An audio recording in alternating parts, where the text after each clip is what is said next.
Inspired and mocked, I thought my life had hit rock bottom, until I fell asleep on the grassland. When I woke up, I began to see through the secrets of the pasture and the animals. The super ranch system in my mind was like a revelation, telling me, your ordinary life is over. When coins worth 20 points in the system shop appeared side by side with tigers worth 3,000 points, I decisively went all in, because I knew that what I drew wasn't a coin, but a ticket that would allow me to soar across the oceans. A ticket to turn my life around in a second. My name is Mingxu. I used to be an employee at a foreign trade company, but now I'm unemployed and frustrated. At the invitation of my childhood friend Li Liang, I came to his ranch to unwind. At noon, the scorching sun beat down, causing the Tibetan Mastiff to pant with its tongue out. I brushed off the grass bits from my clothes and walked toward the pasture not far away. Old Sue, let's go horseback riding. Li Liang pointed at a small chestnut mare with a cheeky grin. Saved you a good horse, buddy. Pretty decent of me, right? I examined the horse carefully. Strong limbs, a petite and delicate build, and powerful snorts. It was indeed a fine horse. But making a grown man like me ride a small mare? Li Liang was clearly trying to make a fool of me.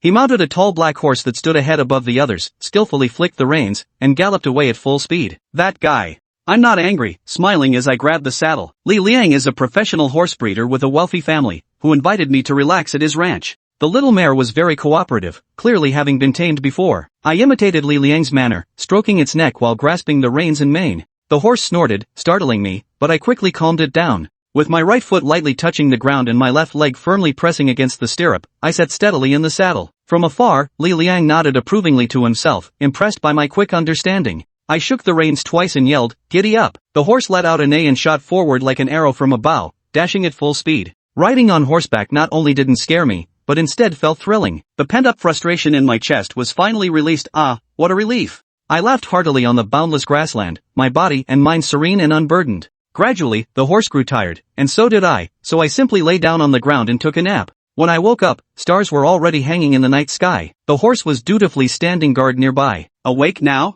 Li Liang was behind me, and there was an extra tent nearby. I didn't have the heart to wake you since you were asleep. The winds on the grassland at night are strong, serves you right for catching a cold. I chuckled awkwardly as my stomach growled. Come on, I'll take you to eat roast whole lamb. Li Liang put his arm around my shoulder. I really enjoy this kind of cheerful and carefree atmosphere, thinking to myself how wonderful it would be if I could own a ranch one day. Li Liang's ranch is private and not very large. The whole roasted lamb was already prepared, wrapped in foil. We sat on the ground inside the tent, unwrapped the foil, and the aroma filled the air. Li Liang brought out several bottles of wine, and we alternated between bites of meat and sips of wine. After more than 2 hours, we completely devoured the roasted lamb. The next morning, I woke up early, sneezed, and sure enough, I had caught a cold. I kicked Li Liang, who was still sleeping. As my gaze swept over the remains of the roasted whole lamb, a voice in my head urged me to touch it. Detected host blood alcohol content exceeding 20 milligrams per 100 milliliters, indicating a state of drunkenness. Proceed with soul binding? What? Binding? I had no idea what was going on.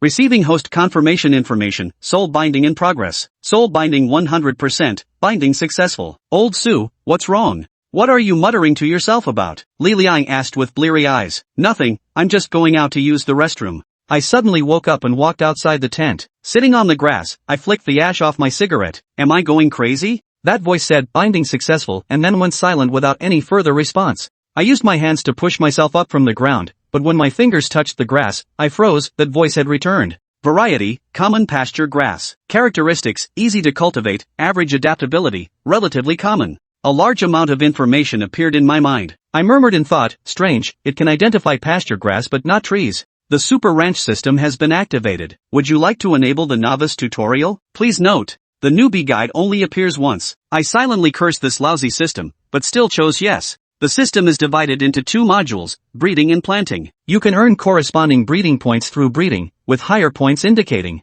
the better the rewards that can be exchanged. Planting function, host's ability is insufficient, currently cannot be developed. The initial breeding points are 20, use them wisely, host. The beginner's guide ends here. The synthesized system voice finished speaking, and I clearly heard that by silently focusing on livestock-related items while thinking inspect, the system would automatically analyze and provide data, including tools, animals, and feed. I laughed out loud. With this system, my goal of becoming a rancher isn't far off. I silently recited shop, and a light screen appeared before my eyes. The variety of seeds and premium animals in the store dazzled me. They even had Siberian tigers, 3,000 points each. I saw the initial 20 breeding points and realized they're hard to come by, so I need to use them carefully. Old Sue, What are you standing there like a fool for? Li Liang saw me staring blankly into the distance. Nothing, nothing. I tried my best to not look so neurotic. What's the happy occasion? Do tell me. Li Liang curiously leaned his head over. I waved my hand and whispered, I'm about to rise. I'll leave at noon, next time it's my treat and we'll have a good drink. I packed my luggage and booked the train ticket online. On the train, I opened the store again. The light screen adjusted its size according to the environment, invisible to passengers around me. I used the filter function to list the items currently available for purchase. Ordinary pasture grass, basic cattle farming techniques, beginner level, and a lucky coin priced at 20 breeding points. Cattle raising techniques are useless to me, I can't grow pasture right now. Just gotta take a gamble. I focused my will on the coin icon and exchanged it. The light screen transformed into a spinning wheel, with the number of lucky coins displayed in the upper left corner. 1. A prize in the purple zone caught my attention. A ranch, 10,000 acres, converted to over 600,000 mu of land. I told myself that raffles were just scams to trick people out of money, then closed my eyes and chose to insert the coin. Ding! I opened my eyes, and the needle pointed to the red zone. A red gift box automatically opened, and the system's notification struck me like lightning, leaving me stiff all over. A piece of paper flickered in the light, and the words written on it nearly made my heart stop. The prize I received turned out to be a deed to a ranch. Finally got lucky for once. The property certificate is currently in a virtual state, so I can't view specific details. All I know is it's definitely not in China. The United States, Australia, or Argentina are all possible options. The train was too crowded, so I didn't dare take out the property deed recklessly. Are you okay? A girl with shoulder-length black hair and a floral dress waved her hand in front of me. No, I'm fine. I replied. What were you giggling at just now? I forgot to introduce myself. My name is Xiaoling %%. Hello, my name is Su Mingxu. Xiaoling kept talking to herself for a long while and, seeing that I didn't respond, pouted and turned her head toward the window. I was just about to break the awkward silence when the train attendant's voice came through. Attention passengers, the train has arrived at the station. Before leaving, Xiaoling stuck her tongue out at me. So you think I talk too much? Just wait till next time. I rubbed the tip of my nose and smiled wryly. It seems I'll need to practice more. After all, I'm going to be a ranch owner in the future. Back home in the central city's Jiala community of Huangjiang City, the first thing I did was retrieve the property deed from the system. It felt weighty in my hands, and the official seal in the bottom right corner brought a satisfied smile to my face. What luck, it's actually in this country. I plan to go abroad and won't be back for a while, so I need to handle the house properly. Just as I was worrying about it, someone knocked on the door. Opening the door, a university roommate named Xiao Dongxiu clung to me like an octopus. Mingxu, I missed you so much. You went out to have fun without even calling me. Get off me, what kind of behavior is this? Grown men hugging and clinging to each other. He's a homebody with a perverted mind, but we've been friends for over 7 years. Mingxu, I feel like this job is pretty boring without you. Should I quit and join you? Xiao Dongxiu said, crossing his legs. Running to you? What nonsense. How old are you to still be so reckless? Do you know how hard it is to find a job these days? I almost spilled water on my hand. Xiao Dongxiu stopped his playful demeanor. You didn't see those people's faces, sycophantic and opportunistic. After you left, plenty of ungrateful wolves were eyeing the vacant manager position. Realizing he had said the wrong thing, he quickly apologized. It's alright, it's all in the past. If it weren't for them, I wouldn't have gotten the ranch system. I really want to see the expressions of those fools when I return home in glory someday. I have a troubling matter I don't know how to resolve. Since you're here, I'll leave it to you. I trust him, his house is on the 3rd Ring Road, and mine is downtown, so it's convenient to leave it in his care. You say, if I can help, I definitely won't refuse. I'd like to ask you to look after my house for me. What? Look after your house? Xiao Dongxiu's mouth gaped wide enough to fit an apple. Go to hell. Why are you handing the house over to me to take care of? He began to get serious. I knew he was about to interrogate me and start preaching again. Chapter 4, Heading to Australia. I want to go to Australia. What for? Are you going for tourism or immigration? In autumn and winter, the way he scrutinizes people can truly be described as meticulous. If he could, he'd even scrutinize the color of your underwear today. It's both tourism and immigration, I guess. I'll be coming back eventually anyway. Su Mingxu laughed it off, trying to brush it aside. How long have we known each other? Do you think I can't guess what's on your mind? Normally, I'd let it slide, but this involves going abroad and possibly even changing your nationality. Xiao Dongxiu wasn't about to let it go. Su Mingxu threw up his hands in surrender and laid out his plan. I want to start a ranch over there. Think about it, once the initial setup is complete and the management system is clear, it's basically money in the bank. Later on, you just need to focus on oversight. Su Mingxiu's explanation sounded convincing. Xiao Dongxiu nodded, thinking it made sense. But then another thought struck him. When do you plan to go? I'm leaving tomorrow. Xiao Dongxiu fell silent. After a long pause, he said softly, all right? Take good care of yourself over there. That easy? Su Mingxu stared in stunned silence, having expected to need more persuasion. Give me the keys. I've got things to do later. I'll head out now. Xiao Dongxiu took the keys. Su Mingxu briefly explained the arrangement of items in the house, and the two parted ways. With Xiao Dongxiu gone and the house matters settled, only the paperwork remained. After a full day of hustle, Su Mingxu finally finished by evening. Staring at the passport and visa in his hands, he collapsed onto the bed, feeling a weight lifted. He could almost see the beautiful life beginning. Little did he know that even more challenges awaited him. How naive. Did he really think managing a ranch would be that simple? Early the next morning, Su Mingxu yawned widely as he walked to the bathroom. While brushing his teeth, he suddenly jolted awake. He'd forgotten to book his flight. Ah! After a moment of wailing, he dashed back to his bedroom to book the flight. Using every trick in his bag, Su Mingxu finally snagged a ticket from a scalper at a steep price. That heartless scalper actually took advantage of the situation, costing me an extra 1,000 yuan. Su Mingxu's heart bled. At Huangjiang International Airport, Su Mingxu carried only a suitcase. Inside were a few simple clothes and a small safe containing his entire fortune. Security check, boarding, everything went smoothly. After taking his seat, Su Mingxu closed his eyes to rest. The flight from China to Australia would take about 10 hours. Why not recharge first, then enjoy the unique scenery from high above? Wouldn't that be delightful? Until a pair of hands pressed down on his shoulder. Sir, excuse me, this is my seat. That voice sounded so familiar. It's you. It's you. Su Mingxu pressed his hand to his forehead. How did he end up running into this girl again? The voice belonged to none other than Xiaoling, the girl from yesterday's train. Hey, never thought we'd meet again so soon. Today, Xiaoling wore a beige trench coat, her hair still cascading over her shoulders. Compared to yesterday's delicate beauty, today's Xiaoling looked more mature. Yeah, what a coincidence. Su Mingxu thought to himself, keeping his expression neutral. What a coincidence. Did you just say this is your seat?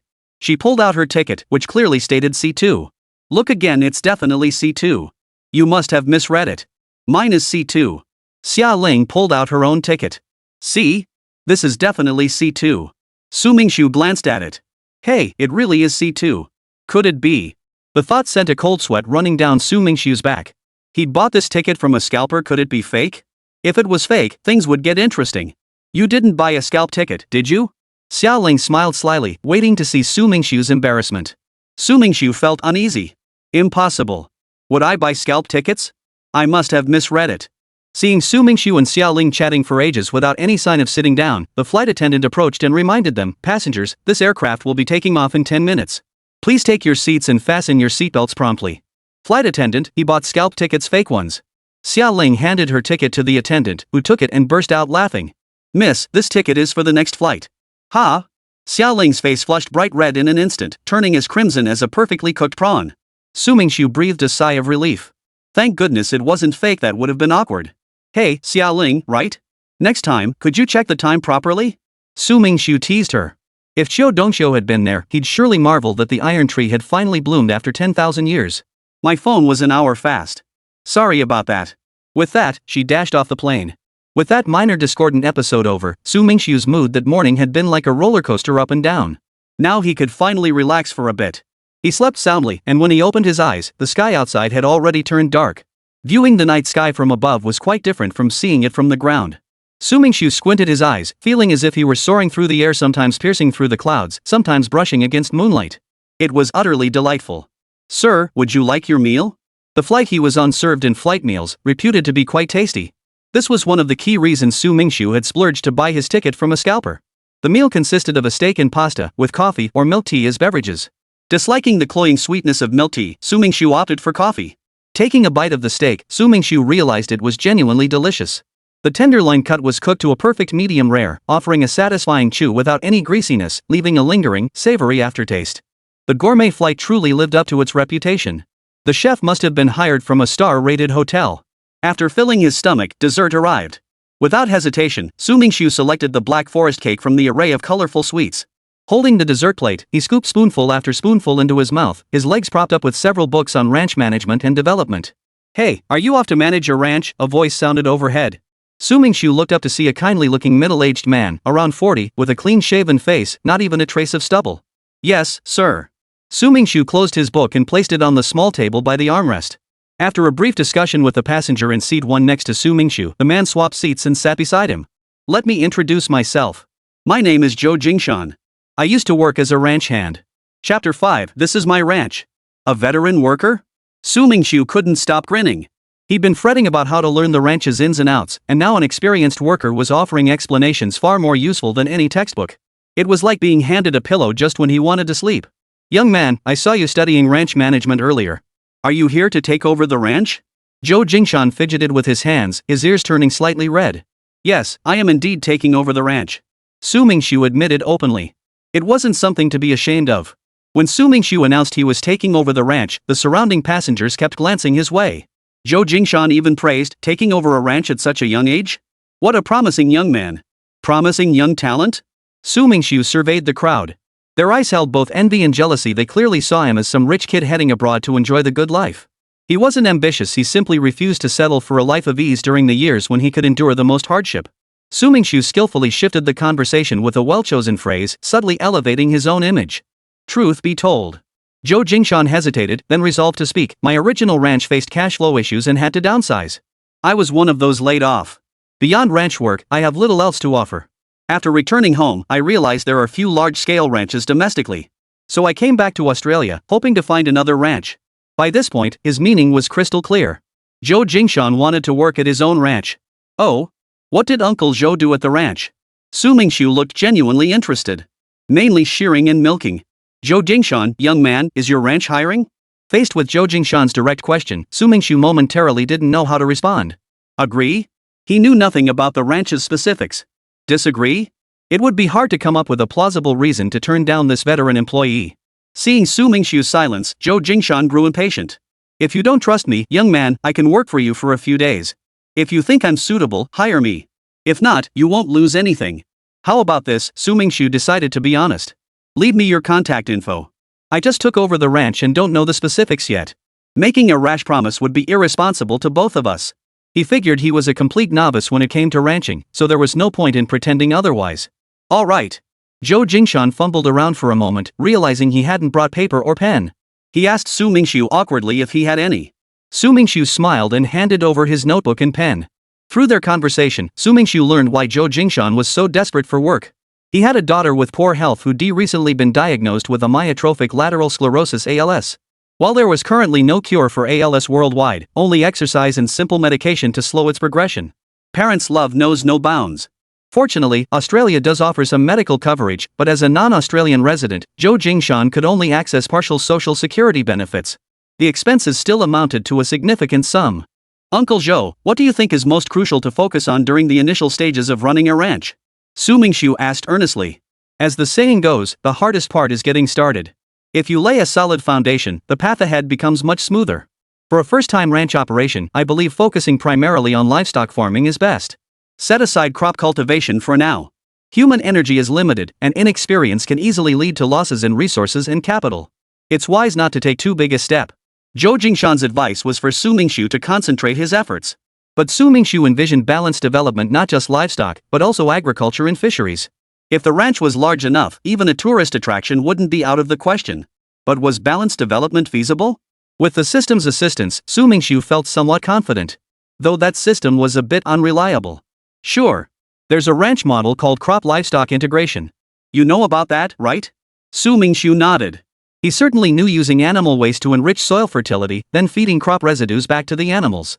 It formed a certain kind of cycle, green, harmless, and resource efficient. After a brief discussion, Mingxu sketched out the ranch's development path in his mind.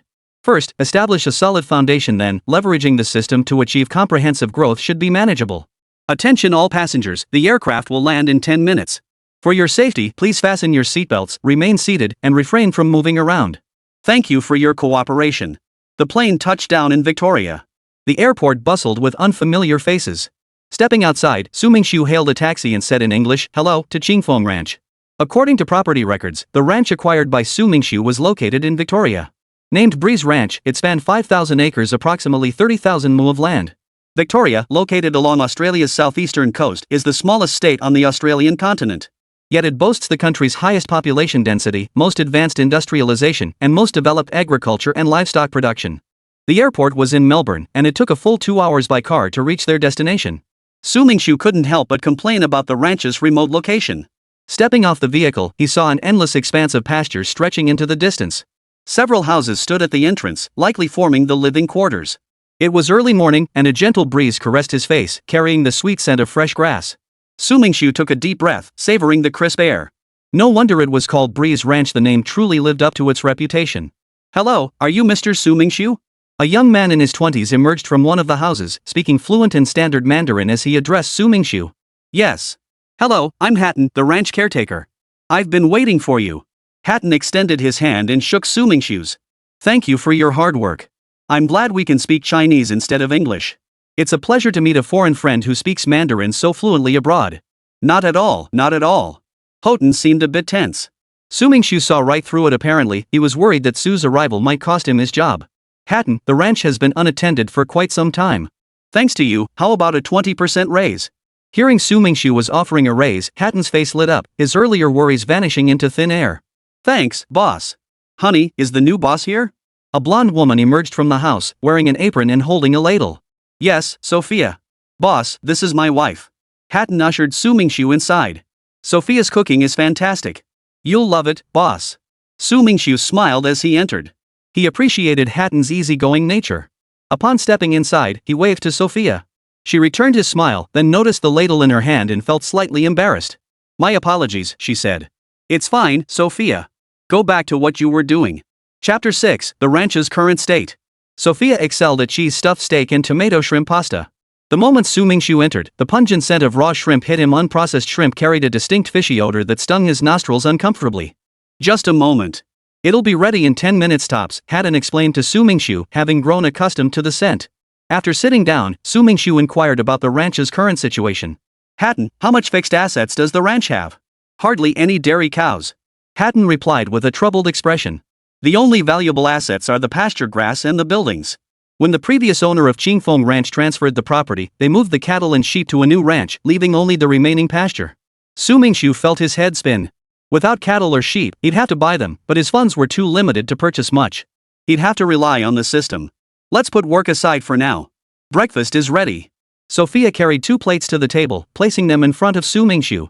She made 2 more trips to the kitchen until everyone had 2 plates before finally sitting down. Both plates were covered. Mingxu lifted the lid on the right first. Steam billowed out. It was tomato and shrimp pasta. The other plate held a golden fried egg, shaped adorably like a cow. The milk was still warming. Sophia set the lids aside and looked expectantly at Mingxu. "Boss, please try it first to see if it suits your taste." Mingxu didn't refuse. Rejecting a homemaker's cooking would be extremely disrespectful. Unaccustomed to chopsticks, he held the knife and fork awkwardly.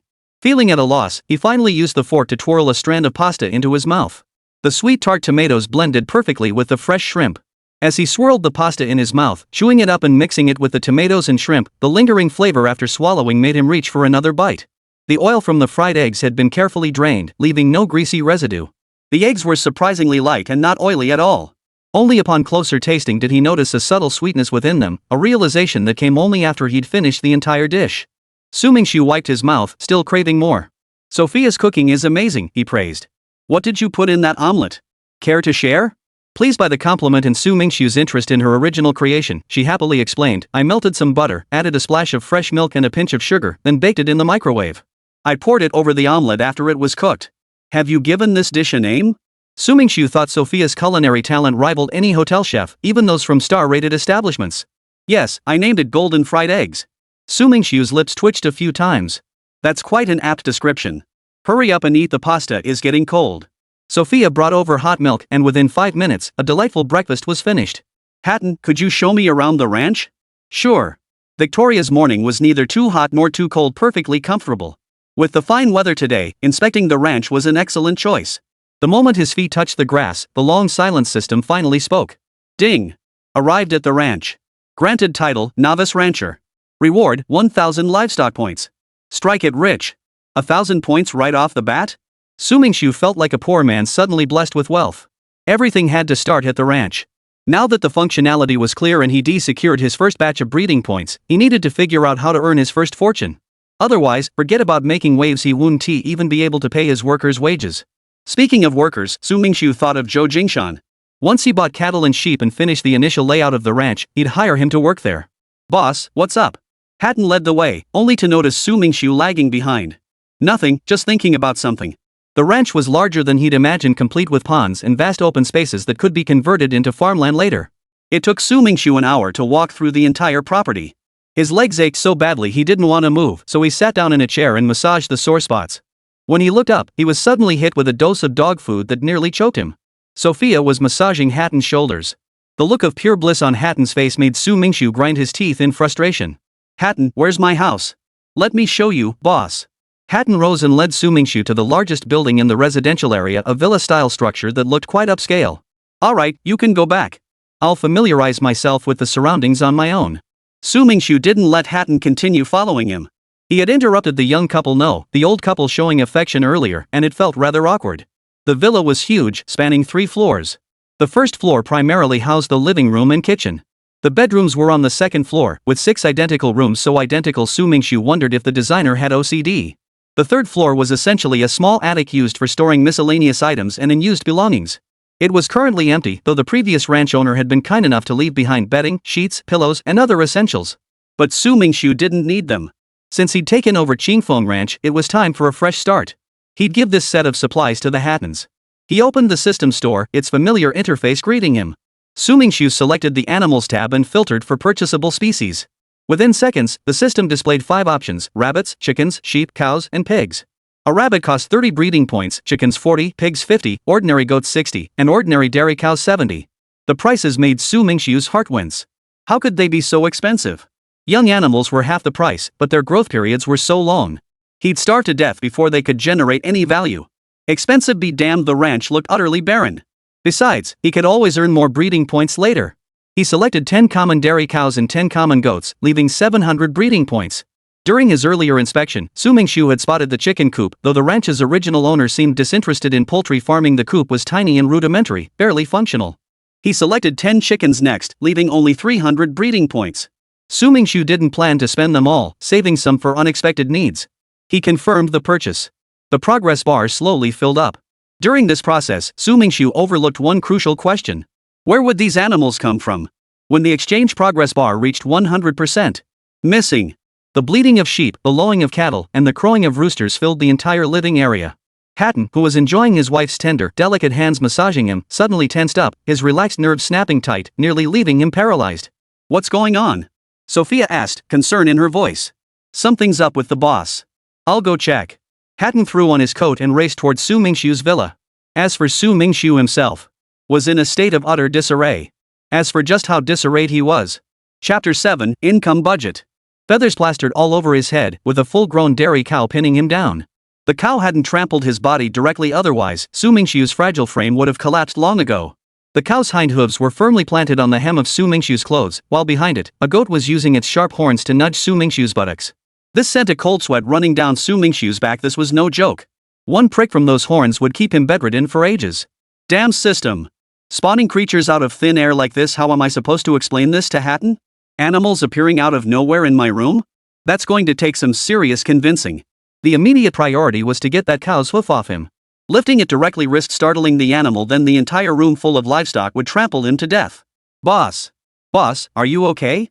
Hatton's voice grew louder and closer. Instead of relief, Su Mingxiu felt a chill in his heart.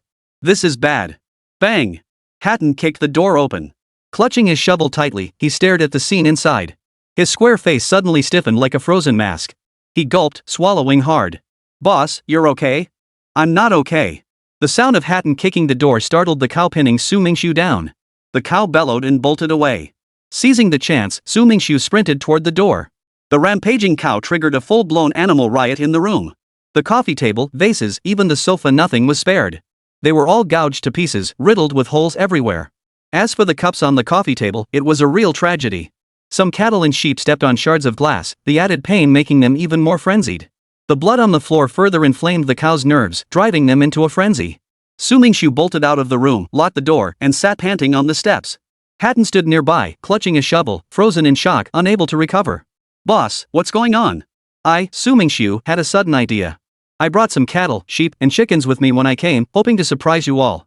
Little did I know it would backfire. Hatton knew the flimsy excuse was nonsense, but the master's affairs weren't his to meddle in. Boss, you're one of a kind. This surprise was more like a scare, huh? Su Mingxiu opened his mouth to spin another lie when the locked door exploded. A mad cow charged through the shattered panel, leaping over his head. Shadows engulfed Su Mingxu's entire body. He instinctively clutched his head as splinters flew everywhere. The cow charged with the ferocity of a mountain tiger, but the storm proved all bark and no bite. The wooden door, though sturdy, held firm. Stunned by the impact, the cow collapsed to its knees, unable to rise. The rampage only ended when every animal had escaped. After their frenzy, they simply chose nearby patches of grass, some grazing, some strolling as if nothing had ever happened. Facing the villa's utter devastation, Su Mingxu felt utterly helpless.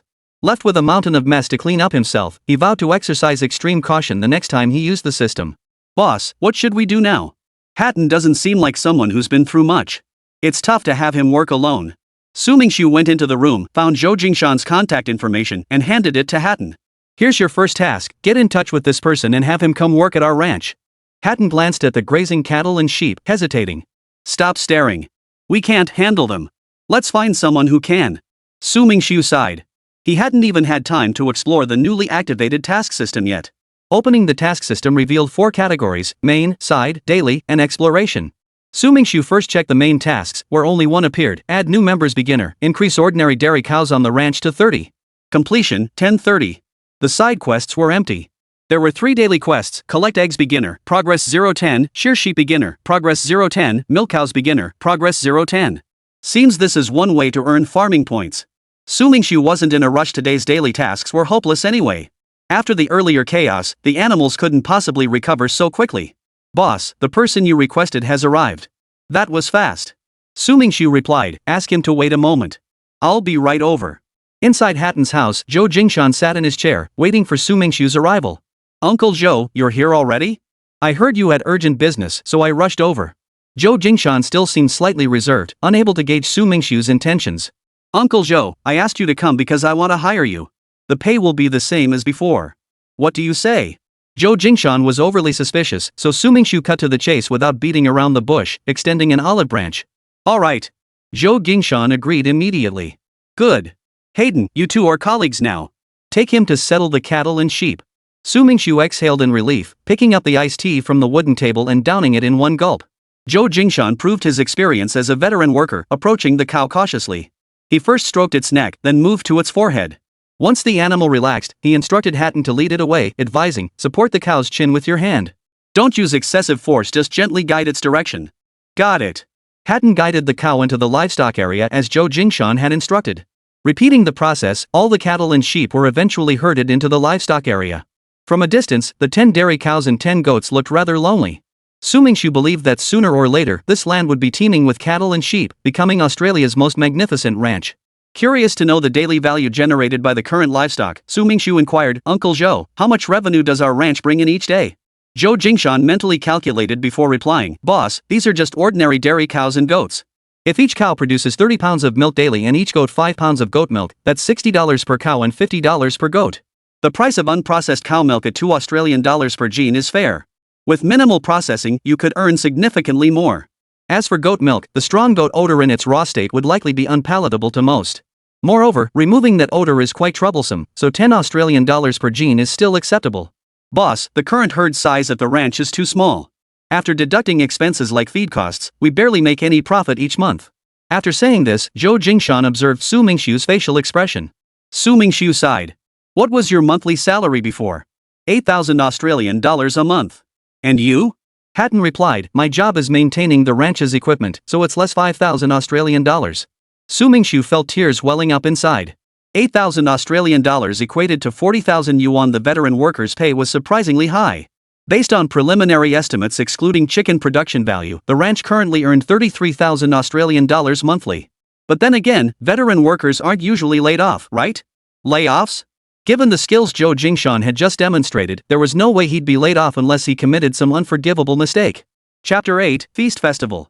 Trust those you hire, and don't hire those you doubt. Since he's already employed, I'll set aside my suspicions for now.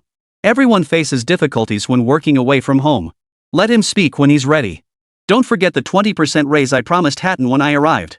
Old Zhou, you'll stay at 8,000 Australian dollars per month, while Hatton gets 6,000 Australian dollars per month. Thanks, boss. Hatton replied cheerfully. $1,000 raise out of the blue. His new boss was generous.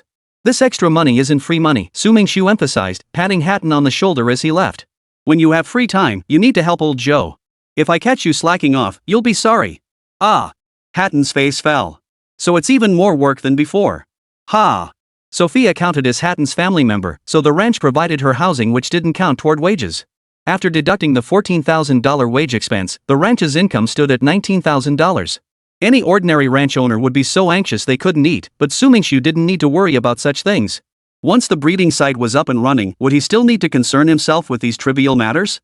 As noon approached, though mealtime was still hours away, Su Mingxu decided to have Hatton and Zhou Jingshan take him to Melbourne to stock up on supplies. As the capital of Victoria, Melbourne was the most renowned cultural city in the southern hemisphere.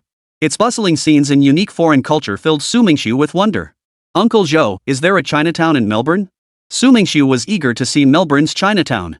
The bustling energy of Chinatowns was unmatched by other districts, perhaps because Chinese people simply loved lively crowds. Yes, Chinatown is in the downtown business district.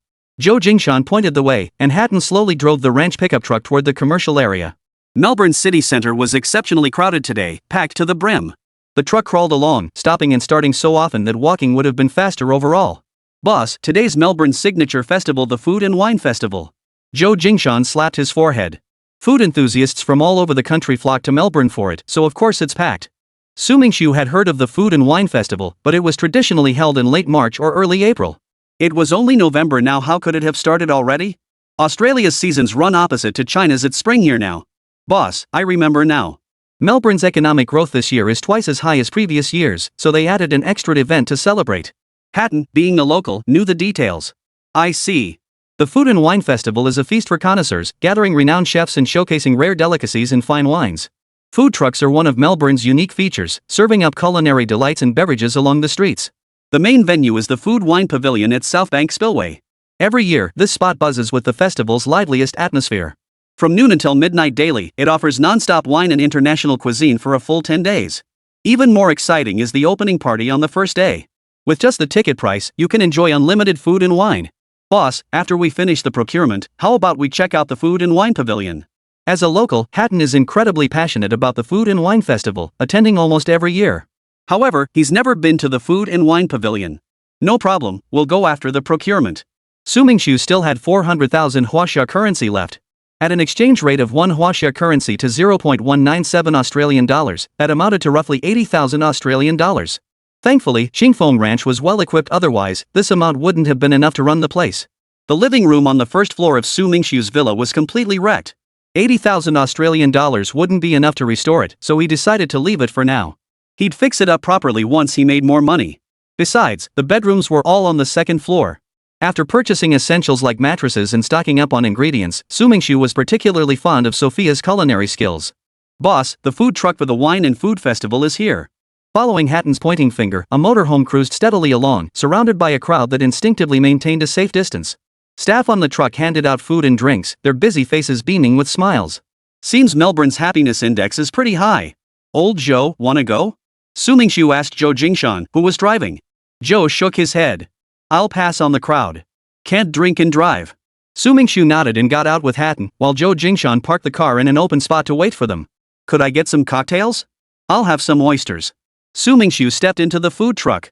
The aroma alone made his mouth water. Hatton, what are Melbourne's signature dishes? Hatton craned his neck, straining to get closer to the food truck. Boss, you should try the butter braised lobster, it's especially delicious. What they ended up with was a plate of lobster and a glass of champagne. Hatton walked along clutching a king crab, looking comical enough to draw frequent chuckles from passers-by. Hatton, what are you doing with that king crab? Su Mingxu frowned.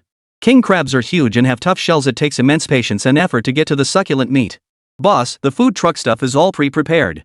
Hatton wrenched the king crab's left claw open with a crack. Sit down, grab a bite, and let's go. It's a shame you didn't bring Sophia. Su Mingxu and Hatton found a bench by the roadside.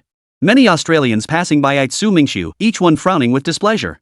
Hatton, what are they looking at? Su Mingxu wiped the grease from his lips with a napkin, puzzled why he was drawing attention. Hatton's eyes lit up. He swallowed the crab meat in his mouth and said, Boss, you've got a rabbit badge on your chest. A badge? Su Mingxu touched his chest. You mean this? It was a cartoon rabbit pin, an item Su Mingxu had carried since childhood and the most precious gift he'd ever received. Naturally, he'd brought it along on this trip to Australia. What's wrong with the badge? Boss, you might not know this, but most Australians have a strong aversion to rabbits. They used to be a plague, causing all sorts of problems. So some people see them as bad luck, just seeing one makes them feel unlucky. Su Mingxu suddenly understood. When in Rome, do as the Romans do. He hadn't done his homework well enough. He took off the badge and tucked it into his pocket. Thank goodness you reminded me. Otherwise, it could have caused quite a scene. You're welcome, esteemed gentleman. Hatton joked, bowing respectfully to Su Mingxu. Nearby was a dish return station. As Su Mingxu returned his utensils, he heard a commotion to the north. A crowd had gathered. Boss, Joe's inside. Hatton stood at the front of the crowd, jumping up and waving his arms to make sure Su Mingxu could see him. Old Joe? Su Mingxu silently prayed, please don't let this turn into a major mess. Chapter 9, Confrontation. Thief. I finally caught you. Old Joe lay on the ground as a burly man with a bear-like back and tiger-like waist swung his fists. The women watching screamed in terror. Zhou Jingshan offered no resistance, shielding his head with his arms, hunched over, looking forlorn and helpless. Friend, let's talk this out. Su Mingxu pushed through the crowd, stopping the bully's assault while helping Zhou Jingshan to his feet. Seeing Su Mingxu arrive, Zhou Jingshan lowered his head even further, his face betraying utter despair. The burly man shook hands with Su Mingxu. Su learned his name was George. Thankfully, George spoke English, otherwise, communication would have been difficult. Su, are you visiting Melbourne? This guy's a thief, a real scumbag. A thief? Him? Su Mingxu pointed at Zhou Jingshan. George snorted. This guy used to work with me on a ranch, and he actually stole stuff, getting me blamed by the owner. His puzzled gaze sharpened. He knew full well that ordinary mistakes wouldn't drive an experienced worker off the ranch. It was only human to consider past loyalty after years of service. Even if there were no major achievements, there was certainly hard work. Old Joe, is what George said true? Zhou Jingshan nodded resignedly. My apologies, boss. George, you just laid hands on him. That was a very crude move. Even though he's a thief, you still owe him a certain level of respect, don't you think? Su Mingxu made up his mind and began talking to George. George scratched the back of his head awkwardly. George, you hit him too. Let's call it even between you two. How about it? Su Mingxu tried to diffuse the tension. George shook his head firmly. I won't forgive a thief. Su, you should be careful, thieves are never good people. After George left, Su Mingxu and his group boarded the truck for the return trip. The driver had changed. Hatton gripped the steering wheel, driving with intense focus. With too many onlookers, Hatton hadn't witnessed what happened inside. At first, he grumbled about missing the food party, but sensing the tense atmosphere, he swallowed his complaints. Inside the truck bed, the atmosphere was deathly quiet. A heavy, stagnant weight pressed down on Zhou Jingshan, making it hard to breathe. Boss, Zhou Jingshan mustered his courage to explain, only to be cut off by Su Mingxu's dismissive wave. Old Zhou, you've been hiding things from me. Su Mingxu detested deception above all else. I expect a reasonable explanation. Not just in Australia, a lack of credibility is a stain that lasts a lifetime. Wherever you go, you'll be despised. A Jing's diagnosis wasn't ALS, it was leukemia. The cost of chemotherapy was astronomical. I had no choice but to. Zhou Jingshan, a middle-aged man, found himself with tears welling in his eyes. There are 3 treatments for leukemia: chemotherapy, bone marrow transplant, and biological therapy. Unfortunately, Australia's health insurance is only available after you become a permanent resident. Boss, I deceived you. After speaking, Zhou Jingshan took a deep breath and covered his face, awaiting judgment.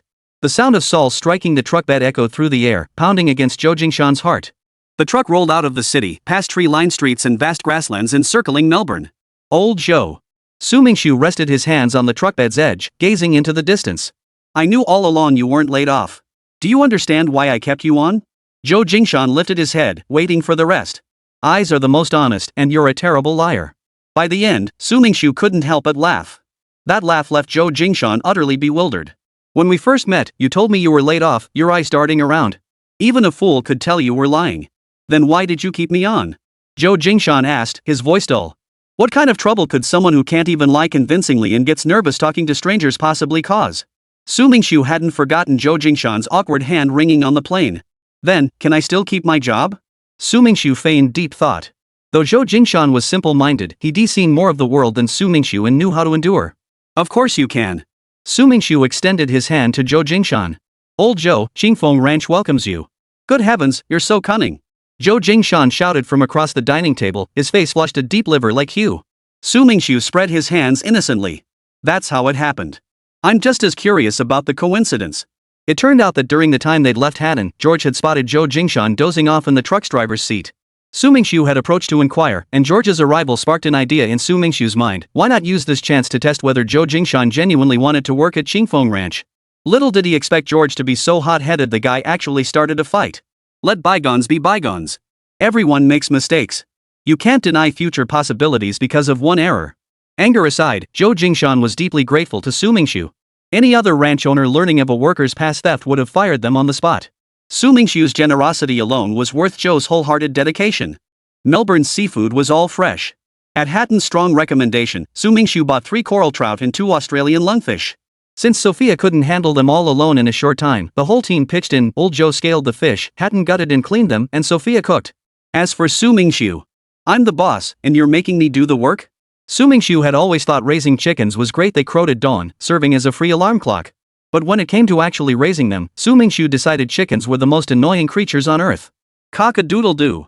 Tossing and turning in his big bed, Su Mingxu couldn't sleep. The chicken coop at Qingfeng Ranch wasn't far from the living quarters, just 500 or 600 meters away, and the crowing was perfectly audible. The dawn light filtered through the mist. Stumbling and falling to the ground, his first morning in Australia began. Dressed, washed, brushed his teeth, then stretched lazily before stepping outside, only to spot old Zhou and Hatton just emerging from the coop. "Boss, you're up?" Hatton jogged over. "The chickens on the ranch laid eggs today." He held up the eggs in his hands for Su Mingxu to see. Counting them, there were 5. But that wasn't all. Zhou had 4 more in his hand. Old Zhou's face beamed with. Chapter 10, First Milking. In the end, the system had outmaneuvered him. The eggs were still warm from being freshly laid, their warmth lingering in his hands. "Do we have a place to store eggs?" he wondered aloud.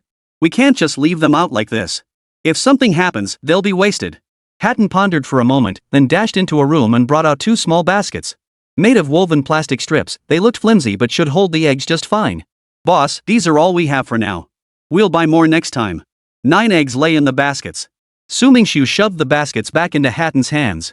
Hatton looked utterly confused. "Why take them back?" Su Mingxu gave him a look as if he were an idiot. Zhou Jingshan simply turned and walked away toward the dairy cow area. "What's wrong? What did I do?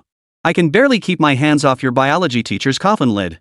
Think about it, our ranch has hens, we have roosters, what else is missing? And we don't even have that many of either." Su Mingxu jolted Hatton out of his dusty memories. Hatton snapped out of it. So they were hatching chicks. But what era were they living in? Didn't everyone use modern mechanical incubators for that? With just these few eggs, you need machinery? Su Mingxu saw through Hatton's little scheme, waved him off, and followed Zhou Jingshan. The sight of cattle and sheep dotting the grasslands, as described in that familiar verse, was quite different from the reality before his eyes. Scattered across the vast expanse of grassland were a few scattered cows and sheep. Su Mingxu believed that as long as he persevered, Qingfeng Ranch would grow stronger. Shading his eyes with his right hand against the glare, he scanned the horizon, searching for Zhou Jingshan's figure. The moo of a yellow and white dairy cow caught Su Mingxu's attention. A human figure was faintly visible beneath the cow's belly.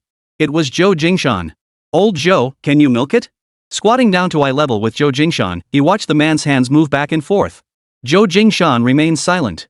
He stood up, shook his aching shoulders, and muttered, "Boss, you didn't steal these animals from somewhere, did you?" "Steal? How would I know where the system conjured them from?" "No, is there a problem?" Old Zhou gave a simple, honest smile. "No. If not, why ask?" Su Mingxu pondered for a moment, thinking he must have slipped up somehow, causing Zhou Jingshan to suspect the animal's origins. But it was a valid concern. Judging by the system's shop, the animal varieties were endless, things that flew in the sky, swam in the sea, and ran on land. Each time they suddenly appeared, it was presented as a surprise for them. Only a fool would believe that. It wouldn't be good if they started getting suspicious over time. "Boss, these cows just calved. Their milk supply is still decent. Just give them a massage and you can milk them." Zhou Jingshan moved on to massage another cow, leaving Su Mingxu standing there drying off on the yellow and white dairy cow munching on grass. Su Mingxu placed the prepared metal bucket beneath the cow's body. Seeing the protrusion beneath its belly, he hesitated, unsure where to begin. He tentatively gave it a gentle squeeze. The cow bellowed, probably because he'd squeezed too hard and hurt her. No way, this job is impossible." Su Mingxu gave up, sitting on the ground to watch the cow graze. Head down, bite off, head up, chew, swallow. The sequence flowed seamlessly. As the action repeated endlessly, Su Mingxu felt his neck growing stiff. He stood up to stretch, taking the opportunity to check on the other animals. Compared to the docile cows, the goats were quite mischievous. Some were bouncing around, others playfully butting horns. Bah! Goats had long, slender faces with pointed snouts, thin lips, and sharp teeth. A central groove ran down the middle of their upper lip, allowing them to move with agility. They could not only eat grass but also swallow seeds whole, earning them the nickname scavengers. Keeping them with the cows indefinitely wasn't a solution. Su Mingxu looked up and mentally mapped out a separate enclosure for the goats. Book's record: goats prefer dry conditions and dislike dampness, being most averse to humid heat and cold dampness. They thrive in high, dry places. Free-range grazing is not ideal for goats, as it's difficult to ensure they consume all the nutrients necessary for their growth, production, and reproduction. This hinders their full productive potential. Su Mingxu's first thought was stall feeding. He planned to separate the goats by gender, age, strength, and physiological stage for feeding, providing ample forage while supplementing with appropriate feed. This approach addressed the drawbacks of full pasture grazing, but new challenges emerged. Building fenced pens for barn feeding required significant labor, resources, and time. Boss, Joe asked me to help with milking. Hatton carried several metal buckets and placed them on the grass. At Su Mingxu's insistence, Hatton first demonstrated the milking technique. After watching, Su Mingxu realized his mistake. Milking wasn't about squeezing like he'd done, but gently pulling downward. Under Zhou Jingshan's massage, the cow's milk had already reached the critical point, requiring little force. No wonder the cow had bellowed earlier. It was already uncomfortable from being full, and adding to that pressure was bound to provoke a protest. After milking 2 buckets with proper technique, he straightened his back with satisfaction. His first attempt had been tense, and the stiff movements had quickly exhausted him. Boss, the farm only has 4 fresh milk storage tanks. Hatton poured a bucket of cold water on Su Mingxu. The standard specification for fresh milk storage tanks is 500 L each, so 4 tanks hold 2000 L. Currently, the farm produces about 300 gene of cow's milk daily, roughly 150 liters, and 50 gene of goat's milk, about 25 liters. Cow and goat milk must not be stored together. 1 fresh milk storage tank is for goat milk, and 3 are for cow milk. It can only be stored for less than 2 months. For a newly established dairy farm, finding a market outlet is extremely difficult. Therefore, Su Mingxu must find a solution as soon as possible. Take things one step at a time.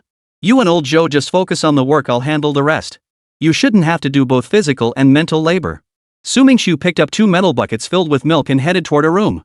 To ensure the milk's hygiene and freshness, it must be kept out of direct sunlight and stored in a cool, shaded place. Hatton got straight to work, accompanying Su Mingxu to the milk storage facility. Su Mingxu transferred the milk from the cans into the fresh milk storage tank, while Hatton acted as the errand boy.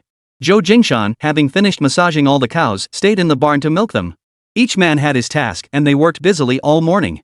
The sun hung high overhead. Though their clothes weren't thick, sweat still clung to the fabric on their backs. In front of the house where Sophia and Hatton lived, Sophia was waving her arms at the 3 of them. A familiar aroma wafted through the air from afar. Su Mingxu didn't need to guess it was last night's steamed trout. He hadn't had his fill yesterday, so today he'd make sure to savor every bite. Chapter 11, Su Mingxu's culinary skills. The long table was laden with various dishes before Su Mingxu, but his eyes were fixed on just one, the steamed trout. Coral trout was prized for its sparse bones, just a few large spines along the backbone needed removing before it could be safely eaten. Unlike freshwater fish, which required half a day's effort to prepare, this trout was a breeze. Sophia, did you add vinegar when steaming it? Unaccustomed to cutlery, Su Mingxu had specially brought chopsticks during his last supply run. He picked up a piece of fish and placed it in his mouth. The taste was identical to yesterday's, yet it felt somehow lacking. Does steamed fish require vinegar? Sophia bit her chopsticks, her eyes curiously fixed on Su Mingxu. It's not about steaming or not steaming. You two eat first. I'll show you what authentic Chinese cuisine is all about. Su Mingxu set down his chopsticks. Hayden and the others exchanged bewildered glances. Sophia, in particular, asked blankly, my cooking isn't good?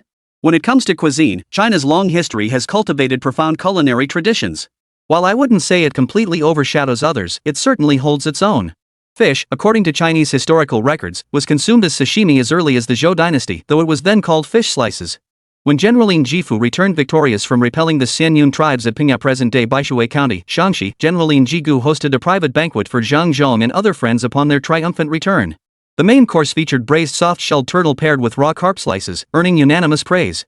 This event gave rise to the idiom famous and well-known, originally describing delicacies but later signifying widely popular in familiar works. He scooped an Australian trout from the bucket. Its innards had already been removed. The vivid red exterior contrasted with the tender white belly. The slime coating its body, softened by the water, made it slippery, nearly sliding back into the bucket. Hatton, fetch me a basin of cold water. Su Mingxu dripped a few drops of vinegar into the basin, placed the fish inside, and gripped the cleaver in his right hand. With the blade facing backward, he scraped off the scales. The vinegar softened them, making removal effortless. Melbourne's climate resembled northern China's, offering a reasonably diverse selection of vegetables. He trimmed a few scallions, keeping only the white parts and discarding the green.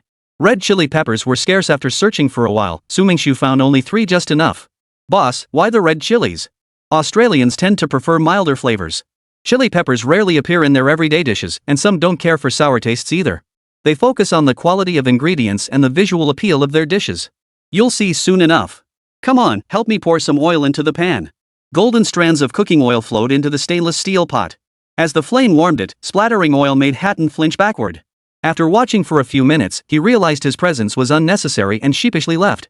Mingxu flicked his knife, sending the red chili peppers from the cutting board into the sizzling oil. The crackling sound grew louder. Once the peppers began to turn golden, he tossed in the white parts of the scallions. Hatton, get me some water. Mingxu called out repeatedly but received no response. He realized Hatton had already left the kitchen. Shaking his head with a sigh, he fetched 2 bowls of water himself and poured them into the pot. Meanwhile, he sliced open the trout's belly, carefully removing the membrane lining the cavity. He placed the whole fish into the pot, adding several pieces of ginger more precious than gold. Too bad there was no cooking wine, it would have enhanced the flavor. Mingxu finished the final steps with regret, adding salt, MSG, and Sichuan peppercorns before closing the lid to let it simmer. Glancing at the wall clock, it read 11:30. The stew would take about 15 minutes to cook, so he planned to return at 11:45 to serve the dish. Stepping out of the kitchen, Mingxu found the table untouched, exactly as he'd left it. He had to admit, Australians were impeccable when it came to manners. Friends, in just 15 minutes you'll taste my cooking. You'll be pleasantly surprised, Mingxu chuckled inwardly, wondering what expressions they'd wear when they bit into his supposedly non-spicy fish. Zhou Jingshan, having lived most of his life, had seen more subtle schemes than Mingxu had ever orchestrated.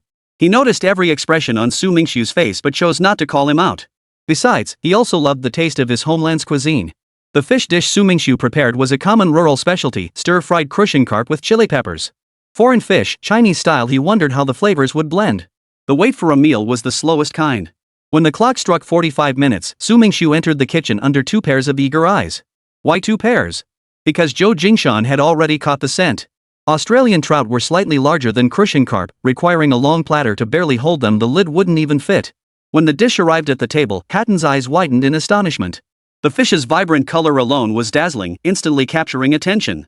The deep red Australian trout had lightened considerably after scaling, its pale flesh adorned with crisscrossed red chili threads, hints of yellow ginger, and fresh scallion whites. Sue, did you make this? Sophia asked incredulously. Mingxu gave an awkward laugh. He was the only one in the kitchen. Could the fish have jumped into the pot and cooked itself? Besides, did he look like someone who couldn't cook? Try it and see how it tastes. Hatton had been waiting for Mingxu's signal. Before the words had even finished leaving his mouth, Hatton's knife and fork were already reaching out, slicing a piece of flesh from the trout's belly and placing it on the plate before him. To Mingxu, the trout's lack of bones seemed tailor-made for Australians. Sophia and Zhou Jingshan were much more refined, slowly and deliberately serving themselves portions of fish. Sophia speared a small piece of fish with her fork and slowly raised it to her lips. Just as she was about to take a bite, Hatton bellowed from the side, "Good heavens, boss, did you put a pound of chili in this?" Hatton's face was flushed crimson. He fanned his mouth frantically with his hand while tears streamed down his face. Snot nearly dripped from his nose as his head swayed from side to side, searching for drinking water nearby. Mingxu chuckled quietly, his expression unreadable. He had anticipated Hatton's reaction and prepared plenty of hot water beforehand, now lukewarm. He poured a cup of warm water for each person from the kitchen. Hatton, disregarding any table manners, slurred a thank you before gulping down the warm water in his cup. The numbing heat still raced through his mouth. Drinking warm water felt like gulping boiling water, but between the 2 extremes of spice and scalding, Hatton chose the latter. He gulped down the entire cup of lukewarm water. Sophia glanced at Hatton, tears streaming down his face from the spice, then looked at the fish meat on his knife and fork. She lowered her hand. "Honey, is there something wrong with the fish Sophie made?" Hatton finished adjusting his appearance, then looked at the fiery trout he'd been fighting over moments ago with lingering dread. He stammered, "Hell-level spicy." Chapter 12, Building the Sheep Pen. Zhou Jingshan calmly took a bite of fish. "Sophia's fine. Eat up." "I'm perfectly fine, aren't I?" Sophia couldn't understand why the same dish elicited such vastly different reactions from 2 people. Just as she was wrestling with this confusion, Mingxu offered her reassurance. "Sophia, try the flavor. If you like it, I'll teach you how to make it." The allure of those words was like promising a gaming enthusiast they could keep their favorite peripherals after clearing a game. Stealing her resolve, Sophia popped the fish into her mouth and took a few gentle bites. The fiery heat of the chili blossomed on her tongue, swiftly spreading throughout her body. Sophia felt her whole body flush, sweat beading on her forehead, her scalp tingling. "Hang in there, the sweetness comes later," Mingxu reassured her just as she was about to give up. With a laborious nod, after about 2 or 3 seconds, the fiery sensation gradually subsided. In its place came the crisp texture of the fish and the subtle aroma of scallions and ginger. It felt like leaping from a hell of molten lava into paradise. The fish remained perfectly tender, the red chili peppers fried to crisp perfection. The numbing spiciness blended seamlessly into the broth, mingling with the fish in flawless harmony. Delicious. Swallowing a mouthful, Sophia couldn't resist stuffing another piece of fish into her mouth. Under Hatton's stunned gaze, Sophia devoured half the spicy pepper trout in one sitting, continuing to rave afterward. Chinese cuisine is absolutely delicious. Already fascinated by Eastern culture, Sophia now yearned to explore the mysterious land of China. Zhou Jingshan ate his portion, then noticed the steamed trout untouched. He began eating it himself. After all, uneaten prepared dishes would only end up discarded. Australians simply didn't have the habit of eating leftovers. Hatton looked puzzled at Sophia's praise. Sophia, do you really think this is a good dish? Yes, dear. I think Sue's skills far surpass mine. Sophia's admiring gaze made Hatton seethe with jealousy. After dinner, Sophia and Hatton cleared the dishes while Su Mingxu discussed separating cattle and sheep with Zhou Jingshan. Old Zhou, I've nearly finalized the location for the sheep pen. We need to discuss the scale. Su Mingxu, who possessed only theoretical knowledge and no practical experience, couldn't make hasty decisions on certain matters. Zhou Jingshan didn't respond directly. Instead, he said, Boss, before building the sheep pen, there's one thing you need to decide. Which species do you intend to prioritize in your breeding program? Xingfeng Ranch certainly wouldn't remain limited to just cattle and sheep. As the ranch developed and its output value increased, the number of animals would grow rapidly. Frankly, Zhou Jingshan had never encountered a ranch starting with just 10 cows, 10 sheep, and 10 chickens. Logically, someone who could afford to buy a ranch wouldn't be short on funds for livestock. Yet this new owner radiated peculiarity. Xingfeng Ranch is still in its infancy, so unclear divisions of labor are understandable for now. Later on, tasks like milking and shearing will need to be assigned to specific individuals. Workers will have different focuses, so their proportions will vary. Focus on dairy cows. Su Mingxu pondered for a moment before making his decision. Dairy cows were a more stable breed and easier to manage. Good. Zhou Jingshan suggested, I propose setting up the sheep pen to accommodate around 100 sheep. A capacity for 100 sheep is sufficient. The farm's development path is largely set now, it's just a matter of construction. Given the current situation, it would be impressive if Su Mingxu and his two partners could finish a pen for 10 sheep. Old Zhou, how about we build the 10 sheep pen first and leave the rest of the space empty? We can prioritize buying dairy cows later. Su Mingxu didn't want to work for weeks without making any profit. Who would pay the wages then? The wood for the pen must be purchased. Melbourne encourages residents to grow flowers and plants, so cutting down trees without permission is absolutely forbidden. To buy lumber, there's a timber market in Melbourne's city centre, but the round trip would take too long. Rule that out. Fortunately, 2 lumber mills operated near Breeze Ranch. He could inquire about purchasing timber there and simultaneously reinforce the ranch's remaining fences. Outside the closest lumber mill to Breeze Ranch, Su Mingxu drove the truck to a stop with Zhou Jingshan. 4 or 5 middle-aged men, leaning toward older years, huddled together. The pungent smell of alcohol hung heavy in the air, wafting into Su Mingxu's nostrils. Approaching to explain their purpose, the eldest man, a gray-bearded old fellow, shook Su Mingxu's hand and led both him and Zhou Jingshan into a room within the mill. This wood is leftover from processing. We have no use for it. Based on your description, reinforcing the entire pasture requires a lot of lumber. Our mill doesn't sell logs, only finished products. These scraps should be enough for your sheep pens. The old man stubbornly refused payment, insisting it was a gift for the new neighbors, his snow-white beard still glistening with traces of baijiu. He directed several strong young men to load the lumber onto a pickup truck, not letting Su Mingxu lift a finger the entire time. After expressing his gratitude, Su Mingxu wisely chose not to linger and spoil the workers' drinking mood, driving back to the ranch. Old Zhou, are all Australians this warm and hospitable? Not all of them, but if you show them enough respect and observe proper etiquette, most Australians will be very gentlemanly. Zhou Jingshan had worked in Australia for 4 years and encountered many Australians. Boss, you look young, probably still a rookie. Since we're both Chinese and you've generously given me a second chance, let me give you a heads up. Zhou Jingshan's voice turned serious. Su Mingxu suppressed his drowsiness and perked up his ears. Foreign women, what you young folks call blondes, never trust them lightly. Why? Su Mingxu couldn't figure it out. What's wrong with foreign women? Zhou Jingshan sighed, piquing Su Mingxu's curiosity. What exactly is the problem? The more Zhou Jingshan played coy, the more Su Mingxu sensed there was more to his words. I'm worried you'll get drained dry. Su Mingxu nearly choked on his own spit. He vowed to strangle that good-for-nothing Hatton when he got back the guy who turned an honest, straightforward guy like old Zhou into such a smooth operator. Old Zhou, when did you learn to drive? Driving? Zhou Jingshan replied. I've been driving for over a decade. What kind of car haven't I driven? I wasn't talking about driving in that sense. Amidst their playful banter, the pickup truck returned to Breeze Ranch loaded with lumber. To build fences, hammers and saws were essential. With no cutting machines at Xingfeng Ranch, everything had to be done by hand. Let's get started. Su Mingxi, the ranch owner, picked up the plumb line. After measuring the specifications, he marked them with a marker pen.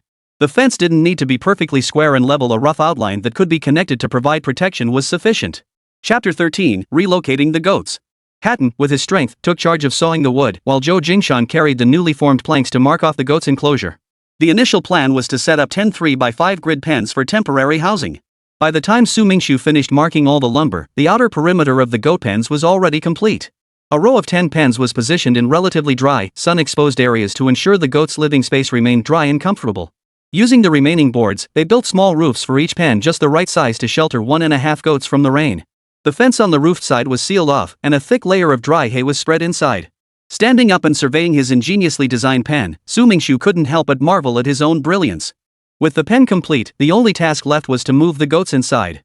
Zhou Jingshan demonstrated the process. He found a clump of lush pasture grass to use as bait and guided the goats toward the pen.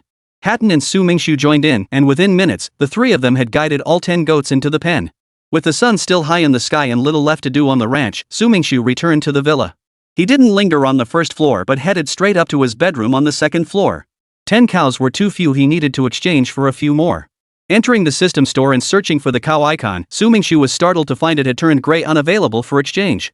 Upon checking the item details, he noticed an inconspicuous red line beneath the confirmation button, can only be exchanged once, no limit on quantity. Su Mingxu nearly lost his mind. If only he'd exchanged all his points for cows earlier. Now he couldn't exchange cows through the system anymore. After calming down, he realized the cows he'd exchanged for were just the most basic kind. Could there be other types? Like premium cows? He selected cattle in the filter section of the system store. A long list of species with cow in their names popped up, even snails and bullfrogs were included. Most items were grayed out. It turned out that exchanging animals in the system store wasn't just about having breeding points, it also required a certain rancher level.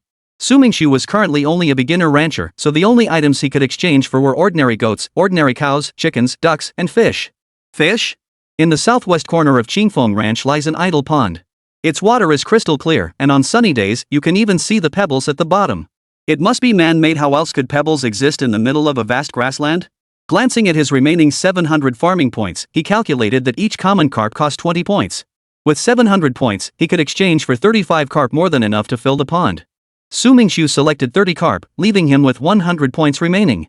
A bag of growth-accelerating fish feed cost 50 points, so he selected 2 bags, using up the last of his points. Learning from his previous mistake, he didn't immediately click to exchange them, but simply kept the items selected. Today's milk and goat milk tasks were both completed. The beginner-level milking task rewarded 50 farming points, while the beginner-level goat milking task rewarded 30 farming points. After claiming these rewards, Su Mingxu's farming point balance stood at 80 points. Ranch owner levels are divided into 6 tiers: beginner, junior, intermediate, senior, special, and super. The only way to advance is by spending farming points or planting points. Advancing from beginner to junior required 10,000 farming points, junior to intermediate needed 20,000, intermediate to advanced demanded 40,000, and advanced to special required a staggering 160,000. The farming and cultivation points required to advance from special to super left Su Mingxu's eyes spinning, a staggering 500,000 points. He'd put off overthinking it for now. Slowly developing the ranch was the way to go. The ultimate goal of running a ranch was enjoyment. Just as he'd said on the flight to Australia, you couldn't settle for mediocrity in the years when you were most capable of hard work. Unfortunately, the planting module wouldn't unlock until he reached junior ranch owner status.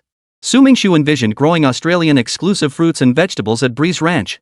Even if they struggled with the soil or climate, he trusted the system would find solutions.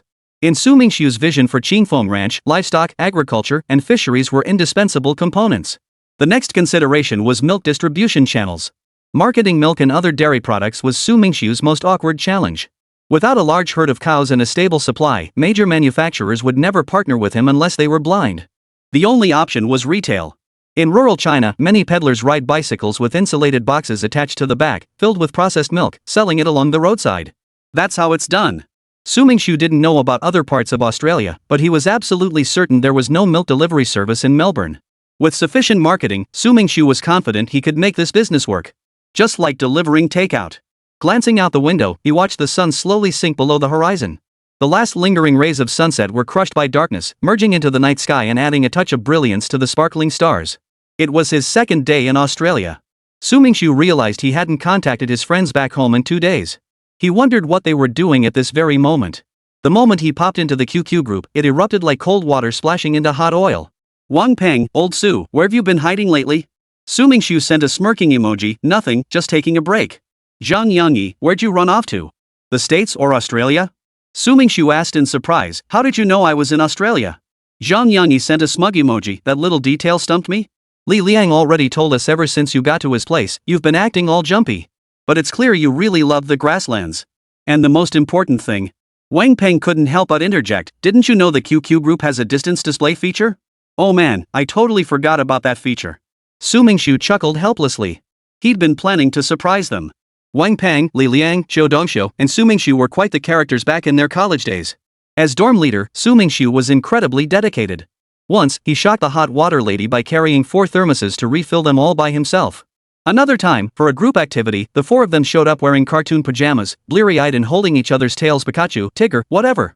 They had their classmates laughing their heads off. Thinking back, Su Mingxu found himself nostalgic for his college days. Back then, he couldn't wait to graduate, but now he longed to return to campus. Perhaps you don't truly appreciate something until you lose it. Buzz buzz. A phone notification jolted Su Mingxu back to reality. It was a message from Li Liang. Su Mingxu's eyes widened in disbelief as he stared at the screen. Chapter 14, Hatton's Green Hat Work Uniform? Li Liang, old Su, remember to come back next June. I'm getting married. Su Mingxu pinched his thigh.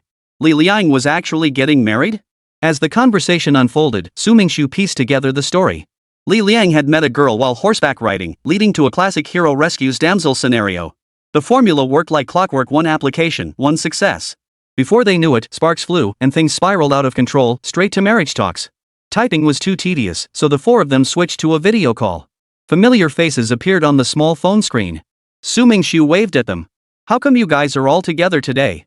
Li Liang raised a can of Tsingtao beer, took a swig, and said, haven't been back to campus in ages. Good thing that barbecue joint by the East Gate is still open. At least we 3 bros won't be going home hungry. With that, the 3 raised their beers in a toast to Su Mingxu. The barbecue stall called Alley near the East Gate served the best grilled bread slices and the worst lamb skewers essential for any proper barbecue feast. This stall, embodying 1,000 contradictions, was always packed and the undisputed go-to spot for gatherings. Old Su, the 4 of us, some have fiancés, some have girlfriends. What about you? You're not planning on finding a boyfriend, are you? Wang Peng teased. No way. When the time comes, I'll find a girlfriend naturally. You can't expect me to grab some random girl's hand on the street and call her my girlfriend, can you? Su Mingxu laughed it off, chatted briefly, then ended the video call. Next June, it was late November now, leaving 7 months to prepare.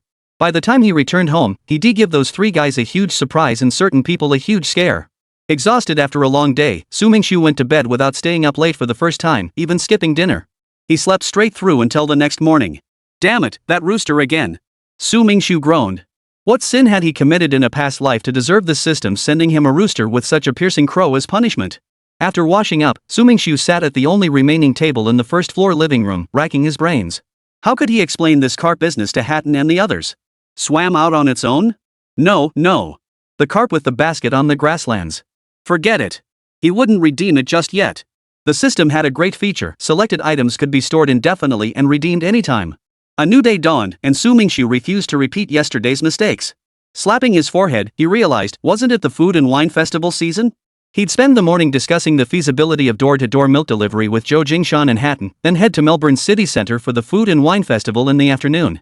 It was a shame he hadn't gotten to enjoy it properly last time, but luckily the festival was still ongoing. Su, are you there? Knocks echoed behind the door along with Sophia's voice. Opening it, he found her standing there holding a tray. You were sleeping so soundly last night that Hatton didn't wake you. It's not good for your health to skip meals like this. Breakfast wasn't particularly elaborate, but that's how traditional Australian breakfasts go: toast spread with jam, a layer of golden brown stuff sandwiched between 2 slices of bread, plus a cup of hot milk. After politely thanking them, Su Mingxu tucked in heartily. With his belly full, it was time to get down to business. He found Zhou Jingshan and Hatton busy in the sheep pen, and the 3 of them simply sat down on the ground to discuss matters. I plan to handle the raw milk myself, then run a promotional campaign. After that, we'll hire someone to drive around delivering it door to door. Hatton enthusiastically agreed. Fresh milk is a healthy breakfast option. I'm sure many people will buy it. Zhou Jingshan looked slightly uneasy. Boss, are you planning to start a milk delivery service abroad? Yes. We don't have many storage tanks for fresh milk, and having a large stockpile of raw milk is a hassle. We might as well turn this situation to our advantage. Until the ranch has sufficient funds, this method can help ease the financial pressure. Hatton's enthusiasm soared. As a child, he'd dreamed of becoming a mail carrier. It seemed cool, with people eagerly awaiting his arrival. Thus, the milk delivery task was assigned to Hatton. Next came the challenge of processing the raw milk. Removing its pungent odor was a major hurdle. Simmering it over low heat would cause vitamins in the milk to be destroyed by oxygen during the slow heating process. Boiling it over high heat caused the amino acids and sugars in the milk to form fructosyl amino acids. Not only were these substances indigestible by the human body, but they could also adversely affect health. Direct boiling was therefore not a viable solution. Without machinery, direct boiling was out of the question. As Su Mingxu racked his brain, his gaze darting left and right, he happened to spot a puddle. Suddenly, an idea sprang to mind: heating over water. Hatton, is that pasteurizer at our ranch still operational? Yes. Hatton nodded. But it hasn't been used in ages. It's covered in dust and needs cleaning. Then please go clean it out. Joe and I will milk today's batch. Got it. In the storage room, Su Mingxu busily poured the freshly milked raw milk into the fresh milk storage tank. Since we're delivering milk door to door, we need our own unique touch.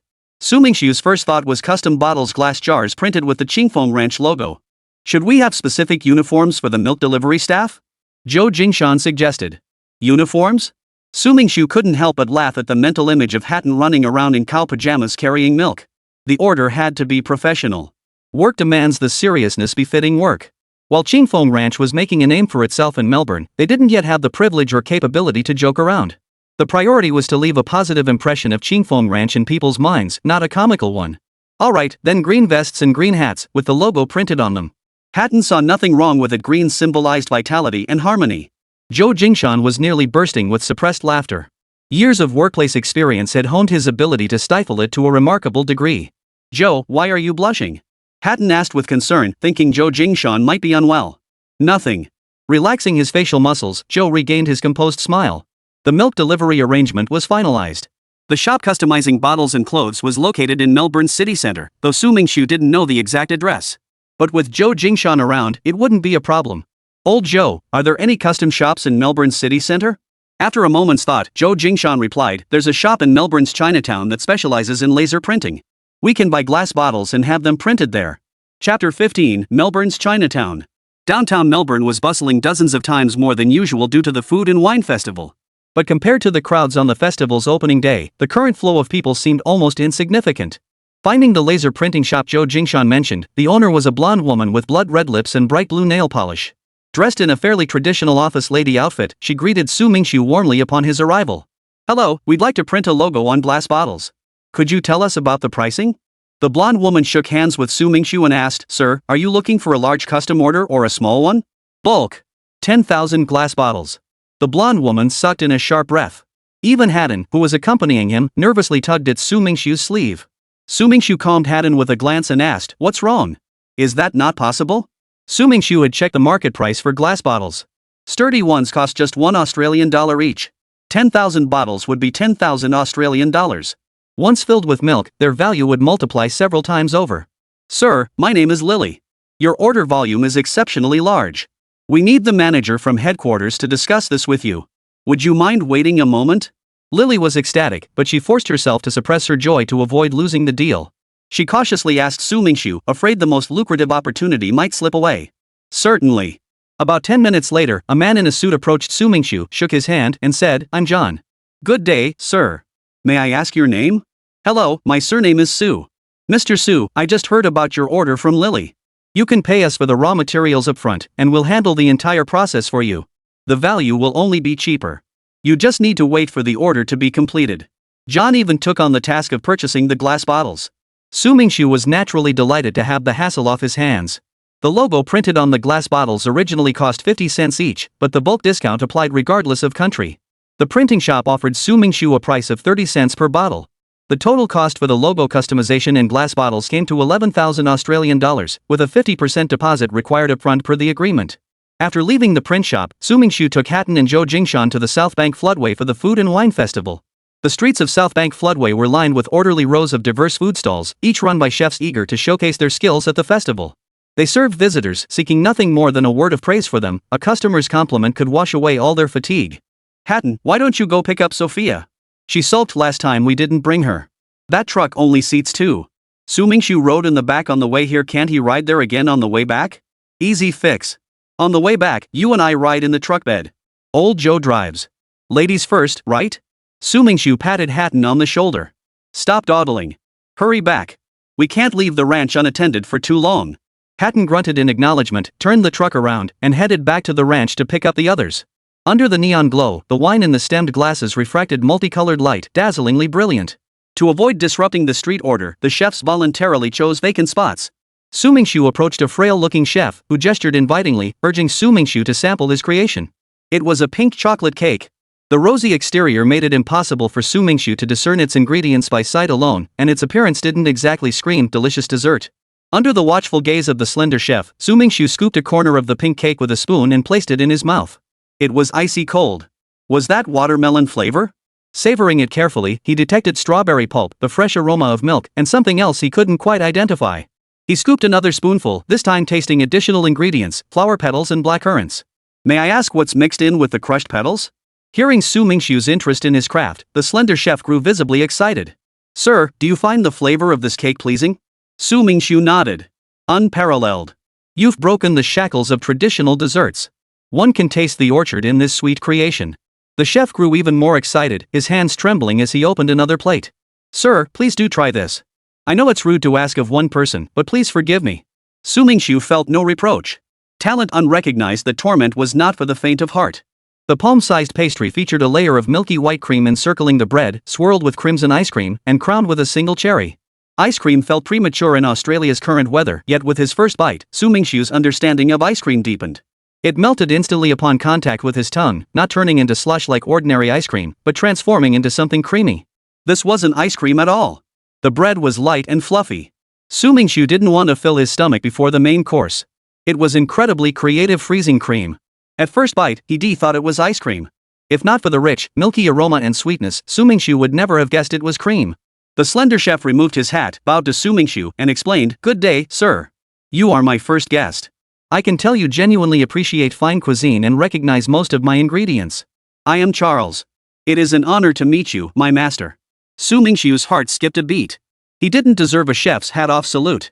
By the book, he wasn't even a chef, just a foodie at best. That said, Charles's pastries tasted exceptional, though their appearance left much to be desired.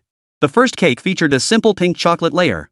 Yet today, visual appeal is one of the primary criteria most people use to judge a dessert's quality. Subjective perception ultimately dictates a food item's sales. Charles, what do you call your first dessert cake? Su Mingxu adored that creation. If Charles were willing to tweak the appearance slightly, it would surely become a sensation. I call it Pink Lover. Every aspect of Charles's expression and tone radiated pride. Pink Lover? What a name! The refreshing taste of watermelon and strawberries, paired with fragrant petals, a fluffy and delicious cake, and nutty crumbs decorating the layers, the name Pink Lover truly lived up to its promise. What's the other dessert called? Shaved ice cupcake. Charles's eyes lit up. I experimented with juicing strawberries to make a cream, then freezing it at a specific temperature to form a gel. Charles, stop bragging about your ugly creations. A slightly overweight man on the other side sneered. Sir, care to sample my dessert? Chapter 16, Cruise Party. Pete, you're such a rude person. Charles clenched his fists in anger, his knuckles turning white. Su Mingxu also despised this tactless, overweight man. Sir, I'm discussing culinary techniques with a chef. He counts as a chef? Pete scoffed, folding his arms. Charles deflated like a punctured balloon, his head drooping. Su Mingxu felt a pang of frustration. The guy was practically bullying you, and you're already backing down? This is exactly when you should punch the bastard. Charles, you did a great job. Both cakes are delicious. Where do you work now? I'll bring friends to try them when I get the chance. Delicious food is perfect for the foodie duo of Hatton and Sophia. Charles shook his head, his mood sinking. Sorry, sir, I don't have a job. Why? By the time he realized he touched a raw nerve, the words were already out. Water spilled cannot be gathered back. Charles stiffened unnaturally at the question. In Australian culture, abruptly asking about someone's age, employer, or family situation is considered disrespectful. Charles, I meant no harm. I apologize for my earlier disrespect. When in Rome, do as the Romans do. Since we're in Australia, we should respect Australian customs. I know you didn't mean it. Charles neatly packed the two leftover desserts and handed them to Su Mingxu. These are for you. Thank you for trying my food. Charles, please leave me your contact information. I'm counting on you. Charles is a skilled craftsman. We absolutely must recruit him when the opportunity arises. Unfortunately, my ranch is in a bit of a bind right now, so I can't take him on immediately. Besides, Sophia handles the food supply. After obtaining Charles's contact information, Su Mingxu headed to the agreed-upon meeting spot with Hatton. Zhou Jingshan followed silently behind until they were well out of Charles's hearing range before speaking up. Boss, are you planning to hire Charles? Yes, I will hire him, but not yet. Su Mingxu's ambitions extended far beyond merely expanding the ranch. The group finally gathered, and during their subsequent shopping trip, Su Mingxu heard the most frequent request. "Honey, grab me some fried shrimp. Honey, grab me a mango juice." It made Su Mingxu question his existence. After half an hour of this torturous display of affection, the highlight of the South Bank Spillways night arrived. A cruise ship glided up the river, its lights shining brightly. Multicolored illuminations cast a stunning reflection on the water. The crowd surged toward the shore the moment the ship appeared, like a black torrent rushing toward a tiny, swaying boat, a mismatch of scale. From passers-by, they learned this year's boarding method differed drastically from previous years. It was now a lottery system. Time to test their luck. After struggling through the crowd to reach the so-called lottery area, they each received their numbered tickets. Su Mingxu was 139, Hatton was 267, Zhou Jingshan was 852, and Sophia was 477. The official draw commenced at 7 p.m., selecting 400 attendees from the crowd to board the cruise ship for tonight's gala. The system was well organized, boarding required personal registration, and each guest could attend only one cruise gala during the festival, ensuring relative fairness in the lottery. To win a ranch from that frustrating system, my luck must be pretty good. Su Mingxu glanced at his watch. 6:59 p.m. Less than a minute remained before the draw began. Some people hadn't managed to squeeze through to the lottery area to claim their numbered tickets. The draw commenced.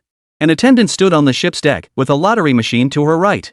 She extended her delicate hand and gently pulled the lever, causing the initial numbers on the machine to rapidly change. The first number drawn was 842.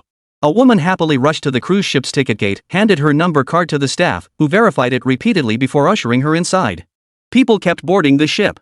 Those who hadn't been selected didn't sigh in disappointment, as the wine and food festival offered more than just the cruise party.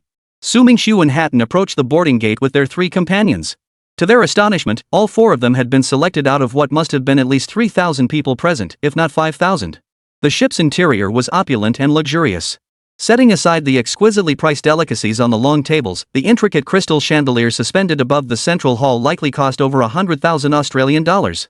Next time I get the chance, I'll definitely install a crystal chandelier on the first floor of the villa. Su Mingxu marveled at the ship's opulence while silently making up his mind.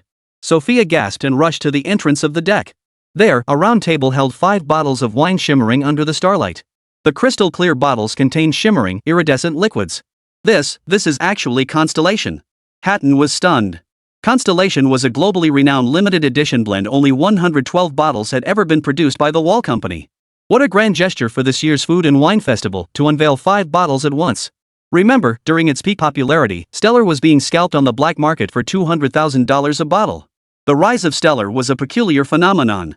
While its taste was decent, it didn't quite merit its current hype. Its appearance, however, was truly unique. The shimmering design had captured the hearts of many women.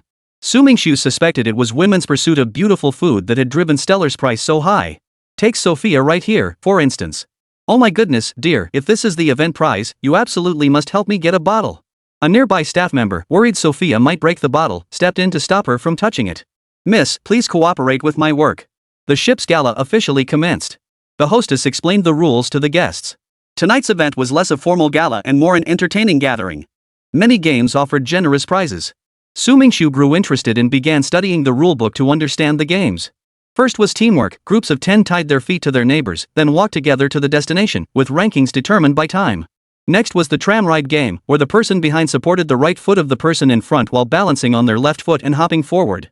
Most other games followed similar rules. Then came the highlight, shooting at moving targets. Using toy guns, participants had to hit constantly moving targets. With 10 bullets, rankings were determined by the number of hits. The top prize for teamwork was a complimentary 3-night stay at South Bank's most prestigious hotel, valued at $20,000 AUD. The top reward for tram ride was a 50% discount voucher for South Bank's most renowned restaurant. And the grand prize for moving target shooting was the Stellar, exactly what Sophia had been longing for. Seeing Sophia's eager eyes, Su Mingxu gave a wry smile. "Hatton, let's go give it a shot." Chapter 17, Shooting Range. "All right." Hatton looked at Su Mingxu gratefully. He wasn't keen on these boring games either. After all, parties were meant for making friends. Hatton was an extrovert whose greatest passion was meeting new people, but marrying young had tied him down. "Leave these games to you youngsters. I'm past my prime, no need to join the fray. Getting hurt would only cause trouble with recovery." Zhou Jingshan declined the invitation to play, quietly taking a seat at the long table closest to the moving targets with Sophia. They ate and drank while watching Su Mingxu and the others strive for the star. Few participated, and those who did shared a common trait: youth. Indeed, the slightly older crowd showed little interest in games. The divide between generations and mindsets split the cruise passengers into three distinct groups. One group chatted about everything under the sun, another indulged in gourmet food and drink, while the third participated in activities. Su Mingxu walked to the shooting position, picked up a toy gun, and weighed it in his hand. It felt light and responsive. The exterior was a high-quality replica of an AK-47, and the sighting system was even more impressive. It used mechanical sights and was equipped with night vision. He rested the stock against his shoulder. As soon as the staff saw he was ready, they pressed a button, and the stationary targets began moving. Once the front sight locked steady, Su Mingxu timed his shot perfectly. One target fell with a thud. Yay! Sophia was more excited than Su Mingxu himself. He fired 5 more shots in quick succession, taking down 4 more targets. Victory was practically assured. Hatton wasn't faring as well. He fired 7 shots but only hit 3 targets. One hit wasn't in the right spot and failed to knock it down, making it a 2 for 7. Hatton, don't rush. Wait until the crosshairs are right on the edge of the target before firing. Remember, toy guns fire much slower than real ones. For safety on the cruise ship, the toy guns used plastic bullets. They might sting a bit upon impact, but the bullets took a fraction of a second longer to reach the target, long enough to potentially affect the outcome. The wind on the cruise ship deck is strong, and wind direction affects the bullet's trajectory. You need to anticipate the target's position to hit it and knock it down. I'll give it a shot. Hatton's palms were sweaty with nerves. Out of the 10 competitors, his scores were the worst. He didn't expect to win, but he couldn't finish dead last. Following Su Mingxu's advice, Hatton's next shot hit the target dead center. Nice! Hatton gave himself a mental pep talk and continued firing. Among the 10 competitors, the greatest threat to Su Mingxu came from the person at position 2, a woman. Standing at his own position, Su Mingxu couldn't see her face clearly, but the outline felt familiar, as if he'd seen her somewhere before. As the contest neared its end, Su Mingxu had hit 7 out of 9 shots. Position 2 also had 7 hits out of 9. The final shot would decide the winner. The final showdown.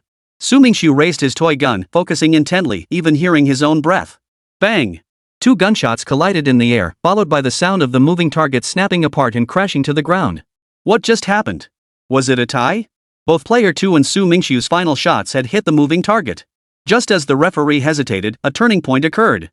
Another moving target had fallen. Su Mingxu hit 2 birds with 1 stone? It turned out that Su Mingxu's final bullet had pierced the first moving target while simultaneously striking the base of the second target. A sudden gust of wind then blew the moving target off its pivot. Congratulations to contestant number 7 on the victory. The referee breathed a sigh of relief and announced the result with a sense of release. Satisfied, he accepted the trophy Hongxing handed to Sophia. To his surprise, she hesitated. Su Mingxu found it amusing. Take it, Sophia. During her time at Qingfeng Ranch, Su Mingxu's approachable and down-to-earth demeanor had made Sophia feel as if she were in a dream. After all, in her understanding, ranch owners were typically aloof figures who merely directed their workers. Sophia's perception wasn't wrong, but she hadn't considered Qingfeng Ranch's current scale. The party was set to last until 1 a.m. Concerned about the livestock at the ranch, Su Mingxu discussed with the staff and arranged for a spare boat to ferry the 4 of them ashore. On the way back to the ranch, Sophia cradled the Hongxing pistol, unable to put it down, leaving Hatton scratching his head in frustration.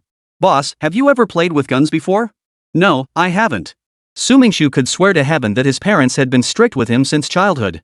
Between cram schools and extracurricular classes, he'd barely had time to play, let alone handle guns. Then your talent is undeniable. Hatton couldn't help but sigh. Talent is truly frustrating. As they bantered back and forth, Hatton's phone rang. It was the print shop in Chinatown. Su Mingxu's SIM card was still registered to China, so Hatton's number was listed as the contact. Hello, is this Mr. Su? Hatton handed the phone to Su Mingxu, who took it and held it to his ear. Yes. Mr. Su, it's like this. Due to the large quantity of your order, we'll be delivering it to your door around noon tomorrow. Since you didn't provide an address, we're calling to confirm. The customer service representative briefly explained the purpose of the call, and Su Mingxu gave the address of Qingfeng Ranch. The service was surprisingly thorough. It seemed the printing shop's main store was quite substantial. From Zhou Jingshan, he learned the printing shop's main store was a well-known DIY shop in Melbourne, specializing in DIY materials like glass bottles, something the printing shop could definitely handle. One thing puzzled Su Mingxu: how could such a large-scale business not have a name? Zhou Jingshan cleared up the confusion. The place is literally called Print Shop.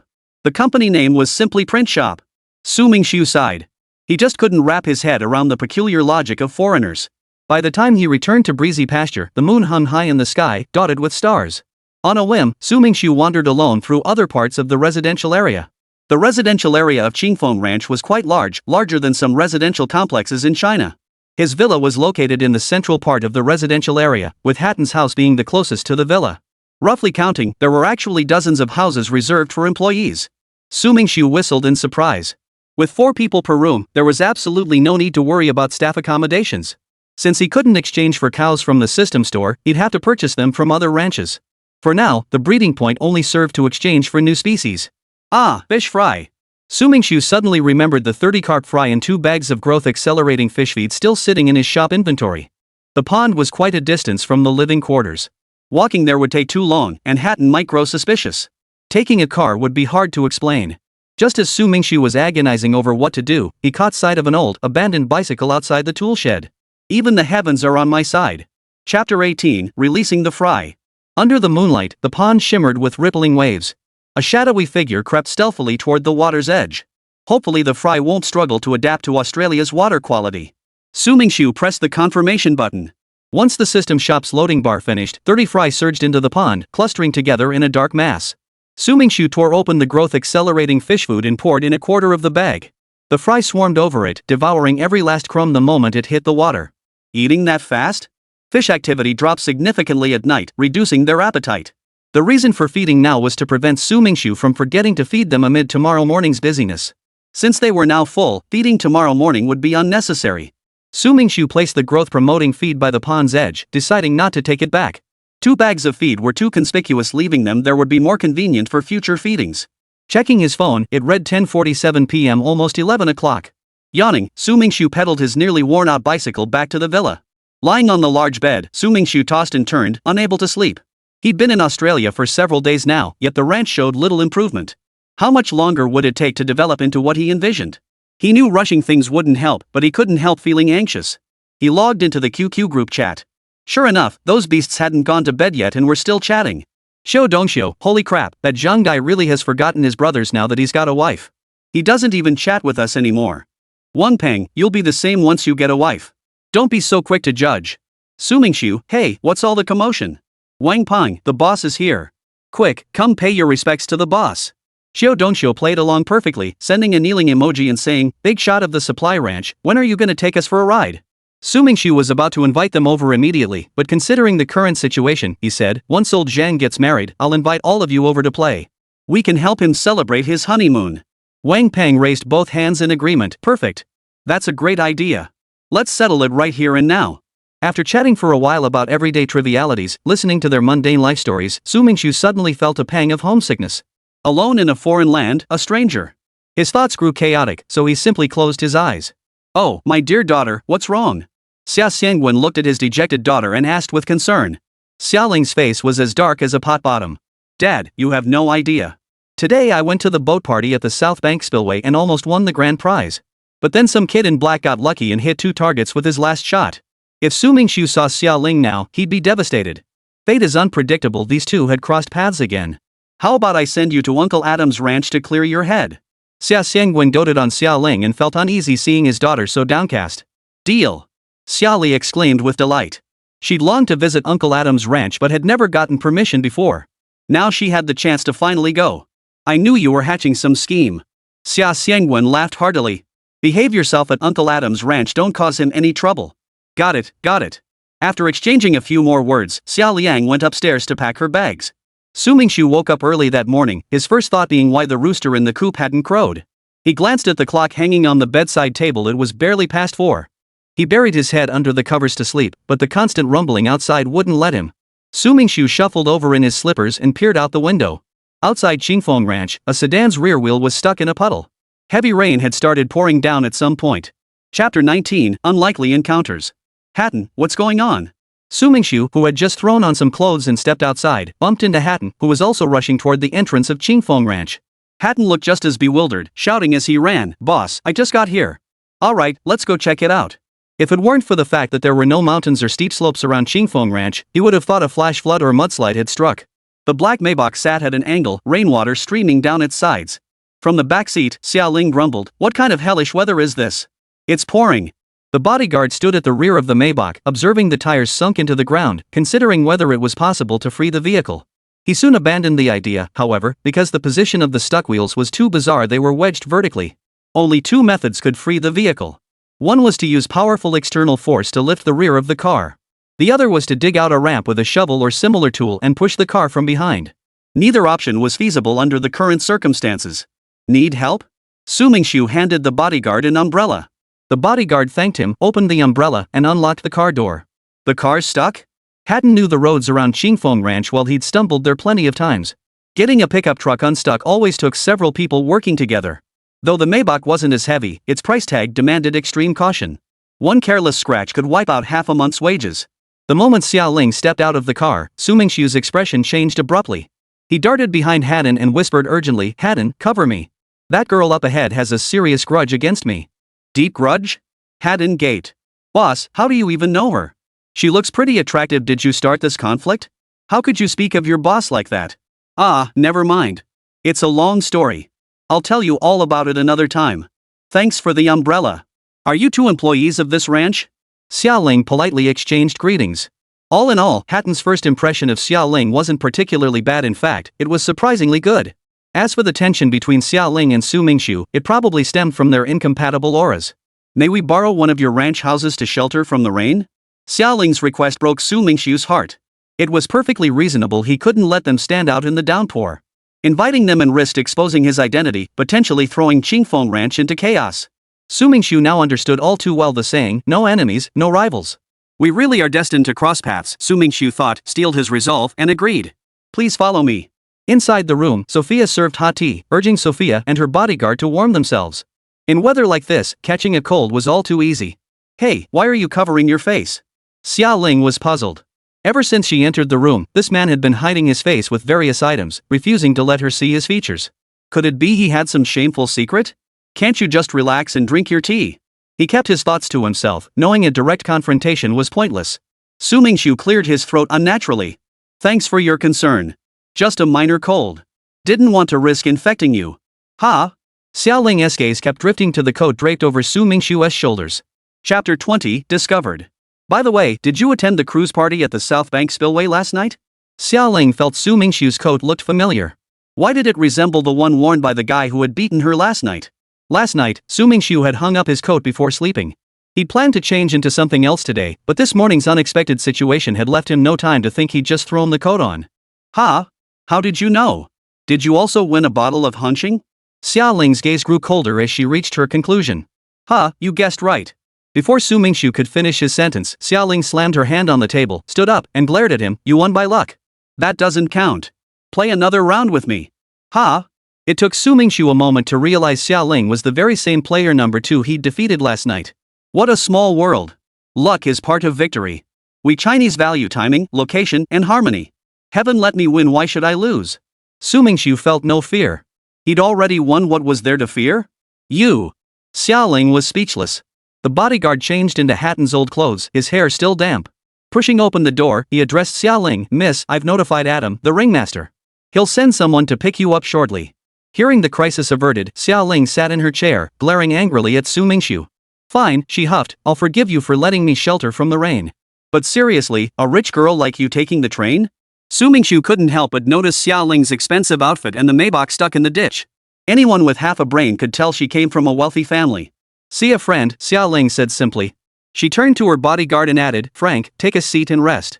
Frank sat down stiffly on a nearby chair, carefully sipping his tea from the cup he held. "Your shooting skills are impressive. I've had extensive training since childhood. If my father hadn't emigrated to Canada, I'd have made the national team long ago," Xia Ling remarked with a hint of pride. The downpour showed no sign of letting up. During this time, Adam called Xia Ling several times, reporting poor road conditions and instructing her to hand his phone to the ranch owner. "Good day, sir. Thank you for providing shelter for Miss Xia. I'm Adam, owner of Sutton Ranch." A deep, resonant baritone came through the receiver. "Hello, Mr. Sutton." Compared to Adam's deep voice, Su Mingxu's was like a gentle spring breeze. "Due to the heavy rain, the roads are extremely muddy, and my team is progressing slowly. It will take some time to reach your ranch. During this period, I would like to ask you to kindly spare a little time from your busy schedule to look after Miss Xia. I will provide you with satisfactory compensation." Adam's offer was to give Su Mingxu 20 dairy cows. "No need for compensation," Su Mingxu replied. "Miss Xia and I are old acquaintances."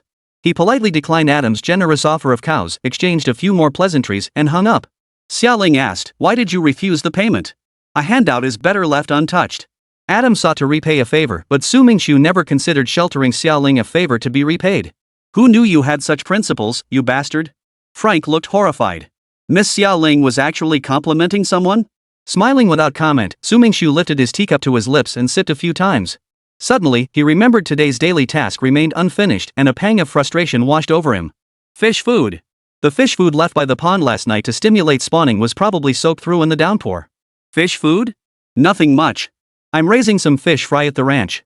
Xiaoling didn't press further, shifting the topic instead. Is there anything fun at your ranch? But then he remembered the custom glass bottles had arrived today, so he quickly changed his answer. Sure. Want to help out?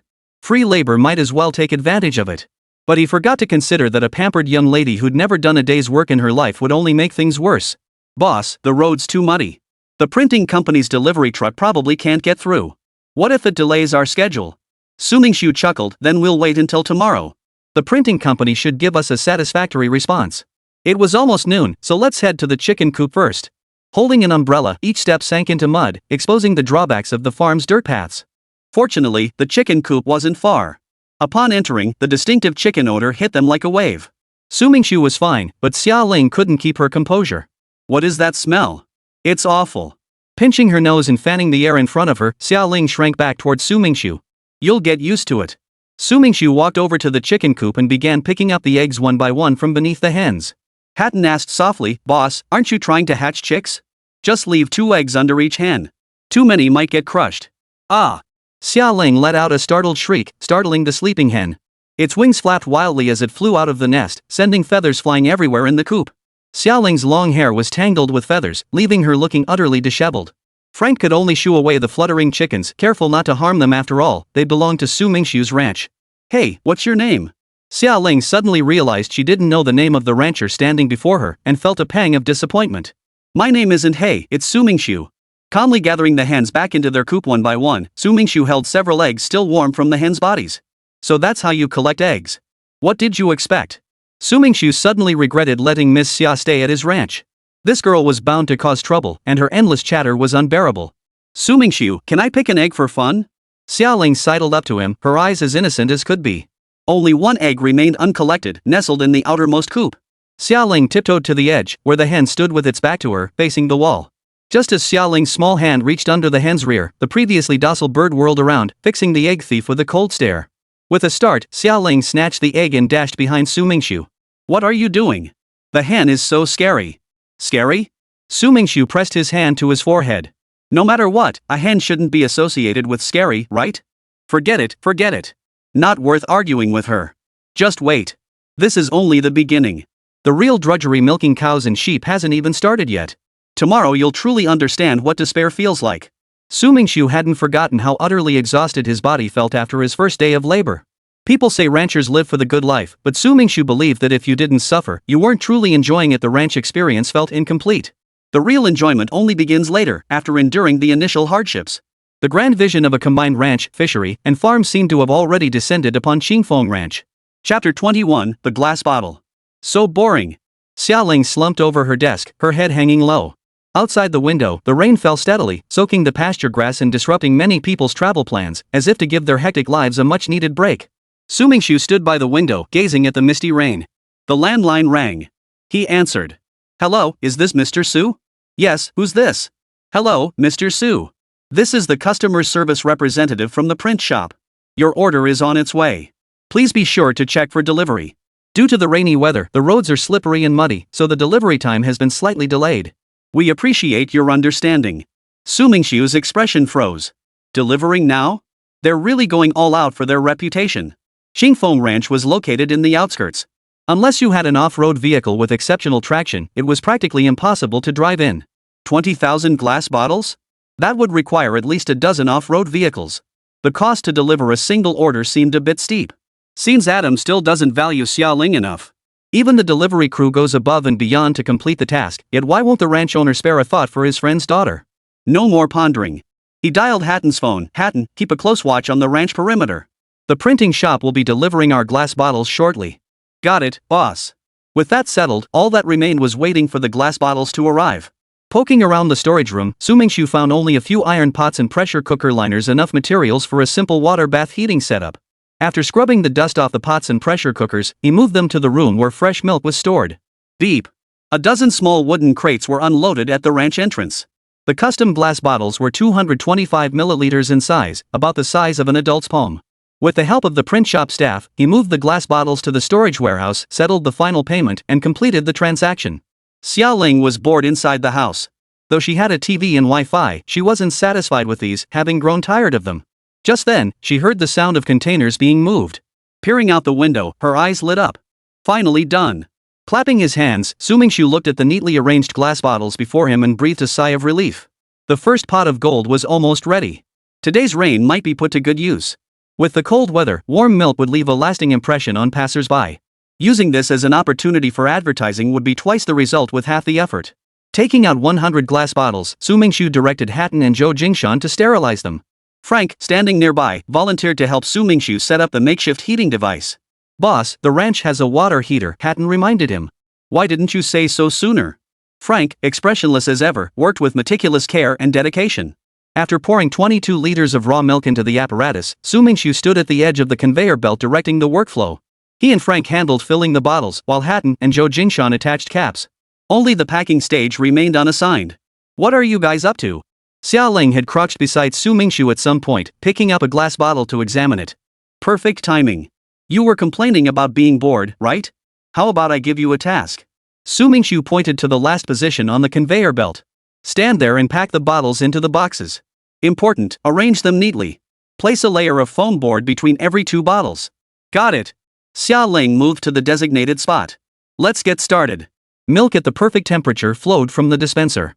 Su Mingxu caught the sterilized glass bottles, filling them before placing them on the conveyor belt. The cycle repeated, each person's work proceeding methodically. Except for Xiaoling. "Too fast. Can you slow down?" Xiaoling scrambled to place the bottles into the box, but they wobbled and tilted because she hadn't secured them properly. There was no choice but to slow down the conveyor belt, giving Xiaoling time to reorganize them. That's how assembly line work operates. A problem in one link affects the entire process. By the time all 100 glass bottles were packed, Xiaoling was completely exhausted. She never imagined that the seemingly simple task of boxing baby bottles would be so physically demanding. Not bad, right? Her stubborn nature refused to admit defeat. The next step was to target nearby towns. Why not Melbourne City Centre? Melbourne City Centre had a fast-paced lifestyle, and the distance was too great. Targeting the city first would be too ambitious, risking a loss of control over the pace. It was better to start with the nearby town. Moreover, the residents of the town lived more comfortably. Unlike rural China, people in Australian towns were relatively well off and didn't yearn for the city as strongly. It was the perfect place to begin. "It's raining now. You wouldn't want to deliver today, would you?" Su Mingxu opened his mouth, then said, "If you don't want to go, just rest at the ranch. I'm sure you won't let yourself get bored." "Why would I stay at the ranch when I could go out and have fun?" Xiaoling wasn't about to pass up this rare chance to explore. Aside from that train ride last time, she could count on one hand the number of trips she'd taken without her family. Don't complain about the cold, and don't whine about being hungry. Su Mingxu made sure to lay down the rules beforehand, hoping to avoid upsetting the young lady later. "Fine. You really underestimate this lady." Xiaoling flung her head back, grabbed her umbrella, and headed back to the cabin Hatton had prepared for her to pack her things. Before leaving, she added a final warning, "Don't you dare leave me behind." Hatton and Frank, clad in raincoats, hoisted crates of hot milk onto the truck, secured a tarp over the cargo bed for shelter. As the boss, Su Mingxu sat in the passenger seat, no problem there. But Xiaoling was the guest. "Sigh, I absolutely must buy a Wuling Sunshine pickup someday.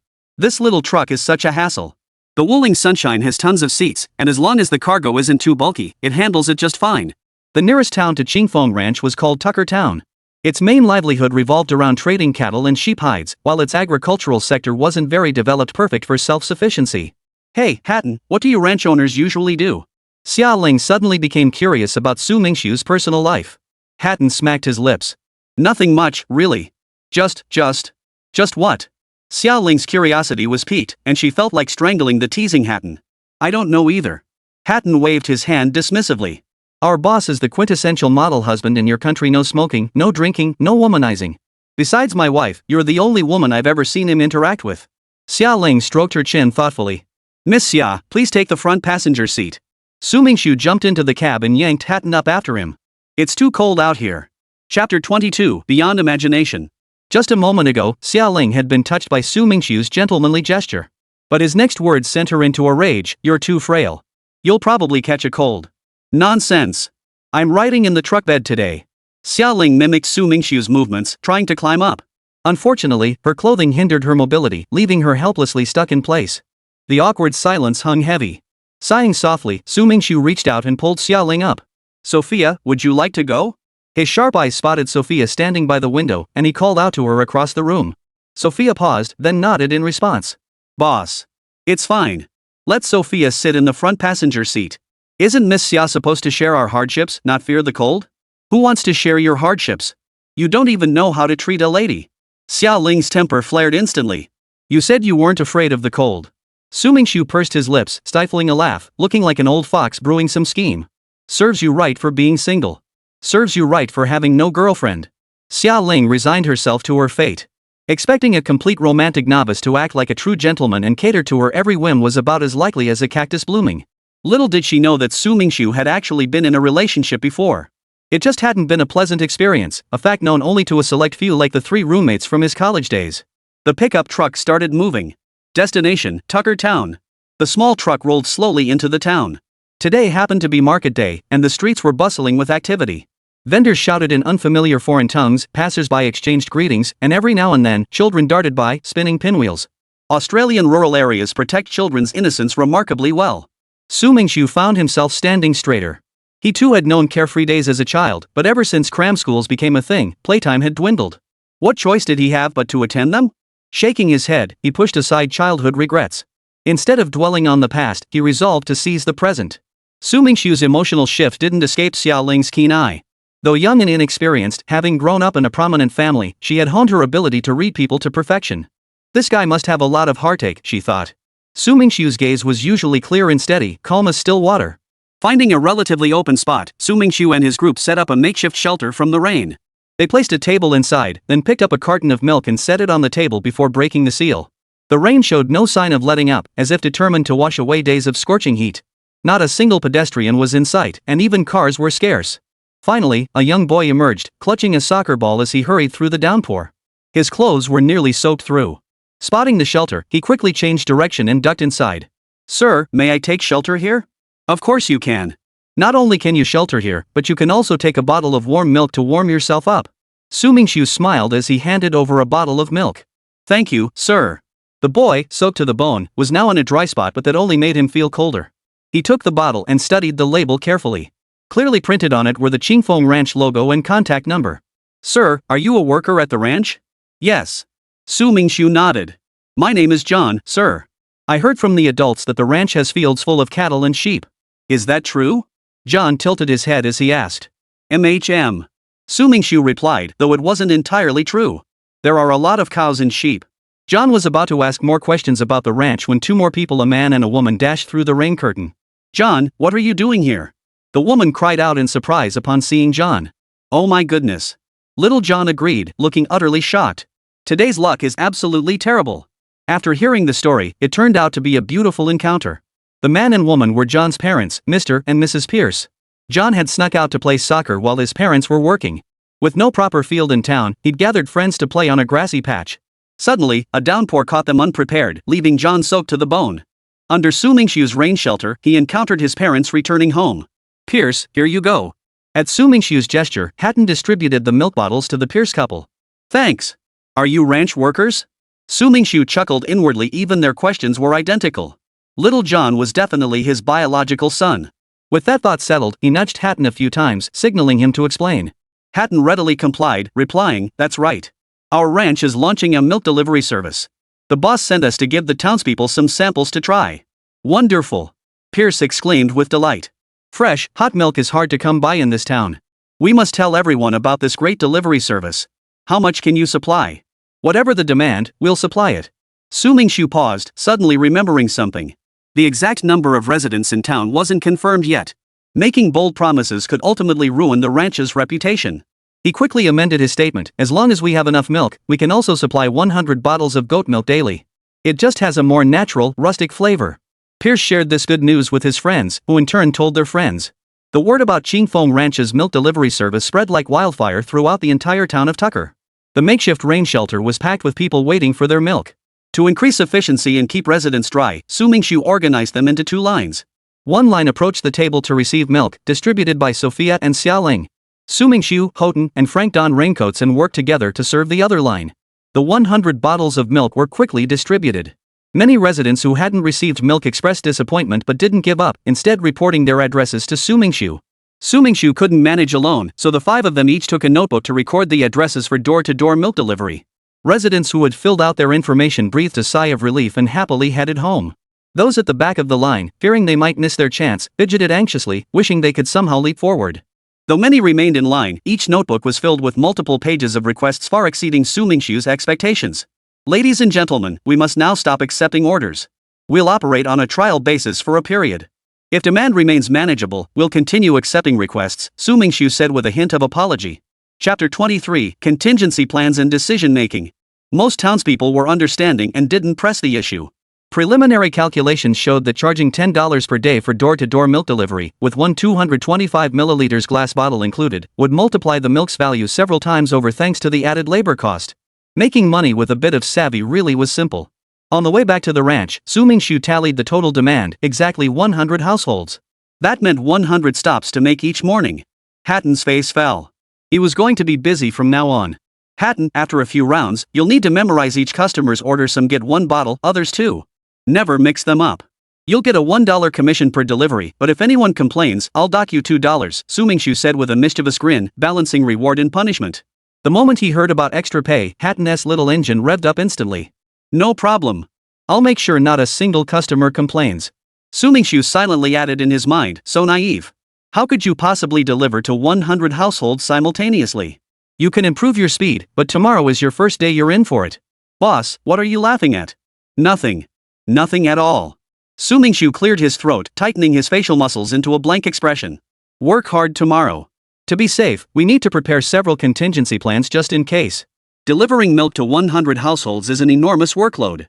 It's impossible for Hatton to handle it alone, so Zhou Jingshan will also need to assist at the same rate as Hatton. I've thought of 2 plans. See which one you think is more feasible. Plan 1, Zhou and I will both come with you to Tuckertown. Zhou and you will handle deliveries, while I stand by for emergencies.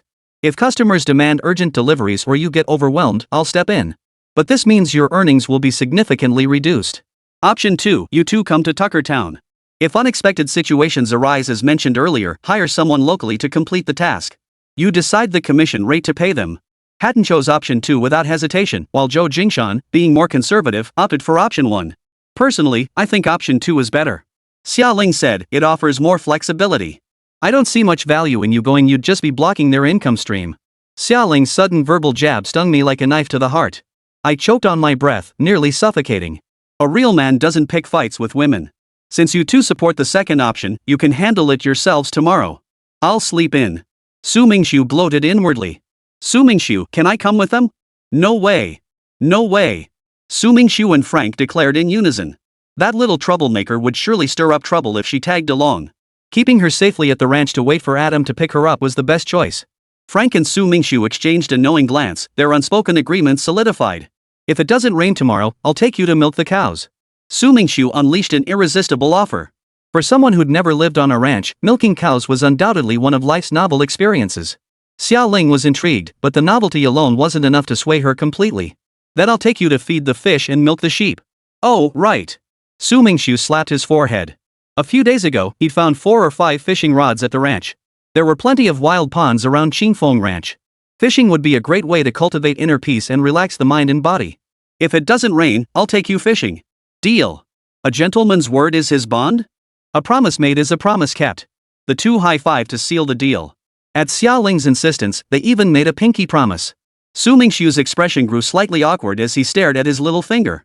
How long had it been since he'd done something so childish? By the time they reached the ranch, the rain had mostly stopped, gradually tapering off. Puddles spread everywhere across the ground, raindrops clinging to the grass like droplets of dew, their vibrant green color filling the eyes. With no smog, the open terrain of the suburbs and the scarcity of industrial factories made the air exceptionally fresh. Su Mingxu, long accustomed to city life, relished this rare comfort. It was a pity Melbourne never saw snow. With its subtropical temperate hybrid climate, Melbourne's winter coincided with China's summer. Winter temperatures hovered around 10 C, and to see snow, one had to venture to the nearby high mountains where extensive snow cover could be found. An hour later, the rain finally cleared. The dark clouds dispersed completely, and the sun, obscured for most of the day, vented its pent-up frustration, baking the earth with all its might. Yay, we can go fishing tomorrow. Xiao Ling made a peace sign in her room. In stark contrast to Xiao Ling's excitement, a different mood was brewing in Su Mingxu's room. He was about to become a babysitter for the day. Suddenly, his phone rang. He answered it. It was Adam calling. Mr. Su, a vehicle will pick up Miss Xiao Ling around 4 p.m. tomorrow. We kindly request your continued care for her one more day. Got it. Su Mingxu's thought was to pry the Maybach out of the ditch with a steel bar and get Xiao Ling out of there fast. That actually sounds like a viable plan. Su Mingxu clapped his hands. Let's ask Frank. Frank, I was wondering, could we use leverage to get the Maybach out of the puddle? Su Mingxu found Frank playing with his phone. Mr. Su, it could work, but the young lady ordered me not to drive her away. She hasn't had enough fun yet. How could I have forgotten Xiao Ling's stubborn streak? Frank delivered another blow. The young lady had me remove the lug nuts to prevent you from taking her back early. You actually did it? Mr. Su, it's an order. Frank sounded dead serious. Maybach wheels just like that, gone. Rich people can be so capricious. Su Mingxu smacked his lips. Fine, Xiao Ling clearly treated this place like a resort. He flopped onto the plush bed and slept straight through until dusk, then jolted awake. He hadn't milked the cows yet. He hurried downstairs, only to find Hatton's cottage bustling with activity. What's got everyone so cheerful? Su Mingxu knocked on the door. Upon entering, he saw Sophia bustling about in the kitchen. But 6 people had huge appetites, and preparing the meal would take a lot of time. Hatton, do we have a grill at the ranch? Boss, no. Hatton shook his head. Want to have a barbecue? Then go buy one. He glanced at the clock. It was 7:20 p.m. While you're out getting the grill, pick up some meat too. We'll eat our fill when you get back. During Hatton's round trip by car, Frank and Su Mingxu cleared a patch of open ground, while the 2 ladies, Sophia and Xiao Ling, prepared spices like cumin and chili powder inside the house. Chapter 24, Barbecue Under the Stars. By around 9 o'clock, Hatton returned. Traffic was much lighter on the nighttime route between the city and the suburbs, so the round trip was quick, no slower than taking the highway. 2 large bags full of ingredients: chicken wings, lamb, squid, and other barbecue essentials. Hatton had thoughtfully remembered to buy metal skewers. With Sophia's help, they cut the lamb into bite-sized pieces.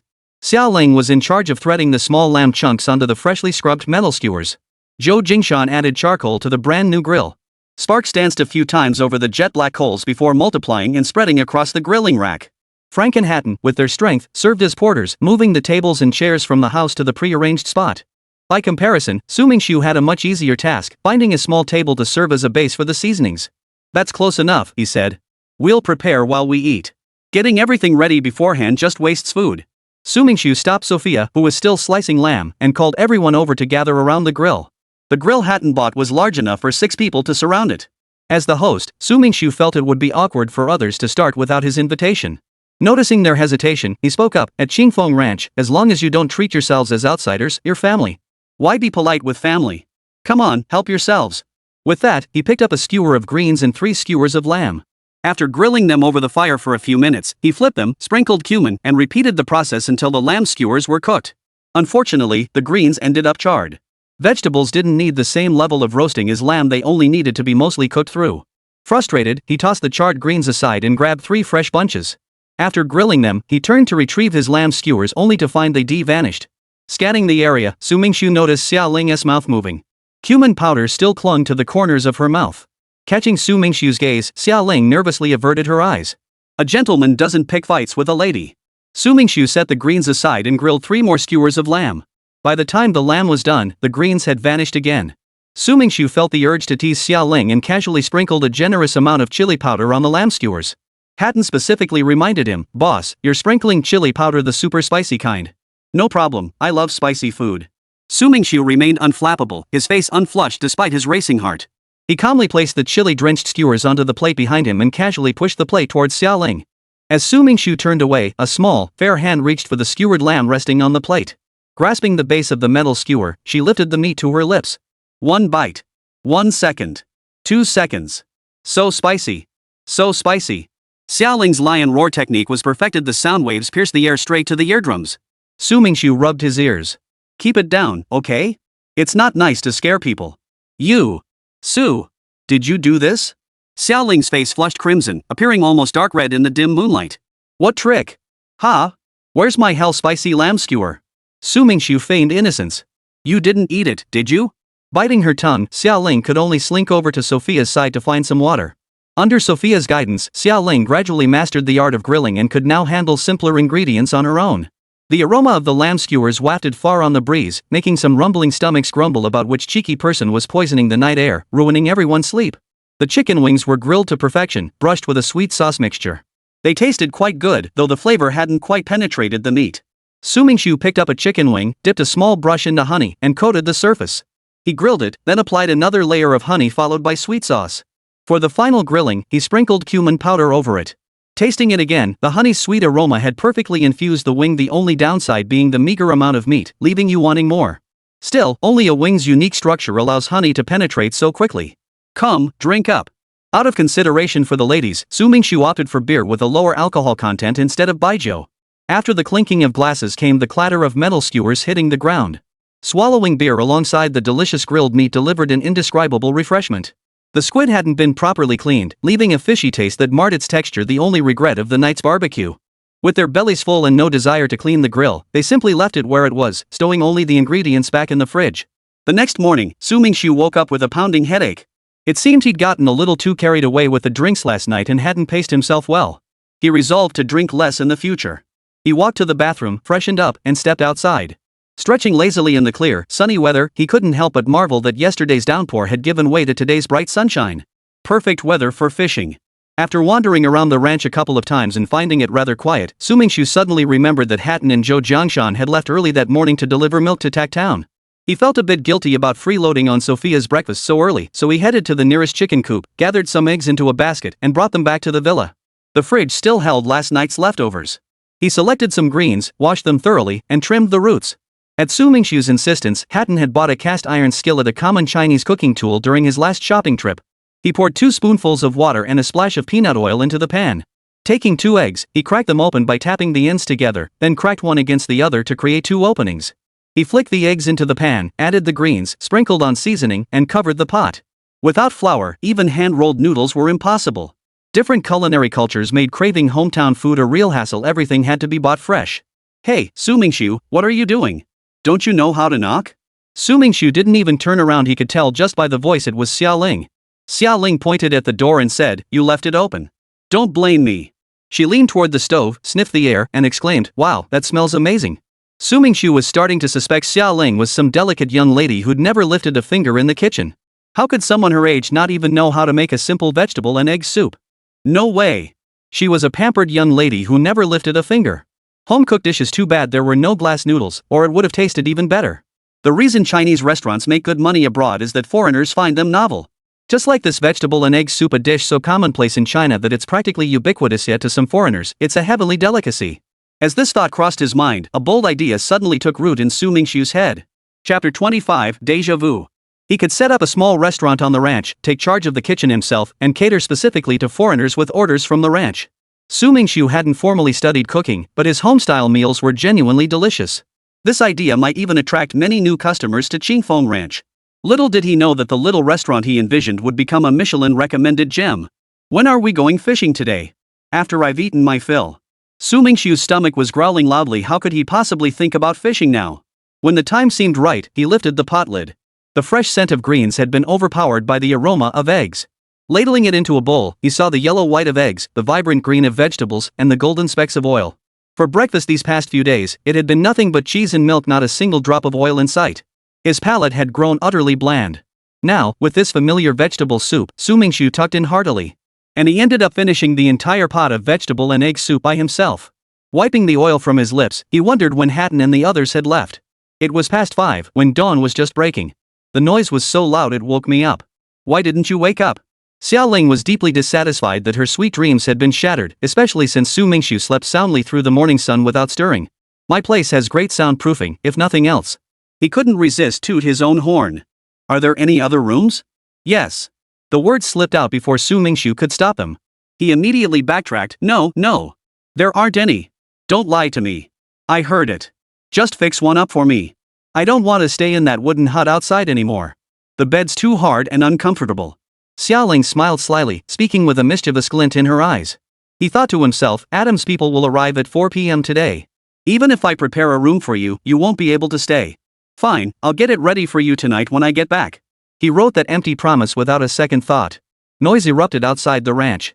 Had Hatton and the others returned? Boss, we're back. Hatton kept wiping sweat with a towel, exchanged a quick greeting with Su Mingxu, then found the faucet and turned it on to wash his face. Zhou Jingshan wasn't much better off either. He'd already taken off his jacket. It was a slightly chilly spring morning, and you could tell he was really exhausted. Great work. Zhou Jingshan handed over the log sheet. Yesterday they collected a week's worth of payments. Each delivery marked with a check on the sheet, 100 addresses, each with a check, signifying milk delivered. Hatton, today's milking and processing duties at the ranch are yours and old Zhou's. I'm taking Xiaoling fishing. Su Mingxu tossed the fishing rod to Xiaoling. What's this for? How about you go dig for earthworms? They're the best bait for fishing. At the mention of earthworms, Xiaoling shuddered. No, you go instead. Fresh rain had fallen yesterday, leaving earthworms practically everywhere. Walking along the edge of the pond, he casually picked up over a dozen worms of varying sizes, some as short as his index finger, others stretching as long as his entire palm. Before leaving, Su Mingxu fed the carp in the sugar-filled pond. Even in this unfamiliar place, the carp thrived, its body noticeably larger than when he last saw it. The system's accelerated fish feed was indeed effective. Su Mingxu had driven cars before, but never trucks. The dirt road was riddled with potholes, and one wrong move could send him careening into a ditch. He wasn't about to take that risk. Unfortunately, the ranch had no other transportation available. Left with no choice, he had to walk. Hatton had mentioned that about a kilometer south lay a lake, a former fishing ground that had since fallen into disuse. Wait for me. Xiaoling's quick little steps couldn't keep up with Su Mingxu's long, striding pace. The path ahead grew narrower and narrower until it vanished altogether. Before them lay a dense grove of trees, where lush greenery mingled with dappled light. A low breeze swept through, carrying away a few fallen leaves. A cool breeze blew in their direction, carrying a hint of chill that dispelled the heat they'd built up from walking. Staring blankly, Su Mingxu's feet hovered in midair. This isn't chasing after me. Slow down, don't trip. A smile played at the corner of Su Mingxu's eyes as he followed the graceful figure ahead with affection. The scene shifted, finally arriving at the airport. Let's break up. Fine. The illusion shattered as her foot stepped down. What are you standing there for? Xiaoling nudged Su Mingxu's back. Su Mingxu said nothing, responding only with a smile. The atmosphere felt heavy. Xiaoling couldn't figure out why he'd suddenly become like this. In her memory, Su Mingxu had always been an upbeat, cheerful person. She didn't disturb him until they reached their destination. Sorry, I just remembered something unpleasant, Su Mingxu said awkwardly, scratching the back of his head with a smile. Xiaoling rolled her eyes in mock disdain. Fine. Since you're accompanying me fishing, this lady will graciously forgive you. Fine.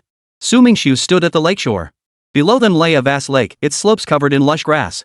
Ripples danced across the shimmering surface as several fish leapt, breaking the tranquil stillness. Hurry up! Can't you see the fish? Xiaoling lost her composure at the sight, urgently shaking Su Mingxu's arm. Su Mingxu bent to rig his hook, then casually handed Xiaoling a can. Her face filled with confusion as she opened it to find earthworms writhing and twisting inside, desperate to escape. Ah! A flock of birds took flight from the woods, and startled wild boars bellowed incessantly. Xiaoling's sonic blast was downright terrifying. What's the big deal? Hurry up and tear off a piece of earthworm for me. Su Mingxu finished rigging the hook and reached out for the bait. You want me to tear an earthworm? Xiaoling's face darkened as she tossed the jar to Su Mingxu. You tear it. Get the bait ready. Ha ha. You're not scared, are you? Who's scared? I just don't want to get my hands dirty. Seeing through Xiaoling's little thoughts, Su Mingxu didn't call her out. He helped her attach the bait. Taking the fishing rod, Xiaoling couldn't wait to dash toward the lake. Be careful, don't fall. After saying this, Su Mingxu couldn't help but chuckle at himself. The past was the past. A new life, a fresh start. Who hadn't gone through a breakup in this lifetime? The hook hit the water, and the float drifted along with the current, never straying far, always bobbing within a certain range. Before half an hour had passed, Xiaoling was yawning constantly, fighting off drowsiness. The quiet float suddenly jerked violently. Xiaoling jolted awake, snatched the rod, and yanked it up. A large fish flew out of the water, but Xiaoling's movements were too hasty. She lacked strength and hadn't built up momentum, so naturally, she couldn't reel it in. Su Mingxu, help me, she cried urgently, as if terrified the fish would escape. Su Mingxu was both exasperated and amused. The girl was flailing the rod wildly, tangling her line with his. Chapter 26, The Reward. Standing behind Xiaoling, he gripped the rod. Count to 3. 1, 2, 3. Pull together. 1, 2, 3. With Su Mingxu's command, the huge fish was flung onto the shore. The lively, flopping fish thrilled Xiaoling. Ignoring the fishy smell, she scooped it up. See? I caught it. Xiaoling's triumphant display nearly made Su Mingxu choke on his food. It was an Australian lungfish, a species that inhabits both saltwater and freshwater environments. Unlike trout, it possessed few small bones. Only when the lake water soaked through her clothes did Xiaoling realize something was amiss. She hastily tossed the lungfish aside, then, fearing it might escape, shot a pleading look at Su Mingxu. He shook his head. Enduring a teammate like this was truly a blessing or curse from a past life. They'd brought 3 metal buckets from the ranch, and just one lungfish filled one bucket. Looks like today's fishing trip would wrap up quickly. Having landed her first catch, Xiaoling's confidence soared. She crouched by the lake, her focus sharp. In stark contrast to her nervousness, Su Mingxu appeared completely unfazed. He pulled out a cigarette, but before he could light it, he heard, "No smoking. Secondhand smoke is very harmful." His hand froze mid-light, and he obediently tucked the cigarette away. "Su Mingxu, what do you think? If we catch a few fish to take back to the ranch, could they survive? It could work if we have enough. Fish that can survive in this lake should adapt to the ranch's ponds. The challenge is figuring out how to raise them. That would take a lot of effort.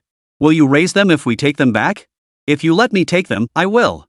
Xiaoling happily imagined her own little pond teeming with fish, easily catching several with a quick cast, then grilling them for dinner. "I doubt you'll be able to take them." Su Mingxu didn't believe Xiaoling's family would let him take them, and besides, he had a better idea. Time kept slipping away. The sun had already shifted to a 45-degree angle. He checked his phone, it was already 3:27 p.m. Their haul for most of the day was 1 lungfish and 3 unidentified fish. Its silvery scales shimmered with a blue sheen, and though smaller than the lungfish, it felt plump to the touch. Having skipped lunch, both were ravenously hungry. Xiaoling, help gather some broken branches. Su Mingxu stepped out for 5 minutes. When he returned, he held 2 sturdy sticks in his hands. Plopping down on the grass, he used his pocket knife to carve a triangular notch in the middle of one. "What are you standing there for? Hurry up! Don't you want grilled fish?" Su Mingxu finished assembling 2 simple stands and noticed Xiaoling still standing in place, prompting him to urge her on. Oh. Hearing about grilled fish, Xiaoling suddenly became unusually eager. Seems her appetite rivals mine. Su Mingxu was a true foodie. No matter where he went, he'd always sample the local specialties. He picked up a fish and dug a hole in the ground. The fish had long since died in the metal bucket due to the cramped space and lack of oxygen. Dumping the fish guts directly into the lake wasn't ideal, so he buried them in the pit instead. After disposing of the guts and scales, Su Mingxu walked to the lakeshore, filled the iron bucket with lake water, and thoroughly cleaned the blood from the fish's belly and any remaining scales from its surface. He processed the other fish the same way. By the time Su Mingxu finished preparing the fish, Xiaoling finally returned, carrying the branches. He dug a pit between 2 stakes, lit the branches, and tossed them into the hole. Taking a sturdy branch, he skewered the fish through its body and placed it on the stakes to roast. No other seasoning was used, just the pure, natural flavor. When they set out, they hadn't planned on catching fish, much less grilling them. Back in China, Su Mingxu had never caught a single fish when he went fishing alone. The flames crackled and popped as they burned the branches. The fish's skin, without any added seasoning, began to turn black. "It's burning. It's going to burn." No need to rush. Su Mingxu held back Xiaoling, who was about to get up to retrieve the fish. "See how it looks like it's burning? But the meat inside isn't fully cooked yet. Do you want to eat half-cooked fish?" "No way." Xiaoling had no desire for half-baked food. "Then that settles it. Just wait patiently." During the agonizing wait, Xiaoling repeatedly tried to find excuses to grab the fish, only to be stopped each time. "Su Mingxu, it's really burning." "Su Mingxu, the fish is about to fall off the stick." "Su Mingxu." 10 minutes later. Each holding a grilled fish, Su Mingxu ate with relish while Xiaoling seemed at a loss, like a tiger unable to take a bite. She hesitated. Should she bite the head? The tail? Eating the belly worried her that the black and charred bits would smear her lips and face. She tried wiping the surface ash off with her fingers. Xiaoling followed suit, running her index finger along the fish's surface until it turned pitch black. The grilled fish had no seasoning. Wild fish had much more tender flesh than farmed fish. The outermost layer of fish, closest to the fire and cooked longer, had become crispy and charred. Surprisingly, it wasn't as bad as expected. Chewing carefully, the flesh wasn't mushy at all. Instead, it became more resilient and chewy. By the time she finished half the fish, Su Mingxu's jaws ached. "Full yet?" Wiping his mouth, Su Mingxu led the way carrying the metal bucket, with Xiaoling following behind. The scene felt perfectly natural. 3 large trucks were parked at the ranch entrance. Upon seeing Su Mingxu, the driver shook his hand and said, "Hello, I'm here to pick up Miss Xiaoling on behalf of ranch owner Adam." After some conversation, it turned out Adam didn't want to owe anyone a favor, so he sent Su Mingxu some compensation. But this reward was a bit too generous, wasn't it? 10 dairy cows and 2 horses. A single cow must be worth at least 6 or 7,000 Australian dollars. And the horses? Forget about it. No one would part with them unless it was a specialized stud farm. They're priceless. Mr. Adam insisted, "Please accept this. Otherwise, we won't be able to report back." Under the driver's persistent urging, Su Mingxu reluctantly accepted the generous payment. Su Mingxu, didn't you say you wouldn't take it? How else would they cover their expenses? Your Uncle Adam explicitly stated he didn't want to owe anyone a favor. If I refuse now, wouldn't that just force him into a debt of gratitude? Su Mingxu shot Xiao Ling a disapproving look. How could she not grasp such basic cause and effect? She'd end up counting others' money after being taken advantage of. Give me a fish. We each get one, she insisted, pointing at the 2 metal buckets beside Su Mingxu. Xiao Ling took the fish with pale blue scales, while the Australian lungfish stayed with Su Mingxu simply because lungfish made for tastier dishes. He motioned for Hatton and Zhou Jingshan to lead the cows inside first. Standing between the 2 horses, he glanced left and right, clearly captivated yet hesitant to touch them. Who knew if these horses were even broken in? Boss, our ranch doesn't have a stable. Chapter 27, English Thoroughbreds. This. No stable meant the horses had nowhere to rest. Surely they couldn't be kept with the cows? Build one ourselves? Boss, you're joking, right? Hatton looked horrified. Stables aren't sheep pens, the 3 of us could manage those. Building stables is like constructing a house. How could we possibly do it ourselves? Then let's put them by the villa's first floor entrance for now. Part of the villa's first floor is open near the entrance. It offers shade and shelter from the rain, with just enough space for 2 horses. Reins and tack, we absolutely must buy them tomorrow. The next day, Su Mingxu dressed and headed out at dawn, joining Zhou Jingshan to buy tack. On the way, Su Mingxu made a call. Who is it, disturbing my sleep this early? Li Liang's displeased voice came through the receiver. It's me, Su Mingxu. Hey, you little rascal. Where've you been off making your fortune? That's not very loyal of you, not even inviting me along. Li Liang, who had been lying in bed, shot upright like a carp. I've got 2 horses at my ranch in Australia.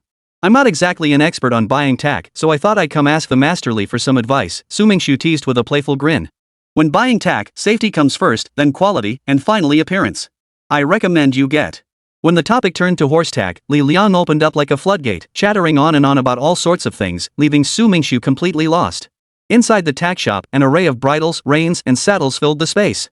Along the wall, boots were neatly stacked in a cabinet, their uppers carved with intricate patterns. Above them sat cowboy hats. The shop owner, a man with a bushy beard, greeted the customers warmly as they entered, enthusiastically introducing the tack to Su Mingxu. After much deliberation, Su Mingxu selected a handcrafted saddle made by the owner himself. The brown seat cushion featured silver buckles along its edges, and the sturdy skirt remained perfectly formed even when pulled hard by hand, yet felt exceptionally soft to the touch. That's the saddle I'll take.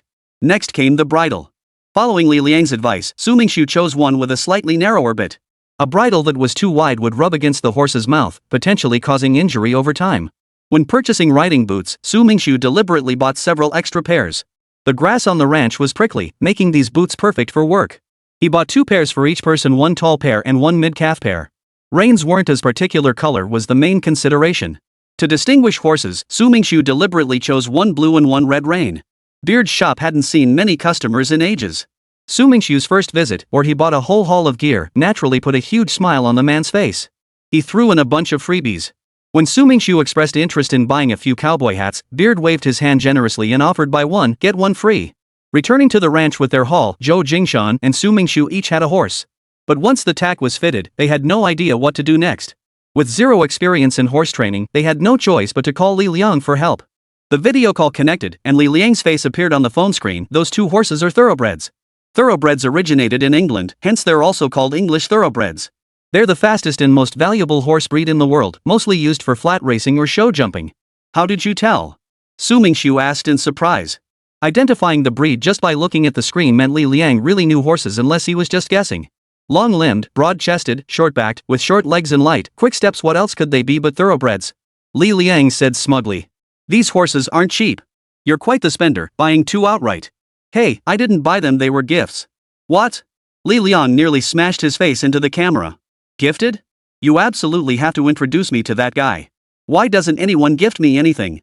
After a few awkward laughs, he got back to the point. Tell me, how do you break in horses? No training needed. Both your thoroughbreds are already broken in. Otherwise, if you tried to saddle them, they'd kick you to death. Oh, I see. Thank goodness they're already broken in. Su Mingxu broke out in a cold sweat. As Li Liang said, thoroughbreds get excited easily. If one kicked him, his frail frame wouldn't stand a chance. He reached out to stroke the horse's neck. The thoroughbred tilted its head back in contentment. 1 stallion, 1 mare. He gave them simple names, Thor for the stallion, Tara for the mare. He swung his leg over and mounted Thor, who lifted his massive head and shook it. Old Joe, you try the other one. Zhou Jingshan waved his hand. I'm too old for horseback riding. I've got no experience. If I fell, I wouldn't be able to handle it. Alright, I'll take Thor for a spin first. Thor was full of energy, probably because he'd been cooped up in the truck. With a gentle squeeze of his thighs, Thor broke into a brisk trot. Leaving the residential area behind, the endless grasslands stretched out before them. With no walls to worry about, Mingxu let Thor run freely, accelerating to full speed. Soul proved remarkably intelligent. Instead of charging straight ahead, he circled the pasture again and again, as if familiarizing himself with his new home. It must be said that the saddle crafted by the bearded man was of excellent quality even after such a bumpy ride. His butt didn't hurt. Hooves struck the grass, sending droplets of water flying. When riding, you must let the horse know you're in control. Don't be too forceful, but also never let the horse lead you that would make it think you're easy to push around. Every horse has a different temperament. If you're unlucky enough to get a hot-headed mount, you could easily get hurt. Li Liang's words echoed in his ears, and Mingxu realized his current approach was wrong. He gently tugged the reins, relaxed his legs pressed against the horse's belly, and Thor came to a smooth halt without any resistance to the reins. Mingxu couldn't help but admire the horse trainer's skill. After stopping, Thor didn't wander off but stood in place, waiting for Mingxu's next command. Riding Thor to the pond's edge, he saw the carp fry had grown from 2 centimeters to 5 or 6 centimeters in length. Most of the fish had been consumed. Recently, through daily tasks released by the system, Mingxu's breeding points had reached 500. It was time to add new animals. Opening the system store interface, he found most icons still grayed out, indicating they could only be purchased once. To acquire them, he'd have to exchange multiple items at once. Having learned his lesson, Mingxu wasn't about to fall into the same trap twice. After browsing for a while, he found only a few clownfish, turtles, and turkeys available for exchange. Clownfish, 20 farming points each. Turtles, 100 farming points each. Turkeys, 150 farming points each. Turtles were that expensive? The system store's pricing left Mingxu flabbergasted. Clownfish didn't even cost half as much as a turtle. In Mingxu's mind, turtles were palm-sized creatures, the perfect lazy person's pet that only needed feeding occasionally and could go without for extended periods. Chapter 28, Money Turtle. Entering the turtle's detailed interface, he finally understood upon seeing the species, it was a money turtle. Wait. Golden money turtles are this cheap? You've got to be kidding me. Mingxu recalled a domestic tycoon who offered 5,000 huaxia coins for a golden money turtle, yet no one would sell. In the end, the tycoon was so desperate he ended up buying even the defective ones. Prices were absurdly inflated, making them a money-making scheme for many turtle breeders. Yet in the system store, it was only 100 breeding points? Mingxu was so stunned he couldn't speak.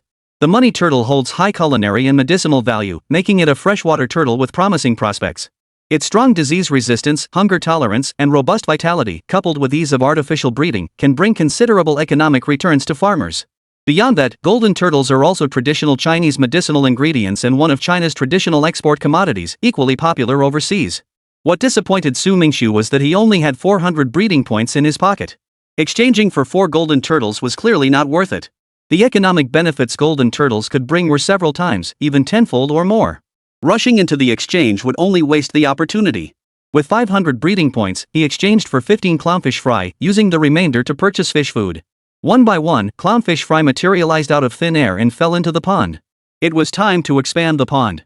After scattering the fish food, Mingxu brushed the mud off his hands. Currently, the main source of income for Breeze Ranch was milk, but this couldn't last forever. If it was to be a ranch, it had to look like one. A few cows and sheep weren't enough. He had even dreamed of making enough money to become a wealthy tycoon. Soul nudged destiny with his head, snorting as if to remind Mingxu it was time to go. Got it, got it. Mingxu stepped onto the stirrup, swung his leg over, and galloped back to the living quarters. While eating, Mingxu pondered how to break the farm's current impasse. He couldn't keep relying on Hatton and Zhou Jingshan for milk deliveries. Running a ranch without workers wasn't sustainable. He'd have to hire more hands, but the wages couldn't be too high that would slow down the ranch's growth nor too low, or he'd struggle to attract workers. It seemed he'd have to explore other nearby towns. Setting down his bowl, he pulled out a detailed map. 3 small towns lay near Qingfeng Ranch, Tucker Town, Outshine Town, and Banana Town. Mingxu had long been curious about Banana Town, named for its banana production, yet Melbourne's climate was unsuitable for growing bananas. Could it all be greenhouse cultivation? Considering distance, Tucker Town was already covered by his expanded business. The closest town to Breeze Ranch was Outshine Town.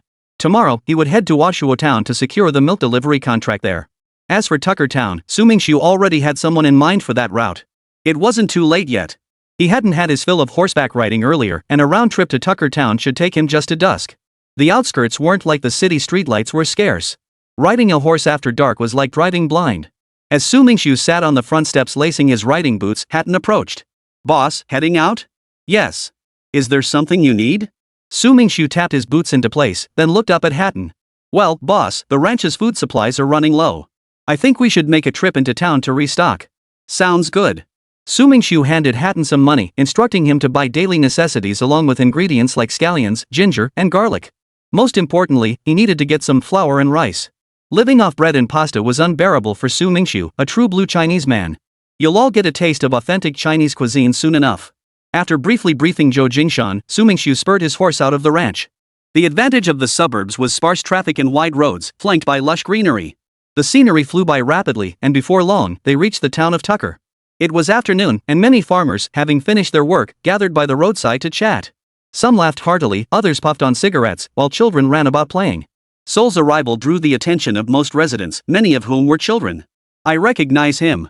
He's the one who handed out milk during the last rainstorm," someone called out, identifying Su Mingxu. "Didn't he say there were more milk delivery spots available? I hope I can get in line. Good evening, everyone."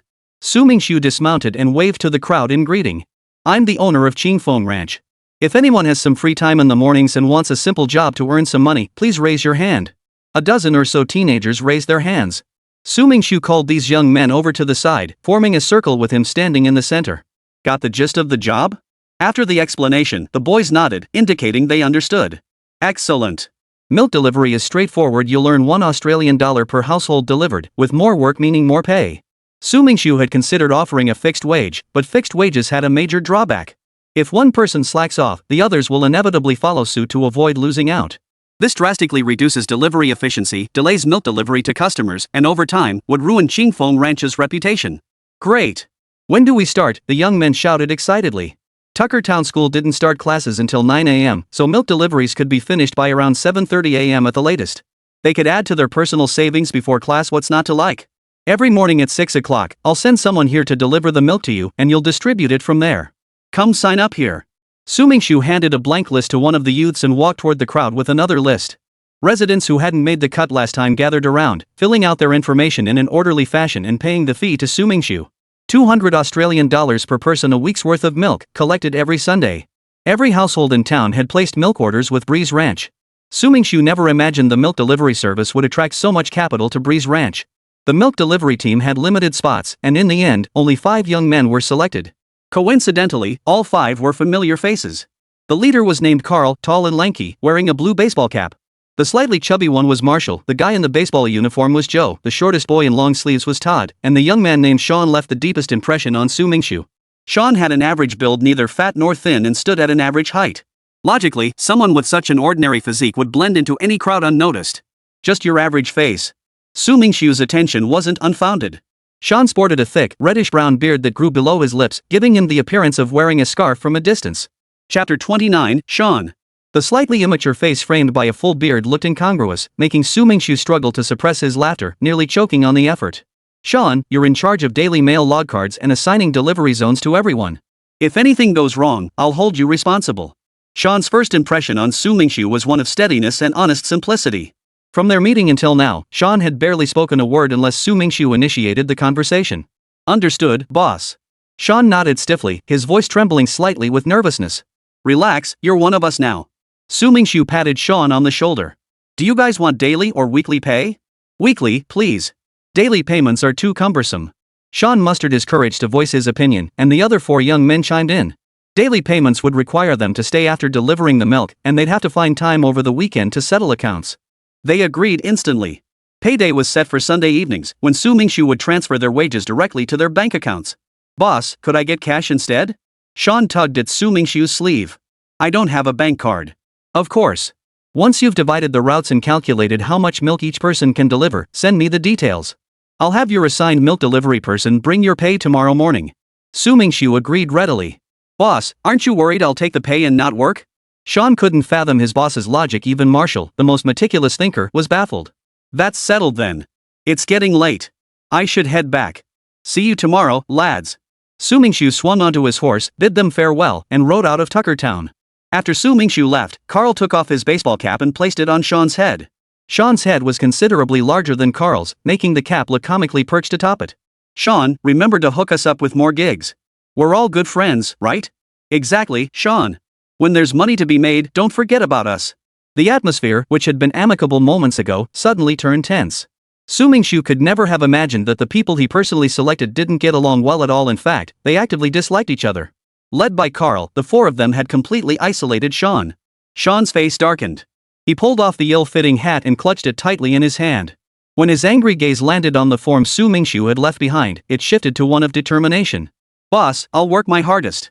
By the time Su Mingxu rode back to the ranch, night had fallen. Zhou Jingshan breathed a sigh of relief at his return and quietly followed behind him. Boss, something strange happened at the ranch, Zhou Jingshan said, his voice heavy with worry. What kind of strange thing? Ghost stories? Su Mingxu didn't believe in such things. Not exactly strange, just inexplicable, Zhou Jingshan stammered, struggling to find the right words. The pond at the edge of the ranch suddenly has a lot more fish. I don't recall any fish being there when I first arrived. Su Mingxiu's heart skipped a beat. He'd been found out after all. Stealing himself, he replied, maybe you misremembered. They might have been there all along. But there's fish food by the pond. Zhou Jingshan pulled 2 bags of fish food from his backpack. Look, there's even a new one. Never mind that. As long as it doesn't threaten the ranch, it's fine. Besides, more fish is a good thing, right? Zhou Jingshan nodded, then raised another concern. It is a good thing, no doubt. But someone raising fish on the ranch without us noticing is really strange. What if one day that person has ulterior motives? Wouldn't we be in great danger then? What the hell? Would I scheme against my own ranch? Su Mingxu smacked his lips and muttered, Old Zhou, I'll let you in on a secret. What secret? Zhou Jingshan's face showed absolutely no hint of anticipation. Actually, I'm the one raising the fish. Boss, don't joke around. When would you have time to raise fish? In Zhou Jingshan's mind, Su Mingxu was a diligent and hardworking young man with great ambition. If it weren't for his daughter's illness, he would have genuinely considered bringing the two of them together. Thinking of his daughter, Zhou Jingshan's mood grew heavy.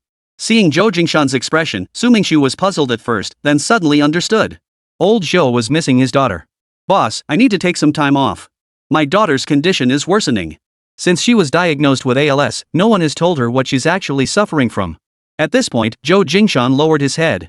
I know the ranch is just getting back on track, and we're in desperate need of manpower right now. All right. You have 5 days. This is a one-time exception. No repeats.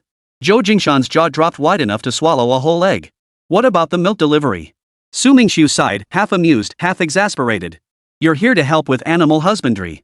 You can't keep doing physical labor like milk delivery. There's more important work for you. It turned out the boss had already prepared a solution. Zhou Jingshan began considering how to request time off. Boss, I'd like to leave tomorrow.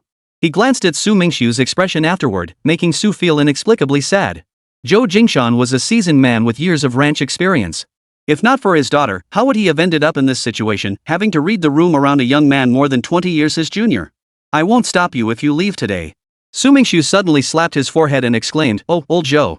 I want to buy a fully automatic bottling machine. When you come back through the city, keep an eye out for one. If you find a suitable one, just give me a call. Got it, thanks, boss. Sol stamped his front hoof on the ground in protest, as if reproaching Su Mingxiu for neglecting him. Ah, I feel bad having you sleep right outside my door all the time. Su Mingxiu patted Thor's head. The horse he'd been given was a genuine surprise, but the situation was indeed tricky. I'll contact the carpenter tomorrow. Leaning over his desk, Su Mingxiu picked up his pen to record the recent income. Tucker Town had a population of about 2,000. With an average of 4 people per household across 50 families, and each household earning $200 Australian per month, the total monthly income amounted to 100,000 Australian dollars. In the past, 100,000 yuan would have been nearly a year's salary to Su Mingxiu, let alone 100,000 Australian dollars. After deducting daily expenses and employee wages, Tucker Town alone could generate a net profit of around 60,000 Australian dollars per month. This meant that profits from milk deliveries or other business ventures in other towns were essentially equivalent to direct profits. He hoped to secure the business deal with Ashu Town tomorrow without a hitch. With this foundational capital secured, Su Mingxiu could finally launch the plan he'd long been preparing. Chapter 30, Tricky. Knock. Come in. Hatton was wearing a kangaroo onesie, looking ready to hit the sack. Boss, what do you need? Su Mingxiu cut straight to the point. You need to change your strategy when delivering milk tomorrow. You want me to wear my uniform? The internet was indeed a powerful tool. Hatton had noticed Su Mingxiu struggling to suppress a laugh last time, and after looking it up online, he discovered that green had this particular meaning. Hatton, who had always loved green, suddenly grew to despise this color so unkind to men. No, tomorrow you just need to deliver the milk to the entrance of Tucker Town. I've hired a few young guys to help with the deliveries paid, of course. Great. Hatton was exhausted from morning milk deliveries, his back aching so badly he had to soak a towel in hot water for relief. Milk delivery wasn't a good job, boss. You should try it sometime. Me? No thanks. Su Mingxu briefly outlined the details, mainly describing the 5 young men's appearances and distinguishing features. By the time Su Mingxu lay down in bed, it was already 11 p.m. He yawned widely. Just as he was about to fall asleep, his phone rang. It was a QQ friend request notification, with the note Hatton. Wow, foreigners use QQ too? Su Mingxu hadn't realized the Penguin Empire's influence was this vast. Boss, I've prepared the list. Please review it. Hatton sent over a document detailing the division of territories and assigning specific clients down to the individual level, even listing client names and addresses under each teammate's name. Nice work, kid. Such efficiency. Su Mingxu never imagined Sean would be so thorough. Your pay for this month will be delivered tomorrow by someone named Hatton. He should arrive in town around 6:30 p.m. Try not to be late. Got it, boss. Good night. Good night. Australia, Melbourne suburbs, Asha town. What? Su Mingxu gaped in disbelief, asking uncertainly again, someone placed an order with you? Yes, sir. The farmer set down the hoe on his shoulder and braced himself.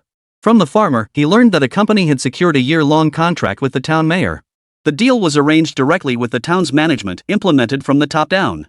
He wondered which company was so shrewd. May I ask which company it is? It's Silver Dove Company, sir. That's a lot. Thank you. Su Mingxu had heard of Silver Dove Company, but wasn't it an internet firm? When had it pivoted into ranching operations? He pulled out his phone and typed Silver Dove Company into the mighty Baidu search engine. A flood of results popped up, overwhelming him. The first entry solved Su Mingxu's confusion. A company acquired Allen Ranch to expand into value-added ranch operations. Damn, even internet companies are getting in on the action? When did news spread this fast? The speed of information dissemination startled Su Mingxu.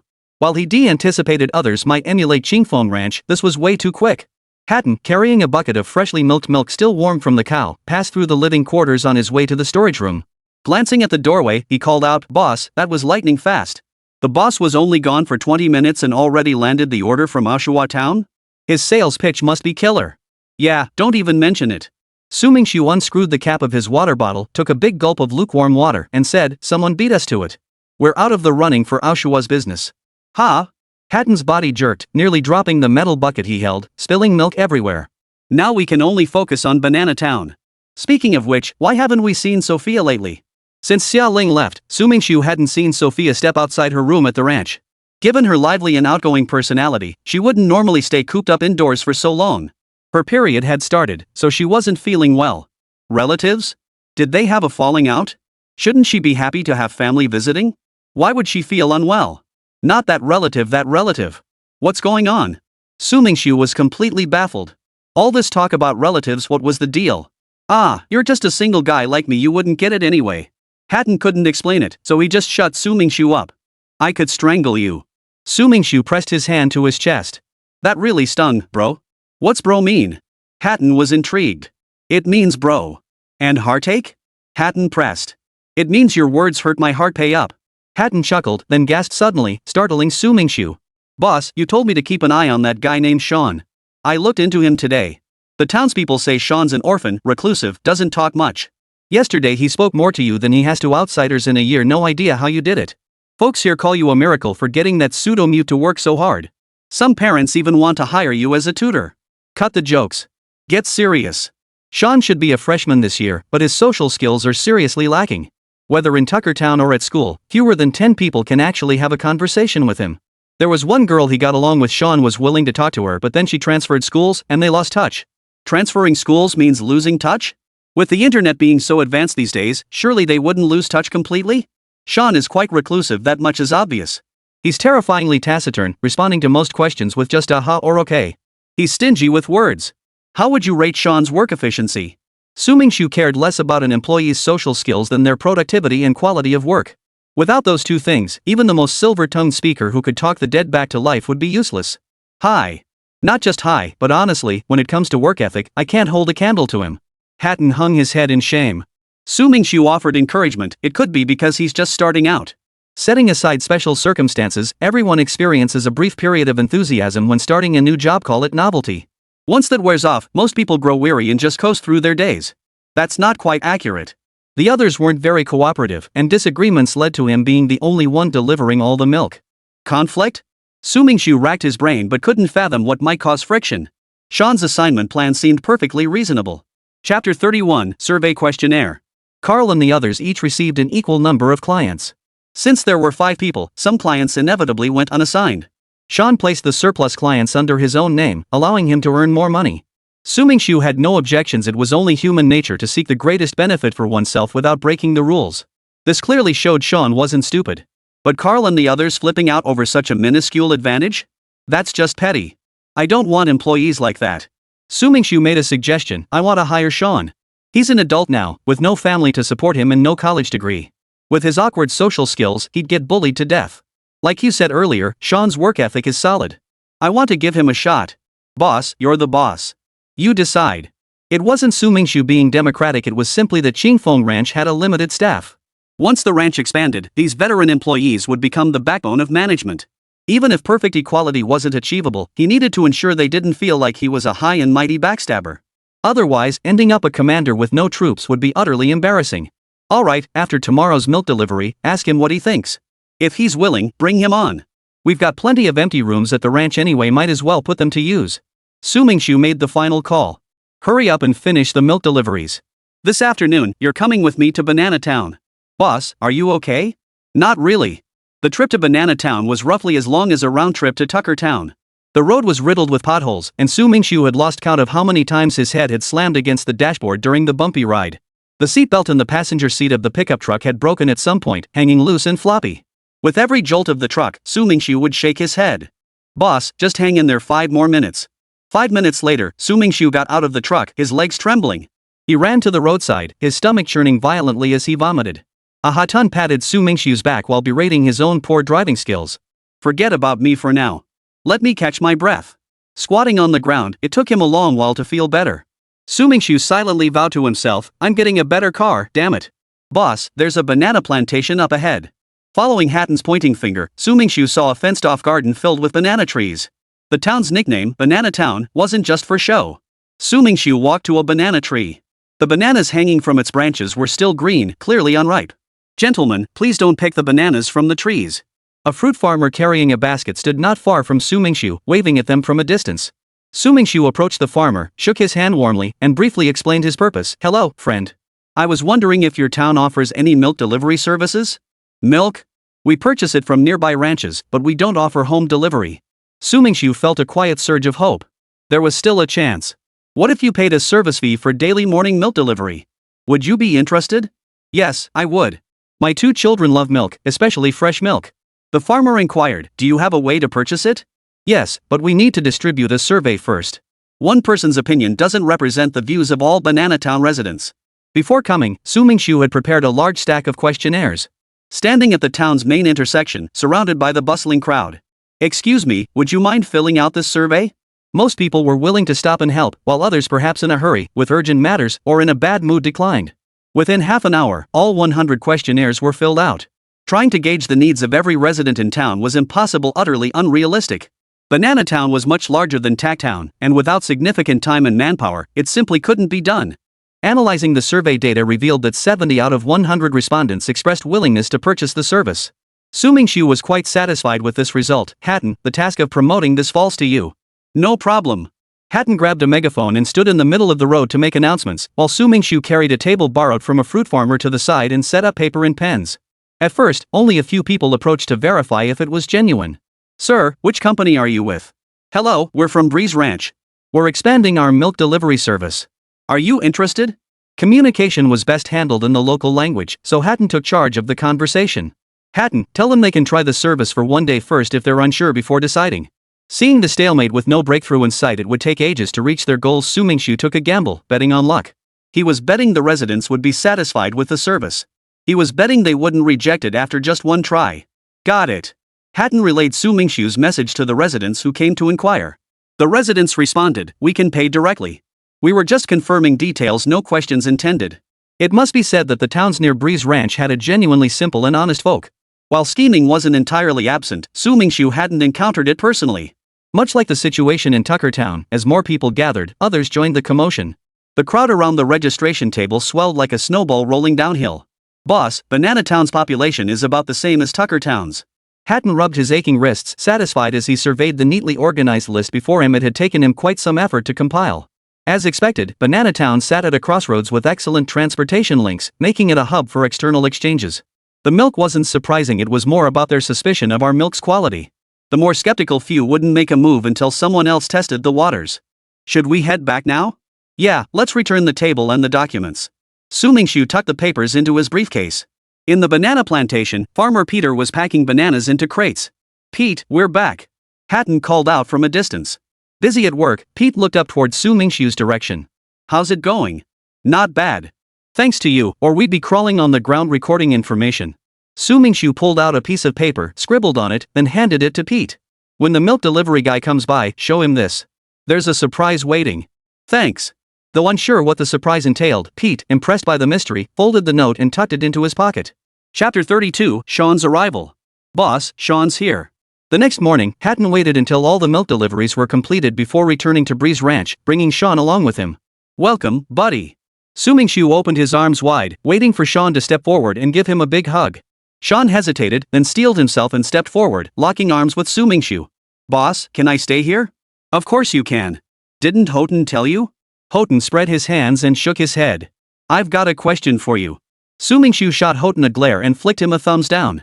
Sean nervously clutched the hem of his shirt, looking like a bride-to-be. Boss, go ahead. Relax. It's not like you're on a blind date. Why be nervous? Mingxu slipped an arm around Sean's shoulders as they walked toward the villa, calling back to Hatton, get me a coffee and hot milk, no sugar in the coffee. The sight of the villa's first floor made Sean swallow hard, his eyes fixed on Mingxu. It's fine. Just some unexpected things happened before. It's all in the past. Mingxu recalled his first time using the system store to purchase animals. Sean sat stiffly in his chair, not daring to speak while Mingxu remained silent. What I mean is, it's inconvenient for you to wait for Houghton in Tucker Town. Besides, Houghton has his own work and can't always deliver to you. So, I'm hiring you to work at Clearwind Ranch, specifically handling the milk delivery module. Are you willing? Mingxu's sudden words made Sean flinch. Yes, I'm willing. You agreed without even asking about pay? I trust the boss won't rip me off. Sean's words made Mingxu chuckle. He truly couldn't fathom what qualities he possessed that made Sean follow him so devotedly. You'll get 2,000 Australian dollars a month. It wasn't a high salary, but for Sean, who'd just dropped out of school and had no special skills, it was a substantial sum. Thanks, boss. Boss, your coffee. Hatton carried a small tray with 3 cups to the table, handing the hot milk to Sean, the coffee to Mingxu, and keeping the remaining milk tea for himself. We're all family now, Sean. No need to be so formal. Got it, boss. Mingxu shook his head helplessly. Sean's temperament would take some time to adjust before he could truly fit in at Breeze Ranch. Since you're in charge of this area, you can't just deliver milk. Here's what we'll do, you won't be making milk deliveries anymore. Instead, you'll handle recruitment for milk delivery staff in Tucker Town and Banana Town. Facing his first task, Sean accepted it with a mix of trepidation and excitement. Hatton, find him a room. After drinking the coffee, Mingxu felt not only unrefreshed but actually a bit sleepy. Got it, boss. Houghton gulped down the last of the milk tea in his blanket cup. Then casually added the 2 empty cups from the table to his tray. Let me handle it. Sean took the tray from Houghton and they exited the villa one after the other. Moo. The cow's moo carried far, reaching Sean's ears. Big brother Hatton, I'm counting on you. Haha, no need for formalities. Our boss is a good man, always kind to us employees. But you'd better work hard. If you disappoint him, I won't let you off the hook. Hatton's easygoing nature rubbed off on Sean. The usually quiet and reserved Sean even cracked a joke with Hatton for the first time. Soon, the two became fast friends. Hatton introduced Sean to the bustling life of the ranch, taking him to milk cows, milk sheep, and collect eggs. Sean proved to be a quick learner, mastering all the skills with ease. Before they knew it, time had slipped away, and suddenly it was 3 p.m. Achoo! Mingxu was jolted awake from his daydream by his own sneeze. He grabbed a tissue from the box on the table and blew his nose, wiping away the snot that was about to spill out. Oh my god, I've caught a cold. He stretched lazily, opened the door, and sunlight poured in, warm and cozy. Sean, come here for a moment. I need to talk to you. Sean set down the metal bucket and hurried over. Boss, what is it? I need to go over tomorrow's milk delivery arrangements with you. We're implementing a random reward system. I gave some sign-ups a slip of paper marked with the character for prize. When you're assigning milk deliveries, if someone shows you this slip, give them a pack of goat milk limited to Banana Town. Also, arrange your staff this afternoon. Pay them $1 per household delivered, just like when you started. If you can't find anyone, call me. Su Mingxu aimed to create a complete work chain. He planned to issue membership cards or similar identification cards. Employees presenting these cards during home deliveries would receive rewards. Of course, the cards would have expiration dates. Su Mingxu's initial plan was not to sell them. They can only be earned through activities at Breeze Ranch. Got it, boss. I'll get right on it. Sean agreed, then hurried back to deliver the metal buckets to the storage shed. Sean didn't have a car and couldn't ride horses, so Haddon offered to take him back to Tuckertown and Banana Town. Dad, please let me go to the ranch for 2 days. Zhou Jingshan's daughter sat on the sofa, persistently shaking his arm and pouting. Jinger, stop fussing. The ranch is in its busiest season now. If you go, I won't have time to look after you. Zhou Jingshan definitely wouldn't agree to Zhou Jing going to Australia. Just focus on your studies at home. If you need more living expenses, call me. No matter how Zhou Jingshan explained it, Zhou Jing wouldn't listen. You need to focus on your studies now. He longed to spend more time with his daughter, but work was work. His boss treated him well, and taking his daughter to the ranch would be unfair to him. Why? Zhou Jing pouted, her voice filled with disappointment. You only come home once every few months. What am I supposed to do all alone? Zhou Jing's mother divorced Zhou Jingshan when she was very young. Due to his work commitments, Zhou Jingshan rarely returned home, sometimes going months without a visit. Zhou Jingshan felt deeply guilty. He had paid far too little attention to his daughter. His resolve to keep his daughter from going with him began to waver. ALS was one of the world's incurable diseases. Did he really want to wait until his daughter was gone to regret it? But how could he explain this to his boss? Granting him 5 days off was already the greatest favor. Having his daughter live at the ranch and disrupt its rhythm would be unacceptable. Overwhelmed by his love for his daughter, Zhou Jingshan ultimately decided to negotiate with his boss. He opened QQ and sent a voice message to Su Mingxu across the ocean. Chapter 33, Teaching Writing Skills. Sean made swift progress, organizing personnel from Tuckertown and Banana Town in just 2 hours. They were mostly unemployed individuals or college students with ample free time. As for Tuckertown's former milk delivery team, it was naturally disbanded. Boss, mission accomplished. Sean grew increasingly confident, shedding all traces of his former awkwardness at Breeze Ranch. What he needed was recognition from others to bolster his self-assurance. Well done. Su Mingxu praised. Sean, I'll teach you to ride. The ranch isn't flush with funds right now, but we happen to have 2 horses. I'll take one myself, and the other will be yours. Since returning from that ride to Tuckertown, Thor only recognized Su Mingxu Hatton couldn't even get him to eat. Sounds great. Sean followed Su Mingxu to the villa's rear. Thor stood resplendent in crimson, his hooves a stark white, his appearance truly majestic. Tara, on the other hand, was an exceptionally dainty horse, her coat a deep brown, her eyes sparkling with intelligence. She approached Sean and nudged him gently with her head. Looks like Tara really likes you. If you can't find a girlfriend, just make do with Tara, haha. Su Mingxu approached Thor, reaching out to stroke his head. Thor obediently lowered his head. Alright, let me walk you through some riding precautions. Su Mingxu led Thor over to stand beside Tara. First, be extremely careful when mounting. Swing your leg wide, but not too far, otherwise, you might accidentally kick the horse's hindquarters and cause trouble. Su Mingxu demonstrated the mounting motion, and Sean nodded. Once mounted, place your toes slightly into the stirrups, just enough leverage to steady yourself, not fully. News reports show many cases where startled horses throw riders, dragging them to death. If your feet are fully locked in the stirrups and you fall, you'll be pinned to the ground, unable to free them. A startled horse charges at full speed. If you hit the back of your head on the ground, you'll either die or be crippled. Sean attempted to mount the horse. On his first try, he placed his feet too shallowly in the stirrups and couldn't support his weight, falling straight back to the ground. The second time he succeeded in mounting. Keep your body as vertical as possible and don't tense up. If you're tense on the horse's back, your legs will unconsciously clamp down, which will make the horse tense up too. Also, give commands to the horse with a firm tone, don't be soft. To get the horse moving, first, gently squeeze its side, second, give the reins a quick tug, third, give a low, firm giddy up, that's all it takes. Su Mingxu flipped onto Thor's back. After several attempts at urging Thor on, the man and horse had developed a certain rapport. Thor understood Su Mingxu's movements almost perfectly, making commands unnecessary. Mimicking Su Mingxu's movements, Sean successfully coaxed Tara into a trot. Riding Thor behind Sean, he imparted his limited experience. You must build rapport with Tara. It's unlikely the horse will adapt to you, so you must adapt to it. First, feel Tara's rhythm. Every horse has its own rhythm. Once you're attuned to your mount's cadence, you'll control it better. 10 minutes later, Sean could roughly ride Tara along the path, though his movements were still a bit clumsy and stiff. None of that mattered, practice would fix it. Drenched in sweat, Sean wiped the beads from his forehead and patted Tara's neck. Thanks, buddy. Let's call it a day for now. Both you and Tara need time to get to know each other. As the old Chinese saying goes, haste makes waste. After work tomorrow, we can practice turning and backing up. Sean was drenched in sweat and desperately needed a shower. Don't worry, boss. I'll give tomorrow's work my absolute best effort. Not just tomorrow, but every day from now on. Otherwise, I'll fire you. Qingfeng Ranch doesn't keep idle hands. A solemn resolve settled in Sean's heart as he repeatedly assured he wouldn't cut corners on the job. Su Mingxu never intended to scare him in the first place, so he let him go back to shower. Next month, it would be necessary to hire a cook. His own methods were too complicated, and having Sophia, an employee's family member, act as a cook wasn't quite appropriate. Wait, there was a perfect candidate. Su Mingxu recalled Charles, the frail chef he'd met at the food festival. Charles possessed exceptional talent but lacked opportunities to showcase it.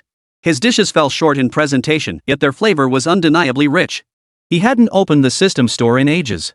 Clicking into the task interface, he discovered an unclaimed reward. Wow, you could play it like this? Adam's gift of 10 dairy cows counted toward the quest, rewarding Su Mingxu with 1,000 farming points. His meager system wallet instantly swelled. Should I develop agriculture? Qingfeng Ranch's focus is heavy on livestock. With just a few dozen carp and clownfish, it hardly qualifies as a fishery.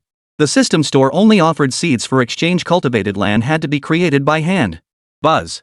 A voice message from old Joe popped up on QQ. He tapped to listen. Boss, I want to bring my daughter to the ranch. Don't worry, I'll take good care of her. It won't interfere with the ranch's work. Fingers danced across the virtual keyboard, typing out a few words to reply. Are you kidding? Would I, Su Mingxu, a man of honor, ever stop you from bringing your daughter here? Truth be told, Su Mingxu had his own motives. With Sophia being the only woman at Qingfeng Ranch, the situation felt awkward. Zhou Jingshan bringing his daughter would not only ease his homesickness but also resolve Sophia's awkward position. Why not? The moment Zhou Jingshan received the message, tears welled up in his eyes. Su Mingxiu's understanding left him at a loss for words. Zhou Jingshan could confidently say that no other Australian rancher would go to such lengths for a sense of duty. Boss, I'm counting on you, Zhou Jingshan. Upon sharing the good news with his daughter, Zhou Jing leapt up to hug Zhou Jingshan. Dad, when do we leave? Right now. If his daughter could return to the ranch with him, what face would he have to enjoy the good life here? He'd better work harder to repay the boss. Warning, host's task progress is excessively slow. The super ranch system will implement auxiliary measures. The system's voice jolted Su Mingxu awake from his sleep.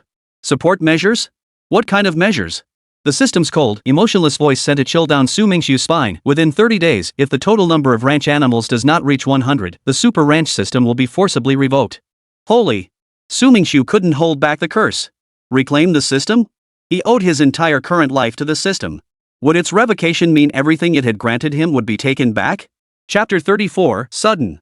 Qingfeng Ranch currently had 20 cows, 10 goats, 10 chickens, 30 carp, and 15 clownfish totaling 85 animals. After calculating, Su Mingxu breathed a sigh of relief. Thankfully, he was only 15 animals short. The system's next announcement shattered his relief. During the auxiliary mode period, the system store would be closed to the host. Additionally, the value of animals could not fall below 50 breeding points, and newly added fish would not count toward the total. Su Mingxu was speechless. He'd read plenty of novels. Why did the systems in those stories always seem to have everything, be omnipotent, and fulfill every host's demand? Yet when it came to him, not only did it fail to aid his development, it resorted to all sorts of tactics to push him forward, like forcing a duck to climb a tree. The system's rules blocked the path of finding cheap animals to pad the numbers. Any animal reaching 50 breeding points would cost at least $300 in reality.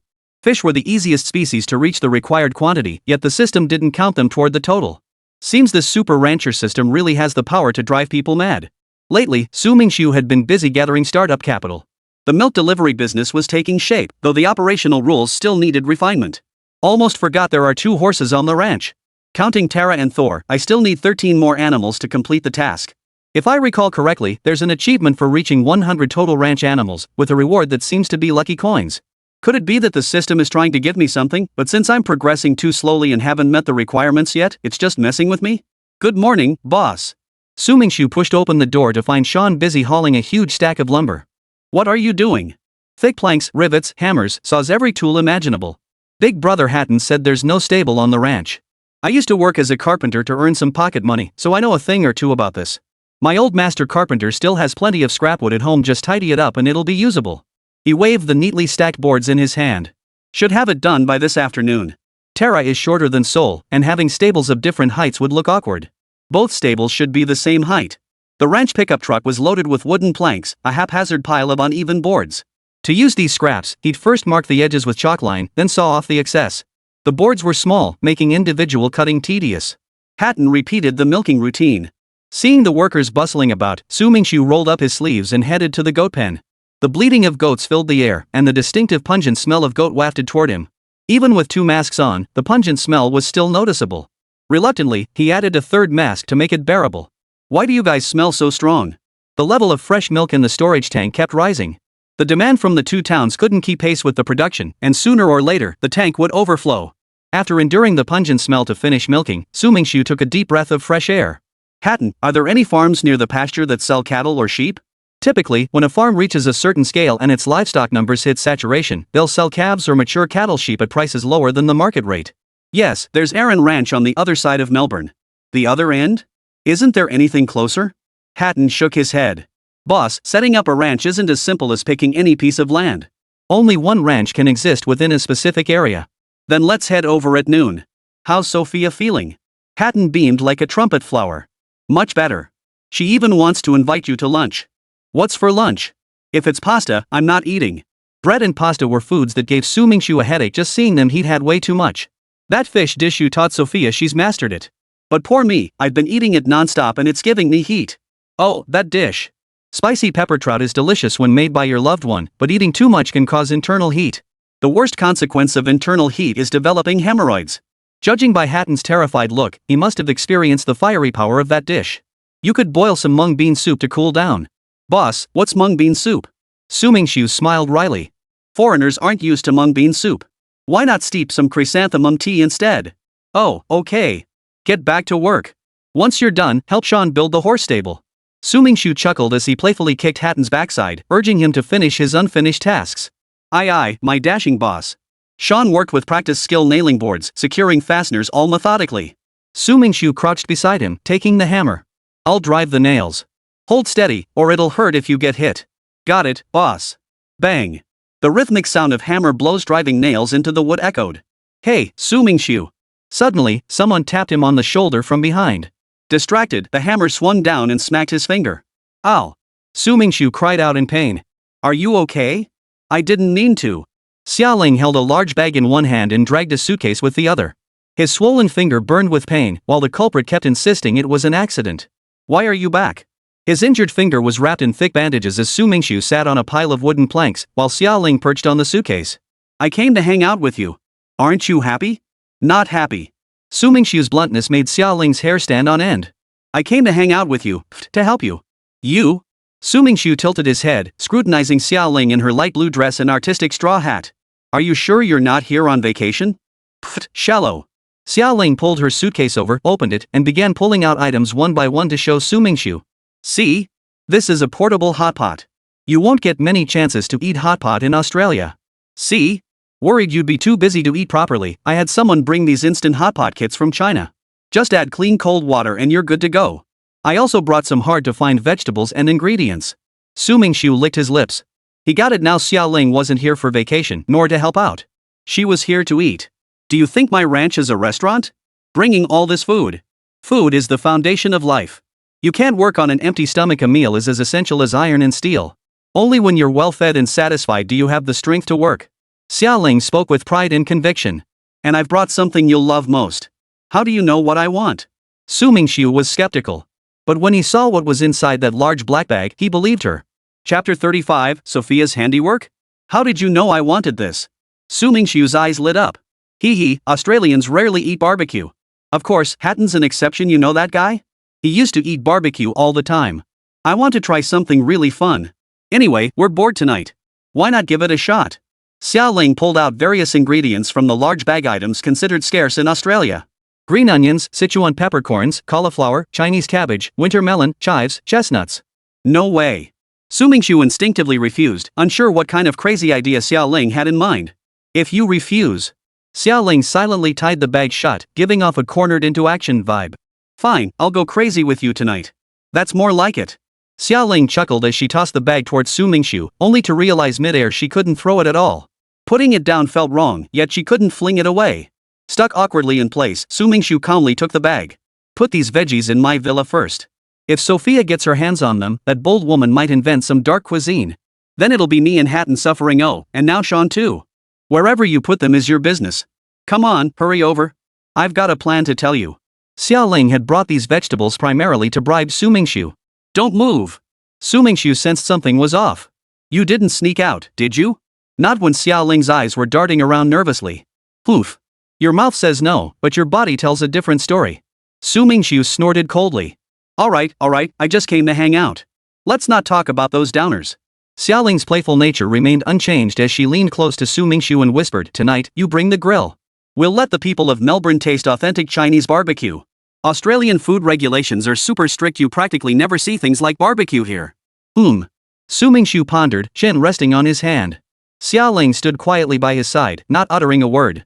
Alright. Yay. Xiao Ling jumped up in excitement. When are we going?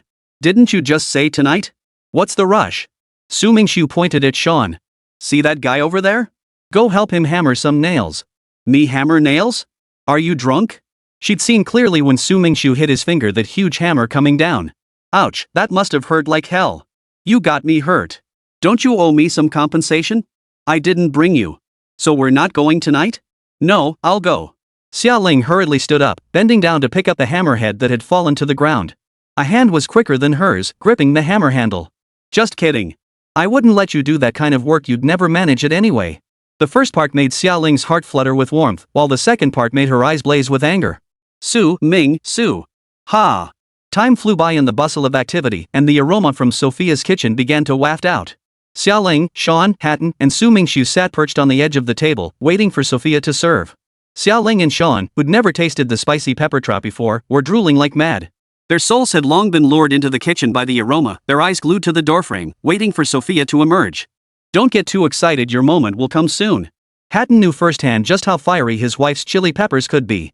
He swore that even if Sophia let him drink every day, he'd never touch another bite. Friends, the spicy trout is here. Sophia emerged wearing cotton gloves, carrying a large platter of trout. Su Mingxu swallowed hard. Goodness, wouldn't eating this stuff kill you? His eyes reflected the surrounding redness. The trout's surface was completely covered in chili peppers, a fiery crimson expanse. Even the broth was red. One bite and you'd likely be cooked alive by the heat. Xiao Ling hesitated. She recognized chili peppers, but Sean didn't.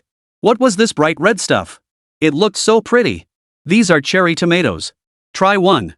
Seeing no one touch the fiery trout and Sophie wearing an expectant look, Xiao Ling hesitated. Sean, innocent, scooped a spoonful of trout and brought it to his mouth. Su Mingxu and Hannon both closed their eyes simultaneously, unable to bear witness to what was about to unfold. In the darkness behind closed eyes, Su Mingxu silently counted 1, 2, 3, 4. Ha! No screams as expected. Opening his eyes, Sean's face was flushed crimson, almost dripping with blood. His features contorted as he fought back the fiery heat threatening to erupt. Swallowing it down, he coughed, delicious, really delicious, cough. He coughed while praising Sophia's spicy trout as delicious. Really? I finally succeeded. Sophia patted her chest. Honey, won't you try a bite? My stomach isn't feeling well. Hatton pretended to rub his stomach. I'll skip it for now. I'm going out for some fresh air. Sophia, what about you? Me? Su Mingxu's mind raced. I'll go check if he's okay. Before Sophia could say another word, Su Mingxu shot to his feet and slipped out after Hatton. Boss, you're out here too? Hatton leaned against the railing smoking. Su Mingxu frowned and stubbed out his cigarette. What's the big deal? You smoke too. Hatton acted like a cat whose tail had been stepped on, refusing to extinguish his cigarette. The midday sun beat down mercilessly.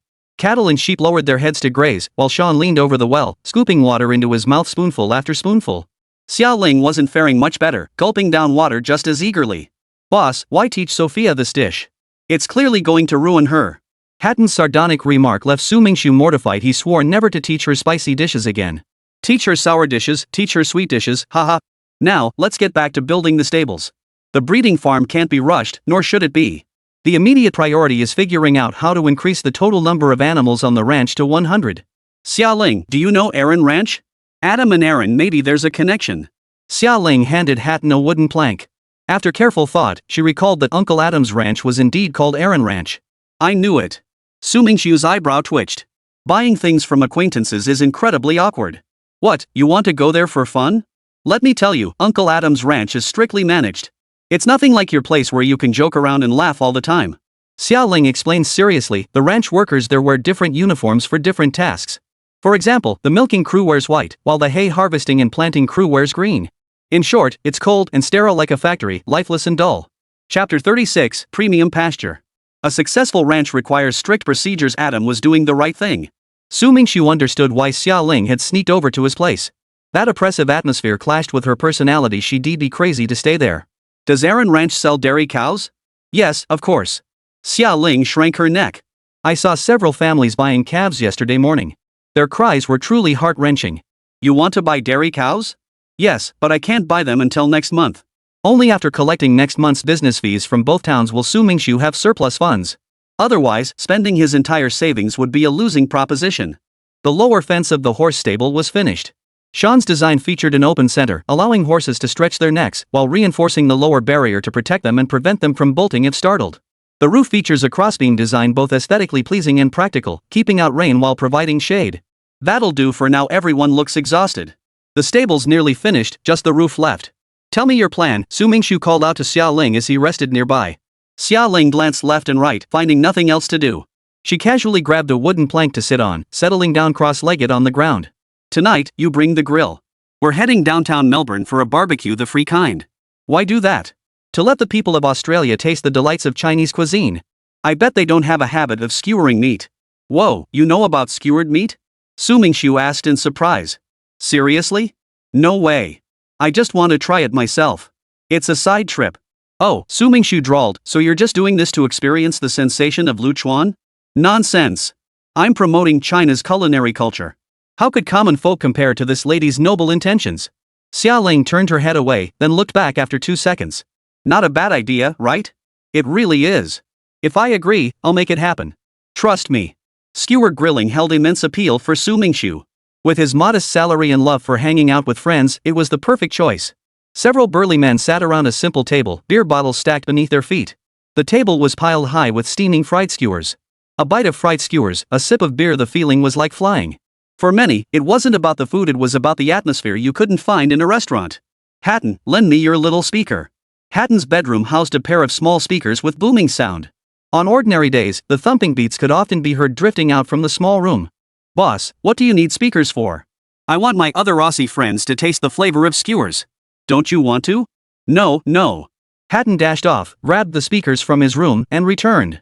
Equipment ready. Just waiting for the right moment. Ding. Unlocked pasture grass variety. The system's voice always came out of nowhere, startling Su Mingxu every time. He opened the system store. Turns out it was premium grass. Hatton, shouldn't we stock up on hay? Boss, our hay reserves should be sufficient. No need to rush. Hatton had inspected the hay storage just days ago. The barn was packed with bales enough to last several weeks. I know a friend who grows premium pasture grass. They say it grows lush and vibrantly green. If there are good seeds available, we should buy some first, just enough for a few acres. Otherwise, if the results aren't good, the losses would be too great. The importance of high-quality forage grass to a ranch goes without saying. Forage grass is the foundation for all development on a ranch.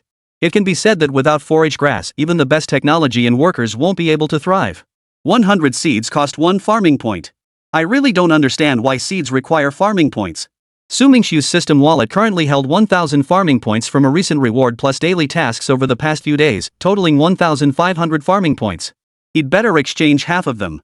Su Mingxu selected 60,000 seeds. Xia Ling's suggestion couldn't have come at a better time. While heading into town, Su Mingxu could easily find an excuse to leave for a while. When he returned, he'd have the seeds in hand. It would be perfectly logical, with no plot holes whatsoever. I've made plans with a friend. I'll bring the seeds over tonight. Over the next couple days, work hard to clear out a section of the ranch. Su Mingxu stood up, thought for a moment, and pointed to an area not far away. That spot over there. It's closer to the ranch storage, which will reduce your workload and difficulty. No problem. I'll head over with Sean shortly. Sophia approached carrying tea and pastries. Friends, care for some afternoon tea? Hutton and Su Mingxu hadn't eaten lunch and were famished. Just as Hutton opened his mouth to say he was hungry, Su Mingxu pulled him back, giving him a look that said, "Follow me. Sophia, Hatton, and I will go to my house to look at the furniture designs. We can't just leave them broken forever." You're right, Su. It's high time you properly furnished your place. Sophia must have heard about the animal rampage from Hatton. We'll be going now. Su Mingxu led the way, Hatton following behind. In the villa's kitchen, Su Mingxu tore open 2 packets of instant hot pot soup and poured them into 2 small pots, then added filtered water. Boss, how can you eat hot pot with cold water? Are you going to boil it? You'll see soon enough. As time passed, the water in the pots began to boil, bubbling and gurgling, its sound echoing the growls of hungry stomachs. Hey, those two sounds are resonating together. Su Mingxu retrieved knives and forks from the cabinet. Stop waxing poetic, I'm starving. What's this? Beef balls? Fish balls? Su Mingxu didn't even care what he was eating, he shoved everything into his mouth, shouting it's hot, while wolfing it down. Halfway through his meal, the alarm in the room suddenly went off. The sprinklers gushed down, drenching Su Mingxu and his companion like drowned rats. Boss, what the hell? Hatton's hand was frozen mid-air, still holding a crab patty to his mouth. Damn it, I completely forgot. Fire alarm standards in foreign countries are pretty lax. Many Chinese students abroad, unable to stomach Western food, end up cooking their own meals. Every single time, they set off the fire alarm fail-proof. What stuck most in Su Mingxu's mind was a student in Russia. He was boiling instant noodles in a pot when the alarm went off. Abroad, you have to evacuate when the alarm sounds. Whether influenced by the warrior nation or not, that student dashed out into the freezing snow in nothing but his boxers, shivering violently from the cold. Chapter 37, It's Actually You. If you want hot pot from now on, eat out. Getting drenched by a sprinkler system at the slightest provocation? No one could stand that. Boss, I'm outta here to change. Hatton swallowed the meatball still chewing in his mouth, opened the window, and bolted out the back. Su Mingxu turned and headed upstairs, taking a quick shower before changing into dry clothes. Lying on the bed, he opened his phone to check his bank balance, 170,000 Australian dollars. The profits from Tuckertown and Bananatown were enough to cover Su Mingxu's immediate needs, but they were nowhere near sufficient for the long term. Today, he'd buy a few new outfits first, then furnishings the living room downstairs desperately needed tidying up. When shopping, timing was everything. Stepping out of the villa, Su Mingxu called out to Xiaoling, let's go now. It's time to put your eye for style to work. Women possess an innate fervor for shopping. At the mention of helping him pick out clothes, Xiaoling's eyes lit up instantly. She even forgot to complain about being forced to eat half a super hell-level spicy chili trout. Alright. Let's go. She dashed ahead and plopped into the passenger seat. Hey, we haven't loaded the grill yet. You want to make another trip? Xiaoling's absent-mindedness was both exasperating and endearing. How old was she, acting like a child who never grew up? The grill wasn't large. Su Mingxu jumped onto the truck bed and caught it, while Hatton and Sean pushed it up. Sophia handed up another bag of ingredients, weighing it in her hands quite heavy. This barbecue was mainly for tasting feeding people until they were full was out of the question. Australian fashion design leaned toward European and American styles, clashing completely with Su Mingxu's taste. He simply couldn't understand it. A few scraps of fabric patched together to create some kind of punk-inspired art, and that other thing, why did it look so much like a low-cut top? Wait. This damn place is a women's clothing store. What the hell am I doing here? A grown man browsing women's clothing? No wonder the style seemed so odd. It was a women's store. You can shop, but I can't? Relax, I won't spend your money. Just sit over there and wait for me. Don't wander off, you'll get lost. Xiaoling's warning sounded utterly feeble. She herself was hopeless with directions, yet she was warning others about getting lost? Talk about irony. Fine, I'll wait. Sitting on the store's sofa, a saleswoman passed by Su Mingxu and murmured, Sir, your girlfriend matches you perfectly. She's not my girlfriend, Su Mingxu replied, his eyes fixed on the magazine he was flipping through. Oh, I see. Then she must be your fiancée. The saleswoman continued. Not that either. Su Mingxu was surprisingly terse, offering no further explanation. He felt the saleswoman's voice sounded familiar. Then your wife? The saleswoman covered her mouth and giggled. I didn't expect you to be married so young. Neither. Just a friend. Su Mingxu lifted his gaze to meet the saleswoman's face, his expression suddenly freezing. The saleswoman hadn't expected his face to be so familiar either. It's you. Su Mingxu snapped to attention. Weren't you studying in America? How did you end up working in a clothing store here? Sir, you must have mistaken me for someone else. A flimsy excuse was her only shield.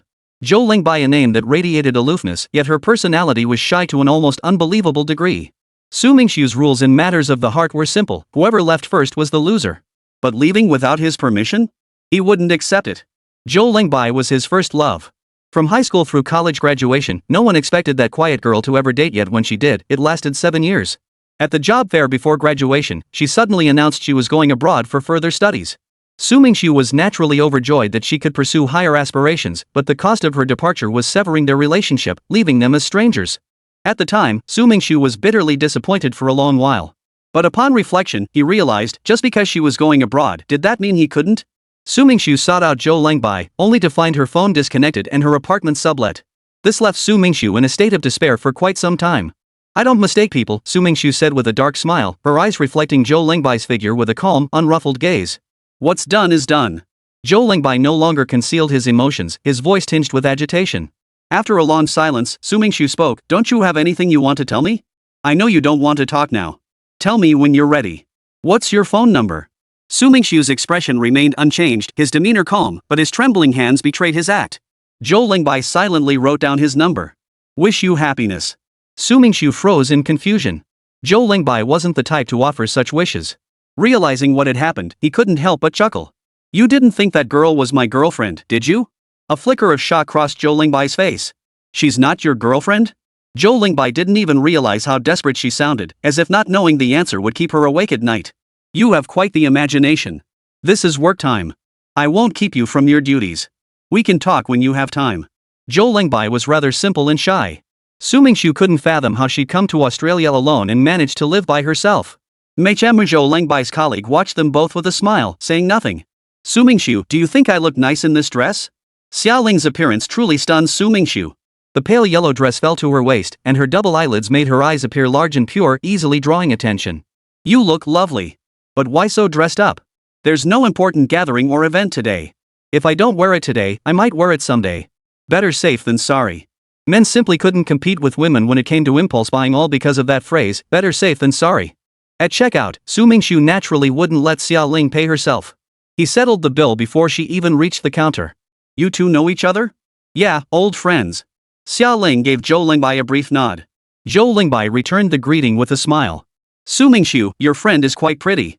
Ever thought about making a move? Outside the store, Xia Ling nudged Su Mingxu with her elbow. No need to consider. Su Mingxu casually folded his arms behind his head and said, already got her. Love at first sight? Nice work, man. Never would have guessed a short, ugly creep like you could land a girlfriend. Though Xia Ling's words were playful, they carried a hint of inexplicable jealousy. I just can't smell it. Keep talking nonsense and I'll sue you for defamation. Su Mingxu wasn't particularly tall, but he wasn't short either. Was 1.8 meters considered short? Chapter 38, Huaxia Skewers. Heh, just kidding. Don't take it seriously. Let's go buy you some clothes now. Xia Ling dragged Su Mingxu around, finally ducking into a shop called Blue Note. Salesperson, give this guy a proper makeover. Once inside, Xia Ling simply sat back, crossed her legs, and played with her phone. The saleswoman giggled behind her hand as she led Su Mingxu past row after row of clothing racks. They ended up selecting 4 outfits, 2 formal suits and 2 casual sets. The one he was wearing now was casual, and Su Mingxu felt a slight twinge of pain when he swiped his card. Before he knew it, over 10,000 Australian dollars had vanished. Money flows like water, but earning it is hard. Time to find a place. He stowed the clothes in the truck, slammed the door shut. The little van still turned heads in downtown Melbourne. People would occasionally glance back at this veritable antique. Su Mingxu, you should have traded this thing in ages ago. It's fine for hauling supplies, but driving it out for business is downright embarrassing. The van had weathered countless storms, its blue paint peeling in flakes, rust-stained body adding a touch of desolation. Pulling into the busiest stretch, Su Mingxu parked the van. Relying on Xia Ling to help carry the grill was out of the question. Her slender frame would buckle under its weight. Hey, buddy, lend a hand. He casually grabbed a passerby off the street to help him unload the grill. The final spot for the barbecue stall was set on the curb at a crossroads. You've got a knack for picking spots. This location was a traffic hub, bustling with people, and right in the middle of rush hour. After setting up the grill and organizing the ingredients in designated spots for easy access, he pulled out his phone. Bluetooth connected. The sound of music drifted from the small speaker. Grilling skewers without music feels like missing the soul. The charcoal glowed red at the base of the grill, sparks dancing and crackling. He placed the pre-skewered lamb onto the grill, handling 5 skewers at once. Xia Ling stood nearby, gently fanning the coals with a handmade fan Su Mingxu had crafted, making the flames roar even brighter. Before long, the distinctive aroma of charcoal grilled meat wafted along the street. A Russian guy couldn't resist and walked up to Su Mingxu's stall, asking, Hey, friend, what's that thing you're holding? This is a special food from China. Repeat after me. Su Mingxu first explained in English so the Russian guy could understand, then switched to Chinese, Chuan Chuan. Chuan Chuan? The Russian guy parroted the words, his pronunciation surprisingly accurate. Can I try some? Of course, my friend, and it's on the house. Su Mingxu handed over the freshly grilled lamb skewers while nodding to Xia Ling to grab some other ingredients from the bag. Oh, that's fantastic. Xia Ling brought out some kidneys? Pork kidneys. Are you serious? What is this? I've never seen it before. Xia Ling held out her hand, having never encountered this cashew-like thing before. Cut the pork kidneys into 5 pieces each, then thread them onto skewers. So delicious. The Russian brother's eyes lit up. They devoured one skewer without pause and immediately started on another. By the time only one skewer remained, they were reluctant to finish it. These skewers were truly the best food in the world. I think you should try this, he said, pointing to the pork kidney skewers still roasting over the charcoal. The Russian brothers shook their heads. Such delicious food should be shared with more people. 5 skewers are enough for me. Thank you for the treat. After the Russian brothers left, a blonde-haired, blue-eyed foreign woman walked over to the barbecue stall with her bag, pausing to watch Su Mingxu flip the pork kidneys back and forth. Hello, what is this? Skewers. Skewers from China. Skewers? You mean these? The foreign woman tapped the pork kidneys with her finger. Seeing this, Xiaoling quickly grabbed the foreign woman's hand and said, "Careful, it's hot." Thanks. The foreign woman, clearly impressed yet wary, watched the pork kidneys gradually turn black over the charcoal fire. My name is Lisa. Lisa, just wait a little longer and you'll get to taste the delicious skewers. Seeing the pork kidney was almost done, Su Mingxu asked Xiaoling to pass over some lamb. The charcoal grilled pork kidney might look utterly repulsive, but its taste was absolutely nothing like its appearance, a world of difference. Lisa took her first bite and instantly fell in love with this charred, chewy delight. The tough texture resisted her teeth, while the smoky aroma masked any lingering gaminess. Having grown accustomed to meticulously prepared dishes, Lisa found this experience utterly novel. When will your stall open? Lisa nearly swallowed her tongue along with the pork kidney. She was already itching to tell her friends about this incredibly delicious food called huasha skewers. I'm sorry, ma'am, but this is a one-day only event. We're operating for free, no charges whatsoever, Su Mingxu said apologetically. Lisa looked genuinely disappointed. That's such a shame. My friends won't get to try this amazing huasha delicacy. Looks like I'm really lucky today, must be my lucky day. Such high praise from a foreigner was completely unexpected for Su Mingxu and Xiaoling. They always assumed tastes varied, that Australians probably wouldn't care for heavily smoked and charred foods. The opposite turned out to be true, catching them both off guard. Nice meeting you, Su. I have a gathering to attend, so I'll be heading off now. Lisa glanced at the wall clock nearby, suddenly remembering her commitment, and bid farewell to Su Mingxu and Xiaoling. A scavenger approached from afar, an elderly man nearing 70, with a snow-white beard and a remarkably sturdy frame. He strode with purposeful vigor, his body receding into the distance while his gaze remained fixed on the barbecue grill. Su Mingxu finished grilling a large batch of lamb skewers and was now toasting bread slices. The soft bread began to harden. Once the edges turned black, he sprinkled some chili powder over them. Crispy, fragrant, and slightly spicy bread slices were ready. Old man, wait a moment. Seeing Su Mingxu running after him, the scavenger stopped and looked at him curiously. The light's red now. You can rest at my little stall. The yellow light at the intersection flashed, turning red a few seconds later. I don't have any money, young man. I can't afford to pay for food. Old John shook his head. His expression and movements showed he desperately wanted the lamb skewers glistening on the grill. Wispy white smoke drifted toward his nostrils with the wind, making him even hungrier. Chapter 39, Complete Success. Oh, old man, you don't need to pay a single cent. Su Mingxu waved his hands hastily, explaining to old John that this was free, a public service, yes, a public service activity. Well, thank you ever so much. Old John sat down on the small stool Su Mingxu offered him. Australians loved their drinks, as Su Mingxu knew from experience. Last time he'd gone to the lumberyard to buy wood, he'd witnessed a frail old man drinking with 2 burly grown men and getting them both drunk. I imagine you could use a beer, right? If possible, I'd be even more grateful. Old John pressed his palms together in thanks toward Su Mingxu. Su Mingxu handed him 5 lamb skewers, a bottle of beer, and 2 pork kidney skewers. Old John's reaction mirrored the previous 2 customers. He raved about the skewers' deliciousness. Considering old John was a scavenger and it was mealtime, Su Mingxu hadn't given the earlier customers too many skewers, as they would eat them, whereas old John might not. What's this called? Old John took a bite of the pork kidney. Xiaoling stuck out her tongue and said, I don't know. Ask him.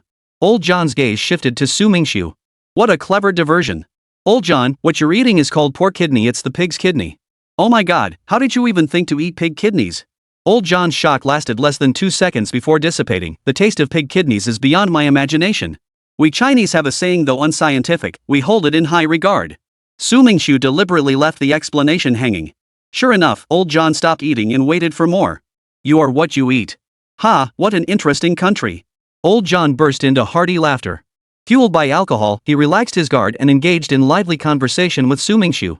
Old John's appetite was satisfied. 1 bottle of beer, 15 lamb skewers, and nearly all the pork kidneys. As old John prepared to leave, Su Mingxu insisted on stuffing a paper bag of hardtack into his hands. The biscuit stored well, resisted spoilage, and provided substantial filling, perfect to stave off midnight hunger. You're a decent guy, not bad at all. Xiaoling sat down at Su Mingxu's barbecue station, asking him to teach her how to grill. More and more people gathered around.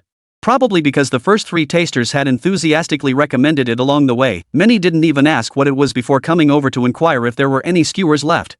This left Su Mingxu no choice but to team up with Xia Ling, facing each other as they began grilling skewers together.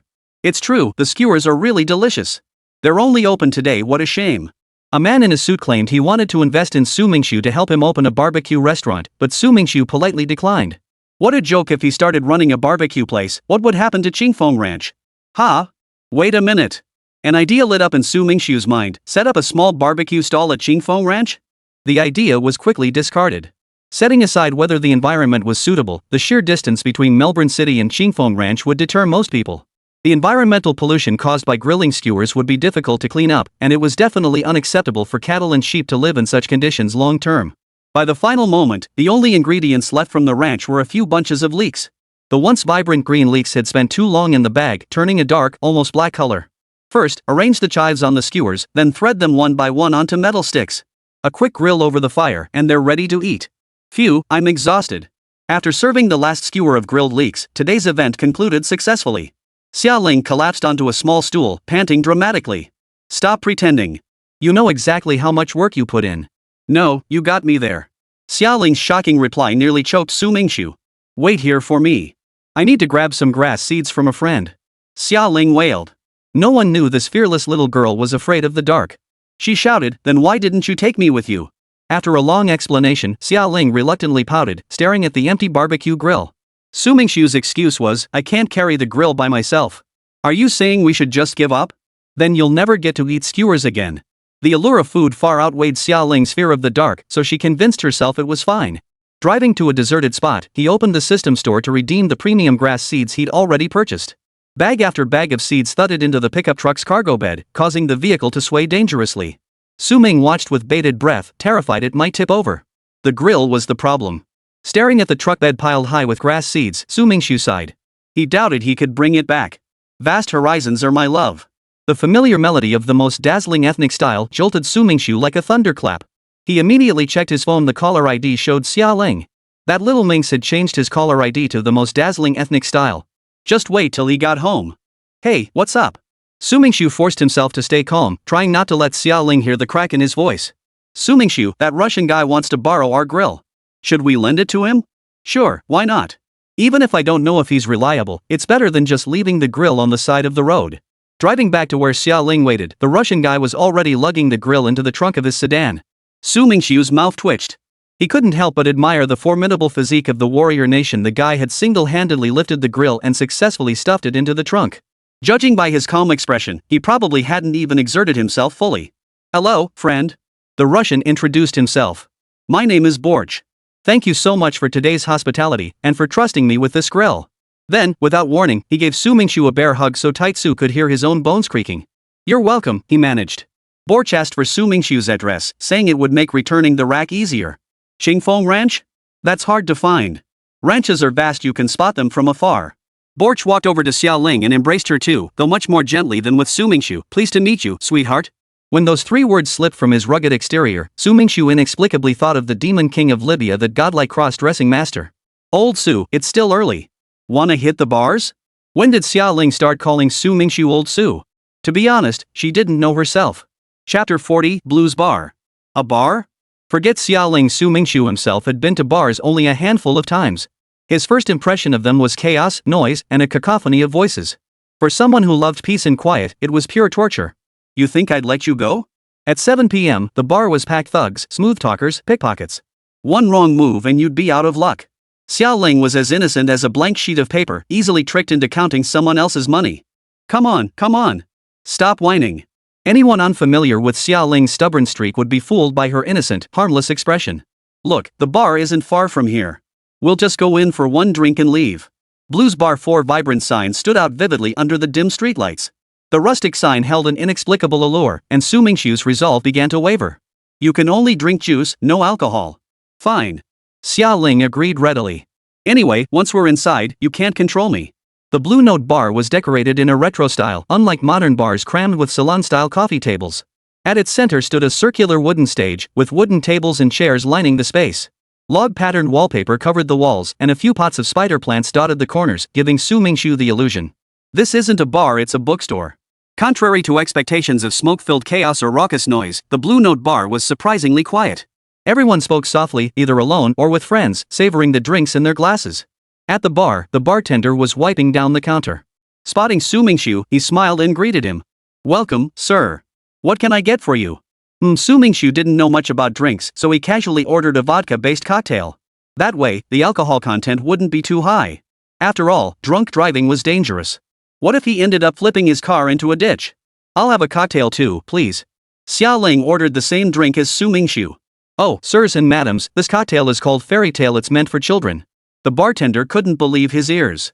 "Here, a teenager could outdrink you both." Su Mingxu didn't argue. He wasn't particularly fond of alcohol, but he couldn't back down now, could he? "Friend, just mix our drinks. We're just passing through for a quick drink. Got plans tonight?" Clearly, the bartender and waitstaff twisted Su Mingxu's words, grinning slyly. "Ha! Youngsters have boundless energy, already thinking about getting down to business this early?"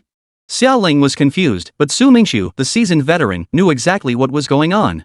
Discussing intimate matters with an extroverted foreigner was unwise, especially in front of a lady. "Have you heard? The new owner of Qingfeng Ranch is a shrewd old businessman." The conversation from the two ladies at the back table caught Su Mingxu's attention. "Probably. He's got a firm hand. One of my relatives lives in Tucker Town, and the locals haven't shown the slightest dissatisfaction with this new ranch owner. They've welcomed him warmly. Turning milk into a service, that's some serious business acumen. If you admire him so much, why not just marry him?" "No way. He must be well into his late middle age by now." Shirley's emphatic tone made Su Mingxu feel inexplicably amused. When had he become an old man? "Su Mingxu, you're an old man now?" Xia Ling chuckled quietly, her tone dripping with sarcasm. The bartender approached Su Mingxu with two cocktails, placing them steadily into the customer's hands. Not bad. No wonder the waiter said it was for kids. This childlike innocence cocktail tastes like juice. You'd never guess it has vodka in it." "Don't change the subject. Aren't you going to correct them?" "Correct what?" Facing Su Mingxu's feigned ignorance, Xia Ling gave a helpless chuckle. "You really are thick-skinned. Finished? Time to go." At Breeze Ranch, under dim lights, Hatton hunched over the rumbling mower. Wherever it passed, patches of bare earth emerged. Sean followed behind, picking up fallen hay and neatly stacking it to the side. Cows and goats lifted their heads curiously at the commotion, observing the noisy machine with either reverence or intrigue. Inside the chicken coop, the hens grew restless, flapping their wings and sending feathers flying everywhere. The rooster, acting as the leader, stood on one leg, observing the situation outside like a scout. In the horse stable, Sol tilted his massive head, snorted through his nostrils, and continued to doze with half-closed eyes. Suddenly, the distinctive noise of the pickup truck pierced the sky. Su Mingxu parked it in the open space and jumped down. "Guys, time to take a break." Hatton wiped his sweat, clutched his waist, and let out a long sigh. "I'm exhausted, boss. I'm requesting extra chicken legs for dinner tonight." "Haven't eaten yet? Perfect timing. I brought some food from downtown Melbourne. I meant it for a midnight snack, but looks like it'll have to be dinner instead." Sitting on the grass with plastic sheets as mats, each man devoured his late-night snack, sweat dripping down their foreheads, washing it down with cups of matcha milk tea. "This is really nice," Sean said sincerely. Back in Tucker Town, he usually ate and drank alone, lying in bed late at night playing with his old phone. Life without anyone caring about you is no picnic. If you want, this place will always be your home. Su Mingxu gave Sean a big hug. Sean didn't react at first, but then patted Su Mingxu on the back. "Boss, look who's here." Hatton shouted toward the ranch entrance. Turning around, they saw Zhou Jingshan had returned. Zhou Jingshan was laden with bags and packages, followed by a young woman who looked to be 18 or 19. "Boss," Zhou Jingshan's mature face broke into a smile. "I'm back. Zhou, it's so good to have you back." Houghton abandoned his chicken drumstick and waved to Zhou Jingshan. "Boss, I've got a bunch of high-quality grass seeds to plant. I'm swamped." Zhou Jingshan hopped into the pickup truck with Su Mingxu. He casually opened a small compartment, reached in, and pulled out a handful of grass seeds. "Boss, where did you get these seeds? They're plump and full. The pasture they grow into will be lush and fertile." "That's obvious." Su Mingxu thought to himself. "How could anything from the system store be subpar? We expect to clear the area you marked by tomorrow afternoon." Chapter 41, Handling the Grass. 60,000 high-quality grass seeds is no small number. Just a few people at Qingfeng Ranch would take an enormous amount of time, probably more than 2 days. "Boss, are you planning to hire help?" "That's the plan. Your efficiency alone is too low." Zhou Jingshan, Hannon, and Sean have no farming experience whatsoever. They know nothing about planting rice seedlings or sowing seeds. Banana Town thrives on cultivation, it's their livelihood. With that in mind, Su Mingxu addressed Sean, "Keep an eye out tomorrow for able-bodied men with farming experience. If necessary, women will do too. Some women work just as hard as men." Let's worry about tomorrow. Head home and get some rest, everyone's been working hard all day. Old Joe, you might as well adjust to the time difference while you're at it.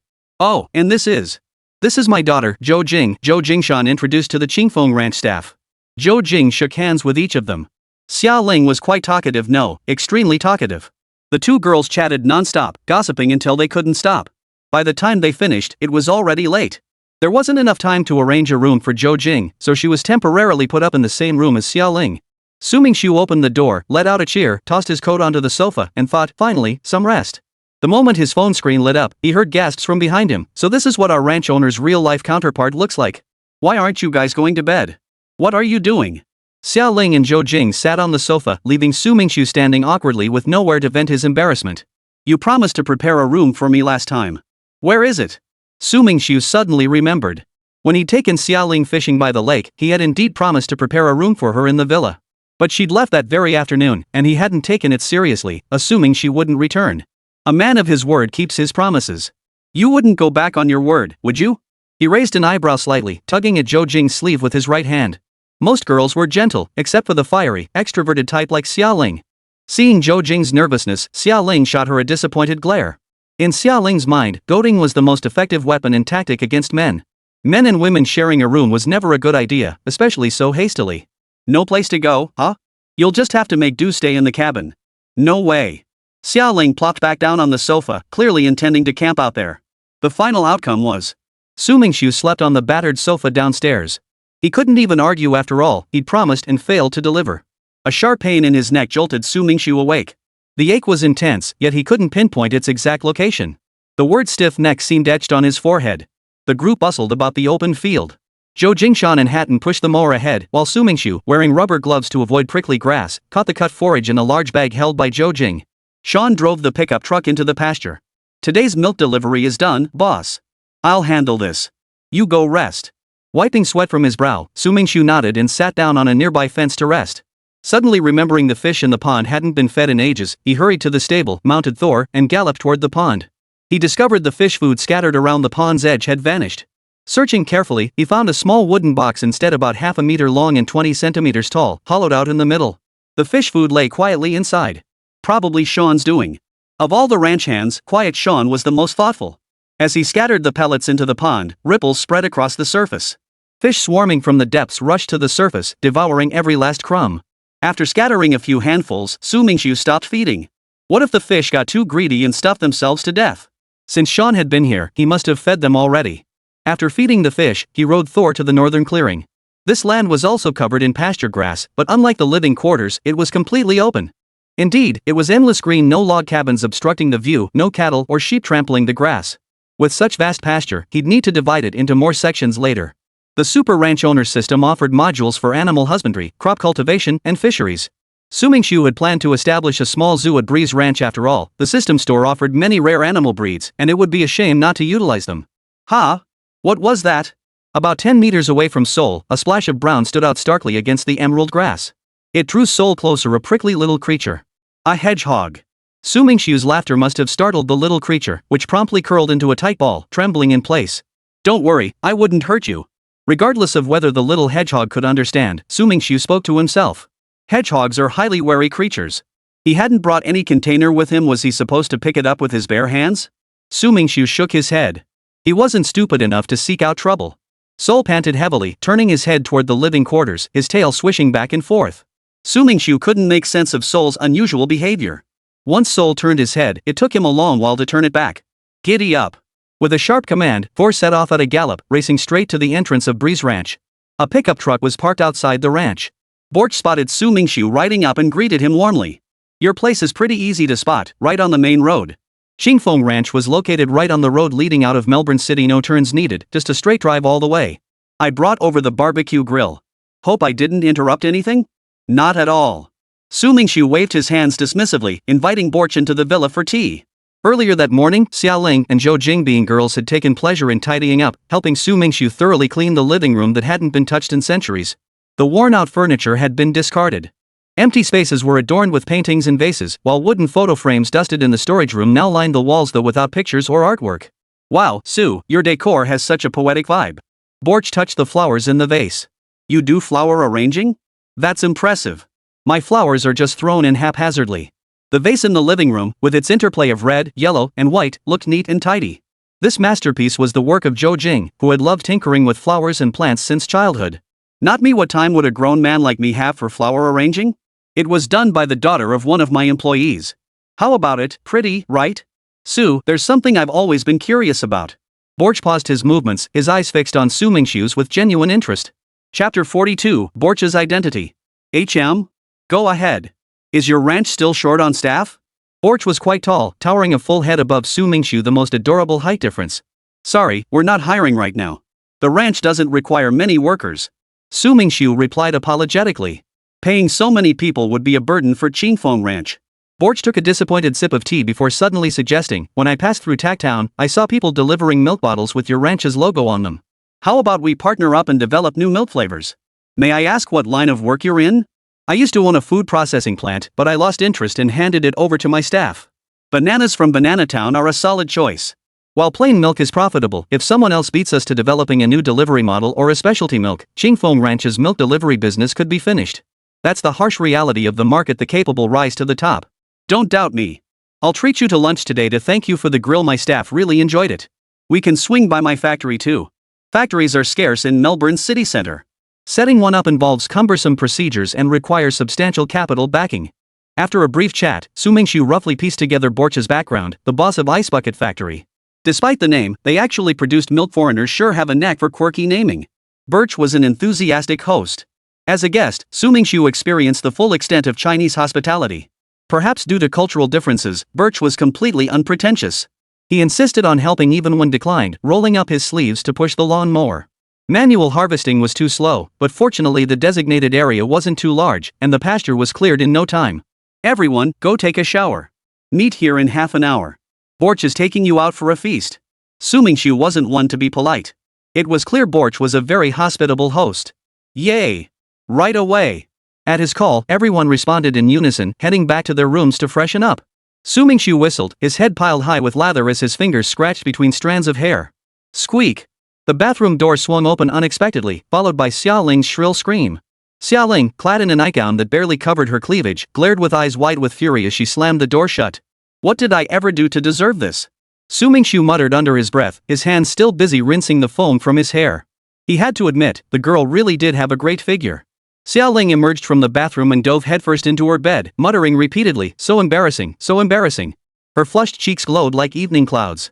Perhaps the stuffiness under the covers was too much, because Xia Ling poked her head out. It's over. I'll never get married now. Su Mingxu, just you wait. Sis Xia Ling, what's up with brother Su? Zhou Jing, who was scrolling through Facebook, couldn't help but ask upon hearing Xia Ling's complaints.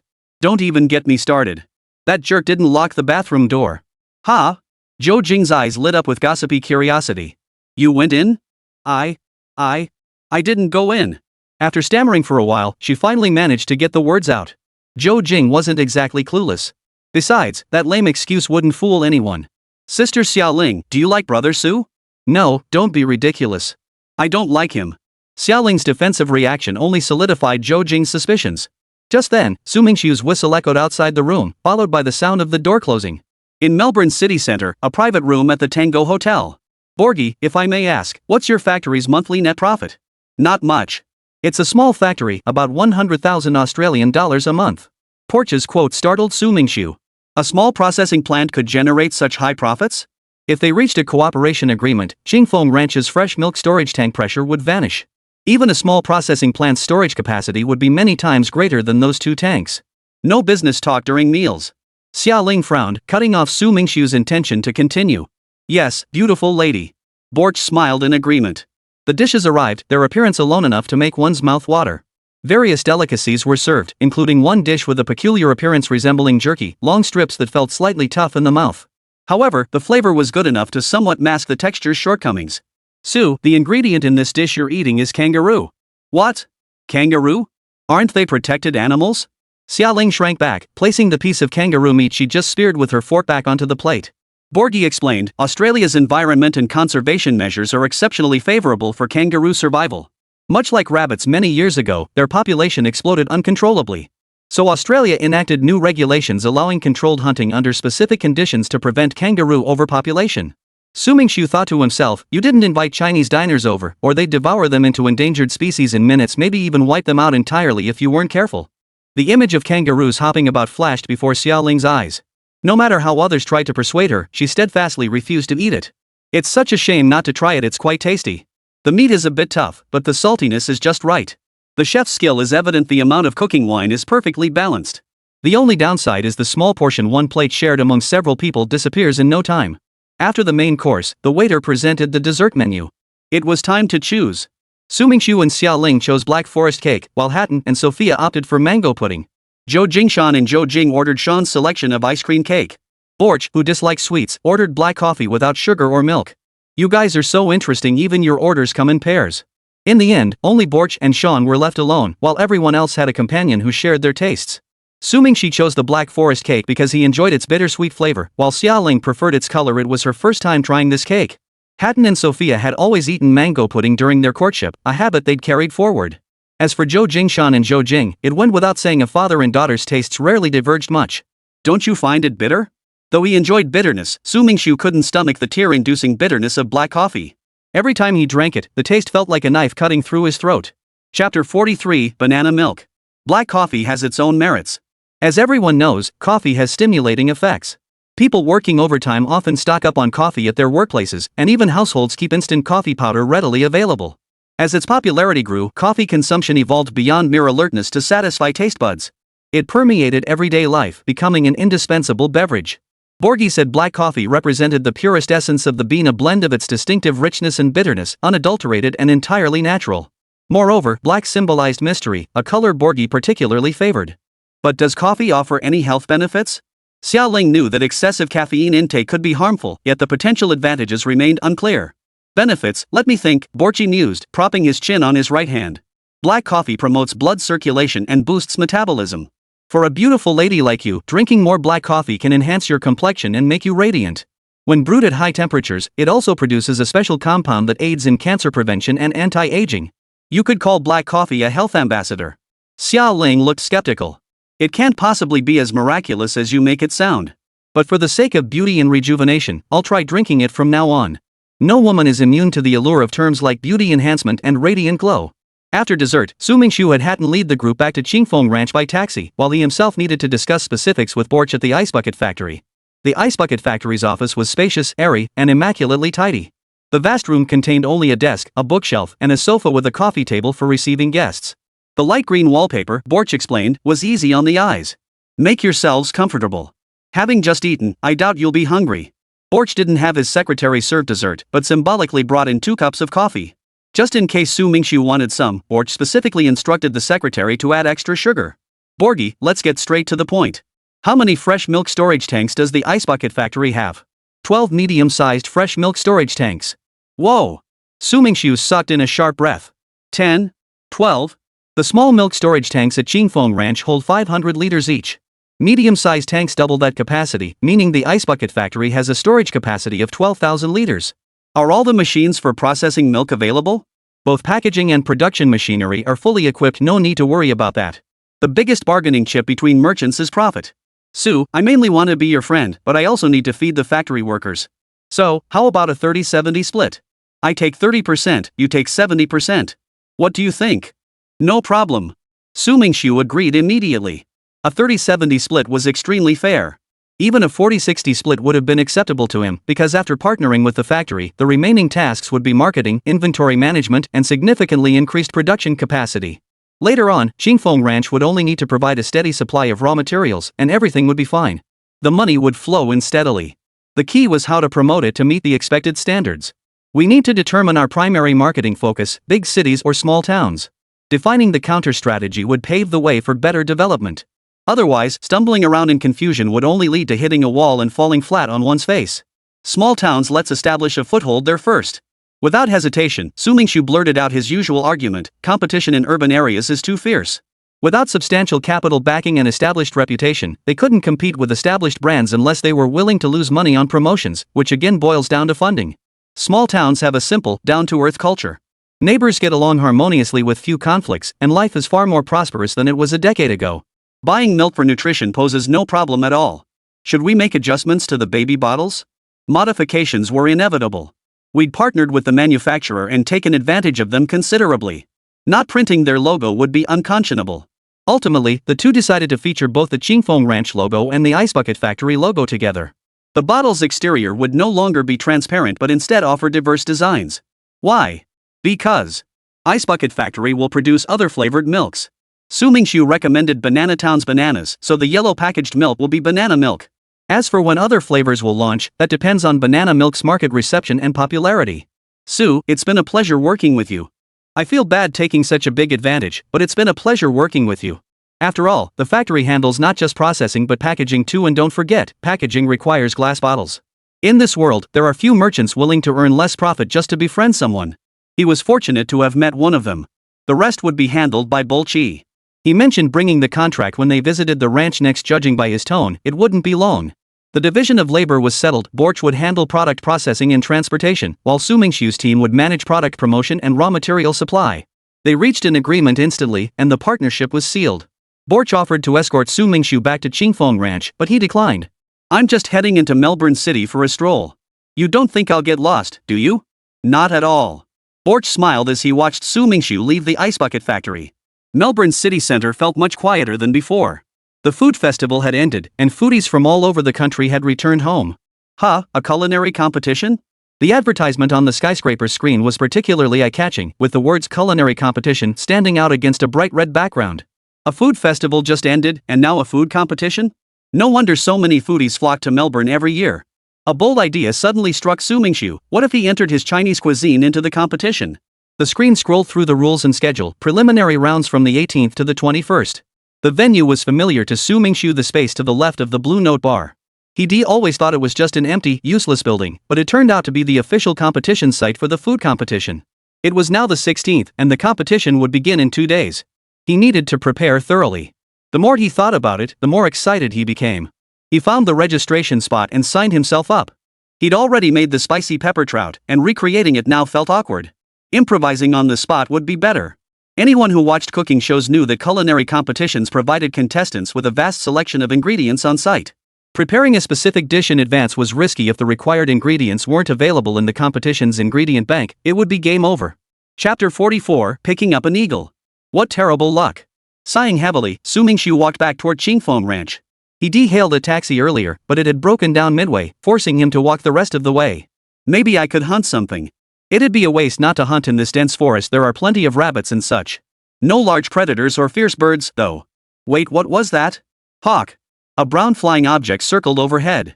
It looked like a bird, but the sound it made, how could it be an eagle? No way. Just as he said it, he was proven wrong. The eagle above Su Mingxu bore a striking resemblance to a golden eagle.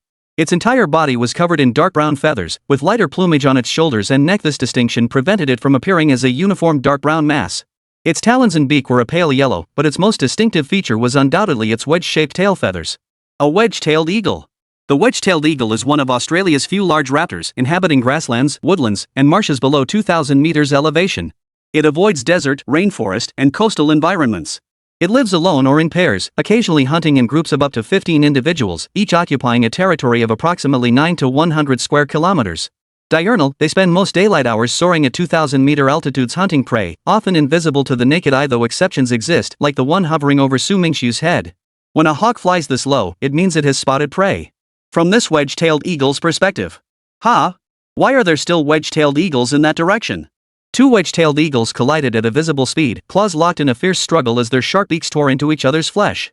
Feathers drifted down from the sky in a constant shower, bloodied feathers flying everywhere. Both wedge-tailed eagles plummeted downward.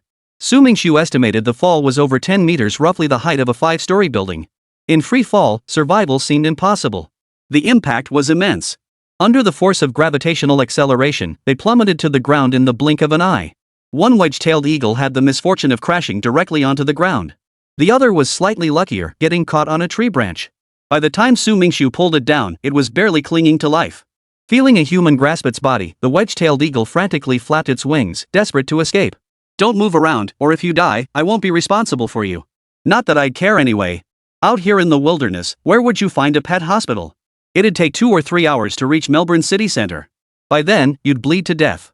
Whether you survive depends entirely on your luck. Su Mingxu decided to bring the dying wedge-tailed eagle back to Qingfeng Ranch. While wedge-tailed eagles typically sustain only flesh wounds in combat, this one had likely fractured its skeleton from the fall. His priority was saving its life before considering treatment. Qingfeng Ranch was less than a mile away. Carrying such a massive creature left Su Mingxu feeling utterly drained. It was incredibly heavy. In the end, he had no choice but to call Hatton and ask him to come pick him up in that small truck. Wow, boss, you're something else catching a wedge-tailed eagle barehanded. These birds are incredibly powerful fighters. Their talons can easily crush tree trunks, and they're about a third the size of an adult human. You're overthinking it. Hey, there's another one lying over there. These two wedge-tailed eagles were dueling high in the sky. One died, and this one's not faring much better. Carefully place the eagle onto the blanket in the truck bed. Don't drive too fast, there are plenty of potholes on the road, and the eagle's condition is critical. Got it, boss. Inside the villa at Qingfeng Ranch, a wedge-tailed eagle lay flat on the table before Su Mingxu, its entire body wrapped in bandages. Xiaoling, you've been handling it so roughly, aren't you going to kill the eagle? How could that happen? Don't people on TV always wrap bandages around their injuries? Why didn't you mention they can tear Japanese soldiers apart with their bare hands in dramas too? He snatched the bandage from Xiaoling's hand and turned to ask, Hatton, is there a vet near the ranch? Yes, there's always a veterinary hospital near ranches. It's not far from the ranch, just a 10-minute drive. With so many animals on ranches, vets get business every other day, so they love setting up clinics nearby. But Qingfeng Ranch was abandoned for a while, not sure if the vet's still around. The wedge-tailed eagle couldn't endure any more jostling. Hurry and fetch the vet. The eagle's wound kept oozing blood. Xiaoling's clumsy bandaging not only failed to stop the bleeding but made it worse. About 20 minutes later, an old man in a white coat hurried through the door. Where's the wedge-tailed eagle? It seemed Hatton had already explained the eagle's origins on the way. Over here. The old vet's eyes widened in horror at the botched bandages on the wedge-tailed eagle. Good heavens, he exclaimed. Who did this? This is sheer nonsense. Xiaoling cowered toward the corner, hiding behind Su Mingxu and not daring to peek out. Let's save the wedge-tailed eagle first. The old vet grumbled as he untangled the chaotic bandages. If you don't know how to treat it, don't mess around. Luckily this eagle's got a strong constitution, landing on the tree trunk cushioned the impact. Otherwise, you'd have killed it already. Admittedly, the old vet had a foul temper, but his skills were undeniably top-notch. Once treated, the wedge-tailed eagle, knowing its life was no longer in danger, settled obediently on the blanket, closing its eyes to rest. Its main injuries were superficial, with no serious internal damage, but it needed rest. For a while, it was best not to disturb it. Wow, old man, are your eyes X-rays? You can tell how serious the internal injuries are. Hatton let out a few exaggerated shrieks. It comes with experience. I've been a vet for over 20 years, most ailments are obvious with a quick check. After the old vet left, Su Mingxu began pondering how to care for this lucky creature. Hatton, how about you take it in? No way, I wouldn't dare keep an eagle. Hatton shook his head like a bobblehead. Old Zhou. Boss, I'm swamped with work every day. Indeed, Zhou Jingshan was intensely focused when working, yet he never skimped on rest when it was time to recharge, a man who clearly distinguished between work and leisure. Sean, however, was a workaholic through and through. As for Hatton, he's a bit careless, he always plays hooky. You take care of it yourself. Xiaoling grinned as she made the decision for Su Mingxu. Oh, and I've got some good news. Su Mingxu suddenly remembered he'd signed up for the culinary competition today, and the first round of eliminations was coming up the day after tomorrow. What good news? Don't try to fool us. Xiaoling didn't believe Su Mingxu could bring back any good news from the ice bucket factory. Unless it involved food, she wouldn't consider it good news. Chapter 45, Cultivating Premium Forage. I signed up for the culinary competition. If you finish your work the day after tomorrow, you can come watch, but remember, only if the work is done. Seriously? Sophia, who was serving tea and water, was the first to gasp.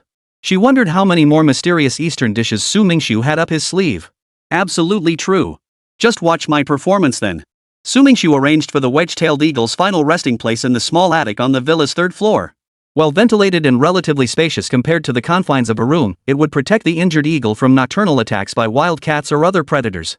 Su Mingxu had crafted wooden barriers into a protective enclosure. Next came the matter of publicity. Promotion came in two forms, virtual and physical. As the name suggested, virtual promotion involved disseminating target information through digital means. In today's era of information explosion, people's daily lives were inseparable from virtual networks, making virtual promotion far more effective than physical methods. Correspondingly, its cost is more than double that of physical promotion. Simply put, physical promotion involves methods like flyers, a low-tech approach characterized by its affordability and low cost. Given Qingfeng Ranch's recent income and future development budget, we can only opt for physical promotion to build awareness. Besides, Jingfeng Ranch is already a household name in both Tactown and Banana Town. Once I finalize the promotional plan, I'll hand it over to Hatton for execution. Buried in his desk, he drafted the detailed strategy and related precautions. 2 hours slipped by unnoticed. Had it not been for the loud noise outside the villa, Su Mingxu would have remained deep in thought. Zhou Jingshan had contacted the farmhands. A massive seeder circled the land, tilting its seed hopper to pour seeds into the soil. The machine's efficiency far surpassed manual labor. In just half an hour, it filled the cleared plot that Hatton and his team had painstakingly prepared over 2 days. 2 days later, Melbourne City Centre, the site of the culinary competition. Ladies and gentlemen, viewers at home, welcome to the first elimination round of the 3rd Melbourne Culinary Competition. I'm your host, Baopi. Pru Bao? Bao Pai? Su Mingxu, who was drinking water, couldn't help but spit out the mineral water he'd just swallowed. Foreigners are so careless with names, my goodness. Even after all these years in Australia, Zhou Jingshan had never heard such an absurd name before. But the name actually suited him quite well. A bald head topped with a baseball cap, Bao Pai, literally scalp wrapper. 12 contestants participated in the first elimination round, namely. By the time the host Bao finished introducing all the contestants, over half an hour had passed. Most of the 12 contestants were locals from Melbourne, with only 3 non-Australians, Su Mingxu, a white American, and 1 from Indonesia. The elimination round rules were straightforward. Within the allotted time, each contestant had to prepare a dish they believed would satisfy the palates of the 4 judges. There were no restrictions on ingredients, and the time limit was 1 hour. 1 hour was ample time. Su Mingxu was confident. While his dish might not be groundbreaking, it would certainly surprise the judges. The timer will start in 2 minutes. All contestants, please be fully prepared. Since ample time is provided, no assistants are allowed on stage. After delivering this final warning, the host stepped backstage for a brief break. Boss, you've got to give it your all. Show them what a real oddball is. Shut up, you idiot. Spotting the Jingfeng Ranch team in the audience, holding aloft victory banners, Su Mingxu nodded firmly. Failing to advance past the elimination round would make him look like a total loser. The competition officially began with ingredient selection. 12 contestants approached the food displays one by one to gather their materials. The variety was staggering, even rare vegetables were available. 7 or 8 types of fish swam leisurely in tanks, unaware they'd already caught someone's eye. To prevent any suspicion of copying between contestants, only 1 portion of each ingredient was available. Su Mingxu was 3rd in line to select his ingredients. Surely no one would choose fish as their ingredient? Dishes made with fish all share one uncanny similarity: they require a relatively long cooking time. Too short a time won't allow the flavors to penetrate, while too long will cause the flesh to become loose and the texture to deteriorate. When it was Su Mingxu's turn to select ingredients, he was startled to find his desired choice already taken. Glancing around, he spotted contestant number 2 holding a fish that was still twitching on the cutting board. It seemed contestant number 3's desired ingredient had been snatched by contestant number 2.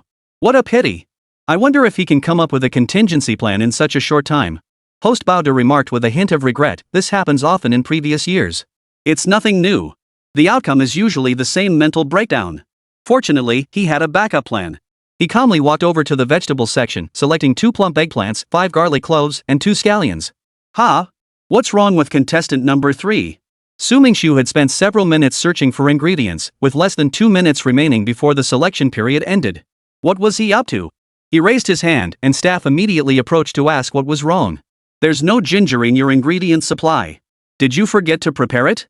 The staff carefully checked and realized ginger had indeed been forgotten. They apologized profusely and rushed out to purchase some immediately. Staff below the stage notified host Bao, who then explained to the audience and judges, due to our oversight, 1 ingredient in the vegetable category is missing. Staff have gone to procure it, but to ensure fairness, no additional time will be granted. We sincerely apologize. This wasn't Bao's decision, it was the organizer's policy. Even though he felt bad for Su Mingxu, he couldn't change the organizer's rules on his own. This is unfair. Your negligence prevented the contestant from competing properly. Why couldn't you pause the competition? The audience's protests grew loud, and several judges frowned in the judging area. This approach was truly foolish and alienating. Frankly, a culinary competition is akin to a talent show. Viewership determines whether it will be held again next year. If the audience grows angry, who will watch the competition? It's fine. Ginger is added later in the process. I'll minimize the damage. Su Mingxu's words silenced some spectators, who fell silent and resumed watching the competition. Chapter 46, Braising Fish-Flavored Eggplant. Su Mingxu stepped into his designated workstation. He rinsed the eggplant thoroughly under running water, then lifted his cleaver to slice the entire vegetable evenly into strips.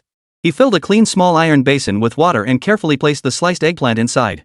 What is contestant number 3 doing? Washing the inside of the eggplant? He pinched a small amount of salt and sprinkled it evenly into the water. The salt sank beneath the surface, slowly dissolving into the liquid. What kind of operation is this? The foreigners looked confused, craning their necks to peer into the basin. As time ticked by, both the live audience and TV viewers grew anxious for Su Mingxu. Yet the contestant himself remained unhurried, even sitting back in his chair to casually observe his opponent's progress. Contestant number 1 was preparing oysters, nothing particularly spectacular. The focus shifted to contestant number 2, and the pressure was palpable. His knife skills were nothing short of magical. He managed to slice entire fillets clean off the bones in just 2 swift strokes. The exposed backbone drew gasps from the audience. Contestant number 2 was impressive. Judging by that knife work alone, he must have years of practice under his belt. But why was contestant number 3 still so calm? The ingredients finally arrived.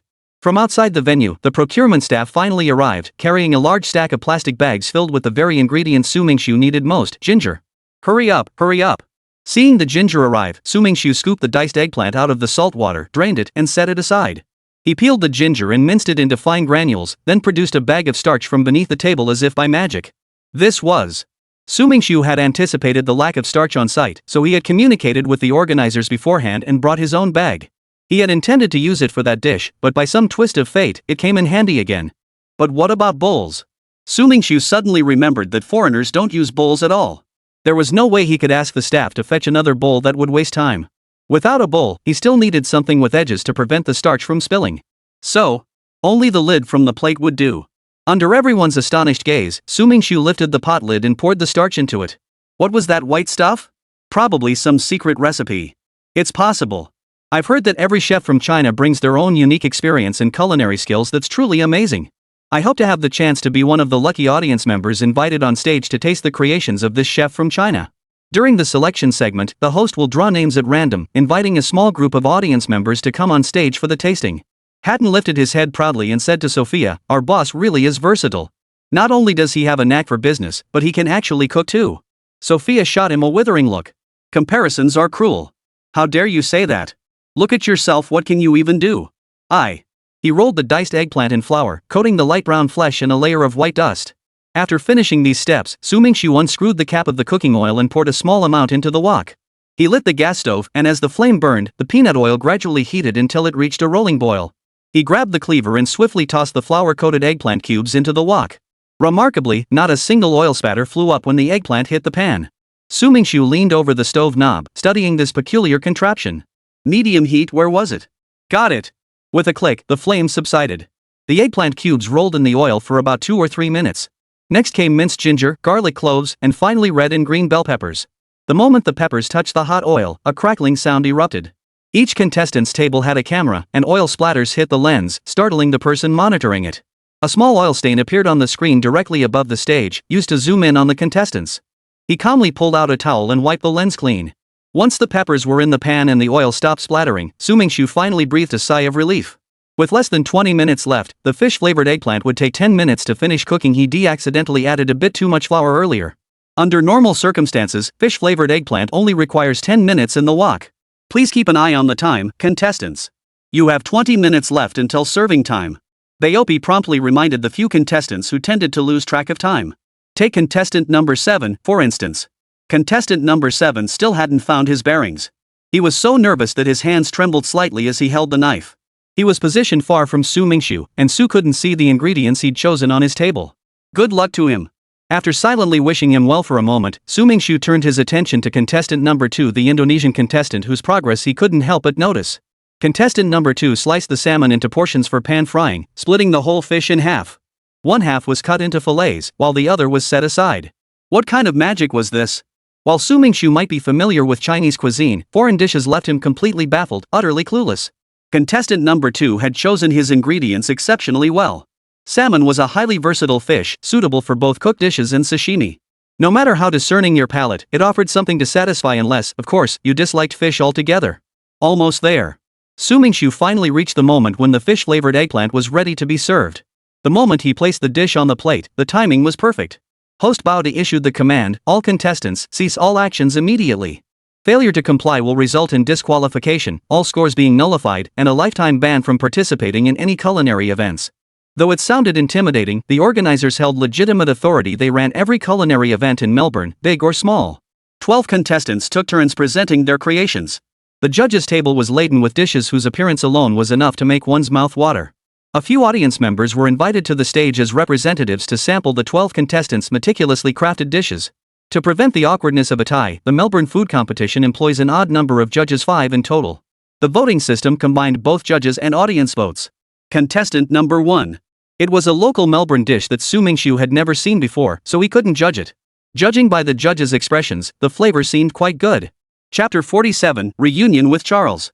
Audience members couldn't evaluate based on taste like the judges, they could only judge by appearance, deciding based on the dish's presentation and color. It was Mingxu's turn. He carried the plate to the judges' table, setting down the fragrant eggplant. Its aroma filled the air as the judges speared pieces with their forks and tasted them. Wow! Seconds later, some judges exclaimed in surprise it was truly delicious.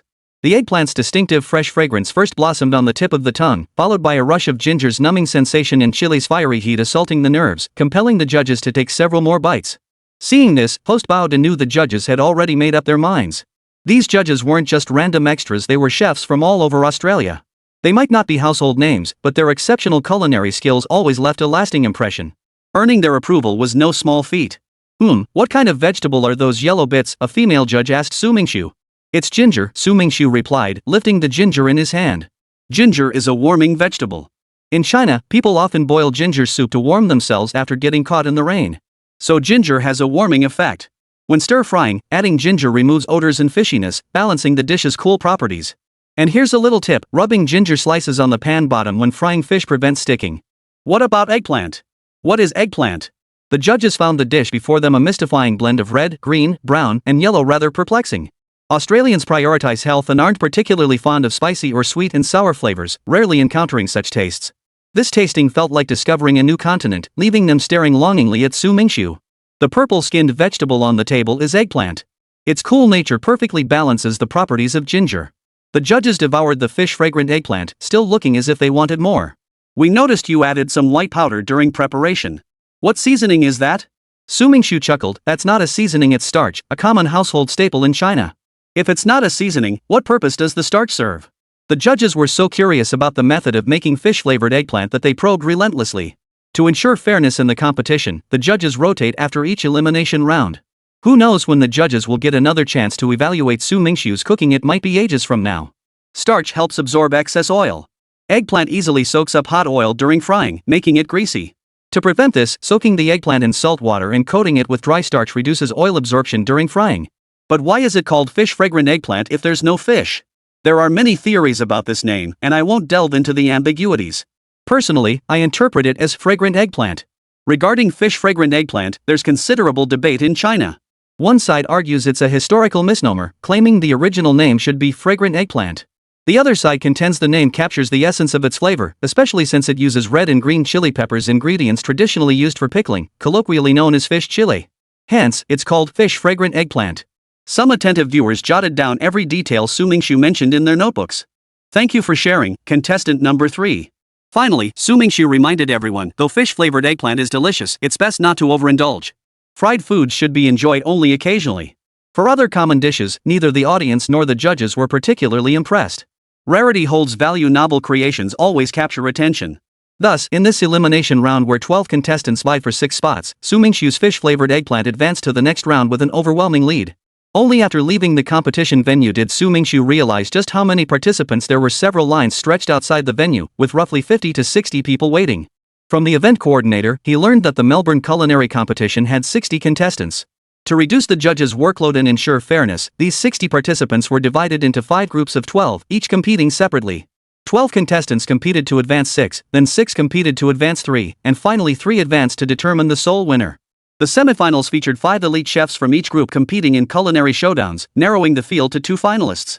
The finals, needless to say, were the ultimate showdown between the cream of the crop. This feels so complicated, Mingxu muttered as he rejoined Hatton and the others. Boss, you're dominating. The other 5 finalists combined didn't get as many votes as you alone. Hatton shouted. Perhaps the sheer audacity of his claim drew the attention of even the uncontested contestants, who paused to listen intently. Keep it low-key. High profile isn't our style. Fish-flavored eggplant is indeed a common home-cooked dish in China, yet it's a rare delicacy abroad. No wonder so many Chinese run thriving restaurants overseas. Leveraging cultural and culinary differences between countries can be a significant business opportunity. Boss, starting next round, the judges will select themes from options provided by the organizers for you to improvise. The difficulty will increase significantly. Honestly, Zhou Jingshan was worried Su Mingxu might stumble due to overconfidence. Su Mingxu nodded slightly. The risks of improvisation were too great, but the potential for a stunning breakthrough was even greater. As long as the ingredients were sufficient, devising a dish solution in a short time wouldn't be difficult for him. The real fear was a repeat of today's situation. Alright, today's competition is over. Go back and prepare well for the next round. The Melbourne Culinary Competition held contests every other day, giving Su Mingxu a full day to prepare. Sir, please wait a moment. A familiar voice sounded from behind him. Apologies for interrupting you, sir. Ha? Charles? Su Mingxu's eyes lit up. You're competing in the culinary contest too? Yes, sir. I'm delighted you still remember me. Charles was thrilled that Su Mingxu recognized his name. Charles opened his mouth to speak, then closed it again. Finally, he couldn't resist asking, Sir, is the competition difficult? It's my first time participating, and I'm a bit nervous. I heard from your friend that you won over the entire audience with your culinary skills, so I came to seek your advice. He quickly added, I know this is very impolite. Not at all, not at all. Su Mingxu waved his hand magnanimously. Cultural differences between countries could easily lead to misunderstandings and unpleasantness. Su Mingxu was currently learning to adapt to Australian cultural traditions and customs. Chapter 48, The Carp Comes of Age. In Australia, when someone asks another to share their money-making skills without invitation, it can be seen as a challenge, a desire to test their skills. I'll share a few insights, just take note, Su Mingxu offered willingly, as he'd already intended to win Charles over. When you enter the competition, don't get nervous. When you're nervous, your adrenaline surges, your skeletal muscles tremble, and you might accidentally cut your finger. Do you want the judges to drink blood? Surely not. Everyone's different. Some people are naturally stage frightened, and nerves can be hard to control. If you do get really tense, stop everything you're doing, take deep breaths, and reset your state. Don't let your nerves relax too much, though once inertia kicks in, it's impossible to stop. Try to make the food look appealing. I know you prioritize taste and texture, but presentation matters. It's like your clothes. Think about it, would others perceive you the same if you were dressed sloppily versus neatly? But Charles didn't quite agree with Su Mingxu's emphasis on appearance. Isn't inner beauty the very soul of food itself? There's a popular saying in China, Su Mingxu remarked, beautiful exteriors are a dime a dozen, but an interesting soul weighs over 300 pounds. If you don't even have a beautiful exterior, why would anyone want to taste it? Remember, first impressions are crucial. My words might sound harsh, but please don't take offense. Charles shook his head. I know you mean well, sir. Thank you for sharing your thoughts, but I must stand by my convictions. Even if it means failure, this is the path I choose. Su Mingxu silently admired Charles's stubborn determination to keep pushing forward no matter what. Good luck, brother. Thanks. After the acknowledgement, the responsible staff member led Charles's team into the competition venue. Boss, where'd you meet this guy? He seems so rude. Hatton's first impression of Charles wasn't great, way too full of himself. Guess everyone has their own principles, Su Mingxu shrugged. Let's go. You've been shouting so much, your voice is hoarse. Had ha. At Breeze Ranch, at Sophia's insistent request, she even dragged Hatton into the act of cuteness to plead for mercy. Imagine a 7-foot man acting all cute and adorable. Just picturing it was enough to send shivers down your spine. Su Mingxu witnessed it firsthand and was this close to pulling out his phone to record it and post it on Facebook. Having grasped the basics of making fish-flavored eggplant, Sophia was overjoyed like a child who'd just received candy. She immediately dashed back to her room. Sean, come with me to the fish pond. Su Mingxu couldn't feed the fish every day, so he planned to entrust the pond's care to Sean. The pond still shimmered with ripples, its surface undulating gently without a breeze. Occasionally, a fish would leap out of the water, tracing a beautiful parabolic arc before splashing back in. The splash droplets sparkled dazzlingly in the sunlight. How did the carp grow so fast? Sean asked in puzzlement. The last time he visited, the carp were only as big as his palm. Now they were fully grown, as long as an adult's forearm. It was simply unbelievable. The effect of the growth-accelerating fish food was downright bizarre. Maybe it's the good feng shui of our ranch, Su Mingxu said expressionlessly as he walked to the edge of the pond. The carp, surprisingly unafraid of humans, swarmed toward the shore, curiously eyeing Su Mingxu. The sight of these crimson carp ignited Su Mingxu's business instincts. Red China red symbolized good fortune and luck. While carp were commonplace in China, they were a rare species in Australia. Sean, what do you think? Would these make good ornamental fish? I think they're pretty good. Bright red, with a pleasing appearance. Sean scratched the back of his head as he voiced his thoughts. But I find their appearance a bit strange. I've never seen anything like them before. Well, now you have, haha. Let me tell you, this is called a carp, a type of freshwater fish. Wild carp have the most succulent meat, farmed ones just don't compare. Sean didn't quite catch Su Mingxu's meaning and asked again, so are these wild ones? Su Mingxu slapped his forehead. Fish raised on feed are definitely farmed. But our ranch has great feng shui, they might be plump and tasty anyway. Tomorrow, take some carp to the aquarium in town and try selling them, or go to the fish market. I'm sure someone will like them. After handing over the fish pond responsibilities to Sean, Charles's call came through. Sir, I didn't advance. Charles's voice sounded low and muffled, likely from grief. Admiring one's own beauty in solitude is a kind of loneliness, and also a kind of pain. I don't know how to comfort you. Could you come to Breeze Ranch? It's just outside Melbourne. 30 minutes later, Charles and Su Mingxu sat on the ground floor of the villa. Unlike Bolchi, Charles appreciated this minimalist style. Charles, let me break down your situation. If you want to go further in the culinary world, you have to give something up. Almost everything in this world follows the law of conservation. You can't gain one thing without losing another. Charles hung his head, pondering Su Mingxu's words. Finally, he conceded. Ideals were lush, but reality was starkly skeletal.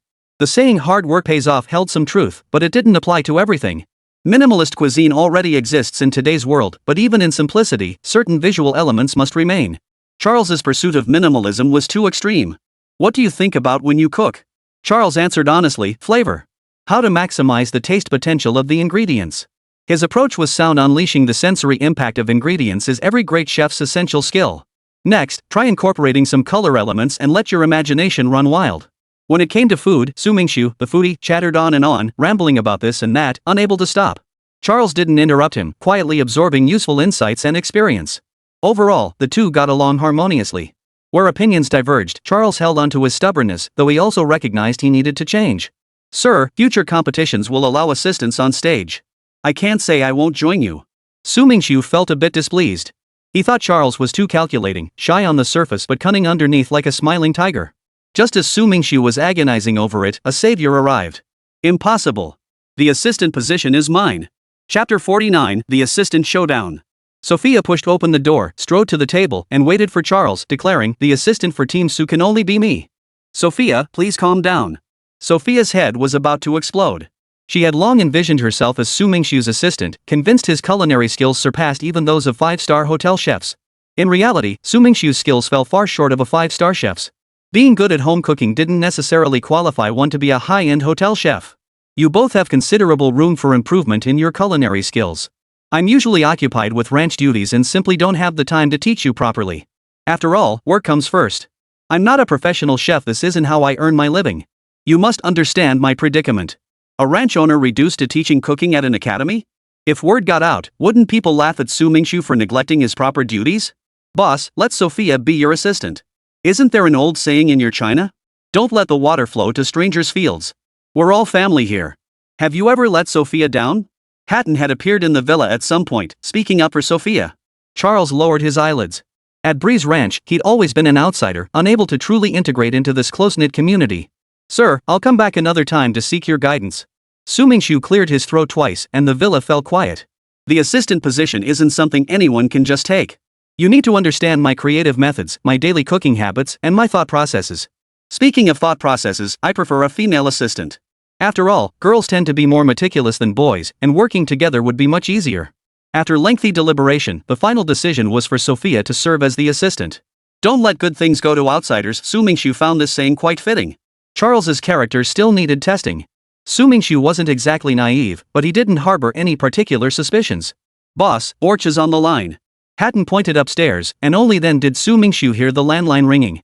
When leaving the ice bucket factory, Su Mingxu had forgotten to give Borch his cell number. Fortunately, Borch managed to track down the landline for Clearwind Ranch, otherwise, contact would have been difficult. Su, have you finalized the promotional plan? That question made Su Mingxu squirm. He'd been so preoccupied with the culinary competition that the marketing plan had slipped his mind. Su Mingxu, who had previously worked in this field, could lie without batting an eye. Done. I plan to use physical promotions. We discussed it before. Start in the small towns around Melbourne, then expand to the city center. Virtual promotions in towns won't have much impact, so I think physical promotions offer better value for money. Birch remained silent for a moment, likely weighing the feasibility of Su Mingxu's proposal. After a while, Borch spoke up. All right, we'll go with your plan. Call me anytime if anything comes up. Also, my people will be at your ranch this afternoon to pick up the first batch of raw milk to make a trial run of banana milk. All right, I'll have my team prepare accordingly. After hanging up, Su Mingxu put on his coat and hurried to the pasture where the dairy cows grazed, finding Zhou Jingshan busy at work. Zhou Jingshan methodically milked the cows and moved between them, only standing up once all the prepared metal buckets beside him were filled. He stretched his waist and flexed his muscles. "Boss, you're here. Thanks for your hard work. Once the workers from the ice bucket factory arrive, they'll haul the milk from our farm's storage tanks. You'll be in charge of that." "Got it." In the system store, Su Mingxu was flipping through items blindly. His system wallet originally held 1,500 farming points. Not long ago, he spent 600 points purchasing premium pasture seeds, leaving him with 900 farming points remaining. Su Mingxu didn't pay much attention to the daily task earnings, as Zhou Jingshan and Hatton handled them diligently every day. What could 1,300 farming points buy?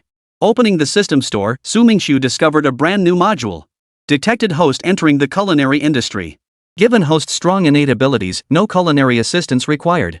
System will activate catering module for host. Enjoy your experience. The long-awaited system notification finally sounded. Su Mingxu was overjoyed. A catering module? That meant he could open his own restaurant. He selected the catering module and entered. The interface displayed restaurant construction, real estate assistance, foot traffic monitoring, decor assistance. What the heck is real estate assistance? Su Mingxu clicked in and discovered its function resembled the lottery he'd won for Qingfeng Ranch earlier, requiring lucky coins. Earlier, Su Mingxu had noticed that reaching the achievement of 100 animals would grant him 1 lucky coin. He had planned to use that coin for a lottery draw, hoping to win something magical. Now he had a better option. The system-assigned task had a 1-month deadline, leaving him about 20 days from today, plenty of time. Once the culinary competition wraps up, I'll get that lucky coin. A rustling sound came from the 3rd floor of the villa, reminding Su Mingxu that there was still an injured creature up there. The wedge-tailed eagle was restless on the blanket, constantly trying to roll over. It strained its neck, shifting its body, and dragged itself along with all its might. "Buddy, you're still injured. Don't move around." Su Mingxu tiptoed closer to the wedge-tailed eagle. Who knew if this bird might suddenly snap and take his pitiful little life? His dog's life mattered. Su Mingxu stopped about 2 feet away from the wedge-tailed eagle's cozy little nest, the safest distance. The wedge-tailed eagle tilted its head, its 2 pea-sized eyes darting around curiously, studying the human who had saved it. Both the man and the bird were quietly calculating their own plans in their minds. As for what those plans were, that remained unknown. "You must be hungry. I'll find you something to eat." There was plenty of leftover lamb from the previous barbecues. I wondered if the wedge-tailed eagle could tolerate the strong lamb flavor. Slice after slice of lamb was fed into the wedge-tailed eagle's mouth, transforming into nourishment absorbed by its body. The sated eagle settled down considerably, half closing its eyes as it lay comfortably on the fluffy little blanket. It didn't even glance at Su Mingxu. "Oh ho, looks like we've got a proud little master here, could give cats a run for their money." Cats? Right. The ranch also needed a few dogs to guard the sheep and protect the property. Without some dogs watching over things, it was easy to attract unnecessary trouble. What kind of dog would be suitable for guarding? Huskies are absolutely out of the question, they're home-wrecking demons. One moment of inattention and the place turns into a complete mess. Samoyeds make great pets, but they're not up to the task of guarding. Chapter 50, Crown Casino. German Shepherds are a solid choice. German Shepherds, also known as German Shepherd dogs or German Shepherds, are a breed of dog. German Shepherds are highly intelligent, ranking 3rd in intelligence among all dog breeds. German Shepherds are highly intelligent and exceptionally agile, making them well-suited for action-oriented work environments. They are frequently deployed for various tasks, such as police work, security, search and rescue, and military service. They also serve as guide dogs for the blind. Fully grown German Shepherds stand around 56 centimeters tall. While not cheap, their price range between 1,300 and 6,000 Huaxia currency remains within Su Mingxu's budget, though prices fluctuate significantly. Converted to Australian dollars, it wasn't excessive. He'd reach out to Zhou Jingshan later. The veteran worker had plenty of connections. Idle hands led him to pull out his phone and scroll through Facebook. Amid the feed, a post caught Su Mingxu's attention: details about a casino in Melbourne. Crown Casino was no stranger to Melburnians. With its luxurious decor, spacious grounds, and first-class service, it offered an unparalleled consumer experience, the gambler's ultimate destination. The odds of successfully cheating here were slimmer than winning the lottery. Don't ask why. Trying to pull off a scam in front of a group of seasoned cheaters? Not happening. Crown Casino employs security patrols, veteran gamblers who'd retired from cheating, now hired as inspectors. Perhaps because Crown Casino is safer and more reliable than other less formal underground casinos, it's always packed. Logically, you'd think that with such booming business, they'd open more branches. But the Crown Casino boss doesn't think that way. Not only has he not opened branches, he's actually scaled down the casino's size and increased the frequency of patrols. To outsiders, this appeared to be a form of scarcity marketing. In reality, however, the higher the achievement, the greater the fall from grace. The Crown Casino boss must have been a seasoned veteran. Seeing the casino's soaring popularity, he managed to keep his cool, pull back, and solidify the foundation. The system had an auto-item detection feature that could be put to use. Making a little extra cash wouldn't hurt. The sound of whinnying came from the stables. Su Mingxu hurried downstairs and ran toward the stables, with Hatton also heading in that direction. Hatton, what's going on? Not sure, but it seems the horses are spooked. Sol's eyes were bloodshot as he paced restlessly, kicking at the wooden fence. Several cracks appeared in the surrounding planks, and before long, the structure collapsed with a thunderous crash. Sol, stop. Stride swiftly to Sol's left side, reaching out to stroke the coarse mane. Sol gradually calmed, though his eyes remained bloodshot. What's going on? Since Thor arrived at Breeze Ranch, he'd never shown any signs of going wild. He'd always been full of spirit, with no unusual behavior. Why today? Ha? What is this? Damn it, it was you, you little pest. Last time I had no choice but to spare you.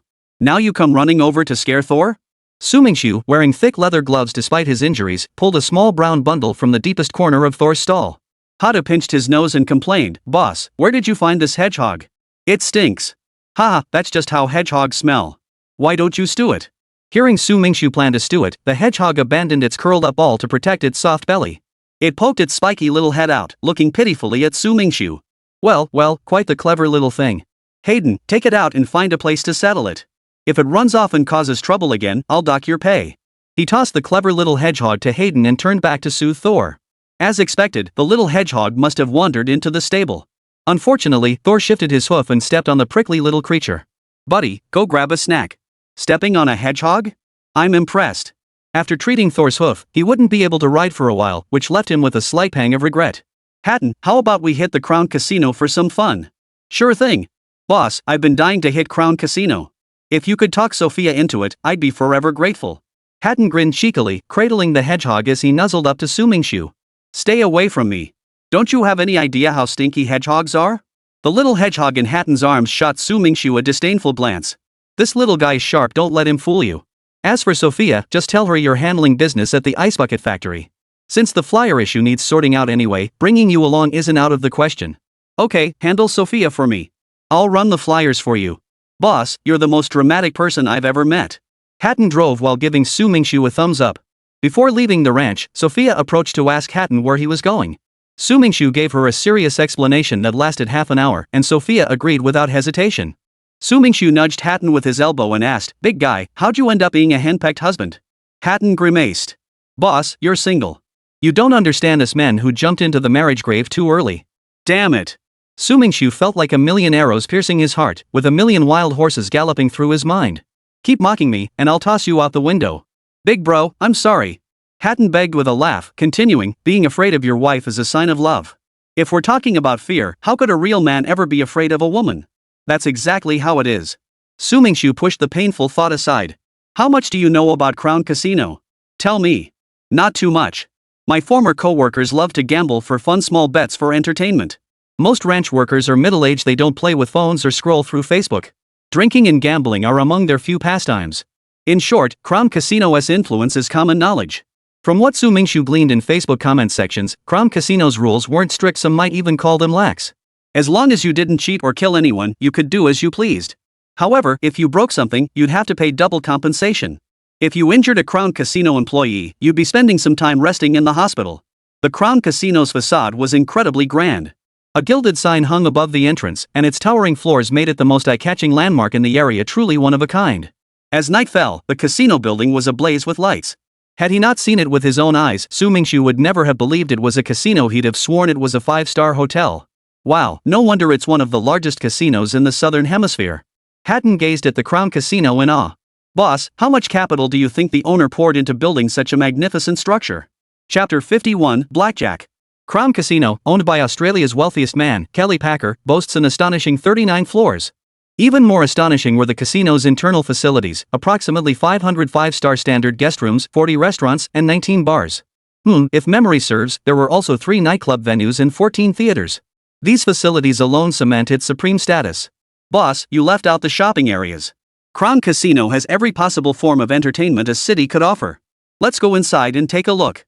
Yesterday, Su Mingxu discovered that as his rancher level kept rising, his scanning abilities also improved. Now he could identify things unrelated to the ranch. What gave Su Mingxu the most confidence was the remote identification function, though it could only be used 10 times within 24 hours. Moreover, a three-dimensional image of the scanned object would appear before his eyes, allowing Su Mingxu to observe it clearly while others remained oblivious.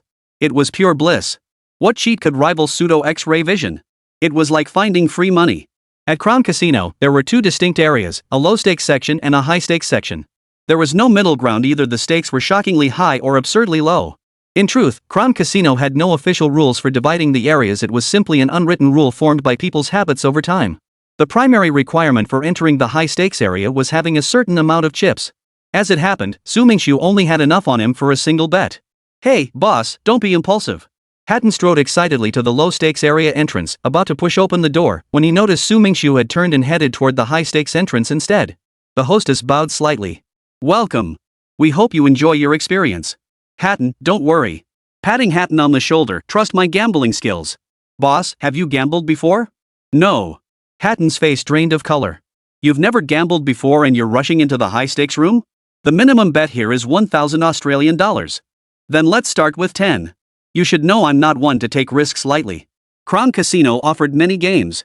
As a novice, Su Mingxu couldn't choose anything too complicated. Craps was the best option, not only easy to observe but also the fastest way to make money. Games like card dealing required finding a dealer, wasting time and being too troublesome. He picked a pentagonal table and sat down. 4 people were already seated at the 4 corners, leaving the 5th corner for Su Mingxu. The table was specially designed, with each corner corresponding to a number for easy identification. Su Mingxu's spot was number 4. "Alright, everyone's here. Shall we begin?" He crossed his arms, propping his chin up, showing no signs of being a first-time gambler. Seeing Su Mingxu's composed demeanor, the other 4 immediately labeled him an old hand. A woman dressed in revealing attire approached, gently lifting the dice cup placed at the table's center. She opened it to reveal 2 dice inside. Only after everyone nodded in agreement did she politely inquire, "Shall we begin?" The 5 exchanged glances. "Roll." Clink, clink, clink. The rattling inside the cup gradually subsided until it fell silent. "State your choices." The 2 seated directly opposite Su Mingxu, who seemed acquainted, both chose small. The man in the suit to his left, with the distinctive surname Radical, chose big. Only Su Mingxu and another thin, bespectacled man remained undecided. "Scan." He silently repeated the command, waiting for the system's response. Ding. Detection complete. Target identified as dice. The moment the system's voice faded, a small 3-dimensional model of dice appeared before his eyes, the very 2 dice inside. One die showed 6 dots, the other showed 1 dot. "I choose flat." "I choose even." The 2 men spoke in unison, their voices rising and falling at the exact same moment. Their perfect synchronization left the onlookers gaping in astonishment. Su Mingxu himself shifted his attention to this unassuming man in glasses. The bespectacled man, in turn, scrutinized him. "Place your bets." Su Mingxu held only 10 red chips in his hand. Each red chip represented 1,000 Australian dollars, while green chips were worth 500, blue chips 200, and white chips 100. 5,000. Su Mingxu tossed 5 red chips onto the table. 3,000. "I'll call 3,000. 2,000. 4,000. With all 5 players having placed their bets, the moment of truth arrived. And so, the dice were revealed. The dealer skillfully played on their nerves as the lid of the dice cup slowly lifted. Hatton found it even before Su Mingxu himself. Just as Su Mingxu had predicted, 1-6 and 1-1. Congratulations to players 4 and 5. How about we play something else? Ever since Su Mingxu sat down, he was the only true winner at this table. After all this time, he'd only lost once, and that was on purpose. Whatever. I don't care. How about blackjack? Blackjack is the most popular card gambling game in the West, also known as 21. This game involves calculating the total value of your hand's cards and competing against the dealer to win. The rules of table-based blackjack are straightforward. Typically using 1 to 8 decks of cards, the casino staff act as the dealer, while the participating gamblers are the players. The dealer first deals 2 cards face up to each player. The dealer also receives 2 cards, one face up called the up card and one face down called the whole card. Card values are calculated as follows: 10, J, Q, and K all count as 10 points. The ace can be counted as either 1 point or 11 points, at the player's discretion. All other cards from 2 to 9 are counted at their face value. I've heard about it and played for a while. I haven't had much exposure, but blackjack's gameplay is a perfect blend of luck and skill, neither can be overlooked. Luck? Su Mingxu doesn't need it, he has his detection. Skill? What skill when faced with pure luck? Rules set? I suggest counting aces as one, easier to track points and fairer. Otherwise, high-value cards get too many points. No objections. After brief discussion among the 5 players, the new rules were established. Jacks and kings are excluded from the deal. Aces count as 1 point. The dealer dealt the cards, one by one, placing 5 cards before each player. Each player selected 2 cards to compare with the dealer's hand, then the players' points were compared against each other. In the first round, the dealer's face-up card was the 8 of diamonds, with the hidden card unknown. Crown Casino's cards featured golden backs, with the casino's crown emblem floating against the metallic surface. Under the lights, they shimmered, radiating the venue's opulence. Player 1 narrowed his eyes, his gaze darting back and forth across his 5 cards before finally deciding. He drew 2 cards and clutched them in his hand. Chapter 52, Sorry, I won. The others followed suit, taking only a moment to select their pairs. Which ones? 3, 5, 9, Jack, Ace. The 5 cards spun freely before Mingxu, completely exposed. This was the first round he couldn't go too far, or how would he continue? He just admitted he wasn't very familiar with blackjack rules. Winning a grand slam in the first round might make the other 4 players wary, and he wanted to play more. Let's see what cards the others have. With only 6 of his 10 daily peak opportunities remaining, Mingxu had just 5 chances left to cheat. Using this one to spy on others' cards left him with 5. Player 1 had the strongest hand, an 8 and a 10. Player 2's hand was ridiculously weak, so unlucky Mingxu almost felt sorry for him, dreading to see him lose everything down to his underwear. Player 3's hand was odd, a jack and a queen. Impossible. That combination was the strongest hand in blackjack. Mingxu's pupils suddenly contracted to pinpricks. Was this cheating?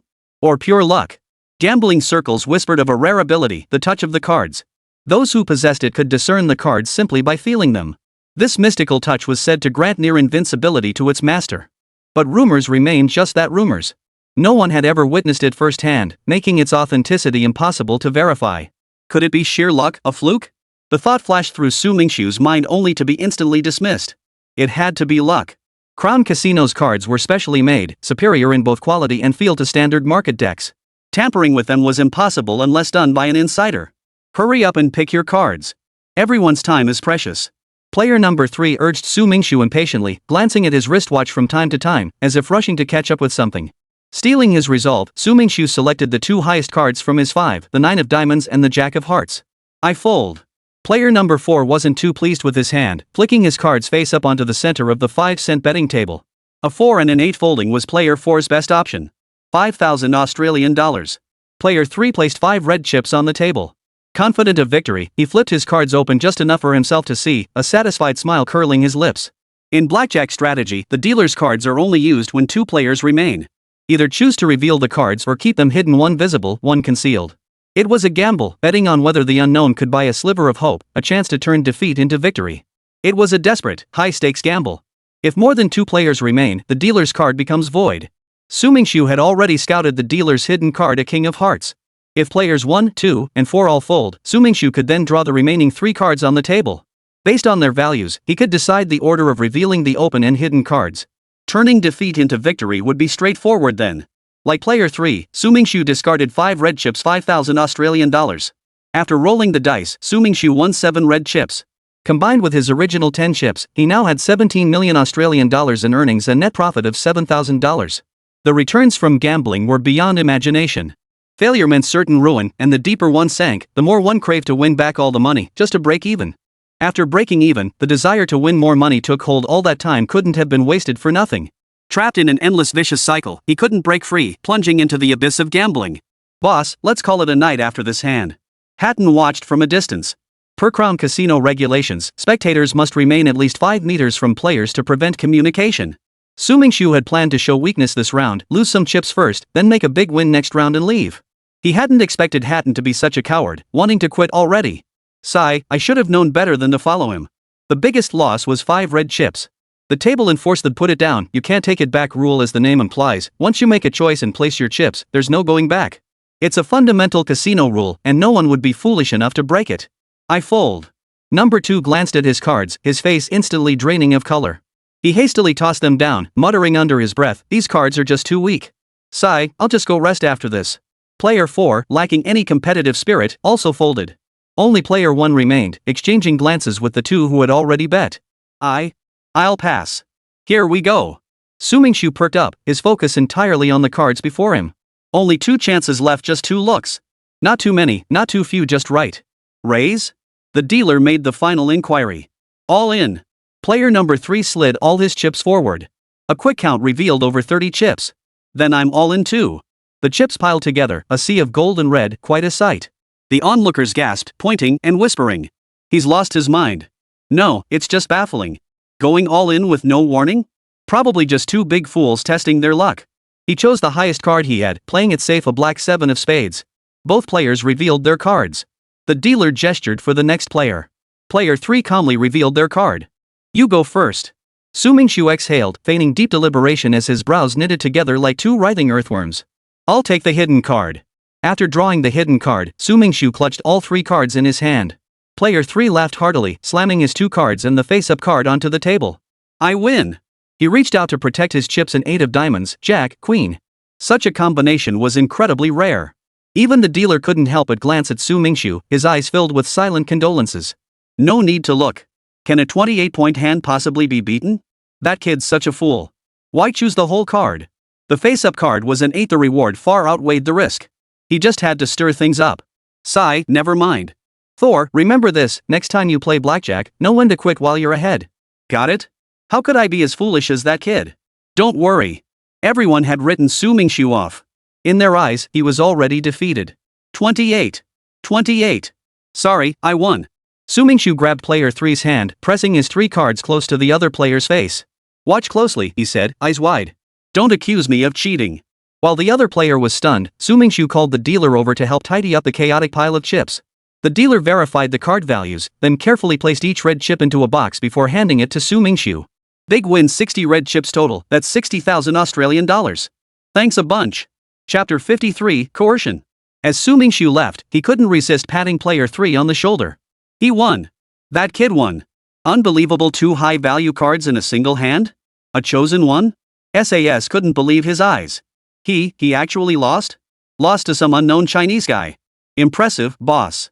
Hatton was overjoyed, his excitement practically contagious, as if he'd won the hand himself. Let's go. We'll cash out our chips and head back to the ranch. In a grand mansion, SAS sat solemnly on the sofa. Across from him was an old man with a snow-white beard, exuding an air of ethereal grace. Master, SAS began, I lost today. Losing is part of the game.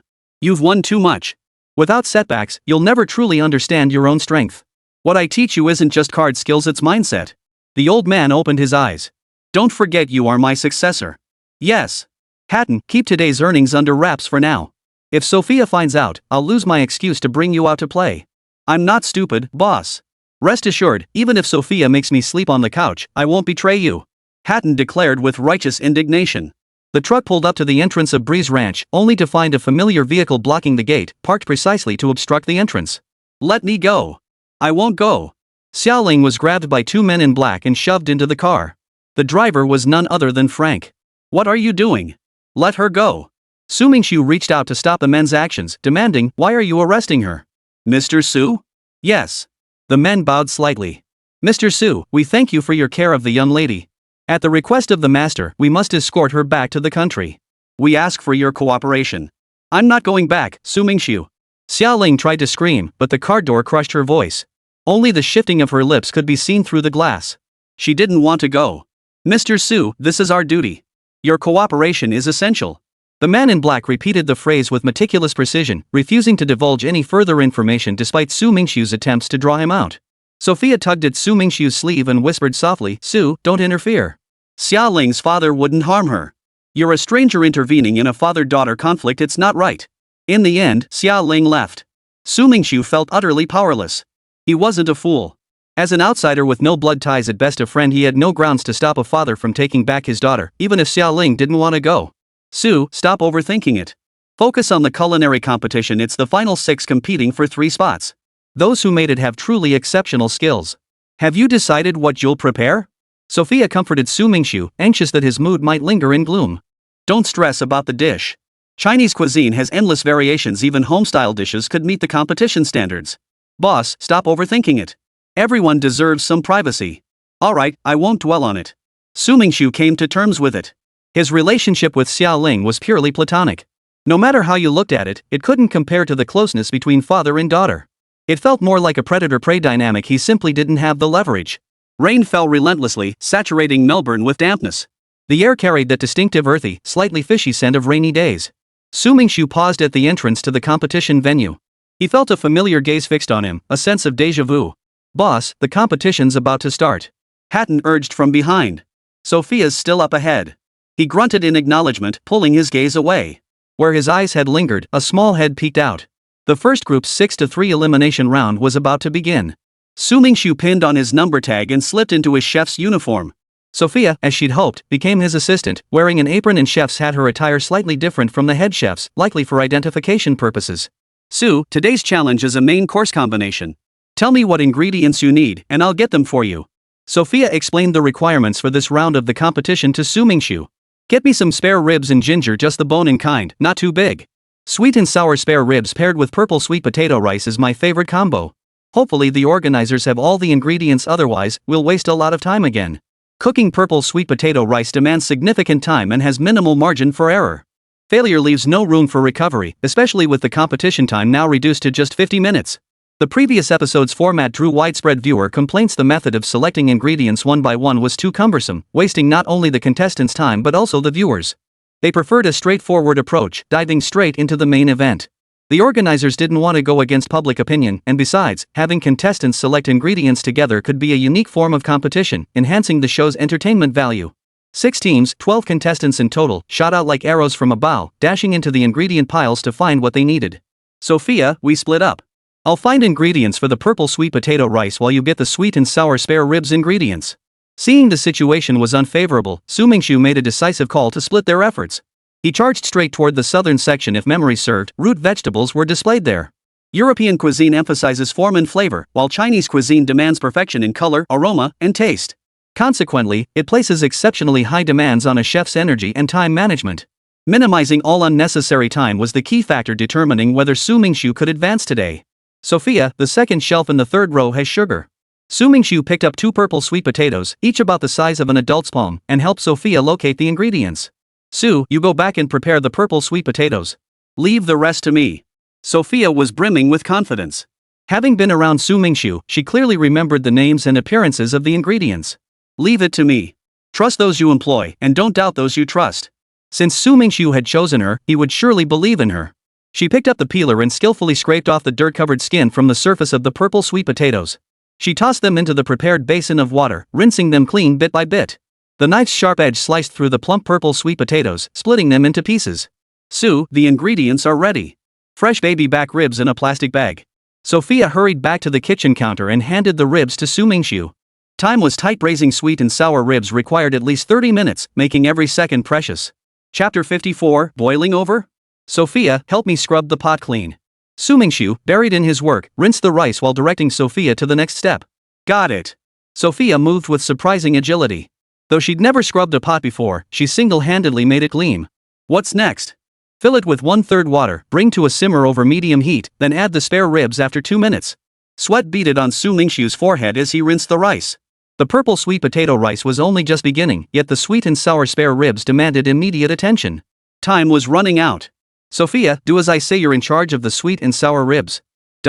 What? Sophia felt a bit intimidated. Sweet and sour ribs was an unfamiliar dish, one she'd never even heard of before. New cooks' first attempts at new recipes rarely turned out well, and this was a competition. "Don't panic. Just get the basic seasonings right. I'll handle the cooking later. You just keep an eye on the purple sweet potato rice." Mingxu certainly wouldn't hand over the entire process to Sophia. That would be courting disaster. The entire stage fell silent except for the contestants' and assistants' breaths, punctuated only by the dull thud of knives slicing against cutting boards. Clatter. Rice slid from the iron basin into the pressure cooker's inner pot, while purple sweet potato cubes tumbled en masse into the rice pile. To ensure the steamed purple sweet potato rice looked appealing, Mingxu deliberately arranged the rice and sweet potato cubes evenly. Water level, 3 fingers deep. Donning disposable gloves, he plunged a finger into the rice mound, using it to gauge the exact amount of water poured in. Before he knew it, 5 minutes had passed, leaving 35 minutes until the competition ended.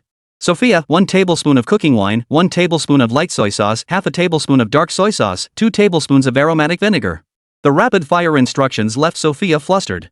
She couldn't tell light soy sauce from dark soy sauce at all, so in the heat of the moment, she just threw them in haphazardly. "Whoa, what did you just put in?" Mingxu's eyes nearly popped out of his head. "You put salt in there? Huh? Did I mess up?" Sophia grew even more flustered upon realizing her mistake. "Leave it to me. You watch the pressure cooker. Don't let it explode." Under no circumstances, under any circumstances, open the lid. When the pressure cooker's working, it builds up massive pressure inside enough to shatter glass. If you open the lid suddenly, the intense pressure could blow it right off. If it just flies away, fine. But if it hits someone, their jaw would be smashed to bits. Okay. Panicked and flustered, Sophia couldn't find any other words to respond to Su Mingxu. Truthfully, she hadn't taken a single word to heart, her body was just reacting instinctively. Compared to Su Mingxiu's frantic pace, the other contestants seemed much more relaxed. Contestant number 1 was making sushi, leisurely slicing cucumbers and ham. His assistant was shredding pork floss and pressing glutinous rice. Comparing people is deadly. That Chinese guy was just too foolish to come up with such a difficult dish. Exactly. With such a complicated process, it's probably a delicious dish, but it's a waste of talent in the quarterfinals. What do you know? Who says complex dishes have to be the finale? A bystander snorted dismissively. In my opinion, this dish is just cannon fodder. The truly delicious creations are yet to come. The countdown on the big screen ticked down steadily. One by one, the other contestants finished their creations. Only Su Mingxu remained, still working hard. Wow, we can see that 5 out of 6 contestants are ready. Contestant number 4 seems to need a bit more time. Let's patiently wait these final minutes to see if he can surprise us or create a miracle for himself. 5 minutes left until the end of the competition. Only 5 minutes left. Sophia, turn off the pressure cooker. Time's almost up. Su Mingxu instructed Sophia to stop the pressure cooker while he went to remove the ribs. Got it. As the ribs are lifted from the broth, the meat is perfectly tender. Next comes frying them in oil. One by one, the small ribs transform from a pale white to a brilliant golden hue. With a sweeping gesture, Su Mingxu pours in a full 3 spoonfuls of granulated sugar. Finally, he arranged the fried ribs on an elegant small plate, drizzled them with the caramelized sugar syrup, and the sweet and sour ribs were complete. Just as Su Mingxu breathed a sigh of relief, a loud bang erupted behind him. Simultaneously, everyone present screamed in unison as the rich aroma of purple sweet potatoes filled the air. Su Mingxu sensed something eerie in the air. Sophia? Mist swirled around the stage, transforming it into a fairy tale realm. A chill ran down Su Mingxiu's spine, the pressure cooker had exploded. But what about Sophia? Sophia! Panicked, Su Mingxiu rushed into the white mist and found Sophia cowering at the foot of the table, shivering. Thankfully, she seemed unharmed. The pressure cooker lid was nowhere to be seen on the table, but the purple sweet potato rice inside remained perfectly intact, not the chaotic mess he'd imagined. Thank goodness. After helping Sophia up and carefully checking she wasn't hurt, the competition continued. With Sophia shaken and needing to rest off the field, he was now fighting alone. The sweet and sour spare ribs and purple sweet potato rice were ready. The broth left over from cooking the ribs couldn't go to waste. 4 minutes remained until the end of the competition. Glancing at the distant ingredient shelves, Su Mingxiu looked thoughtful. The reason we advanced with such an overwhelming advantage in the last match was because we had the advantage of the audience seats. We can't just pour out the leftover pork rib soup, that would be such a waste of food. Should we give the pork rib soup to the audience in the stands? That would be too cheap and tacky to pull off. Using the pork rib soup to make another dish? There wasn't enough time. How to maximize the potential of this soup? It was a headache. Just as Su Mingxiu was agonizing over this dilemma, he caught sight of flour tucked away in a corner of the opponent's shelf. A flash of inspiration struck him. Couldn't he use this time to whip up 10,000 bowls of pork rib noodles? Noodles were the most convenient and quickest food once the dough was prepared. A pot of noodles could be cooked in minutes. Without wasting another second, Su Mingxiu sprinted to the shelf, grabbed a small bag of flour, and dashed back to his station. What was contestant number 4 doing? The competition was almost over. Why was he still selecting ingredients? Had the earlier explosion ruined one of his dishes? That would be terrible. Most of the audience were foreigners, unable to understand what Su Mingxiu was doing. Boss, go for it. Go! Chapter 55, Victory Again. Hatton successfully stirred up the crowd, and more people began cheering for Su Mingxiu, encouraging him to keep going. Watering, kneading, slicing, Su Mingxiu poured every ounce of effort into each step. Ignoring the aching, swollen arms from kneading, he mustered his strength and tossed the noodles into the pot. The snow-white strands swirled and danced in the rich pork rib broth. With just 1 minute left in the competition. It's over. Contestant number 4 won't have time to finish his dish. 1 minute is barely enough to cook the food, it's too difficult. God help him. Some spectators watching live were so anxious they silently prayed for him. Damn it. Su Mingxiu frowned deeply. Use high heat? But high heat would likely turn the noodles into a sticky mess, ruining the flavor and appearance. Click. The stove knob made a crisp sound as the flame suddenly surged, its fierce intensity threatening to burn through the pot's bottom as it fiercely surrounded the pan. Dodging the flames, Su Mingxiu frantically stirred the noodles with his chopsticks. The intense heat made them prone to sticking, and only constant movement could prevent that from happening. Match over. Ding. Once the bell sounded, contestants were forbidden from further handling their dishes. Any violation would result in immediate disqualification. The rules were undeniably strict. Finished. 40 minutes, 3 dishes. This pace was a breakthrough even for Su Mingxu himself.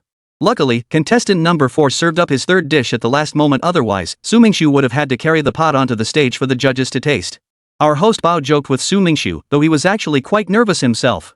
While the contestant's success or failure didn't directly affect him, but he had high hopes for Su Mingxu. There were 2 types of unconventional individuals. The first were the unconventional who failed, and the second were the unconventional who stood out. In his eyes, Su Mingxu clearly belonged to the latter category. Unlike the previous qualifying round, contestants in this round presented their dishes one by one. Only after the judges had commented could the next contestant present their dish.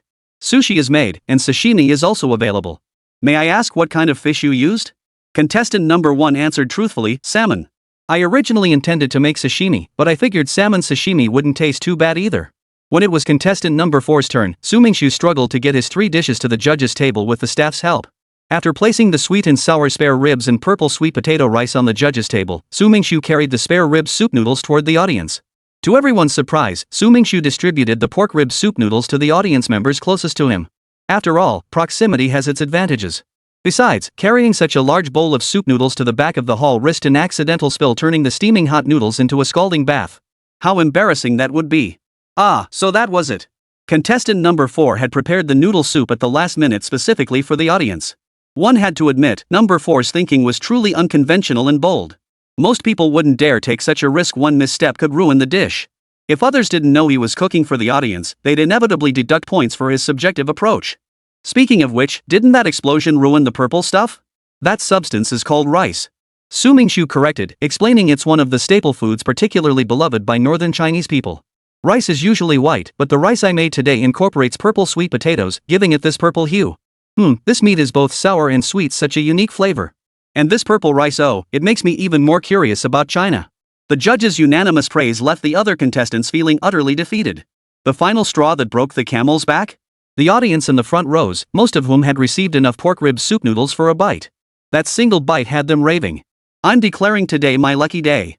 I swear on the Bible, this is the most delicious food I've ever tasted, no contest. Praise echoed throughout the venue. Most spectators who hadn't tasted Su Mingxu's pork rib soup noodles expressed profound regret. When it came time to vote, everyone had a clear benchmark in mind. Who deserved votes, who didn't, who would advance, and who was destined to fail. It was all predictable. Without a doubt, Su Mingxu advanced once again with the highest votes. The next round would be the final 3. Boss, you're the best. Hatton wrapped one arm around Sophia while waving the other toward Su Mingxu. Thank goodness, are you okay, Sophia? Yeah, I'm fine. Her pale lips trembled slightly as she lowered her head. I'm sorry, Su. I held you back. It's okay, Sophia. No one can be perfect. You did exceptionally well. You just lack experience. You'll continue partnering with me in the next match. Sophia looked up, her eyes sparkling. Really? Ha! Su Mingxu chuckled twice, then declared with unwavering certainty, of course. When have I ever lied to anyone? Boss, you lied when we went to Crown not long ago. Hatton ducked his head, slipping behind Su Mingxu and muttering softly. Crown? Sophia hadn't caught the rest, only registering the word crown. Nothing. Su Mingxu covered Hatton's mouth and pressed him back into his seat. Hatton realized he'd nearly blown it and quickly shut his mouth, chuckling awkwardly.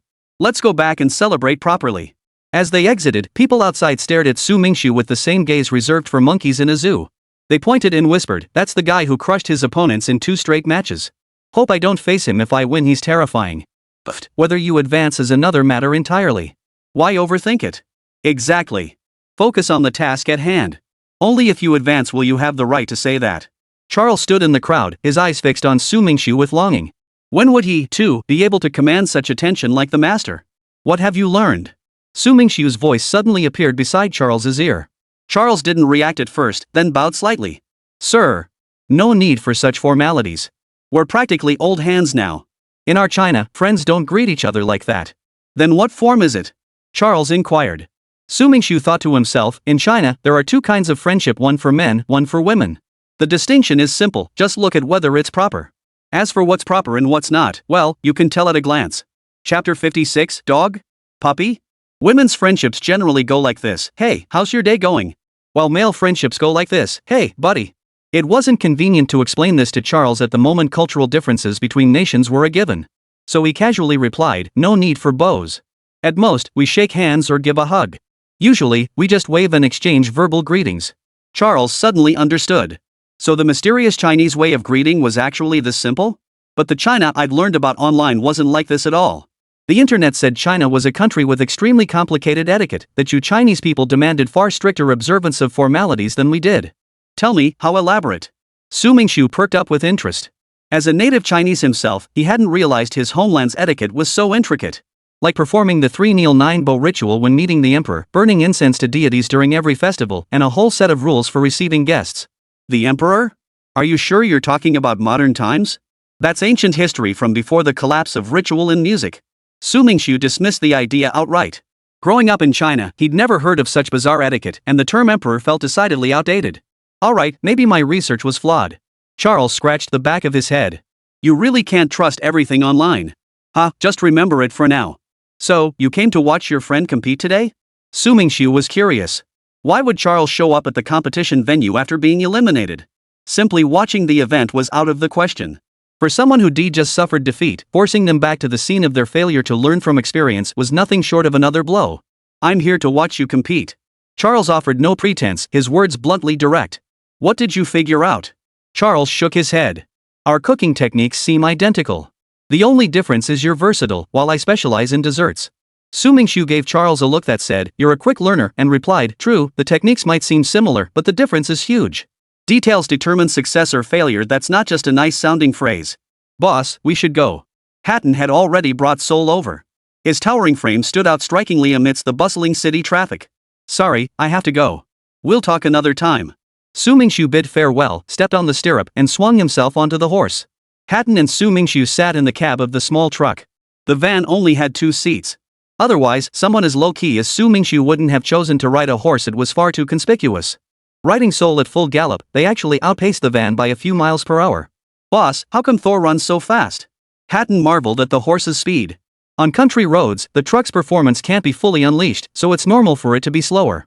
If we were on the highway, Thor definitely wouldn't outrun you. Don't forget, cars have fuel, but horses need stamina too. Riding a horse was a decent mode of transportation, but unfortunately, it couldn't be used for long. Once horses reach a certain age, their energy and capabilities decline rapidly. Don't worry too much, boss. Thor is in his prime now. We'll deal with the future when it comes. Hatton had fully adopted Su Mingxiu's mindset, the idea that solutions always present themselves when faced with challenges, and that one should take things step by step. A grayish-brown mass darted out from the ranch gate. Thor's horse face instantly paled, his muzzle twisted in terror as he backed away frantically. Sol! Sol, stop! No matter how Su Mingxiu commanded or gestured, Sol refused to halt, terrified by that little gray-brown creature. How did this little critter get out again? Hatton, having gotten the hang of it after the first try, grabbed the little hedgehog darting about on the ground by the scruff of its neck. As long as Hatton wouldn't hurt it, the little hedgehog let him hold it without even trying to struggle. Oh, feeling pretty cocky, huh? Su Mingxiu had to exert tremendous effort to finally calm Sol down. It seemed the psychological shadow the little hedgehog cast over Sol was disproportionately large compared to its actual size. Su Mingxiu, who had come in with such a fierce demeanor, not only failed to intimidate the little hedgehog but also earned its contempt. Boss, why are you getting so worked up over a little hedgehog? You've got Thor, I don't have a pet. We agreed I'd be in charge of the hedgehog. Hatton hid the hedgehog behind his back, leaving only its head peeking out. Its pea-sized eyes sparkled with mockery. Didn't you hate it? Su Mingxiu was baffled. Just days ago, Hatton had refused to take care of the hedgehog, practically begging to be let off the hook. Why was he suddenly defending it now? From now on, the little hedgehog's under my wing. Hatton leaned close to Su Mingxiu's ear, whispering in a voice only they could hear, Boss, this hedgehog's pretty smart. Do me a favor, give me some face? Whatever benefits come later, we split the loot. What benefits? Su Mingxiu scoffed. What profit could a hedgehog bring? Sell it to a circus? This hedgehog can find treasure. Just pretend I'm the one talking with authority, just for a little while. This hedgehog is too smart. If I seem weak, it'll look down on me. Hatton rubbed his hands, his face flushed. Being looked down on by a little hedgehog was indeed something hard to admit. Hatton emphasized, we split the treasure 50-50, okay? Su Mingxiu snorted coldly. Is your boss that kind of person? 60-40. Put. You look down on me, don't you? Seeing Su Mingxiu wouldn't budge, Hatton gritted his teeth. 70-30. Deal. Happy cooperation. Su Mingxiu's grinning face made Hatton shake his head helplessly. Having an unscrupulous boss was truly exhausting. How did you know hedgehogs could hunt for treasure? That sounds unbelievable. Su Mingxu glanced at the whimpering little hedgehog. Just discovered it this morning. Totally blew my mind.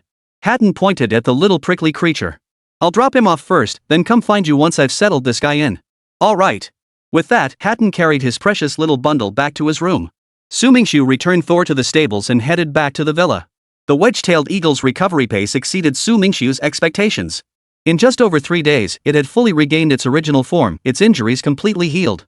Now circling the villa's first floor, the wedge-tailed eagle spotted Su Mingxu approaching. It settled quietly on the grand chandelier, tilting its head to observe the familiar face. Doggy, come here. Su Mingxu called softly.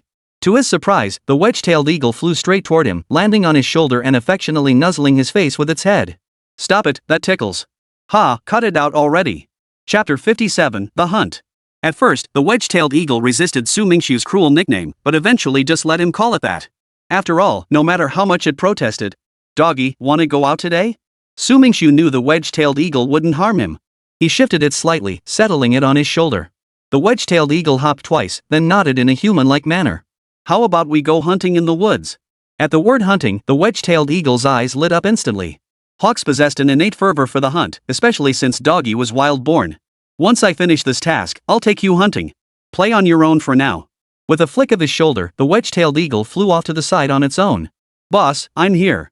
Su Mingxu was in the middle of planning the ranch's resource allocation when Hatton's sudden entrance interrupted him. That little hedgehog, have you named it yet? Su Mingxu set down his pen, stretched lazily, and asked casually. Little did he know this struck a deep chord with Hatton. With a pained expression, Hatton sighed, oh, don't even mention it. No matter what name I give that little guy, he just won't take it. Su Mingxu grew even more intrigued by the little hedgehog.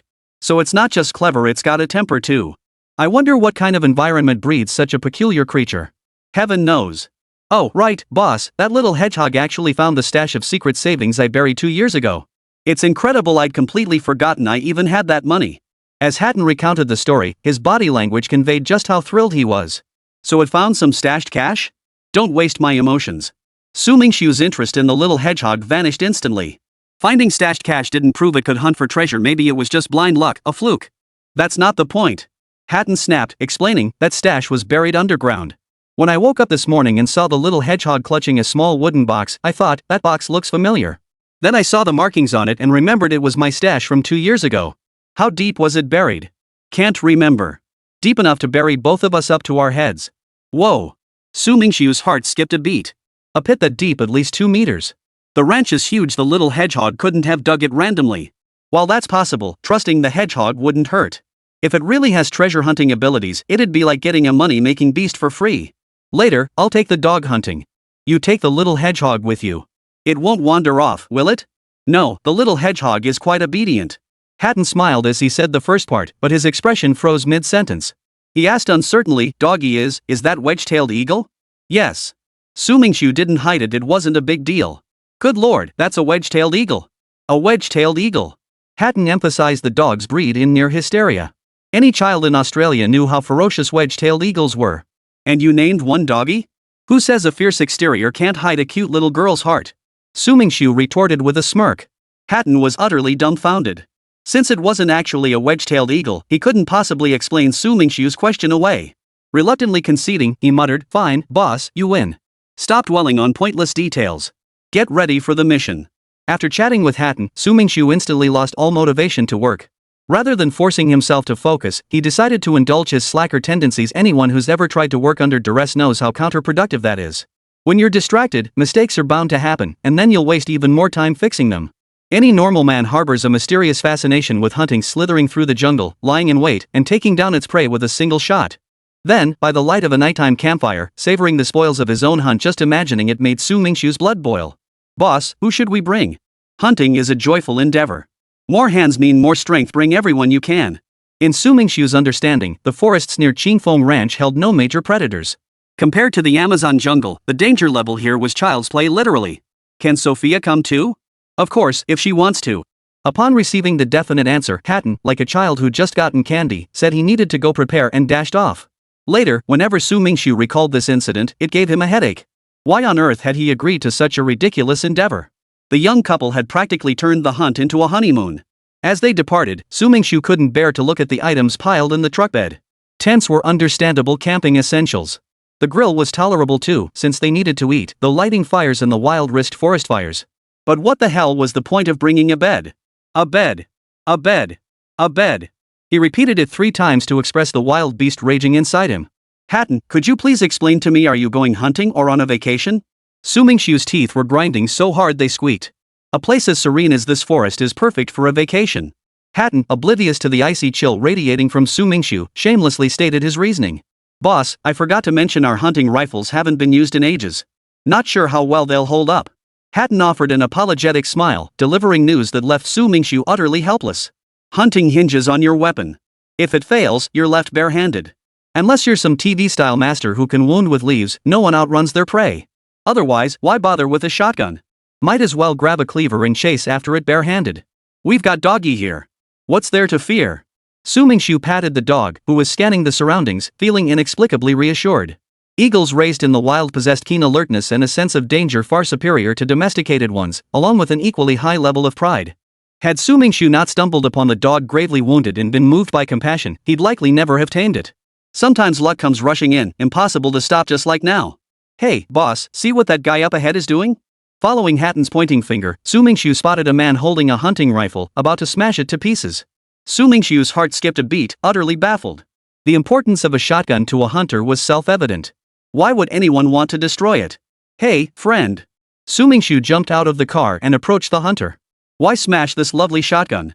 The hunter first eyed Su Mingxu warily, his gaze lingering on the sharp-looking dog slung over Su Mingxu's shoulder.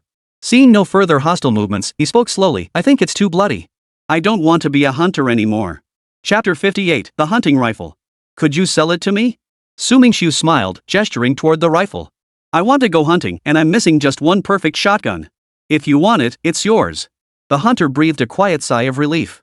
No one wanted to destroy a companion they'd spent every day with. Even an inanimate object could inspire affection. Thank you so much. To this day, Su Mingxu never understood why the hunter wanted to destroy the rifle. He'd clearly seen the deep reluctance in the hunter's eyes when handing it over, but Su Mingxu didn't press further. Everyone had their own unspoken burdens and secrets. Boss, today might be your lucky day. Remember this date. Hatton fondly stroked the hunter's rifle. The material was top-notch. Buying one like this would cost a pretty penny. Don't bite the hand that feeds you. Just hold on to the gun. Give it to old Joe when we get there. You should just go on vacation with your little wife. Su Mingxu looked utterly disgusted, dramatically flinging his hands away. No way, boss. I'm coming hunting with you. Hatton had originally planned just to sightsee, but stumbling upon a hunting rifle midway changed his mind. With a gun in hand, the hunt would be far more exciting. He wasn't about to pass up such a rare opportunity. I don't care. Work it out with old Joe. Su Mingxu yawned. With over 20 minutes left to their destination, he needed to rest up for the day's activities. He wasn't about to waste his energy on the shotgun dispute between Hatton and Zhou Jingshan. Let them sort out their own headaches. And so the following scene unfolded. Zhou Jingshan drove with intense focus. Su Mingxu and Sophia were both asleep, one in the passenger seat, the other in the trunk. Hatton and Guzi, however, had eyes aglow. The difference was that Hatton was plotting how to persuade Zhou Jingshan, while Guzi kept watch, guarding the vehicle. As for Sean. Where was Sean? The old boss? Sean emerged from his room, backpack slung over his shoulder and sweat pouring down his face, only to find the area in front of the ranch deserted. The small truck parked at the gate had vanished without a trace. Had I been left behind? Sean gave a wry smile, a pang of disappointment welling up inside him. Just as he was about to put his backpack back, his phone rang, a text message. From Su Mingxu, sorry, Sean. Got distracted when we left and forgot you at the ranch. Don't worry, I'll be back to pick you up soon. Reading Su Mingxu's message lifted Sean's spirits. At least his boss hadn't abandoned him. The thought warmed his heart. Hatton, Sean wasn't in the car. Why didn't you remind me? Su Mingxu was so frustrated his head ached. How could his ranch have such a clueless employee who didn't even notice his companion hadn't gotten in the vehicle? Aye. Hatton stammered, utterly flustered. Truth be told, he hadn't intentionally left Sean behind at the ranch. He'd simply been too caught up in excitement, scheming in his mind how to perfectly use this hunting trip to create a romantic atmosphere. If possible, he'd much rather have shared a candlelit dinner with Sophia. Lost in thought, he drifted off again. Su Mingxu sighed deeply. I really can't count on you. You've completely defeated me. He first texted Sean, then exchanged a few words with Zhou Jingshan, the driver. They finally settled that once they reached their destination, Zhou Jingshan would make the extra trip back to pick up Sean. They would then set up camp at the chosen spot and build the necessary facilities for any eventuality. Hatton was naturally delighted. He knew his interest in hunting wouldn't last long, and the time Zhou Jingshan spent fetching Sean would be ample for him to tinker with the hunting rifle. Both parties were quite satisfied with this outcome. Su Mingxu couldn't help but breathe a sigh of relief. Thankfully, his quick thinking had prevented any rift from forming among the ranch staff that would have been a major problem. Their destination was the Taffel Forest. Due to Victoria's climate, which alternated between dry and wet seasons, the vegetation here wasn't as tall as in tropical rainforests nor as sparse as on plateaus. The uneven terrain felt like it was designed to drive someone with OCD absolutely mad. "Boss, I'll go pick up Sean. Cell reception is spotty in Taffel Forest, so make sure to carry the walkie-talkie at all times for communication." Zhou Jingshan repeatedly stressed the importance of the walkie-talkie. Getting lost in the deep, old forest was no joke. A moment's inattention could lead to disorientation, and with even slightly worse luck, encountering a stray large carnivore. "All I can do over there is send a song of farewell at the funeral. Alright, be careful on the way." Su Mingxu's backpack was packed with camping and hunting essentials, a jungle knife, insect repellent spray, and basic medical supplies. Their next task was finding a suitable spot to camp temporarily, but Hatton and Su Mingxu had completely different priorities. Su Mingxu sought a dry, open area, while Hatton needed a spot to hang his hammock. "Hey, Hatton, that's not how you use a jungle knife. Hatton, don't go that way, nothing but trees and thickets. It'll be swarming with bugs at night." Every time Su Mingxu spotted a promising spot, Hatton would head off in another direction. Finally, Su Mingxu couldn't take it anymore and yanked him back. "Don't camp near the trees. Do you want to feed the bugs?" "Boss, I brought the hammock, can't let it go to waste." Hatton looked utterly innocent, shaking the hammock in his hands. "Besides, I promised Sophia I'd bring it. Don't you Chinese have a saying, a gentleman's word is his bond? What dead horse can't be chased? It's 4 horses can't be chased." Su Mingxu shot him a look, scheming for a win-win solution. "Got it." Seeing the tree ahead, Su Mingxu had an idea. Chapter 59, Building a Settlement. "Boss, what are you trying to do?" "I'm a married man." Hatton feigned alarm, backing away dramatically. "And my sexual orientation is perfectly normal." "Holy crap, what the hell are you thinking?" Su Mingxu covered his face and sighed. What had he done in a past life to deserve such a delusional employee sent by the heavens? "I need you to fetch more wood." "No, a lot more wood." Su Mingxu rubbed his chin, calculating the quantity needed, then blurted out a staggering figure that made Hatton's legs go weak. Hatton's hasty retreat lightened the mood considerably. Su Mingxu slid his backpack off his shoulders and took a deep breath. The contents were so heavy they were making his shoulders ache.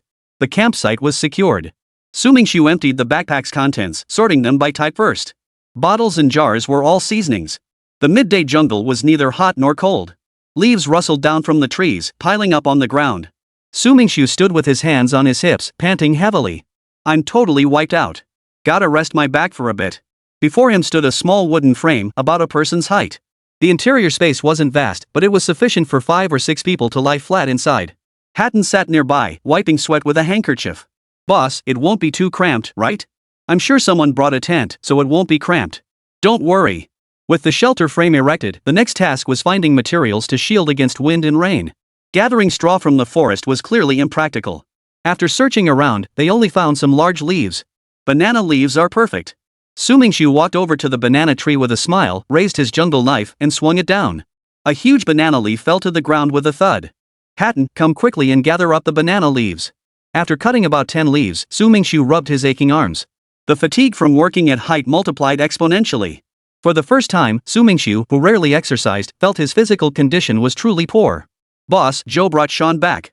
Hatton set down the last leaf and called out to Su Mingxu. "Boss." Sean arrived and couldn't sit still for a moment, spontaneously helping Hatton secure the banana leaves onto the frame. "All right. You guys set up camp here. Joe and I will go scout around." Su Mingxu picked up 2 hunting rifles from the ground and tossed one to Zhou Jingshan. Familiarizing themselves with the camp's surroundings was essential. Su Mingxu had chosen an excellent location, a large open area bordered by dense forest to the north, a natural hunting ground, and a winding creek to the south, less than 10 minutes walk away. "Old Zhou, how many shotgun shells do you have?" Su Mingxu had 6 shotgun shells on him. Zhou Jingshan opened his cartridge pouch, counted them carefully, and replied, "I have 5 shotgun shells." "That's enough. 11 shotgun shells should yield a decent haul, provided your aim isn't completely off. Besides, we're not hunters relying on this for survival, no need to be overly meticulous." "Shall we go hunting now?" Zhou Jingshan asked Su Mingxu for his thoughts. Su Mingxu glanced at the sun and estimated the time. "If we go in now, it'd be great if we get something. If not, we'll just head back and rest. It's our first time in the dense forest, so let's not go too deep." Zhou Jingshan nodded and cautiously followed behind Su Mingxu. Guzi circled above the dense forest. While this terrain wasn't ideal for hawks to hunt, it served perfectly well as a vantage point. Boss, look over there. The bushes to their left front suddenly rustled. The sound of leaves crinkling caught Zhou Jingshan's attention. He held his breath, focusing intently on the source of the noise. A snow-white rabbit darted out of the bushes and bolted away. Before Su Mingxu could react, it vanished from sight. First hunt, indeed. His reflexes just weren't up to par. Su Mingxu gave a wry smile. If all hunters were as slow as him, they'd have starved to death long ago. Thud! Guzi darted down from the distance, its two iron hook claws gripping the fleeing rabbit tightly. It then flew back to Su Mingxu's side and landed. Ha! Bringing a falcon along had proven a wise decision. Stroking Guzi's head, Su Mingxu cheerfully grabbed the rabbit by its ears. Perhaps Guzi's talons had been too powerful. The rabbit lay limp, eyes half closed, its snow-white fur stained with a deep crimson hue. Tying up his first catch with a grass rope, Su Mingxu and Zhou Jingshan pressed onward. The deeper they ventured, the denser the trees grew. In some spots, only an adult's arm could squeeze through. Roughly estimating, the area truly suitable for hunting was quite limited. By the time the two men and their hawk grew thirsty, they still hadn't found a second prey. They had no choice but to abandon their search and return to camp to rest. Hatton was stacking pebbles from the stream bank to build a fire pit. Long-term erosion by the water had made the pebbles exceptionally smooth and rounded. Boss, got something already? Hatton placed the final pebble where he'd planned, then walked straight to Su Mingxu, holding out a rabbit. Ha! It's still alive? Hatton examined the rabbit's injuries closely before realizing there were no gunshot wounds. You didn't just find this, did you? Su Mingxu scratched his nose. It might as well have been. Doggy caught it. Hatton's disdainful gaze made Su Mingxu feel awkward. What are you glaring at? If you'd gone, you wouldn't even have spotted the rabbit. Enough of this useless chatter, time to discuss the plan. Su Mingxu sat down cross-legged. Seeing the big boss take his seat, the others gathered around, waiting for instructions. Today, we're gathered mainly for fun. Hunting is just a pastime for us amateurs, or maybe not even that. Hearing this, everyone chuckled. Boss, you can't talk about yourself like that. If you don't speak up, I won't mistake you for a mute. Su Mingxu shot Hatton a disapproving glare before continuing. Those who want to hunt can take their rifles into the woods later and see if they can spot any game. Based on old Joe and my earlier scouting, there shouldn't be any large animals nearby. But for safety, you must go in pairs and never split up. I brought fishing rods. Those not hunting can go fishing, it's good for the soul. Su Mingxu would definitely go hunting. His earlier words were mainly directed at Hatton and Sean. Zhou Jingshan was also on board, setting his rifle aside. As for me, I'm getting older and my reflexes aren't what they used to be, so I'll stick to fishing. Sean glanced at the shotgun without showing much interest. Hatton, however, had eyes that lit up like he was staring at a stunning beauty. Chapter 60, Peril. Boss, since they're not keen on hunting, I'll take this rifle. Before Su Mingxu could respond, Hatton snatched it and clutched it tightly. My marksmanship won't disappoint you. Oh? We'll see about that. Su Mingxu hadn't forgotten Hatton's abysmal marksmanship at the cruise party, how he'd consistently hit every spot but the target, always finding some other spot to hit. Sophia had long since fallen asleep in the hammock. Now she was rubbing her neck as she rose, her face still bearing that characteristic dazed look of someone just waking up. Old Joe, find time to clean the rabbits and prepare something tasty for when we return. Feeling sufficiently rested, Su Mingxu issued instructions, assigning tasks to everyone including Sophia. Cleaning up the camp. Women naturally love tidying up, and sure enough, Sophia's skills were evident to all. Boss, this forest is mostly just squirrels and rabbits. No need to be so tense. Hatton couldn't help but poke Su Mingxu, who was on edge. Su Mingxu swatted Hatton's hand away. It's about the atmosphere. What if something dangerous really does appear? Like a venomous snake? No way. Hatton's smile froze mid-smile, replaced by genuine terror in his eyes. Boss, behind you. Behind? What's behind? Su Mingxu turned his head suspiciously just as a streak of grayish-brown shot toward him. The putrid stench was so intense it made him gag. Simultaneously, another gray-brown streak flashed past, followed by Guzi's sharp bark. Bang! White smoke billowed from the muzzle of Hatton's shotgun. He rushed nervously to Su Mingxu, who stood frozen in place, asking with concern, Boss, are you okay? I'm fine. Su Mingxu's voice had changed. No one could remain calm in this situation. Guzi tore at the culprit with all his might, leaving it a bloody mess. Doggy, come here. Su Mingxu quickly called the dog back to his side. If there were more snakes nearby, they'd be in serious trouble. Boss, let's go. No more lingering. Hatton abandoned his recklessness, urging Su Mingxu to leave this perilous place. The venom of this snake was exceptionally potent. Contact with it could easily prove fatal. Before he could wipe away the cold sweat, another venomous snake darted down from the tree. This time, Su Mingxu's nerves were already taut. He raised his hunting rifle, aimed, and fired in one fluid motion. The bullet pierced the venomous snake's throat, exiting through its tail. The corpse fell to the ground just a few inches from Su Mingxu. Damn it, how many more venomous snakes lurk in this cursed place? Surrounded by dense forest, thick branches and leaves layered upon each other, he couldn't see what dangers lurked beyond the foliage. Sean, who was cleaning the rabbit carcass, asked with a smile, "Boss, did they get another one?" "Yeah, probably." Zhou Jingshan glanced toward the gunshot while continuing his task. "Sounds like they're far away now. Must have made it to the other side. Should we go meet them?" Sean asked, setting down the rabbit. "No need. If we get lost in there, it'll only cause more trouble for the boss and the others." Zhou Jingshan stopped Sean's action. When the situation was unclear, the best course of action was to stay put. Meanwhile, over at Su Mingxu's end, the two quietly retraced their steps.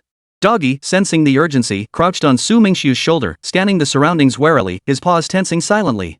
Bad start. Why would poisonous snakes appear in this crappy forest? Su Mingxu's back was soaked through. He should have never come hunting. "Boss, we're almost at the stream. Should we just run?" Hatton couldn't stand the oppressive tension and blurted out the suggestion. Su Mingxu considered it. No matter how fast they ran, they couldn't outpace the snake. If they startled the venomous creature while fleeing, the consequences would be unimaginable. Forget it. Su Mingxu desperately wanted to escape the suffocating pressure too, but the timing wasn't right. Time ticked away, and the venomous snake seemed to lose its intent to attack.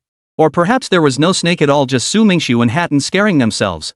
"Boss, we're at the stream," Hatton reminded him. Hearing this, Su Mingxu's tension eased slightly. "Near water, at worst." "No. Snakes swim even faster in water than they move on land. Let's just hope this type of snake can't swim."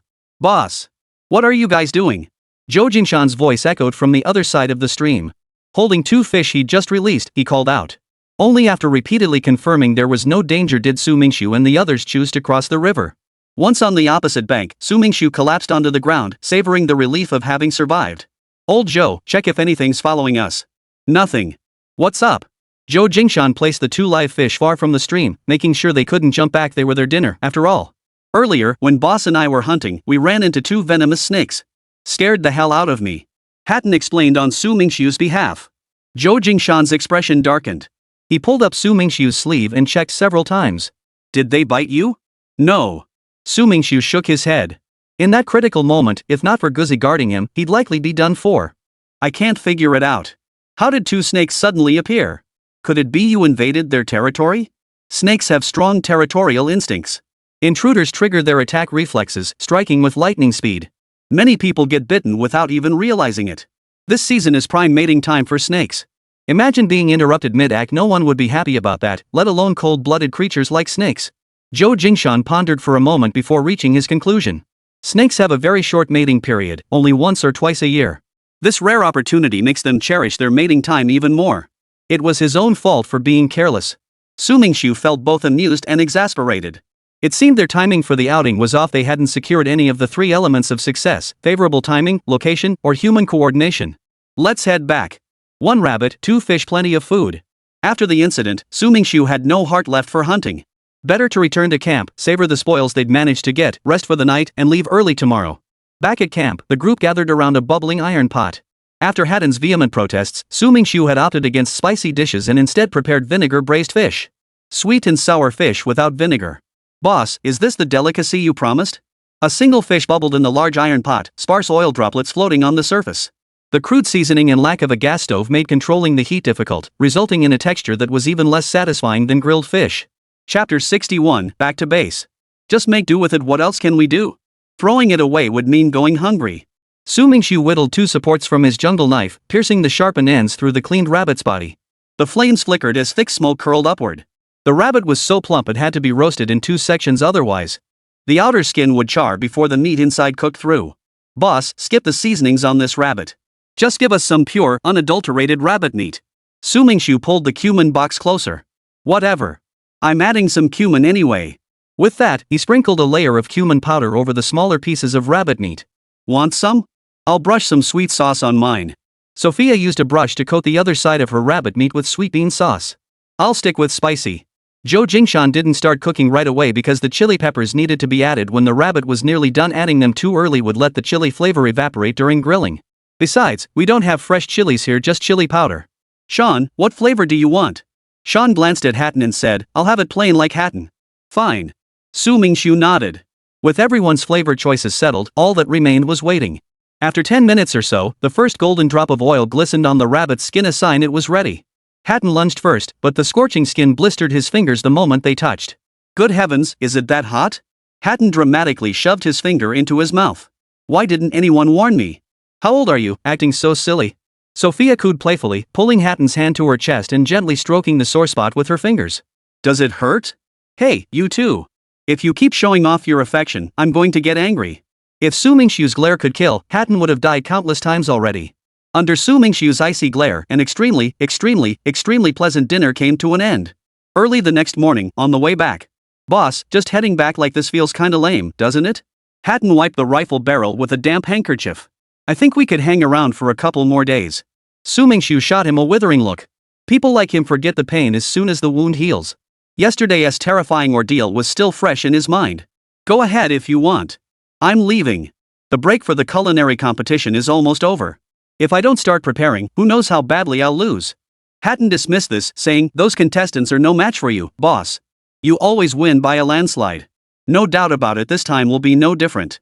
Sean remained silent, but his eyes told Su Mingxu he shared Hatton's view. You can't say that. None of the contestants who made it to this round are pushovers. Su Mingxu shook his head. The greatest taboo was underestimating one's opponents. The biggest problem is still you, Sophia. Su Mingxu shifted his gaze to Sophia. The importance of a good assistant was self-evident. I understand. Sophia knew she was in the wrong. Had Su Mingxu not single-handedly turned the tide last time, she might have lived with regret for the rest of her life. Don't overthink it on the field. Just focus on your job. Success depends on effort. If you give your all, you'll see results. What Su Mingxu feared most wasn't Sophia's incompetence, but her refusal to try. Any emotion is acceptable, just don't back down. We live this life for that one breath. Do your best. Su Mingxu couldn't say much more, because this was a personal trait that couldn't be changed by words alone. It was like trying to persuade a timid person to become outgoing. It required long-term practice and gradual adjustment to transform one's character. One thing Su Mingxu couldn't fathom, how could Sophia, usually such a cheerful girl, get stage fright? Enough of that. Let's discuss the ranch's situation. Su Mingxiu's tone turned serious. The ranch's progress is plain for all to see. Though Qingfeng Ranch's scale hasn't changed much yet, at least we have stable income now. Thank you all very much. Boss, you're being too formal. Hatton frowned, speaking with some reluctance. The ranch isn't just your passion, it's like a second home to us. Seeing it thrive brings us joy too. Right. Next, I'll summarize the major events that have occurred at the ranch recently. First, the milk business. Su Mingxu pulled out his phone and opened his memo app. Whenever Qingfeng Ranch made progress, Su Mingxu would record it in his notes. Better safe than sorry, lest he suddenly forget and cause trouble later. It wasn't so much coincidence as Lady Luck smiling upon us. From our initial town-wide reach, we've now expanded to cover most of the Melbourne area, and business is booming. Thanks to the steady supply from the Ice Bucket Factory and the growing reputation of Qingfeng Ranch, the milk business was thriving, though the success also brought mounting pressure to Su Mingxu. At this point, Qingfeng Ranch had hit a developmental bottleneck. Su Mingxu paused, cleared his throat, and continued, I've come up with 2 proposals and would like to hear your thoughts.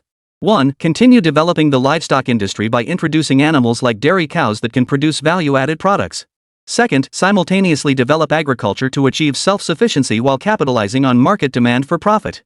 Worried they might not grasp the concepts, Su Mingxu elaborated, the first option offers stability, as our ranch's breeding conditions are quite favorable. The second carries some risk, but conversely, if successful, the returns could be beyond imagination. Hatton and Sean, less exposed to such matters and lacking experience, remained silent. Zhou Jingshan offered no further comment, simply deferring to Su Mingxu, boss, you're the ranch owner. There are matters we have no right to interfere with. I know. So this was just to get my opinion? Su Mingxu laughed. So they were worried his words might sway his decision. Of course not. I'm far more stubborn than you imagine. Rest assured, speak your minds freely. With Su Mingxu having made his position so clear, it would be ungrateful to pretend ignorance. Hatton spoke first, boss, I support the second path. Stubbornly clinging to the status quo isn't the answer.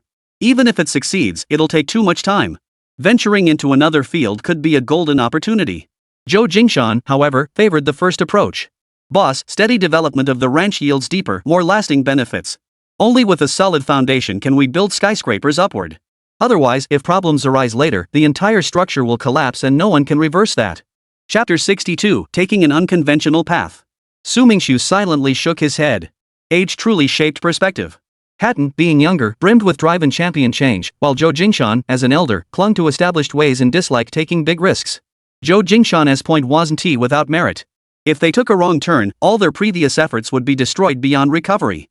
Yet his fervent passion burned fiercely.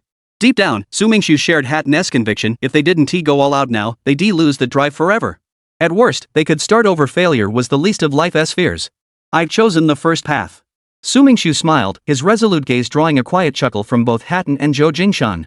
One smiled at Su Mingxu's boldness, the other at his decisiveness. Taking the unconventional path. Once the decision was made, action had to follow. Su Mingxu urged everyone to pack their belongings and hurry back to Qingfeng Ranch. Before the culinary competition began, they would lay the groundwork for agricultural development: seeds and cultivated land. Seeds weren't a concern. Su Mingxu had the system.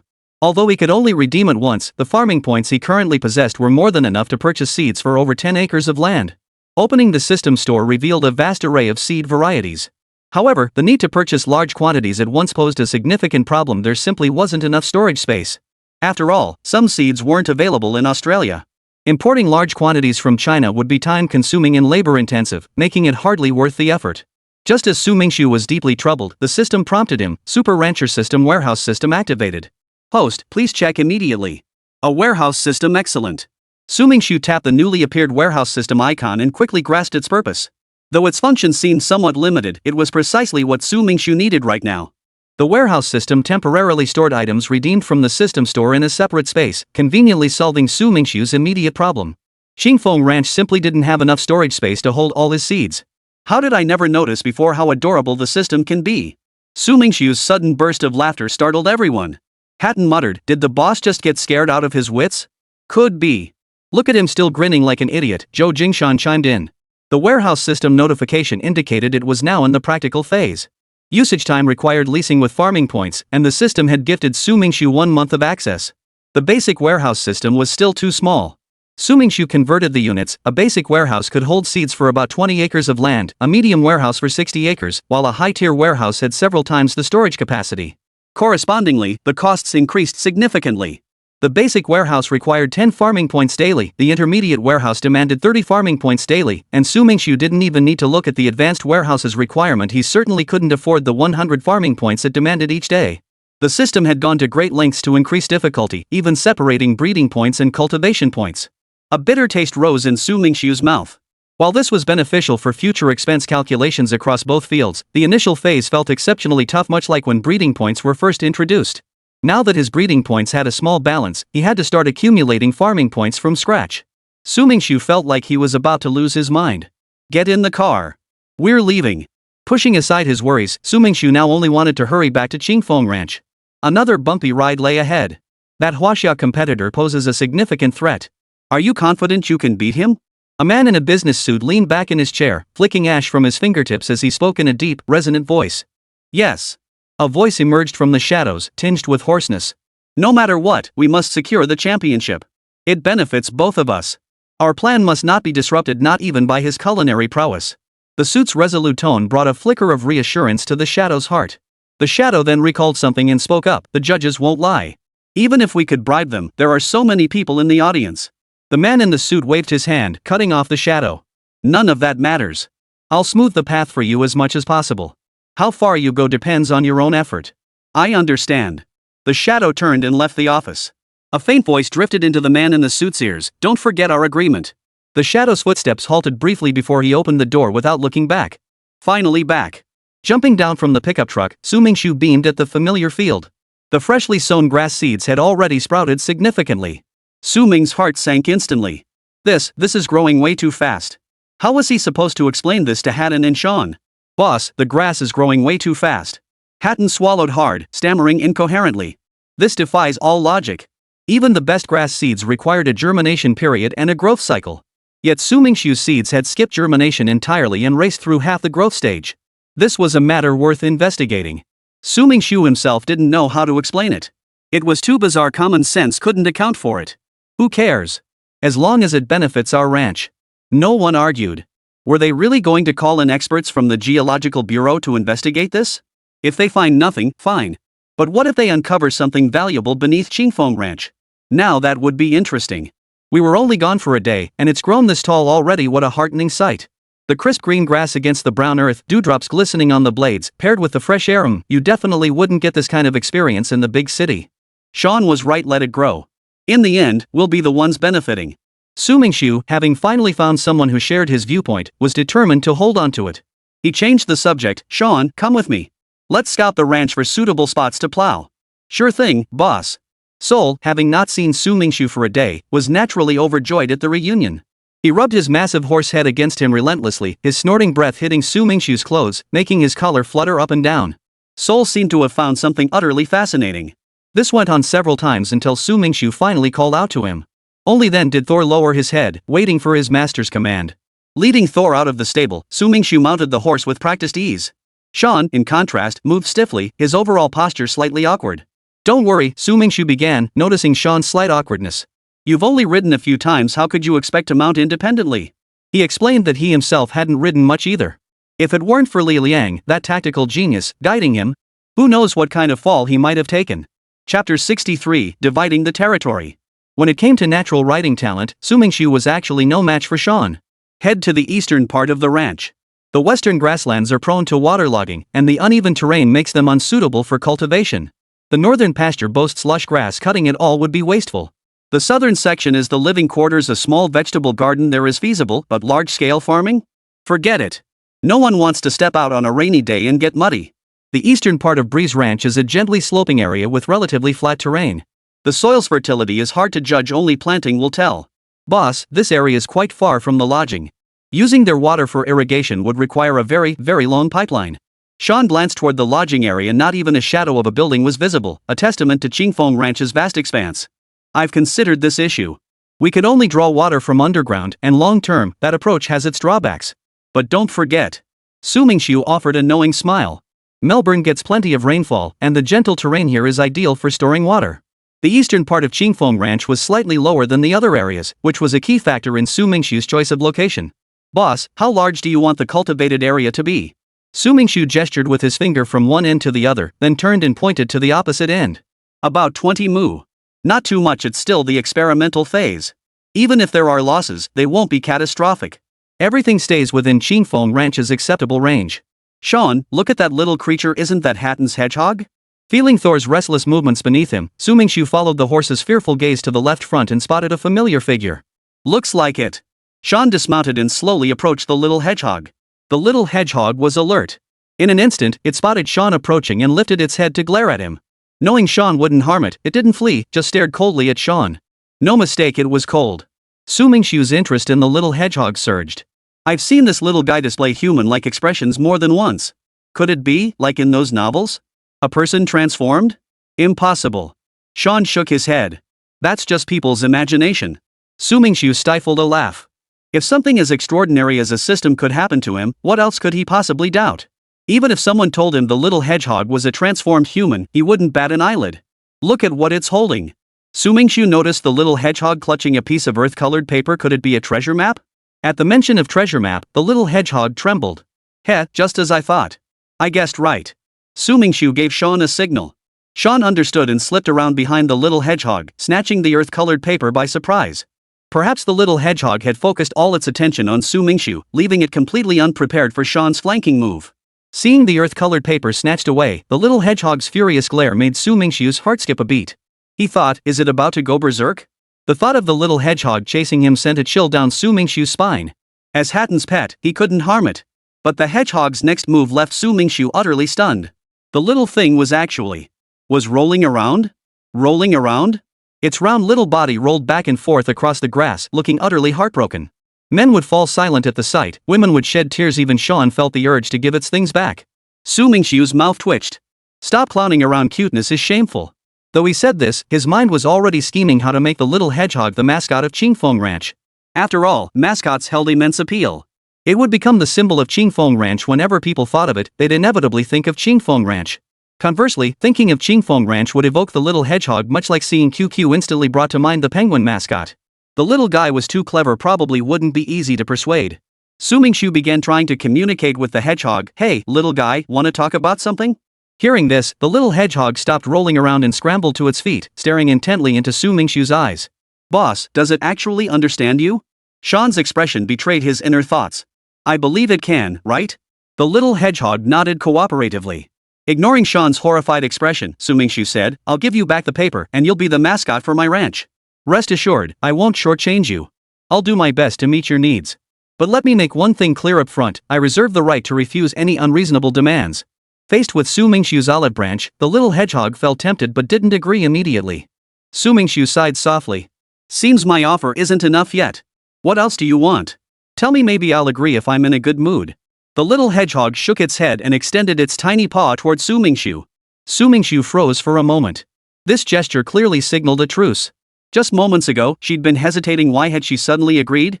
Clearly, that little piece of paper held immense importance to her. Sean, let me see that paper. The more the little hedgehog cherished the paper, the more curious Su Mingxu became. What kind of thing could hold such power over such a spirited creature? Su Mingxu didn't believe it was an ordinary item. Moreover, the earlier statement clearly had a loophole. Su Mingxu stated outright that unreasonable demands could be refused, but he failed to define a clear boundary for what constituted unreasonable. The consequence of this vagueness is ample grounds for reneging. Even little hedgehog fell for such an obvious trap. So, what exactly was that little piece of paper? Su Mingxu held the small paper fragment up to his eyes and examined it. It was a torn piece of paper, seemingly just a corner of some map, very old and made of ancient parchment. Keeping a fragment of a map made no sense. He couldn't fathom why anyone would hold on to it. Su Mingxu had no interest in games about collecting 7 Dragon Balls to summon a dragon, so he returned the scrap to little hedgehog. The little hedgehog was overjoyed, snatching the paper and hiding it behind his back. Go back to Hatton. We'll discuss cooperation later, we've got plenty of time, haha. Su Mingxu waved the little hedgehog away from the eastern region, as he still needed to divide the farmland. With Sean holding one end of the rope, Su Mingxu pulled the other, securing 4 stakes at the corners to enclose a rectangular plot. Chapter 64, Purchasing Seeds. Finally done. Su Mingxu wiped his sweat. To prevent workers from making mistakes, he had to specifically mark the areas needing to be turned into farmland. Rubbing his aching waist, the next task was finding people to till the land. Boss, the ice bucket factory called. Hatton's voice reached him amid the car's roar. Su Mingxu hurriedly rode Thor back to the villa. Hey, Borch, it's me. What's going on? In Su Mingxu's experience, Borch never called him out of the blue. Something serious must have happened. Hearing Su Mingxu's urgency, Borch couldn't help but chuckle on the other end. Old Su, don't get too worked up. How could I not be tense? What happened? Spit it out. I've got thick skin. Su Mingxu took a deep breath, waiting for the rest of the story. Old Su, Bolchi said awkwardly, trust me, it's really nothing.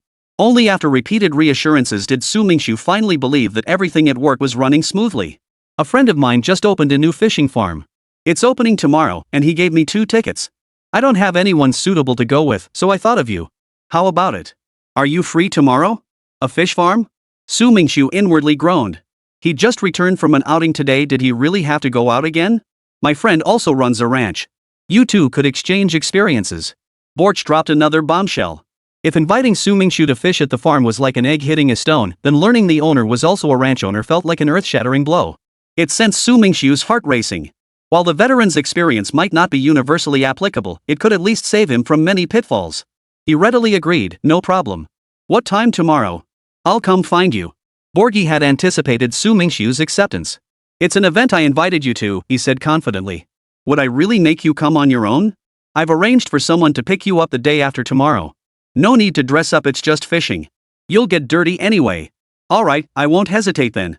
Su Mingxu didn't refuse. Having someone pick him up was convenient, after all. In the past, Su Mingxu would help milk the cows or tend to the sheep and goats, but lately, he'd become incredibly lazy. Now, while the workers were busy, he lay sprawled on the large bed, studying the system store. The planting module was fully unlocked, and the dazzling array of seeds left him feeling a bit overwhelmed. Su Mingxu had always dreaded making choices since childhood. Sometimes he wondered why, even though he wasn't a Libra, choosing felt so difficult. He started with the vegetables section, where familiar varieties and unfamiliar ones were all crammed together. Jujubes? You've got to be kidding me. Hami melons? The system really has everything. Bamboo shoots? Could bamboo shoots even survive in Australia? Su Mingxu felt embarrassed. The system truly lived up to its reputation of having everything. Given the current scale of the land, he couldn't plant too many things. If he wanted to experiment, he definitely couldn't just plant one type of vegetable. That would make the experimental cycle too long. Preliminary calculations showed Qingfeng Ranch had 10 acres of arable land. Planting 10 different crops would allow him to observe their growth while also using the harvest to gauge market demand. A win-win approach. Su Mingxu's favorite dish was braised pork with glass noodles, which required Napa cabbage. Thus, Napa cabbage became the first crop selected. Imagine a cold winter night, the family gathered around the table, a large steaming pot placed in the center, served with rice. Su Mingxu snapped himself out of the daydream, realizing he was getting hungry again. Potatoes offered good value for money. The system store priced them at 2 planting points, but the benefits reaped from harvested potatoes far exceeded that cost. Tomatoes were also a decent choice. After a full half-hour of careful selection, Su Mingxu finally settled on 9 crops: Chinese cabbage, tomatoes, cauliflower, rapeseed, peas, chili peppers, pumpkin, peanuts, and white radish. With 1 slot remaining, Su Mingxu debated between carrots and garlic. He decided on garlic. Folklore claimed garlic possessed antibacterial properties, and some regions even passed down the belief that steamed garlic cloves could cure mouth ulcers. In short, garlic offered numerous health benefits. His choice of garlic was partly motivated by a craving for dumplings. In China, dumplings are never served without one essential accompaniment: garlic paste. Raw garlic is minced into a fine powder, then mixed with vinegar, soy sauce, or sesame oil, the undisputed perfect pairing for dumplings. Damn it, I can't think about this anymore, I'm starving to death. Su Mingxu patted his stomach with a pout, blaming no one but himself for his own misfortune. Glancing at the prices, everything fell within his budget.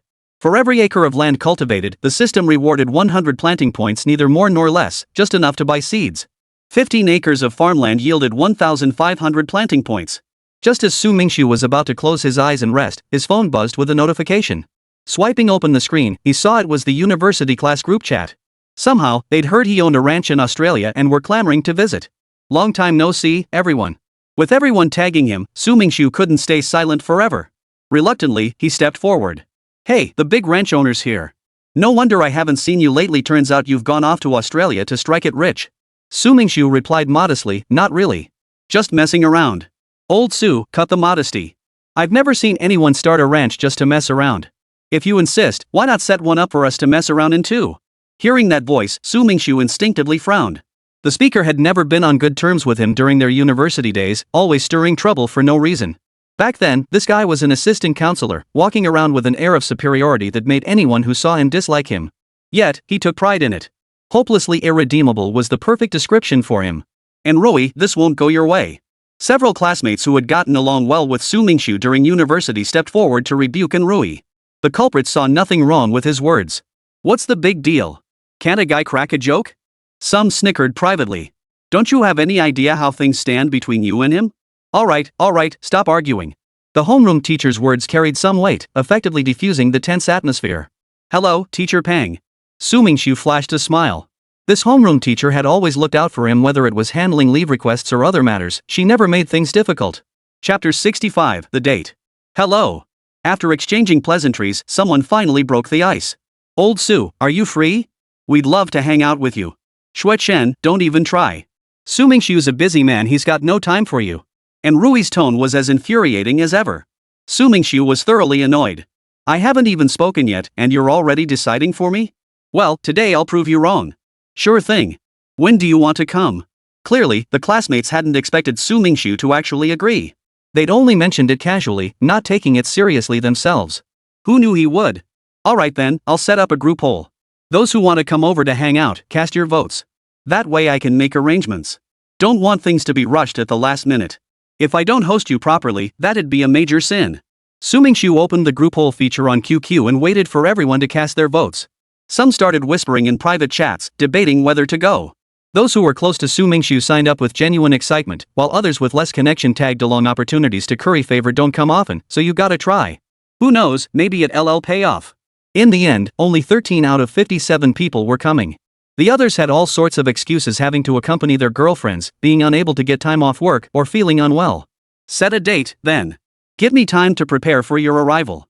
Su Mingxu was genuinely happy to host most of the attendees, his dorm mates, a few close female classmates, but what was that jerk Rui coming for? Just to make a mockery of it? How could someone be so shameless? Doesn't she have any self-awareness? Someone mocked. And Rui acted like nothing was wrong and went silent. Hold up, the votes are in. Why dwell on this? Just relax and wait for the time to come. Professor Pang, will you be joining us? Pang Hanfeng, nearing 50, had traveled abroad only a handful of times. If it's not too much trouble. Of course it wouldn't be a bother. Su Mingxu silently added in his mind, it's just a hassle for Hatton and the others, ha. The final date was set for next Friday, since everyone was free then. After ending the conversation, Su Mingxu lay back on his bed, recounting the past in his mind. Zhou Lengbai, you little fool, what are you thinking?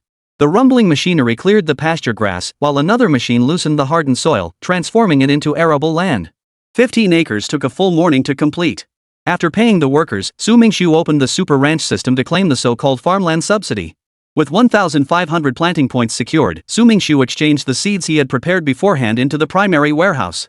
Unexpectedly, the system had become increasingly user-friendly. Bulk purchases actually offered discounts, though modest. The 20% off saved a significant number of planting points. What had been a completely depleted balance now showed 300 planting points remaining. He browsed the system store for any magical fertilizers.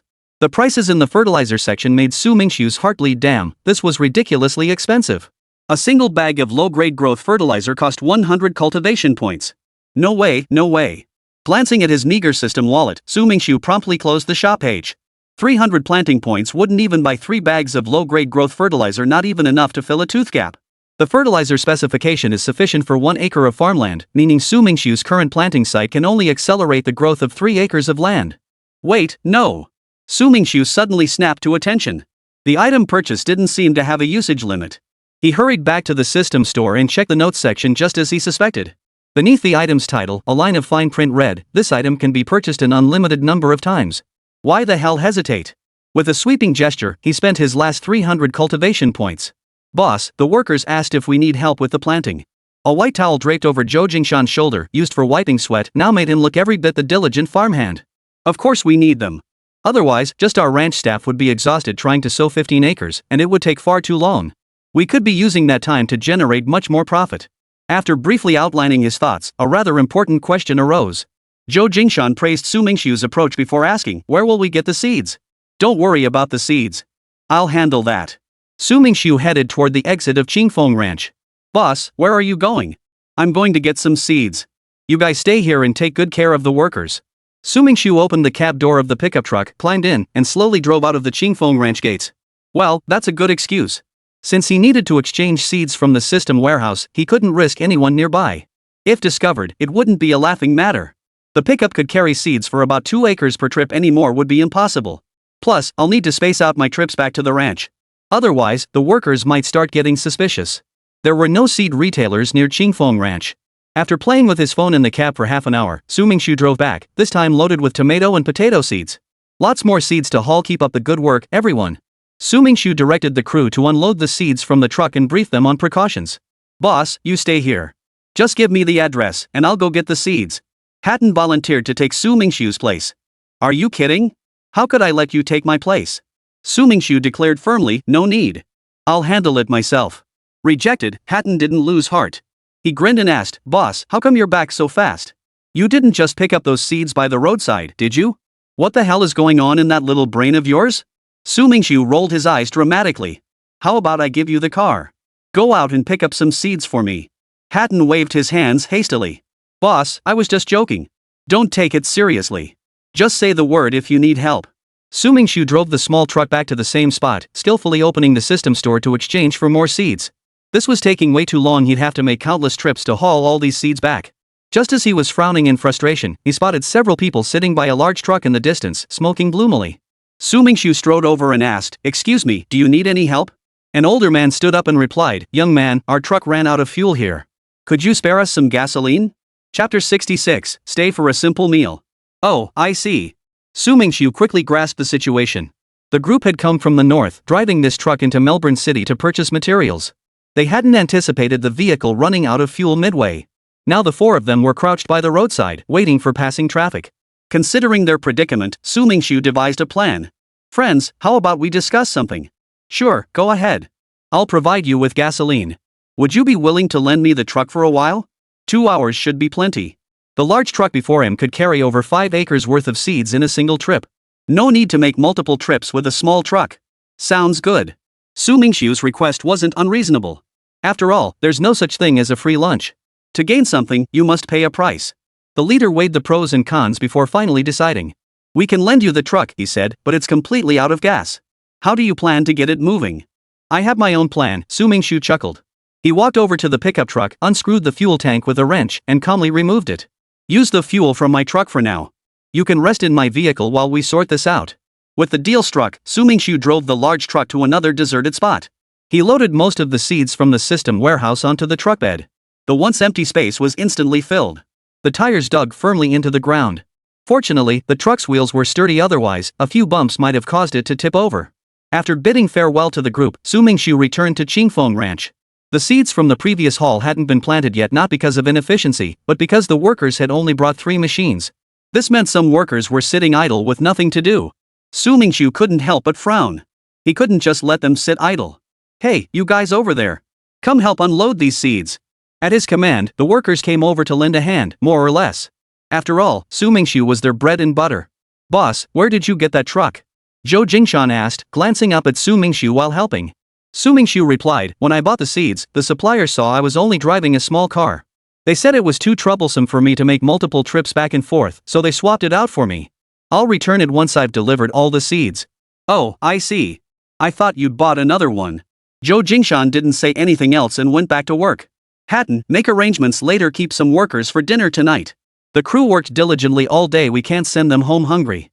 He glanced at his wristwatch, it was 3:30 p.m. now. Finishing up would likely take until 6 or 7. That would be a reasonable time for dinner. "Understood. Should I go out and get some food?" Hatton knew Su Mingxu meant well, but he wasn't sure what his boss intended. Of course he was going out to buy food, there was no way Sophia could prepare meals for over a dozen people alone. Su Mingxu chuckled cheerfully. "Don't overthink it. In some parts of China, this kind of hospitality is quite common. Guests are guests, it would be unthinkable to send them away hungry." Hatton suddenly understood. Chinese hospitality was legendary. Hearing his boss explain it this way, he no longer found it strange. "But I don't have a car. How am I supposed to go buy it?" Hatton suddenly turned around and realized a very serious problem. Su Mingxu had taken the small truck, and the large truck parked at the entrance was needed to load the seeds. Was he supposed to ride a horse? No need to panic. A trip to Moore City downtown will take an hour at most. I'll return with another load of seeds that should suffice. Su Mingxu patted Hatton's shoulder and urged, "Get back to work. Don't use this as an excuse to slack off." Hatton put on a bashful expression and replied, "You can even tell that, boss? You're too sharp. Now get lost. Stop disgusting me. I have no idea how Sophia could have fallen for you." Su Mingxu laughed and scolded him, then set off on his final trip to transport the seeds. And so, with the passage of time, the farmland at Breeze Ranch was finally cultivated. "Thank you so much for the truck," Su Mingxu said, handing over 2 full buckets of gasoline. "This is the payment we agreed on beforehand." "No need, thank you, sir. We only need 1 barrel." The elderly leader insisted on refusing both barrels, and it wasn't practical to keep pushing them away. A sudden thought struck Su Mingxu. He changed his tone and said, "Consider the extra barrel as a gift for our friendship." Friends giving gifts to friends, do we need to be polite about it? Australians place great value on friendship. Hearing this, the man stopped refusing and accepted the gasoline with genuine delight. "We're friends now. If you ever need anything, just give me a call. When I have time, I'll definitely treat you to a proper drink." Australians loved nothing more than drinking and socializing with friends. "No problem." They exchanged business cards and watched them depart from Breeze Ranch. "Boss, there's still 1 acre of farmland left to plant. Should we send Hatton to buy supplies now?" Zhou Jingshan wiped the sweat from his forehead and jogged over to Su Mingxu. Su Mingxu glanced up at the sky. It was nearing dusk, and a round trip to Melbourne city centre would mean arriving after dark. "Let him go. Just remind him to be careful on the road. It's about to get dark and visibility won't be great." "All right." Zhou Jingshan pulled on his coat, then grabbed Hatton's jacket and walked over. "Sir, we've finished preparing the fields. We'll head back now." The foreman bid farewell to Su Mingxu. Of course, Su Mingxu wouldn't let them leave just like that.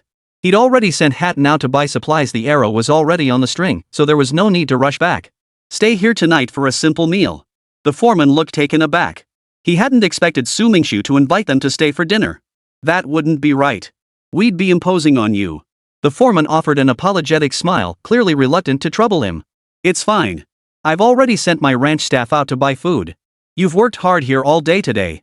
Su Mingxu had Zhou Jingshan prepare a room for them. A dozen workers gathered together in lively cheer. Everyone knew Su Mingxu, the ranch owner, had an easygoing personality, and they were all happy to joke around with him. Chapter 67, Borchi's Arrival. "Sir, do you have a girlfriend? If not, I could introduce you to my daughter." "Oh my goodness, Arthur, keep your dinosaur-like daughter to torment others. A gentleman as outstanding as this gentleman is out of your league. How dare you speak of my daughter like that? You want to start a fight?" The two bickered verbally, but neither showed the slightest intention of actually fighting. Finding a girlfriend isn't something to rush. When fate comes knocking, it'll happen naturally. Su Mingxu wasn't particularly interested in this topic. The workers sensed the tension might sour their relationship and promptly ended the conversation. "Sir, the ranch is just getting started, right?" "Yes, it's only been a little over 10 days since I took over." Su Mingxu was quite proud of this achievement. In that short time, he had not only established a stable funding chain for Qingfeng Ranch but also built a solid network of connections in Melbourne. Sure enough, the workers praised him, saying that getting the ranch up and running properly in just over 10 days was already quite impressive. To be honest, Su Mingxu felt a bit awkward hearing this. Most ranches start out with hundreds of cattle and sheep. Here he was with just over a dozen animals. Oh dear. He'd completely forgotten about such an important matter. Su Mingxu suddenly remembered the previous task. He absolutely had to get a dozen or so dairy cows over there one of these days. The importance of the lucky coin was self-evident indeed. It could be said that this lucky coin held the key to Su Mingxu's future development. That rascal Hatton better not be getting too wild in Melbourne. Su Mingxu's worries weren't unfounded. As Hatton passed by the blues bar, he couldn't resist dashing inside. Orange juice? Is there a problem? You don't not have orange juice, do you? Hatton narrowed his eyes, demanding an answer. Yes, sir. Please wait a moment. The bartender had never encountered such an eccentric customer before. Unable to refuse outright, he went to fetch the orange juice. It was true the menu listed orange juice, but no one at Blues Bar had ever ordered it. Over time, people simply forgot the bar even carried it. Your orange juice, sir. Hatton was soaking wet, catching Su Mingxu off guard. How did he manage to come back looking like a drowned rat after just stepping outside? The Melbourne night wind was fierce. Standing outside for too long could easily lead to a cold. Su Mingxu grabbed Hatton and pulled him inside. Hey, Hatton, what happened? Su Mingxu patted his shoulder and motioned for Zhou Jingshan to hand him a clean towel. Hatton took the towel and wiped his hair, sighing heavily. Don't even ask. I finally got a chance to run into the bar and buy a bottle of orange juice, only to run into two crazy women. Hearing this, Zhou Jingshan and Su Mingxu both burst out laughing. Running into a bar to buy orange juice? Probably only Hatton, the oddball, would do something like that. Take the food to the workers first, then come back and tell me what happened. Got it, boss. Hatton didn't even remove the towel from his head. The steaming hot meals, packed in wooden boxes, were carried inside just like that. Less than 5 minutes later, Hatton returned. Boss, I gotta tell you this. Hatton gestured wildly with his hands. Su Mingxu grasped the gist. While drinking orange juice, two women nearby had made snide remarks about him. Their intent was likely playful banter. Unexpectedly, Hatton took it seriously and ended up arguing with them. Overall, it was just a misunderstanding. But what's done is done. No amount of talking will change it now. Let's just put it behind us. We're men, we should be more open-minded. No need to dwell on such trivial matters. Let's eat. Su Mingxu couldn't help but smile. When would Hatton ever grow out of this childish temperament? Enough said. Let's go back and eat. Early the next morning, Borch's people arrived. Good morning, Mr. Su. The man who came to pick up Su Mingxu greeted him politely before loading Su Mingxu's belongings into the trunk of the car. This trip to the fishing grounds would take more than a day. With 3 days remaining before the culinary competition began, it was ample time for a round trip. The fishing grounds weren't near Melbourne City but on the outskirts of Victoria, requiring several hours just for the journey. After a bumpy ride where Su Mingxu dozed off in the passenger seat with his neck craned, they finally reached their destination. From a distance, Su Mingxu spotted a dense, dark mass of people packed so tightly it felt suffocating. Wow, such a remote place and still so many tourists. Su Mingxu murmured his surprise but said no more. Su, over here. Borch stood on the other side of the road, waving his hand to signal to Su Mingxu. After meeting up with Borch, they shared a friendly hug. Borgie, is this fishery open for recreational purposes? Borch nodded. This place is really just for fun. The owner doesn't have the energy to manage both a ranch and a fishery. So, does that mean the fishing grounds make money through services? Su Mingxu realized. Indeed, human energy is limited. Managing two operations well is harder than climbing to the moon. If both operations went wrong one day, it would drive anyone crazy. But his system was already an otherworldly existence, fearless. Su, it's too crowded here. I got a good spot from a friend, guaranteed only the two of us know about it. Borch led Su Mingxu around, wandering east and west, until they finally reached a relatively secluded spot. A rocky coastline covered in smooth pebbles. The surface was so flat that even lying down wouldn't feel uncomfortable. No need to worry about fishing gear, someone would bring it shortly. Borch unfolded a folding sun lounger, placed it on a few relatively flat pebbles, and after giving it a couple of kicks to ensure it wouldn't tip over when he lay down, he stretched out lazily. 3 steps to the left, beneath the rocks, sat another sun chair. Ha! Following Borch's direction, Su Mingxu walked over and found another identical sun chair nestled between 2 stacked rocks. I played here once before this place opened, so I stashed this chair here. Borch pulled sunglasses from his pocket, slipped them over his eyes, and said smugly, you just don't want someone else to take it. Aren't you afraid someone might take it? No way. You think just anyone can get in here? Borch nodded toward the fence behind them. Look over there. Chapter 68. What kind of fish is this? Behind the fence, several security guards patrolled with guns in hand, their posture as if guarding against thieves. Are patrols at fish farms always this formal? In China, security guards rarely carry guns. No, they never carry guns, unless they're official agencies. Things haven't been peaceful around here lately. A few desperados have been roaming through. Borch grins slyly. Works out perfectly for us. I've already spoken to the manager. No one will bother us. Fishing right on the coast feels a bit too low-key, doesn't it? Su Mingxu thought it would be better to fish in a small pond instead, quieter, more comfortable, and without so many people watching. I agree. Borch wholeheartedly endorsed Su Mingxu's suggestion. Excuse me for a moment, I need to make a call. Before long, Borch returned with good news for Su Mingxu. It's settled. A fishing boat will pick us up in about 5 minutes. What about the fishing gear? The fishing boat will definitely have them. How about we make a bet? Borch suggested with a sly look. Sure. Let's see who catches more fish today. The loser cleans up and cooks dinner. Su Mingxu quickly laid down the rules. Then it's settled. A gentleman's word is his bond. Just wait for the grilled fish tonight. Su Mingxu was brimming with confidence. As a kid, he'd often go river fishing with his village buddies, always returning with a bountiful catch. How could he possibly lose here? True to Balky's words, 5 minutes later a fishing boat large enough for a dozen people approached them. Are you Mr. Berkey and Mr. Su? The fisherman first approached to verify their identities. After confirming, he invited them aboard. Here are your fishing gear. We'll head to a spot further inland. We won't be back until evening, so be prepared for that. The fisherman gave them a heads up, explaining up front that they wouldn't be returning anytime soon. No problem. You mind your business, and we'll mind ours, Su Mingxu replied with a smile.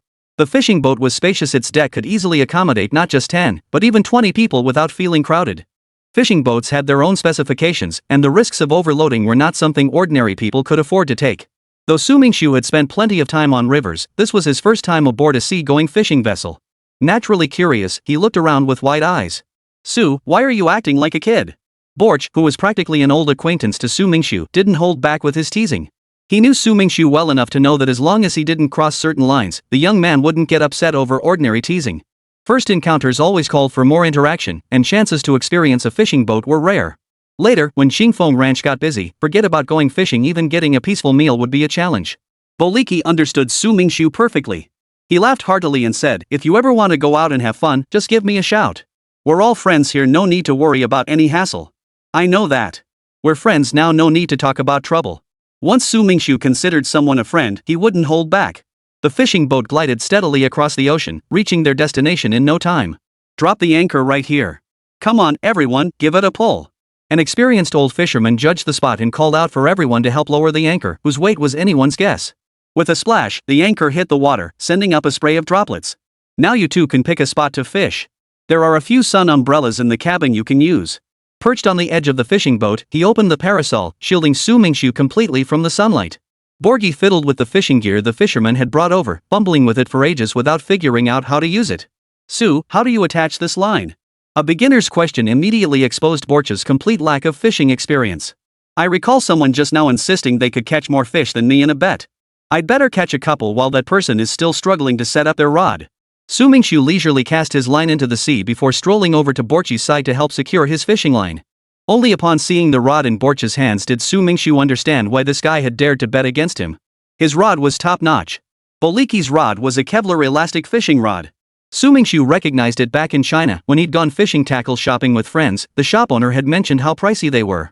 Glancing at his own carbon fiber rod, Su Mingxu couldn't help but smile wryly. The extravagant lifestyle of the wealthy was beyond his imagination. Someday, he'd buy 2 Kevlar elastic rods himself, one for fishing, the other for hanging laundry. Since they'd chosen sea fishing, the line had to be exceptionally strong. Generally, 2 types of line were used for sea fishing, nylon and fluorocarbon. Nylon line offered greater flexibility, while fluorocarbon line was stiffer, with a breaking strength exceeding 100 pounds, suitable even for catching small sharks. Secure the rod and reel to the machine. This is the advantage of sea fishing. With a sturdy fishing boat as a support, the operator can confidently mount the rod on the vessel. All that's left is to wait for the fish to take the bait. Su, could you bait this hook for me? I forgot to do it when I cast it out. Bolche scratched the back of his head, slightly embarrassed. From his angle, reeling it in would require lifting the rod, which was a bit of a hassle. You're hopeless. If you don't know how, just admit it instead of pretending to be something you're not. A few black lines appeared on Su Mingxu's forehead as he resignedly picked up the bait from the board, baited the hook for him, and cast it back out. Su, how about we change the bet? Borch suddenly spoke up after a few minutes. Whatever. You make the rules this time. Su Mingxu didn't even lift his head. He knew the bet wouldn't go smoothly anyway, so he might as well let Borch run with it. Borgi had expected Su Mingxu to set the rules, but to his surprise, he'd handed over this privilege to him. Then let's bet on who can catch the first fish. Fishing is all about skill and luck. The more fish you land, the more it proves your technique. If my skill falls short, surely luck won't let me lose. Borgi still believed Lady Luck would smile upon him. It's settled then, no more changing your mind. I already gave you one chance. Su Mingxiu's heart leapt with delight. Wasn't that exactly what he wanted? Chapter 69, A Slip Up. Glancing at the guy beside him who couldn't even hold the rod properly, Su Mingxu couldn't help but sigh inwardly. Life truly is as lonely as snow. That said, Su Mingxu never imagined Borch, usually so steady and composed, could have such a mischievous side. Truly, it proved the old Chinese saying, never judge a book by its cover, nor the depth of the sea by its surface. Birchie was intently focused on his fishing line when he heard a sudden splash beside him. He turned his head and couldn't help but curse. Holy crap! How did you do that? Su Mingxu was holding a plump, large fish in his hands. Barely a minute after casting his line, Su Mingxu felt a slight tug on his rod. He gave it a firm jerk and hauled up a fish. He proudly waved the fish in his hand, his mood soaring. Well, impressed? Boliki gave a resigned chuckle. I concede this round. Good sport, good sport. Just don't blame me if the fish tastes awful when I grill it. Before he could finish, violent ripples erupted at the edge of the water near the hook. Don't reel in the rod yet, this feels like a big one. Su Mingxu stopped Borch, who was about to pull it in. Keep your arms steady. Don't rush it. If that big fish thrashes violently, it might just drag you right in. Su Mingxu moved behind Borch and tentatively tugged the rod. Damn, this one's a real whopper. First, let out another 10 meters of line. Why give it more line? Won't it just run away? Borch asked, puzzled. It won't. This line is nylon, extremely difficult to break. What you need to do is apply steady pressure, then give it slack. Su Mingxiu's tone was firm and unquestionable. Birch followed the instructions, half convinced, reeling in and letting out the line 3 or 4 times. By then, he knew Su Mingxiu was right. The fish's struggles gradually weakened, signaling its exhaustion. Now that it's weak, it's your time to shine. With a parabolic arc glistening in the sunlight, an Atlantic cod landed on the deck. Wow, that fish is huge. Nice catch. In all my years at sea, I've never seen a cod this big. This Atlantic cod measures nearly 50 centimeters in length, with a prominent upper jaw and several playful tentacles dangling from its lower jaw. Its body displayed several colors, brown on the back, gradually darkening toward the rear, transitioning to green, and finally turning gray. Its belly, however, is no different from ordinary fish, a plain grayish white. What kind of dog luck is this? Borch muttered to himself, setting the exhausted Atlantic cod aside to prevent it from regaining strength and leaping back into the water. Su, how should we prepare this fish? Should we steam it, braise it in red sauce, deep fry it, or just grill it? This question stumped Su Mingxiu. Atlantic cod could be prepared in countless ways, depending on personal preference. Compared to grilling or frying, Su preferred braising or steaming, likely influenced by Chinese cuisine. Whatever you say, it's not like I'm the one cooking. Faced with choice paralysis, Su Mingxiu simply tossed the decision back. Any chance to spare his brainpower was welcome. After all, there'd be plenty of brain work ahead.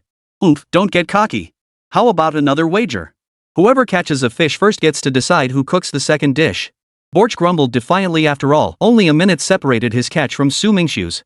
I'm fine with it, Su Mingxiu said, glancing at Borch and shaking his head slightly. But I'm not entirely confident in someone's cooking skills. Heh, just wait till you see what a 5-star chef can do. Borch put on an air of arrogance, saying nothing more as he focused intently on his fishing line. Su Mingxiu also began to focus. The scene was utterly quiet, broken only by the sounds of the fishermen bustling about and the whistling wind as seagulls soared overhead. Wave after wave crashed against the fishing boat's edge, sending up a spray of white foam. Su Mingxiu watched, somewhat mesmerized. The sea breeze carried a faint briny scent, a taste brought in from the ocean itself. Such pure, natural scents were rare these days. He took a deep breath of the fresh air, only to choke on his own saliva. Borgi seized the moment to tease him. Look at you, choking on your own breath. That means Lady Luck has switched sides and come to mine. I refuse to believe you can beat me to it again. Borch nearly popped his eyes out of his head, itching to grab a pair of scissors and dash over to snip Su Mingxiu's fishing line. Su Mingxiu calmly spun the fishing line, reeling it in and letting it out just as he'd taught Borch earlier. Hey, don't get so worked up. You're covering both dinner and lunch today, right? That's not certain. What if your hook comes loose? Borch pouted, muttering to himself, I really can't cook. Oh well, I'll cross that bridge when I come to it. Perhaps Xingxiu's curse had taken effect, or maybe it was just the usual twists and turns of fate. Just as Su Mingxiu was about to lift the line, he felt the rod suddenly go limp. He reeled it in only to find not just the fish gone, but even the bait missing from the hook. Talk about losing both the wife and the army. Ha! Sue, don't look at me, this is just too embarrassing. Borch couldn't hold it in any longer and doubled over, laughing heartily. Finally, under Su Mingxu's murderous glare, Borch swallowed the rest of what he was about to say. Don't sweat the small stuff, ha. If heaven doesn't grant your wishes, you just have to work harder until they do. Su Mingxu cast his hook back into the water. As it hit the surface, it didn't create a single ripple, a stark contrast to Borch's earth-shattering splash. Sue, how did you do that? Borch, who had just mocked Su Mingxu moments ago, shamelessly approached to ask for advice. After all, too much commotion would scare the fish away. You don't need to worry about such details when sea fishing, Su Mingxu patiently explained. Think about it, the ocean is vast. If every little disturbance scared the fish, wouldn't they all go extinct? If you want to learn, I'll teach you. When casting the hook, don't let it fall naturally. Just as it's about to hit the water's surface, give it a slight flick upward with your rod. Chapter 70, Teaching the Technique. Remember, don't use too much force, otherwise, the hook will bounce back before it even hits the water. But don't use too little either. You know why? If you use too little force, it's like not flicking at all, and you'll just waste your energy. Su Mingxu delivered the whole explanation in one breath, without pausing to catch his breath. Seems his lung capacity is pretty good. Got it. Borch silently committed the method to memory. Though they were currently sea fishing, where finer details weren't crucial, he might fish in rivers or lakes someday. As the saying goes, the more skills you have, the better. Hey, Borch. Come help me. Su Mingxu felt a fish take the bait. He gave the line a tentative tug or two and immediately sensed something was off. Normally, he'd slacken the line, and the fish would try to break free. But this one showed no sign of retreat. Only two possibilities remained. 1. The fish wasn't afraid of the hook at all, which meant it was huge. If it was a small shark, yikes, that would be bad. 2. The fish was injured and lacked the strength to struggle. Su Mingxu leaned over the gunnel and scanned the water for a long while, but saw no debris or bloodstains. This ruled out the second possibility. What's up? Borch set down his rod and walked behind Su Mingxu. I've hooked a big one. Come help me. Borgi watched Su Mingxu busily preparing with suspicion. Shouldn't we use the technique you taught me? What was it called? Oh right, letting go to capture? This is a special situation. Hurry up, or it'll get away. That'd be such a waste. Su Mingxu gritted his teeth. He could already feel the terrifying tugging force coming from the end of the rod. If he was alone, there was a high chance he'd be pulled overboard by sheer brute force. If Borch dawdled any longer, he'd have to give up. After all, the fish was too big and life was more important. I'm coming, don't panic. With Borch's help, a dark shadow was flung onto the deck, followed by a thunderous thud, the fish thrashing in the water. Fishermen on the other side of the boat were startled by the sudden noise. Before Su Mingxu could even identify the species, the old fisherman spoke up first. Young man, how did you manage to hook this? Quick, release it. That's a manta ray, also called a devilfish or blanket ray. It's a terrifying sea creature. See how docile it is now? But when startled, its strength could sink a small fishing boat. So you're saying this little guy flapping around on the deck could smash our boat? Su Mingxu asked, eyeing the thrashing devilfish. Devilfish also have peculiar habits.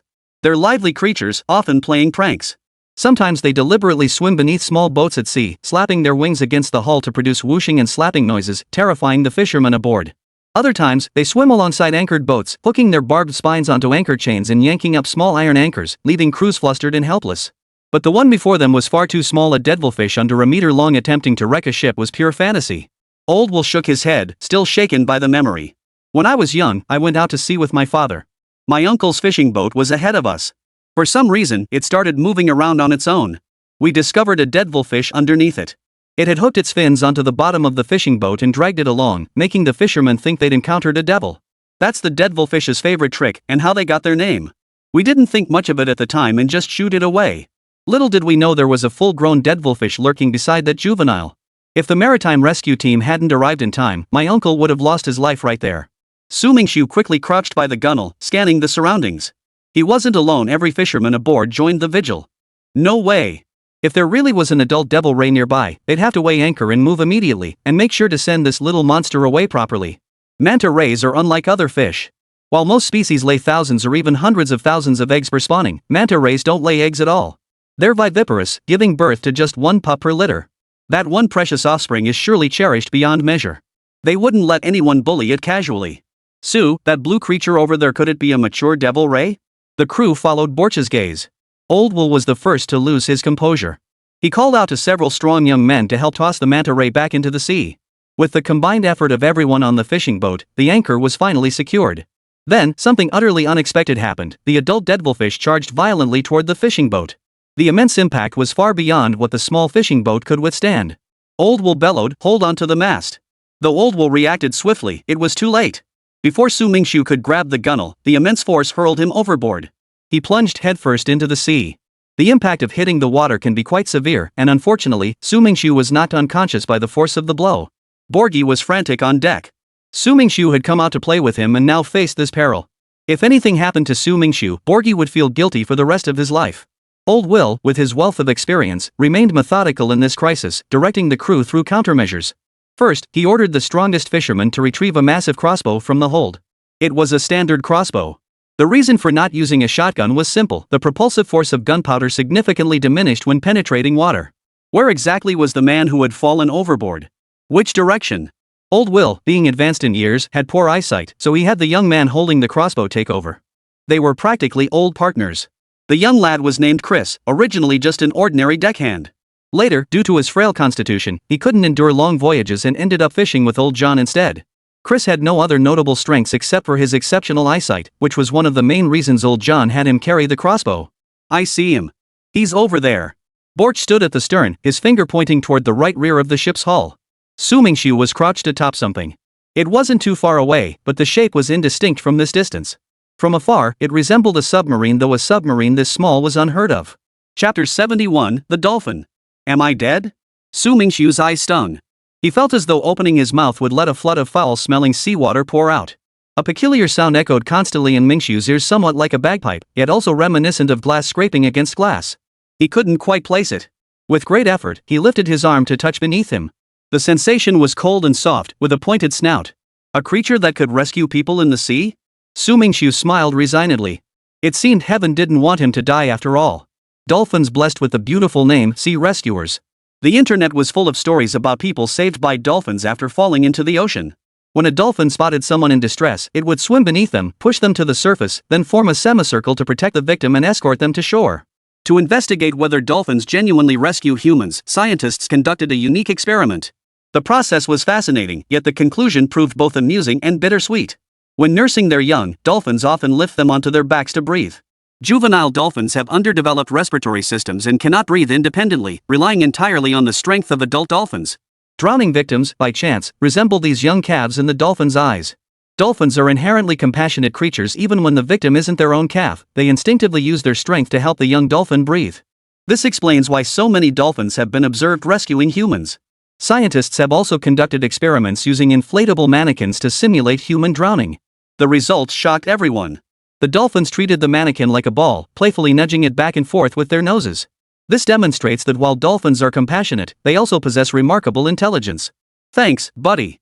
Uttering those 4 words nearly drained Su Mingxu of all his strength. A faint blue shadow drifted past Su Mingxu's feet, the ripples it created catching the dolphin's attention. Su Mingxu sensed something was off. Besides the splashing water, the silence was suffocating. This shouldn't be happening. Su, can you hear me? It was Borchi's voice, coming from behind him. Reliable was perched on the dolphin's back, which felt solidly firm. With Su Mingxu's current state of near exhaustion, turning around was impossible. Shouting loudly risked startling the dolphin, which would only put him in a worse spot. Instead, he could only wave his hand symbolically to signal that he could hear. He's okay. Old Wilson breathed a sigh of relief. As long as he was safe, that was all that mattered. After venting its fury, the manta ray seemed to have shed all its aggression. Its docile demeanor was a stark contrast to its earlier raging fury. The fishing boat slowly approached, tossing a life ring toward him. It floated beside Su Mingxu. Gritting his teeth, he swallowed several mouthfuls of seawater before finally scrambling onto the ring. He exhaled deeply, muttering self-deprecatingly, "Guess I didn't check the almanac before heading out. How many days have passed, and I've already faced 2 life-threatening situations?" He couldn't blame Borch for this. The devil fish was his catch, and the hardship was his to bear. At least he hadn't endangered anyone else. Despite this unexpected turn, the fishermen had to keep working. It was their livelihood. Su Mingxu, of course, had no intention of fishing anymore. After struggling to vomit up every last bit of churning seawater in his stomach, he silently vowed to himself, "From now on, I'll always check the almanac before going out." "Su, are you feeling better now?" Borch sat on the edge of the bed, holding a cup of hot water, seeming to have regained his usual steady composure. "Nothing serious. Looks like I can't just fish anywhere anymore." Worried the atmosphere was getting too stiff, Su Mingxu couldn't help but crack a lame joke to lighten the mood. "We've got all kinds of gear here. You must be hungry. Why don't you lend me a hand? We can cook lunch together." Seeing his joke fall flat, Su Mingxu resorted to his trump card. My phone fell into the sea when I went under earlier. Judging by the sun's position now, it must have been around 2 in the afternoon. I'm actually getting hungry myself. So, what do you need me to do? Just help me clean these fish. Su Mingxu grabbed a dry towel and rubbed his dripping hair dry. By the time Su Mingxu was all set, Borch still stood in place, staring blankly at the 2 fish in the basin. Is there a problem? Su Mingxu thought Borch might be stuck on something, so he washed his hands and walked over to the basin. Inside the basin, 2 large sea fish swam energetically, occasionally blowing bubbles. You might not believe this, but I've never prepared fish before. Borch took a step back, making room for Su Mingxu. Why don't you handle it yourself? Braising brings out the best in cod's tender, flavorful flesh. So, after Su Mingxu's persistent persuasion, Borch finally agreed to braise the Atlantic cod. Su Mingxu first cut the cleaned Atlantic cod into chunks and placed them in a clean container. Pass me the salt, bro. You don't actually not know what salt is, do you? Impossible. I know basic life skills. Borch didn't get upset and cheerfully handed over the salt. Seafood generally has a strong fishy odor. Marinating it for an hour with a little salt, light soy sauce, and starch effectively removes the odor and enhances the flavor. But time was tight, waiting an hour wasn't an option. We'd have to cut the marinating time short. Bro, pass me the cooking oil. It took forever to scrub the iron pot clean. Foreigners rarely use iron pots, and these fishermen were no exception. He deftly grabbed the cleaver from the cutting board and sliced the cod into small pieces with a few swift strokes. By then, the oil in the wok had reached a rolling boil, sending sparks of hot oil flying everywhere. Don't we need to add other ingredients now? Seeing Su Mingxu toss the cod chunks straight in, Borch asked. Back home, when he'd gather with friends, he'd watch them prep ingredients first, then add vegetables and meat together. Why did they just throw the meat in here? You mean these? Su Mingxu gestured toward the raw red peppers and green onions that remained untouched. Chapter 72, Braised Cod Chunks. Braised cod chunks require frying the fish first. Otherwise, by the time the vegetables are tender, the meat won't be cooked through. The cod chunks rolled back and forth in the hot oil, their flesh gradually turning from white to a golden hue, as if coated in a layer of gold. The aroma alone was enough to make one's mouth water. After about 4 minutes, Su Mingxu scooped the golden brown cod chunks out with a spoon and placed them on a prepared plate. Don't rush to eat just yet. Borch's eyes were glued to the cod chunks, his mouth practically watering. Su Mingxu poured the used oil into a bag, intending to dispose of it once ashore. After all, they were in the open sea. Dumping used cooking oil into the ocean would cause unspeakable pollution. Make sure to remind me to grab this trash bag when we disembark. He poured fresh cooking oil back into the pan. The process was similar to before: preheat the oil, then dump in the chopped scallion whites and red chili peppers all at once. He searched high and low but couldn't find the small spoon. Su Mingxu had no choice but to carefully shake the bag of salt a few times. Unfortunately, the fishing boat had very few seasonings. The standard method for braised cod chunks involves cutting raw cod into pieces, frying them until golden brown, then using a separate pot to preheat oil and add scallions, ginger, garlic, Sichuan peppercorns, bay leaves, chili peppers, and other flavor-enhancing spices. Special circumstances call for special measures. After all, having these ingredients on a fishing boat was already quite fortunate. Borchi offered this consolation, speaking the truth. Most fishing boats wouldn't have such ingredients. Fishermen brought their own dry rations and water, eating only during breaks between catches. Who would have time to leisurely cook rice like these two? Borgi was ostensibly assisting, but in reality, he was just killing time. After 2 dishes, he hadn't really helped at all. His main contribution was passing towels and seasonings. The spoon stirred ceaselessly in the iron pot, blending the red chili peppers and white scallions seamlessly with the golden cod chunks. A final splash of the remaining vinegar and light soy sauce completed the dish of fragrant, savory braised cod ready to serve. Let's taste it first. Su Mingxu placed the steaming dish of braised cod in front of Borch. Crispy and delicious, the only flaw was that the fishy smell hadn't been completely eliminated. Borch felt a hint of regret, but this was the only way. Next time I get the chance, I'll make it properly for you. What about the other fish? Su Mingxu crouched by the basin, watching the mackerel darting freely in the water. This one looked about 80 centimeters long, enough to feed everyone on the boat. It would be the perfect way to reward the hard-working fishermen out there and thank them for saving their lives. Su, look what I found. Borch had discovered a packet of white sugar in the cupboard. He wondered how they'd ended up with it. How about sweet and sour hairtail? Su Mingxu had a sudden inspiration. The salt was nearly depleted from making the braised cod chunks earlier, and other ingredients were scarce too. Rather than settling for something mediocre, he might as well prepare a dish that would truly satisfy their appetites. Borgi replied, I'm all for it as long as you can pull it off. No time to waste. The hairtail Porchy caught looked incredibly fresh. Its scales were smooth and pearly white, and the flesh felt firm to the touch. The key indicators of a good hairtail are its scales and the firmness of its meat. With no steel wool on the fishing boat, he had to scrape off the scales with a kitchen knife. Su, why don't you take a break and let me handle this? Are you sure you know how? Su Mingxu handed the knife to Borchi with a skeptical look. To gauge someone's cooking skills, one need only observe their knife work. Bok's movements with the knife were clearly unskilled. Faced with the whole hairtail, he seemed as lost as a tiger trying to swallow the sky, not knowing where to begin. I'll direct. I'll tell you every step. You just follow my instructions. Unwilling to crush Borch's confidence, Su Mingxu stood by to guide him. Alright. Baoqi was more than happy to have Su Mingxu's guidance. First, cut the hairtail into uniform small pieces. After trimming, dust the pieces with flour. This way, when you deep fry them later, they won't stick to the pan. If you toss the whole fish into the oil, it'll easily stick to the bottom, ruining the pan and wasting the ingredients. Alright. Now pour the oil. After Borchi cut the hairtail into small pieces and coated them with flour, Su Mingxu gave the next instruction. Oil never use too much. Sweet and sour ribs are pan-fried, not stewed, so you don't need excessive oil or it'll be too greasy. When the oil reaches 80% heat, you can add the fish. It's similar to braised cod chunks, fry until golden brown. Su Mingxu chattered incessantly, yet his eyes never left Borchi's hands, ready to intervene if anything went wrong. For someone taking charge of the stove for the first time, nerves were inevitable. Borchi's eyes were fixed on the oil, which hadn't even started bubbling yet, his nerves taut.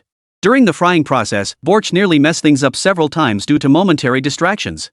Su Mingxu understood this perfectly well. After all, it was his first time, and anyone would be nervous.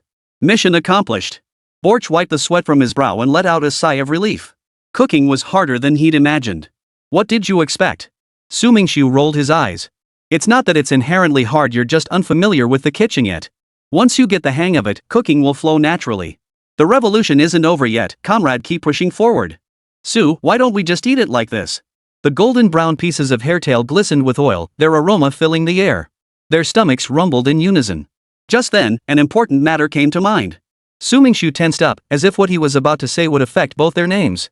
Seeing Su Mingxu so serious, Borch sensed the gravity of the situation and instinctively asked, "What's going on?" "We have no dry rations."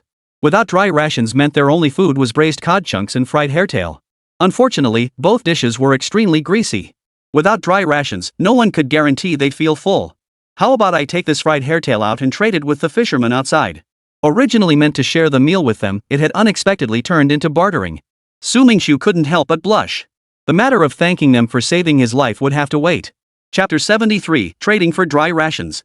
Su Mingxu carried the tray out of the cabin onto the fishing boat's deck. The familiar sea breeze blew against his face as the fishermen busily cast and hauled in their nets. They remained utterly oblivious to Su Mingxu's arrival, not even noticing him until he stood directly before them. "Mr. Su," one of them greeted him politely, pausing his work to look at him steadily. Su Mingxu cleared his throat to mask his awkwardness. "Well, I was wondering if I could trade this plate of food for some dry provisions." "Oh, that's no problem." Old Will removed his rubber gloves and led Su Mingxu into another compartment. "This hold is where we store all our dry provisions. It's about half the size of the living quarters after all, the boat's only so big, so we have to be careful with space allocation." Old Will explained the surroundings as he led the way. "Let me formally introduce myself. My name is Will, though everyone likes to call me Old Will. You can call me that too, Mr. Su." Old Will sported a tuft of snow-white goatee on his chin. When he smiled, the wrinkles on his face crinkled together, giving him a kind and benevolent look. "Hello. Australian greetings aren't as elaborate as Japan's a simple handshake will do. My name is Su Mingxu. What do you do for a living, Mr. Su?" Old Will stopped in front of a crate, fumbling through his keychain for a key. But the cabin was too dim, he fumbled around for ages without finding the lock. "I have a ranch in the suburbs of Melbourne." Su Mingxu reached out to light the kerosene lamp on the wall, banishing the darkness from the cabin. "That must be a very leisurely life." Old Will's crate was mostly filled with bread, the Australians' favorite staple food, surely. Old Will handed Su Mingxu 2 full bags of bread. Now Su Mingxu felt a bit guilty. Even the seasonings for cooking came from the fishing boat. How could he possibly take such a huge advantage? He immediately pulled out $200 from his wallet and pressed it into Old Will's hand. "The hairtail fish is just a simple token of thanks. I'll pay for this bread." At first, Old Will refused to take any money. Only after Su Mingxu's persistent insistence did he reluctantly accept it, insisting on giving Su Mingxu a bottle of homemade white wine as a bonus. Why did he bring back a bottle of liquor? Borch had been staring at the braised cod on the table for ages. Spotting Su Mingxu enter, he urged him to hurry over. "We've been waiting for you. Let's eat now." And so the following scene unfolded. 2 large bags of bread sat before Su Mingxu and Borch. Between them, a single steaming plate of braised cod. As for that bottle of Old Will's homemade spirits? Naturally, Borch, a true warrior of his people, claimed it all for himself. Su Mingxu wasn't incapable of drinking, but he had more important matters to attend to later. After eating and drinking his fill, Bolchi, fueled by the alcohol, lay down on the small bed that didn't match his frame at all and fell asleep. "What am I supposed to do with you?" Su Mingxu walked to the bedside, tucked the blanket around him, then got up to clear the table before sitting down on the other bed. Silently, he opened the system store. The auxiliary task the system had assigned him was nearing its deadline. If he didn't complete it soon, the system would be forcibly revoked. Losing the system would be like severing Su Mingxu's left arm and right leg, making his future path incredibly difficult. Once Borch woke up, he'd need to discuss things with him. Borch had many connections and likely knew more avenues. He'd once mentioned buying 2 sheepdogs for the ranch. They could handle that together too. Su Mingxu noticed subtle changes in the super ranch owner system. Its interface seemed more refined than before. The number of cannot restrictions had also increased, sparking a theory: could the system's functionality expand alongside the ranch's growth? This thought thrilled him. Who knew how high he could climb in the future? Congratulations, host. You have completed 2% of the deep-sea exploration mission. The system's synthesized voice echoed in Su Mingxu's mind. What? Deep-sea exploration mission? When did I accept this mission? 3 consecutive question marks perfectly conveyed the sheer number of expletives surging through Su Mingxu's mind. A light screen materialized before him. The 1-meter-tall display clearly showed a map and some descriptive text. The screen read, "The ocean is the collective term for the largest bodies of water on Earth. The central parts are called seas, while the peripheral areas are called oceans. They interconnect to form a unified water system. The total ocean area is approximately 3.6 billion square kilometers, covering 71% of the Earth's surface. The treasures it holds are beyond count. The Super Ranch Owner System will grant corresponding privilege rewards as the host develops their ranch, allowing them to experience the joy and wealth of exploration while building their ranch." This is incredible. Su Mingxu's eyes lit up instantly. Anyone with basic knowledge knows that vast treasures lie buried beneath the ocean floor. To date, humanity has explored only 5% of the ocean's total area. Between 650 and 2,900 kilometers beneath the surface lies a layer of high-temperature, high-pressure material surrounding the iron-rich core. Existing planetary theories estimate the quantities of early volatiles such as water and carbon dioxide present during formation. This discovery suggests the amount of primordial material mixed within Earth may have exceeded previous expectations. Moreover, the ocean is also known as a treasure trove. In modern urban life, petroleum is one of humanity's indispensable resources. Relying solely on land-based oil reserves is clearly insufficient, prompting an increasing number of countries to establish offshore oil fields to tap into deep-sea petroleum resources. But this is merely the tip of the iceberg. How many resources does the ocean truly hold? Some meticulous scientists have dedicated themselves to this question. Through various ingenious estimation methods, their findings have astonished everyone. The oil reserves stored beneath the ocean floor are estimated to be as high as 1,310 tons, and that's just oil.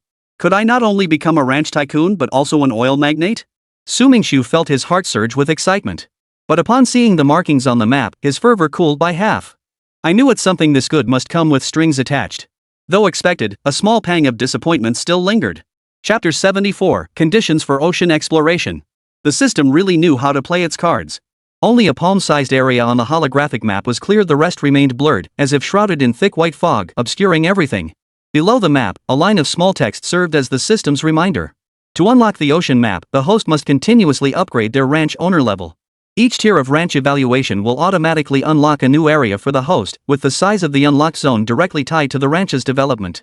In other words, to get rich, you must first develop the ranch. It must be said, the Super Rancher system is quite user-friendly.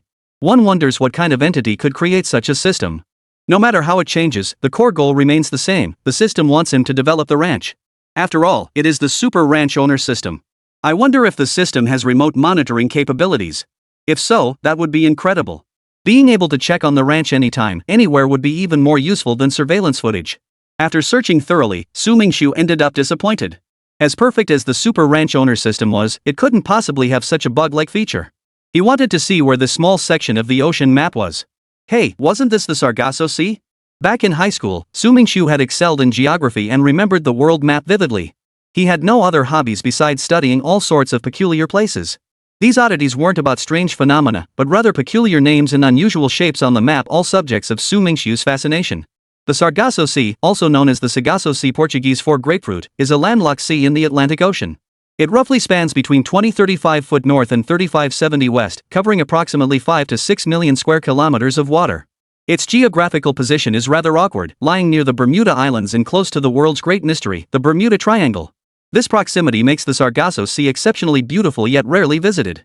After all, the Bermuda Triangle's notorious reputation is well known, and most people lack the courage to explore it, let alone visit for leisure. The Sargasso Sea has no connection to any continent. Rather than calling it a sea, it is more accurately described as a vast expanse of water. A sea within an ocean, its western edge is separated from the North American continent by a vast expanse of water, while its other three sides are bordered by the open ocean. This makes it the world's only sea without a coastline, and consequently, it lacks a clearly defined maritime boundary. Well, I've always been fascinated by Sargasso Sea, he mused, but never had the chance to go. Now, it's practically handed me a reason. Su Mingxu snapped back to reality, pondering how this ocean exploration mission could possibly fulfill that elusive 2%. Would simply sailing out to sea count as completion? The thought vanished as soon as it formed. An exploration mission surely required delving beneath the surface. Merely staying on the surface, could that truly be called exploration? Somehow, this felt connected to that phone I dropped. Su Mingxu propped his chin on his hand and thought carefully. When he fell into the water, his phone had slipped from his pocket and sunk to the seabed. Before the pressure of the seawater crushed it, it must have been in a state of continuous descent. The realization struck him like lightning.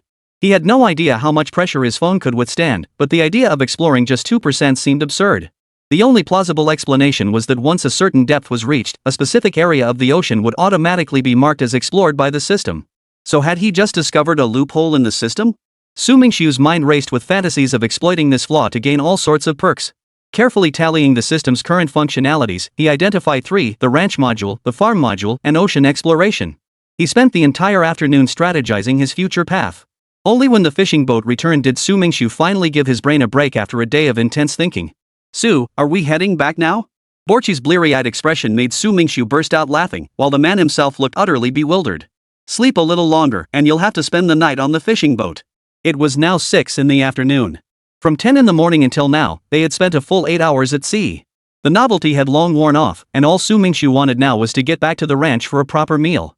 You might as well not go back either. It's already dark out. Why don't we just find a bar nearby and have some fun? Borch showed no intention of letting Su Mingxu go, gripping his arm tightly. Su Mingxu looked utterly helpless as he pleaded, "Hey, Borch, you drank quite a bit on that fishing boat. Doesn't your stomach feel awful?" Homemade baijiu differs from factory-made liquor. Folk brewing focuses more on flavor, so the result is far stronger than industrial versions. That bottle old will gave us? At least 2 pounds of it. A single bottle is nothing to me, Borch declared grandly, waving his hand. Tonight's on me. We're not leaving until we're both drunk. You're hopeless. Half reluctant, half convinced, Su Mingxu was led into a bar. Neon lights and vibrant colors filled the space, with light pollution everywhere. The excessive decor gave the place an air of extravagance. He instinctively frowned, then relaxed. After all, his friend had brought him here, he owed him the courtesy. Su, wanna learn bartending?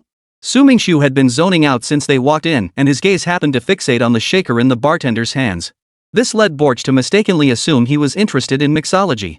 Speaking of mixology, Su Mingxu did have some interest in it.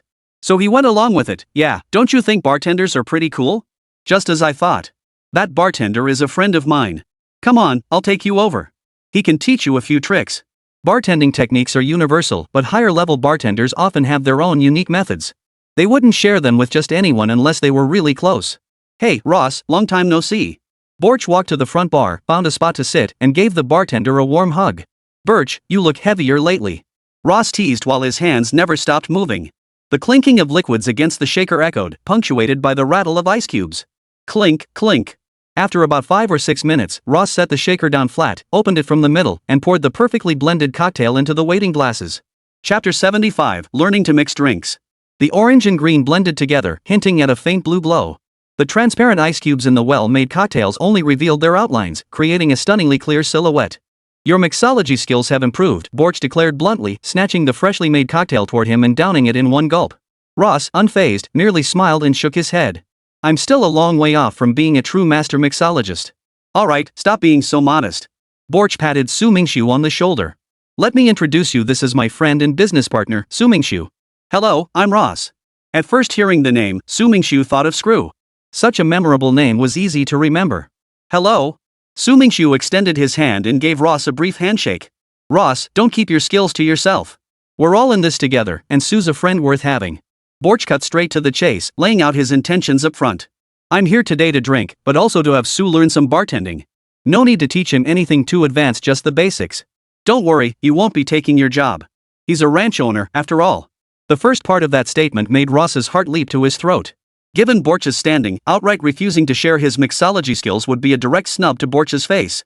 But if he taught him, he feared losing his own livelihood. But when he heard the latter part of Borch's statement, Ross relaxed. A ranch owner wouldn't stoop to competing with a lowly bartender like himself. "Sue, I'll teach you the simplest cocktails then. For absolute beginners, even the easiest ones can be incredibly difficult. The failure rate is high. The only consequence of a failed cocktail is wasted liquor." "Alright, thank you for your help." "No trouble at all. Let me explain the key points and techniques for mixing drinks." Ross waved his hands hurriedly, then began to explain. "The key to a good cocktail lies in proper technique, the right recipe, and high-quality ingredients." Mingxu nodded. He understood these basics. Cocktails could be broadly categorized by drinking occasion into four main types: pre-dinner cocktails, after-dinner cocktails, novelty cocktails, and long drinks. Most importantly, each type requires distinct preparation methods and processes. The ratio of base spirits to mixers, along with the choice of glassware, varies significantly. Mastering these demands extensive beverage knowledge and skilled bartending techniques. Cocktails are romantic beverages crafted by blending spirits, juices, cream, and other ingredients. They contain varying levels of alcohol, offer nourishing and uplifting properties, and evoke a sense of dual sensory pleasure. Now let me explain the mixing glass used in cocktail preparation.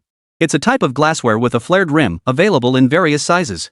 Its purpose is to thoroughly blend and chill the diverse ingredients. As he spoke, Ross brought out all the mixing glasses from the front counter, displaying each one to Mingxu. This tool is called a bar spoon.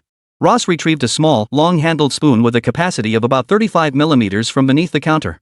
The bar spoon is a stirring utensil used to thoroughly mix various cocktail ingredients. These are the tools needed for mixing drinks. Ross retrieved some additional ingredients from beneath the counter. Now I'll demonstrate the first method, shaking. Shaking is the most common and simplest method for mixing cocktails. Place alcoholic beverages, mixers, ice cubes, and other ingredients into a shaker. Vigorously shake it back and forth to thoroughly blend everything. This method removes the harshness of the alcohol, making it mellow and smooth to drink, perfect for beginners. When shaking, pay attention to the rhythm. Shake fast and with a steady beat to create that satisfying clinking sound. Mingxu's eyes fixed intently on every detail of Ross's movements. Ross first measured the ingredients precisely with a jigger before pouring them into the open shaker. He then scooped ice cubes from the ice bucket and gently placed them along the rim of the shaker.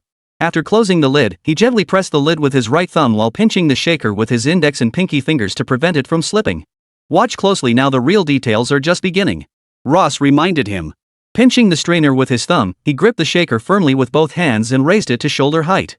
As he flicked his wrist back and forth, the motion was incredibly swift, leaving Mingxu feeling dizzy from watching.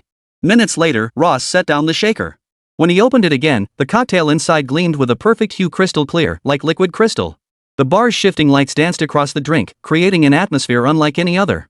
"Does this seem a bit difficult?" Noticing Mingxu's stunned expression, Ross awkwardly scratched the back of his head. "Ross, you're making it hard for him, aren't you?" "Huh?" Borch shamelessly reached out his hand again. "When you first started learning to mix drinks, wasn't it the blue champagne cocktail? Ask him to make that one." Ross slapped his forehead. "Sorry, I almost forgot about that." The blue champagne cocktail was one of the simplest in the book. Having not mixed it in ages, Ross had nearly forgotten he'd ever learned it. "Then let's learn the blue champagne cocktail." Mingxu smacked his lips. Mixing drinks didn't look difficult, but when it came to learning himself, he felt it wasn't much easier than climbing Mount Everest. "How about this? I won't demonstrate. I'll tell you the ingredients and method, and you can try it yourself. 10 explanations of theory are no match for one hands-on attempt." "Alright, I'll give it a shot." Mingxu picked up the shaker, eager to begin. "Before we start, we need to prepare the glassware." Ross placed a champagne flute in the refrigerator. "Now that everything's ready, let's begin. We need 8 medium-sized ice cubes, plus 20 milliliters each of fresh lemon juice, blue-orange liqueur, vodka, sweet lemon syrup, and chilled champagne." The list of ingredients left Mingxu a bit dazed. As a novice, his sense of measurement was vague. What exactly was 20 milliliters? He had absolutely no idea. Ross patiently explained, 20 milliliters is roughly 2 bar spoons. Also, with the lemon juice, it's better to use less than too much. The depth of the lemon juice's color determines the final hue of the blue champagne cocktail. Chapter 76, Blue Champagne Cocktail. Place ice cubes in the upper chamber of the shaker. First add lemon juice and blue-orange liqueur, letting them sit for 2 to 3 seconds before incorporating vodka and sweet lemon syrup. The order must not be mistaken, and the timing between additions cannot be too long. This proved a major hurdle for beginners. Mingxu's gaze remained fixed on the pre-measured ingredients laid out on the counter. Following Ross's instructions, he poured the lemon juice and blue-orange liqueur into the upper chamber of the shaker. His nerves stretched the required 2 to 3 second interval into 5 or 6 seconds. Had Ross not reminded him, it likely would have been even longer. After immense effort and mental anguish, Mingxu finally poured all the ingredients into the shaker in the correct order. Just like I did earlier, Ross said, demonstrating the motion. Raise the shaker to shoulder height and vigorously shake it up and down for about 10 seconds.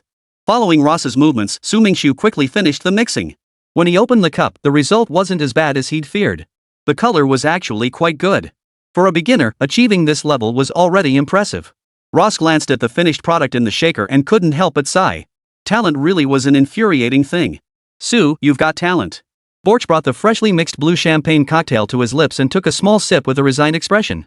This tasted much better than Ross's first attempt. You should see who was coaching you then. I figured mine out all by myself. Having a friend who loved to undermine you was truly miserable. It's getting late. I recall your bar serves food. What do you have? It's already dark outside. Heading out for dinner now would be impossible. Ross nearly choked on his breath. The bar food is only for VIP room guests, he gasped, but what could he do? Borch was his best friend. In the end, Ross resignedly walked past the front desk to the bar kitchen to place their order. Mingxu suddenly perked up, noticing something peculiar. Borgie, you didn't even tell him what you wanted to eat. How does he know what we're ordering? Oh, that? Borch finished his blue champagne cocktail, smacked his lips, and said, I'm a regular here. Whenever I come to this bar for a meal, I only eat one thing. What is it? Mingxu already knew a thing or two about Borch's finicky tastes. He could nitpick endlessly over the slightest flaw in seasoning, let alone something that tasted bad. Well, it's not really a dish, exactly. Borch pondered for a while before finally defining what he wanted to describe. To be precise, it was a snack exceptionally delicious. Borgie emphasized exceptionally 3 times, and the more he emphasized its importance, the more curious Mingxu became. What kind of snack could possibly captivate Borch's taste buds so completely that he would praise it so highly? Less than 10 minutes later, Ross returned, holding a sealed tray. Only one portion? Borch frowned in dissatisfaction. That's far too little for 2 people. Don't worry, I've already had the kitchen prepare more. Let me tell you, if I hadn't talked them into it, you wouldn't even get this plate. Ross placed the dish before Mingxu and added, Sue, you'd better take a couple bites quickly. Otherwise, you won't get any later. Well then, I'll humbly comply. Lifting the lid from the plate, half a pineapple came into view. Inside, golden pineapple flesh and dark brown braised pork were neatly arranged together. The pineapple had been hollowed out beforehand, serving merely as a container. Pineapple stir-fried with braised pork? Mingxu's lips twitched. How could you possibly like this dish? Honestly, Mingxu had never heard of such a dish. Pineapple stir-fried with braised pork? Wouldn't that taste utterly bizarre? This dish is one of our bar's signature specialties. If you want to try it, you'd have to wait in line for ages. If it weren't for my insider connections here, we'd probably be queuing until tomorrow morning. Borch's eyes were glued to the stir-fried meat in Mingxu's hands, his saliva nearly dripping onto the floor. See how important I am now? See if you dare keep mooching free drinks off me every day. Ross grumbled a bit, but his tone held no trace of reproach. When bartenders first start out, all sorts of issues can cause their drinks to fail. And a failed drink is basically just a half-finished product. Throwing it out outright feels like such a waste. It's like that chicken rib, you know? Too good to throw away, but not worth eating. You can't keep it, but you can't toss it either. Once Mingxu grasped this, his view of Borch changed entirely. So this guy was using the no-waste excuse to drink for free. It was undeniably a clever approach. No novice distiller would pass up a customer willing to sample their failed batches even if that customer never paid a dime. Try it and tell me how it tastes. Ross pressed down on Borch's restless hands and warned, if you don't eat it, I won't be able to control him. Fine, then please hold him down a little longer. Mingxu picked up a fork, carefully speared a piece of pineapple, and raised it to his mouth. Before he could take a bite, he heard Borch swallowing hard beside him. Mingxu was both amused and intrigued. This gluttonous friend couldn't possibly be the same dignified and composed Borch he'd known before, could he? Had someone swapped him out along the way? Tastes great. With each bite of pineapple, Mingxu felt his taste buds experience the most intense stimulation ever. The pineapple flavor blended with the savory meat sauce, a sensation he wasn't unfamiliar with. But one thing was completely different from any pineapple braised pork he'd ever eaten before. Why was the braised meat spicy? Aren't Australians supposed to dislike spicy food? Aren't Australians supposed to be health conscious? So what's the deal with this fiery pineapple braised pork? No wonder so many people rave about this dish. It's a true oddity in Australia. As the saying goes, rarity makes things precious. After eating nothing but bland fare, your taste buds are practically numb. Suddenly encountering such an intensely flavorful dish makes it taste absolutely amazing. Chapter 77. Sorry, chef made a mistake. But this flavor. I might not be able to handle it. Setting down his knife and fork, Mingxu mentally sentenced the dish to death. He wouldn't say he wouldn't eat overly spicy food, but this kind of dark cuisine? No thanks. He wanted his taste buds to live a few more years. Sue, you really don't know how to enjoy yourself. Such delicious food, and you don't even like it? Hearing Su Mingxu's response, Borch's exaggerated expression of relief was quite dramatic. Su Mingxu silently thought, keep this terrifying stuff to yourself. And what's with that relieved look? Afraid I'd fight you for it? If you don't like it, just pass it over to me. Borchi happily clutched the plate, grabbed a fresh fork, aimed at the largest piece, stabbed it fiercely, then slowly shoved it into his mouth. The entire process was so pleasurable it made Su Mingxu almost crack up. He wanted to beat the crap out of this guy. Just eat your food, why act like it's so heavenly? After the first bite, Borch's expression remained unchanged. But when he swallowed the second. Whoa!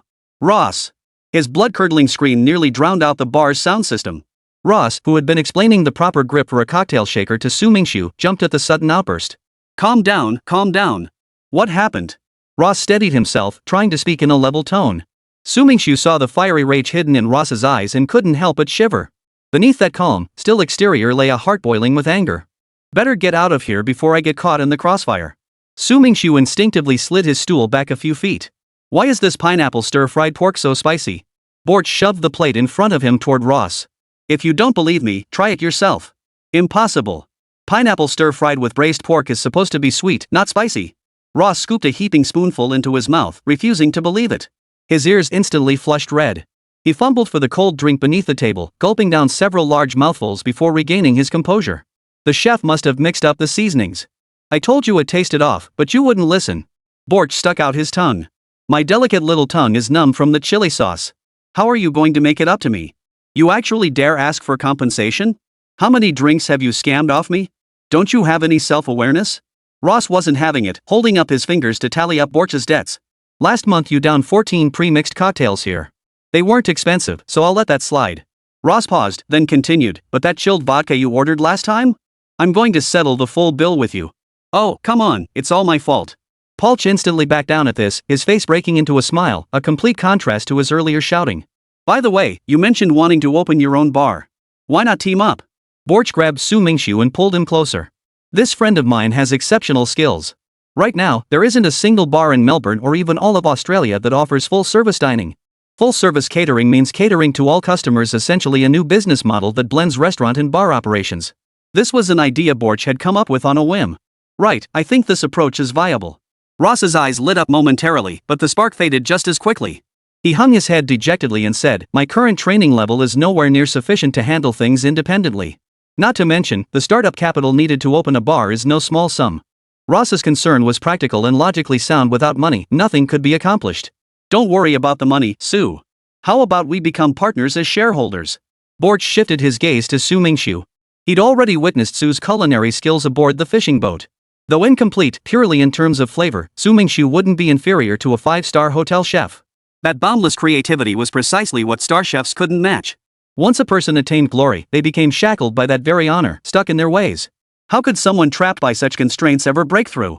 It was like the difference between adults and children. Children's minds tended to be more free-spirited, their imaginations boundless, while adults were the opposite, overthinking often stifled their creativity. But that would only be possible once my ranch was up and running. As for becoming a shareholder, Su Mingxu weighed the pros and cons. He wouldn't object, but investing in a bar given his current circumstances was clearly unrealistic. After all, Xingfeng Ranch would require significant funds moving forward, purchasing supplies, expanding the herd, paying staff wages. Every aspect demanded capital. Right, your ranch is still in its developmental phase. Borch felt a hint of regret. This idea hadn't sprung up on a whim, he'd been mulling it over for quite some time. A bar that couldn't serve food and drinks to customers would merely be an entertainment venue. While bars primarily existed for leisure, there were ample opportunities to develop value-added services.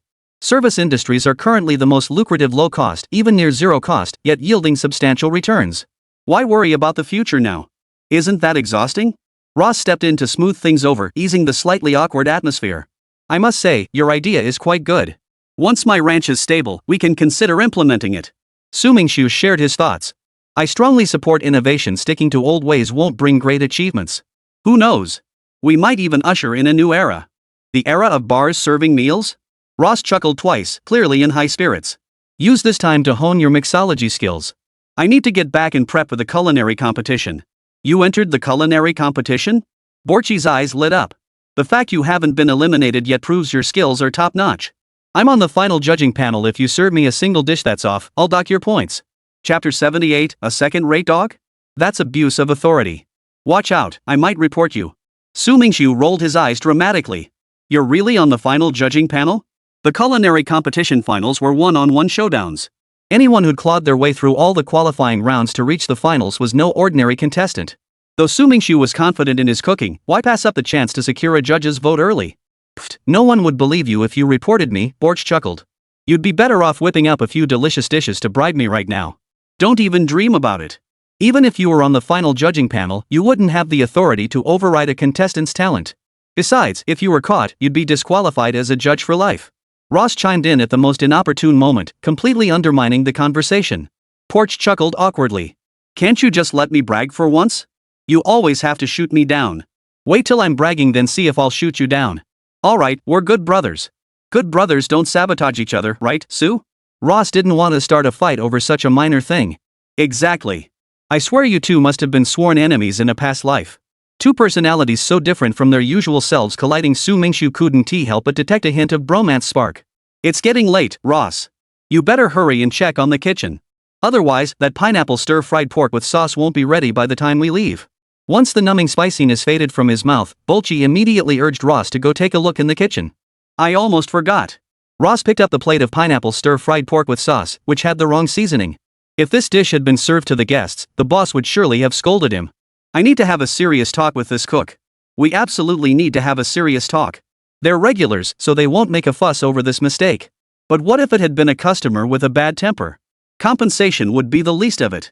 Damaging the bar's reputation would be the real problem. Less than 10 minutes later, Ross stormed back to the front desk, fuming as he walked. That cook is absolutely despicable. He actually told me I was meddling. He actually said that?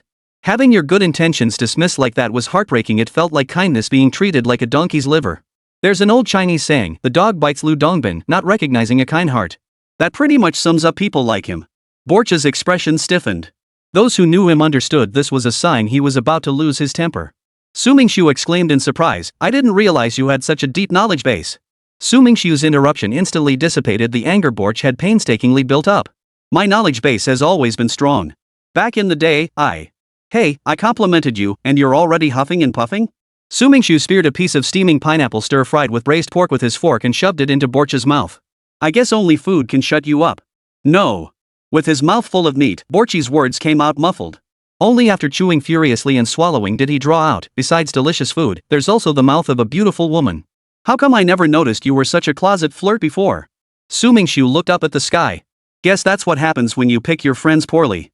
You don't know what he used to be like. He's toned it down now. Back then he was openly flirtatious, now he's more like a half-baked flirt. Ross meticulously wiped down the cocktail glasses, tidying up the mess he'd made at the front desk. After spending a full hour and a half in the bar, Su Mingxu dragged Borch, who hadn't had his fill of drinking, into the car. Can you even drive right now? Yeah. Borch uttered only one word, but the driver's seat was instantly engulfed in the stench of alcohol. Su Mingxiu's mouth twitched. You think you're fit to drive like this? You better not run me off the road. Forget it. Better to rely on yourself than others. Time to take matters into my own hands. Fumbling in the dark, he turned the key under the steering wheel. You get what you pay for, after all. Borch's car was a Toyota. Toyota vehicles were renowned for their high cost-performance ratio, especially in these tough economic times when everyone craved affordable, durable cars. Coupled with relatively low maintenance costs, it was no wonder Toyota models consistently dominated sales charts. The Camry is one of the most popular mid-size family sedans, offering solid comfort with a price tag ranging from about $23,000 to $30,000. The compact Corolla sedan sits between roughly $18,000 and $22,000. They also offer hybrid models like the Prius, starting at $24,000. After some time, I'll need to get myself a car too. Being out and about without your own vehicle is quite inconvenient. By the time Su Mingxu dropped Borchi off at home and returned to the ranch, it was already past 11 p.m. Hatton and Zhou Jingshan were still organizing the warehouse. Boss, you're finally back. Zhou and I were just wondering if you weren't coming home tonight. What were you two doing in the warehouse? Su Mingxu stretched lazily, taking a deep breath. The day's unexpected events had left him utterly exhausted. After the workers finished planting the seeds, there were some leftovers. It seemed a shame to just throw them away, so Hatton and I collected them and stored them in the far corner of the warehouse for future use. Sweat still glistened on Zhou Jingshan's forehead. Thank you both for your hard work. It's so late, go get some rest. On the way back, Su Mingxu had agreed with Borch that they'd go buy dairy cows first thing tomorrow morning to complete the auxiliary task assigned by the system. They had to leave early and return early because the third qualifying round of the culinary competition was scheduled for tomorrow afternoon. Early the next morning, Su Mingxu sat in the passenger seat, yawning constantly. Boss, I can't help but feel we're getting a raw deal on these cows? Su Mingxu shook his head. No loss. These cows are a different breed from our ranches. Premium dairy cows command higher prices, and since they're a friend of Borchi's, he won't rip us off. We'll definitely make a profit. Even with the strongest ties, a friend of a friend is still a distant connection, will just earn a bit less. At the end of the day, no one's taking advantage of anyone. I'm just in Borchi's debt now. Those two dogs in the backseat don't look like German shepherds. Hatton glanced through the rearview mirror at the two puppies frolicking in the back seat. Holy crap, those two little guys kinda look like huskies. Chapter 79, they really are huskies. No way. Huskies have such a notorious reputation for destroying homes and being notoriously silly. Also known as Siberian Huskies, they're affectionately nicknamed dumb huskies. Siberian Huskies have a relatively stable weight range, males 20-27 kilograms 44-60 pounds, females 16-23 kilograms 37-51 pounds. Males stand 53-58 centimeters 21-23 in at the shoulder, females 51-56 centimeters 20-22 in, making them a medium-sized breed. The Siberian Husky is one of the most ancient and primitive dog breeds, originating from northeastern Siberia and southern Greenland. Its name derives from its distinctive horsebark. Some exhibit an impatient and unpredictable temperament, while others display extreme timidity or extreme aggression. Huskies brought to the mainland and into homes have undergone natural selection, losing these extreme traits and becoming more docile. As a globally popular pet breed, the Siberian Husky ranks alongside the Golden Retriever and Labrador Retriever as one of the three major non-aggressive dog breeds. Widely kept worldwide, it features prominently in numerous international competitions. The Siberian Husky is the breed most closely related to wolves in terms of lineage, hence its wolf-like appearance. Some have thicker coats than most purebreds, with fur colors primarily falling into four categories: black, gray, brown, and pure white. Of course, these colors are usually mixed with white hair. Huskies' eyes can be solid brown or solid blue, with a unique genetic trait allowing them to have one brown eye and one blue eye. The Siberian Husky's facial structure, commonly referred to as the face type, typically falls into four categories: cross-shaped, peach-shaped, three-fire, and Mediterranean. Noteworthy are blue eyes and three fire markings. Blue eyes refer to eyes that are blue in color. Three fire markings refer to three white stripes on the forehead that resemble three burning flames. Blue eyes and triple flames were once mistakenly regarded as standard features for huskies. In reality, these are not criteria for judging a husky's quality. Rather, blue eyes and triple flames are quite common among huskies. Pedigreed show quality huskies rarely possess blue eyes or the three flames pattern. Most have two brown eyes. Since Siberian Huskies share a striking resemblance to wolves, many cinematic wolves are portrayed by huskies. The more wolf-like a husky appears, the more desirable it is. The two huskies we bought at the farm appear to be blue-eyed with three patches of tan. Being quite young, both pups are still no bigger than the palm of your hand. Right now, they're curled up together, eyeing the two strangers before them with their shiny blue eyes. Regardless of what they are, the purchase is final. Having decided to raise them, we won't shortchange them. Su Mingxu's principle is simple: either don't keep them at all, or raise them well. Besides, these two little ones were quite adorable. What name should he give them? Naming was one of Su Mingxu's few weaknesses. Whether naming animals or people, it gave him inexplicable headaches. Names are just labels, boss. You don't need to overthink it. Foreigners tend to be more casual about names, so it's easy to run into awkward name duplication. Then I'll leave this task to you. Su Mingxu tried to pass the naming duty off to Hatton, but failed. Hatton retorted, "You're the one buying the sheepdog, boss. You get my drift?" As the saying goes, misfortune sent by heaven can be survived, but self-inflicted misfortune cannot. In the end, he dug his own grave. Fine, I'll just pick random ones then. Sitting in the passenger seat, Su Mingxu had plenty of time to ponder the issue. Less than 3 minutes later, he snapped his fingers and declared his decision: let's call them Big Ha and Little Ha. Ha! Hatton nearly choked on his own spit. Only their boss could come up with such random names for sheepdogs. Whatever floats your boat. The moment the newly purchased 20 cows were transported into Qingfeng Ranch, the long-forgotten system synthesis voice echoed in his mind. Congratulations, host, on completing the auxiliary task. Please claim your reward from the taskbar.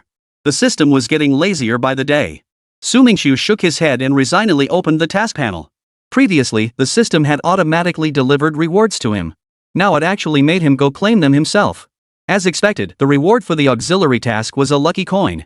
Clutching the coin tightly in his palm, he thought, this was an extremely rare item. Back then, it was precisely because of a single coin that his life had changed. What could this coin bring him now? The more Su Mingxu thought about it, the more excited he became.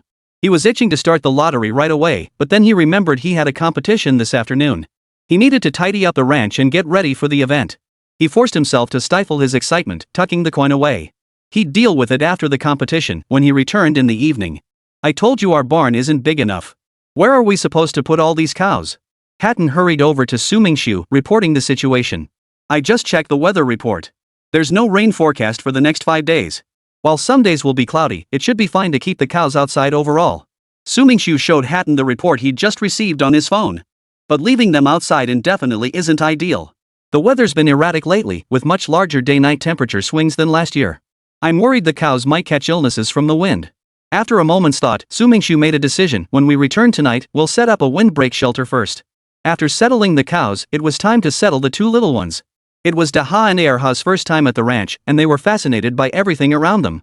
They ran around happily, but Erha wasn't quite as agile. Losing his balance, he fell straight into the water basin, soaking himself completely. Begha rushed over to check if his buddy was hurt. That silly, goofy nature of huskies really does start from a young age. This innate clumsiness is both laughable and exasperating. As for wrecking the place, Su Mingxu didn't need to worry. Xingfeng Ranch was so vast that just running around it once would tire them out enough that they wouldn't want to move, let alone tear anything down. Even if they did get rowdy, they could only manage to knock down fences or wooden huts. With Ha Dun and Zhou Jingshan around. Suddenly, Su Mingxu remembered something. He grabbed Heitun, who was about to head toward the cattle shed, and asked, "Where's old Zhou's daughter? Why isn't she here?" "Boss, you really are slow on the uptake." Hatton shot Su Mingxu a disapproving look. "When we went camping, Zhou's daughter didn't even tag along. Didn't that strike you as odd, boss?" "Honestly, I didn't even notice anything was off."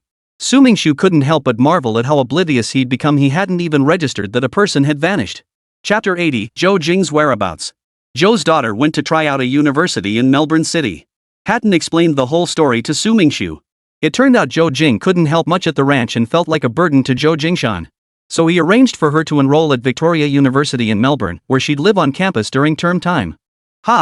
Isn't old Zhou's daughter a Chinese citizen? The enrollment process shouldn't have been that smooth. Boss, haven't you heard of the status of a visiting student?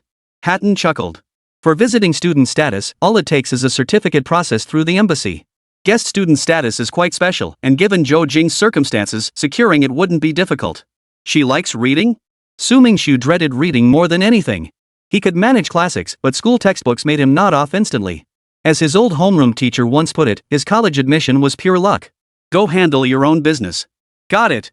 The bustling morning passed in a flash. Su Mingxu stood on stage, awaiting the start of the third elimination round. Unlike the previous two rounds, this one had no separate matches.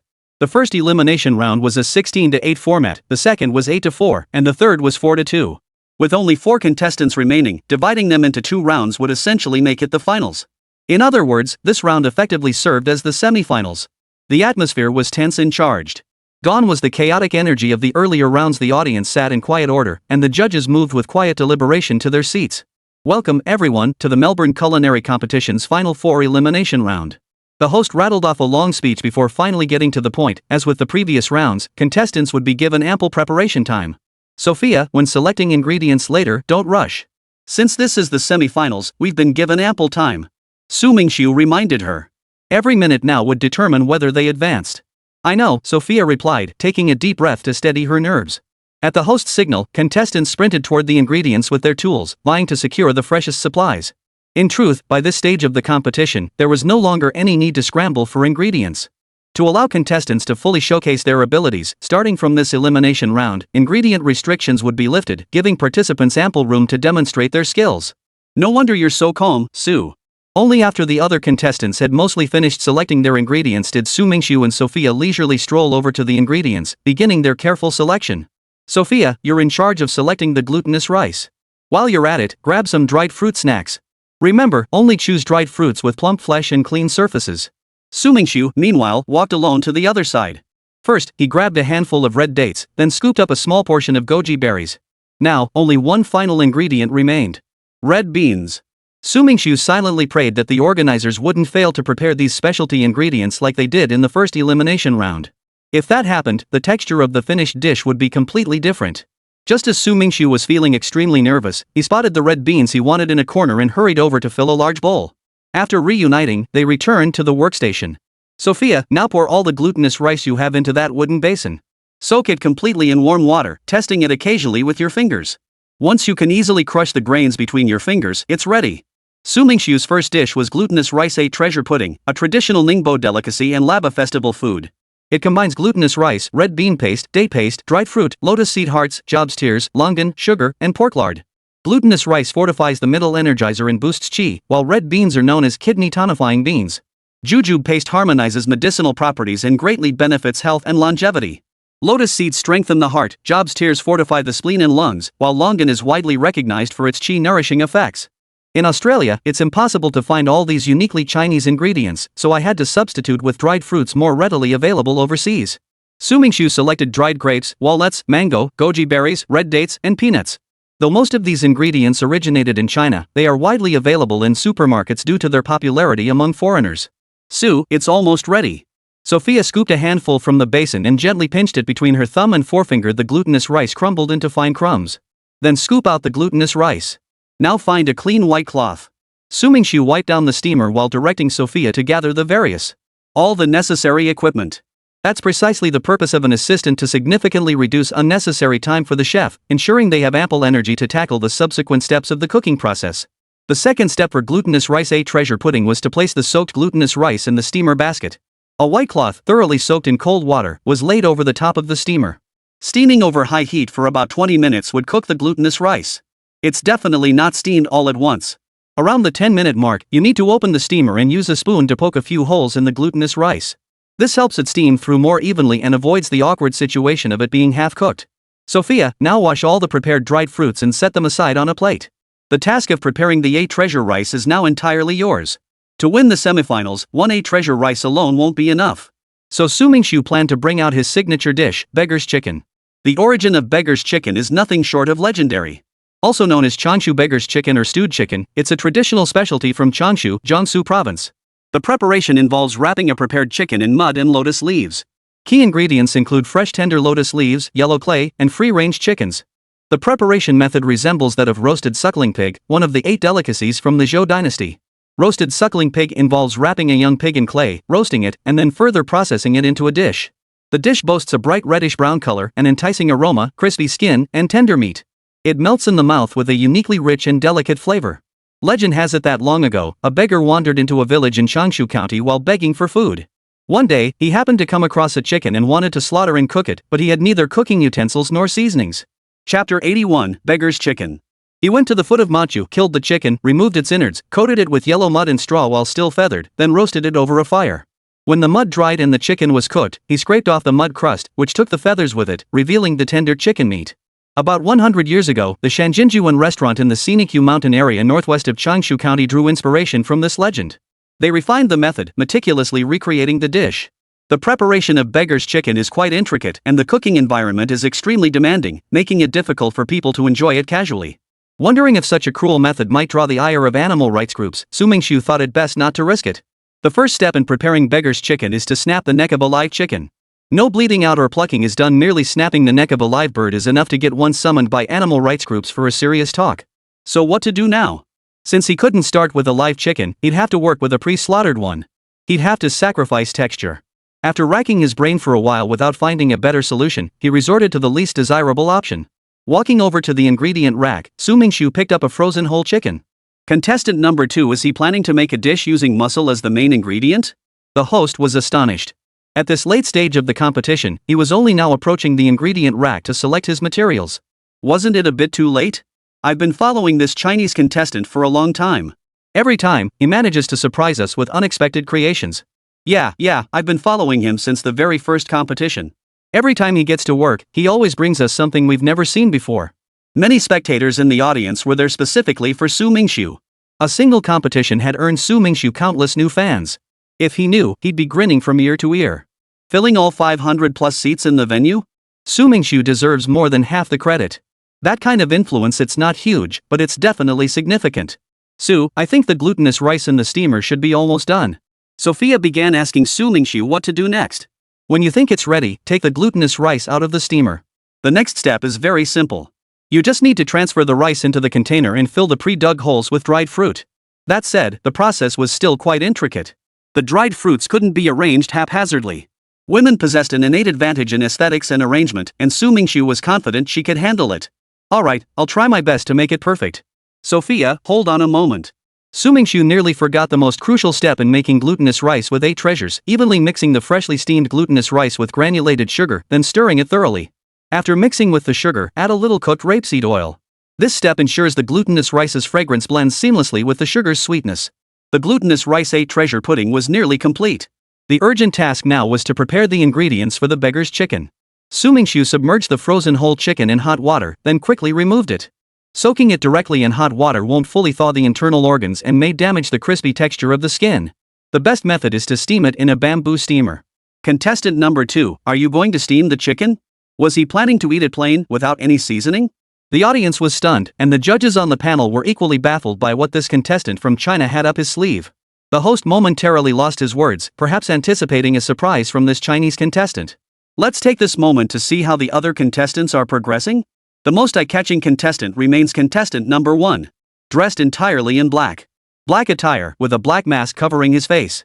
His eyes fixed intently on the cutting board as he worked with complete focus on his dish. The host explained to the audience, this contestant is preparing one of Melbourne's signature dishes, the mushroom feast. Renowned for its refined cuisine and urban elegance, Melbourne is a culinary mecca for food enthusiasts worldwide. A gastronomic adventure here satisfies any curiosity or craving, offering unparalleled delight for the palate. Melbourne's Queen Victoria Market, at least, is a 19th century-style open-air market. Here you'll find all kinds of meats, fish, poultry delicacies, cooking utensils, and authentic European art pieces. There, you can even sample rare wines unavailable elsewhere. For food enthusiasts, booking a mushroom-picking excursion to the Mornington Peninsula during cooler seasons offers a unique experience. Since most edible mushrooms can be sourced there, the mushroom feast at Queen Victoria Market is a standout highlight. After the host's enthusiastic praise, everyone's attention shifted from Su Mingxu, whose progress was practically non-existent, to contestant number 1. Contestant number 1 began preparing the first dish, French cream of mushroom soup. First, they sliced onions and button mushrooms, washed them, and set them aside. He then took a knob of butter, placed it in a pot, and heated it until melted. Once the butter had liquefied, he added the onions and stirred continuously with a spoon. After about a minute, he added the prepared mushroom slices. I bet he's about to add cooking wine next, remarked a smug spectator from the audience. His friend interjected at an inopportune moment, that's a pointless comment. Doesn't everyone know the third step for French cream of mushroom soup is adding brandy? This familiar style of banter turned out to be from Su Mingxiu's acquaintances Borch and Ross, whom he had just met yesterday. The pair had impulsively decided to watch Su Mingxiu's match, but fearing they might inconvenience him, they'd arrived at the venue without his knowledge. Borgie, I think Su has very little chance of advancing in this knockout round, Ross muttered, his tone heavy. Why do you say that? I think Su has a strong chance of advancing. If he really intends to make plain steamed chicken to achieve that unique flavor characteristic, he's practically guaranteed to lose this match. Regardless of how the plain steamed chicken tastes, the overly brief preparation process will make the judges think you didn't take this match seriously. That's a subjective factor that will significantly impact Su Mingxiu's final score. Chapter 82, French cream of mushroom soup. Keep in mind, the judges in the semifinals aren't professional culinary experts. Their evaluations won't be as fair as yours. This was a difficult situation. All they could do now was pray that Su's dish would be more complex. While the two spectators discussed this, contestant number 1's hands worked tirelessly.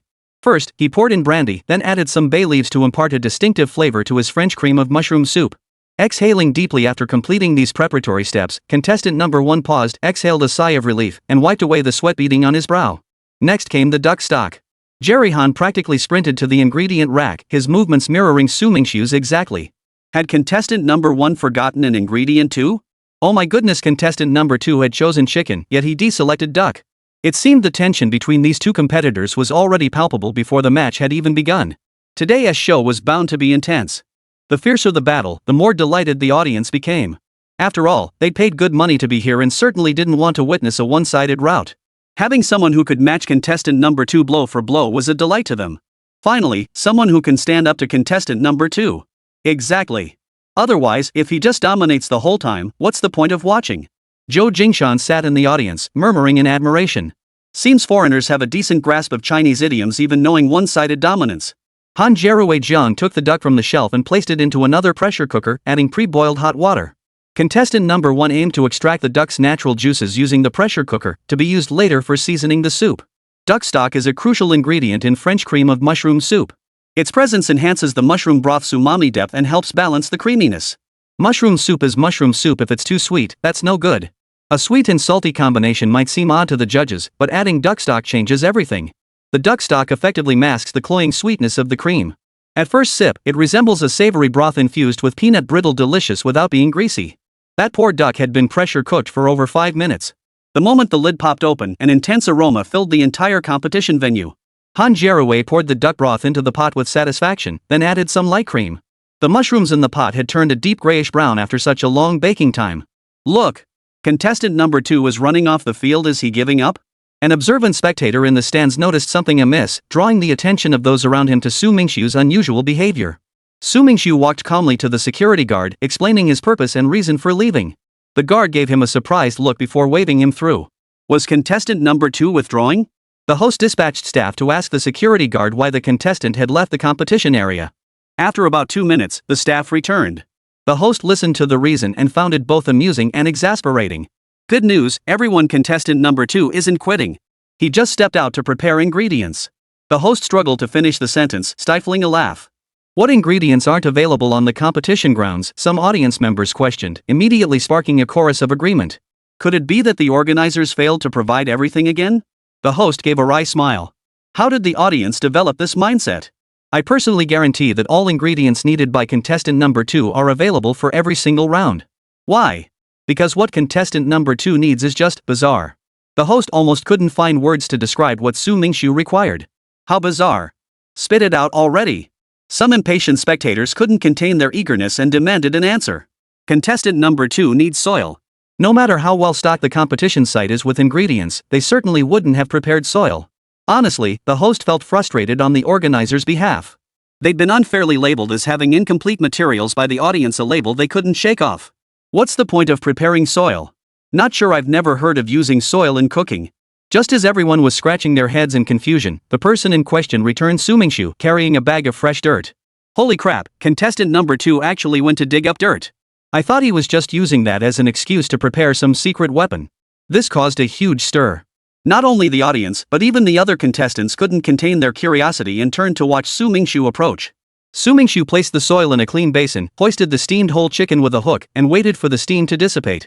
Sophia, dig a hole in the soil just big enough to bury this chicken. Got it. Sophia slipped on disposable gloves and began scooping soil from the center of the pile. What's next? Leave the rest to me. Don't let the glutinous rice, a treasure rice, get cold, it'll lose its texture. Su Mingxu was most concerned about the rice dish. At this stage of preparing the beggar's chicken, the only thing left to do was remove the chicken's innards. He first found a sharp knife and made a small incision beneath the chicken's tail, just large enough to fit a fist inside, considering the meat's natural elasticity and tendency to contract. Su Mingxu carefully extracted the entire set of innards from the chicken's chest cavity, fearing that one careless move might split the chicken in half, which would look unsightly. Contestant number 2 sure had some strange ideas, ignoring perfectly good knives and insisting on removing the innards by hand. Most people couldn't understand Su Mingxu's approach, but those familiar with beggar's chicken watched with keen interest. The complexity of preparing beggar's chicken is largely tied to the method of removing the innards.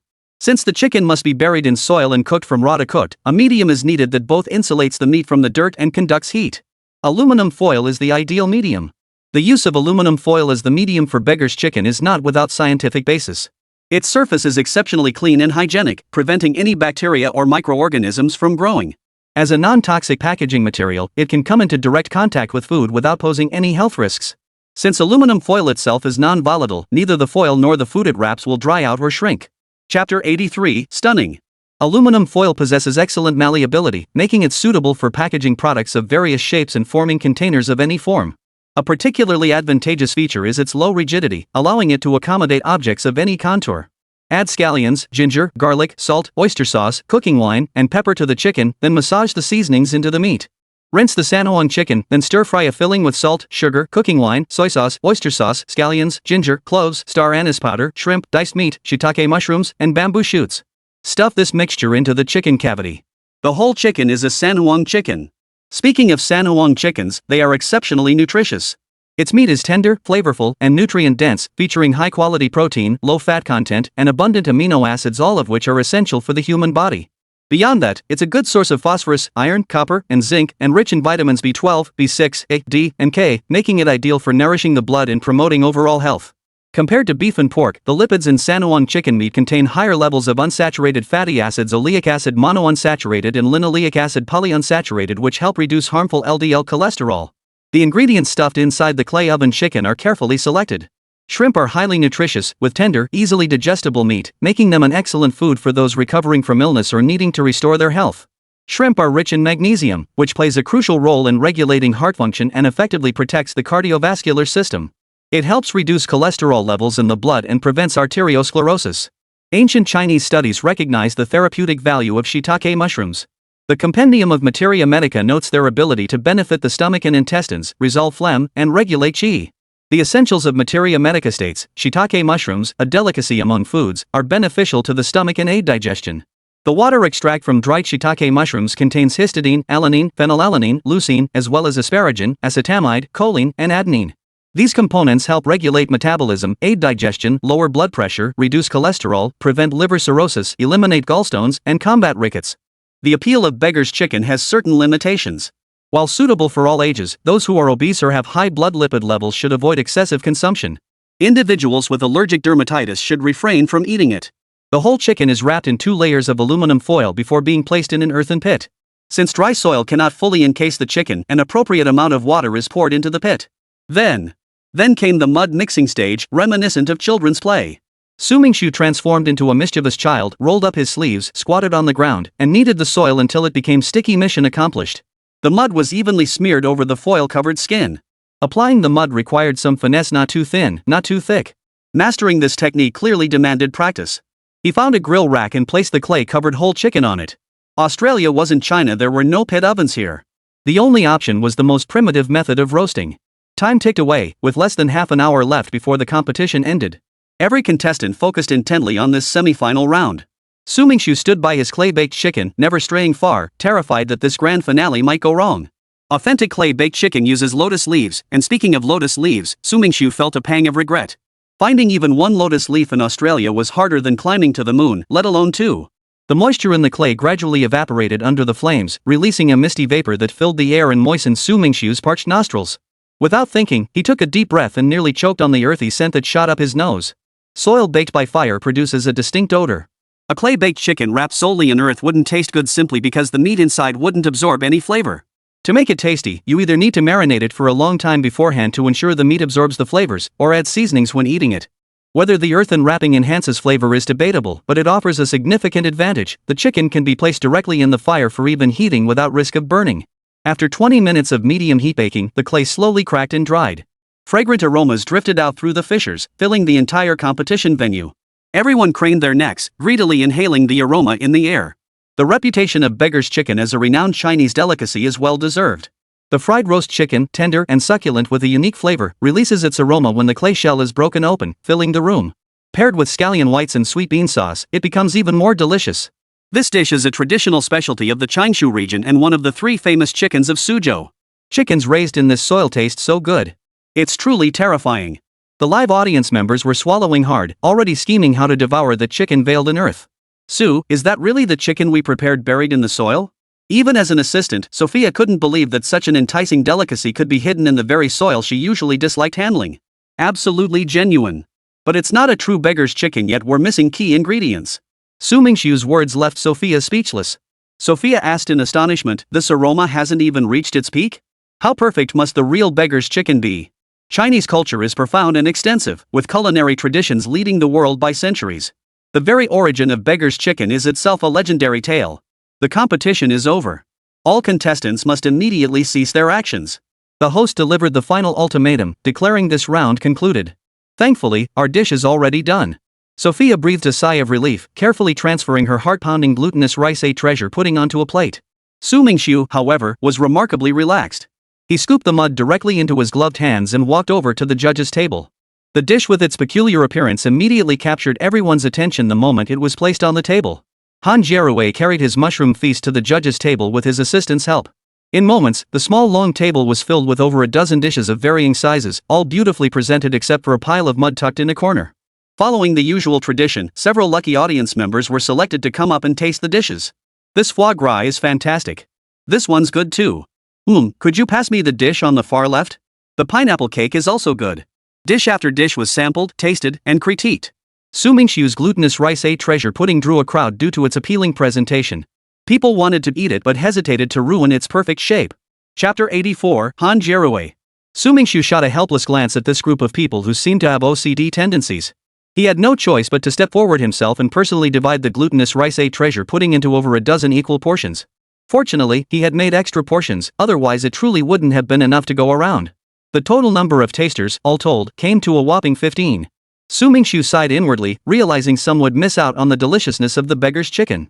The 3 yellow chicken wasn't large, a small piece each would only feed 6 or 7 people, satisfying the average appetite. After a long wait, it was finally time for that dry, earthy-looking dish. The group exchanged bewildered glances, unsure how to begin. Surely they couldn't just pick it up and start gnawing? The method for eating this dish was actually quite simple. Su Mingxu placed his hands above the earthenware, and with a gentle squeeze, it shattered. "Please have contestant number 2 explain this dish," the host interjected, breaking the awkward silence. This dish is called beggar's chicken, a renowned delicacy of our Chinese heritage with a long-standing tradition. It's a rare culinary treasure. The ingredients used in beggar's chicken are highly beneficial to the body. It satisfies your cravings while strengthening your health. What's not to love? As Su Mingxu extolled the roasted chicken's virtues, the audience's curiosity was piqued. Heads craned forward, eager to be the first to see what lay beneath the mud. As the foil was peeled back layer by layer, the beggar chicken was revealed in all its glory. Its rich, savory aroma pierced through every barrier, striking the very core of one's senses, making mouths water and fingers itch to dig in. Han Jiarui's eyes narrowed as his Adam's apple bobbed. It was beggar's chicken. Glancing down at his own mushroom feast, Han Jiarui silently shook his head. He suspected he was going to lose this competition today. While the mushroom feast wasn't exactly a rare dish in Melbourne, its preparation method was quite unique, and few would be willing to put in the effort to make such a dish. Beggar's chicken, however, was different. The allure of foreign cuisines was undeniable, especially when its flavor truly outshone the mushroom feast. For the first time, Han Jiarui studied Su Mingxu intently, as if trying to memorize his face. The female judge seated farthest to the left on the judging panel gestured toward Han Jiarui. His heart stirred with this connection. Defeat seemed unlikely. "Quick, let me taste it. Please hand me a disposable glove, thank you." All notions of table manners and gentlemanly decorum vanished in that instant. Everyone scrambled for disposable gloves. One girl snatched a chicken drumstick, stuffed it into her mouth with satisfaction, chewed a few times, her eyes gleaming as if she wanted to swallow the bones whole. While the contestants on stage ate with gusto, the audience below couldn't resist either. Good wine needs no bush. The aroma of the beggar's chicken filled the entire competition venue, even tempting the cameraman. The female judge signaling to Han Jiarui wore a complex expression. Finding fault with such a delicious dish was incredibly difficult. It would be like nitpicking over a bone in an egg. Han Jiarui gave a few bitter laughs. It seemed the connection the boss had arranged for him wasn't as solid as expected. The outcome was already clear to everyone. Even before the judges cast their votes, the host had already rehearsed his post-decision speech. With the scene unfolding this way, what else could the outcome be? He knew exactly where things stood. Following a unanimous vote from the judges' panel, contestant number 2, Su Mingxu, was declared the winner. Not a single person stood to object to this decision. The second contestant to advance was contestant number 1, Han Jiarui. Most attention remained fixed on Su Mingxu. Even though contestant number 1's craftsmanship was equally impressive, one side inevitably found itself overshadowed. Meanwhile, in the office watching the live stream, the man in the suit frowned deeply, his hand trembling slightly as he lit a cigarette. He never imagined contestant number 2 would be this formidable. He'd previously dismissed him as just a lucky contestant who exploited loopholes, never expecting him to actually land a blow on him. Well. If you truly have the skills, I'll try to win you over. With that, the man in the suit pulled out his phone. Arrange a gala for tonight. Do whatever it takes to invite this contestant number 2. As for who else to invite to this event, I trust you know what I mean. Satisfied, Su Mingxu walked out of the venue with Sophia, his mood buoyant. He hadn't expected the semifinals to pass without a single ripple. The flour chicken without lotus leaf wrapping had actually turned out better. This was something he hadn't anticipated. "Su, the beggar chicken recipe is too complicated. I won't ask you to teach me that. But could you teach me how to make that glutinous rice a treasure pudding?" Sophia had mulled over this request all the way here. When she finally voiced it, her heart fluttered with apprehension. She fixed her gaze intently on Su Mingxu's eyes, fearing he might refuse. "Glutinous rice a treasure rice? No problem. If you want to learn, I can even teach you how to make the authentic version." Su Mingxu readily agreed. These weren't military secrets in China, you could find the recipes in any cookbook. With a little practice, anyone could master them. Besides, teaching this apprentice would be a chance to spread the Chinese spirit of helping others. "Excuse me, may I ask if you're Mr. Su?" As he walked down the exit corridor from the competition venue, a hostess approached Su Mingxu, greeting him with a smile. "That's me. What can I do for you?" Su Mingxu halted, gesturing for Sophia to proceed ahead. She nodded, waved to the hostess, and walked to the end of the corridor, where she stood quietly waiting for Su Mingxu. Sophia's upbringing was beyond reproach. The simple yet often difficult detail of not eavesdropping on others' conversations was one such example where a person's refinement could be seen. "Well, Mr. Su, the organizers would like to invite all the contestants of the culinary competition to attend a dinner banquet." "A banquet? What the hell is the organizer playing at?" Su Mingxu couldn't fathom it. A large group of competitors dining together? Could such an atmosphere possibly be harmonious? And today, the contestants were giving him looks that seemed like they wanted to devour him alive. "Rest assured, the dinner won't take up too much of your time." After weighing the pros and cons repeatedly, Su Mingxu decided to attend the dinner. He planned to use the opportunity to approach contestant number 1, his ultimate rival. After all, knowing both yourself and your enemy ensures victory in every battle. "May I ask where the dinner is being held?" The hostess's next words struck Su Mingxu like a bolt of lightning. Chapter 85, The Banquet. Right at the competition venue. Damn, Su Mingxu was utterly impressed. The organizers really knew how to pick a spot. The competition venue was spacious enough, and now there were all these ingredients. Wait a minute. Ingredients? Su Mingxu considered a possibility. Could the organizers be expecting the contestants to personally prepare the dishes needed for the banquet? "Hold on, I'll go tell our friends over there." Su Mingxu hurried toward Sophia, explained the situation, and followed the hostess back. Seeing the scene, Su Mingxu breathed a sigh of relief. The original kitchenware and ingredients had been carried away by the staff, leaving only 4 tables over 2 meters long. The tables were arranged in a square formation, with a 3-tiered cake placed in the center. The tables were draped in pristine white tablecloths, their edges embroidered with delicate silver-white floral patterns. The competition venue's lighting fell perfectly upon the tables. The table directly in front of Su Mingxu held an assortment of snacks, various nuts, puff snacks, beverages, and candies. Opposite the candy table stood the beverage station, where champagne flutes were stacked neatly into a pyramid formation. Below them, a dozen sets of tableware lay ready for service. The left table held an array of food, mostly meat-based: grilled chicken wings, drumsticks, beef, assorted salad dressings, condiments, drinks, hamburgers, ham rolls, meat rolls, sashimi, shrimp, various fried meat chunks, French fries, and overwhelming variety. Looks a bit like a birthday party, doesn't it? Su Mingxu arrived relatively late. Beyond eating, the contestants were mainly chatting, eating, and talking simultaneously. Everyone held their glasses, approaching people who piqued their interest, laughing and conversing loudly. The atmosphere was remarkably relaxed, completely different from the tense standoff Su Mingxu had imagined. It seemed these people possessed remarkably broad-mindedness. Su Mingxu's only prior concern had been that some petty individuals might take out their frustration over losing the competition on their interactions. Regarding the venue's decor, what captivated Su Mingxu most were the intricate details in the corner. In the northeast corner sat a grand piano, while a small sofa and coffee table displayed tasteful ornaments. The wall hangings were equally thoughtful, mostly photographs and a few vintage-style lampstands. Su Mingxu's arrival was nothing short of a spectacle. Many people had already begun making their way over, glasses raised in their hands. The first to reach him was the very person he most wanted to connect with, Han Jiarui. Taking the cocktail Han Jiarui offered, he thanked him. "Hello, I'm Han Jiarui." They exchanged names amicably and began small talk. The conversation started smoothly enough, but soon devolved into empty pleasantries. Su Mingxu disliked this style of conversation, but he couldn't bring himself to refuse outright. He had no choice but to endure and keep talking. "Hello." Just then, a blonde woman approached Su Mingxu, raising her glass in greeting. Finally, someone had come to break the ice. Secretly relieved, Su Mingxu raised his glass to clink with hers. "Hello, lovely lady. Might I have the honor of knowing your name?" The blonde woman giggled softly, covering her mouth. "You're quite charming. My name is Bella. It's a pleasure to meet you. Mr. Su, you're Chinese, right?" "Yes, born and raised in China, the real deal." "So, have you encountered any difficulties adjusting to life in Australia?" Bella found herself inexplicably intrigued by Su Mingxu's personal life.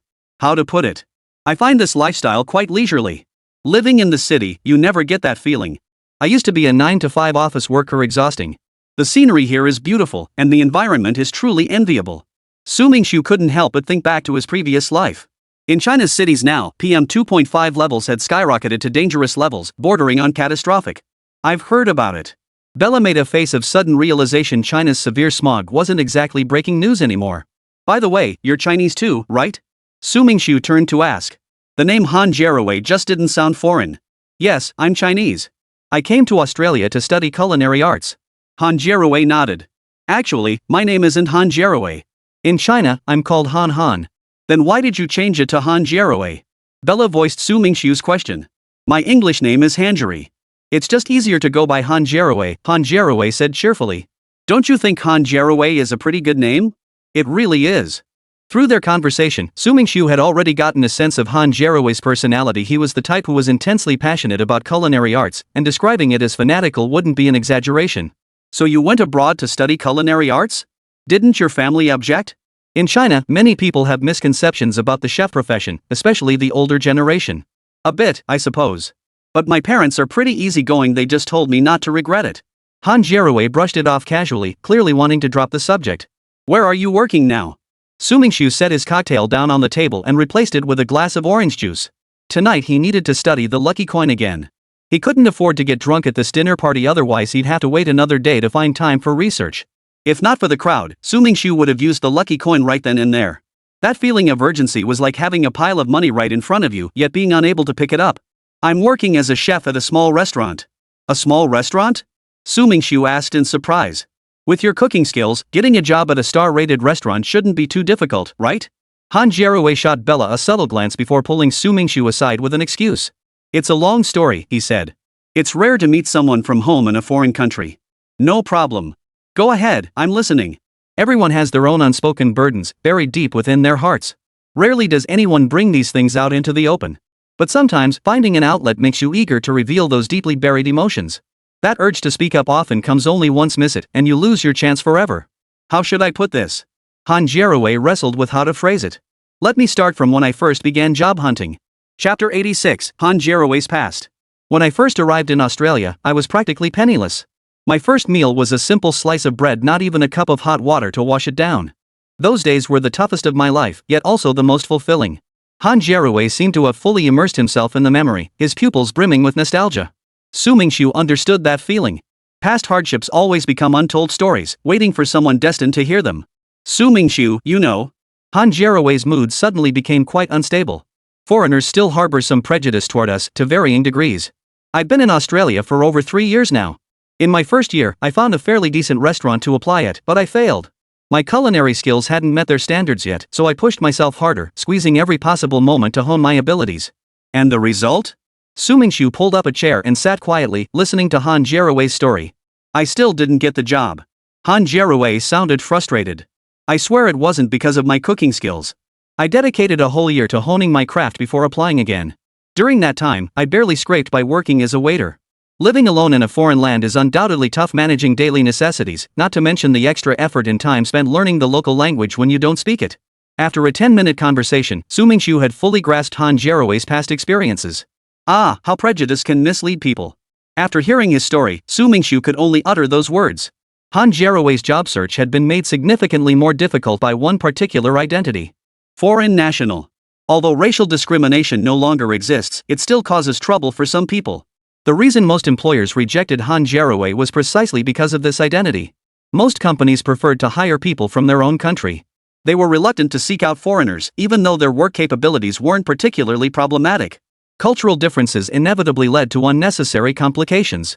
This issue is common overseas, but when it happens to you personally, it's truly hard to accept. Su Mingxu handed him a drink to moisten his throat and asked, "How's your current job?" Han Hanjirawe poured out all the pent-up frustrations weighing on his heart. He felt considerably lighter afterward. He genuinely valued Su Mingxu as a friend. Because he felt Su Mingxu was a great listener. The current job is pretty good. The owner of the small restaurant is just starting out and needs people. Plus, my skills are definitely enough to outshine a lot of competitors, don't you think? Yes. Su Mingxu wouldn't argue with that. Han Hanjirawe was right. His skills truly surpass those of the average chef. Once you gain enough experience, those star-rated restaurants won't turn you away. The gap in status becomes utterly insignificant when faced with truly superior ability. As long as you're competent, even the toughest problems will find solutions. It's a practical rule of survival: the capable rise to the top. But enough about that. I've talked so much, yet I still don't know what you do for a living? Han Hanjirawe's cheerful demeanor seemed to light up the air around him, making the atmosphere more lively. I'm the owner of a small ranch. My days are spent managing my little farm, living a leisurely life. In my free time, I enjoy cooking. It's one of my hobbies. A foodie who can't cook isn't, strictly speaking, a qualified one. Having grown up alone at home, Su Mingxu never took to video games. Instead, he indulged in experimenting with all sorts of food creations. He's experimented with all kinds of dark cuisine, and at one point even wondered how he'd survived the clutches of his own culinary experiments. A ranch owner? Han Jaroway glanced at him with envy. Your life must be pretty comfortable. Not exactly comfortable. Su Mingxu thought of the mess waiting for him at the ranch, the newly purchased cows still unaccommodated, the lucky coins unused. My ranch is just getting started, not much different from where you are. There's plenty of work to be done. We'll need to buckle down together. Alright. While Su Mingxu and Han Jaroway were deep in conversation, the mastermind behind this dinner wasn't idle either. See those two over there? When they separate, try to win them over. Roger flicked a small walkie-talkie attached to his tie with his finger, issuing one instruction after another. Once everything was in place, Roger stepped out from behind the curtain and positioned himself on a loft with an unobstructed view, allowing him to clearly see every corner of the banquet hall. Roger cleared his throat and announced in a resonant voice, "Ladies and gentlemen, it is my pleasure to welcome you all to this dinner." Thunderous applause erupted from below the loft, causing nearly everyone to pause their activities and turn their gaze toward Roger. Su Mingxu and Han Jaroway were no exception. Han Jaroway wasn't entirely unfamiliar with Roger, but Su Mingxu's expression shifted subtly as he looked at him. Didn't this man look familiar? Su Mingxu strained to recall. He felt certain he had seen the man on stage before, but their paths had crossed. The purpose of tonight's dinner was to facilitate mutual acquaintance. Your participation in the culinary competition demonstrated confidence in your skills. Therefore, this gathering aimed to foster exchange of insights and friendship, paving the way for greater progress on your culinary journeys. So it was a networking dinner after all. Su Mingxu found nothing amiss with that. Unlike in China, such dinners for exchanging experiences were common overseas. Though this was his first time attending one specifically focused on culinary exchange. Su Mingxu, excuse me, I have to step away. Han Jaroway's phone rang. Something came up at the restaurant. Alright, see you at the finals. Don't worry, I won't go easy on you just because you heard my story. You'll need to bring your A game when the time comes. Han Jaroway departed decisively, waving as he answered the call and exited the banquet hall.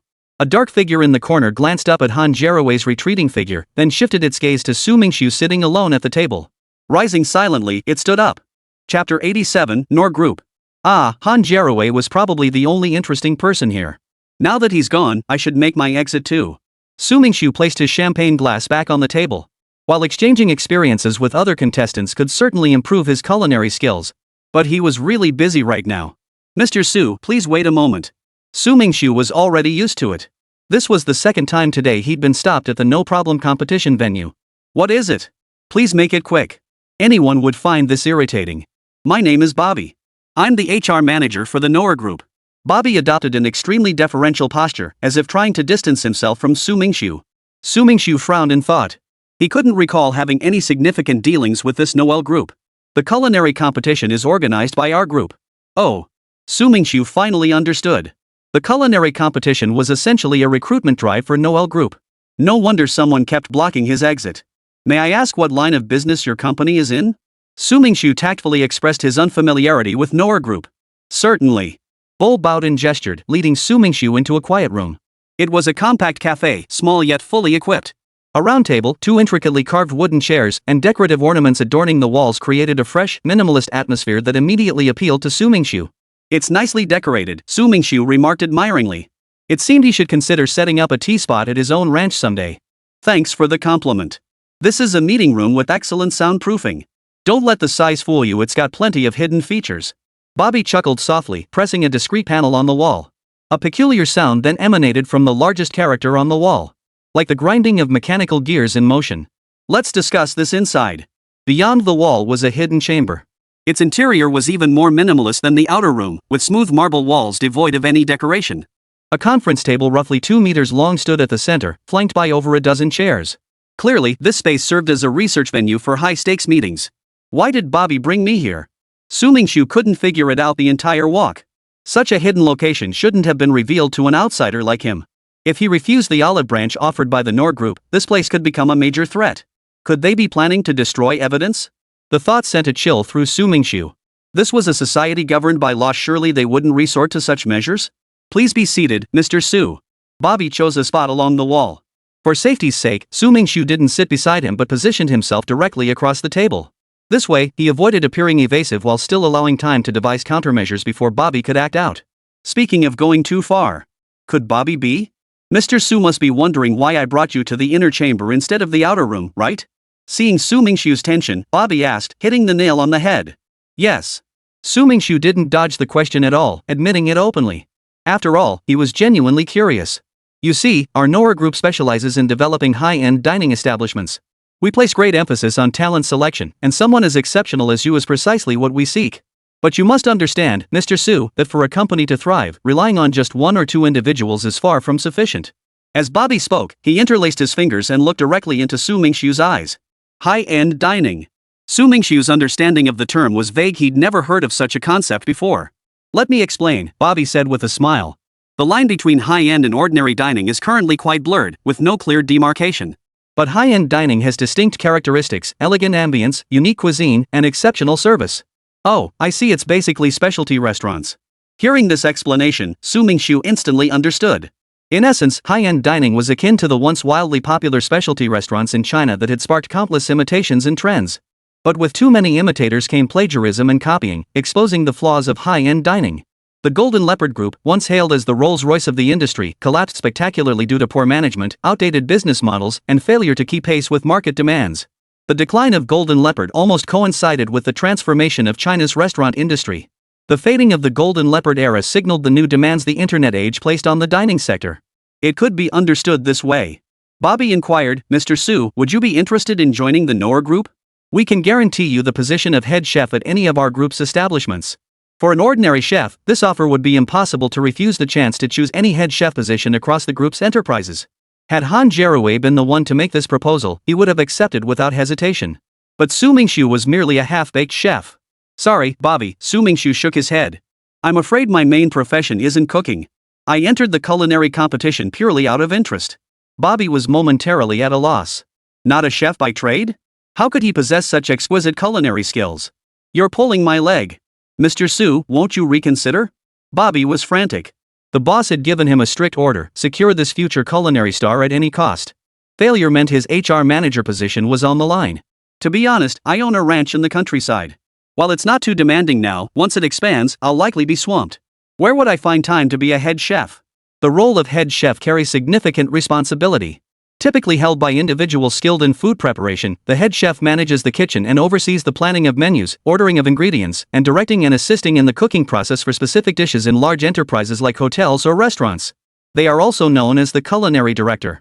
The head chef is an indispensable position in many large enterprises. For a formal, large-scale group like the Null Group, the head chef they hire isn't your ordinary hotel chef, but an executive chef. Functionally, an executive chef is similar to a head chef, but their authority and scope of work are significantly broader.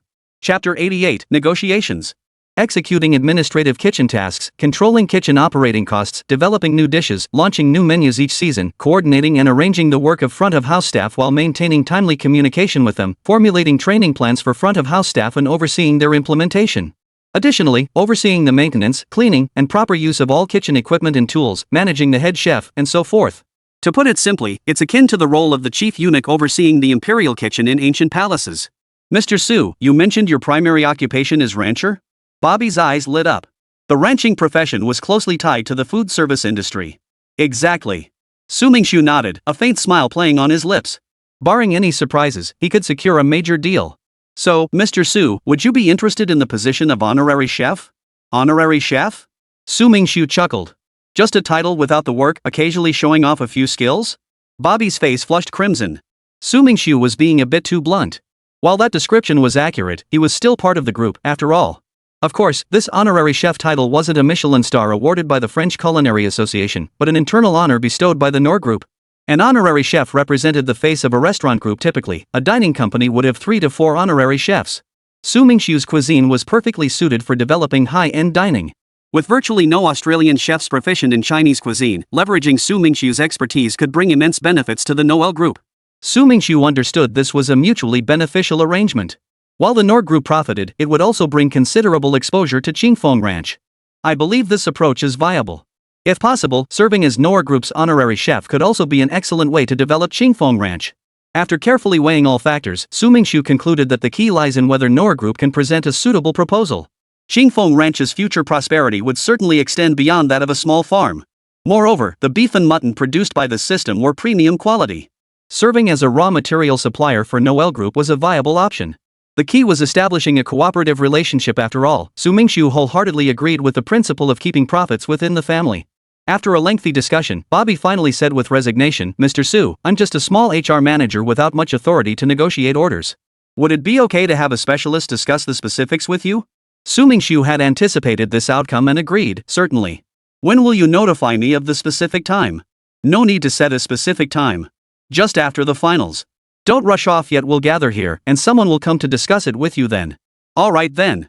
With the discussion concluded, Su Mingxu could finally leave with peace of mind.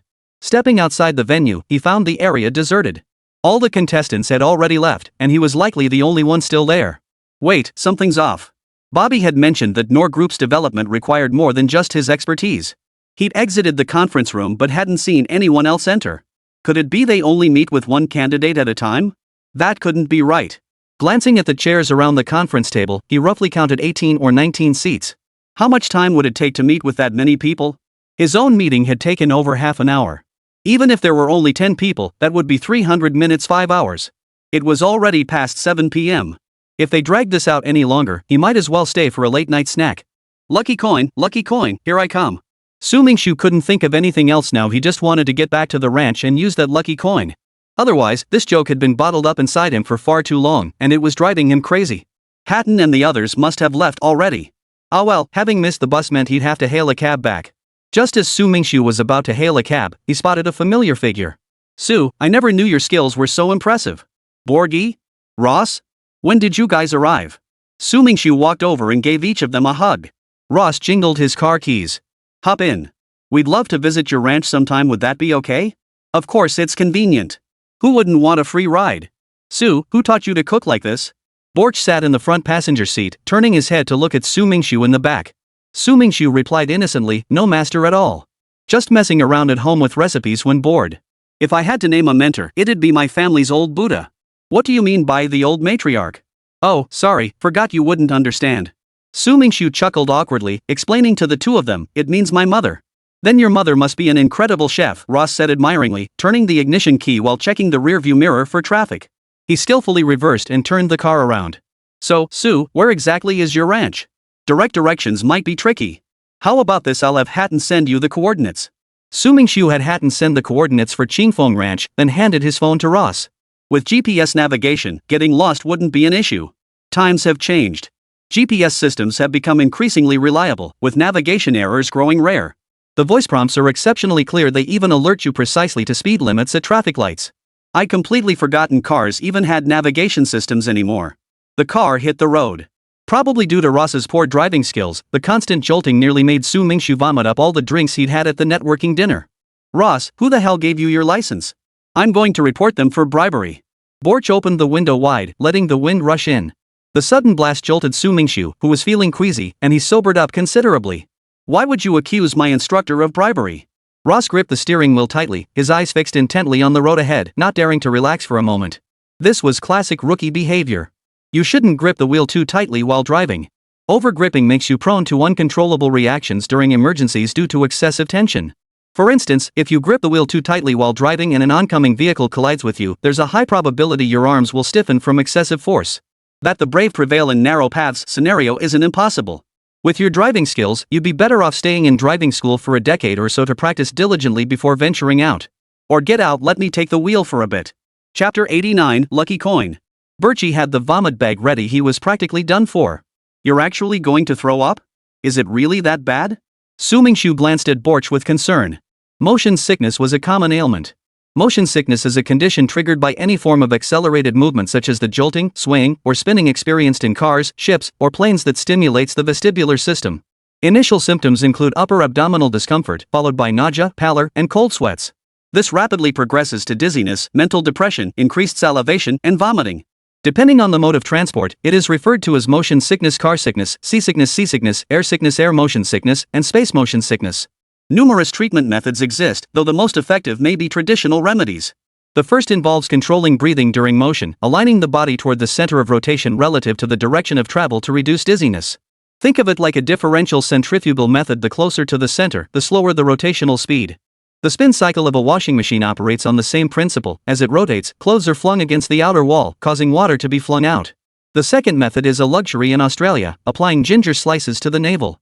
Ginger is a scarce commodity there. The third method is quite conventional, applying medical tape over the arteries in both wrists. But out here in the wilderness, where would you even find medical tape? Sue, don't worry, he's not carsick. Seeing Borch's pale face, Ross couldn't help but explain to Su Mingxu, Borch's stomach hasn't been great lately, and he probably ate something bad at lunch, so he's feeling a bit off. Oh, I see. Su Mingxu nodded. With the weather turning colder, one should avoid cold and raw foods. In China, this time of year marked the transition from late spring to early summer, while Melbourne was already turning chilly, a testament to the unique charm of climate. As soon as they entered the pasture, Su Mingxu saw complete chaos. The new cows were running everywhere, and Zhou Jingshan was busy trying to herd the unruly animals back. Boss, these cows are impossible to control. Once their stubborn streak kicks in, there's no stopping them. Hatton came over to vent to Su Mingxu. For some reason, Hatton always felt that the cows Su Mingxu had acquired earlier were exceptionally docile and intelligent. But this latest batch seemed clumsy and slow. Boss, 2 cows are about to calve.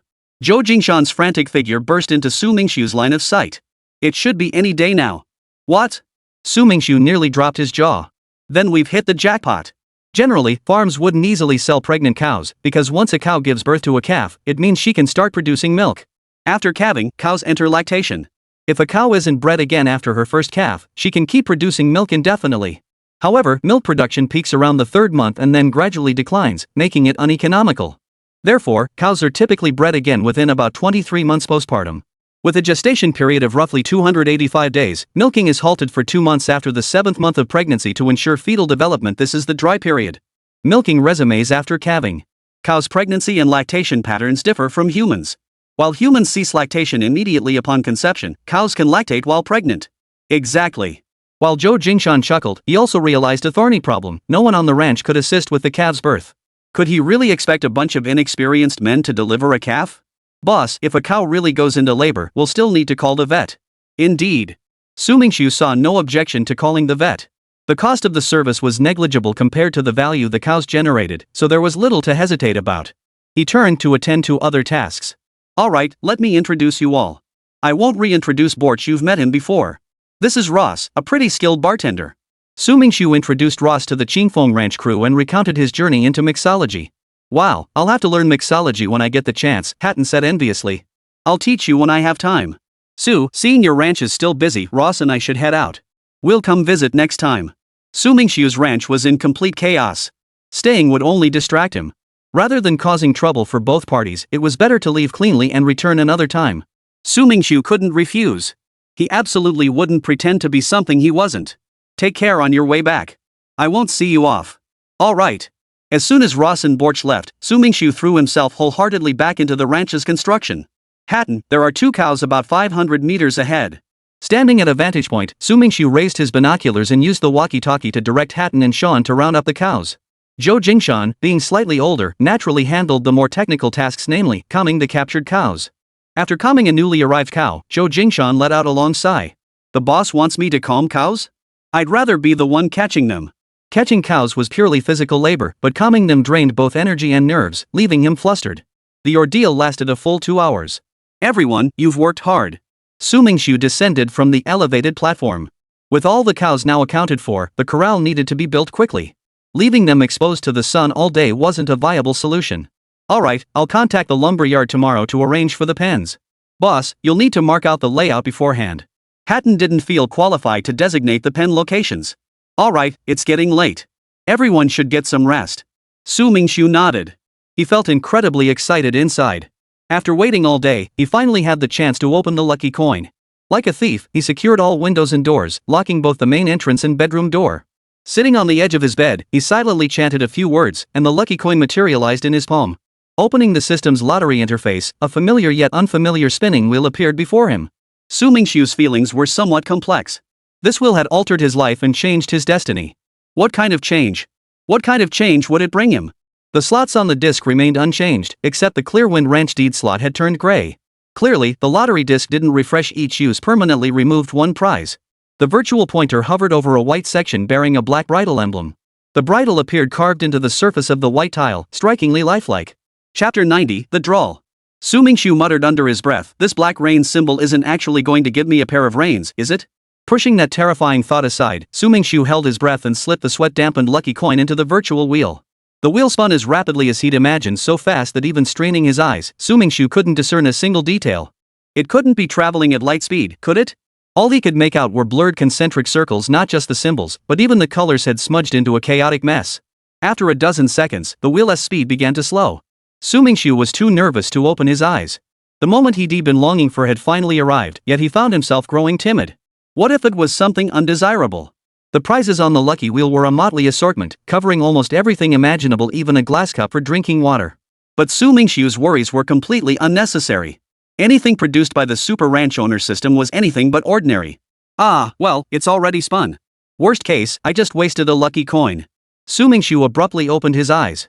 A brilliant blue light flooded the entire room, crystalline and luminous, as if the whole space had been submerged in a glass tank. The lucky wheel had long since stopped, its pointer hovering over a fishing rod emblem. A fishing rod? Su Mingxiu couldn't care less about fishing right now. In fact, calling him averse to it wouldn't be an exaggeration. The system was screwing him over. It would have been better to give him that water cup. Su Mingxiu silently lamented his rotten luck as he selected the item, only to discover it wasn't a damn prop at all. Not an item.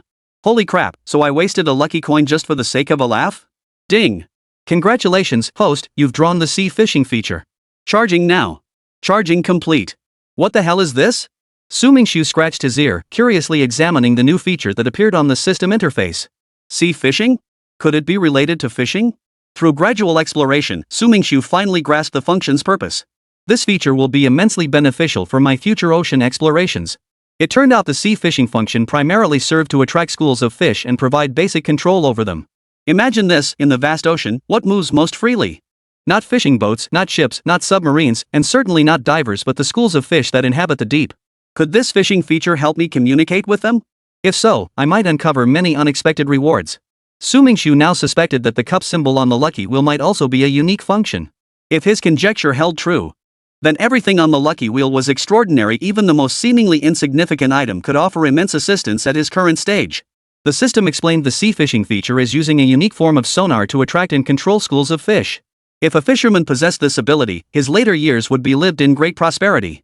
Honestly, using specially tuned ultrasonic waves to communicate with fish?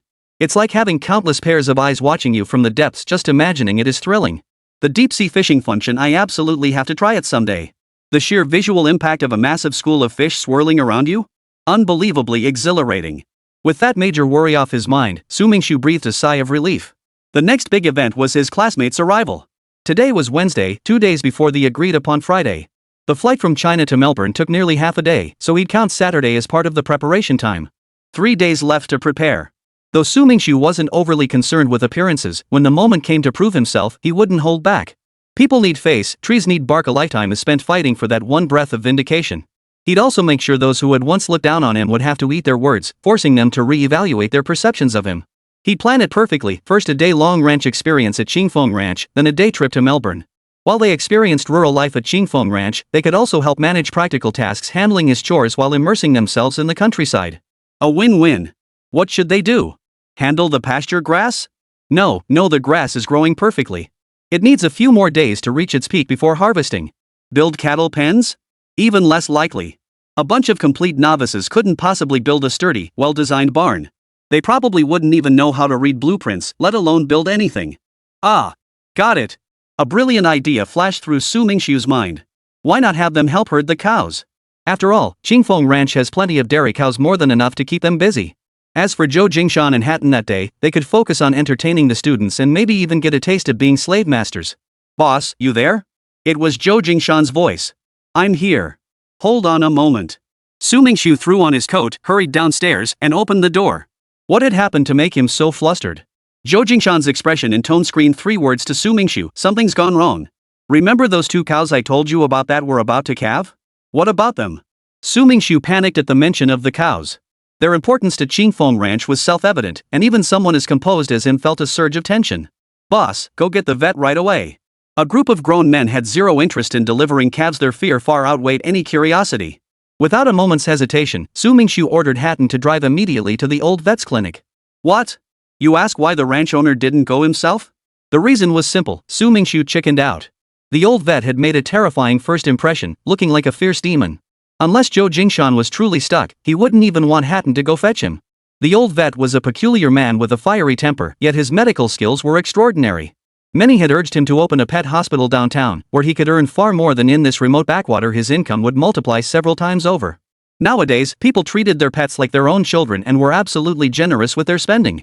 A single dog bath cost 80 to 90 yuan. After deducting the cost of the shampoo, it was essentially pure profit. Moreover, the service industry had its own advantages: low costs, low risks, and high returns. These versatile traits have fueled the service industry's rapid growth. Perhaps it was skill breeding boldness, confidence born of ability, or maybe a special attachment to the countryside. The old vet stubbornly refused to open a clinic downtown, choosing instead to stay put and practice medicine with peace of mind. Before long, Hatton drove the veterinarian back to Qingfeng Ranch. Chapter 91: Difficult Calving. The veterinarian was still the same old man. Mingxu remembered him well. Someone who could intimidate even Xiaoling, that little minx, proved this old gentleman was truly formidable. But given the current situation, there was simply no other option. Where were the two cows about to calve? The old vet knew the urgency. As soon as he arrived at the ranch, he dashed straight to the barn without even stopping for a drink. As soon as the cows showed signs of labor, Sean and Hatton, two observant and strong young men, carried them into the barn. Inside the barn, Mingxu dared not delay. The primary source of income for Qingfeng Ranch came from these dairy cows. If anything happened to them, especially two cows about to give birth, it would deal a significant blow to the ranch. The veteran vet was highly experienced. After glancing at the cows, he began asking questions and reviewing the breeding records to determine the cows' ages, mating histories, and other details. This helped him assess whether they were first calf heifers, whether they could deliver normally, and whether the potential calving difficulties were due to maternal or fetal factors. Fortunately, old Zhou had been brought along when purchasing the cows. Without his reminder, Mingxu, being a newbie, wouldn't have thought to inquire about these details from the cow's previous owner. From the moment a cow joined the farm, it was assigned a dedicated record file. These records enabled the veterinarian to quickly and effectively diagnose the cause of the illness. "Old man, what's the difference between maternal dystocia and fetal dystocia?" Hatton leaned in close to ask the veteran vet. Hatton expected the old vet to scold him impatiently, but to his surprise, the old man patiently explained it to him. Difficult calving arises from factors related to both the cow and the fetus. First, maternal dystocia, commonly caused by narrow pelvic cavities or birth canals, incomplete dilation of the birth canal, or weak uterine and abdominal wall contractions. Second, fetal-related dystocia, commonly caused by fetal macrosomia, malpresentation, fetal deformities, stillbirths, and twin births. Particularly in dairy cows kept in confined housing, pregnant cows, and those severely lacking exercise, the probability of dystocia is significantly higher than in beef cattle raised under grazing or semi-grazing conditions. Therefore, dystocia is relatively common in dairy farming. Without prompt and proper treatment, it often causes damage to the birth canal, leading to infertility or even the tragic loss of both mother and calf, resulting in significant economic losses for dairy farmers. While speaking, his hands never paused. He retrieved a compact flashlight from his inner clothing, gently lifted the cow's eyelids, and meticulously tested and recorded her temperature, respiration, heart rate, and pupillary reflexes. These preparations were to minimize losses should any uncontrollable situations arise later. The veteran vet, shedding his previous gruffness, patiently explained every precaution in detail: strict disinfection of the cow's body, the birthing area, and all examination tools, trimming and filing nails, and disinfecting, lubricating, and protecting arms. Disinfection? This stumped Mingxu. With the cow clearly about to calve, disinfecting the barn now would be impossible. The calf might be born before they finished. Forget disinfecting the area. Just disinfect your arms. Remember, make sure it's done thoroughly. The veteran vet transformed into a strategist, directing his three key assistants into action. The old vet's diagnosis for the first cow about to calve: the calf's head was bent. In layman's terms, its neck was twisted, making delivery impossible. What to do? The calf's neck was too fragile. One misstep could kill it, dragging the mother cow to the brink of death along with it. The old vet pondered for a moment. "I'll tell you the method, but I'm too old and weak to do it myself." "I'll do it," Sean volunteered, slipping on sterilized rubber gloves as he approached the prone cow. His eyes fixed on the old vet, awaiting instructions. If the calf's head and neck aren't severely twisted, just slightly bent, you can gently push the calf toward the abdominal cavity. Once there's enough space to correct the calf's head, grasp its mouth with your hand and straighten its head. Ensure the front hooves are properly aligned, positioning the calf's head above both front hooves. Gently pull the calf's head out. If the head is severely bent, carefully push the calf toward the mother's abdominal cavity without harming her, creating space in front of the pelvic inlet. Then grasp the fetal lips to correct the head position. As in the previous scenario, first position both front hooves correctly before slowly extracting the calf. The old vet rattled off the entire procedure in one breath, paying no mind to whether Sean had absorbed it. At first, Sean listened with confusion, but gradually he understood. Attempting his first delivery, his expression looked more tense than the cow itself. "Stay calm, don't mess this up." Sean took a deep breath, but his arms still trembled slightly, taking a long while to steady. The old vet moved swiftly to the second cow, diagnosing it with the same method. This case of dystocia was extremely rare. Who would take it? Hearing the veteran vet describe it as such a challenge, Hatton was eager to step up. Su Mingxu had never intended to compete with Hatton, so the challenge fell to him. The old veterinarian's expression turned stern as he solemnly informed Su Mingxu, "This cow likely won't make it. Prepare yourself mentally." Understood. Deep down, Su Mingxu felt deeply unsettled. How long had the cow even been at their ranch? Already they were racing against death. Good. Just be prepared. After briefing Su Mingxu, the old vet turned his full attention to watching Hatton's response. The root cause of this cow's dystocia was joint flexion. The calf's leg bone was lodged at a perpendicular angle inside the mother's abdomen. Because the calf's carpal and elbow joints were flexed, if only one carpal joint was stuck forward, you must first push the calf forward with your hands while hooking its hoof tip upward to lift it, allowing the hoof tip to extend into the cow's pelvic cavity. If both wrist joints are flexed, follow the same procedure as above, but add an extra step, align both front hooves, bringing the calf's head and front hooves together no longer positioned above before slowly pulling the calf out. The methods for assisting births with elbow joint flexion and wrist joint flexion are nearly identical, differing only in requiring greater force to push and present the calf, along with increased difficulty in correction. Chapter 92, Crisis Averted. I understand. Before Houghton could even begin working, good news arrived from Sean's side. "Boss, the calf's out." Su Mingxu smiled as he walked over to Sean, observing the tiny calf covered in mucus in his hands. The mother cow wasn't in good condition, likely exhausted from the difficult birth and had temporarily fallen into a deep sleep. "Go wash it with warm water." The old vet merely glanced at it. Now that the calf was born, Su Mingxu could handle the rest himself. Beads of sweat gathered thickly on Hatton's forehead. This was far more difficult than he'd imagined.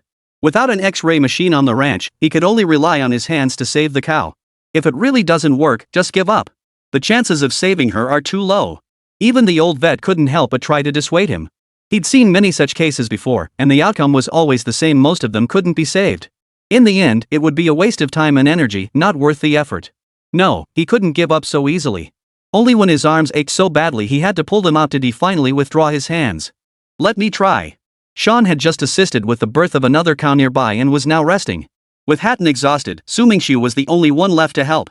Clumping over in his riding boots, he approached the cow and knelt on one knee. The cow seemed to know Su Mingxu was its last hope. Its pleading gaze locked onto him, tears glistening in its eyes. Assisting cows in labor mostly followed the principle of prioritizing the mother over the calf. After all, if the mother died, everything was lost. A calf's growth period was far too long. Although, from a long-term perspective, a calf's value could indeed surpass that of a mature cow, from the standpoint of immediate benefits, it seemed insignificant. After all, waiting months or even years for a calf to mature comes at too great a cost. "Boss, you go first. Let me rest a bit."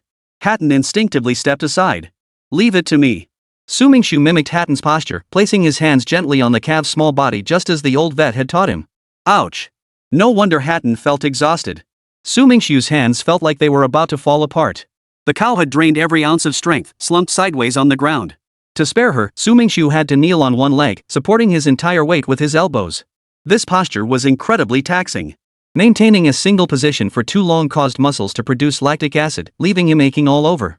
"Boss, let me take over." Zhou Jingshan had finished his outdoor tasks and approached Su Mingxu from behind, offering assistance. "No need. Just keep an eye on the cows outside. Someone has to stay on watch around the pasture. Also, make sure Big Ha and Second Ha are well taken care of, don't let them run off." After assigning the tasks, Su Mingxu focused entirely on assisting with the cow's delivery. After exerting tremendous effort, just as Su Mingxu was about to give up, a breakthrough occurred. By sheer accident, Su Mingxu managed to reposition the calf correctly. With the help of gravity, the calf was delivered safely. Everyone breathed a sigh of relief. The old veterinarian remarked in astonishment, "In all my years as a vet, I've only seen 2 calves born safely under these circumstances. The last time was 8 years ago. Perhaps I was just lucky that time." Su Mingxu carefully cradled the fragile calf in his hands, placing it into the prepared warm water nearby and gently wiping the mucus from its body.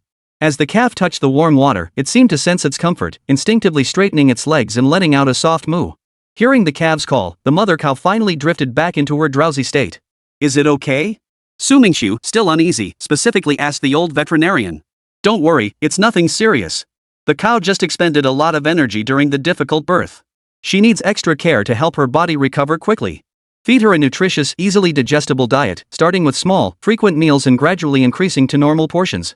Postpartum animals in extreme weakness require timely fluid replacement, cardiac support, and energy supplementation. Management must include meticulous care, strict hygiene, and promoting rapid recovery of reproductive organs to ensure future normal breeding.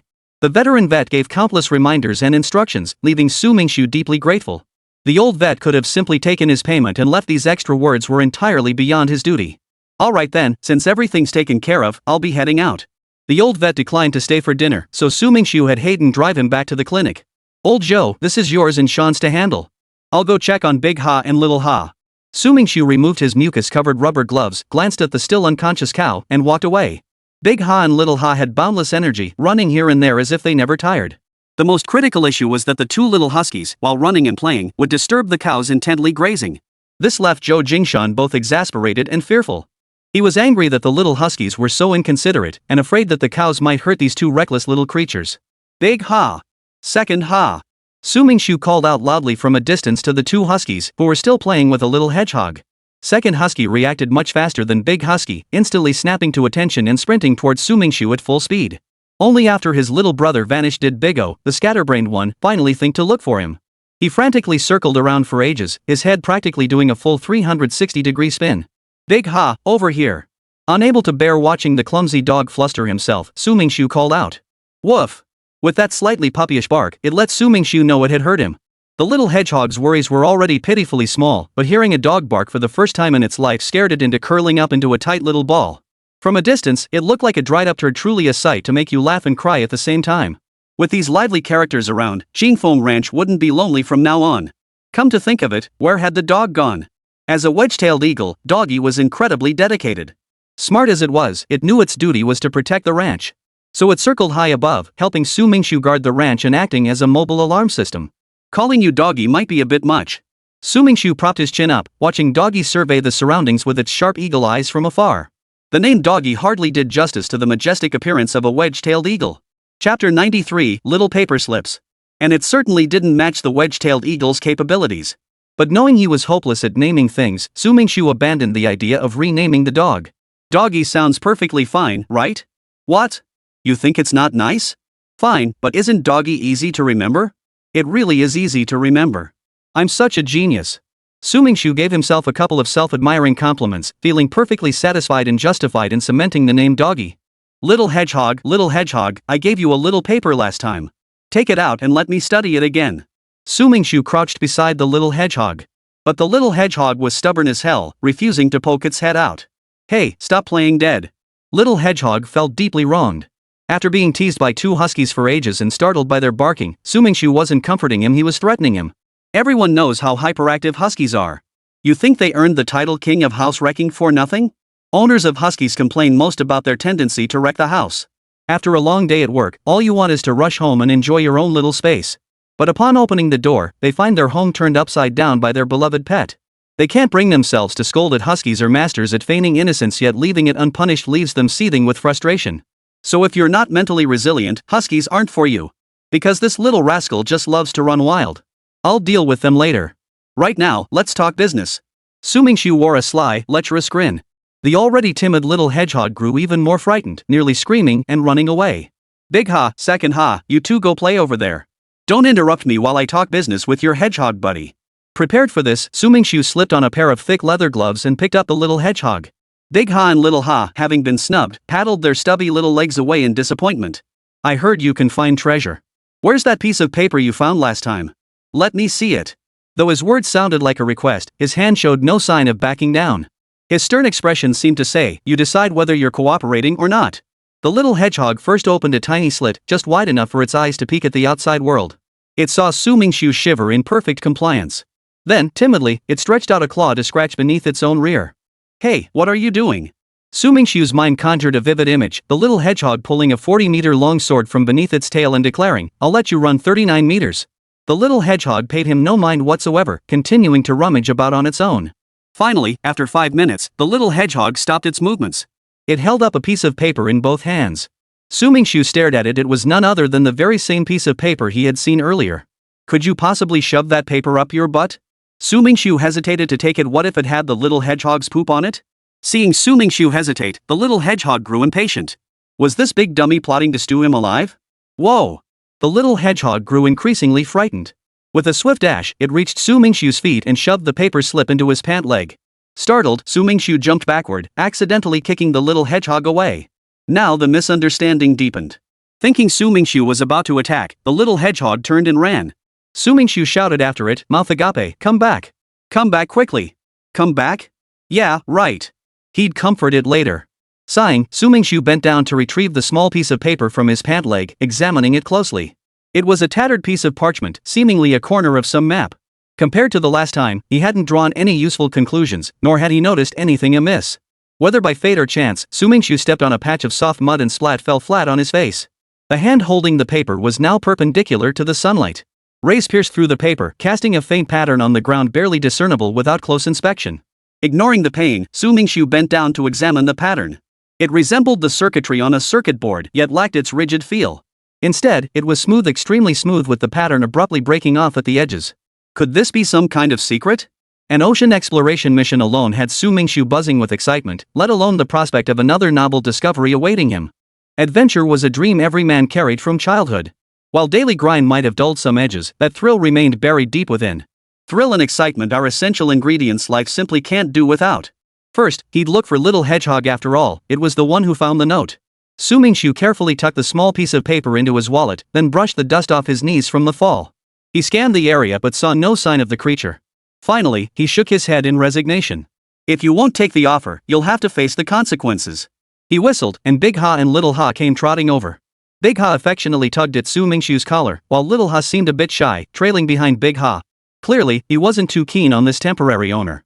Big Ha, ever the clever one, nudged Little Ha's neck with his head, signaling him not to be intimidated. Here, Big Ha, sniff this. Su Mingxu placed the money clip containing the small paper slip under Big Ha's nose. Though unsure if Big Ha understood his words, he figured it was worth a shot. Big Ha's nose twitched twice, his little eyes darted around a few times, then his nose pressed against the ground. The posture resembled that of a search dog, and surprisingly, it looked quite standard. Seeing his buddy in action, Little Ha couldn't just sit around. He decided to join in, mimicking Big Ha's movements with all the trappings of the real deal. Su Mingxu didn't make a big deal out of it, choosing to turn a blind eye. I'm not angry. I really am not angry. Su Mingxu felt his high blood pressure might flare up from the second dog's antics. Without even sniffing around, how could he possibly find the little hedgehog? The first dog was definitely more reliable. Thinking about it, Su Mingxu began to doubt whether Big Ha and Little Ha were really from the same litter. The difference was just too stark. Big Ha sniffed around, then suddenly froze. Su Mingxu perked up, following the direction Big Ha's head had turned. A grayish-brown figure burst into his field of vision. Ah, there you are, Su Mingxu murmured, creeping silently toward the pile of wooden barrels where the little hedgehog was hiding. The two huskies, however, weren't so patient. With a whoosh, they charged forward. Big Ha led the charge, plunging straight into the pile of barrels. Chapter 94, Compromise. Clang. The barrels were once used for winemaking at the ranch. Nowadays, few at the ranch enjoyed wine, so they lay idle. As everyone knew, hollow wooden barrels were incredibly light, so light that even a half-grown child could lift one with ease. Let alone two huskies accelerating at full speed. The little hedgehog, startled by the commotion, lifted its head from the soft belly, intending to look around for the source of the noise. But before it could fully raise its head, it saw two dark shadows bearing down on it. Still half asleep and dazed, the little hedgehog couldn't react in time. The following scene unfolded. The huskies stepped on the wooden barrel, which landed squarely on top of the little hedgehog. Simply landing on it would have been bad enough, but the barrels two halves happened to face each other, trapping the hedgehog perfectly in the middle and blocking every possible escape route. Big Ha lifted his little head as if seeking praise, waiting for Su Mingxu's reward. Su Mingxu obliged, reaching out his right hand to pat Big Ha's head. Big Ha comfortably turned his neck a few times, then extended his pink tongue to lick Su Mingxu's wrist. Seeing his big brother being petted, Little Ha couldn't contain himself. He struggled down from the barrel and ran to Su Mingxu's side. The barrel was cylindrical with a smooth surface, and Little Ha promptly took a tumble headfirst. Startled, Su Mingxu rushed over to check if the little goofball had broken his neck. Fortunately, the little rascal was tough as nails. Unscathed, he happily rubbed his head against Su Mingxu's pant leg. Su Mingxu scolded him, both annoyed and amused, "You little troublemaker, never give me a moment's peace." Then Su Mingxu turned to the wooden barrel and said to the little hedgehog inside, "Now let's see where you're going to run off to." The little hedgehog thought, "This is it. I'm done for today. My good life hasn't even begun, and now I'm already cooling off. I'll just have to sing cooling off to myself. Wait, what does cool down mean? Never mind, never mind. Human things are too hard to figure out." The little hedgehog raced through these thoughts while searching for a glimmer of hope. A clanging sound echoed from the wooden barrel. Su Mingxu could tell with his toes that the little hedgehog was making its final struggle. "I'm baffled," he thought. Why are you running? I'm not going to eat you. Hearing Su Mingxu say he wouldn't eat it, the little hedgehog's raised paw froze. Wait, he wouldn't eat it? Then what was the meaning of kicking this old man just now? I was just trying to pick you up. Who knew you'd be moving forward at that exact moment? It was a misunderstanding, a minor one at that. Who would have thought you'd be so timid, getting all worked up like this? Su Mingxu believed the little hedgehog could hear him, so he simply pushed the wooden bucket aside, slipped on rubber gloves, and scooped the hedgehog out. The little hedgehog closed its eyes. Since it couldn't escape anyway, it might as well choose to trust him. What if he was telling the truth? Su Mingxu cradled the hedgehog's soft belly in one hand while reaching into his pocket for his wallet with the other. Was this little piece of paper a map? The little hedgehog nodded and reached out to take the paper back. Su Mingxu shook his head. I won't give it back until you explain what this little piece of paper is for. The moment the words left his mouth, Su Mingxu felt a sharp pang of frustration. What did explain clearly even mean? The little hedgehog couldn't speak. How could it possibly explain? He'd backed himself into a corner. After much deliberation, Su Mingxu decided to hand the paper back to the little hedgehog. He had two incredibly smart huskies. What was he worried about? Could it really slip through his fingers? The little hedgehog took the note and pointed its tiny paw toward the exact north of the ranch. Su Mingxu remembered that was where he first encountered the hedgehog, and also where Sol had been startled. Could there be some hidden treasure there? Without a moment's delay, Su Mingxu immediately returned to the stable, led Sol out, and to prevent any trouble between the little hedgehog and Sol, those two little rivals, he placed the hedgehog into a breathable backpack. Thor was smoothly led out of the stable by Su Mingxu. Everything went smoothly until the moment Su Mingxu settled into the saddle. Just then, the little hedgehog inopportune emerged from the backpack. Su Mingxu's gut instinct told him this wasn't going to be simple. Poof. Sure enough, the little hedgehog slid down Su Mingxu's back. Immediately after, Thor let out a piercing whinny. Su Mingxu felt a chill run down his spine. This was bad. One more shock like this and Thor might lose it. His life depended on staying on Thor's back. If Thor started bucking wildly, well. As night fell, the air grew cooler. Sol bellowed for a long while. The little hedgehog, sensing the gravity of the situation, suddenly froze, clinging to Sol's hindquarters like a lost soul. It made Su Mingxu want to strangle him. Even in this situation, he still didn't know to get off the horse's back? Was the little hedgehog's emotional intelligence fake? Could it be that all his previous observations of the hedgehog's intelligence were just an illusion? Was he just wearing fake glasses? Get off now. Su Mingxu scrambled off the horse at top speed, desperate to avoid this unnecessary disaster before Thor went berserk. But it was futile. Seriously, the force unleashed by a charging horse wasn't something you could just dodge. That's why so many people got injured or even lost their lives in horse-related accidents. Little hedgehog bore the brunt of the impact. A horse's hindquarters were the smoothest part of its body, with little protective fur. Even a slight prick from the hedgehog's quills caused excruciating pain. And the little hedgehog had been clinging to it for quite some time. Thunder's eyes blazed crimson as he frantically lifted his hind legs, trying to fling the little hedgehog off. Terrified out of its wits, the hedgehog dared not let go, or rather, let go of its claws. The little hedgehog thought if it could do it over, it would never have chosen to court death. It had only intended to unzip the backpack and climb onto Su Mingxu's shoulder. Who knew Su Mingxu would mount the horse at that exact moment, flinging it off? Animals possess an innate instinct for self-preservation. Having grasped a sliver of hope, how could the little hedgehog let go so easily? Or rather, release its grip? After shaking fruitlessly for ages, Thor simply lifted his front hoof. With a supremely graceful flying kick pose, the kind that would normally earn Su Mingxu's admiring praise this time, however, it felt like a devastating blow. Sol, could you please skip the high difficulty moves? Your owner's little frame can't handle it. Su Mingxu wasn't exactly frail, but he wasn't particularly strong either. The impact of falling from a horse's back was something even burly men struggled to endure, let alone someone of Su Mingxu's average build. Chapter 95, The Origin of the Little Paper. Only one thought raced through Su Mingxu's mind: if he survived this ordeal, he would thoroughly discipline this little hedgehog who kept causing trouble everywhere. If all else failed, he'd just stew it and be done with it. Boss Hatton happened to be conducting his routine inspection of the ranch fences. Driving his pickup truck, he spotted Su Mingxu being tossed about by Thor from a distance. His heart skipped a beat. If the boss suffered an accident, it would be the end of him. Hatton's voice jolted Su Mingxu back to alertness. His despair eased slightly. At least someone was watching. If something did happen, there might still be a chance. He wouldn't be facing certain death. More terrifying than danger itself was despair. Despair could easily extinguish the will to survive, and without that will, death was truly inevitable. Some cling fiercely to life, which is why miracles happen in accidents, survivors emerging when everyone else had written them off. The most vivid example of this is a mining accident where 5 workers were trapped underground. The mine was pitch black, and with limited oxygen, their mental state gradually deteriorated. Initially, they held on to hope, waiting for the rescue team. Short periods were manageable, but as time dragged on, the more timid among them began to crack. Complaints and venting started, and once one person led the way, the fragile mental states of the others collapsed completely. This was only human. After all, facing such an inexplicable, undeserved calamity, no one could remain calm. "Boss, see if you can get those riding boots off?" Hatton shifted gears, slammed on the brakes, and sped along the road. Spotting the little hedgehog only heightened his panic. This was his only pet. If it died like this, how utterly frustrating would that be? Given the current situation, shedding the boots was the best option, sacrificing the chariot to save the general. A pair of boots was worth next to nothing compared to human life, which was no laughing matter. Besides, the boots wouldn't get damaged hanging on the stirrups. "Alright, I'll try it." The time left for Su Mingxu could be counted in seconds.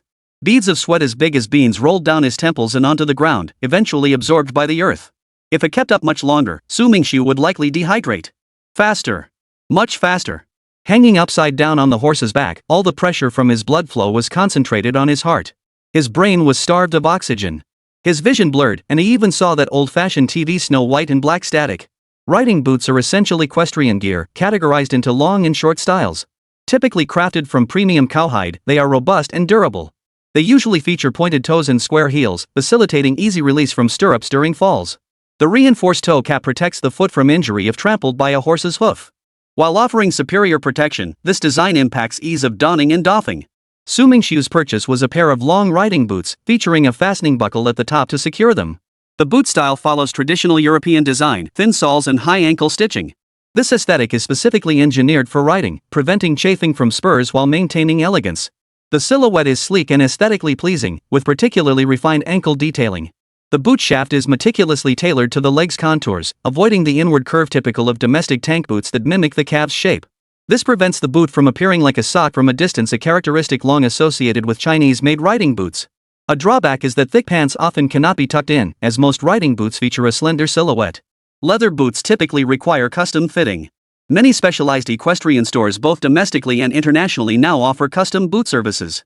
Due to differences in leg shape characteristics, particularly between Asian and Western body types, many high-end imported boots may not fit domestic riders well. Thus, custom-made boots tailored to individual feet have become the preferred choice for many riders, with handcrafted options representing the highest tier.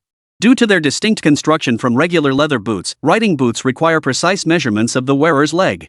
Custom-made riding boots vary in price based on leather quality. For the outer leather, cowhide is preferred, with water buffalo leather being the highest grade and consequently the most expensive.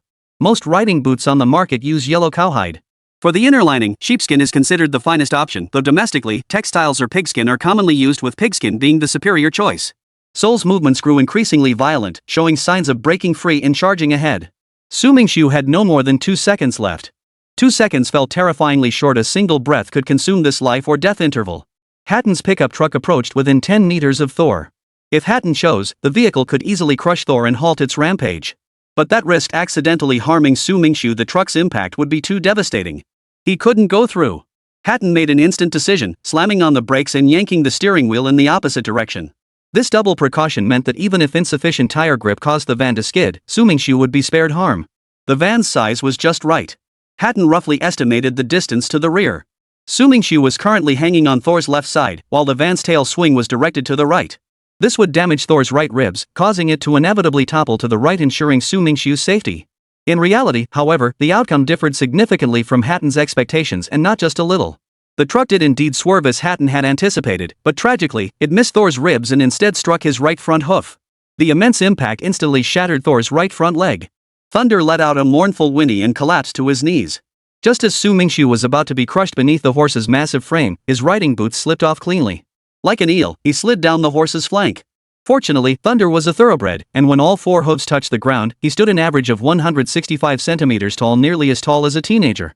In the horse-trampling swallow stance, where the front hooves lift off the ground, its height could even reach around 180 centimeters, roughly the average height of a basketball player. Ouch, that hurts like hell. Su Mingxu grimaced in pain. The gaps between Thor's 4 long legs had conveniently prevented him from falling off the horse and suffering secondary injuries. The little hedgehog, the culprit behind it all, lay pitifully on the ground, curled tightly into a ball, not daring to peek out. It feared Su Mingxu might be so displeased that he'd actually stew it. After all, this whole incident was ultimately its fault. Chapter 96, Classmate Arrives. Boss, are you okay? Hatton was drenched in cold sweat. He couldn't spare a moment to check on Saul's condition, much less little hedgehog's low spirits. These matters seemed utterly insignificant compared to Su Mingxu's safety. My left arm might be dislocated, but it's not too serious. I'll head to the medical bay later to get it checked. Su Mingxu steadied his left arm and staggered to his feet. Hatton took Su Mingxu's arm and asked, "Boss, why did Saul suddenly go berserk out of nowhere?" Surviving the ordeal, Su Mingxu felt a surge of uncontrollable rage. He snapped, "It's all because of your little hedgehog. So, how do you plan to make it up to me?" Su Mingxu held up his bandaged left arm, his gaze sharp as a knife. He wanted to cut that little hedgehog into 1,000 pieces. What the hell was it thinking, picking a fight with Thor? Whether you two were enemies in a past life is none of my business, but you can't drag me into this. Inside Su Mingxu's small villa, the little hedgehog's nerves had eased somewhat, no longer so intimidated by the low-pressure aura surrounding Su Mingxu. But this wasn't necessarily a good thing. Losing its fear of Su Mingxu seemed to have made it a bit reckless. It darted its eyes this way and that, further inflaming Su Mingxu's already sour mood. "Hey, little guy, I'm talking to you." Su Mingxu had no intention of wasting time with it. He decided to get straight to the point. "See this kettle of hot water in my hand? If you don't straighten up your attitude, tonight's dinner will be braised hedgehog." With that, he deliberately swirled the boiling water in the electric kettle. As it swirled, wisps of white steam rose from the spout. "Think I'm joking? We'll see soon enough." Sure enough, soft words clearly had no effect on the little hedgehog. Only force could make this stubborn little creature grasp the gravity of the situation. The little hedgehog's hands gestured wildly in midair, but Su Mingxu couldn't make heads or tails of what it was trying to say. Good heavens, if only you could talk. Ding! The Super Ranch Owner system has detected the host's request and is initiating matching of relevant functional modules. Ding, matching complete. Results as follows. The cold, synthetic voice of the system echoed in Su Mingxu's mind. The familiar sound made him focus intensely. Every time the system appeared, it offered him significant room for improvement. Could the Super Ranch Owner system actually grant me the ability to communicate with animals? The thought sent a chill down Su Mingxu's spine. Communicate with animals? You've got to be kidding me. No one in the world can communicate with animals. Even if such a thing existed, only highly intelligent species might manage superficial exchanges with humans. Creatures like hedgehogs? View. With a nervous heart, Su Mingxu pressed the open button. A light screen materialized about 2 fists width from his chest, nearly touching his face. His breath rippled across the screen, making the already shimmering text even more distorted. He had to hold his breath to make out what it actually said. Function name, special language translation. Function description, capable of translating certain special languages and converting them into a designated language for feedback to the host. Holy, I can really communicate with animals. Wild excitement surged through him. Even if it was just a translation function, Su Mingxu was thrilled. With such a terrifying special ability, the notion that communicating with the little hedgehog posed no barrier vanished. After all, the hedgehog was an anomaly, and more importantly, Su Mingxu was an anomaly among anomalies. Let's test it out first. Perhaps Su Mingxu's overly expressive facial reactions left the little hedgehog utterly bewildered, unable to fathom what was churning within Su Mingxu's mind. "Explain again why you ambushed Thor." "I didn't ambush him. The air in my backpack was too stale, suffocating me. I happened to notice your backpack's zipper was slightly loose, so I slipped my paw into the gap and pried it open with my hand. Unexpectedly, the backpack was too slippery. I lost my balance and tumbled right in." The emotionless baritone from the little hedgehog's mouth reached Su Mingxu's ears clearly. Though it was synthesized speech, Su Mingxu was already satisfied. Earlier, he hadn't understood a single word. "Okay, I got it." Su Mingxu's simple reply left the little hedgehog utterly exhausted. Its tiny eyes widened in disbelief as it stared at Su Mingxu. If it were human, its expression would undoubtedly be one of sheer shock. "You can understand me?" For some reason, Su Mingxu found the combination of this emotionless electronic voice and the little hedgehog's intense body language utterly hilarious. "Of course I can." "Surprised? Well, if you're surprised, you'd better behave yourself. If you've ever taken advantage of my inability to understand you to insult me to my face, you'd better be careful. One day, I might just turn you into a braised hedgehog stew." Su Mingxu gave a sinister chuckle. "Today's incident will be overlooked. But if you ever do it again, you'll be the one rolling into the pot yourself. Got it?" Little hedgehog nodded frantically, terrified Su Mingxu might change his mind about letting him off. "Understood, boss. Your word is law. Who dares disobey? May they be struck by 5 thunderbolts." Boom. Well, who knew the Australian heavens would play along so perfectly? You actually know about heavenly punishment? Could you be a hedgehog studying abroad in Australia? Well, that's pretty impressive.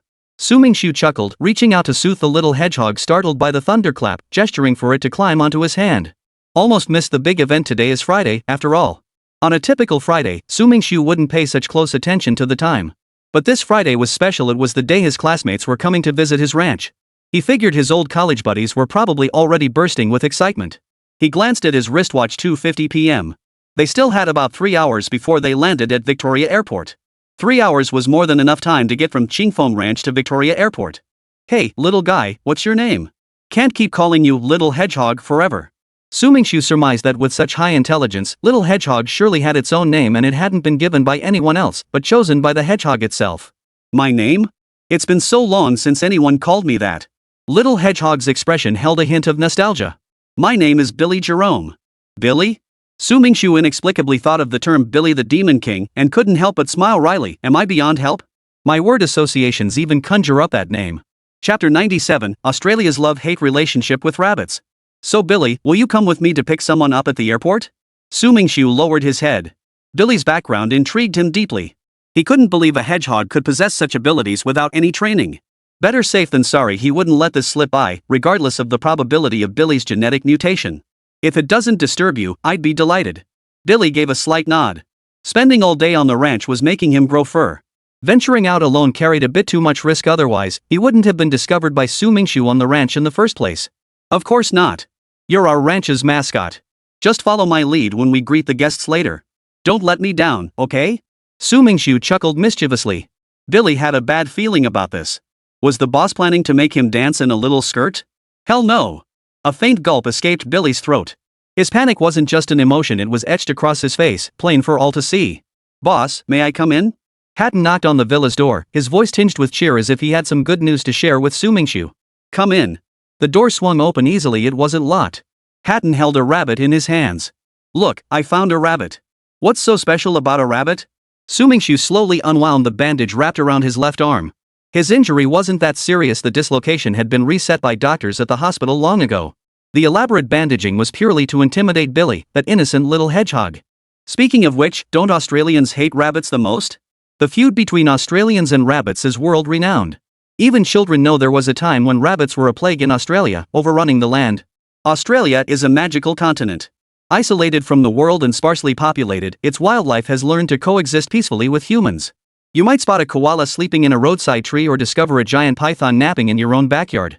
This is the charm of Australia, a unique magic that transforms rabbits, often seen as cute creatures, into devastating demons under its spell. The story begins in the 18th century, when the vast Australian continent was still a British colony.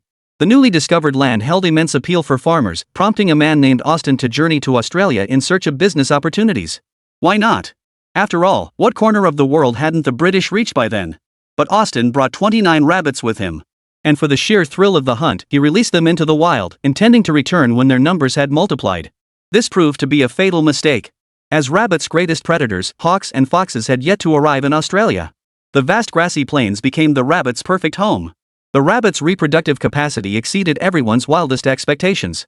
Within mere decades, Australia's rabbit population surged toward billions. What does billions even mean? Imagine covering Australia with rabbits, a dense, endless sea of white, black, and spotted creatures. It would drive anyone with trypophobia absolutely mad. The surging tide of rabbits devoured every blade of grass on the land.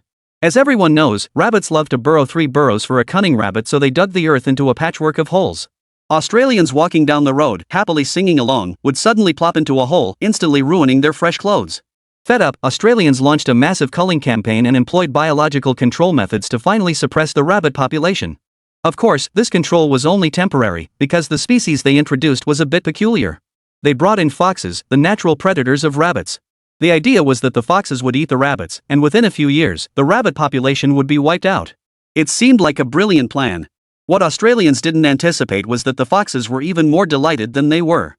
Australia's native marsupials lived in such blissful comfort that they had zero sense of danger. They'd even approach the foxes with a smile to say hello. The foxes decided rabbits were too tricky to catch. Why not feast on Australia's native delicacies instead? Well, that meant more trouble for the local wildlife. So before the rabbit problem was solved, Australians had to pick up their guns to hunt foxes. To eradicate rabbits, Australians even deployed the military. The Australian Army ultimately resorted to military tactics, conducting aerial poison drops and chemical warfare. This time, the rabbits survived unscathed, but the grasslands collapsed. Due to excessive chemical use, the grassland ecosystem was virtually crippled. No big deal, business as usual. Just let time wear down any problem, right? In the end, it was China's foodies who lent a helping hand to finally put an end to this nearly century-long farce. Well, what do you say? Do you want to eat until you become endangered, or eat until you go extinct? This gem from China's foodies gained quite the international following. This is a lop-eared rabbit. Lop-eared rabbits still have a market in Australia. Hatton scratched the back of his head. If it were just an ordinary rabbit, I wouldn't even bother catching it. Market. Market. Su Mingxu murmured these 3 words repeatedly. This might be a business opportunity. Boss, what did you say?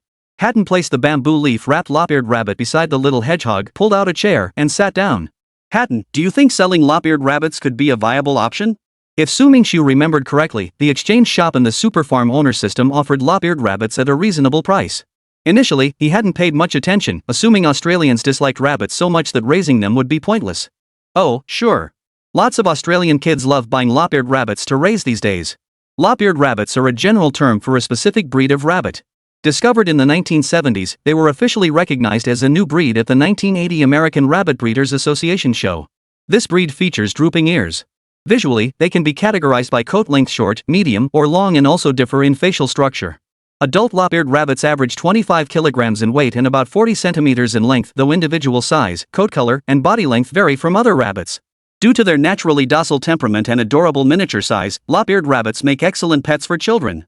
Once I wrap up my current tasks, I'll figure out how to start a rabbit breeding farm. Su Mingxu felt he was getting a bit sidetracked. Instead of developing the thriving Qingfeng ranch, he was pursuing some rabbit farm venture. Su Mingxu removed the last bandage and said to Hatton, accompany me to Victoria Airport later. My left hand is injured, making driving inconvenient. Chapter 98, Picking Up a Classmate. Understood. Hatton's gaze drifted toward the little hedgehog a few times, though it was barely noticeable. Su Mingxu chuckled inwardly. If you're worried about your hedgehog, just say so, no need to be shy, you little rascal.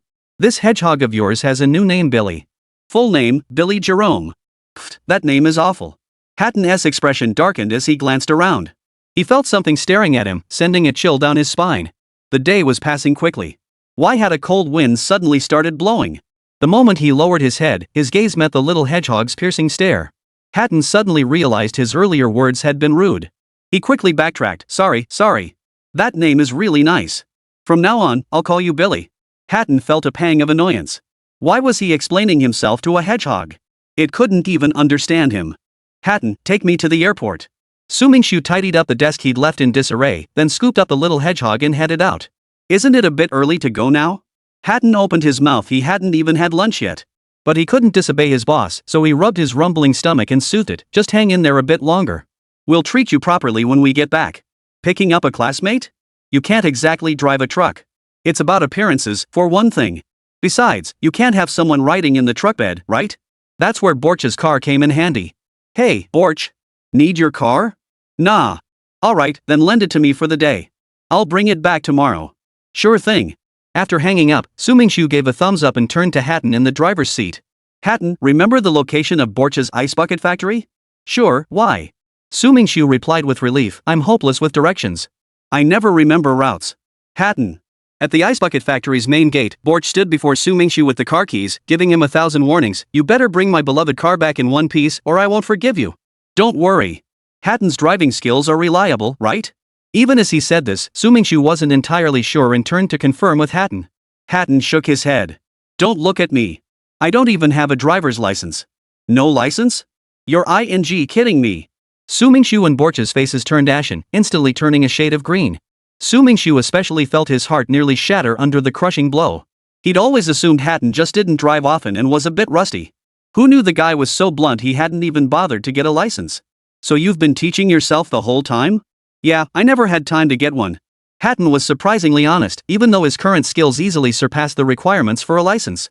Su, I'll find an employee to drive for you. Borch pressed his hand to his forehead. His partner's staff was so unreliable he was genuinely worried about their future collaboration. Then what about your factory?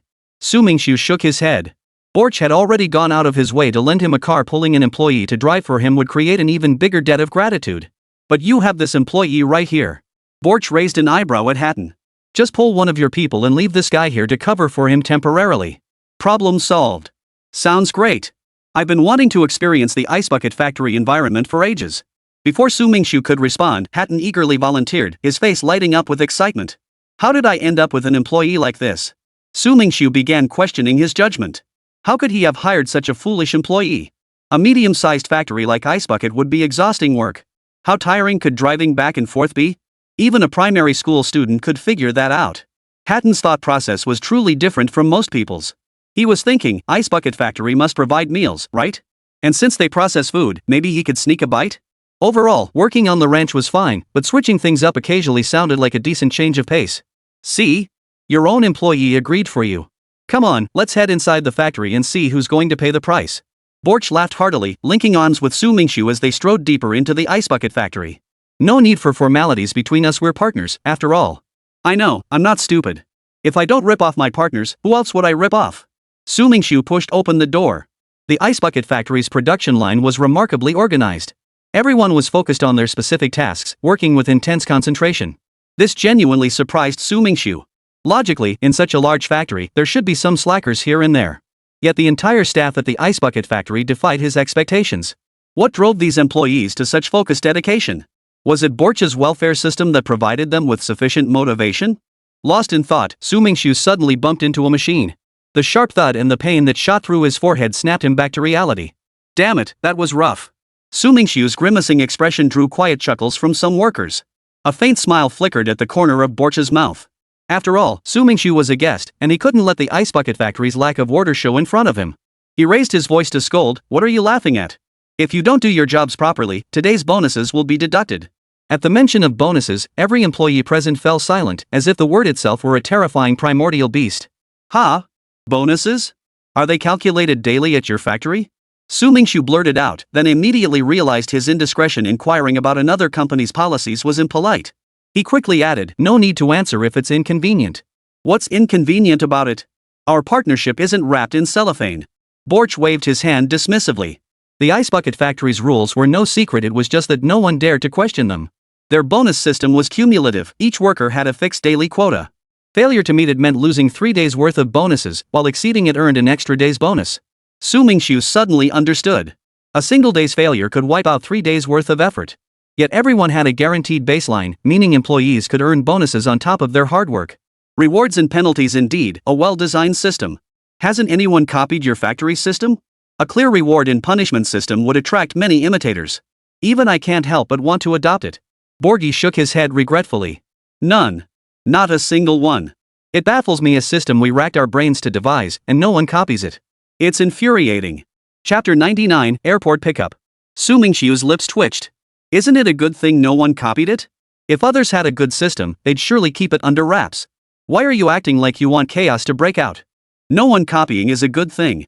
Stop fretting and find me a substitute employee now, we're about to be late. Su Mingxu glanced at his watch, time was running out. Got it. Borch slapped his forehead, nearly forgetting the most crucial task. He bellowed, anyone willing to be a designated driver? Bonus pay as usual. Hell yeah. Count me in. Within seconds, several people volunteered to be Su Mingxiu's designated driver. Getting out for some fresh air while still earning the bonus, that kind of sweet deal didn't come around every day. Su, you pick one yourself. Borch dumped the mess on Su Mingxu, who had a slight case of choice paralysis, unsure whom to select. Su Mingxu shot him a look and asked, who here has better driving skills? Not the kind for street racing, I'm picking someone up at the airport, not racing. Everyone present assured him their skills were up to par, no mistaking the accelerator for the brake. Does anyone know the way to Victoria Airport? Driving skill was one thing, but knowing the route was crucial. Su Mingxu had only traveled from Victoria Airport to Melbourne once before, and having just gotten off the plane, he dozed off a bit from exhaustion and naturally didn't remember the route. This question sent 2 or 3 back to the assembly line. From the remaining 3, Su Mingxu picked a tall, lanky young man. You're the one. What's your name? The young man gave a slight smile, looking somewhat shy, and said, my name is Duke. All right, Duke. Come with me. This gentleman will oversee your work. Su Mingxu patted Duke on the shoulder, directing him to wait by the door. Then he turned to Hatton, don't abandon the job you chose halfway through, you hear? Borch will be supervising you. If you slack off, he can't dock your pay, but I certainly can. Su Mingxu flashed a toothy grin, revealing 8 perfectly aligned pearly whites. His smile was as warm as spring sunshine, but it sent a chill through Hatton, making him break out in a cold sweat. He quickly assured him, boss, rest assured. I won't disgrace Qingfeng Ranch. Well, Borch, I'll be off now. Once I'm done with the car, I'll have Duke drive it back to you. Su Mingxu bid farewell to Borch and stepped out of the Ice Bucket Factory's gates. Duke had already started the engine inside the car and even vented the stale air beforehand. This detail pleased Su Mingxu immensely. Truly a seasoned driver, his attention to detail was flawless. Had that rookie Hatton been in charge, he might have stood outside the door waiting for you to get in together. When it came to courtesy, Hatton was equally meticulous, but in terms of skill, Duke was simply in a league of his own. Sir, shall we proceed to Victoria Airport now? Duke inquired, turning his head once Su Mingxu fastened his seatbelt. Yes, we're running short on time. Could you pick up the pace a bit? Su Mingxu adjusted his seat to recline in the front passenger seat. I get motion sickness easily. I'll catch some sleep. Wake me when we arrive. Understood, sir. Sir, we've arrived. Wake up. Duke's voice came from overhead. Su Mingxu jolted awake, shaking off all traces of sleepiness. The thought of finally confronting that pack of beasts gave him a slight thrill. According to the intel Xuechen sent, their flight should arrive at 12:30. International flights often run a minute or two late. With such a long journey, issues were inevitable. Things were much better now, though, with radar navigation keeping planes from getting lost over the vast ocean. Without landmarks, it was easy to lose one's bearings over the ocean. A moment's inattention could send you flying straight to Java. He glanced at his wristwatch, 12:27. The flight would arrive at Victoria Airport in exactly 3 minutes, not too early, not too late, but perfectly timed. To show how seriously he took welcoming his classmates, Su Mingxu changed into his formal attire. He generally avoided formal attire whenever possible, preferring casual wear over business suits. Loose and comfortable were his primary criteria when purchasing clothes. Most people arriving at Victoria Airport were tourists, so a man in a business suit stood out. Glances kept darting towards Su Mingxu from the crowd, mostly women. When he caught their eyes, they decover their mouths and giggle, whispering in small groups. The flight arrived punctually. Less than 2 minutes later, a silver-white passenger jet, resembling a giant bird, dove down from the clouds. After taxiing briefly on the runway, it came to a gradual halt. The cabin door slowly opened, and passengers began streaming out. Su Mingxu stood waiting below, knowing that moving forward any further would likely get him crushed like a meat patty. Why aren't they out yet? Su Mingxu was nearly impatient with waiting, yet he still didn't see any familiar faces. Here they come. Among the last few passengers to disembark were Xuechen and his group, the very people Su Mingxu had come to greet. Xuechen, over here. Perhaps Su Mingxu's voice was a bit loud, drawing frequent sideways glances from those around him. But Su Mingxu didn't care about that, he just wanted his classmates to hear him. 6 people stood together, but the distance and the crowd made them hard to make out clearly. He could only recognize a few familiar faces, Xuechen and Rui and Li Liang. Wait a minute. Li Liang? What's this kid doing here? Su Mingxu was instantly overjoyed. It had been ages since he'd seen this guy. Bro Liang, Su Mingxu was over there. Xuechen pointed in Su Mingxu's direction. Liangzi, last time I came to your place to hang out, this time I'm finally returning the favor. Su Mingxu gave Li Liang a big bear hug. What's this talk of repaying? Do we even need to say that between brothers? Ha! Li Liang punched Su Mingxu's chest playfully, sounding slightly annoyed. Knowing he was in the wrong, Su Mingxu laughed.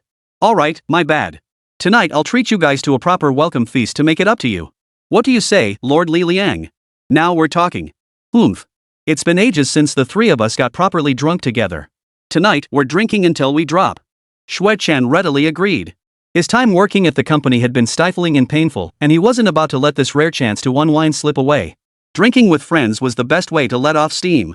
Chapter 100, Return to the Ranch. Old Su, you know what? They really aren't kidding when they say clothes make the man. You look like a real gentleman all dressed up. I almost didn't recognize you. Li Liang slung his arm around Su Mingxu's shoulder, grinning as he spoke. Watch your language. What do you mean presentable? That's called dashing and handsome, you know nothing. Su Mingxu teased with a laugh. Li Liang's temper hadn't changed a bit. Xuechen also gave Su Mingxu a hug, then casually slapped him on the back a few times. Xuechen was a genuine northeastern giant, his imposing frame making even a light tap a serious blow to Su Mingxu's slight frame. After being patted by Xuechen, Su Mingxu felt his bones creaking. Let go of me, quick! Or you won't get any dinner tonight. Xuechen grumbled, after all this time apart, you still haven't worked out? You're as weak as a reed, just like before. Su Mingxu hooked his arm around Li Liang's shoulder. Tell me, what's the deal with your fiancée? This came out of nowhere, caught this brother completely off guard. Well, Li Liang, usually so bold, blushed like a child when the topic turned to love. We'll talk about it later. Later. The more unusual Li Liang acted, the more curious Su Mingxu became about his fiancée. What kind of girl could make a man like Li Liang, a notorious playboy, settle down and become so reluctant to let go? No way. I finally caught you. You think I'd let you off that easily? Did you bring your fiancée? Su Mingxu wasn't about to let him off the hook. Given their relationship, it wasn't unreasonable to probe for information. Brother Su, that lady behind us is Mrs. Liang. Xuechen ruthlessly exposed Li Liang's secret, betraying his teammate with ease. Li Liang flushed, clearing his throat awkwardly, unsure how to respond. Just then, he spotted the rest of the group catching up behind them and quickly changed the subject. Hey, old Su, what's the plan tonight? Dinner spot or outdoor barbecue? Though Su Mingxu was displeased with Li Liang's diversion, the guy had handled it so smoothly that Su Mingxu couldn't very well press the issue. Let's see. There are 3 more people coming, right? As the host, I should consider everyone's preferences. Of course, that doesn't mean letting them run wild. Everything will still follow my original plan. Old Su, long time no see. A man in a black trench coat strode towards Su Mingxu. Su Mingxu recognized him immediately. Fang Siyuan, the oldest in their university class. Affable and easygoing, he treated everyone with warmth, earning him the nickname Big Brother. He truly acted like a big brother next door, caring for everyone in the class with meticulous attention. Whenever someone faced difficulties, he would help if he could. Big Brother, it's been a while. Who's that behind you? Su Mingxu's sharp eyes had immediately spotted the young woman following Fang Siyuan. Oh, her? Fang Siyuan cleared his throat twice, pulling over a tall, leggy beauty beside him. She wore a khaki trench coat and sported a sleek, ear-length bob. Let me introduce you. This is your sister-in-law, Qinyu. We're from the same county, hometown folks. She graduated from Beijing Normal University and now works at the same place as me. Wow, even the old iron tree that never blooms has a girlfriend now, the group teased. Back in his student days, Fang Siyuan had been a complete romantic klutz, a total airhead. Finding a girlfriend was out of the question. He was so thick-skinned he'd never even held a girl's hand. You can't say that. People change, you know? I just finally got the hang of things. Fang Siyuan laughed heartily. And don't talk about me. Li Liang has a fiancé now, doesn't he? Right. When I asked him earlier, he dodged the question. But now the topic's back. You can't dodge it this time. Su Mingxu looked like he'd just had an epiphany, then turned and gave Li Liang a tight hug. Su bro, chill out. This is the airport. We can talk about it when we get back. Xuechen hurriedly pulled Su Mingxu back, as many people were staring at Su Mingxu and Li Liang as if they were some kind of freak show. Su Mingxu awkwardly rubbed his nose. When had he picked up such a light gesture? Truly a major blunder in his life. The car's waiting outside. Come on. Su Mingxu didn't glance at Enrui once throughout the entire exchange. She, unfazed, trailed at the back of the group, scrolling through her phone while rolling her suitcase. Borgie's car was spacious enough. Not only could it easily fit the 5 of them, but it could comfortably accommodate 2 more people with room to spare. After helping load their luggage into the trunk, Su Mingxu and Xuechen took the back seats, offering the front passenger seat to Enrui. The reason was simple: he wanted to catch up with his classmates, reminisce, and chat. Unfortunately, that didn't include Enrui. Rather than let this guy with terrifyingly low emotional intelligence ruin the mood, it was better to have him sit up front. Su Mingxu, you're something else. Nice ride must be worth 300 or 400 grand, right? Hey, got your own driver now? Li Liang tapped the window with his index finger, making a hollow thud. Never would have guessed you'd make it this big. The group murmured in admiration once more, especially Xuechen.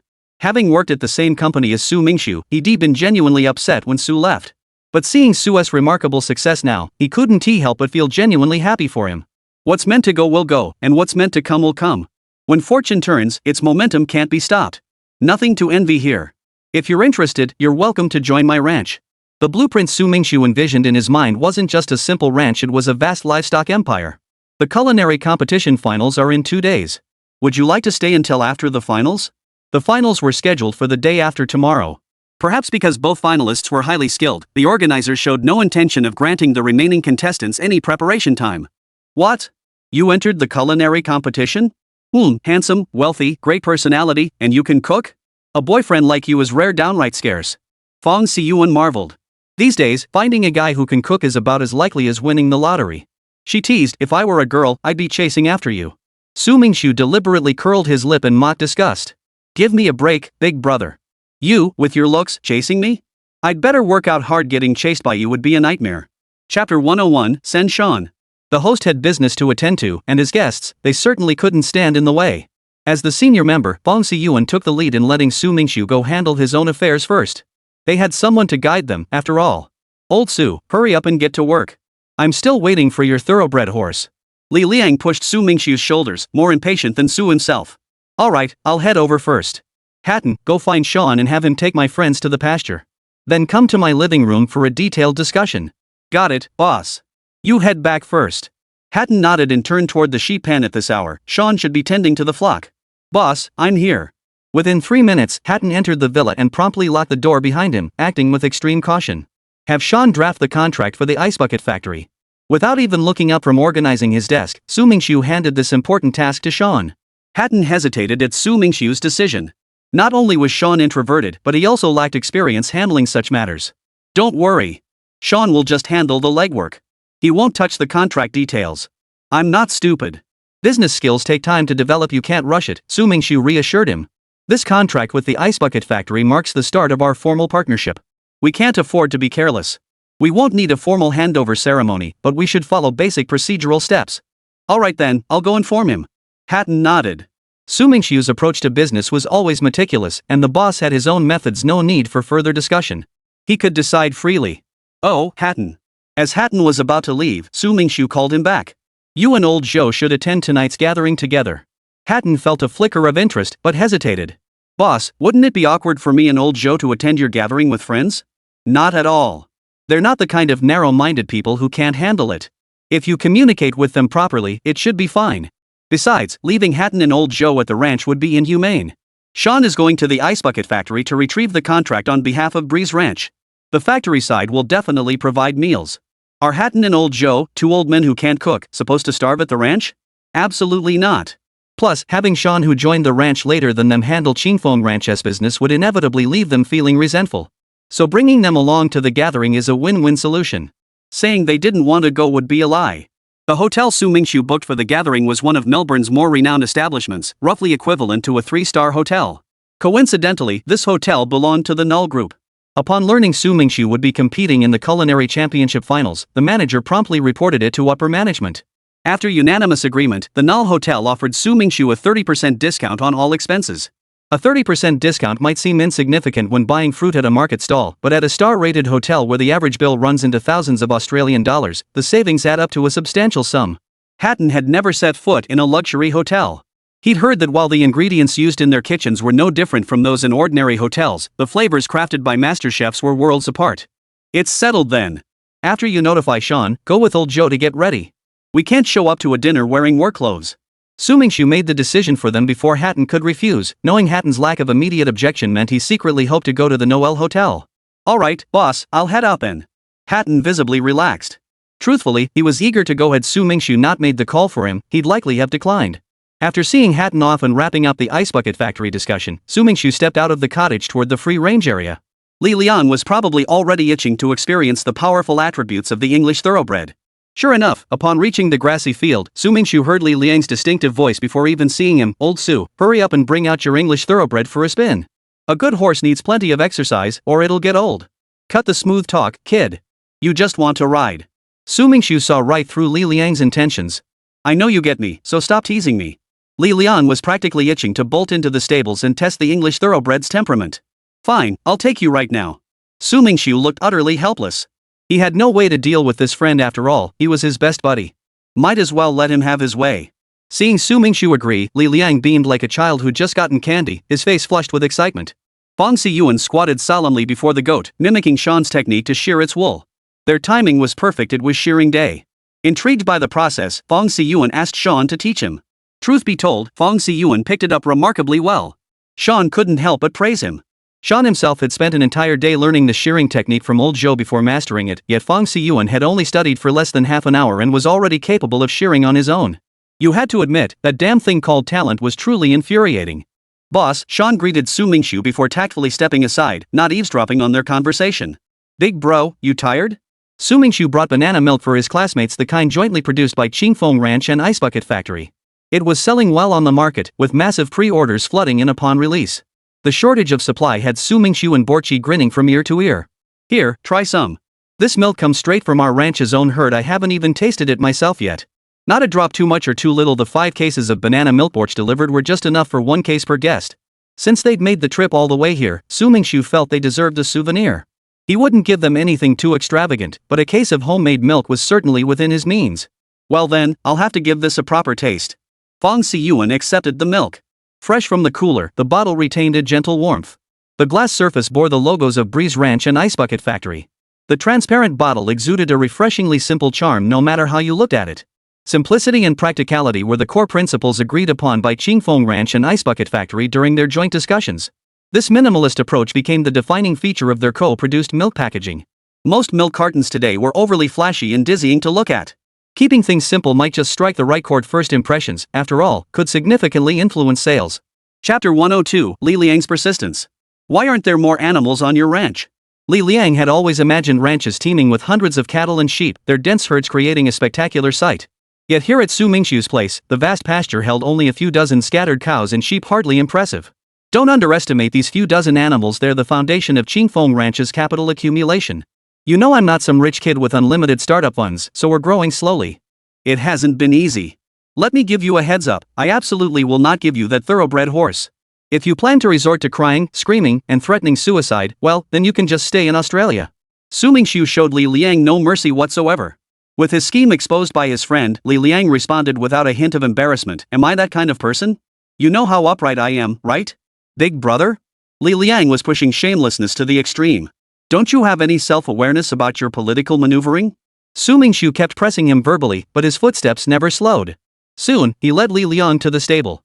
At that moment, Thor was lying in a corner of the stable, recuperating, his left front leg heavily bandaged. Li Liang's heart ached at the sight. How could you not see the connection, he exclaimed. You turned a perfectly healthy horse into this mess. What choice did we have? The situation was critical. If we hadn't ridden him, I would have been the one injured. Su Mingxu shot him a look and retorted, you mean you wanted me to get hurt instead? No, you misunderstood. I meant how it didn't just die from the collision and dared to cause you trouble. Li Liang's indignant expression made everyone present burst into laughter. Enough, enough. Stop putting on a show. We know you're a good actor. Feng Xiyuan, the honest soul, couldn't stand it anymore and stepped in to stop the charade. Smooth-talking bastard. I wonder if you even tricked your fiancé into marrying you. Su Mingxu led Li Liang to Tara. Today, Tara was unusually calm, as if it knew someone would come to take it galloping across the pasture, quite spirited. Old Su, this horse is a real beauty. Name your price. Li Liang didn't expect Su Mingxu to gift him this thoroughbred. Even if offered, he wouldn't accept it. Taking advantage of a good brother's generosity felt wrong. Su Mingxu didn't speak. Instead, he stepped forward and gently touched Li Liang's forehead, asking with concern, you haven't lost your mind from a fever, have you? I remember you used to be quite sharp. Pfft, if you won't sell it, fine, but you don't have to trash talk people. Fine, go ride if you want. Su Mingxu walked over to Thor. He took great care of his beloved horse. Suddenly remembering something, he called out to Li Liang, who was about to lead Tara out of the stable. Hey, Liangzi, give me some tips on horse care. Back at the vet clinic, the doctor hadn't briefed Su Mingxu on horse care, so his approach to tending Soul had been crude. He'd basically treated the horse like a human. Obviously, that method wouldn't work. Humans and animals have fundamental differences in their physical structures, especially between two species with extremely low similarity. Easy enough. Li Liang didn't hesitate. He tethered Tara nearby and walked over to Thor. Honestly, there aren't many special techniques. The most important thing for an injured horse is ventilation. Their immune systems work differently than humans, so they need better air quality. You get what I mean? Got it. Any other precautions? It's rare to find a horse expert like you. Would be a shame not to ask more questions. Next is diet. Ensure ample water intake, but don't overfeed. Injured horses shouldn't be stuffed. I'll fill you in on the rest after I go out and have some fun. Seeing that Thor seemed healthy, at least outwardly showing no issues, Li Liang couldn't wait to take Tara out for a stroll. Alright, get lost already. Su Mingxu waved him off, letting Li Liang take Tara out. Feng Xiyuan and the other two, plus Sean, were still in the stable. It wouldn't be polite to keep guests cooped up in the stable breathing in that less than fresh air, so he suggested, how about we go fishing instead? Judging by the time, the fry in Qingfeng Ranch's pond had grown significantly. Combined with the growth boost from the accelerated fish feed, the fish density was ample for fishing, enough to avoid the awkward situation of catching nothing all afternoon. Fishing? Sure. Back in college, it was my favorite pastime. Nearly 40% of Feng Xiyuan's weekends were spent by the lake. He'd return to the dorm with several plump fish dangling from his hands, carp, grass carp, and if luck was on his side, even a big catfish. Everyone knows university dorms have strict rules about electrical appliances. Instant water heaters, rice cookers, hair dryers, anything that could potentially cause a fire were strictly prohibited. But you couldn't just throw the fish away. So what to do? The naturally outgoing Feng Xiyuan set his sights on the dorm supervisor. Don't get the wrong idea, he wasn't targeting the supervisor herself, but rather the rice cooker in her duty room. With his sunny, boyish charm, Feng Xiyuan quickly won the dorm supervisor's trust, a testament to his endearing approach to handling situations. He could handle formal occasions and cook in the kitchen with equal ease. His culinary skills left the dormitory aunties in the boys' dormitory area in awe. This even led to a mix-up where one auntie tried to set him up with her own daughter. This scared him so much that he avoided borrowing the dorm supervisor's rice cooker for quite some time. Boss, we only have 2 sets of fishing gear at the ranch, Sean said hesitantly. Those 2 sets were from his last fishing trip with Xia Ling. Now, they needed at least 5 sets for fishing, 2 just wouldn't cut it. Easy, Su Mingxu snapped his fingers, nudging Feng Siyuan with his elbow. Big bro, wanna see Melbourne's exotic charm? Sounds fantastic. Feng Siyuan nodded enthusiastically, only to regret it immediately. His girlfriend was right beside him. The exotic charm men talk about usually boils down to all kinds of beautiful women and different flavors of fine wine. Unfortunately, girls aren't interested in any of that. Are you that desperate to bump into foreign ladies? A voice dripping with icy coldness sounded behind Feng Siyuan. Chapter 103, Xin Yu's Jealousy. Xin Yu's face was as cold as ice, the moisture in the air around her nearly freezing solid. She practically gritted her teeth as she said, Feng Yuan. Honey, let me explain. I know I was wrong. The 6-foot-tall giant instantly softened. The phrase tough guy with a soft heart fit Feng Siyuan perfectly in that moment. Feng Siyuan wrapped his strong arms around Xin Yu, supporting her head with his right hand as he explained, look, neither of us has ever been to Australia. We finally have a chance to explore, of course we should make the most of it. Besides, with Su Mingxu guiding us, how could I possibly get lost? That's not so certain. Maybe some foreign girl will just wink at you and you'll run off with her. Xin Yu's voice was thick with jealousy, no matter how you listen to it. Oh my, whose vinegar jar's been knocked over? That's some serious sourness.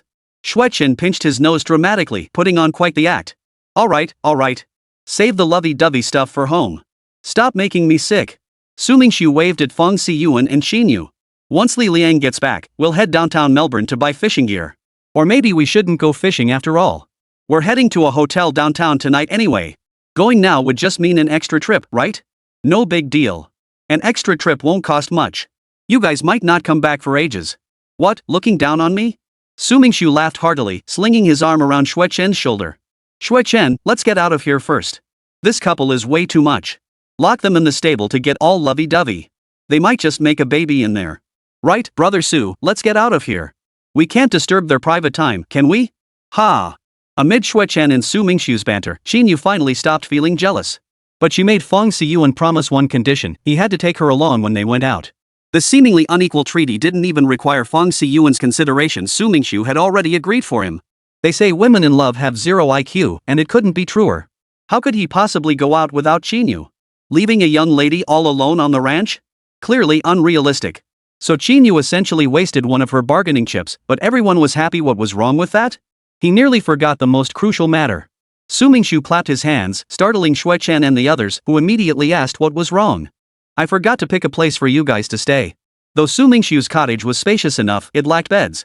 The second floor had 5 rooms but only 2 beds at most. Li Liang or Xuechen could stay upstairs. What? Why not consider letting Feng Siyuan stay? Let him go to hell. Bringing that girlfriend along? Who knows what kind of racket they'll make in the middle of the night, keeping me awake all night. Thank goodness. Calm down. Xuechen soothed Su Mingxu from the side. At worst, we'll have the big brother sleep on the floor.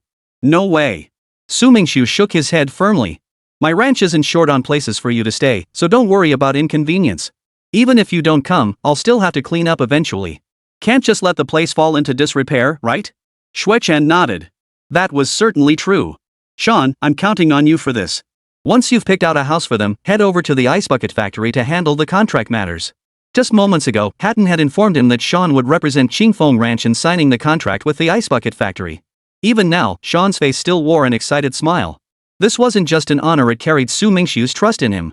Sean silently vowed that today, no matter what, he couldn't afford the slightest mistake. How could he possibly live up to Su Mingxu's investment in him otherwise? Understood, boss. You guys go with Sean to pick out a house. I'll go see how that kid Li Liang is doing. He's been partying like crazy for over half an hour now. How is he still out there? I wonder if he got his zodiac sign mixed up.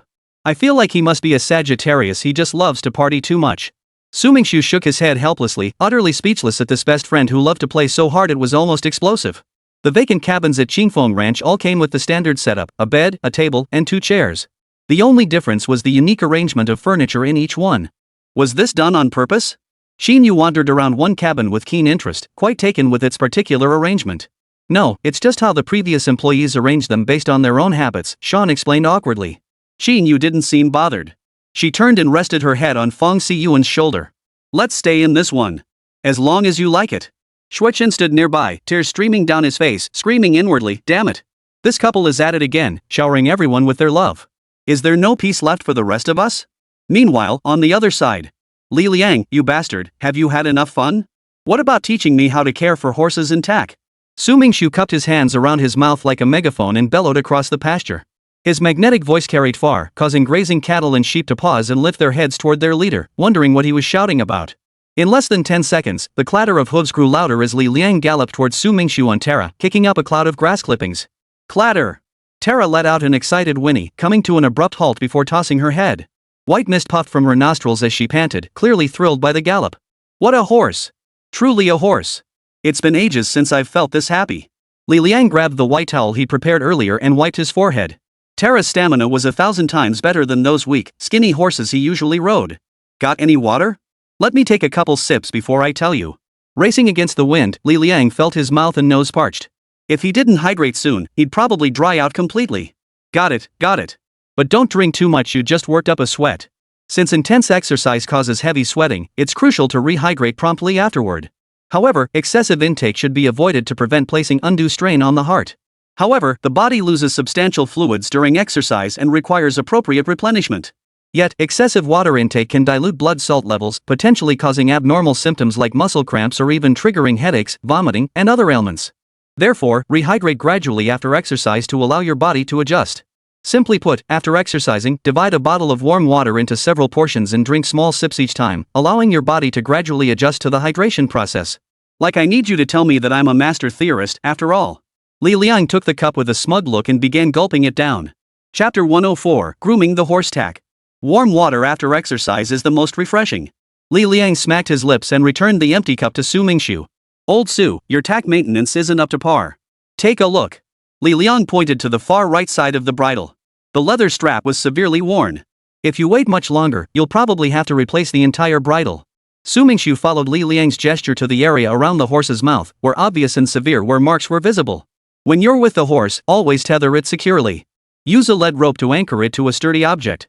This protects both rider and horse, and prevents the horse from breaking free and bolting in dangerous situations. Li Liang led Terra to the fence at the edge of Qingfeng Ranch. Never tie horses to objects that can move or break easily, nor secure them too low. Also, avoid using excessively long ropes. The length should prevent the horse from lying down. Otherwise, the reins could become entangled around the horse's legs or neck, causing injury or even strangulation. Secure horses to sturdy, non-breakable fixtures like fences, posts, metal rings, or tree trunks. Always inspect the anchor point for stability and ensure all equipment is robust. If an unstable fixture breaks when a startled horse struggles, it may develop a dangerous habit of breaking free, significantly increasing risks for those working nearby. Su Mingxu nodded repeatedly and said, "Hold on a moment, I'll jot this down in my memo." These seemingly simple basics are actually crucial. If relationships aren't good, no one would bother teaching such details. Li Liang wasn't speaking without reason. Leaving adequate rein length allows the horse some freedom of movement. Too short restricts it uncomfortably, too long encourages excessive movement, creating hazards. By the way, your stable construction looks unprofessional. You built it yourself, right? Yep. How'd you know? Su Mingxu asked. Li Liang gave him a "I knew it" look and grumbled, "You should tie the horse at about the height of the withers or slightly above. Tying it too low or too high makes the horse uncomfortable and prone to struggling. Especially if it's too low, the horse might hook its leg in the rope and get hurt.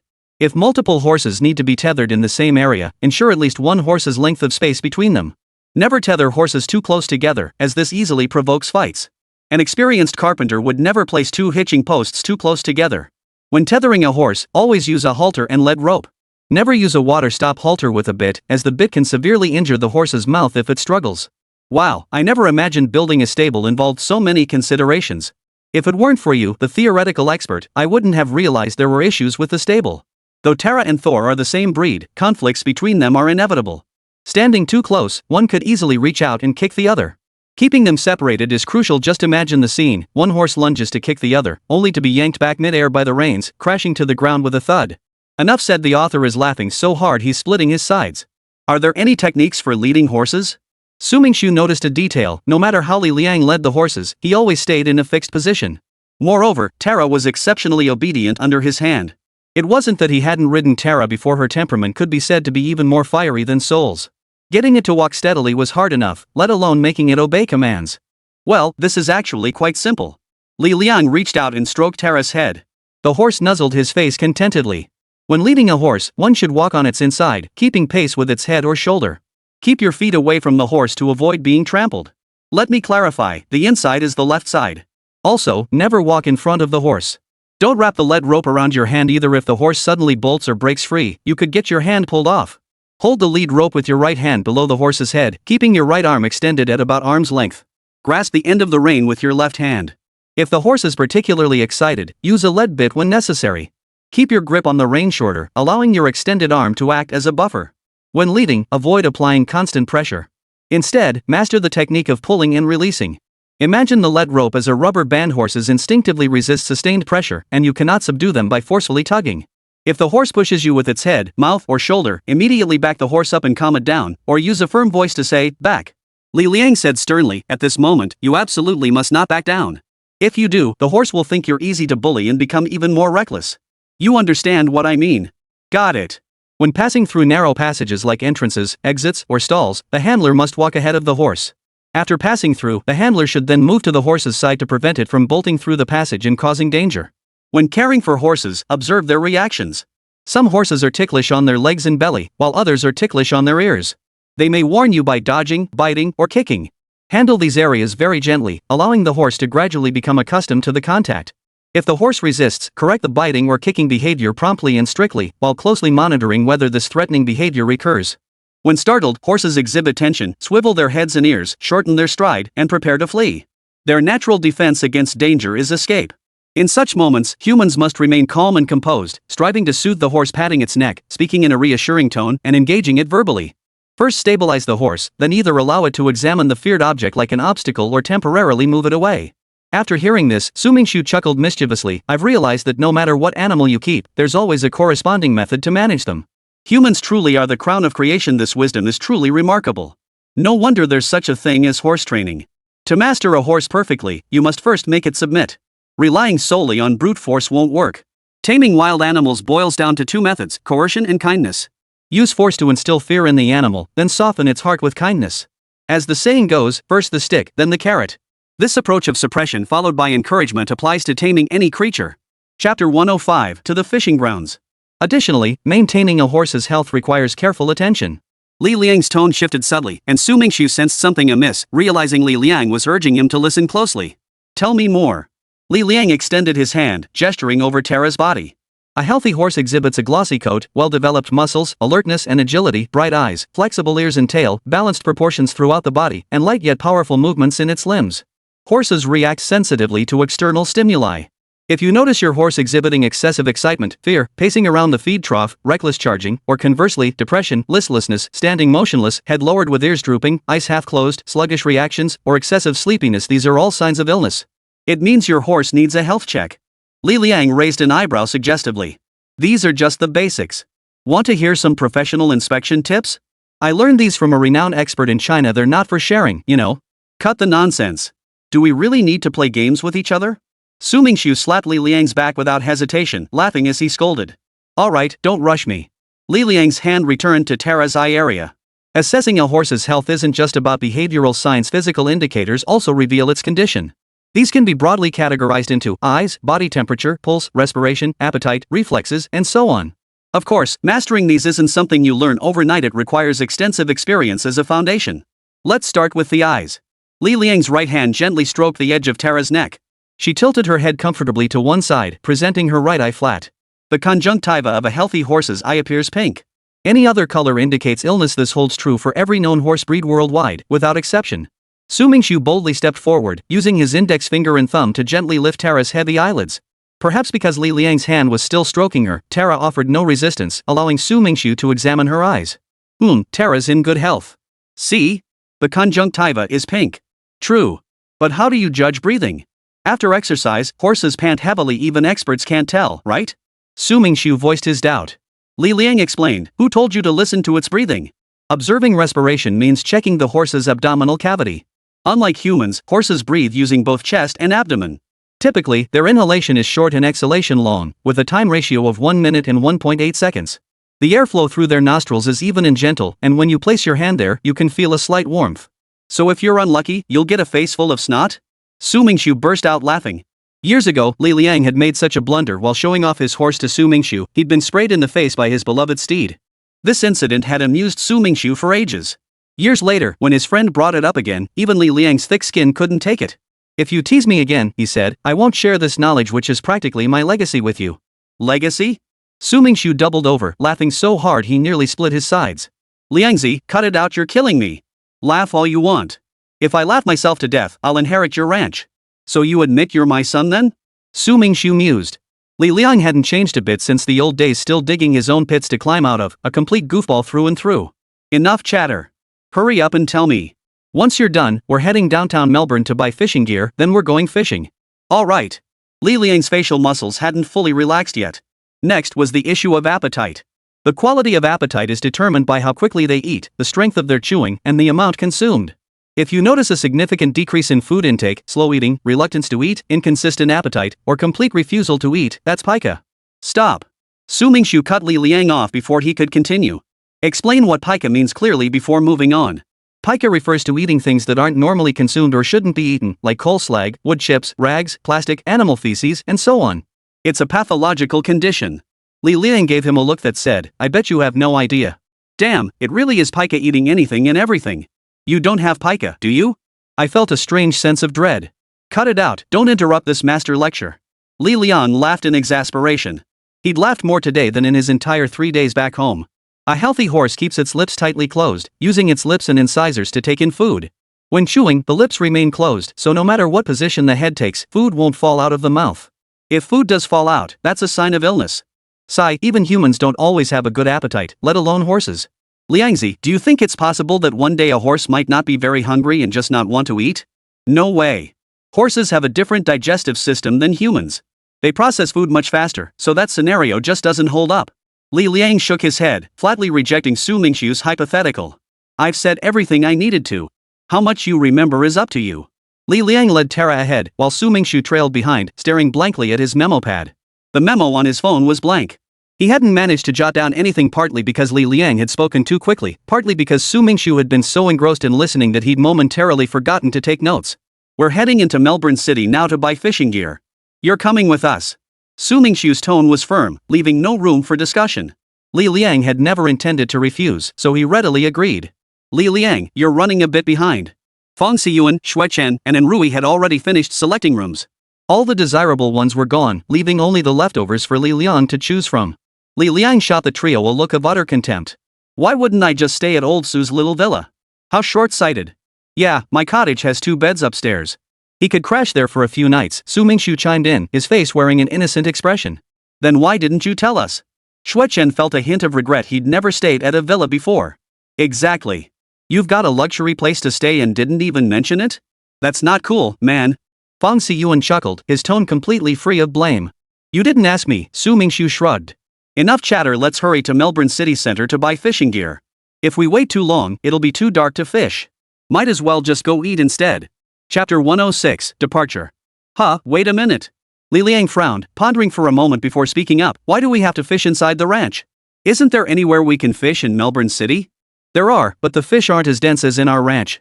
The chances of catching anything are too slim. Ever since his accidental fall into the ocean last time, Su Mingxu had developed a bit of a psychological aversion to large bodies of water. While Melbourne City itself didn't have fishing spots, there were plenty outside the city, like the fishing ground he'd visited last time. Speaking of fishing grounds, Su Mingxu suddenly had a bold idea and proposed, how about I take you to a fishing spot? You can fish there while I handle some business in Melbourne City. Once I'm done, I'll come pick you up. What could be more important than brothers? Old Su, you're pushing it. Li Liang protested, clearly displeased. They'd come all the way to Australia, a rare trip. Who knew when they'd meet again? Their time together was already limited, and now Su Mingxu wanted to split it with work? Unacceptable. Oh, don't make such a big deal out of it. I'm just handling some things downtown Melbourne. It won't take more than 2 hours. Su Mingxu leaned in, hooking his arm around Li Liang's shoulder. What? You don't trust my efficiency? Of course I trust you. I'm just a bit puzzled what kind of work could make you abandon us old classmates to handle it? Li Liang's words echoed the thoughts of Fong Xiyuan and Xuechen. In their eyes, Su Mingxu was a man of deep loyalty and integrity, the kind who'd never betray a friend, no matter what. While this situation wasn't exactly a betrayal, it was still incredibly frustrating. Let me be blunt, Su Mingxu said. I had an accident while deep-sea fishing recently. I nearly drowned. Now I have a psychological block around large bodies of water. Honestly, the sight of the ocean makes me sick. How could I possibly fish? His words left everyone pensive. If he had trauma, they couldn't force him to endure it just to accompany them fishing. Then let's just go fishing here, Bong Si-yuan suggested, immediately earning everyone's approval. Exactly. Why bother with some fishing spot? I think the small pond at Qingfeng Ranch is just fine. Even Rui, who usually clashed with Su Mingxu, didn't throw a wrench in the works. I have no objections. Whatever you decide is fine. Li Liang shot Rui a suspicious glance. When did this guy become so easygoing? Judging by his usual antics, he should be stirring up trouble right now. Regardless, Rui not stirring up trouble was a good thing. Since we're finally here, let's fish to our heart's content. After Su Mingxu explained at length, they finally understood the situation. Su Mingxu's trip to Melbourne's city centre was solely for the rabbit breeding project he recently conceived. Finding a suitable breeding site was no easy task. After dropping his classmates off at the suburban fishing spot, he have a little free time to tackle these issues. If there are no objections, let's depart now. While the driver borrowed from Borch was still available, he could take Li Liangi and the others to the fishing spot while he went to check on Sean's progress with the contract. Let's go. We'll split up here for now. Once I've taken care of things, I'll come find you. Xian Mingxu had already paid Duke for entry to the fishery. Bringing others meant admission fees had to be prepared in advance. One perk of going to the fishing spot is not having to buy gear. At the place Borch took him last time, once you pay the entrance fee, they give you a receipt. You can use that receipt to pick up the fishing equipment. Then hurry up and get it done. If we don't see you before we're done having fun, you'll be in for a rough night. You know what we're capable of. Li Liang chuckled darkly. Xue Chen froze for a moment, then remembered something unpleasant and joined in the laughter. Their chilling expressions made Fong Si-yuan shiver beside them. Scary. Don't you guys worry about getting beaten up by Su Mingxu's future girlfriend? Fong Si-yuan had experienced Li Liang's torturous methods firsthand, a feeling worse than death. If he could do it over, he'd run far away. Relax, I know my limits. After threatening Su Mingxu, Li Liang climbed into the car with Duke, thoroughly satisfied. After seeing off his classmates, Su Mingxu entered the ice bucket factory. Since he'd visited earlier that morning, the workers still recognized him. As soon as he stepped inside, an employee escorted him to Borch's office. Come in. Shortly after Su Mingxu knocked, Borch's voice echoed from behind the office door. Pushing open the door, Sean was seated at his desk, discussing matters face to face with Borch. Upon seeing Su Mingxu, Sean stood up and said, "Good afternoon, boss." No need to stand. Continue your discussion. I'll speak after you're done. Su Mingxu gestured for Sean to sit down, unwilling to interrupt the original topic between Sean and Borch due to his own interruption. Borch, I'm supervising this in person. If you try to take advantage of Sean's lack of experience, don't blame me for exposing you. Su Mingxu reclined on the black leather sofa, legs crossed, his gaze shifting between Borch and Sean. You don't have to tell me that. Borch gave a wry chuckle. He knew Su Mingxu was just joking. In truth, long before Borch had even notified Hatton to return to Qingfeng Ranch to discuss the contract, Su Mingxu had already finalized the deal with Hatton. The primary purpose of sending Sean here was to test his capabilities and character, an initiative carried out under Su Mingxu's direction. Borch had expected Su Mingxu to send Hatton, but instead, he got Sean, this brash, hot-headed rookie. After an hour-long negotiation, Borch had already figured out Sean's personality and negotiation tactics. It all revolved around how much profit Qingfeng Ranch could secure. That much was true, but negotiation rules varied from person to person. The tacit understanding between any pair of negotiators lay in pursuing their own interests while minimizing damage to their partners. As the saying went so well, there are no permanent friends, only permanent interests. Negotiations collapsing due to unequal profit distribution were far from rare, though those were usually major contracts and deals. The collaboration between Breeze Ranch and Ice Bucket Factory was, at best, a minor skirmish. Chapter 107, Observing the Negotiations. The profits generated by this contract amount to less than 1% of what a major corporation would make. Keep in mind that large enterprises operate on revenues measured in millions. According to the contract, Qingfeng Ranch only supplies raw materials, while Ice Bucket Factory not only provides packaging but also contributes technology. So why are you demanding a 55-55 split? Borch's question was razor-sharp, striking precisely at Qingfeng Ranch's weak point. Without Ice Bucket Factory's technical support and packaging supply, operations would grind to a halt, and the milk delivery business would face a supply shortage. Sean paused before replying. There are only 2 farms near Melbourne. One is Qingfeng Ranch, and the other is much larger. They likely have higher standards and partner with major processing plants or corporations. While Qingfeng Ranch is smaller, our growth trajectory has been steadily upward. I needn't elaborate further. Su Mingxu glanced at Sean with curiosity. This tactic of leaving half the argument unsaid, a negotiation skill not easily mastered by a novice, clearly indicated Sean either had prior experience or had received specialized coaching before the meeting. That said, no matter how big the pie we slice, you can't take the lion's share. Our Ice Bucket Factory is a small operation, I won't dispute that. But small factories still employ many workers. Don't they need to eat? Borch countered. A 50-50 split in our partnership is unbalanced from the outset, let alone from a humanitarian standpoint. Sean momentarily lost his bearings and turned his gaze to Su Mingxu, hoping for some assistance. Su Mingxu, of course, noticed Sean's plea. He shook his head gently. Today, no matter what, he wouldn't offer any help. The contract had been prepared in advance. Qingfeng Ranch gets 40%, Ice Bucket Factory gets 60%. So no matter how Sean negotiated, the final profit split wouldn't change. Su Mingxu touched the manila envelope on the coffee table. Inside lay the contract for the partnership between Qingfeng Ranch and Ice Bucket Factory. As soon as their discussion concluded, Su Mingxu would present the contract.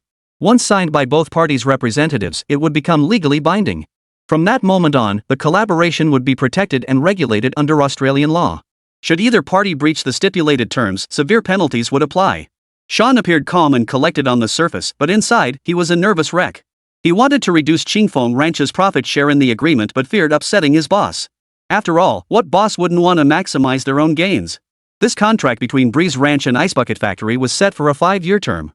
During this period, unilateral breach would incur massive penalties. In other words, once finalized, the profit-sharing ratio for all future earnings regardless of revenue levels would remain fixed for the next 5 years, with no adjustments allowed. So it would be a 60-40 split, no lower. Sean gritted his teeth and decided to go for it. If the deal fell through, at least they'd remain on good terms. Besides, the final details would still be up to Su Mingxu to finalize. 60-40? Borch smirked inwardly, considering whether to tease this young fool. But flirting with an employee in front of their boss seemed a bit inappropriate. Go ahead and tease him. That was the message conveyed by Su Mingxu's facial expression. With Su's tacit approval, Borch shed his inhibitions and proposed, even a 60-40 split doesn't quite satisfy me. How about 70-30? I take 70%, you take 30%. No way. Sean rejected it outright without hesitation, his tone firm and decisive. A 70-30 split would severely undermine Qingfeng Ranch's development. Raw material supply was the most critical link in the production process. If they were willing to split 70-30, they might as well go to one of the big factories. The fundamental reason small factories survive amidst large factory monopolies is that they offer slightly higher profit margins. After all, large processing plants come with built-in promotional effects, saving a significant amount on advertising costs. Large processing plants also had the security of resources and capital backing, unlike smaller factories that constantly worried about going under if cash flow dried up. A heavy silence fell over the office, its oppressive atmosphere thickening. Sean felt sweat beading on his palms. He began to regret his overly assertive tone, but he had forgotten one crucial point: contract negotiations are inherently a contest of wills. As the saying goes, lose the battle but not the war. Regardless of the final outcome, Qingfeng Ranch couldn't afford to lose face. Alright then, 40-60 split. Let's make this a pleasant collaboration. Borch's tense face suddenly broke into a smile, causing the heavy weight on Sean's chest to lift. Sean exhaled deeply. He'd finally lived up to expectations and secured the contract. Barring any surprises, it was time for dinner. Su, did you enjoy the show? After shaking hands with Sean, Borch walked over to Su Mingxu, sat down beside him, and pressed a button with his index finger. A secretary entered from outside. Boss. I'll have a coffee, the usual. Borch asked Su Mingxu and Sean, what about you two? Coffee for me too, extra sugar. Su Mingxu had always had a sweet tooth. In Australia, good tea was hard to come by. Besides sweet treats, tea was his favorite, especially pure, unadulterated tea. Authentic tea leaves were rarely found abroad. China's tea drinking history stretched back so far it was impossible to pinpoint the exact era, though general timeframes were established.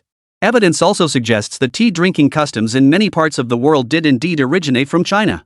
Therefore, many believe tea drinking originated with the Chinese people, and that the customs of tea consumption and cultivation elsewhere in the world were directly or indirectly transmitted from China. Su, aren't you Chinese particularly fond of tea? I even specially prepared tea leaves for you, yet you want coffee? Oh, I'm truly heartbroken. Amidst Borchi's exaggerated acting, he delivered news to Su Mingxu that thrilled him immensely. How long had it been since he last drank tea? Su Mingxu thought carefully. It had been about half a year. The last time he'd had tea was with that kid Li Liang at a tea house. After that tea house relocated, he hadn't touched tea since. Exportable tea leaves fell into two categories: counterfeit and substandard smuggled goods, or authentic premium tea. Only renowned teas qualified for export beyond the border. What kind of tea could it be? Chapter 108, Waiting for Tea. Here's a hint, it's one of China's 10 famous teas. Borch teased, leaving Su Mingxu itching with curiosity. Stop teasing me. I feel like brewing some. Sean, what would you like? Su Mingxu snorted coldly, passing the decision to Sean. Sean calmly took the lead. I'll have a hot milk, please. I'm not much of a coffee drinker. The secretary received the order and went downstairs to prepare the drinks. Throughout their conversation, Su Mingxu didn't catch a single word. China's top 10 famous teas? Countless lists have existed throughout history. I wonder which one Borch is referring to. In 1915, the Panama Pacific International Exposition listed Biluokan, Xinyang Maojin, Westlake Longjing, Junshan Wangshan Maofeng, Wu Yancha, Kimon Black Tea, Duyan Maojin, Tiguanyan, and Luan Guopian as China's 10 famous teas. In 1959, the China Top 10 Famous Teas Evaluation Conference listed Nanjing Yuhuati, Dongting Biluokan, Wangshan Maofeng, Lushan Yunwuti, Luan Guopian, Junshan Xinyang Maojin, Wu Yancha, Anshi Tiguanyan, and Kimon Black Tea as China's top 10 famous teas. In 2001, the Associated Press and the New York Daily News named Huangshan Maofeng, Dongting Biluokan, Mengding Danlu, Xinyang Maojin, Westlake Longjing, Duyan Maojin, Lushan Yunwu, Anhu Guopian, Anshi Tiguanyan, and Suzhou Jasmine Tea as China's 10 famous teas. The 2002 list, the most recent at the time, featured Westlake Longjing, Jiangsu Biluokan, Anhui Maofeng, Hunan Junshan Xinyang Maojin, Anhui Kimon Black Tea, Anhu Guopian, Duyan Maojin, Wui Rock Tea, and Fujian Tiguanyan as China's top 10 famous teas. In Su Mingxu's memory, the tea variety he had tasted most frequently was oolong. Tea classifications were limited to 6 types: black tea, green tea, white tea, oolong tea, dark tea, and yellow tea. When waiting for something you long for, time drags on interminably. Every second felt like a wee kitten scratching at Su Mingxu's heart, an unbearable itch. Don't worry. It'll get better sooner or later. Borch delighted in watching Su Mingxu scratch his head in frustration, helpless and exasperated. A suppressed chuckle rose in his throat, making his already flushed cheeks turn even redder. Boss, is tea really that good? Sean asked, puzzled. I find the leaves a bit astringent, not very palatable. Exactly. I always had to add tons of sugar to make it drinkable before. Borch chimed in, baffled by why so many people raved about tea. Tasting tea is an art, even a state of mind. Ordinary folks like us can only appreciate about 30% of its essence. That's why most people seek the benefits tea offers, Su Mingxu explained to the two clueless foreigners. Drinking tea can lower the incidence and mortality rates of cardiovascular and cerebrovascular diseases, help reduce cholesterol and blood pressure, and even aid in preventing early onset dementia. For office workers, its main benefits are stress and anxiety relief. However, one drawback of strong tea is that it easily stains teeth, turning your pearly whites yellowish. Tea is truly a versatile beverage. The benefits Su Mingxu just mentioned aren't exaggerated claims, they're backed by research.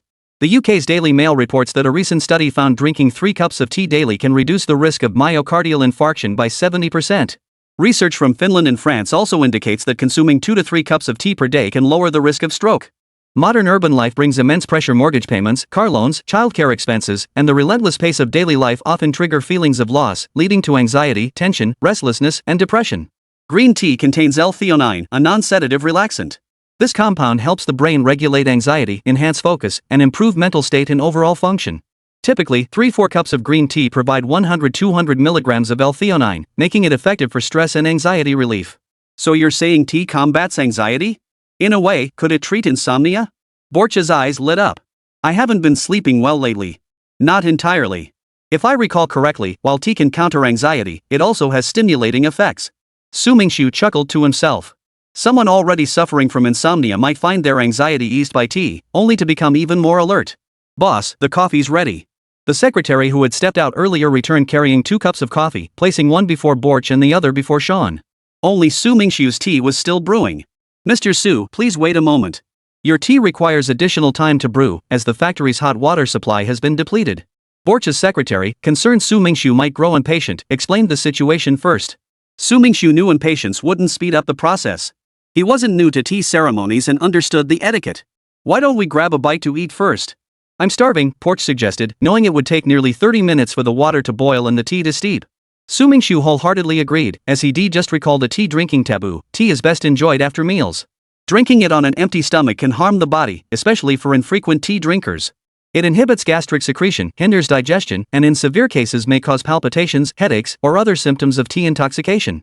Additionally, when drinking tea in the evening, use less tea leaves and avoid brewing it too strong.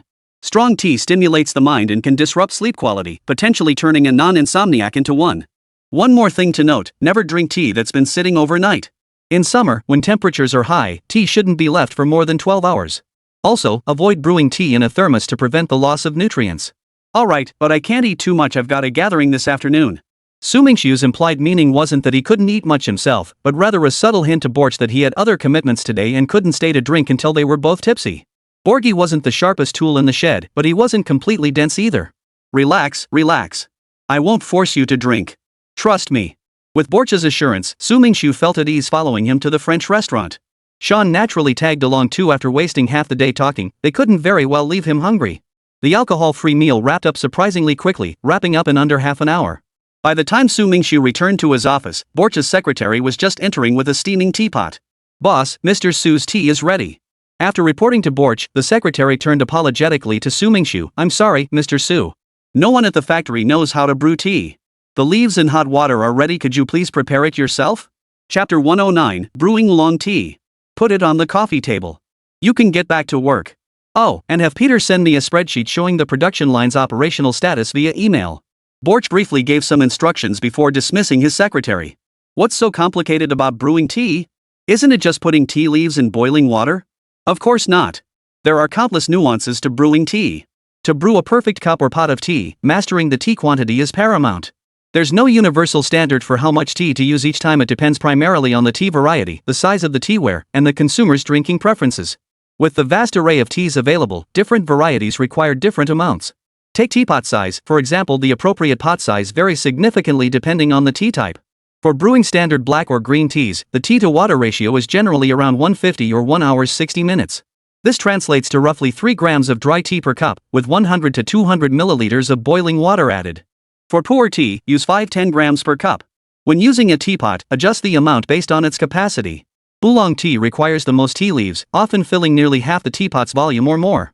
It can be said that brewing oolong tea incurs the highest cost per serving, yet it also delivers the most rewarding experience. After all, such a generous amount of tea leaves is not used in vain.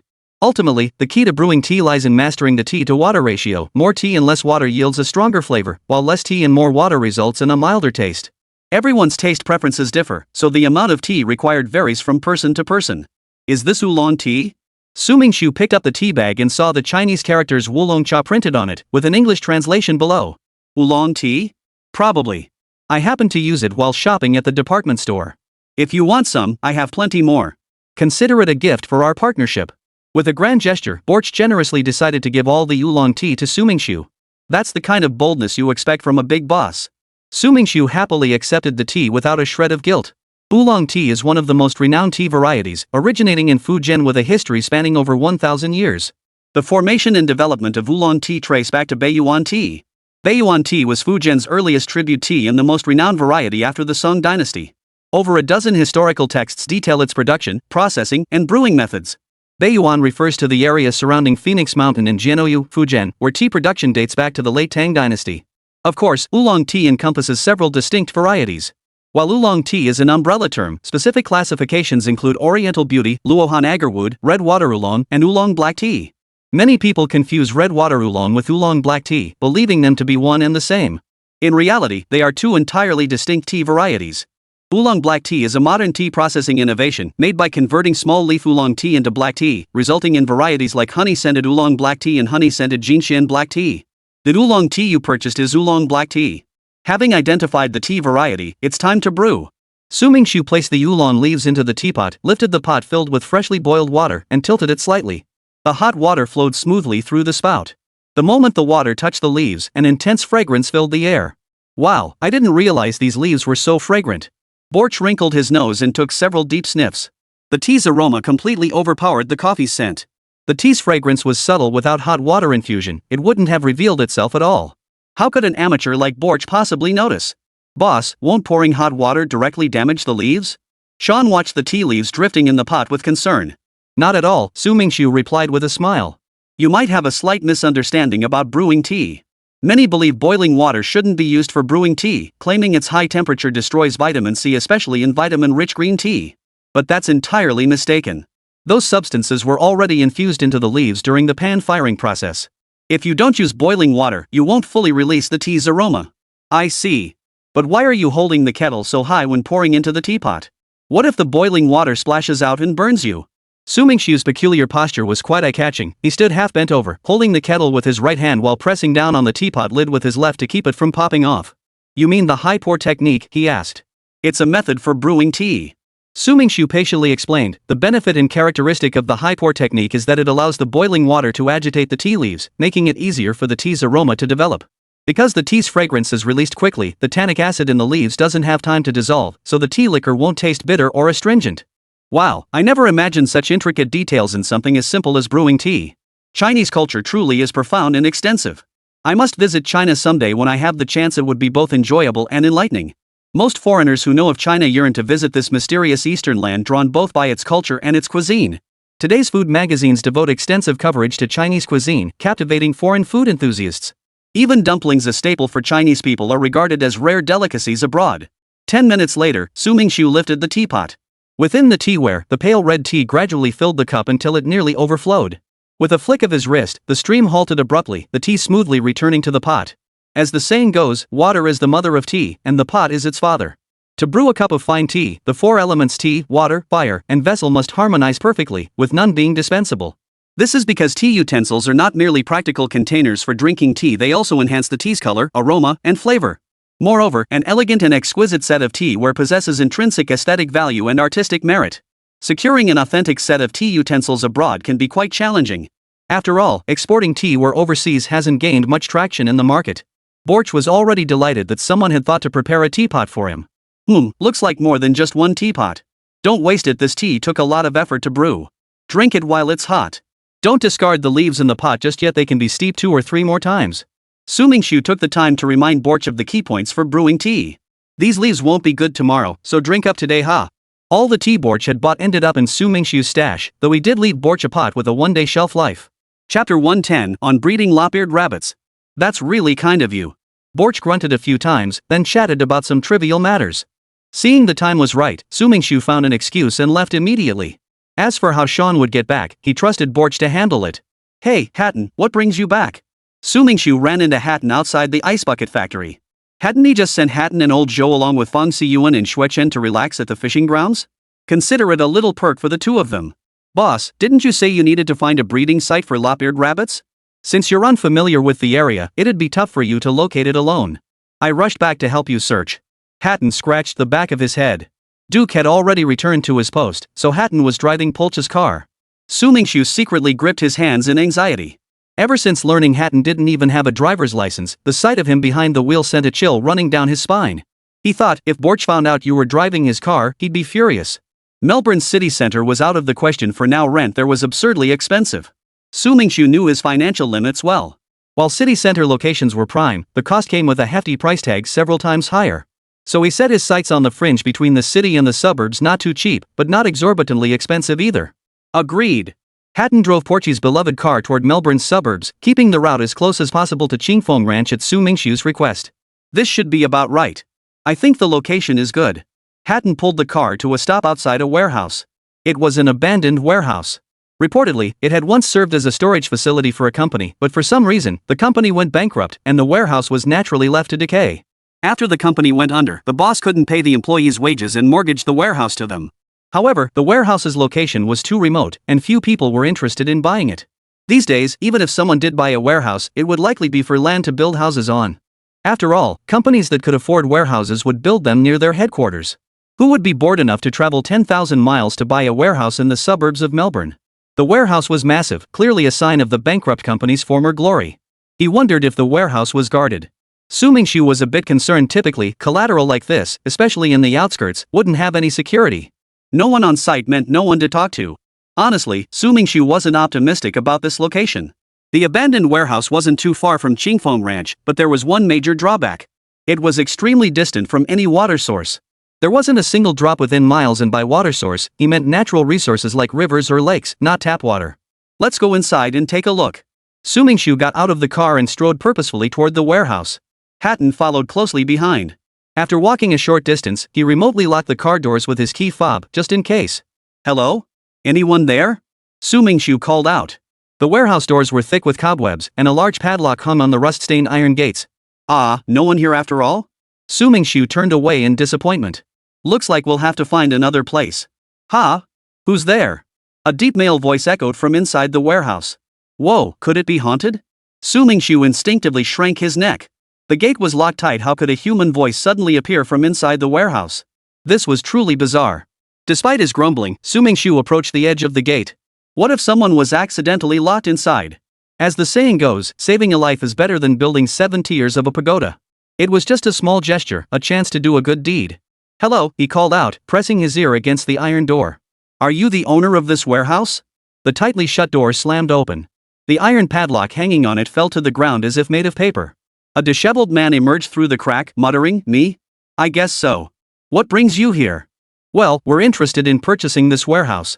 As for what they intended to do with it, Su Mingxu saw no need to explain to a stranger even if he was the owner.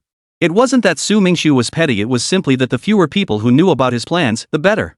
Business opportunities were unpredictable, you never knew when word might slip. "Never thought this dump of a warehouse would attract any buyers," the scruffy man said, yawning widely and running his fingers through greasy hair. His appearance made Su Mingxu frown. Perhaps noticing Su Mingxu's expression, the scruffy man gave an awkward chuckle and said, "My name is Dean. I used to work for Don't Company. Dante Corporation, that bankrupt company," Su Mingxu realized. So the warehouse had been mortgaged to this Dean fellow. That made things straightforward. The rightful owner was right in front of him. Just negotiate with him and it would be settled. "How did you manage to sleep inside?" Hatton was genuinely curious. He had clearly seen the gate locked just moments ago. How could Dean have emerged with the lock simply gone? Did Dean possess some special ability to make locks fall off by themselves? Obviously not. "Oh, you mean this?" Dean bent down to pick up the fallen padlock. "It's just a prop. The warehouse has been abandoned so long, there's nothing worth stealing inside. I just grabbed a discarded lot prop from a film crew and hung it there. As for why I went inside to sleep? Well, I got kicked out after arguing with my wife." Mentioning his wife, Dean gave a silly little chuckle. "Ah, a henpecked husband." Su Mingxu didn't look down on such men. Fearing one's wife was a sign of love, a perfectly normal thing. Why kick you out just for arguing? As a married man myself, I'm secretly grateful to Sophia for sparing my life. Enough about that. What are you guys buying the warehouse for? Dean didn't want to dwell on the topic of being afraid of one's wife, so he casually changed the subject. "If we're buying it, we obviously have a use for it. We plan to raise lop-eared rabbits there. If our partnership goes well, I might even gift your kids a few of the smarter ones." Su Mingxu was already doling out perks before they'd even started working together. "So how much are you willing to pay?"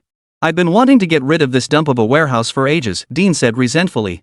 Chapter 111, Buying the Warehouse. If it weren't for this damn warehouse, I wouldn't have argued with my wife. After Dean's company, Don't, went bankrupt, he couldn't find work. Other colleagues had sold their collateral quickly, at least securing some income. His warehouse, however, was the most valuable asset. At first, he was thrilled. A large warehouse meant he could at least sustain himself for several years. This joy lasted only a few weeks, as Dean sadly discovered that no one wanted to buy the warehouse. High value, hard to sell, and struggling to find work, a bleak atmosphere surrounded Dean. His wife nagged him constantly to look for a job. In a foul mood, he exploded, and the usually gentle Dean had a huge argument with his once loving wife. "We're here to buy this warehouse. How much are you asking?" Su Mingxu, unfamiliar with the market value, preferred to let Dean name his price, making it easier for him to negotiate down. Otherwise, if he named an awkward price, he wouldn't have a reason to haggle. "Let me think." Dean pondered for a moment, then glanced back at the dilapidated warehouse with utter disgust. "If you really need it, I'll sell it to you for $10,000. $10,000? Su Mingxu was startled. Such a large warehouse for only 10,000 Australian dollars? He had expected 30 or 40,000. What? Too much? Fine, 9,000 then. Not a cent less. Any lower and I won't sell. Dean's disappointed tone was unmistakable, but to Su Mingxu, it sounded like music to his ears. Was Dean genuinely foolish or just pretending? To offload such a large warehouse for a mere 9,000 Australian dollars? Sure, the location was awkward, but it still had decent square footage. To just sell it off like that. Even as the buyer, Su Mingxu felt a pang of sympathy for Dean. 9,000 AUD, right? Then get the warehouse documents ready. We'll come tomorrow to close the deal.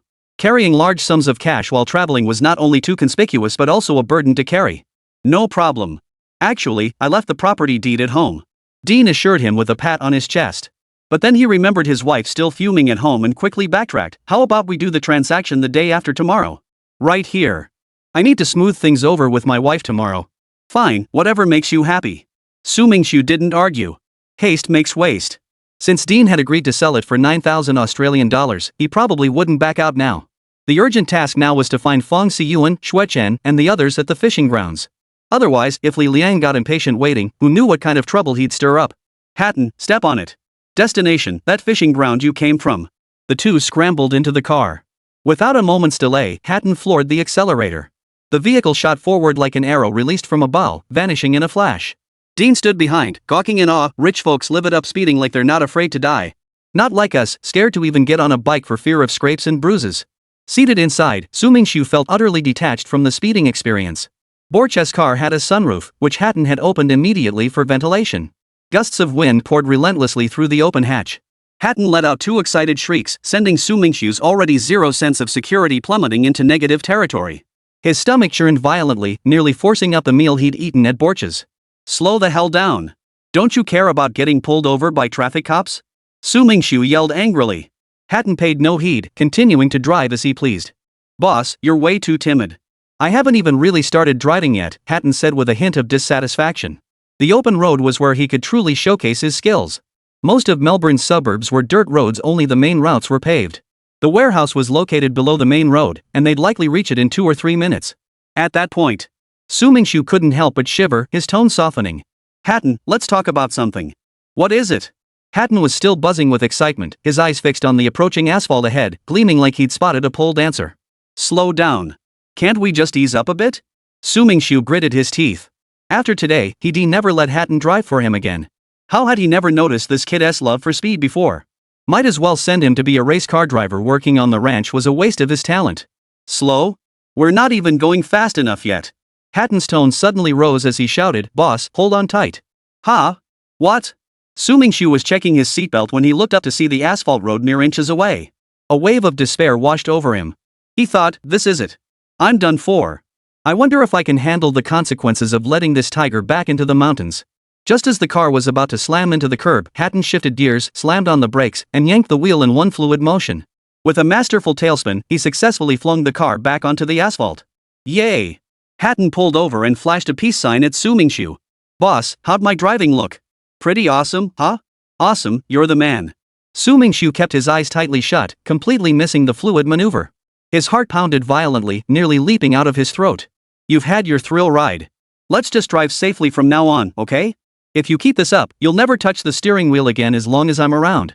Seeing soft tactics weren't working, Su Mingxu went straight to the hard approach. Threats proved far more effective than persuasion. Under Su Mingxiu's relentless pressure, Hatton finally relented. Fine, I admit I was wrong. Cut the nonsense. Su Mingxu smoothed his wind-tossed hair. Drive already, not too slow, but most importantly, not too fast. Victoria Fishing Ground, fishing platform. Where the hell is old Su? Li Liang propped his head up with one hand, staring boredly at his motionless fishing float.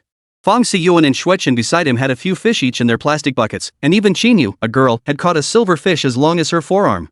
In contrast, Li Liang's bucket was completely empty. Only the sea breeze stirred up a few playful ripples, dancing across the water and scattering the sunlight into dazzling glints. Guess fishing and I just don't mix. Chapter 112, Off to the Hotel. Old Su, you finally showed up. After sighing and groaning for a while, Li Liang spotted Su Mingxu arriving late and hurriedly tossed aside his fishing rod, still soaking in seawater. Whoa, why the rush to throw yourself into my arms? Gross, seriously. Su Mingxu sensed something was off, but couldn't pinpoint what. The moment Li Liang wrapped his arms around him, Su Mingxu's heart sank. Holy, Liangzi, you're messing with me. Was it too late to realize this now? Li Liang chuckled coldly. Look how late you are, you deserve some punishment, bro, right? You bet. Shuechen, relishing the chaos, darted behind Su Mingxu to help Li Liang restrain him.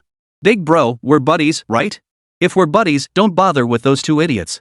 Su Mingxu shot a pitiful look at Fong Siyuan, who was hesitating whether to help. I was hesitating, Fong Siyuan paused, then declared, but now I'm not hesitating anymore. I knew you'd be the best, big brother. Su Mingxu chuckled. With just Shuechen and Li Liang, there was no way they could subdue him. Ha, you think big brother's going to let you off? Dream on. Shuechen shot Fong Siyuan a look. Bro, go get him. Fong Siyuan roared with laughter and lunged forward. Su Mingxiu's face drained of color. He gave up resisting. Seriously? 3 average guys can outsmart a genius, let alone this northeastern Hulk who treats running 2 kilometers a day like child's play. As expected, Su Mingxiu was lifted effortlessly. Shuechen scanned the area, his eyes lighting up when he spotted a sign. Quick, look over there. That sign can be used as a pillar. Damn it, we're brothers, man. You don't have to be so brutal. Su Mingxiu wailed as the signpost's hardness proved far superior to his own little brother's. Fong Siyuan and his 2 companions carried Su Mingxiu at a visible speed, crashing him into the signpost. Fong Siyuan, the strongest of the 3, stood behind Su Mingxiu, pinning his arms behind his back while providing the lifting force. Shuechen and Li Liang spread Su Mingxiu's legs wide, charging forward at a 60-degree angle. Hey, you guys! Are you trying to make me infertile with that force? Su Mingxiu's eyes nearly popped out of his head. Let's talk this out. Put me down. Fong Siyuan and the others knew better than to take the joke that far. A group of foreigners fishing at the pond watched the commotion with puzzled looks, wondering what these four oddballs were up to. 3, 2, 1 throw. At Fong Siyuan's command, the three let go simultaneously. Su Mingxu halted mere centimeters from the sign, arcing through the air toward the lawn. Splash! Su Mingxu sat up, spitting out the stray blades of grass lodged in his mouth.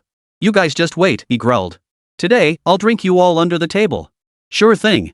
Wonder who got drunk first back in the day. Xue Chen, you remember? Li Liang winked at Xue Chen, his tone dripping with mockery. Xue Chen played along, rubbing his chin thoughtfully before replying, can't recall either. But I do remember a classic line something like, I can't. If I drink more, I'll die. Hey, why's my head spinning? If memory serves, it was Brother Su who said that. Cut the nonsense. We've had our fun. Hungry yet? Su Mingxu interrupted them, his face flushed. The person Li Liang was referring to was none other than him. Su Mingxu's drinking tolerance back in college was truly nothing to write home about. 3 bottles would knock him out, and these weren't shots of baijiu, but bottles of beer. This beer tolerance meant Su Mingxu was always the first to pass out at any gathering with his friends, sometimes even before some of the girls. Honey, are you hungry? Fong Siyuan, having had enough of the teasing, returned to Qin Yu's side, wrapping an arm around her shoulder as he asked softly. His voice was as soft as silk, a complete contrast to the clumsy oaf he'd been moments before. Oh, already showing off your love? How outrageous! Xue Chen teased from the side, only stopping when Qin Yu blushed and burrowed deeper into Fong Siyuan's embrace. Hurry up and get in the car. I reserved a private room for 4 o'clock this afternoon. Su Mingxu glanced at the time and realized it was already 3:30. Though there was no penalty for being late, his strong sense of punctuality made him unwilling to be late. Got it, OCD. I'm taking the front passenger seat. Li Liang stepped forward first, with Xue Chen right behind him, shouting, No way, Brother Liang. Let me have the front seat. I've had enough of this lovey-dovey stuff. If I take any more, I'll never make it through the full banquet tonight. Get lost, the passenger seat is mine. Li Liang couldn't care less about Fong Siyuan's public displays of affection. He transformed into a sprinter and dashed straight for the passenger door. You can't be a sore loser like that. Su Mingxu silently rolled his eyes at these two countless times, but in the end, he just laughed it off. They were his good friends after all, could he really refuse them? Big bro, you and your wife should go ahead. Under Su Mingxu's persistent urging, Fong Siyuan led Qin Yu toward the car. There was a reason he let Fong Siyuan leave first. Once Fong Siyuan had selected their seats, Su Mingxu could avoid sitting with these two lovey-dovey types. After all, Borch's car was spacious enough to comfortably seat 8 or 9 people. The private dining room was at the Null Hotel. As soon as they entered the lobby, a waiter approached to ask if they had a reservation. Su Mingxu replied that they had and presented the reservation confirmation. The waiter glanced at it briefly before saying, Please wait a moment. Before long, an attractive blonde waitress approached in uniform, bowed, and said, Mr. Su, please follow me this way. All right. Su Mingxu didn't notice anything unusual, but Xue Chen, that restless kid, leaned close to Li Liang's ear and whispered in a voice only they could hear, Bro Liang, this foreign chick is pretty hot. Your focus is a bit different from ours, isn't it? Hey, we're all men here. Keep it low-key. Xue Chen shot him a knowing look. Suspicions about Li Liang's sexual orientation weren't baseless. His interest in girls was far below average for guys. Saying he cared nothing at all wouldn't be an exaggeration. Xue Chen had made a fool of himself. Brother Liang ignored him, and the big boss had brought his girlfriend. The only one left to share his pent-up excitement with was Su Mingxu, crowned the eternal bachelor. Chapter 113, Drinking Contest. Don't look at me, I can't keep up with your twisted logic.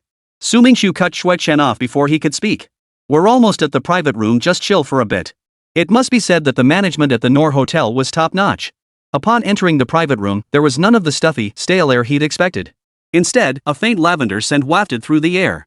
The cleaning staff must have sprayed air freshener while tidying up the room. Mr. Su, your meal should arrive in about 30 minutes. We apologize for the delay. The blonde waiter said apologetically. No problem. Could you bring some plain water?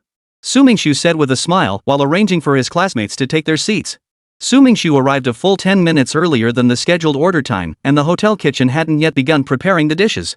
Normally, if Su Mingxu arrived at the hotel precisely at 3 p.m., the kitchen could prepare the pre-prepared ingredients and serve the dishes in under 10 minutes. This was because the dishes weren't served all at once but in 2 batches. The ones requiring shorter cooking times were served first to allow more time for the longer cooking dishes. The extra 10 minutes he arrived early coincided precisely with the hotel's ingredient prep window, leaving no choice but to wait patiently. And Rui, please take a seat here. To avoid unnecessary awkwardness, Su Mingxu first found a seat for Rui. Faced with his kindness, Rui appeared quite stiff. She said thank you and sat down. Su Mingxu was surprised by Rui's change in attitude, but he didn't dwell on it. After all, society was a melting pot, and people inevitably changed as they worked and lived within it. Otherwise, with Enroi's former personality, she would have been weeded out by society long ago. How could she have thrived like she did now? Big brother, you sit with sister-in-law. Su Mingxu wasn't foolish enough to separate Feng Xiyuan and Qin Yu. Xue Chen was seated opposite him, while Li Liang naturally took the seat to his right. We might not get together even once a year. This gathering is purely about camaraderie. No one is allowed to talk about work. Also, no sad topics either. Let's drink ourselves silly tonight. As the host, Su Mingxu had to kick things off and set the mood. Otherwise, this awkwardness would linger uncomfortably. Absolutely. Anyone who brings up sad topics today gets a drinking penalty until they can't walk. Li Liang adopted a drink or cry attitude. Liangzi, you have to tell me a week in advance about your wedding. I was busy at the time. Su Mingxu had always looked forward to Li Liang's wedding. How to put it? In Su Mingxu's words, it was a father's love for his son. Every time he said that, Li Liang would chase him down 3 blocks, shouting, "Doggy, you've changed." Ha! These seemingly random exchanges took up nearly 1/5 of their free time. Don't worry about that. You can skip the event, but the gift money is non-negotiable. If I'm not satisfied, just wait and see. Li Liang grumbled a couple of times, but everyone knew he was joking. Brother Su runs a ranch.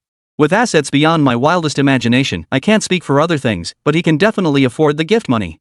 Xue Chen looked at Su Mingxu with admiration. To be alone in a foreign land and still hold up half the sky on his own, that was truly remarkable. No problem. Su Mingxu took the hot water pot from the server and poured hot water into each person's cutlery set. The Noor Hotel's cutlery was disposable and underwent strict sterilization before use, so there was no need to worry about hygiene issues. After all, a star-rated hotel's reputation isn't something you pick up off the street. It's built on genuine quality and substance. Big brother, have you met your wife's parents yet? In China, marriage follows the tradition of parental consent and matchmakers' words. To wed, one must overcome 2 major hurdles. The first is meeting the bride's parents, generally not too difficult, though wealthy matriarchs can be challenging. The second hurdle is the real challenge, the groom meeting the bride's parents. As the saying goes, the mother-in-law grows fonder of her son-in-law the more she sees him. But that's just the mother-in-law. The father-in-law hasn't spoken yet. After raising his daughter for over 20 years, cherishing her like a precious treasure, nurturing her with such care, only to have some guy called a son-in-law come along and take her away, how could he possibly be happy about that? Clearly, he wouldn't be. Meeting the parents is an essential step on the path to marriage. Marriage isn't just about 2 people, it's a union between 3 families. Studies show that new families without the blessing of both sets of parents have an 80% chance of unhappiness or even family breakdown. Well, she's met my parents. Once I get back to the country, I'll find time to drop by hers. Drop by. Su Mingxu sighed deeply. Feng Xiyuan's reflex arc was unusually slow. The first impression made during the initial visit to the mother-in-law's home was crucial. It could subtly influence whether he and Qin Yu would eventually tie the knot. How could he treat such an important, formal occasion as a casual stroll? Big brother, mind if I offer some advice? Feng Xiyuan readily agreed. Go ahead, I'm listening. Both Qin Yu and Feng Xiyuan were in their first relationships, lacking experience. But he forgot one thing: Su Mingxu had only dating experience, not marriage experience. Moreover, that relationship had been kept completely secret. No one knew Su Mingxu had ever dated anyone, except Li Liang. Try to visit when your sister-in-law's parents are in a good mood, and only after she's given them advance notice. Feng Xiyuan wholeheartedly agreed. You couldn't just drop by on a whim. Without proper preparation, you'd easily embarrass yourself or make a major blunder, and then you'd have nowhere to hide. First impressions matter immensely. While a man's attire might seem trivial in daily life, it becomes crucial here. Your future in-laws, knowing nothing about you, will judge your lifestyle and character primarily through your most visible aspect, your clothing. Opt for neat, appropriate, even conventional attire. Steer clear of avant-garde accessories, piercings, and especially hairstyles that are too flashy. Remember, parents belong to a different generation. Accepting such styles takes time. Many young people show up to meet their future in-laws dressed in what they think is cool, trendy, or hip. Well, let's just say, their marriage plans are bound to go up in smoke. Few can bear the weight of being labeled unreliable or a deadbeat, let alone marry under such pressure. It's pure fantasy. Chapter 114, Advising Feng Xiyuan. Su Mingxu, you don't know me at all.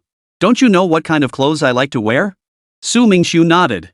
He genuinely admired Feng Xiyuan's fashion sense, neither trendy nor outdated, always clean and simple. Feng wore either casual outfits or athletic gear. Since he worked at a bank, he wore the uniform during work hours. Overall, his style was impeccably neat. Next came selecting a meeting gift. Don't dismiss gift giving as vulgar. Since ancient times, China has been a nation of etiquette. A gift represents a gesture of goodwill.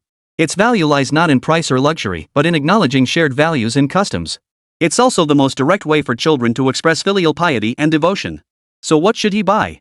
What to bring as a gift for the first visit was what troubled Fong Siyuan the most. If it was too expensive, it would seem ostentatious, and his current financial situation didn't allow him to buy extravagant items. If it was too cheap, it wouldn't convey his heartfelt intentions. Ah, you just don't get it, Su Mingxu chuckled knowingly. The rule for a first visit to the parents is simple: avoid the overly commonplace. Go for something tasty, visually appealing, and not too heavy. Fruit is the safest bet for a first meeting when you're unsure what to bring, or if it's a family gathering. Fruit might not wow them, but it's never rude.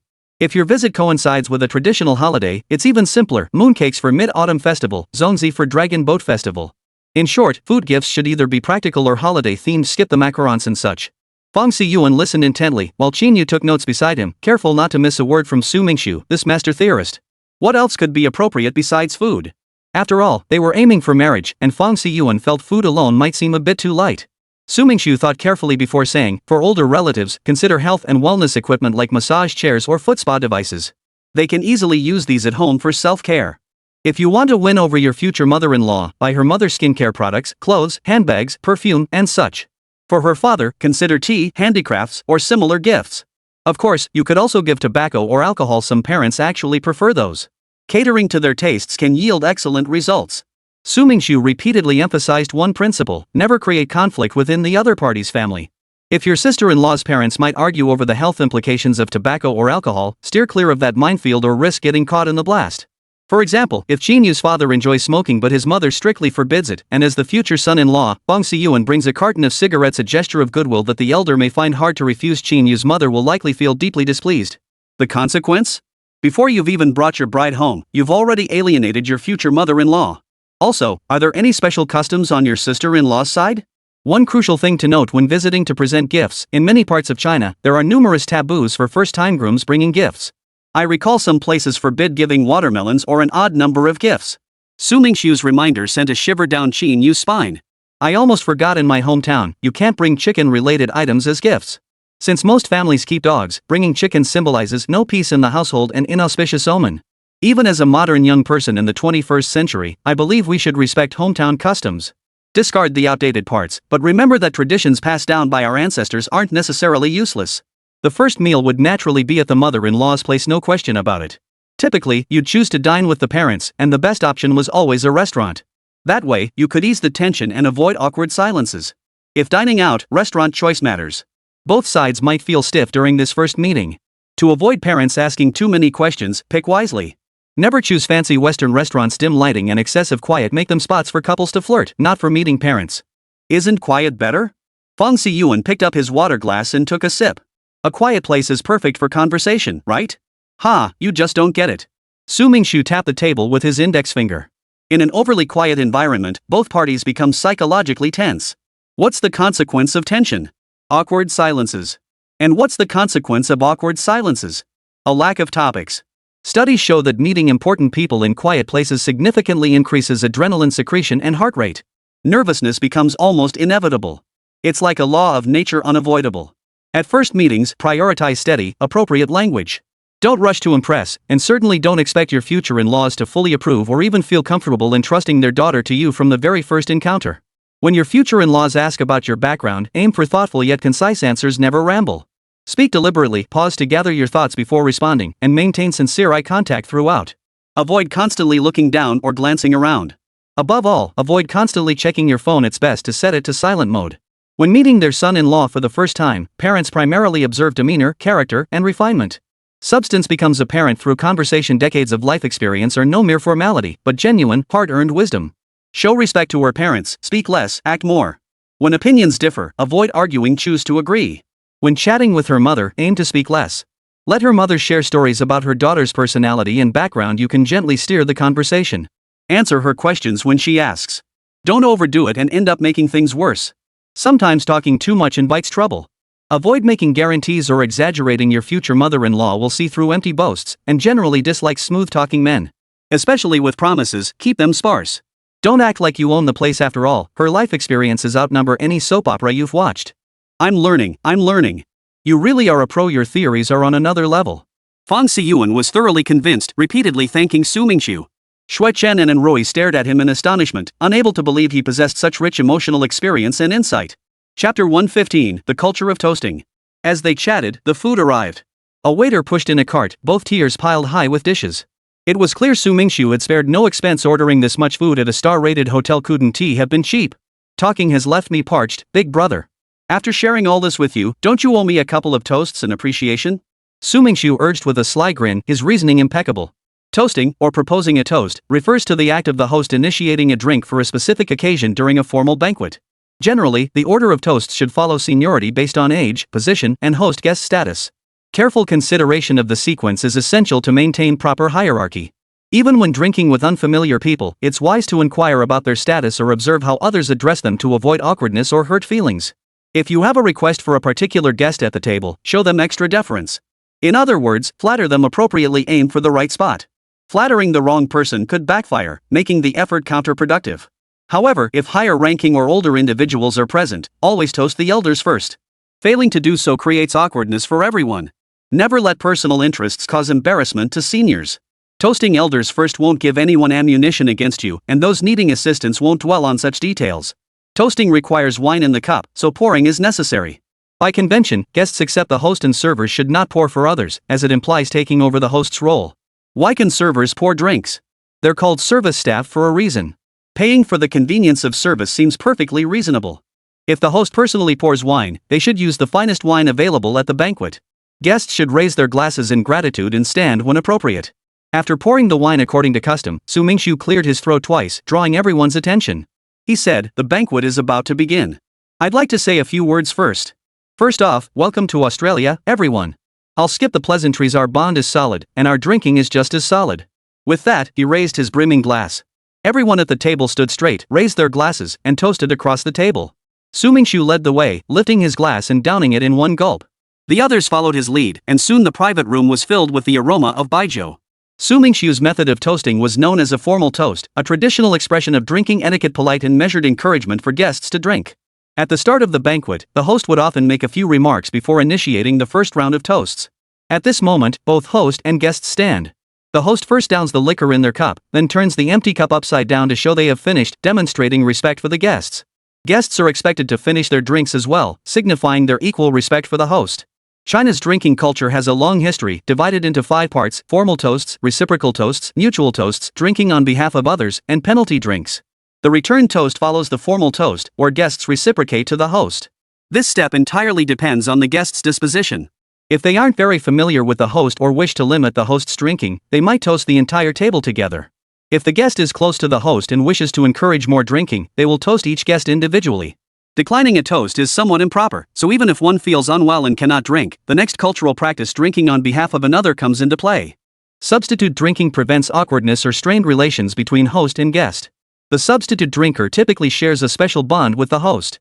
For instance, at weddings, the groomsmen and bridesmaids are often the first choices for designated drinkers, as only those with close ties would serve in those roles. Even before the banquet began, Mingxu had already prepared himself for a heavy drinking session. At Chinese banquets, aside from drinking and chatting, there's scarcely anything else to do. An American writer once remarked, "Chinese people don't drink at gatherings to relax or unwind.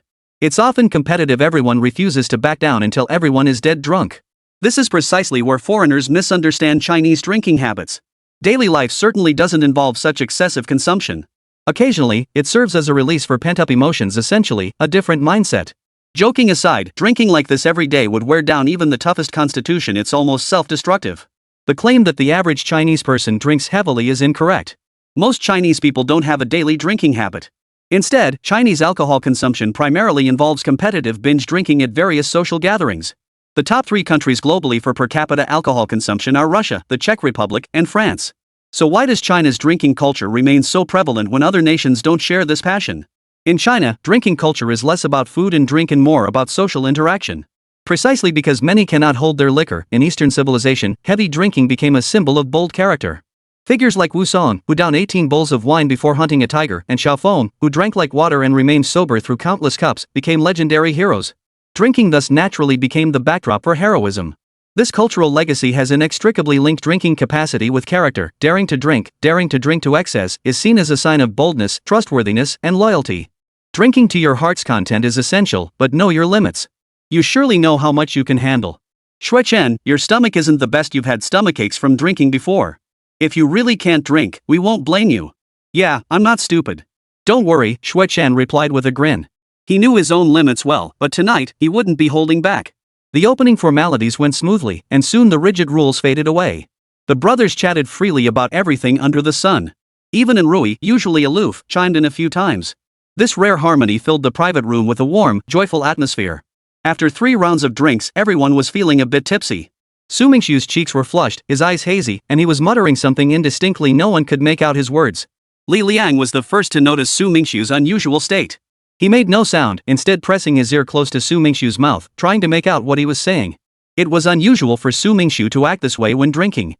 Even when completely wasted, he never displayed such an embarrassing state. They say truth comes out when drunk. Li Liang suspected Su Mingxu's sudden venture to Australia to start a pasture wasn't as simple as it seemed. In terms of financial resources, Su Mingxu's family background, combined with his own wealth, still fell short of Li Liang's individual assets. Even Li Liang couldn't afford to buy such a vast ranch in Australia. How could Su Mingxu possibly manage it? Chapter 116, Drunk to the Point of No Return. Zhou Lang. Su Mingxu muttered the name over and over like a spellbound man, but Li Liang could only make out 2 words. Zhou Lang? Li Liang furrowed his brow. That name, why did it sound so familiar? Suddenly, a flash of insight struck Li Liang. Zhou Lang. Zhou Lang. Could it be Zhou Longbai? He glanced sideways at Su Mingxu, who was clearly drunk. Old Su. Who would have thought there was actually someone in this world who could stir your emotions? That's something. Li Liang knew Zhou Longbai well enough. He just never imagined these 2 seemingly unrelated people would end up together. After all, Zhou Longbai's background wasn't as simple as it appeared. If Su Mingxu wanted to be with him, it was practically impossible. But who knows what the future holds? Once Su Mingxu's Qingfeng ranch flourished and gained a solid financial foundation, the people behind Zhou Longbai might just allow them to be together. Liangzi. Su Mingxu's gaze suddenly sharpened as he fixed his eyes on Li Liang. Tell me, he demanded, why did I suddenly acquire a ranch? Su Mingxu's words sent shockwaves through Li Liang. Who possessed such immense power to simply gift Su Mingxu an entire ranch? Could it be that the people behind Zhou Longbai had taken a liking to Su Mingxu? Not wanting to draw attention, they gifted him a barren ranch, testing his abilities while simultaneously paving his path upward? It wasn't impossible. The more Li Liang pondered, the more his mind clouded. He simply couldn't fathom the existence of supernatural systems in reality. Who gave it to you? Li Liang's next thought turned to Su Mingxu's safety. Such a grand gesture couldn't possibly come from an ordinary person. If that individual intended to harm Su Mingxu, Li Liang felt his whole body tremble. He pressed his hand against Su Mingxu's shoulder. Tell me, he demanded, who gave you the ranch?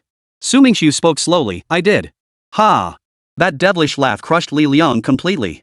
Here he was freaking out, and the guy was laughing? What was he supposed to say? He was getting harder and harder to figure out. Su Mingxu playfully wrapped his arm around Li Liang's neck. Liangzi, I was just joking with you. Don't take it seriously. What kind of joke is this? Can you just joke about things like this? Li Liang's voice grew louder. Shui Chen, Li Siyuan, and Rui, who had been playing rock paper scissors to determine drinking orders, paused their game. Drunk and disoriented, they stared at the standoff between Su Mingxu and Li Liang. Xinyu, being a girl, wasn't forced to drink and remained perfectly sober. She immediately walked over to Su Mingxu and Li Liang and asked, what's going on? You're all good brothers. If there's something to talk about, sit down and discuss it properly. You can't possibly be arguing at the dinner table, can you? Honey, don't bother with them. They've been bickering since day 1. Every time they fight, they're back to normal within 10 minutes. We nicknamed them Plastic Brothers and Trumpet Flowers back then. Fong Siyuan grabbed Xinyu, who was about to intervene. Xinyu glared back at him. Aren't you worried they might actually come to blows? Ha! Fong Siyuan scoffed. If they ever actually fight, I'll eat this table today. Shui Chen, standing nearby, gave him a thumbs up. Big bro, you've got guts. I'm not backing anyone else, you're the real deal. Fong Siyuan wore an expression that said, I know these guys. Even in his drunken state, he subconsciously didn't believe Su Mingxu and the others would actually fight. Liangzi, don't you know my character? Given our relationship, I'd never hide anything from you. Su Mingxu had sobered up, silently adding in his mind, except for the super ranch owner system. I don't know, old Su. I understand you less and less. Li Liang's expression showed no sign of softening, instead, it grew colder. Tell me the truth, where did you get the money to buy that ranch? It's a bit complicated. I'll tell you tonight. Su Mingxu glanced toward Rui. With so many people around, some things were better left unsaid. Hearing Su Mingxu intended to confess, Li Liang's sternness eased slightly. Confess and get leniency, resist and face severity. Why didn't you just say so earlier? All this anger only strains our brotherly bond. Get lost. Our bond isn't the kind that breaks over a few arguments. Su Mingxu delivered a punch straight to Li Liang's shoulder. See? I told you these two wouldn't fight. Ha, now they're even worse, too lazy to argue. Creepy. Fong Siyuan belched, the reeking alcohol making Qinyu frown. I told you to drink less, but you wouldn't listen. You're sleeping on the floor tonight. Qinyu's tone sent a chill through Fong Siyuan, making him shiver involuntarily. Honey, cut it out. I know I messed up, okay? I won't drink anymore. With that, he shoved away Xue Chen, who was trying to offer him more liquor. Let's eat then. I remember you like the 7 treasures shrimp. Drunk hands and feet were bound to be clumsy. Fong Siyuan fumbled with his chopsticks several times, failing to pick up a single shrimp. Qinyu couldn't help but chuckle. Seeing Qinyu smile, Fong Siyuan secretly breathed a sigh of relief. The best thing about his girlfriend was that she didn't hold grudges. A little coaxing was all it took to make her happy. Here, the whole plate is yours. Why stop there? Fong Siyuan casually handed the entire plate to Qinyu. After all, no one at the table seemed interested in eating anyway. Su Mingxu and Li Liang were whispering about something, while Xue Chen and Rui had suddenly become inseparable, each clutching a cup and drinking merrily. Qinyu's face flushed slightly as she protested, "Who takes away the whole plate? Put it down, I can get it myself."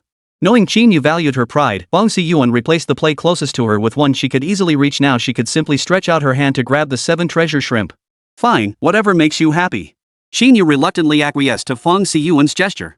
The drinking session finally concluded after 2 hours. Seeing Xue Chen and the others completely intoxicated, the waitstaff spontaneously offered their support. Su Mingxu, still sober and fully aware, thanked the staff without refusing their help. Once in the car, Hatton was already waiting for them inside. Before the gathering began, Hatton had felt awkward about joining Su Mingxu's group. Old Joe suggested that he and Hatton head back first. Joking aside, how could he make his own employees turn back after arriving at the venue? Fine, if you two don't want to dine with them, as the boss, I'll arrange a separate table for you. However, Su Mingxu wasn't foolish enough to book another private room. Instead, he secured a table for the two of them in a very quiet corner. Consider it compensation for the two of them his oversight. With 2 groups present, both hosts and guests would feel constrained. Spending too much time with the hosts would make the other group uncomfortable, while getting too engrossed with the other group risked neglecting the hosts. So splitting up wasn't really a problem. Chapter 117, Brewing a Hangover Cure. Boss, are they okay? At this gathering, the only 2 who genuinely got drunk were Xue Chen and Rui. Xue Chen looked terrible, his right hand constantly resting on his stomach, probably starting to feel queasy. I told you to drink less, but you wouldn't listen. Now you're suffering. Su Mingxu sighed helplessly. Having such a worry-inducing brother must mean he owed him from a past life. Hatton, step on it. Take the shortcut. Get us to the ranch sooner. I'll brew them some hangover soup. Excessive drinking can lead to hangovers and other consequences, but consuming a hangover soup afterward can effectively prevent or alleviate the unpleasant effects caused by overindulgence. Hangover soup is quite a marvel. Not only does it sober you up, but it also whets your appetite.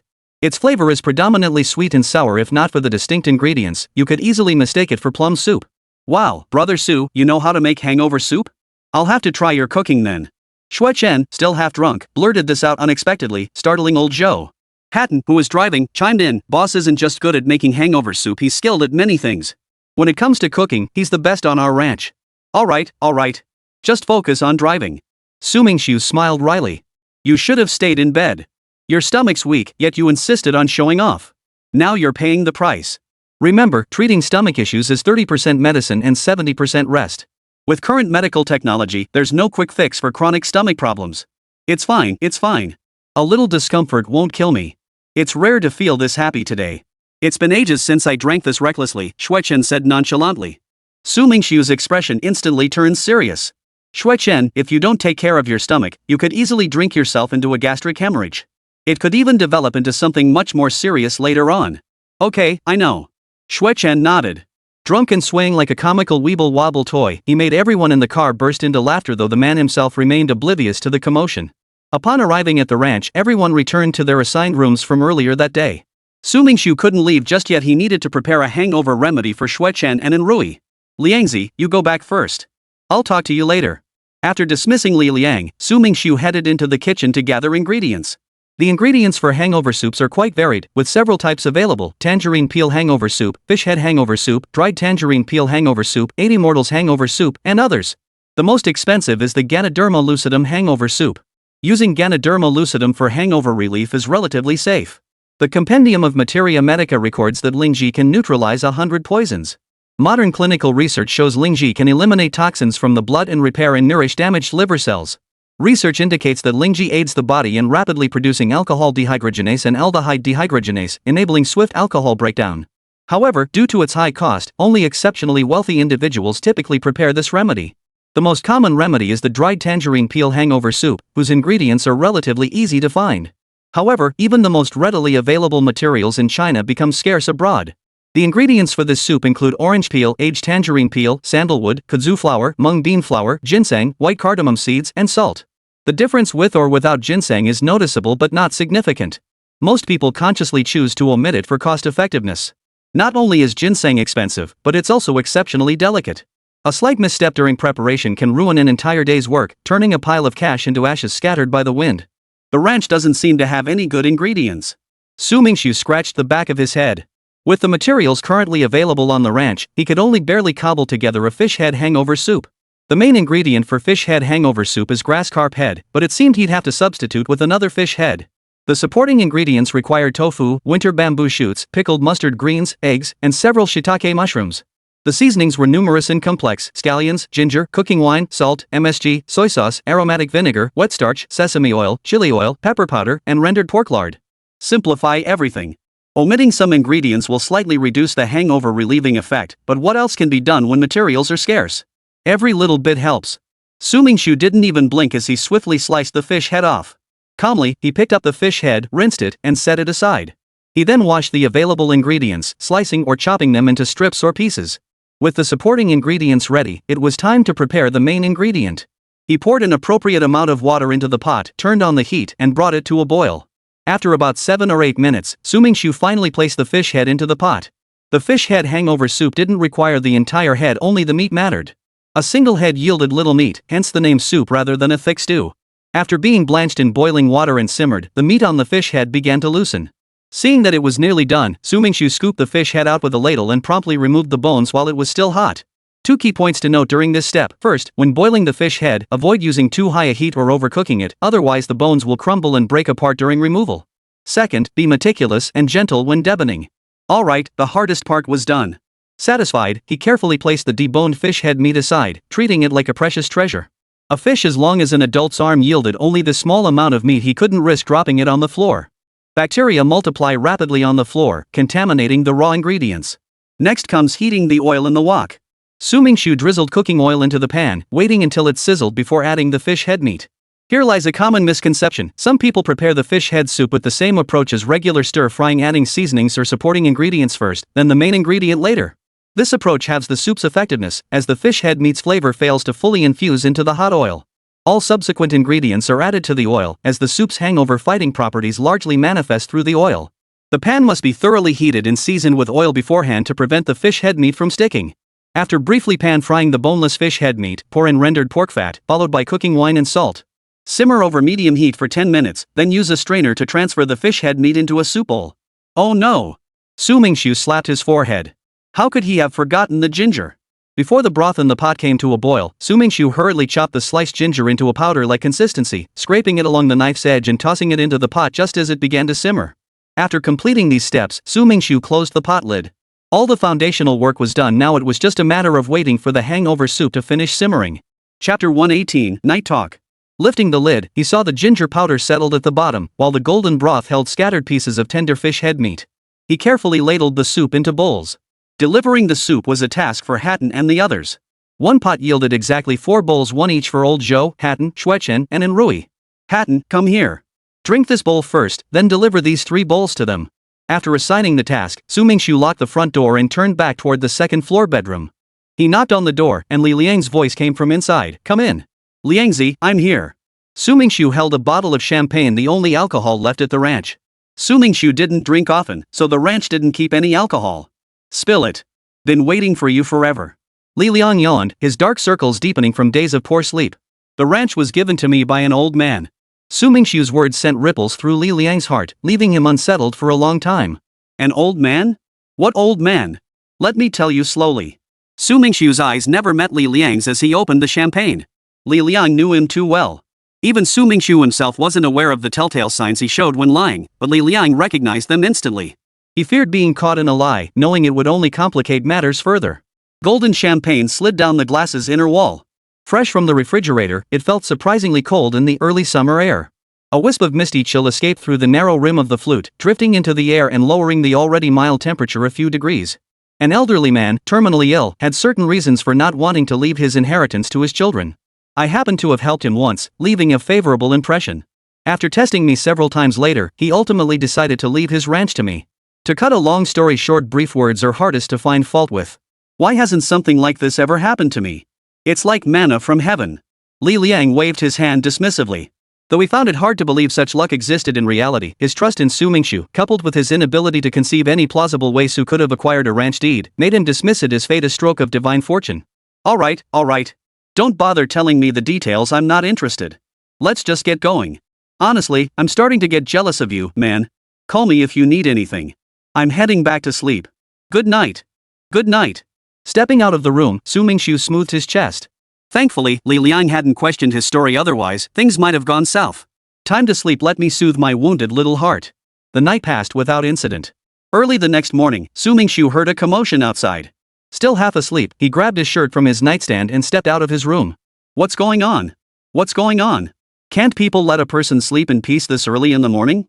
Turns out Shui Chen had felt stomach discomfort the previous night. Getting up to use the restroom, he stumbled and fallen near the lake. Luckily, he hadn't fallen too far, otherwise, he would drown for sure.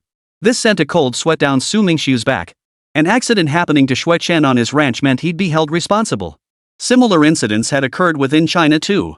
As the year drew to a close, everyone had returned to their hometowns. Gathering with old friends, they drank and talked the night away in lively camaraderie. Some failed to accurately gauge their drinking capacity, becoming completely drunk and staggering as they walked. With their friends also half drunk, no one anticipated he might fall into the river. Such incidents weren't isolated. Some unlucky souls drowned in remote spots, while others were fortunate enough to be rescued by passers-by.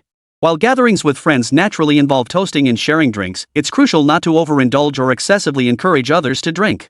After drinking, prioritize personal safety, avoid walking near water or in the middle of roads to prevent falls into water or causing traffic accidents. At the same time, those sharing a meal should pay extra attention to intoxicated individuals nearby and find a way to get them home safely. How careless of you. Shui Chen's face drained of color as he stammered, I don't know what happened. I took a couple steps and blacked out. Drunkenness has a rather frightening scientific name, alcohol poisoning. It refers to the abnormal physiological state caused by consuming large amounts of alcohol at once, with the most severe damage occurring to the nervous system and liver. Medically, it is classified into acute and chronic poisoning. The former can cause significant harm to the patient in a short period of time and can even lead directly or indirectly to death. At this point, some might wonder, I drink so much regularly, why haven't I had any problems? This touches on cumulative damage. As long as you don't drink excessively, the harm to your body isn't that great. However, every time you get drunk, this damage gradually accumulates. The explosive power when it finally erupts is unimaginable. Of course, moderate drinking can have health benefits. A bottle of beer a day can invigorate both body and mind, serving as a refreshing beverage to cool down and quench thirst during the summer and autumn months. Sipping ice-cold beer in summer is undoubtedly more refreshing than drinking soft drinks. 2 cups of huangjiu daily can stimulate appetite, invigorate blood circulation, and unblock meridians. Moderate consumption promotes fitness, beauty, and longevity. Also known as rice wine, huangjiu is one of the earliest fermented alcoholic beverages with a long history. Made from glutinous rice, it undergoes a pressing process to produce aged liquor, which is originally clear in color. Adding wheat roasted chu malt transforms it into the characteristic yellow huangjiu. Prolonged intoxication and alcohol abuse may lead to alcohol dependence, mental disorders, alcoholic cirrhosis, and certain cancers. Therefore, the author once again cautions readers who enjoy getting drunk, exercise some control over your drinking. For the sake of your health, drink in moderation. We'll see if you dare drink so much next time. Su Mingxu and Fang Siyuan helped Shui Chen back to his room, stripping off his soaking wet, mud-splattered jacket. Hatton, could you please put his clothes in the washing machine? Su Mingxu handed the dirty clothes to Hatton, instructing him to take care of it.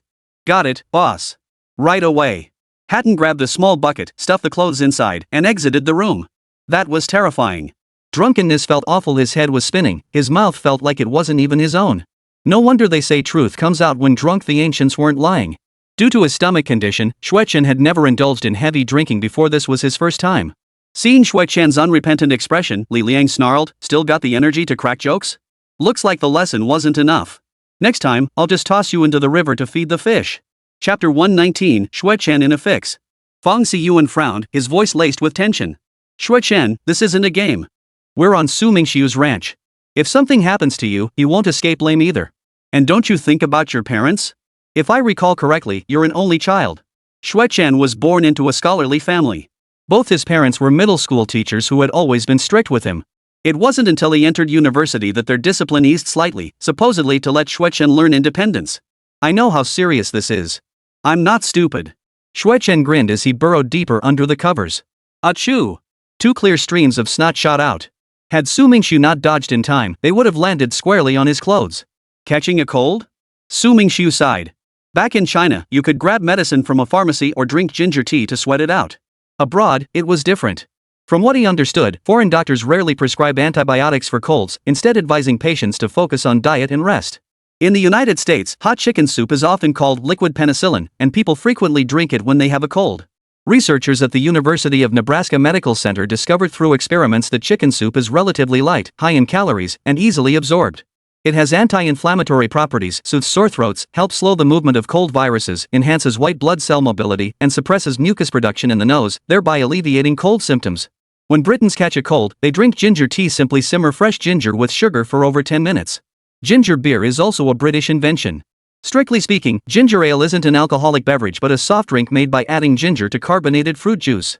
Many Brits even brew their own. The simplest method involves boiling fresh ginger to extract its juice, then mixing it with lemon, honey, or brown sugar, and diluting with water to taste. This shares similarities with our Chinese ginger cola. Both combat colds, boost immunity, and taste good. Unlike ginger tea's sharpness or cola's overpowering fizz, ginger cola offers a well-balanced flavor. If I recall correctly, Australia generally doesn't prescribe medication for colds, right? Su Mingxu turned to ask Shawn, who had just rushed over upon hearing the news. Shawn took a deep breath and nodded. Yes, Australian doctors won't readily prescribe antibiotics or similar medications unless it's an absolute emergency. This is to prevent citizens from developing antibiotic resistance, which could hinder treatment for life-threatening illnesses later on. Old Su, how do you know that? Li Liang exclaimed in surprise. When had Su Mingxu become such a know-it-all? Su Mingxu chuckled. Back home, I saw an online post complaining about Australia's healthcare system. The poster's family had immigrated there, and when their daughter caught a cold with a fever, they were frantic. They thought they could just go to the hospital for some fever reducers and cold medicine, but the doctor flat out refused to prescribe them. What could they do? Bring it all from China? Xuechen, we have ginger at the ranch now. I'll have someone brew you some ginger tea.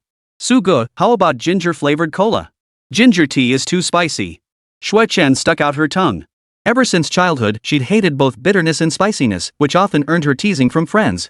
Ginger ale isn't something you should drink indiscriminately. There's a reason behind it. Traditional Chinese medicine considers ginger a pungent, warming food that induces sweating and dispels wind cold.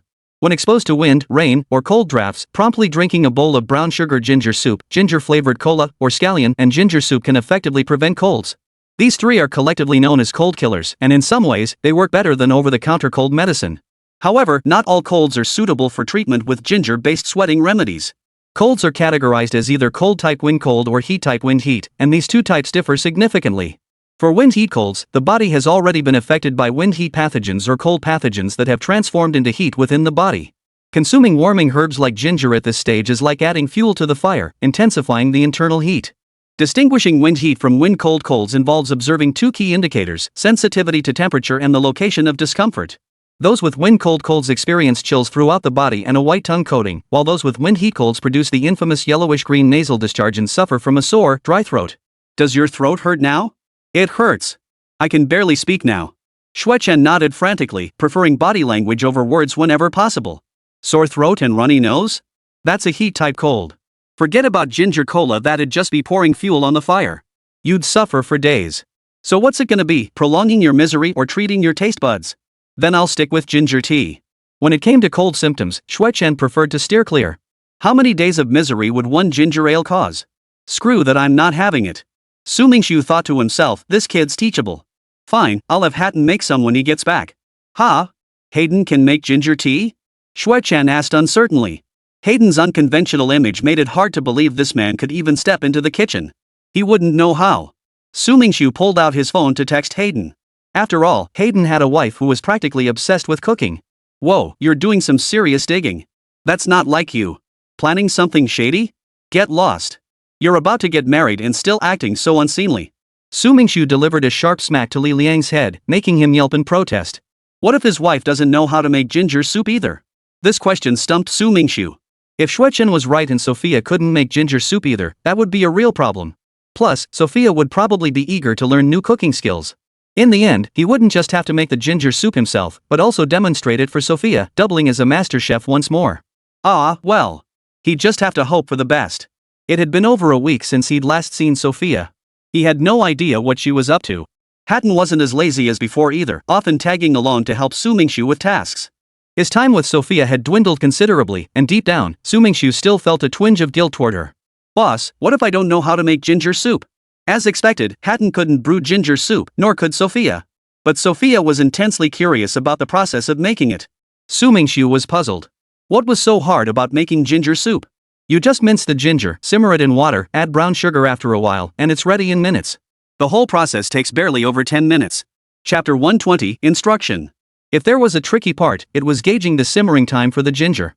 As long as it wasn't simmered for so long that you could fall asleep, it wouldn't affect the outcome at all. The exact duration was flexible, relying entirely on personal preference and habit. Sophia, it's been ages. What have you been up to lately? Su Mingxu stood in the kitchen, peeling ginger with his short nails. With nails this short, peeling ginger was pure torture. The skin curled under his nails, forcing him to use nail clippers to chip it off bit by bit. I couldn't help much at the ranch, and since I had free time, I found a job. It's pretty easy, just waiting tables at a restaurant. This place is odd, it's only open from 6 p.m. to 2 a.m. So I spend most of the day sleeping, kind of like adjusting to a new time zone. After saying this, Sophia yawned. Once your body clock gets messed up and you get used to it, it's really hard to go back to a normal schedule. Plus, flipping your routine like that does some serious damage to your body. You totally miss out on the best times for detoxing and recharging. Try to avoid this kind of shift work as much as possible. If you're really bored, I can offer you a job in a while. It's up to you if you want it. Once we acquire the abandoned warehouse from Dean, we'll have staff for breeding lop-eared rabbits. Why let the benefits go elsewhere when we can pay our own people? Besides, our own people work more efficiently, no questionable backgrounds, and always easy to get along with. Great, I'd love to work for you. No matter the country, the rule of having connections to get things done always holds true. At the very least, acquaintances won't skimp on wages or make things difficult. Boss, what's with all this picking and choosing? Earlier, Su Mingxu had crouched beside the sacks of ginger, meticulously sorting through them for ages. Out of a huge pile, he'd managed to pick out just 2 suitable ones. Pick ginger with unblemished skin and vibrant color, nothing limp or shriveled, which shows it didn't grow well. Good ginger isn't rock hard but firm with a slight give. It should yield slightly when pressed. Su Mingxu opened his palm, showing Sophia the ginger he'd painstakingly selected. Avoid wrinkled, dry, or blackened ones. These are the better choices. Discard any moldy ginger immediately, as its safrole content will be significantly elevated. When safrole reaches a certain concentration in the human body, it can cause serious illness. Okay. Sophia's eyes fixed intently on Su Mingxu, as if she were about to jot down notes in a small notebook. This is such a hassle. If only there were a simpler method. Su Mingxu used to love scraping ginger with beer bottle caps. Their edges were perfect for cutting through the tough skin. Sophia, do we have any beer bottle caps at the ranch? Could you find one for me? Su Mingxu was nearly ready to give up on peeling the ginger. His fingernails were now completely filled with ginger skin. Not only did they reek of ginger, but the buildup was making his nails feel uncomfortable. Beer bottle caps? Sophia rubbed her forehead, puzzled by Su Mingxu's request. Su, why do you need a beer bottle cap? The last time the ranch bought beer was for that barbecue ages ago. Oh, right.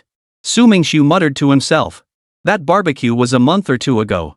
Who knows how deep those bottle caps are buried now? Finding one would be harder than climbing to the moon. Sophia, do you have any hot water left? Like, freshly boiled, not cooled down yet? Yes.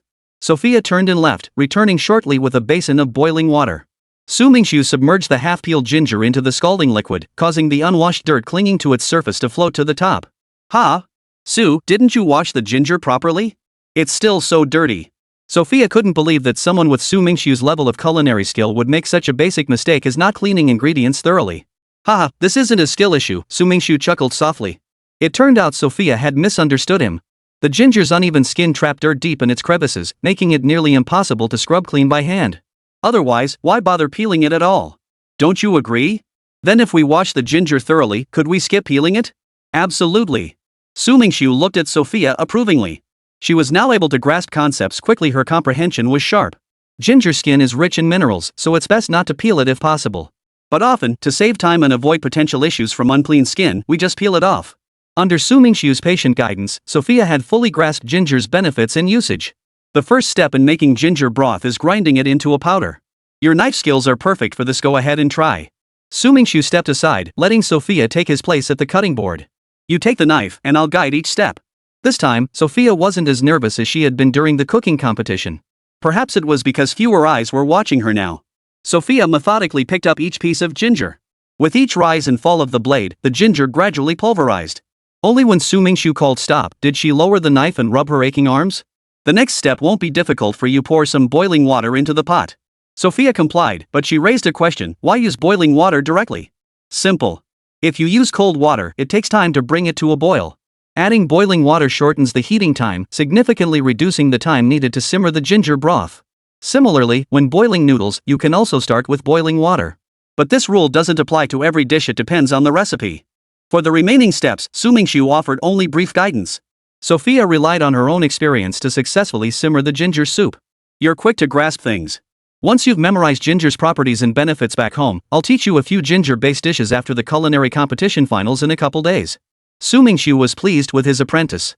It was clear that with Sophia's passion for cooking and her natural aptitude, she would go far in her culinary journey.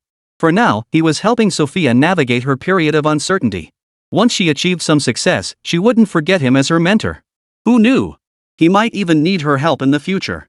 You never could predict who might come in handy down the road. Chapter 121, A Day Trip to Melbourne. Sue, I'll bring the ginger soup to your friend first. Sophia was already itching to hear others praise her creation.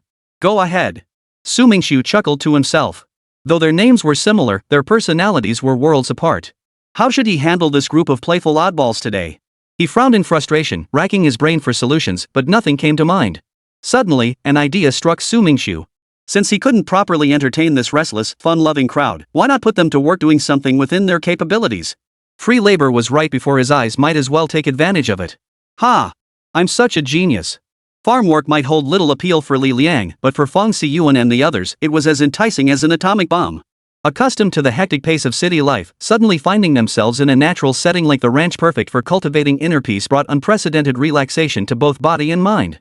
In such a state, people's work efficiency reached its peak, and their enthusiasm for the task was at its highest. So, old Su, is this that experience life you told us about? Li Liang, now clad in work clothes and rubber gloves, looked at the milking equipment. Milking cows? What's wrong with milking cows? It's actually pretty fun, you know.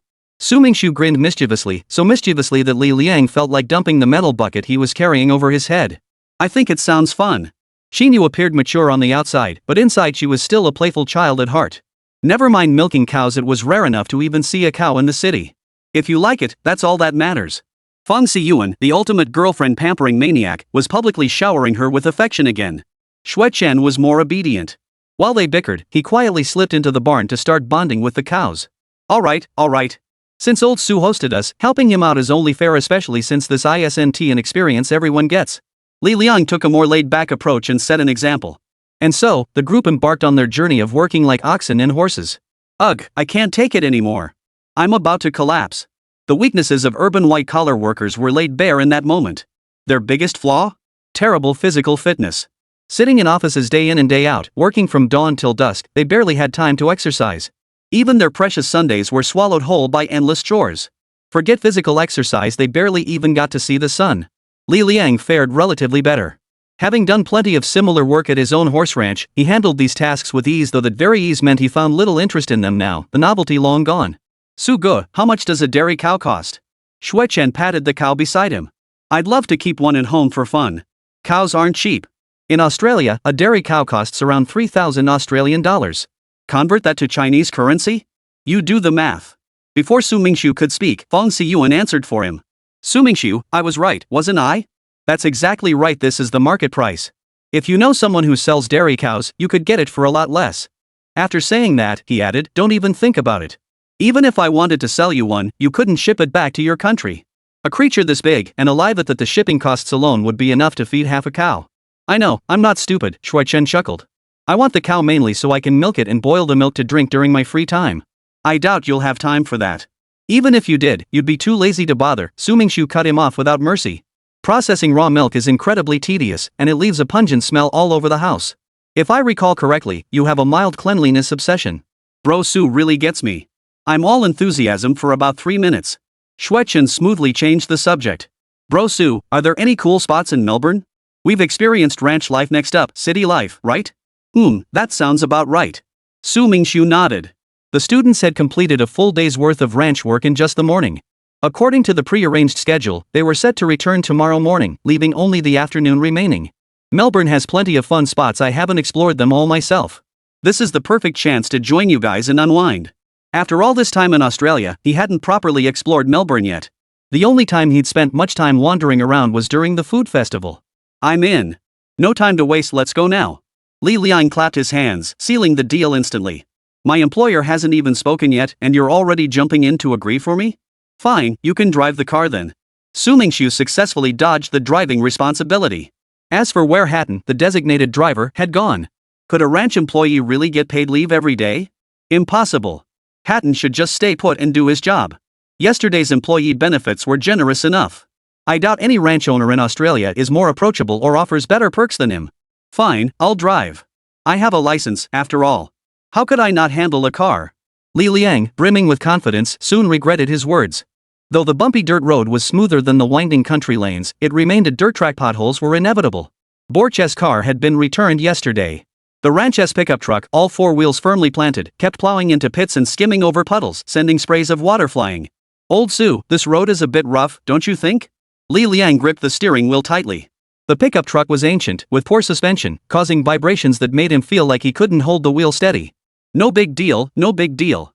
Standard procedure. Su Mingxu waved his hand dismissively, signaling everyone to calm down. You're not even a tenth as scared as I was yesterday. Hatton's driving skills made me question my own existence. Is this why you didn't bring us along? Hatton's pouting expression was still vivid in Fong Siyuan's mind.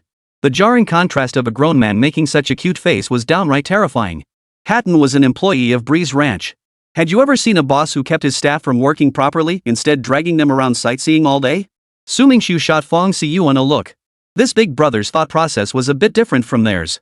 Chapter 122, let's go. Destination, Royal Botanic Gardens. My bad, slip of the tongue.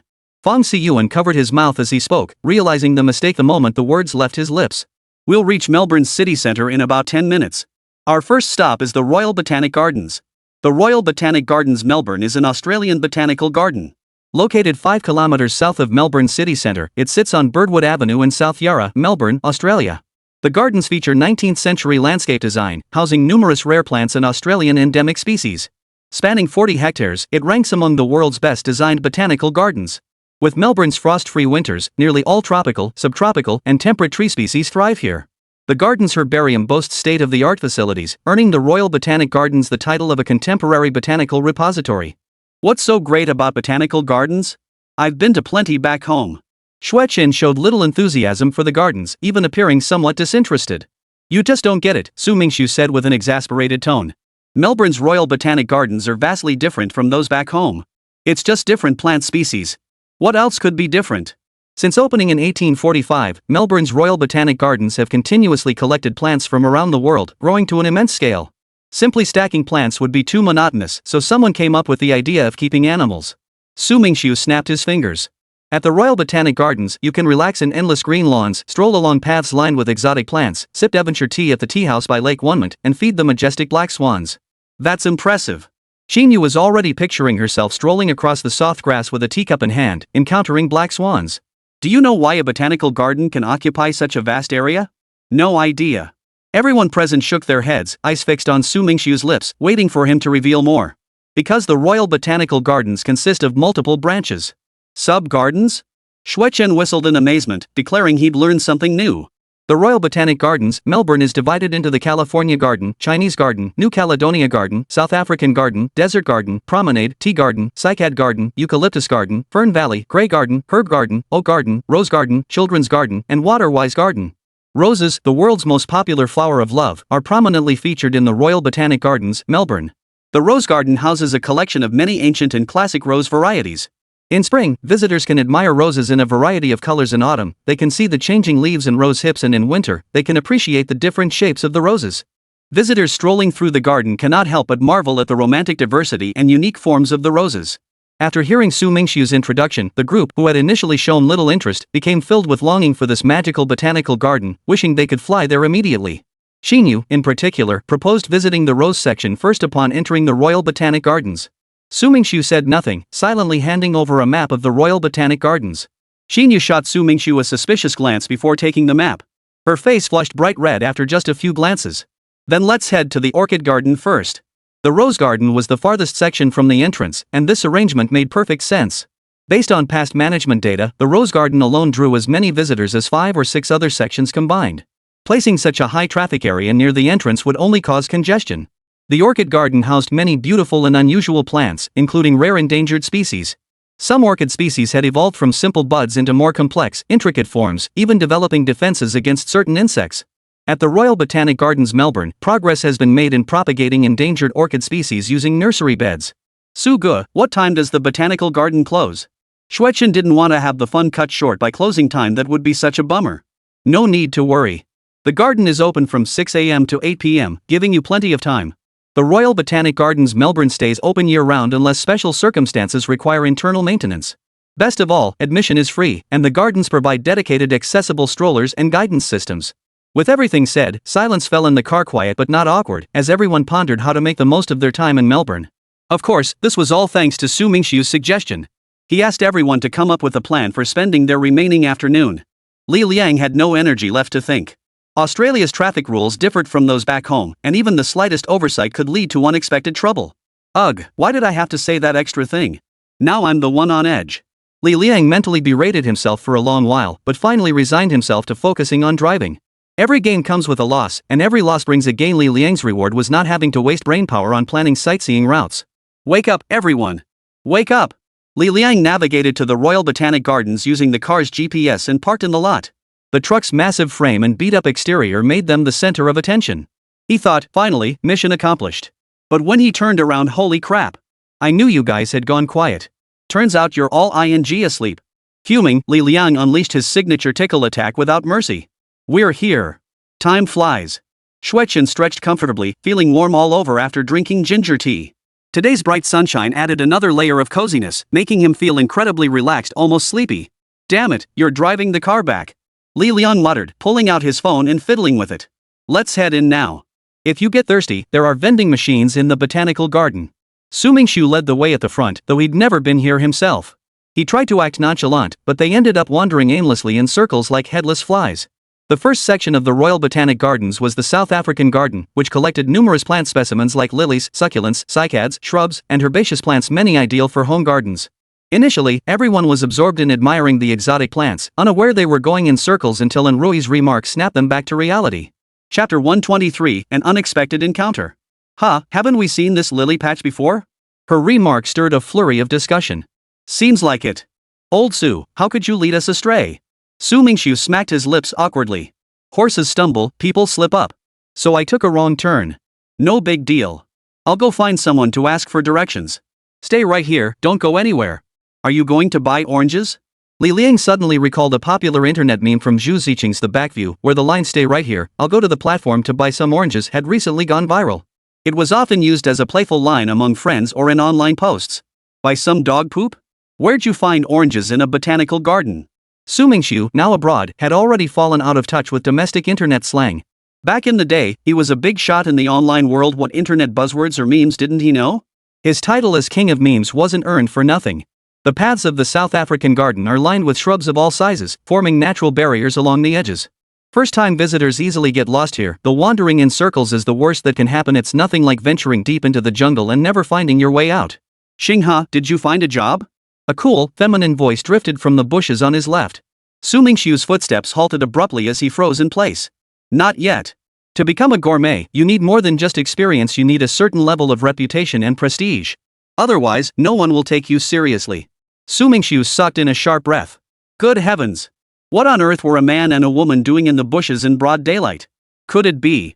If it really doesn't work out, maybe I should put my dream of becoming a food critic on hold. When I can't even afford to eat, what's the point of chasing dreams? The female voice carried a hint of sadness. Excuse me. A group of lost travelers was waiting for his help. Su Mingxu steeled himself and interrupted the mysterious couple's conversation. Someone's here. Quick, get dressed. The flustered female voice only reinforced Su Mingxu's suspicions. What is it? Li Xingha emerged from the bushes just as he fastened the last button on his shirt. Just looking for directions, Su Mingxu replied with a smile, trying to appear as friendly as possible. He'd already interrupted the couple's moment. Any hint of hostility might have been the last straw. Follow this way, this way. Li Xinghe chattered on for several minutes before finally explaining the route clearly to Su Mingxu. Seeing Su Mingxu finally grasp the directions, Li Xinghe wiped away a bead of cold sweat. Explaining directions to someone this hopeless was pure torture. By the way, you mentioned wanting to become a foodie. Why not enter the culinary competition in Melbourne? The exposure from such events can be quite substantial. Take Melbourne's upcoming culinary competition, it's a major food program. Cameras will capture the entire event live, with viewership easily reaching 5 figures. Securing a spot in a competition of this caliber would surely earn you credibility when you transition into being a foodie. There was a minor mishap on registration day, and I missed the deadline.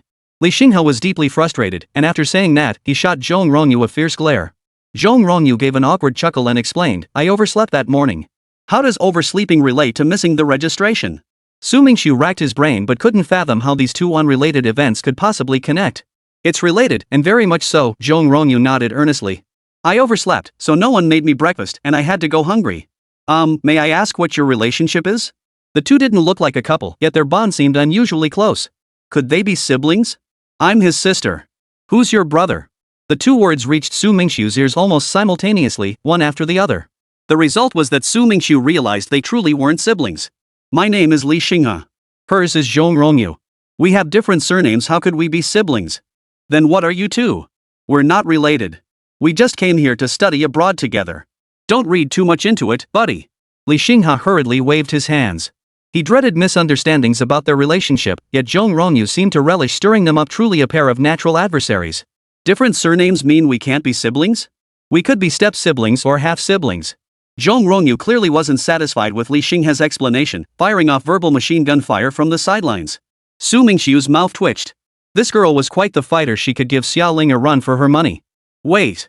Xiaoling? It's been ages since I last saw her. Wonder how that girl's been lately. Dad, just let me go abroad for fun. Xiaoling stood in a study, facing a stern-looking middle-aged man reclining on the soft sofa. Xia Fengtao waved his index finger. No way. A young lady running wild outside all day? What kind of example would that set? Oh, Dad, what era are we living in? Do you really want your daughter locked up in her room wearing a veil whenever she steps outside? Xiaoling played her trump card. This act of pouting had worked wonders when she was little. Roughly speaking, it had been nearly 3 years since she last pulled this stunt, and the sudden effort gave her goosebumps. Xiaoling fumed inwardly. Su Mingxu, I'm making this huge sacrifice just to hang out with you. You better make it up to me big time later. After these few minutes of conversation, Su Mingxu had a rough grasp of Li Xinghe and Zhong Rongyu's situation. First, the two international students had unstable financial sources, relying on odd jobs to cover their living expenses. Second, their living conditions weren't great. They could feed themselves without issue, but their finances weren't exactly flush. Beyond necessities, they rarely bought any luxuries. Bro Su, don't ever think she can't cook just because she doesn't. Li Xinghe sighed helplessly. When it comes to culinary skills, she's no worse than me, in fact, she might even be a tad better. Right. After knowing you for so long, I finally hear you say something sensible. Zhong Rongyu flashed a rare look of genuine appreciation. Oh? Su Mingxu appeared unruffled on the surface, but inwardly he was overjoyed. These two had their own strengths. Li Xinghe excelled at Shandong cuisine, while Zhong Rongyu specialized in the family-transmitted Huizhou dishes. Dishes crafted with specialization in a specific cuisine were worlds apart from his eclectic, jack-of-all-trades approach.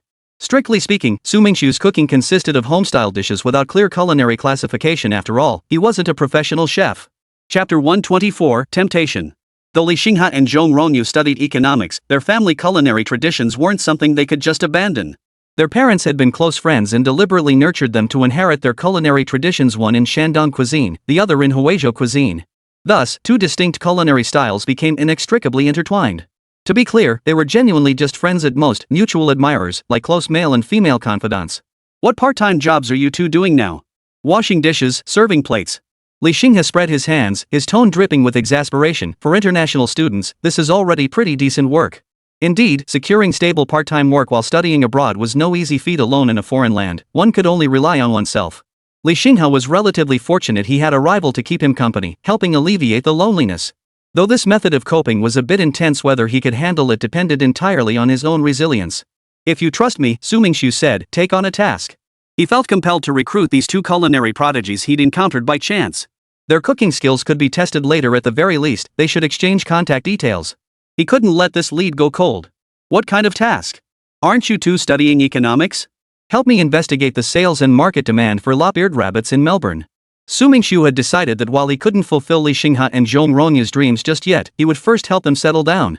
Later, when culinary opportunities arose, he'd give them a push. The stronger the people around him, the greater their value to him. What's in it for us to help you with this? Of course. To be honest, I want to start breeding lop-eared rabbits. I've already picked out the breeding site. Tomorrow we'll go finalize the contract. If you're willing, you can come work for me. As fellow Chinese, why let the money flow to outsiders? It's better to earn it among our own. Under Su Mingxu's various enticements, Li Xinghe and Zhong Rongyu agreed to help him research the lop-eared rabbit market and exchanged contact information. After parting ways, Su Mingxu retraced his steps to meet up with his classmates. Old Su, what took you so long asking for directions? Li Liang brushed cobwebs from his hair. If you hadn't shown up, grass would have grown on my head. I almost got lost. If not for my brilliant, innate wisdom, you guys would have been waiting even longer.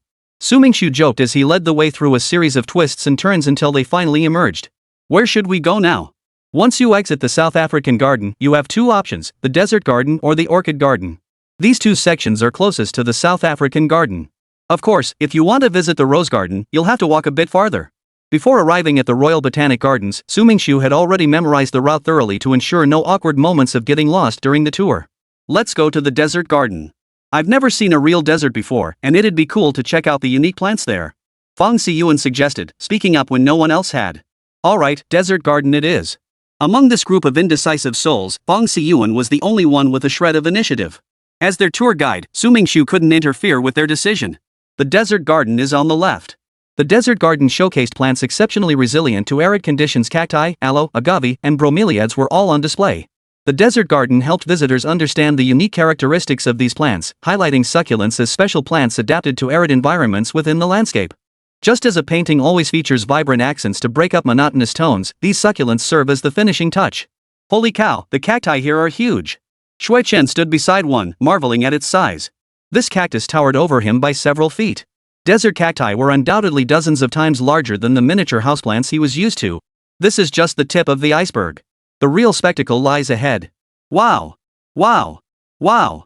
Amidst a chorus of astonished exclamations, Su Mingxu, utterly exhausted, led his group of wide-eyed admirers out of the desert garden. Civilized visitors, please keep quiet. Su Mingxu pointed to a warning sign at the entrance of the sub-garden. It's perfectly normal to look and express amazement, but we need to keep our voices down. The emphasis on rules abroad is beyond your imagination. Oh, and you'll definitely find this garden fascinating. Su Mingxu started walking, and Fang Siyuan had no choice but to follow. He was the only one among the five who knew the way. What else could he do? Su Mingxu deliberately kept the name of the garden a secret. It was too obvious. The signature plants were enough to identify the branch garden at a glance. The tea garden? The ground was carpeted with camellias, and their fragrance filled the air. Closing his eyes, he savored the familiar scent, even in this foreign land. Who would have thought camellias were held in such high regard abroad? Li Liang murmured in admiration. His first meeting with Su Mingxu had been amidst camellia fields. 7 or 8 years ago, the scale of camellia cultivation hadn't been any smaller than today. The overwhelming sea of camellia colors felt like swimming in a comforting ocean. Indeed. The camellia garden boasts over 300 varieties, ranking among the world's top 10 collections. Su Mingxu crouched down, plucked a camellia, and held it to his nose. The white blossom carried a faint, sweet scent. The life I once dreamed of was planting camellias throughout the garden in front of my house, then setting up a hammock. In my free time, I could lie there reading or working. It would be perfect if a close friend were nearby, two people not disturbing each other, yet never feeling awkward. This dream wasn't hard to achieve. Li Liang placed his hand on Su Mingxu's right shoulder. Look, he said, with such a vast ranch and a house already yours, what's wrong with planting some camellias? Besides, you're the boss now. You can slack off openly without anyone firing you. True, Su Mingxu conceded. My bad, how did we get so sentimental? I almost forgot being a prankster is my joy. The rest of the outing was pure spontaneity, no pre-planned itinerary, just wandering wherever the mood took them. Thankfully, everyone remained enthusiastic, with no signs of lethargy, until Qinyu announced she was hungry, prompting the group to leave the Royal Botanical Gardens. As we departed, Qinyu still felt a touch of regret. Chapter 125, Departure. Too bad we didn't make it to the Rose Garden. Ah well. You're the one who said you were hungry, can't blame anyone else. Ha? You dare talk back to me? Xinyu's hand landed mercilessly on Fang Siyuan's soft flesh at his waist. Feeling bold, are we? No. I know I was wrong. The once proud Fang Siyuan instantly wilted like a lion whose mane had been stroked. The whole room's been eating your lovey-dovey vibes. Hope one day we get to eat your wedding banquet. We definitely will, right? Fong Siyuan smiled brightly, and Qin Yu nodded in agreement. Su Mingxu's expression flickered between light and shadow, but this unstable emotion vanished in an instant.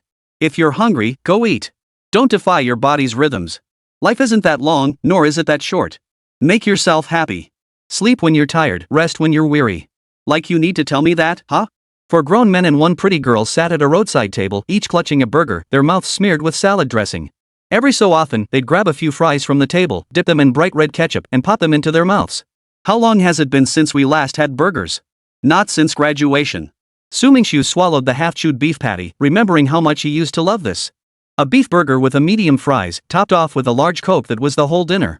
What mattered most wasn't what you ate, but who you ate it with. Maybe we can go back to campus someday and relive that college feeling. After graduation, it feels like I'm not living as myself anymore. Li Liang glanced down at his fingers, now covered in calluses. Back in university, he played video games all day and never developed them. How long has it really been since graduation? Enough with the sad stuff. You guys are heading back tomorrow, so let's all enjoy this last bit of the afternoon. Su Mingxu clapped his hands, snapping everyone out of their melancholy. Right, old Su, show us around Melbourne one more time.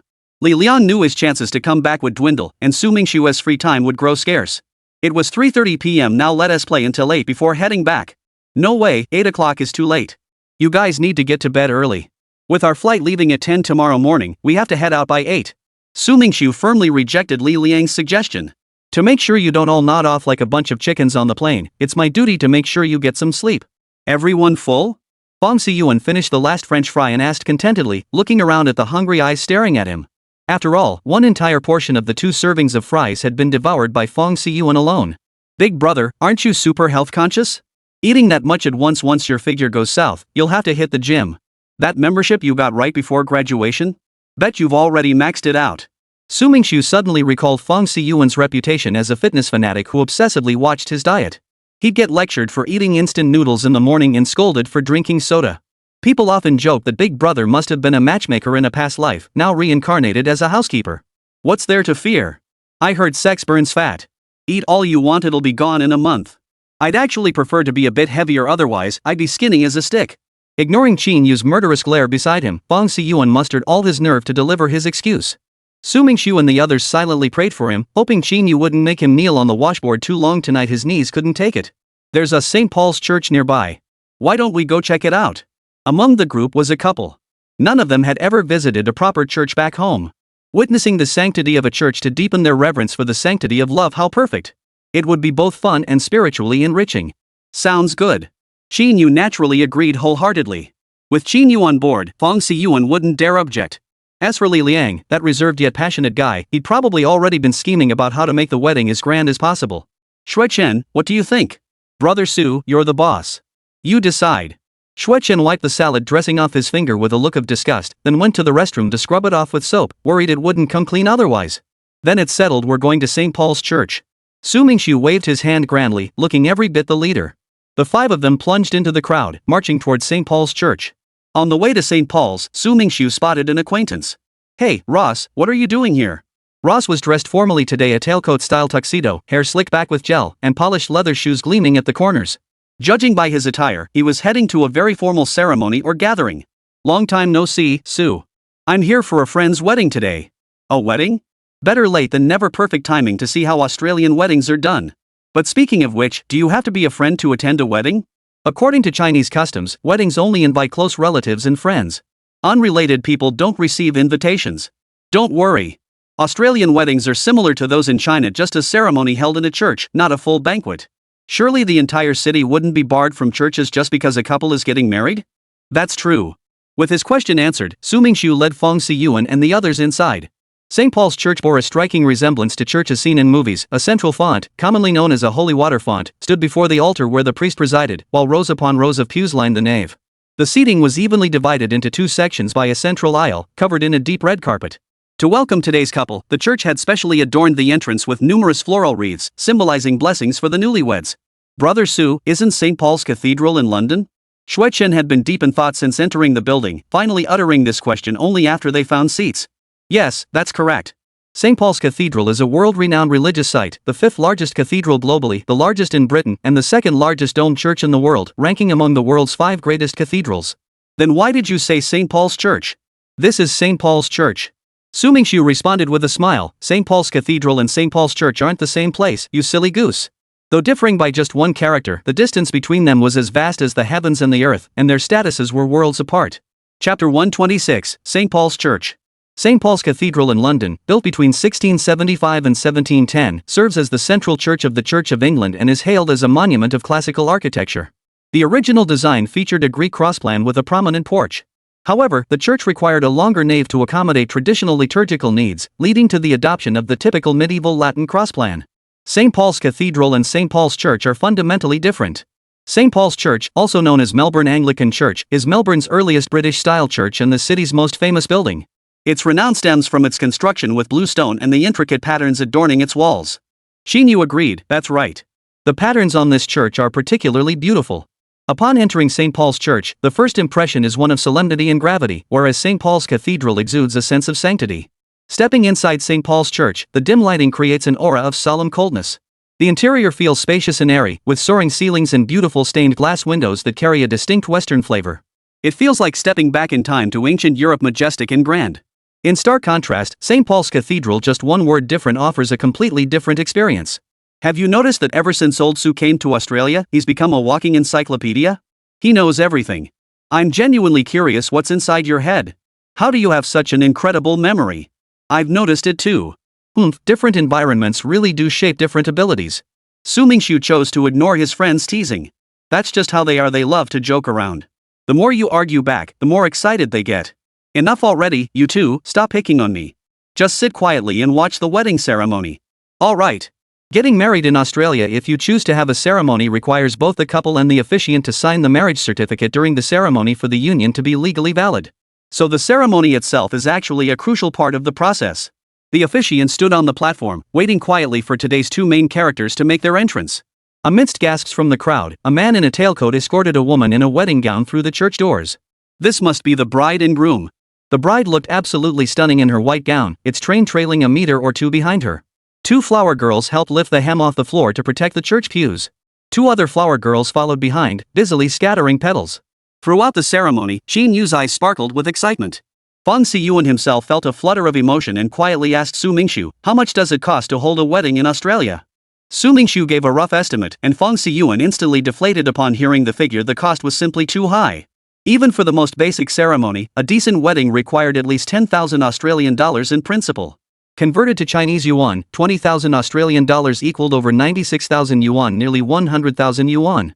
For Feng Siyuan, whose savings barely reached 50,000 yuan, this was an overwhelming burden. Wouldn't it be better to have a simple wedding back home? Buying a house or a car later, everything costs money, right? Blindly following trends is a bad habit. You're a thoughtful person, you need to be more careful. Su Mingxu didn't want to see his friend so downcast, so he offered a few words of comfort. The Australian wedding process was much simpler than in China. After signing the vows at the church, the bride and groom headed straight to the reception venue. Since Su Mingxu and his group weren't considered close relatives or friends, they left at that point. Since it was still early, why not head to the observation deck before dark? The Eureka Tower, the world's tallest residential building, featured a circular, floor-to-ceiling glass observation deck on its 88th floor. From there, visitors could overlook Melbourne City and, through telescopes, admire the city's iconic landmarks one by one. For the more daring, the fully transparent cliff box offers the sensation of dangling feet, gazing down at streets and buildings below to contemplate life's fragility. You mean the 88th floor observation deck? And Rui, who had been silent, suddenly spoke up. You know about it? MHM. And Rui nodded. I know a bit. Eureka's observation deck boasts the world's fastest elevator. World's fastest? Then I've gotta try it. When it came to courting danger, Xuechen was the first to jump in without a second thought. Just take it slow with the elevator. What if something goes wrong at that speed? Feng Siyuan was particularly sensitive to anything involving heights. When he was little, he'd been in an elevator accident. It malfunctioned and plummeted from the 10th floor. Luckily, it stopped on the 3rd floor, but it left an indelible scar on his young mind. Speed comes with its own logic. At 88 stories high, a regular elevator would likely take a full day to cycle down for a brief stop. Every few minutes, someone would use it. No sooner had one group descended than another pressed the up button. If you weren't in a rush, waiting a bit wouldn't hurt. But what if someone had an urgent matter and needed to hurry? Fair enough. Feng Siyuan reluctantly boarded the elevator, feeling guilty for dampening everyone's spirits. He steeled himself and followed along. Xinyu, being the closest person to Feng Siyuan, couldn't help whispering, "Are you sure you can handle this?" Maybe we should just wait for them downstairs. Hearing this, Fong Siyuan felt even more determined to take the elevator in Eureka Tower. Joking aside, how could a man admit defeat? Xin Yu's offhand remark had inadvertently ignited his macho pride. Ah, you never know how strong a man's desire to prove himself is when he's around his girlfriend. Exactly. Don't talk to people with partners. The base of Eureka Tower was packed with people, likely tourists, all there to experience the world's fastest elevator. Who would have thought a single elevator could draw such massive crowds? That's the power of fame. It's like free, powerful advertising. The title of world's first carries immense weight, and the Eureka Tower's design itself is incredibly novel. Innovation is the easiest way to make big money. Come on, let's go see what all the fuss is about with this world-leading elevator. Despite being in Melbourne for so long, this was Su Mingxu's first visit to Eureka Tower. Upon entering the Eureka Tower, Su Mingxu and his group headed straight for the elevator. Why was the elevator area so surprisingly empty? Only a handful of people stood waiting by the doors of the world's fastest elevator. Could it be that all those people outside weren't here for the elevator? Not sure. Maybe Eureka Tower is hosting some event. Whatever it is, it's none of our business. Just enjoy ourselves. Chapter 127, The World's Fastest Elevator.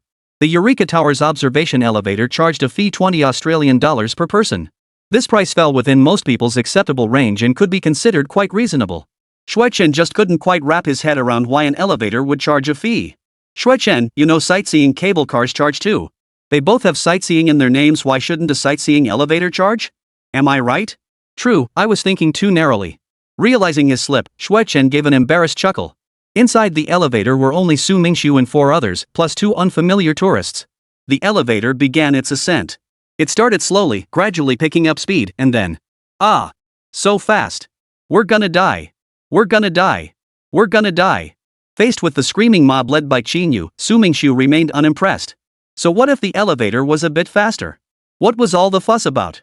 Finally reaching the 88th floor, Qin Yu was the first to bolt out of the elevator, with Fong Siyuan close behind. This elevator was no fun at all. Both Qin Yu and Fong Siyuan looked pale, their legs trembling. Since his accident, Fong Siyuan had developed a fear of heights. As a girl, Qin Yu naturally resisted such thrilling experiences. That explained it. When we go down, let's walk, Qin Yu said, her voice sounding different, clearly terrified. This is the 88th floor, after all. Running down would make your legs go numb. Xuechen felt that fear was making this young couple act unusually. Don't try to talk them out of it, Xuechen. Su Mingxu pressed down on Xuechen's shoulders. When people are startled, their bodies rapidly release adrenaline, causing blood to rush to the legs to prepare for a swift escape in dangerous situations. Adrenaline accelerates heart rate and blood flow, dilates pupils, and provides more energy for physical activity, enhancing reaction speed. The recoil effect is when legs tremble afterward due to excessive blood pooling, hence why people shake their legs after being startled. Adrenaline only temporarily boosts strength, it doesn't actually make someone stronger. Moreover, it can trigger adverse reactions like elevated blood pressure and irregular heartbeat. Furthermore, adrenaline interacts with various medications, potentially causing harm to the body. After this incident, even if Su Mingxu wanted to continue sightseeing, Qin Yu had lost her enthusiasm. Reluctantly, she accompanied the 2 frightened individuals on foot down from Eureka Tower. Phew, finally down. Why don't we just head back? We just finished eating not long ago. If we eat again, we'll turn into pigs. Li Liang pounded his aching thighs and shot Fong Siyuan a sympathetic glance. Fong Siyuan was already exhausted, and carrying Qin Yu on his back made it unbearable.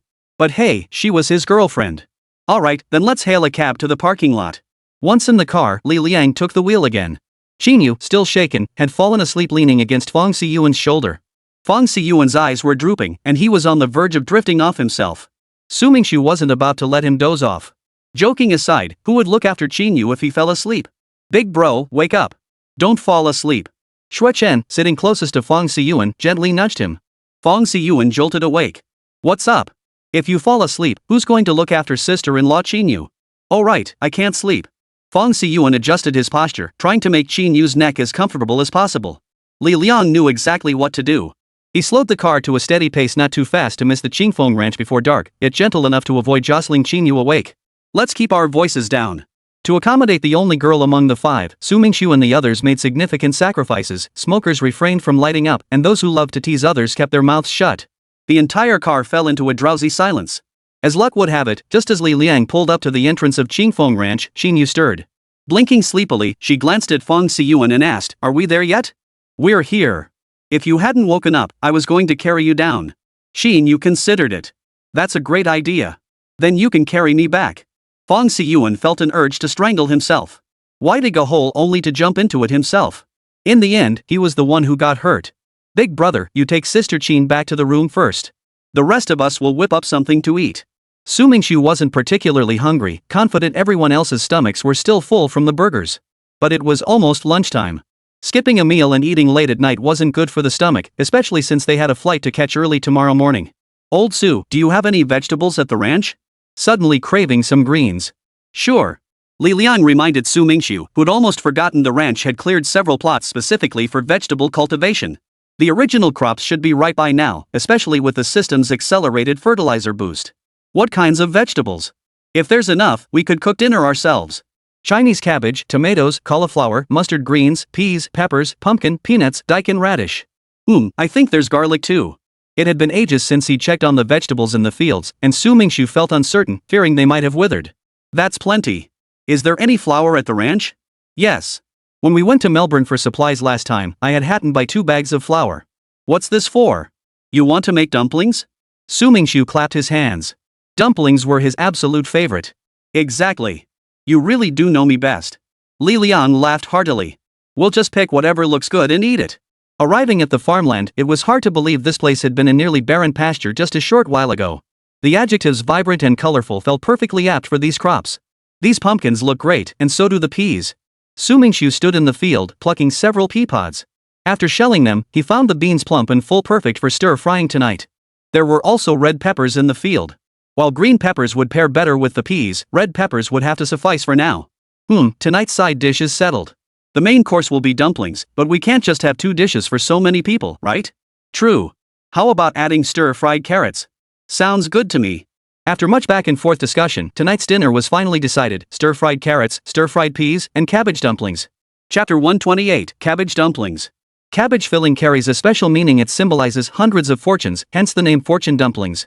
They represent people's blessings for all kinds of wealth, or their heartfelt wishes for newlyweds to grow old together happily. It also served as a farewell blessing for everyone. He also picked a few garlic cloves. Since the cabbage dumplings had already lost their most crucial ingredient, tofu, they couldn't afford to lose the legendary dumpling companion, pickled garlic. Next came the division of labor. Su Mingxu willingly took on the heavy task of mincing the dumpling filling, while Li Liang handled kneading the dough. The remaining miscellaneous tasks fell to Xue Chen. Brother Su, I'll handle the chopping. Let's give the washing to Enrui. It was unclear when exactly Xue Chen and Enrui's relationship had thawed, but there was now an undeniable closeness between them. Seems like Enrui's EQ has improved. After all this time, she's gone from being a prickly, unsociable hedgehog to learning how to interact with people. Then have Enrui help with the carrots. Do you know how to use a cleaver?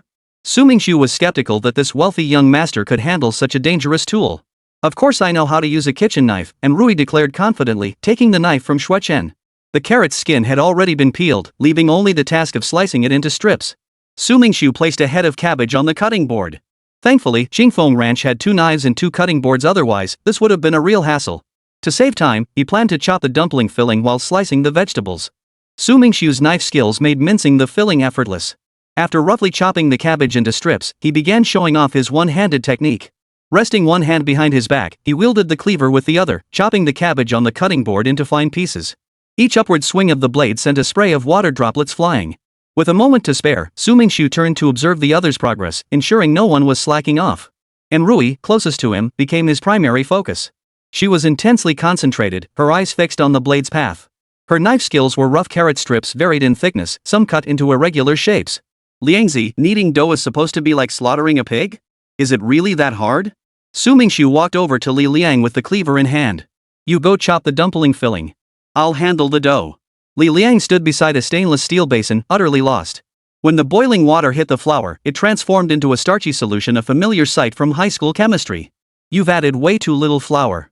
Are you trying to save me money or starve yourself to lose weight? Su Mingxu muttered under his breath, snatching the flour bag and scooping half a bowlful into the stainless steel basin. Not really. To be honest, I've never actually kneaded dough before. Li Liang helplessly revealed his true colors. When it comes to cooking, I'm genuinely clueless. It's rare to see you admit your shortcomings. Su Mingxu offered a couple of compliments. Kneading dough is a skillful task with a bit of physical labor involved. It involves adding liquid to a powdery substance and stirring or kneading it until it becomes sticky. Knead the flour with water. Depending on the water temperature, kneading is categorized into cold water kneading, warm water kneading, and hot water kneading. Each method produces different dough characteristics. To put it more elegantly, adding water and additives to flour, then stirring appropriately for a set time, causes the glutenin and gliadin proteins to gradually absorb water and expand. They bind together, forming a continuous, interlinked membrane-like matrix. This creates a three-dimensional gluten network structure with elasticity, extensibility, stickiness, and plasticity, making it usable for further processing. In simpler terms, it involves dissolving flour in water, a process requiring catalysts to accelerate and enhance the dissolution. There are two main types of dough. One is warm water dough, as the name suggests, made with lukewarm water. To prepare warm water dough, place flour in a bowl or on a work surface and add the appropriate amount of lukewarm water. The water temperature must be precise. Too high will cause starch gelatinization or significant protein denaturation, while too low will result in starch expansion without protein denaturation. Either extreme fails to achieve the characteristics of warm water dough. Warm water dough is commonly used for steamed buns and similar foods. Cold water dough follows the same principle, using cold or low temperature water to mix the flour. Since the water is cold, the proteins in the flour cannot undergo thermal denaturation, resulting in the formation of more and stronger gluten strands. Many may find the term cold water dough unfamiliar, but it becomes instantly recognizable when referred to by its other name. Cold water dough, due to its toughness, high tensile strength, and stiffness resulting from cold water mixing, is also known as dead dough. Cold water dough is characterized by a whiter finished product with a crisp, chewy texture that resists breaking. It's generally suited for boiled or pan-fried items like dumplings, noodles, spring roll wrappers, pearl soup, and pancakes. It's much rarer to see someone like Su Mingxu kneading dough directly with hot water. Liangzi, kneading dough is exhausting, but compared to making dumplings, it's nothing. Su Mingxu chuckled inwardly at Li Liang's foolishness, letting him knead the dough for him. This naturally handed the dumpling-making task to the other three present. There's an old saying, dumplings are delicious, but the filling is hard to mix. First, it's physically demanding work, time-consuming and labor-intensive. Second, mixing the filling requires skill. If done poorly, the meat can become watery, causing the dumplings to break apart during cooking. You had to be meticulous when wrapping dumplings. Too much dough meant they wouldn't cook through, while too little caused the wrappers to tear instantly, turning a perfect pot of dumplings into a pot of vegetable soup. I know I'll just ask Fong Siyuan to come help later. His skills are unmatched, and everyone trusts him. I trust him too. Everyone, would you mind if I helped? A girl's voice broke the silence. Everyone craned their necks to look out the door. The voice sounded unfamiliar, not Qin Yu's, and Su Mingxu didn't think it was Sophia's either. That voice was both familiar and unfamiliar. That playful tone he'd only ever heard from one person in his life, and that person had quite a deep entanglement with him. Xia Ling? Oh ho, you still remember me? Not bad, not bad. Xia Ling's outfit perfectly suited her style, a British-style coat paired with a pair of little leather boots. It seemed Xia Ling was born to embody youthful vibrancy. How could I not recognize you, old friend? Su Mingxu had grown increasingly familiar with Xia Ling, his skin thickening considerably through their many arguments. That was just how he was, a cheeky little shrimp around acquaintances, but dead serious with strangers. Hurry up and get a room ready for me. I'm staying at the ranch for a while. Chapter 129, Someone's Back. What did you say? You want to stay at the ranch? Su Mingxu was taken aback. Has your father given up on you? 3 consecutive questions poured out, fully expressing the wild fury raging inside Su Mingxu. Bro, just tell me where you want to stay. Su Mingxu wasn't foolish enough to arrange accommodations himself. If things went wrong, he'd be the one left with the complaints and hassle. Then next to yours. True to her thick-skinned nature, Xia Ling unhesitatingly chose the second-floor Suite Li Liang's living quarters. Whatever floats your boat. Just so you know, your luggage won't be moved in until tomorrow. That room's occupied right now by him. Su Mingxu effortlessly passed the buck to Li Liang. Any grievances? Take him up with him. Fine. I'll make do with you tonight. Put. All 3 of them spit out their drinks in unison. Make do? This is what you call making do? Why can't it be good enough? I can sleep on the floor, can't I? Besides, I'm a girl and I'm not scared. What are you, a big man, afraid of? Such a wimp. Xia Ling pursed her lips, thoroughly unimpressed with the 3 men's reactions. Oh, so you remember you're a girl after all. I thought you'd forgotten. Of course, Su Mingxu kept that thought to himself, otherwise he'd be bombarded with more complaints. Fine. I'll have Hatton fetch you a blanket later. Huh? Xia Ling's delicate brows furrowed slightly. Su Mingxu, you've got some nerve, actually planning to make this lady sleep on the floor, huh? Su Mingxu swallowed hard and managed to say, so I'll be sleeping on the floor, then? That's more like it. Xia Ling's face lit up with a triumphant smile, looking every bit the sly little fox. Don't even try to guess a woman's thoughts, you'll never figure them out. Xue Chen and Li Liang secretly rejoiced. Finally, someone could rein in Su Mingxu, a welcome development. Among the 3 close friends, Li Liang was the eldest, followed by Su Mingxu.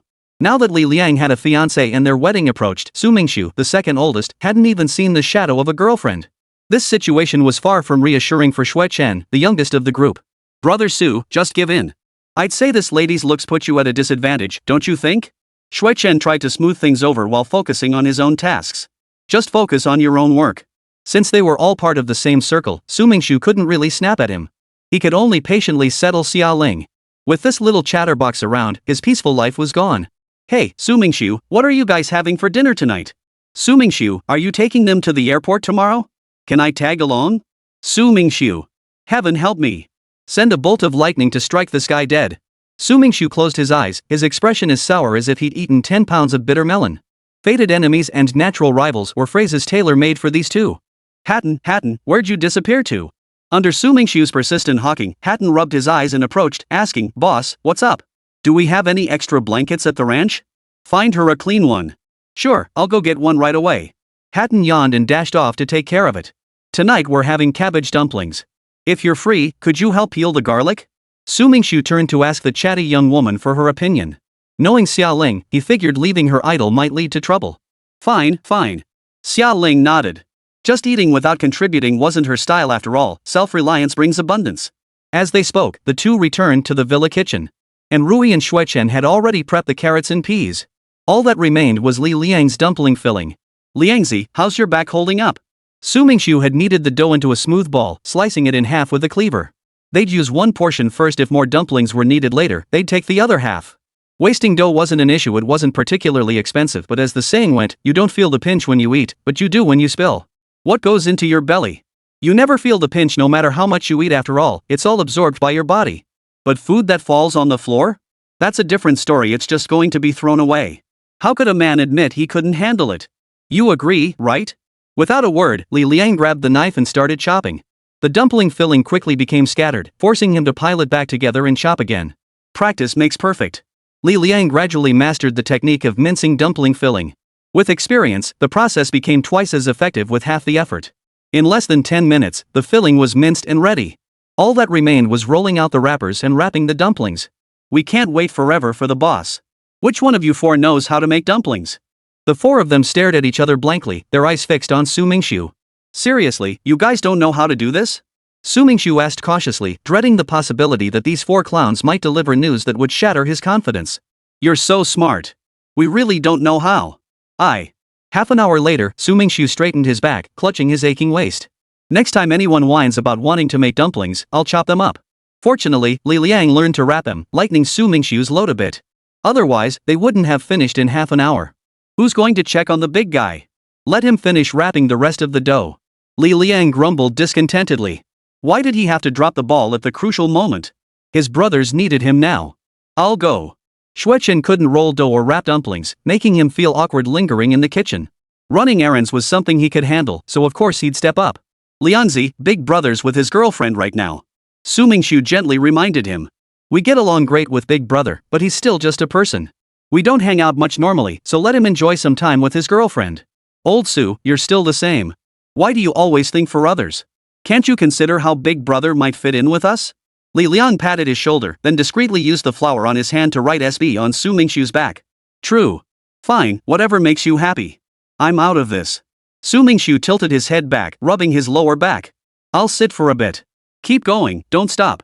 Pulling over a nearby chair, Su Mingxu plopped down.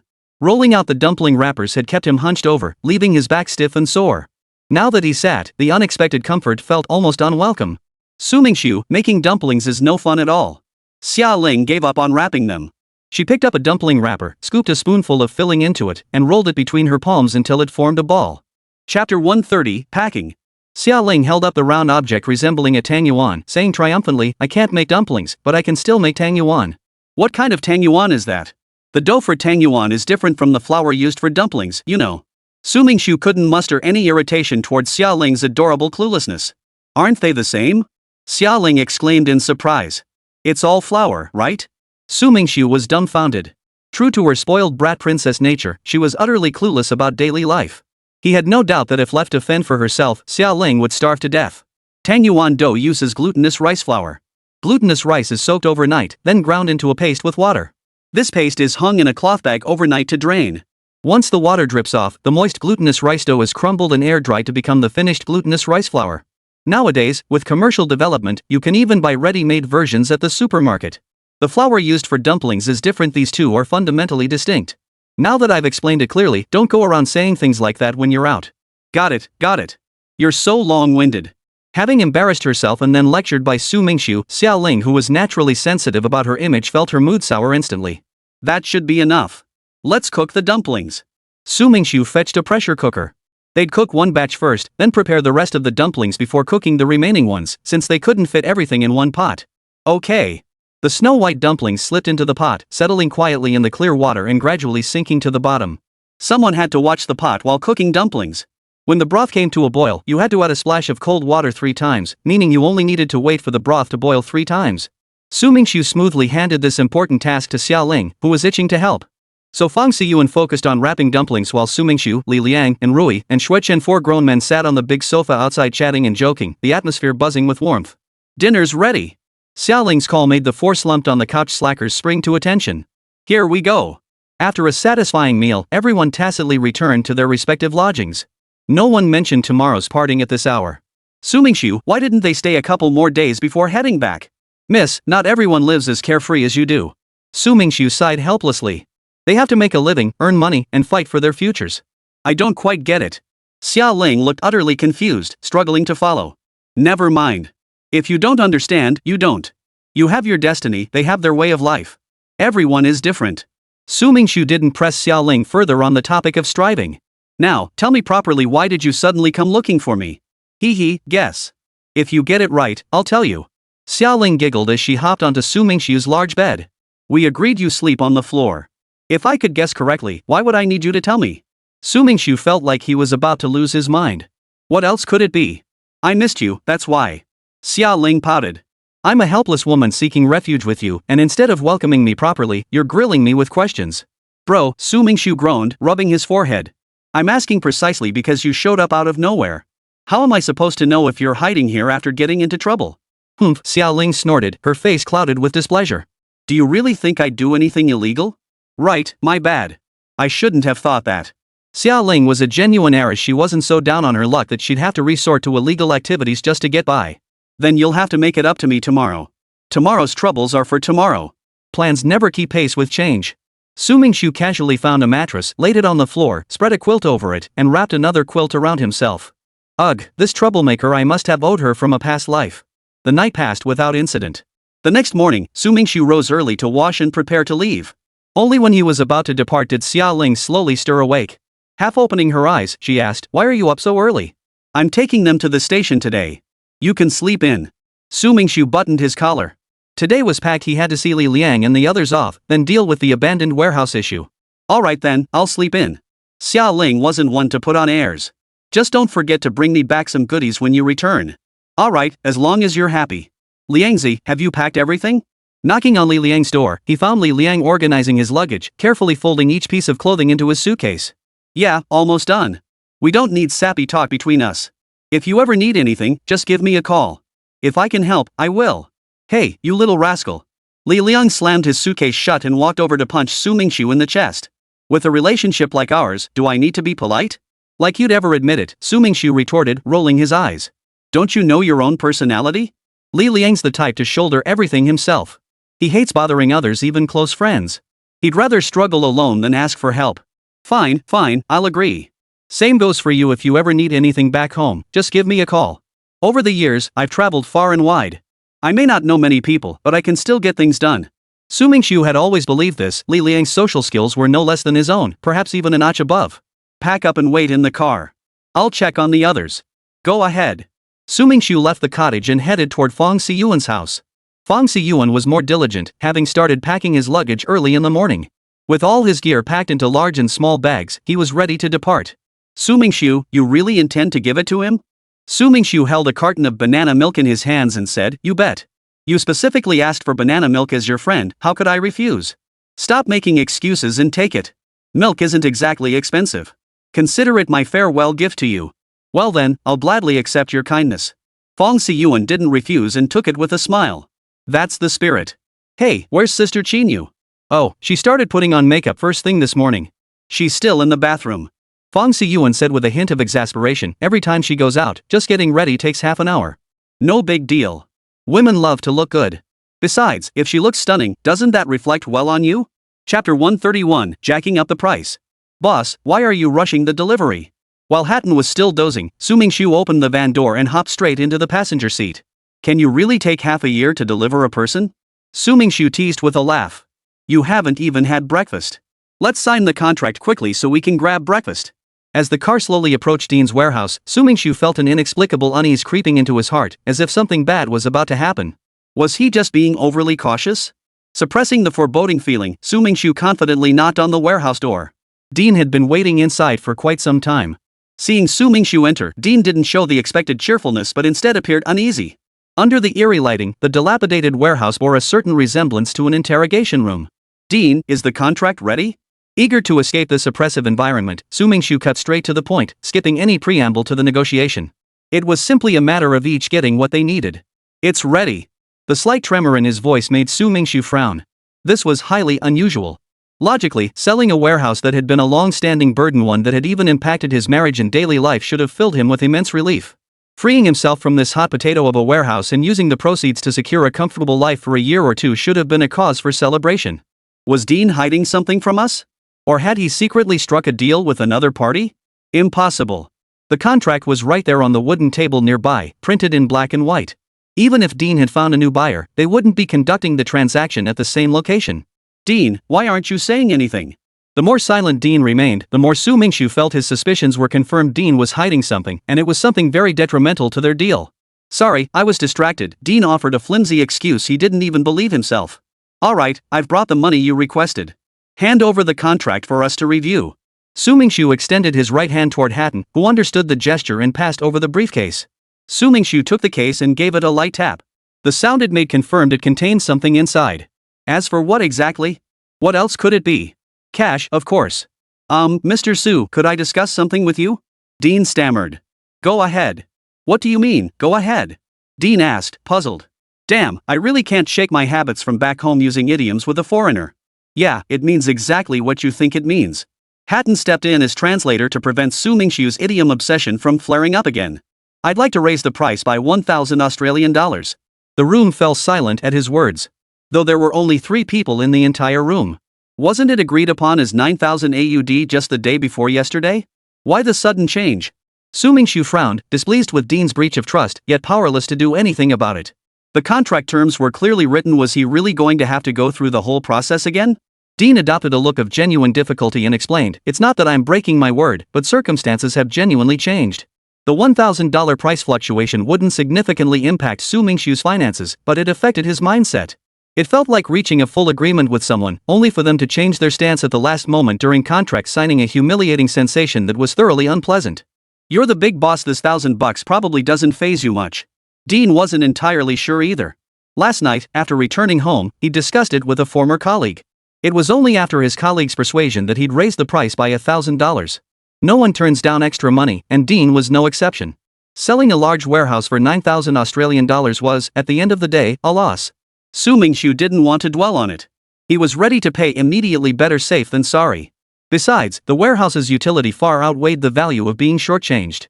Boss, how can we deal with someone who breaks his word? Hatton clearly wasn't in a good mood, glaring angrily at Dean. Dean shrank his neck, his fearful little eyes almost comical. Su Mingxu sighed.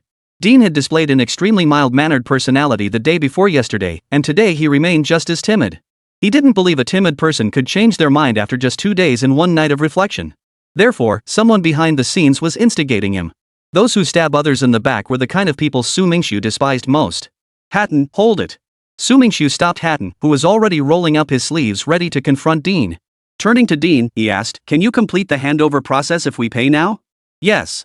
Facing 2 furious men, Dean was at a loss. Su Mingxu couldn't be bothered dealing with someone who had broken his word. Integrity was the foundation of all relationships. If he couldn't even offer basic sincerity and trust, what was there to discuss? Hand over the contract. Dean obediently handed over a stack of contracts, along with a pen. Su Mingxu carefully reviewed them, then passed them to Hatton for a second look, ensuring Dean hadn't tampered with the documents. A man capable of breaking his word had every motive to rig the contract. Dean watched their cautious scrutiny with some frustration, but there was little he could do after all, he was the one who had broken trust first. Signed. Now hand over the property deed for the warehouse. Su Mingxu extended his hand to claim the warehouse deed, a perfectly reasonable request. Alright, I'll be on my way then. With the money in hand, Dean obediently left the warehouse. He didn't bother with the items inside, he'd consider them a bonus. Though they weren't worth much anyway. Boss, Dean is utterly despicable. Long after Dean had left, Hatton remained furious. He'd never encountered such a shameless person. It's fine. He paid everything. Why dwell on it? Su Mingxu took it in stride. Overthinking it would only upset himself. Why let someone else's mistakes make his own body suffer? It wasn't worth it. Boss, lop-eared rabbits have such a niche market, only kids or people with a pet-keeping urge would buy them. Hatton wasn't keen on breeding them and voiced his true feelings. Su Mingxu wasn't the type to be closed-minded, he was willing to listen to others' opinions. After hearing Hatton's words, he pondered for a moment. Hatton, what kind of people's money is easiest to make? Definitely women's money. Hatton blurted out without a second thought. Then what sparks women's shopping urges? Pretty things, cute things, cheap things. Chapter 132, Off to the Airport. That makes sense. Alright, I'll go check if that little rascal Xuechen is up yet. Xuechen was notorious for sleeping in during his college days. At Su Mingxiu's university, freshmen had mandatory morning study sessions. Xuechen overslept every single time. The most outrageous instance had Su Mingxiu covering for him by signing in for an entire week straight. Thankfully, Su Mingxiu was on good terms with the class monitor back then, otherwise, pulling that off would have been impossible. Xuechen! Xuechen! Su Mingxiu knocked for ages with no response. His heart sank. Damn it, Xuechen really hadn't gotten up yet. Hey, Xuechen? Coming. The sound of clothes rustling and the clatter of a mop on the floor echoed from inside. Just a moment, I'll be right there. Squeak. The door opened. Su Ji, what do you need? Xuechen poked his head through the crack, hair tousled. Clearly he hadn't gotten much rest last night. Remember you guys have a flight today? Su Mingxiu asked with a hint of amusement. Ah. Xuechen's cheerful expression vanished instantly, replaced by sheer panic. I completely forgot. My apologies. I'll pack my bags right now. Honestly, you're hopeless. Su Mingxiu struggled to keep his temper in check, lest he accidentally lose control and cause trouble. It's fine. I won't hold everyone back. I only have a few simple outfits. Xuechen suddenly realized his luggage likely consisted of just a few changes of clothes. He felt inexplicably relieved. I don't even need to pack. You make such a good point, I'm speechless. I won't be going to Enrui's place. Could you swing by for me later? After settling a few matters, Su Mingxiu called Borchi. Bok, could I borrow your car again? I need to see some guests off. Bochi pondered for a moment on the other end before agreeing, no problem. I'll send someone over with it right away. Thanks a lot. With the car sorted, the next task was finding a driver. Driving was the last thing Su Mingxiu wanted to do. Li Liang could drive them there, but they still needed someone for the return trip. Ask old Joe? No way. Hatton's been running around with him lately. He and Sean handle all the ranch work, they're already exhausted. Hatton? Ah, so we'll have to call Hatton after all. Su Mingxiu plopped down on a random spot. It was his ranch anyway, it wasn't dirty. Hey, Hatton, are you still asleep? Ha? Hatton's sleepy voice came through the phone, still hoarse from just waking up. Boss, why the early wake up today? I'm taking my classmates somewhere today. Want to come along? After dropping them off, we'll head to sign that contract for the scrap warehouse. The moment he heard he had a task, Hatton perked up instantly. Boss, hold on a sec. I'll be ready in no time. Half an hour later, everyone had packed their luggage, and Borch's car arrived as promised. They were ready to depart. Hatton, why don't you drive our truck into Melbourne City? I'll take them to the airport. Find a place to park the car, and I'll meet you there when I return. Su Mingxiu was stumped. Despite all his calculations, he hadn't accounted for the driver Borch had sent to deliver the car. The driver came with the car, making the headcount just right. Besides, after using someone else's vehicle, it made more sense to have them drive it back nearby. Otherwise, making them drive all that way would be such a hassle. Got it. Hatton started the car, and I headed over first. Go ahead.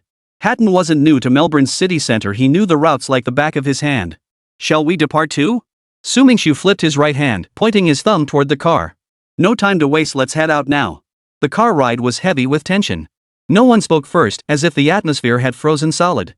If not for the ever-changing scenery outside the window, the driver might have thought time itself had stopped. Don't feel burdened, everyone. Who knows when I'll be back in China? We can always meet up again then. No need to look so gloomy every time we part ways, it's just not pleasant, you know?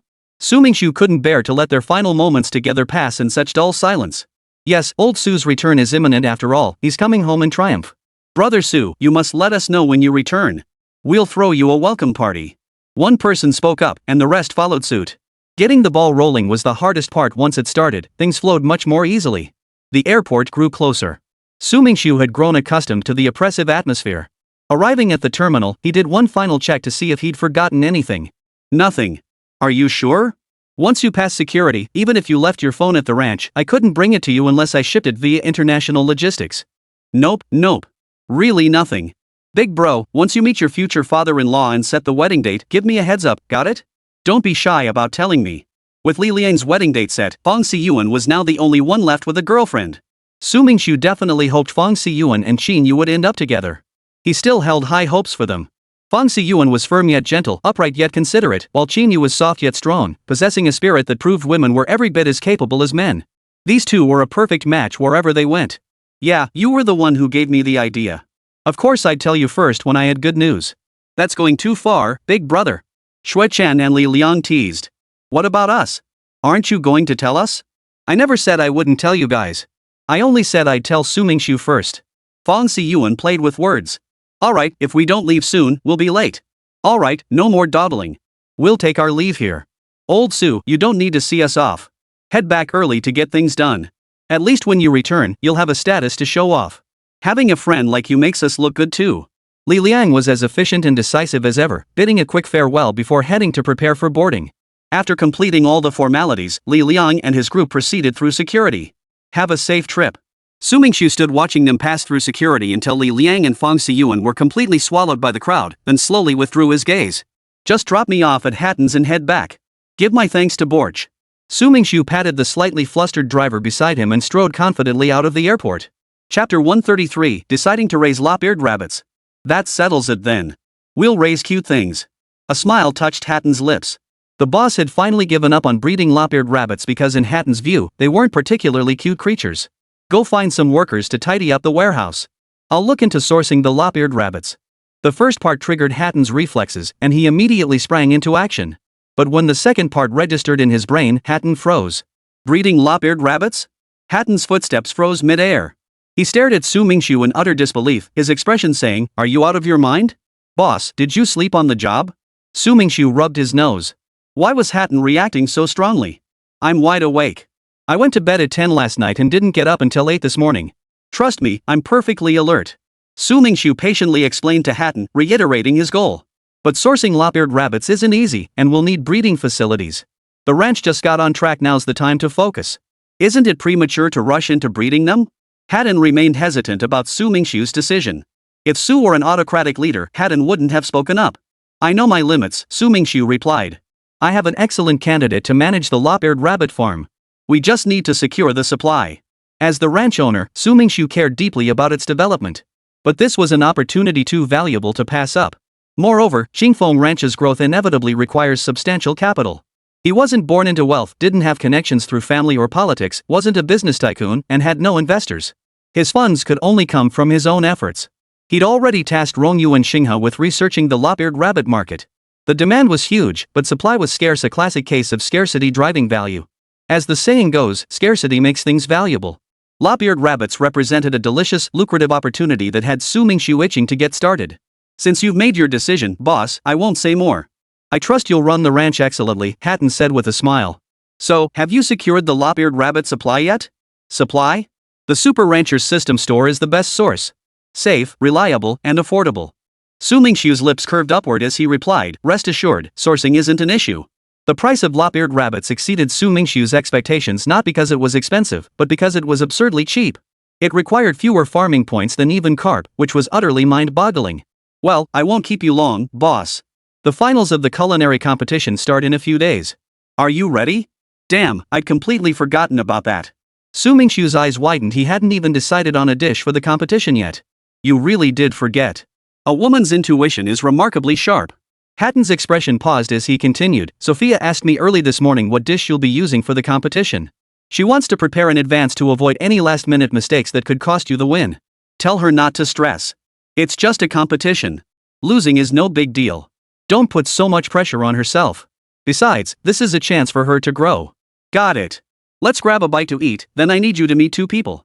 Su Mingxu typed a message on his phone, hit send, and the text was delivered. Who are you meeting? Two rather interesting individuals. They'll be managing the old warehouse from now on. Su Mingxiu's lips curved into a smile. Li Xinghe and Zhong Rongyu were probably already waiting impatiently. Just last night, Li Xinghe had reported to Su Mingxiu the market research findings he and Zhong Rongyu had uncovered.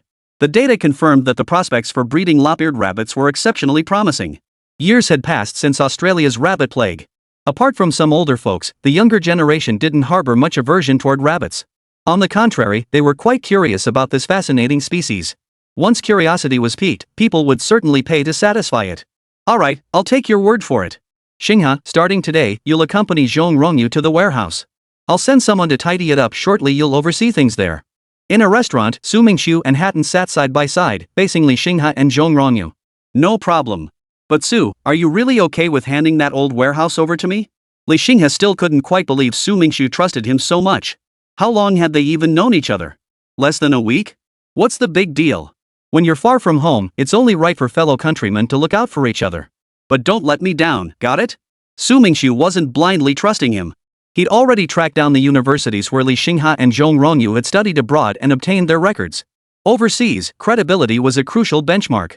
A lack of credibility could easily leave you unable to even find housing, ultimately forcing you onto the streets. Li Xinghe was no fool. He wouldn't make such a blunder. Trusting completely and never doubting those you employ was Su Mingxiu's magnanimity. Investigating Li Xinghe and Zhong Rongyu's backgrounds was his skill and strategy. To climb higher and go further, both skill and approach are indispensable. Yes, we will do our utmost. Since Su Mingxiu needed to return early to find a quiet spot to purchase lop-eared rabbits, they didn't linger on conversation. He only briefly outlined some tasks, reserving the specifics for his personal attention. Li Xinghe was, at best, a workplace novice whose skills fell short of the required standards. On the way back, Su Mingxiu kept pondering how to raise the lop-eared rabbits. Free range was out of the question. The abandoned warehouse was surrounded by wilderness. One careless moment could see a mass escape, and the losses would be far from trivial. Concentrated breeding was the only option, but that demanded extensive protective measures and equipment. With no breeding experience, Su Mingxiu felt completely overwhelmed, unsure where to begin. Wait! Suddenly, Su Mingxiu remembered a solution: the Skinner box principle. The Skinner box is a psychological experimental apparatus. Invented by behaviorist B.F. Skinner in 1938, it was used in animal operant conditioning experiments. The basic structure of a Skinner box features a lever that can be pressed on one side of the enclosure, usually a metal plate. Next to the lever is a small box that holds food, positioned close to a small hole in the wall. Outside this hole is a food dispenser containing some pellet-shaped food. Whenever an animal presses the lever inside the box, a food pellet drops out, satisfying its hunger. The Skinner box proved quite reliable, having been validated by prior experiments. Chapter 134, Warehouse Renovation. Though she didn't say it aloud, Xiaoling was already scheming in her mind about how to trick Xiaowen and old Zhou out of the warehouse. As for Su Mingxiu's threat to dock her pay, she wasn't afraid of that. She'd brought plenty of pocket money this time if need be. She'd simply doubled the amount deducted by Su Mingxiu. Alright then, I'll go check out the warehouse. No problem, go ahead. After seeing Su Mingxiu off, Xiaoling started calculating her options. Spotting Zhou Jingshan just putting down his work, Xiaoling called out urgently, "Old Zhou! Old Zhou!" "Ha?" Zhou Jingshan turned around, his mind filled with questions about why Xiaoling was calling him. He couldn't imagine what she wanted, but he still asked, "Linghua, what do you need?" Xiaoling waved her hand, indicating it was nothing. Truthfully, she hadn't figured out how to broach the subject. Old Zhou was meticulous in his work, and beyond ranch matters, he rarely assisted with other things. Watching Xiaoling hesitate, old Zhou couldn't help but smile, his thoughts drifting to his own daughter. It had been ages since he last saw his daughter, and he missed her dearly. "You're the best, old Zhou. I do have something to ask. Could you take me out somewhere fun?" Xiaoling stared intently at him, her eyes sparkling. Lao Zhou shook his head. There were still so many things to take care of at the ranch. He hadn't even checked on the vegetables he'd planted to see how they were growing. How could he possibly have time to take Xiaoling out to play? Xiaoling had anticipated this response. She scampered over, tugged at his sleeve, and chanted, "Old Zhou is the best. He's so kind. How could someone as wonderful as him not take me out?" Old Zhou's resolve began to waver. But he still had work to do. He couldn't play until he finished his duties. He shook his head in refusal and went back to check on the vegetables. Xiaoling felt annoyed, but her eyes darted around. She didn't want to give up just yet. Staying cooped up here every day was unbearably dull. She desperately wanted to get out and breathe some fresh air. But how could she persuade this hard-working, stubbornly honest man? She felt a bit troubled. Xiaoling followed Zhou Jingshan step by step as he bustled about. He spent half the morning at the vegetable cultivation base, watering plants, loosening soil, and checking for pests all clear, so he could relax for now.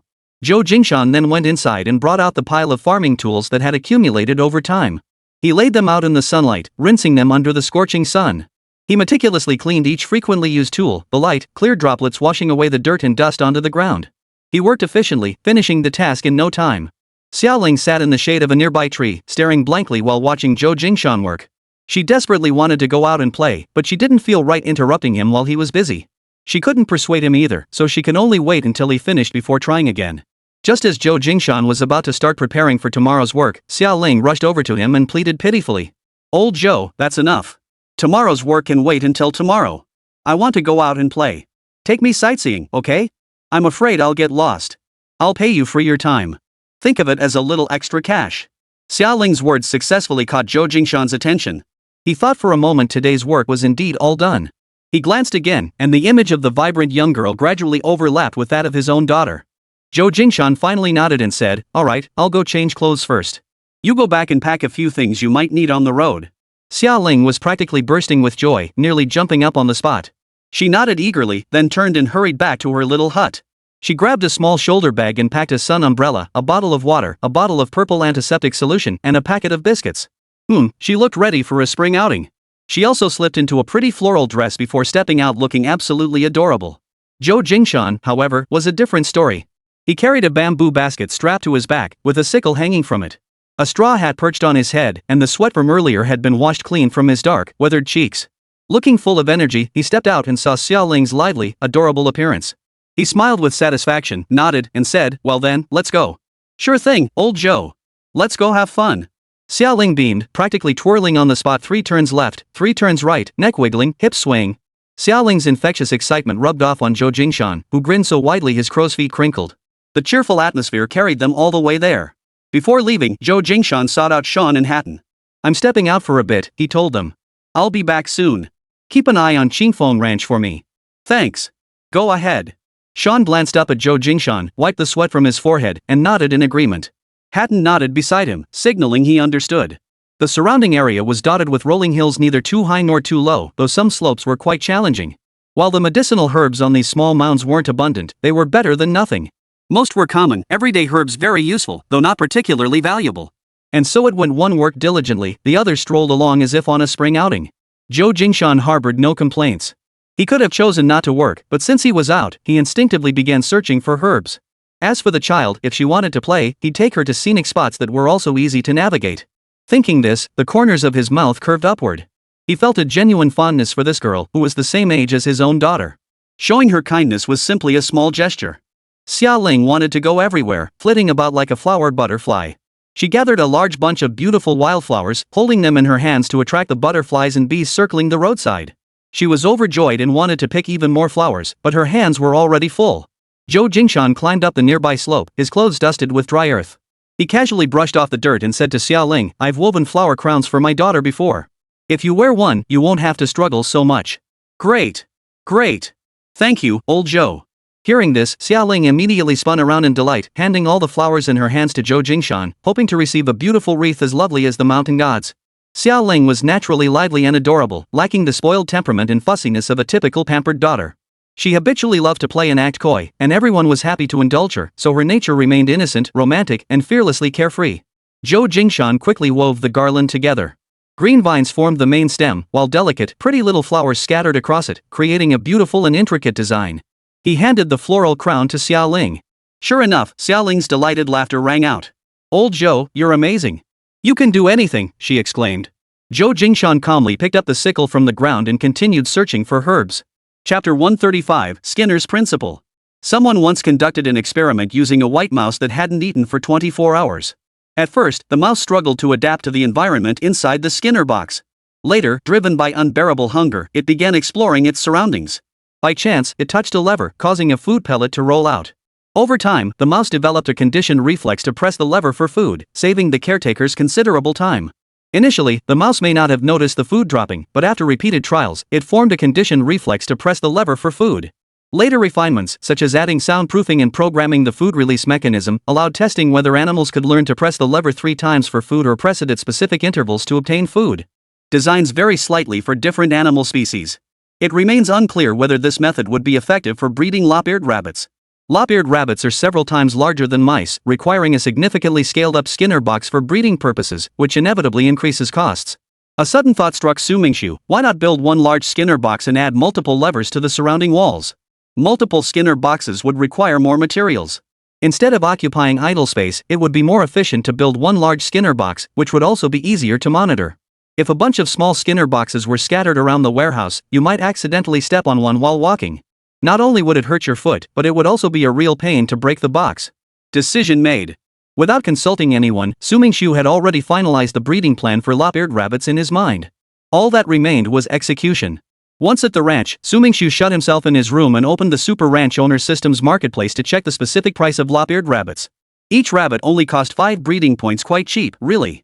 Thanks to long-term daily task accumulation, Su Mingxu had amassed 1,000 breeding points, enough to purchase 200 lop-eared rabbits. Of course, he wouldn't spend all his points on rabbits.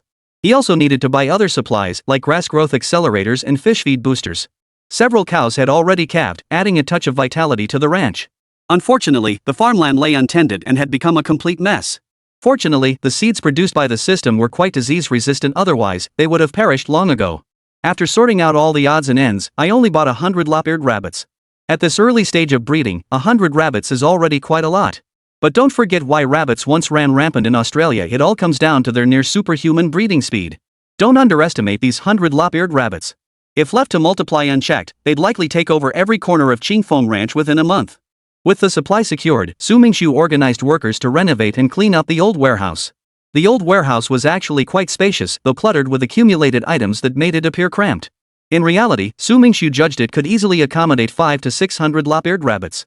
Hey, Xinghe, I've told the workers they'll need about 30 minutes to reach the warehouse. Get some hot water ready, they'll be drenched in sweat once they start working. Can't let them go thirsty. Su Mingxu called Li Xinghe mainly to remind him not to shortchange the workers. Don't worry, brother Su. I know how to handle things. Li Xinghe agreed while instructing Zhong Ronyu to boil water. Su Mingxu was thoroughly satisfied with Li Xinghe's efficiency. He particularly valued employees who got things done promptly and decisively without any procrastination. Su Mingxu, what are you muttering about? Xia Ling's voice drifted from the next room. Did you bring back the snacks I asked for? Su Mingxu's heart sank. Oh no. He'd been so busy he'd completely forgotten about the food he'd promised Xia Ling. I got it. Wait a bit, I'll bring it over. I've got something to take care of right now, Su Mingxu shouted loudly to cover the noise he'd make going downstairs. He hadn't brought any, but couldn't he make something himself? He opened the fridge, threw together some ingredients for breakfast, and finally served Xia Ling a cup of hot milk along with 2 ham and egg sandwiches. Your cooking skills are as amazing as ever. If you ever quit being a ranch owner, you could be my personal chef. I promise I won't treat you badly. Xia Ling ate with her face shiny from grease, holding a sandwich in one hand and the hot milk in the other, completely disregarding any table manners. Well, thank you ever so much, Miss Xia. Su Mingxu's tone carried a hint of teasing. Anyone with half a brain could tell, since his delivery was completely different from before. Anyone familiar with him would recognize it. Not at all. Xia Ling deliberately pretended not to catch the teasing in Su Mingxu's words, continuing to eat her still steaming sandwich. Where are you taking me today? Fun? Su Mingxu shook his head. I'm afraid I'm terribly busy lately. Your timing's off. If you'd come 10 days or a fortnight later, I could have taken you out for a stroll. But now? Ha! The old warehouse acquisition is complete. All that's left is to deliver the lop-eared rabbits. While raising them, I need to find buyers. I can't let such a large batch of rabbits sit in the warehouse indefinitely. The daily food costs alone are no small sum. You don't have time to take me out? Xia Ling felt a pang of disappointment. She'd come specifically to hang out with Su Mingxu. How could he possibly be too busy? It's no big deal. You can just play around the ranch. As long as you don't cause trouble, you're free to do whatever you want. Su Mingxu was terrible at appeasing people. If this little princess threw a fit with him, he really wouldn't know how to handle her. Do whatever I want? Yeah. Su Mingxu nodded firmly. But you better behave yourself. There are lots of places on the ranch I haven't even been to yet. I can't predict any dangers, so it's best if you just stay in your room. If you get bored, wait until Sean or old Joe have a break and ask them to show you around. Don't even think about tricking them into taking you out. That's impossible. It's work hours, and if they leave their posts without permission, I'll dock their pay. Su Mingxu trusted old Joe and Sean implicitly, but with this little troublemaker around, who knew? Flattery and silver-tongued were idioms that perfectly described Xia Ling. Of course not. Do I look like the type to cheat or scam people? Chapter 136, Accomplice. Around noon, Su Mingxu paid a visit to the old warehouse. The place was unrecognizable from its former state. Workers were busy inside, diligently cleaning and arranging the space. The warehouse no longer bore any resemblance to its dilapidated past. As Su Mingxu entered, he heard Li Xinghe's booming voice directing the workers. He seemed full of energy. Watching Li Xinghe and Zhong Rongyu working so diligently, a faint smile appeared in Su Mingxu's eyes. Transforming an abandoned warehouse into this revitalized scene was no small feat. It was also deeply rewarding work, and now the laborers inside, as they toiled, all wore a hint of confidence on their faces. The workers laboring inside the warehouse finally noticed Su Mingxu's arrival. They exchanged glances, then offered a simple, earnest smile tinged with shyness. "Good morning, boss." Su Mingxu had always been an easygoing person. When the workers greeted him, he didn't put on airs but responded with a smile to each one. Li Xinghe and Zhong Rongyu also spotted him approaching. After greeting him, they briefed Su Mingxu on the current progress. "Everything that needed to be done has been assigned and is nearly complete. Rest assured, ranch owner. We'll absolutely deliver within 3 days." Su Mingxu nodded with a smile. He had observed Li Xinghe and Zhong Rongyu's diligent efforts earlier. Both men worked efficiently and demonstrated capable leadership in directing tasks. Their thorough arrangements had not gone unnoticed. With that thought, Su Mingxu glanced over the warehouse. It now looked completely transformed. Just as Li Xinghe and the others had said, the major tasks were nearly complete, with only minor details remaining. After pondering for a moment, Su Mingxu addressed Li Xinghe. "Let's keep things simple. We'll wrap up everything today and call it a day. Consider it a break for you guys." Hearing this, Li Xinghe's eyes lit up instantly. Even Zhong Rongyu's eyes held a faint smile. Seeing no objections from the pair, Su Mingxu instructed the warehouse workers. Today's tasks would be completed simply and efficiently, after which they would be dismissed. A celebratory banquet would then be held on site.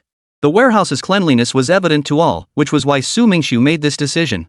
After all, such rapid progress meant the workers hadn't been slacking off, so a celebratory banquet was well deserved. The moment Su Mingxu finished speaking, gasps of astonishment rippled through the warehouse. The young faces of the warehouse workers now radiated pure joy. Su Mingxu couldn't help but smile as he watched them. "You've all worked hard these past few days. Let's strike while the iron's hot. Keep it simple. We'll start the celebration as soon as we wrap up work." His words exploded like a string of firecrackers throughout the warehouse. The workers, already brimming with motivation, threw themselves into their tasks with renewed confidence. Before long, as time passed, the warehouse was tidied up before nightfall. Upon hearing this answer, Su Mingxu couldn't help but chuckle to himself. He then gathered supplies and quickly arranged a celebratory banquet right there in the warehouse. The celebration lasted well past 11 o'clock at night. Though modest in scale, the feast was thoroughly enjoyed. Everyone indulged heartily, devouring every last morsel, feasting and reveling until the night deepened. After seeing the workers off, Su Mingxu tidied up the leftover items from the celebration in the warehouse. Once he finished organizing everything, he glanced up at the sky. It was very late, the sky dark as ink with not a cloud in sight. "If I were to head back now, it wouldn't be very convenient. After all, the ranch is huge and it's already quite dark. If I were to get lost, I'd be in for a world of trouble."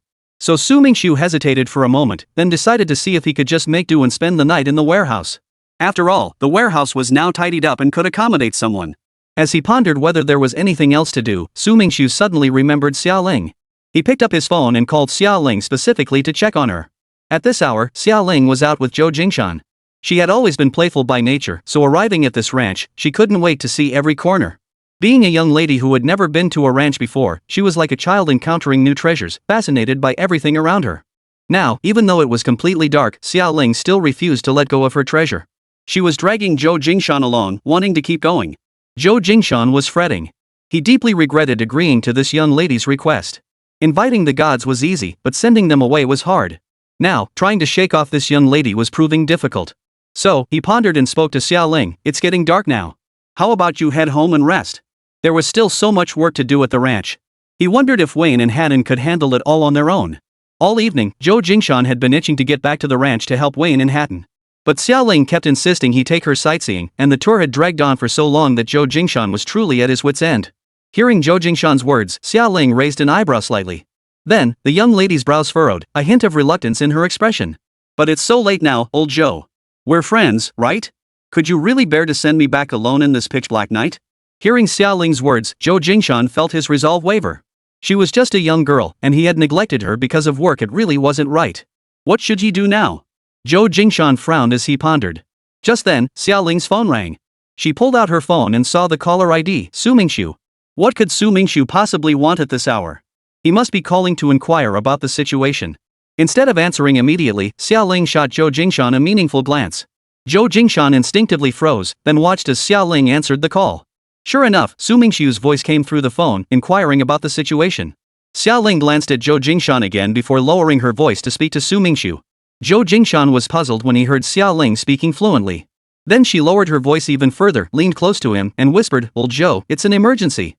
Play alone." "Hello, boss." Zhou Jingshan reluctantly answered the call. "What's up? Old Zhou, did that little minx Xia Ling get any crazy ideas at the ranch?" No.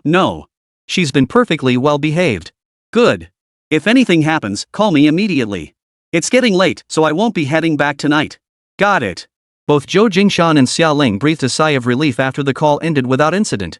Chapter 137, The Scolding. While Su Mingxu slept, preparations for the culinary competition were already quietly underway. This time, the venue was set in Melbourne's city centre. It must be said that the location was truly excellent. Due to the finals, crowds began arriving in waves a full day before the event, filling the area to capacity. Officially termed early seating arrangements, the finals were open to the public with no admission tickets required. Unsurprisingly, Su Mingxu advanced to the finals, sparking unexpected excitement among many spectators who rushed to the venue early to secure prime spots. Su Mingxu furrowed his brow, grunted softly, and forced himself to sit up. Rubbing his eyes, his vision gradually cleared. Only then did he pick up the documents on the table and began reading them leisurely, simultaneously stroking his stubble, which was still prickly from being unshaven. His opponent this time was a man named Han Jierui. Having advanced to the finals, Han was undoubtedly a worthy match for Su Mingxu. Awake? Li Xinghe, who had risen long ago, was leisurely admiring the scenery outside when footsteps caught his ear. His gaze fell upon Su Mingxu, freshly washed and dressed. Su Mingxu nodded a few times, awkwardly twisting his body. His arms, unused for so long, felt stiff and sore. "MHM. After scanning the warehouse a few times and finding nothing else to do, he gave a few brief instructions. "Oh, right." Li Xinghe stood beside Su Mingxu, suddenly snapping his fingers as if struck by a realization. Li Xinghe looked puzzled. "What?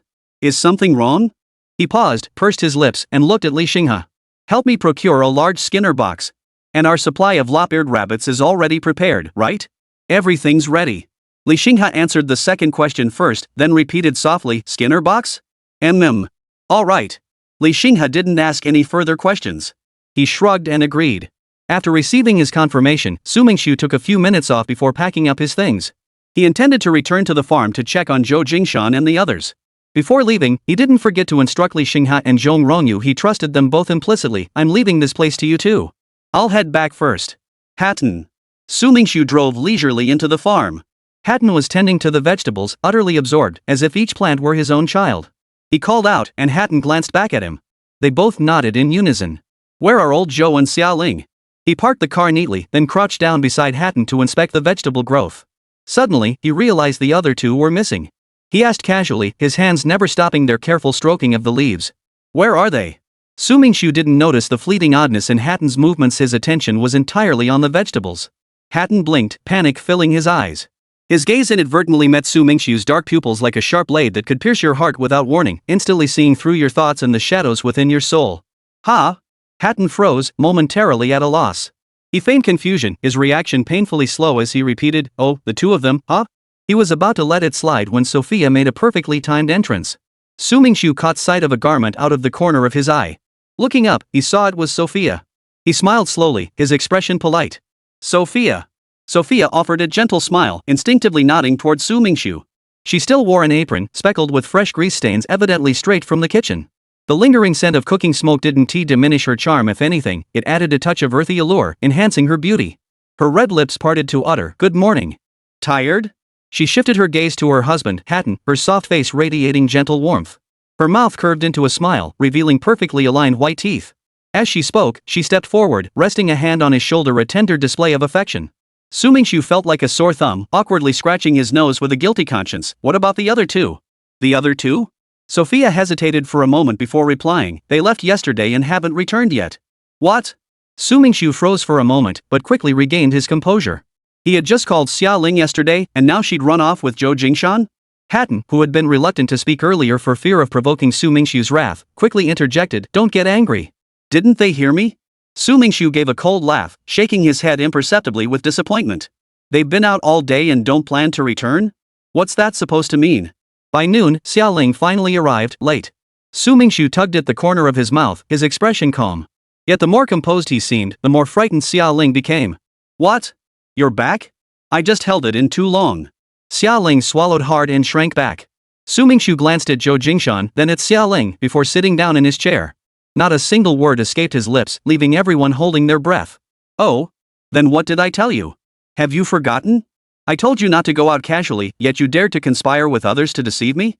Zhou Jingshan felt uneasy, beads of sweat falling from his tense brow. He didn't know what to say after all. He'd succumbed to Xiaoling's coaxing and brought her out. I know. Xiaoling had no words either. The fault clearly wasn't theirs. She opened her mouth, but could only manage a muffled, resigned I know. Zhou Jingshan grew impatient. He licked his lips, his calloused hands clenching nervously. Su Mingxu was clearly furious. Regret washed over him like a raging river, drowning him in a sea of guilt. It's all my fault. I shouldn't have taken Miss Xia out. You really are getting more and more brazen. Su Mingxu ignored Zhou Jingshan's words. Didn't he know Zhou Jingshan well enough? It was definitely Xiaoling who had been clinging to him relentlessly. Su Mingxu drew a deep breath. He'd been holding it since morning. After thoroughly reprimanding Xiaoling, his gaze settled on Zhou Jingshan. From now on, no one is to take Xiaoling out again. Everyone fell silent, the atmosphere thick with tension. Hatton sighed. He knew this would happen. But since the scolding was done and Xiaoling understood her mistake, he interjected at the right moment. The finals are tomorrow. We need to get ready now, or we won't have time. With those words, his expression finally softened slightly. All right. Chapter 138, Behind the Scenes. This time I'll let you off, but don't push your luck. If it happens again, don't blame me for turning my back on you. Su Mingxu was genuinely furious this time. He didn't want any more internal problems at the ranch while he was already overwhelmed with work. We understand. Boss, don't be angry. Come outside, I need to tell you something. Hatton tugged at Su Mingxu's sleeve, motioning for him to step outside. Su Mingxu's attention peaked. He nodded. Let's go to my room. Inside the small villa, Su Mingxu and Hatton sat facing each other. Go ahead. What did you find? When Dean changed his mind, Su Mingxu had already instructed Hatton to use every resource available to investigate what was plaguing Qingfeng Ranch. It turned out Dean's neighbor had previously worked as a contract specialist at a company. Hatton reported the findings to Su Mingxu one by one. The final conclusion was clear. Dean's sudden price hike wasn't a spur-of-the-moment decision. Someone had been plotting this for a long time, secretly pushing things along behind the scenes. Su Mingxu let out a cold laugh. Whoever it was, they had no business meddling in such affairs. With no prior grievances, why resort to such despicable tactics? There must be something he didn't know about. Qingfeng Ranch had never clashed with anyone before. Why would someone slander them? Though $1,000 Australian wasn't a huge sum, forcing an unjustified price hike was utterly disgusting. Should we continue the investigation? Hatton looked at Su Mingxu with concern. Anger could rob a person of their rationality. Investigate? Why wouldn't we? Su Mingxu's gaze hardened like never before as he almost gritted his teeth, saying, investigate thoroughly but without damaging the ranch's foundations. Su Mingxu was seething with rage, yet a sliver of reason remained. Digging up every last detail was impossible right now, as Qingfeng Ranch simply didn't possess the resources for such an extensive investigation. There was another deeply awkward issue. Even if they uncovered the mastermind behind the sabotage, there was no way to punish them. Beat them up? Impossible. Australian law offered unquestionable protection to its citizens. As a Chinese national, Su Mingxu's legal safeguards were significantly diminished. Yet Su Mingxu harbored no regrets. Nationality was immutable. He would never relinquish his Chinese identity, no matter how many benefits he might forfeit. Deep within Su Mingxu's bones flows the ancient Chinese consciousness of returning to one's roots. If he actually resorted to violence and caused irreparable consequences, he would face sanctions from the embassy. Dean was merely a pawn to be manipulated. No need to waste excessive resources on him. The priority was uncovering the mastermind behind the scenes. With a ticking time bomb lurking nearby, Su Mingxu felt uneasy. Who knew when that bomb would suddenly explode beside him? Boss, don't worry too much. What's meant to happen can't be avoided. Understood. Have Sophia come see me. The culinary competition starts tomorrow, and I need to discuss the menu with her. Alright, I'll relay that immediately. Not long after Hatton left, Sophia knocked on the door. Come in. Sue, you wanted me? I plan to prepare 3 dishes for tomorrow's culinary competition finals and need your assistance. Su Mingxu briefly outlined his plan. Just tell me what you need. If I can help, I will. Sophia patted her ample bosom. Seeing her agree so readily, Su Mingxu breathed a sigh of relief. It's nothing too difficult. I need you to come up with a dish with a bold flavor profile. Any kind of dish will do. And you need to not only know the dish, but also be able to cook it. Heavy textured? And I know how to cook it? Sophia pondered for a long while. Suddenly, an idea flashed through her mind. Sue, I remember a dish that fits your criteria perfectly. What is it? Pan-seared beef tenderloin. Pan-seared beef tenderloin is a home-style dish. The ingredients are Australian beef tenderloin, herb butter, pepper sauce, French fries or other potatoes, vegetables, and so on. As long as you can make it, I'll tell you my plan first. As I mentioned at the beginning, my plan involves 3 dishes. Sophia nodded. The first is scallion tofu salad, a common dish in China. The second is sweet and sour pork ribs, also a Chinese staple. To succeed in Australia, we need something truly unique. And the third dish is the pan-seared beef tenderloin I'm making, right? Su Mingxu said approvingly, exactly. So after assisting me, you'll start preparing the pan-seared beef tenderloin. It needs to be ready before I finish cooking the sweet and sour spare ribs. The rules for the culinary competition finals had changed slightly. The fixed time limit remained the same, but the more time left, the more bonus points were awarded. This unseen pressure increased the contestants' stress and the difficulty of the competition. Think about it, you have to ensure both variety and quality while also managing the time consumed by each dish, saving as much time as possible to earn extra points. A wave of pressure surged through Sophia's heart. Her fingers trembled slightly, unnoticed by the sharp-eyed Su Mingxu. He comforted her, don't be nervous. If you really can't manage, I'll take over. I believe I can do this, right, Su? Yes, I believe in you too. Confidence is a good thing, and Su Mingxu was naturally pleased to see it. Get some rest tonight. You need to be well rested for tomorrow's competition, understand? After chatting a little longer, Sophia left the villa, leaving Su Mingxu lying on the bed, bored out of his mind. After the culinary competition ended, he would have to throw himself wholeheartedly into developing Qingfeng Ranch, striving to double the ranch's assets within a month. The foundation for all this was winning the culinary competition. Victory would guarantee him the spotlight, and the free publicity would inevitably boost sales of the milk produced in collaboration with the Ice Bucket Factory. Come on, I need to buckle down. Su Mingxu took a deep breath, readjusting his mindset and state of mind before closing his eyes to rest. The weight of responsibility on his shoulders was immense. He was the entire ranch's hope. After a quick calculation, he realized he currently earned 100,000 Australian dollars monthly. After deducting expenses and employee wages, his net profit hovered around 60,000 Australian dollars, far short of his ambitious goal. Ding! Task triggered. Details in task panel. Su Mingxu had been drifting off to sleep, but the system's synthesized voice instantly snapped him awake. His focus sharpened. What the hell? The system actually initiated a task? Chapter 139, Aiming for the Championship. He opened the task template to see what new mission had appeared. Holding his breath, Su Mingxu felt like he was back in the days of pulling lucky coins for prizes. Ha! This task doesn't conflict with my goals at all. It's practically tailor-made for me right now. Su Mingxu gasped in surprise, his eyes sparkling. Without hesitation, he accepted the newly appeared task. Task: win the culinary competition. Reward: unlock the achievement template. An achievement template. This means I can get even more stuff. Su Mingxu could almost see himself sitting atop a mountain of gold already. The day passed quickly. Su Mingxu rose early the next morning, and by the time he was dressed, it was nearly 7 o'clock. Boss, are you up yet? Up. Don't worry, I'll be down shortly. With a piece of bread in his mouth, Su Mingxu hurried downstairs. Opening the door, he found Hatton waiting right outside. Why the rush today? Sophia asked me to wake you up. She was worried you might oversleep. Otherwise, I wouldn't be up this early. Qingfeng Ranch's official work start time is 8 a.m., so getting Hatton, someone who loves sleeping in out of bed at 6 a.m. was quite the feat. Why not just bring you along when we win the championship and go up to receive the award? Is old Joe going today? Not sure about that. Hatton shook his head. I haven't asked him yet. Go ask him, and Sean too. Today's the finals, a once-in-a-lifetime opportunity. Relying on the system to monitor the ranch in real time, Su Mingxu relaxed and joined his staff in the celebration. Got it, boss. I'll go get their input right now. Hatton turned and left the villa to find Zhou Jingshan and Sean.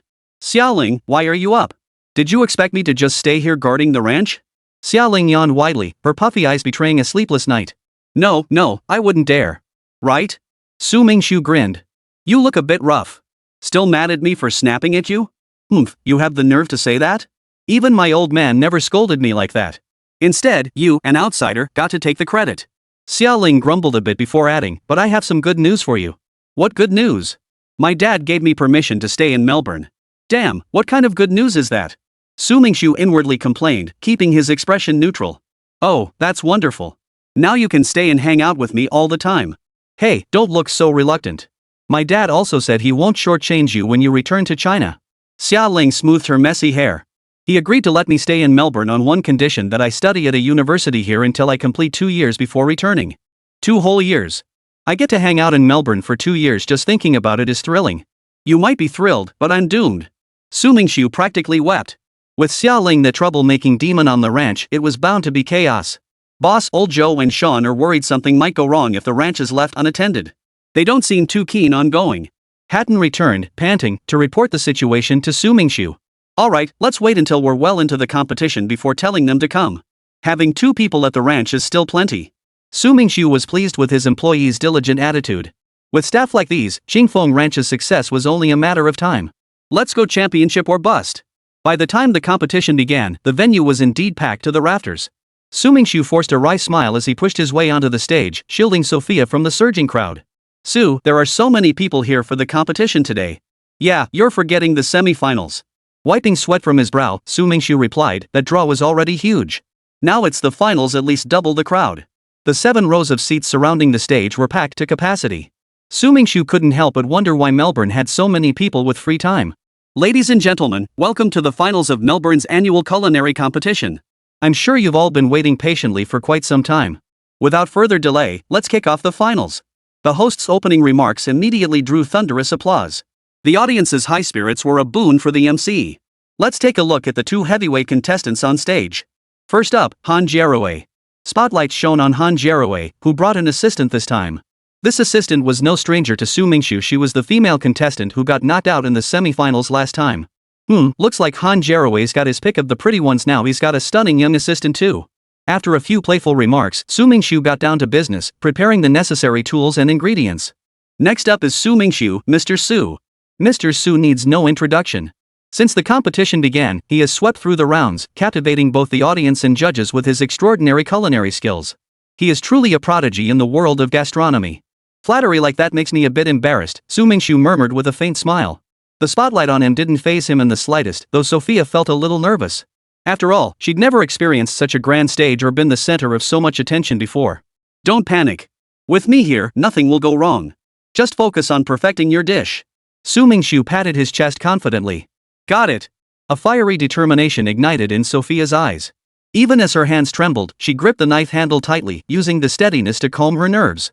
With less than 5 minutes until the official start, contestants could request any reasonable adjustments. During this period, the organizers would accommodate all feasible requests.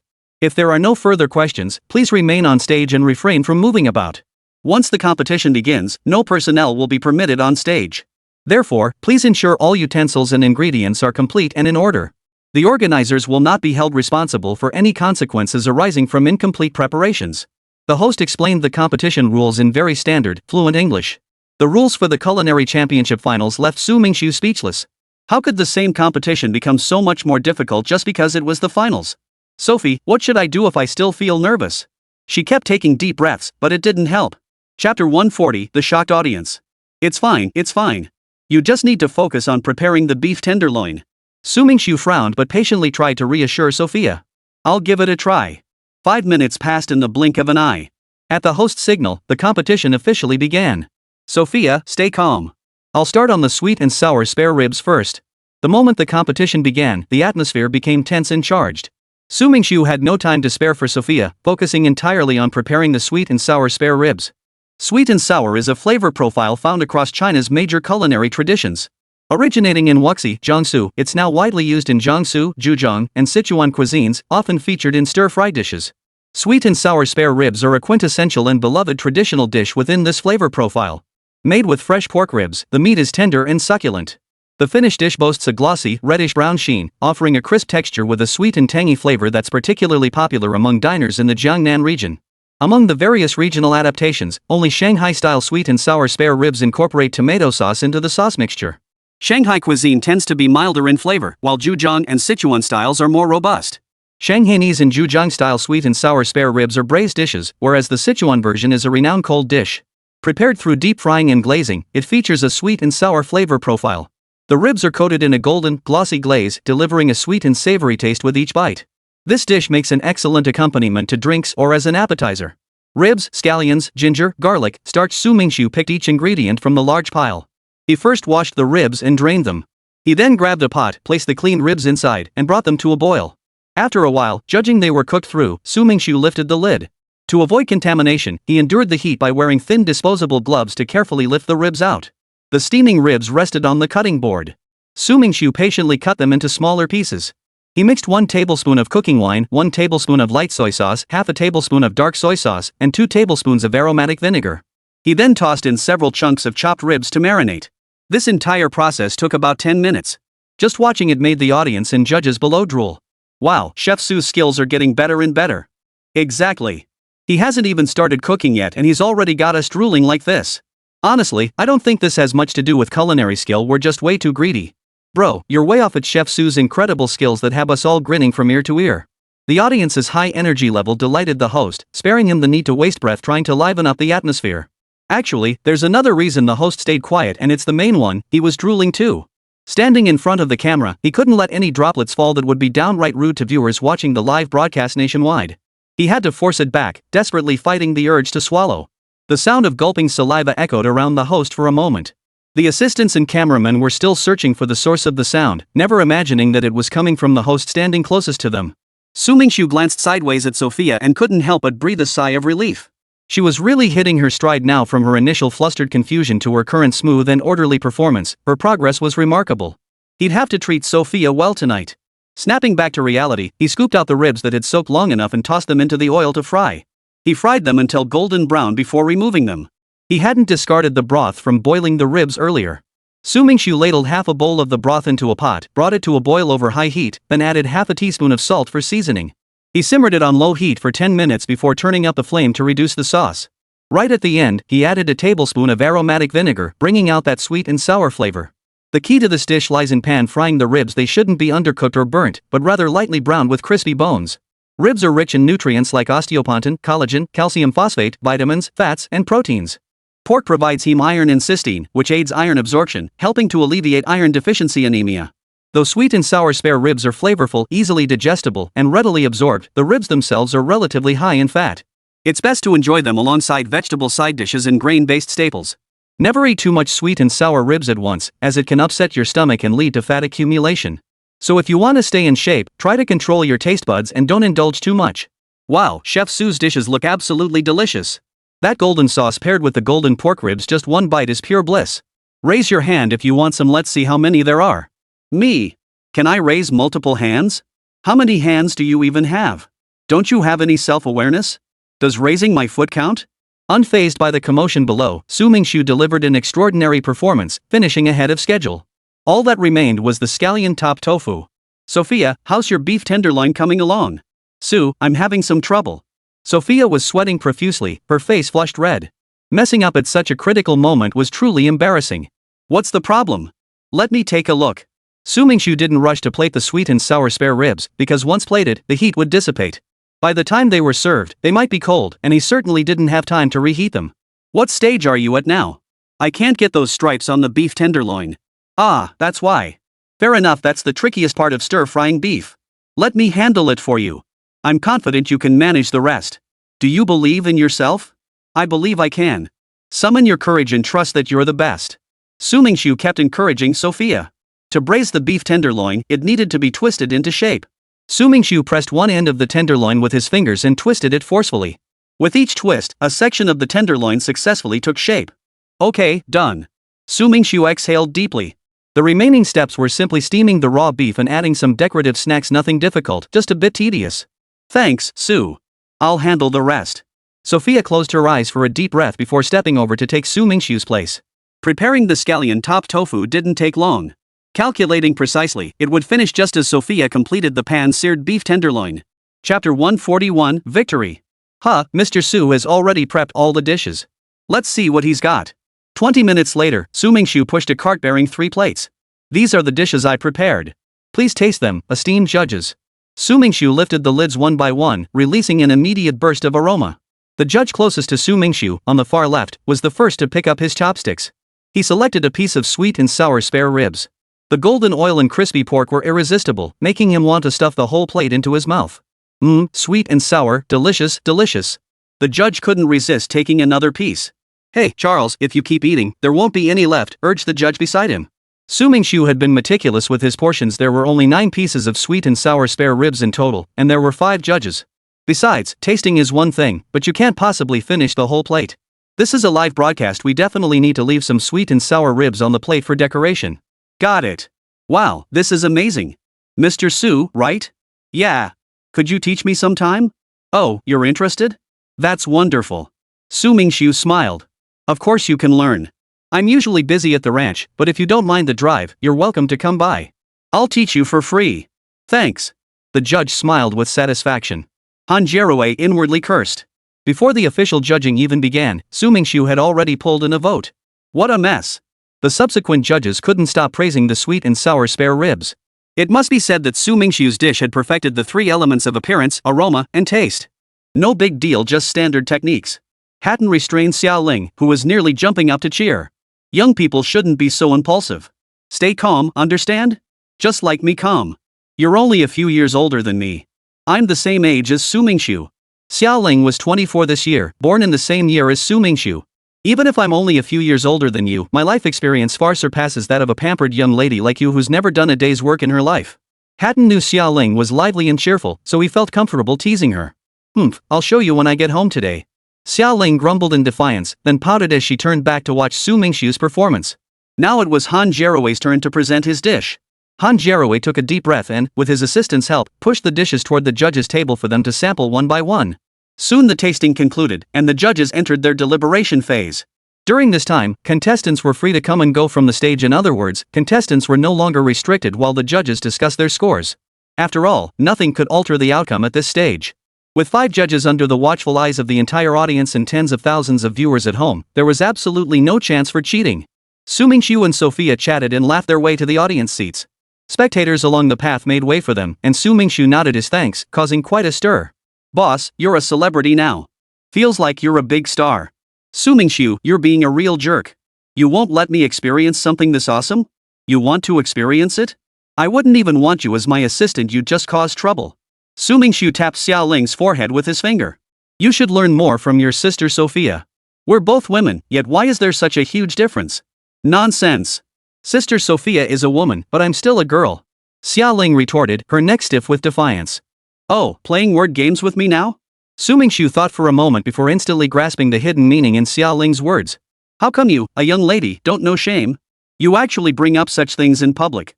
What's wrong with saying it? What era are we in now? Still acting like some old-fashioned scholar. Xiao Ling's face showed not a trace of embarrassment. This lady fears nothing. Fine, you're the boss, you're the big shot. We'll talk about this when we get back. Look around, how many people are staring at you. Although Su Mingxiu and Xiao Ling had always communicated in Chinese, China's soaring international status meant more foreigners were learning and using the language. Consequently, many passers-by could understand their exchange. Xiao Ling stubbornly scanned the area, only to flush bright red. Su Mingxiu was right, many men were eyeing her with teasing glances. Those with female companions tilted their heads, whispering to their partners, who giggled and covered their mouths while glancing at Xiao Ling. Why didn't you tell me earlier? It's all your fault. What does this have to do with me? Xiao Ling shot Su Mingxiu a fierce glare, while he looked back at her with an innocent expression. This girl was so unpredictable, why did she always pin everything on him? You two are like star-crossed lovers. It'd be great if you two ended up together. Sophia and Hatton sat together, holding hands as they watched Su Mingxiu and Xiao Ling bicker. What? No way. You two are pushing it. Showing off your love and showering us with affection is one thing, but don't go pairing people up. I have principles. Su Mingxiu shot Hatton a disdainful look. Why don't you focus on something productive, kid? Adding a new life to our ranch would be great. Boss, this can't be rushed. Hatton's face flushed halfway through his reply, where Sophia's hand had slipped onto his waist without him noticing, ready to twist at any moment. As everyone knows, the soft flesh around the waist is the most painful spot, so Hatton dared not make a move. He could only beg for mercy. Sophia, I know I was wrong. Sophia's face was flushed crimson. How could such matters be discussed so loudly? I'll settle this with you tonight when we get home. She might not dare snap at Su Mingxiu, but that didn't mean she couldn't throw a tantrum at Hatton. Alright, I understand. Hatton sighed with a resigned smile. The little princess he'd chosen, he'd cherish her to the end, even if it meant kneeling. Please return to the stage, contestants. The results are in. While Su Mingxiu and Hatton chatted cheerfully, the judges had already deliberated the outcome. Truthfully, everyone already knew the result. Since the results were announced on stage, assistants weren't needed, so Sophia didn't accompany Su Mingxiu. Once Su Mingxiu and Han Jiarui were ready, the host announced. The overall champion of this Melbourne culinary competition is Su Mingxiu. Chapter 142, High Honors. After Su Mingxiu claimed the championship at the Melbourne culinary competition, the bustling city was swept by a tidal wave of his name. Within a single day, the name Su Mingxu echoed through every street and alley of Melbourne. Melbourne's daily newspapers, including various publications, published articles about this man and his achievements everywhere. Almost everyone could learn about Su Mingxiu's name and accomplishments through these newspapers and word of mouth. Such a figure was a major news hook. His air of mystery, the Qingfeng ranch he managed, everything about him swept through the city like a sudden storm. Su Mingxiu became a household name, embodying a legendary tale. Melbourne, long dormant, hadn't seen such excitement in ages. Now, because of Su Mingxiu, Melbourne felt like a stage polished to a shine and presented anew to the world. Everywhere, the air was thick with chatter, no longer the silence of days past. Everyone was talking about this man named Su Mingxiu. Curiosity and fascination swirled around his name. Yet this man, the most high-profile figure in Melbourne, was now walking quietly through Qingfeng Ranch. He was surveying the terrain. The land at Qingfeng Ranch was excellent, perfectly suited for raising animals. The only question was whether it was better for dairy cows or goats. Su Mingxiu was somewhat troubled. Having won the championship at Melbourne's culinary competition, the super ranch system rewarded him with 100 achievement points, allowing him to exchange them for either goats or cows. Yet now he agonized over which to choose. Choosing both might prove too much to manage, so Su Mingxiu had decided to pick just one. After all, it was better to focus on one thing at a time. Trying to do too many things at once would only lead to failure. Su Mingxiu understood this principle well. But between the cow and the goat, which was the better choice? After pondering for a while, Su Mingxiu decided to consult Hatton. As a self-taught ranch boss, he couldn't match the expertise of those born into the trade, so consulting them before making a decision was wise. As for why he placed such importance on choosing between the cow and the goat, it stemmed from Su Mingxiu's belief that raising cattle and goats might involve specific considerations much like farming vegetables. Certain plots were suited for barley, while others were better for corn. There were nuances to it all. If he wasted these 100 achievement points without doing proper research, the deal simply wouldn't be worth it. When Su Mingxiu met Hatton, he was met with the man's astonished expression. Hatton blurted out in surprise, "Boss, what do you need me for?" His expression betrayed both confusion and unease. In his mind, if Su Mingxiu sought him out, it must be work-related. Had he slacked off on any recent task? Hatton couldn't think of anything. Seeing Hatton's nervous expression, Su Mingxiu couldn't help but feel both amused and exasperated. He decided not to tease his young employee, however, and said plainly, "It's nothing major, really. Hatton, you've been working on the ranch longer than I have. I wanted to ask your opinion. Is the terrain here better suited for raising dairy cows or goats?" Hatton clearly froze for a moment. "Boss, why are you asking me this? Are you planning to raise animals?" Su Mingxiu nodded with a smile. "I've been considering raising either dairy cows or goats. I'd like to keep some livestock on the ranch." Hearing Su Mingxiu's words, Hatton thought for a moment. Then his eyes lit up, and he spoke with evident enthusiasm. "Boss, in my opinion, I think raising cattle would be better, especially dairy cows." Su Mingxiu paused, then quickly urged Hatton to continue. "Why do you say that? Can you tell me your reasoning?" Hatton nodded and explained, "My father used to raise goats too. But goats tend to eat grass right down to the roots. While that saves us a lot of costs, it also means we have to move them to new pastures every few days. Long term, it's not cost effective. But cows are different. Unlike goats, they don't waste resources. Cows only need water and pasture, and our ranch can provide exactly that. That's why I think raising cows is better. Plus, cows are easier to raise, and they can even bring in extra income." After blurting out all this in one breath, Hatton suddenly felt self-conscious. He gave a sheepish smile, looking a bit embarrassed. "That's all, boss. If you don't like it, you don't have to take it." Su Mingxiu listened to Hatton's words without anger. Instead, his eyes lit up as he addressed Hatton earnestly. "Hatton, I think you've made some excellent points. Hearing you speak has been like a revelation. No wonder they say a single conversation with a wise person is worth 10 years of study." Su Mingxiu now truly believed this. Animal husbandry was an area he hadn't explored, and fortunately, Hatton was well versed in these matters, allowing him to gain the best possible insights. Hearing Su Mingxiu's generous praise, Hatton felt a bit embarrassed instead. He scratched his head, unable to speak. Su Mingxiu gave him a reassuring smile, offered a few more words of encouragement, then left Hatton's room. He was willing to take Hatton's advice to heart. So, as soon as he returned to his own room, Su Mingxiu issued a command to his super pasture boss system, exchanging all his achievement points for dairy cows. Now he, too, was a man with cows. But now, how to settle these cows? Su Mingxiu pondered. Should he fence off a section of the ranch, or simply let them roam free? After pondering this and glancing at the sky, it was already late, pitch black with no moon in sight. Su Mingxiu felt awkward about bothering Hatton again.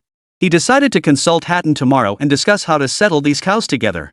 With that decision made, a weight lifted from Su Mingxiu's mind, and he felt considerably more at ease. As he pondered the future management of the cows, drowsiness began to overtake him. Finally, he blinked his eyes shut and headed to his bedroom to sleep. Chapter 143, 2 months later. 2 months passed in the blink of an eye. It must be said that Hatton's efficiency remained consistently high. By the time Su Mingxu arrived at his place that afternoon, Hatton had already milked all the required milk. The sweet, milky scent in the air eased the tension in Su Mingxu's brow. Hatton looked quite pleased as he explained to Su Mingxu, all this milk has been milked. Now, we just need to transport it to the ice bucket factory to be processed into banana milk. Su Mingxu nodded in agreement. Indeed, that would resolve the banana milk issue for now, easing his mind considerably. Hatton suddenly frowned, his gaze shifting to the freshly milked batch. Su Mingxu glanced at him. What's wrong? A look of concern flashed across Hatton's face as he replied, how are we going to transport all this milk to the ice bucket factory? It's quite a distance from here, and we can't just carry it by hand. Hearing this, Su Mingxu recalled the issue and acknowledged, you're right. I hadn't thought of that. Hatton, I remember there's some stacked timber near the ranch. Let's hire a few workers later and assemble some carts from the wood to transport this milk. Hatton's brow instantly relaxed, his expression brimming with renewed energy. He looked at Su Mingxu and said cheerfully, all right. I'll go find some workers right now. We'll head to the area near the ranch to gather the wood. After Hatton gathered the workers, Su Mingxu led them to the outskirts of the pasture. Once they assembled the carts from the wood, they returned to the milk room with their creations. They loaded the freshly milked milk into buckets, one by one, onto the carts. Then, these small carts set off toward the ice bucket factory. Su Mingxu and Hatton followed behind, walking slowly. Hatton glanced at Su Mingxu, curiosity creeping into his expression. Farm owner, you could actually ride in the cart too. It would save you a lot of effort, no need to walk all the way over there. Su Mingxu glanced at Hatton and smiled. It's no trouble. Walking gives me time to think about the ice bucket factory's operational model. Besides, you two aren't riding either. If I took a seat, it would only add to your burden. Hearing Su Mingxu's words, Hatton's eyes softened slightly. He grinned and said, I knew the boss would look out for us. As they chatted, the ice bucket factory came into view. The milk delivery crew had already gathered at the entrance. Su Mingxu walked over to inspect the milk, neatly stacked without a single container spilling over. Su Mingxu nodded in satisfaction, then instructed Hatton to pay the workers and negotiate a long-term partnership to have them deliver milk directly to the ice bucket factory. This would resolve the banana milk ingredient supply issue for the ice bucket factory. Su Mingxu's frown eased slightly. He then entered the ice bucket factory, requested the accounts from the staff, and calculated the factory's profits. Based on the factory's profit margin, Su Mingxu stood to gain a total of 400,000 Australian dollars. After arranging for the newly delivered milk supplies, Su Mingxu began allocating this profit. The ranch staff had also put in considerable effort during this ice bucket factory venture. The current profitability of banana milk was a collective achievement. Su Mingxu wasn't one to hoard everything for himself. Once the money was in hand, he distributed a bonus of 500 Australian dollars to every person at the ranch. Su Mingxu wasn't a miser, and after distributing around 500 Australian dollars per person, he still had over 200,000 Australian dollars left. After some consideration, he decided to spend this money on purchasing a vehicle. A vehicle was a means of transportation, and having one was always beneficial. Today, for instance, the lack of a milk delivery vehicle had forced them to first search for lumber near the farm. Having settled on this plan, Su Mingxu nodded to himself. He then announced his decision to distribute bonuses to the ice bucket factory workers. The moment Su Mingxu finished speaking, cheers erupted all around, every face beaming with smiles. After announcing the bonuses, Su Mingxu asked Hatton to find a reliable person to distribute them equally among everyone. Then he discussed with Hatton about having him accompany him to Melbourne city centre. Hatton paused, then asked curiously, is the boss going downtown to buy something? If it's just for procurement, I can handle it. Hatton had always been a capable lieutenant under Su Mingxu, and their bond ran deeper than with others, which was why he felt comfortable voicing his confusion so directly. Su Mingxu smiled at Hatton and explained, it's not about buying things. I want to buy a car and see it for myself. Hatton's face lit up with understanding. So that's how it is. As he mentioned the car, a hint of eagerness flashed across his features, then I'll accompany the owner. Truth be told, I know a thing or two about cars myself. Su Mingxu smiled and nodded. After lunch, Su Mingxu and Hatton set off together toward Melbourne city centre. Hatton was right, he did know a thing or two about cars. So, upon arriving in Melbourne city centre and finding a car dealership, Hatton briefly inquired about Su Mingxu's desired price range before enthusiastically introducing a vehicle to him. Su Mingxu took one look and agreed it was a fine vehicle. He took it for a test drive and found its performance quite satisfactory. Hatton grinned at him and said, how about it, boss? Pretty sweet ride, huh? Su Mingxu smiled at him. Hatton, you've got good taste. Satisfied with the vehicle, Su Mingxu inquired about the price and promptly made the purchase. Priced around 200,000 yuan, it wasn't overly expensive and its performance was excellent, the aspect Su Mingxu valued most. After purchasing the car in Melbourne City, Su Mingxu felt a weight lifted from his shoulders. He drove the newly acquired vehicle, with Hatton riding along, back toward the ranch. Ultimately, the ranch held a special place in Su Mingxu's heart. The ranch was like his own child, nurtured and raised by his own hands. Chapter 144, The Rescue. On the way back to the ranch, Mingxu encountered a person lying in the middle of the road. A pale-faced man lay collapsed in the middle of the road. His complexion was grim, and his consciousness was fading. Upon seeing Mingxu and Hatton, he was barely clinging to life. With his last ounce of strength, he managed to utter a single sentence, "Save me." Mingxu's brow instinctively furrowed. He immediately stopped the car. It would be disastrous if it hit someone. He got out of the car and helped the man who had just collapsed to his feet. His face was deathly pale, and his eyes were closed tight. Mingxu placed his finger on the man's nose to check for breath. Feeling the faint warmth, he exhaled a small sigh of relief. He was still alive, probably just fainted from hunger. Hatton also got out of the car. Clearly startled by the man suddenly collapsing in front of the vehicle, he asked anxiously, "Bar manager, what's wrong with this man?" Mingxu sighed. "He's green as a ghost. Probably fainted from hunger, but he still has a faint pulse.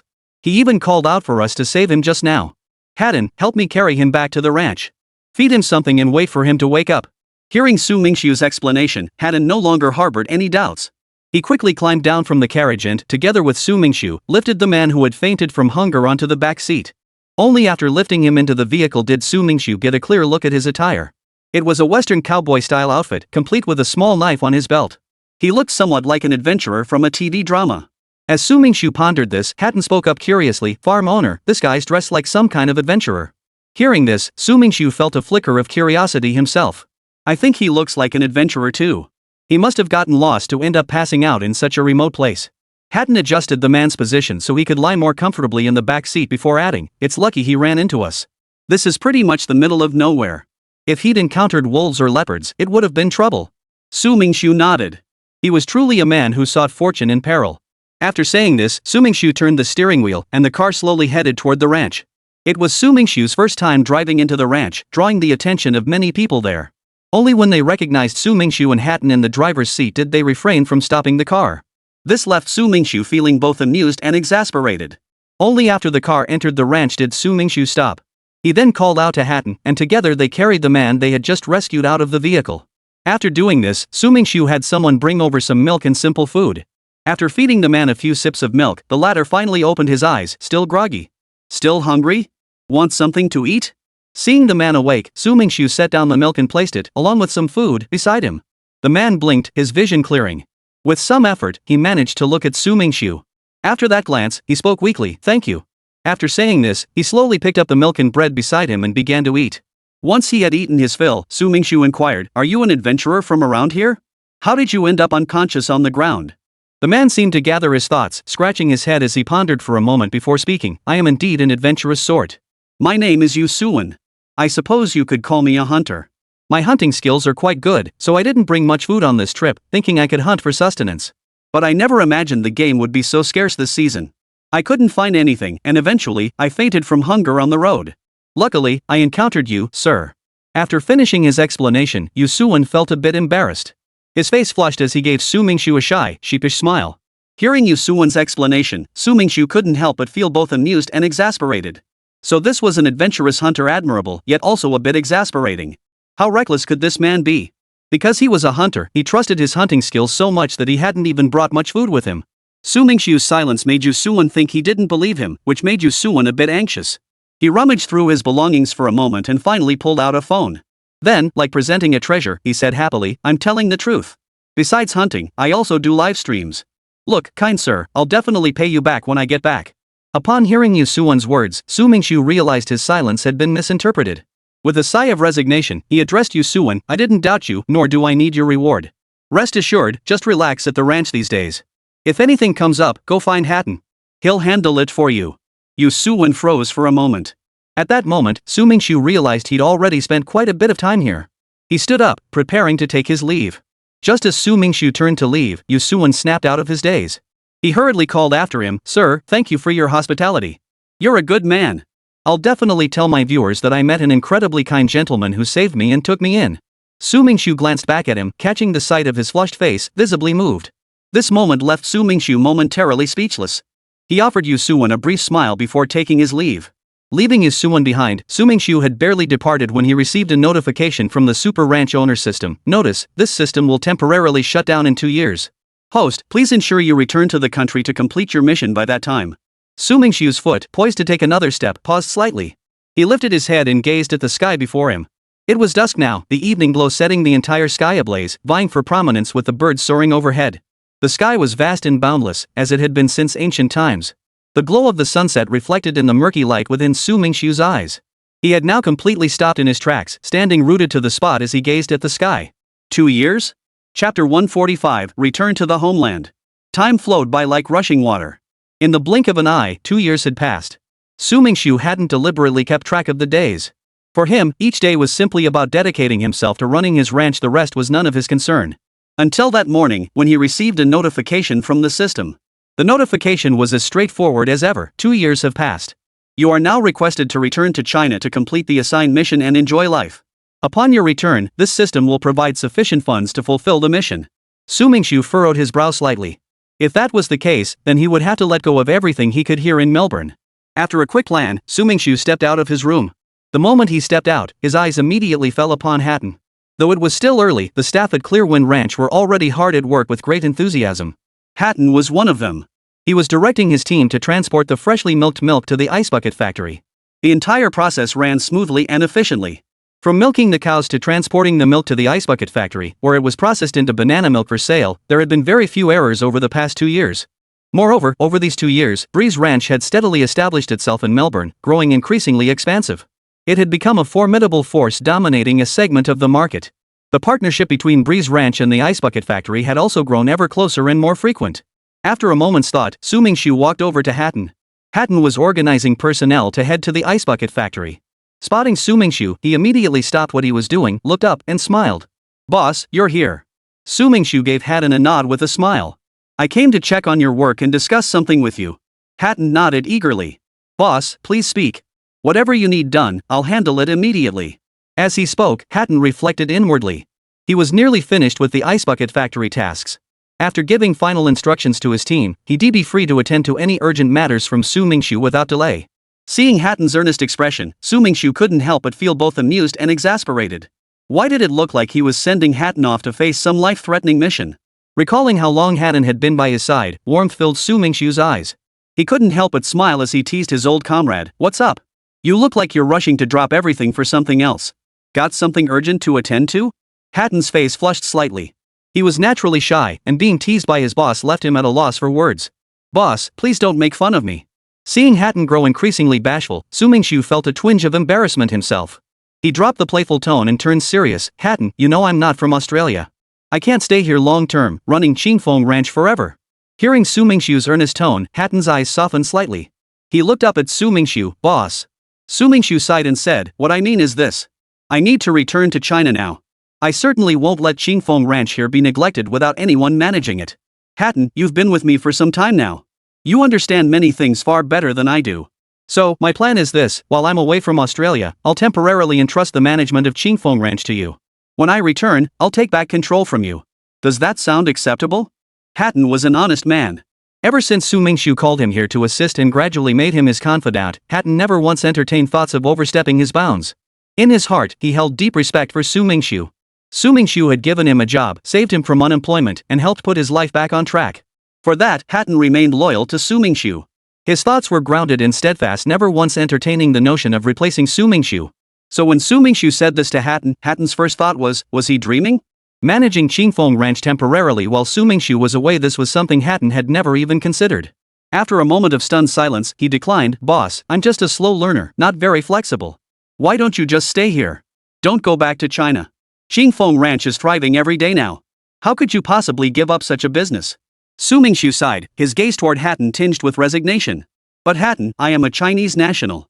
There's an old saying back home, fallen leaves return to their roots. China offers me a sense of belonging. It has nothing to do with Qingfeng Ranch's success. I simply wish to return to my roots." Hearing Su Mingxiu's explanation, Hatton bowed his head in a touch of guilt. Su Mingxiu sighed softly once more. Then, looking at Hatton with an encouraging gaze, he said, "Hatton, I believe in your abilities. Truthfully, you're the person I trust most here at Qingfeng Ranch. Handing this ranch over to you isn't a spur-of-the-moment decision, it's the result of careful consideration. I hope you'll manage it well and make it even more prosperous and expansive." Hatton lifted his head, staring at Su Mingxiu in disbelief. When he met the encouragement in Su Mingxiu's eyes, a look of deep emotion spread across his own face. he replied, "Boss, rest assured. During your absence, I will not disappoint your expectations." Su Mingxu smiled faintly and nodded in affirmation.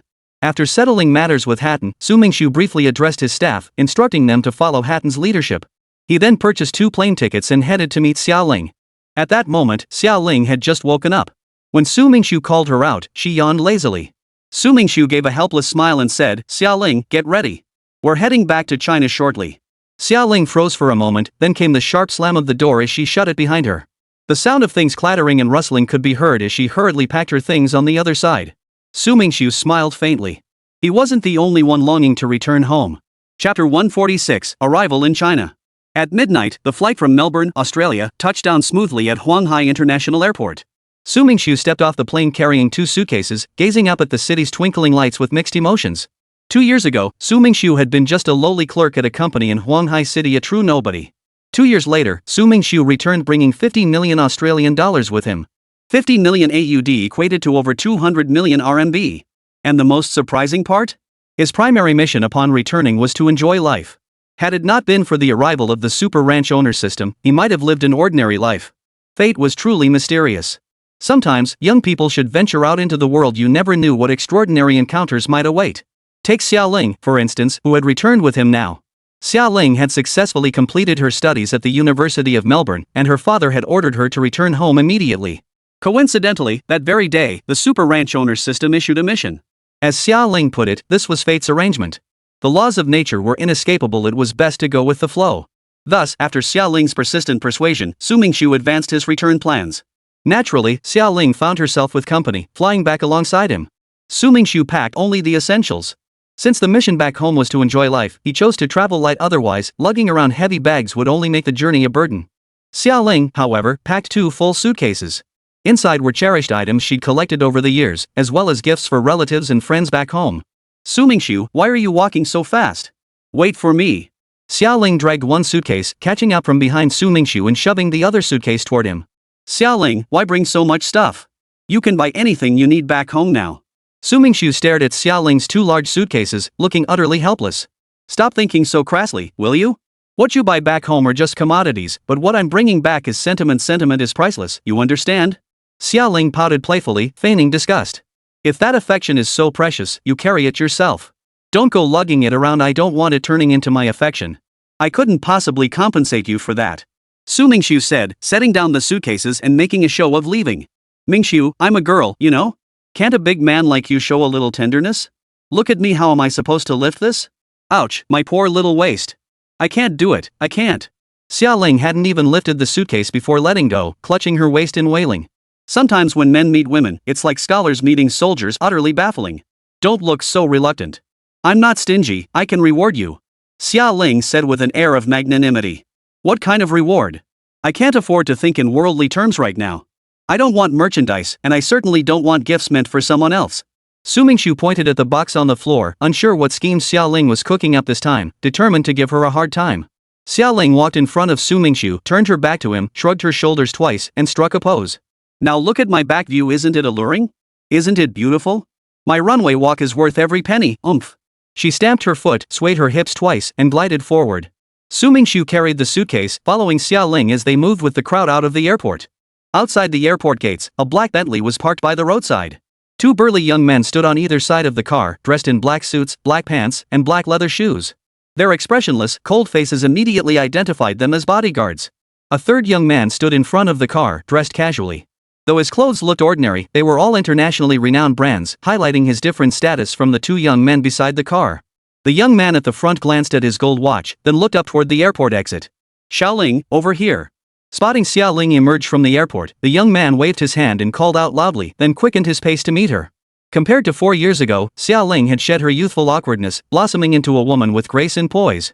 The young man gazed at her shapely figure, his tongue involuntarily licking his lips as he swallowed hard. He imagined the feeling of holding such a woman in his arms someday, a quiet thrill spreading through him. Glancing past Xiaoling, he noticed a handsome young man trailing behind her, lugging large and small suitcases. A wave of irritation washed over him. Recalling the cool, distant tone he'd received during his usual phone calls with Xiaoling, hostility flickered in the young man's eyes. Lin Chunyang. Seeing this young man, Xiaoling felt a bit displeased. Like Xiaoling, Lin Chunyang was also a second-generation wealthy heir. Their fathers were longtime friends and business partners. Before Xiaoling left for abroad, Lin Xunyang had relentlessly pursued her through various means. Though she felt nothing for him, he persisted in his clingy advances. Due to the family's relationship, Xiaoling couldn't afford to be too hostile, and besides, the elders from both sides had hinted at wanting to bring them together. Leaving for abroad finally gave Xiaoling some relief, but Lin Xunyang continued to bombard her with calls, making her feel utterly annoyed.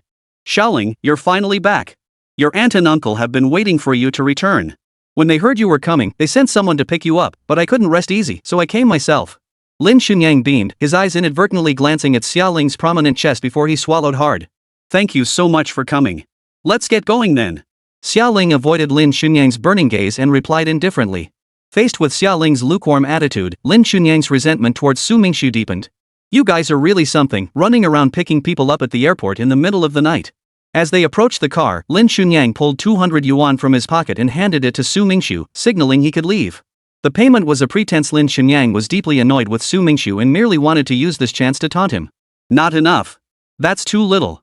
Su Mingxu remained calm, his expression unruffled by Lin Xunyang's words. "This should cover it.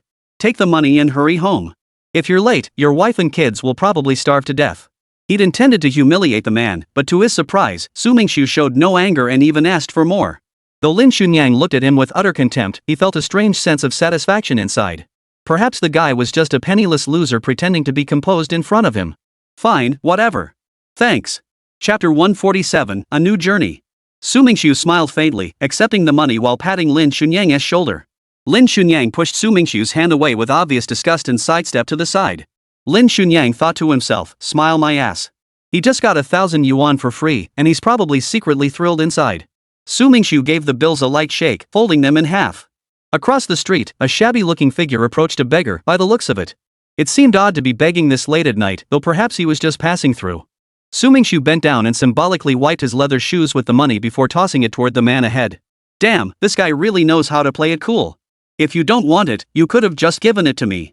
One of the bodyguards, witnessing Su Mingxu's action, couldn't help but feel a pang of envy. If not for the embarrassment of doing it openly, he'd have wanted to pick up the money himself.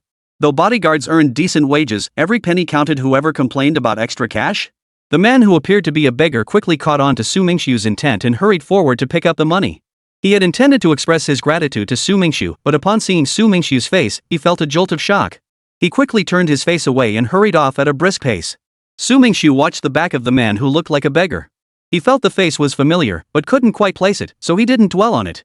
Su Mingxu pulled out a tissue and wiped his hands. Lin Xunyang stood there with a dark expression. If not for Xiaoling's presence, which demanded he maintain decorum, he would have already sent his bodyguards to teach Su Mingxu a harsh lesson. Maintaining composure was one thing, but this man had just slapped him in the face.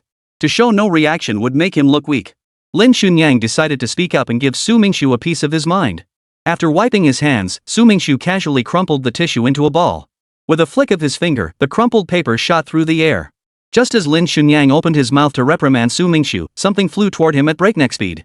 Before Lin Xunyang could react, the paper ball landed in his mouth. "What the hell is this salty, soggy thing?"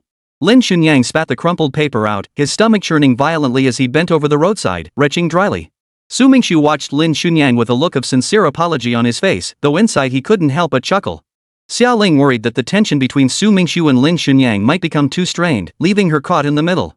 Xiaoling grabbed a bottle of water, walked over, and handed it to Lin Xunyang, signaling for him to rinse his mouth. Lin Xunyang accepted the water, a surge of emotion washing over him. Despite her usual coldness toward him, she still cared. Lin Xunyang shot Xiaoling a grateful glance, unscrewed the cap, and gulped it down in one go. "I meant for you to rinse your mouth first. I was worried about germs. Why did you drink it all?" Xiaoling stared in surprise as Lin Xunyang downed the entire bottle in one go. "Ah, gargling? Why didn't you say so sooner?" Lin Xunyang felt like crying, his stomach churning with nausea once more. "Get in the car, Su Mingxu. I'll take you home first."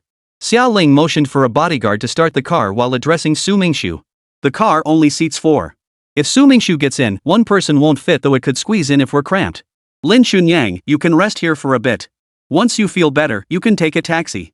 We'll head back first." Before Lin Xunyang could respond, Xiaoling urged the bodyguard to drive off. "Hey, sorry, I'm leaving first. Honestly, that paper ball wasn't even that dirty. I just wiped my hands and nose with it." As the car pulled away, Su Mingxu rolled down his window to tease Lin Xunyang.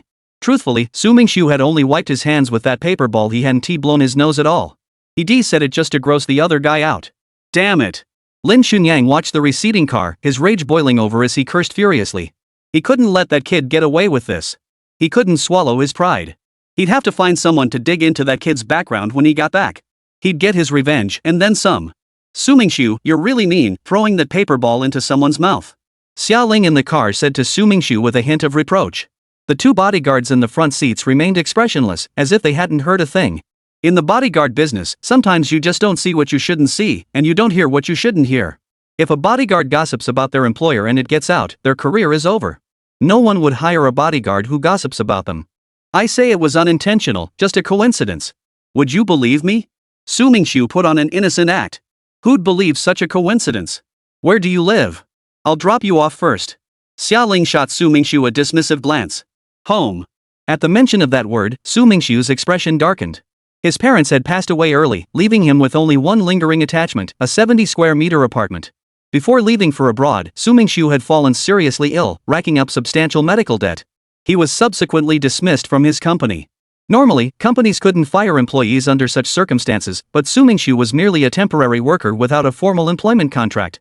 Preparing for his departure had drained more of his savings, leaving him deeply in debt. If not for the fact that this apartment was his parents' legacy, he would have sold it to address his immediate financial crisis. Before leaving, he entrusted the house to his close friend Xiu Dongxiu to look after.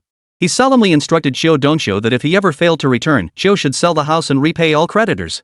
Should the proceeds fall short, the remaining debt should be distributed proportionally among them. In the days before his departure, Su Mingxu hid in a secluded little hotel, too afraid to return home or show his face.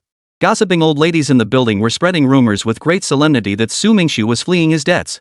He feared that if he went home, some creditor might seize him and delay his journey. Grandma Wang, who lived downstairs, had watched Su Mingxu grow up. At first, she didn't believe the rumors and even looked down on the gossiping old ladies who had nothing better to do.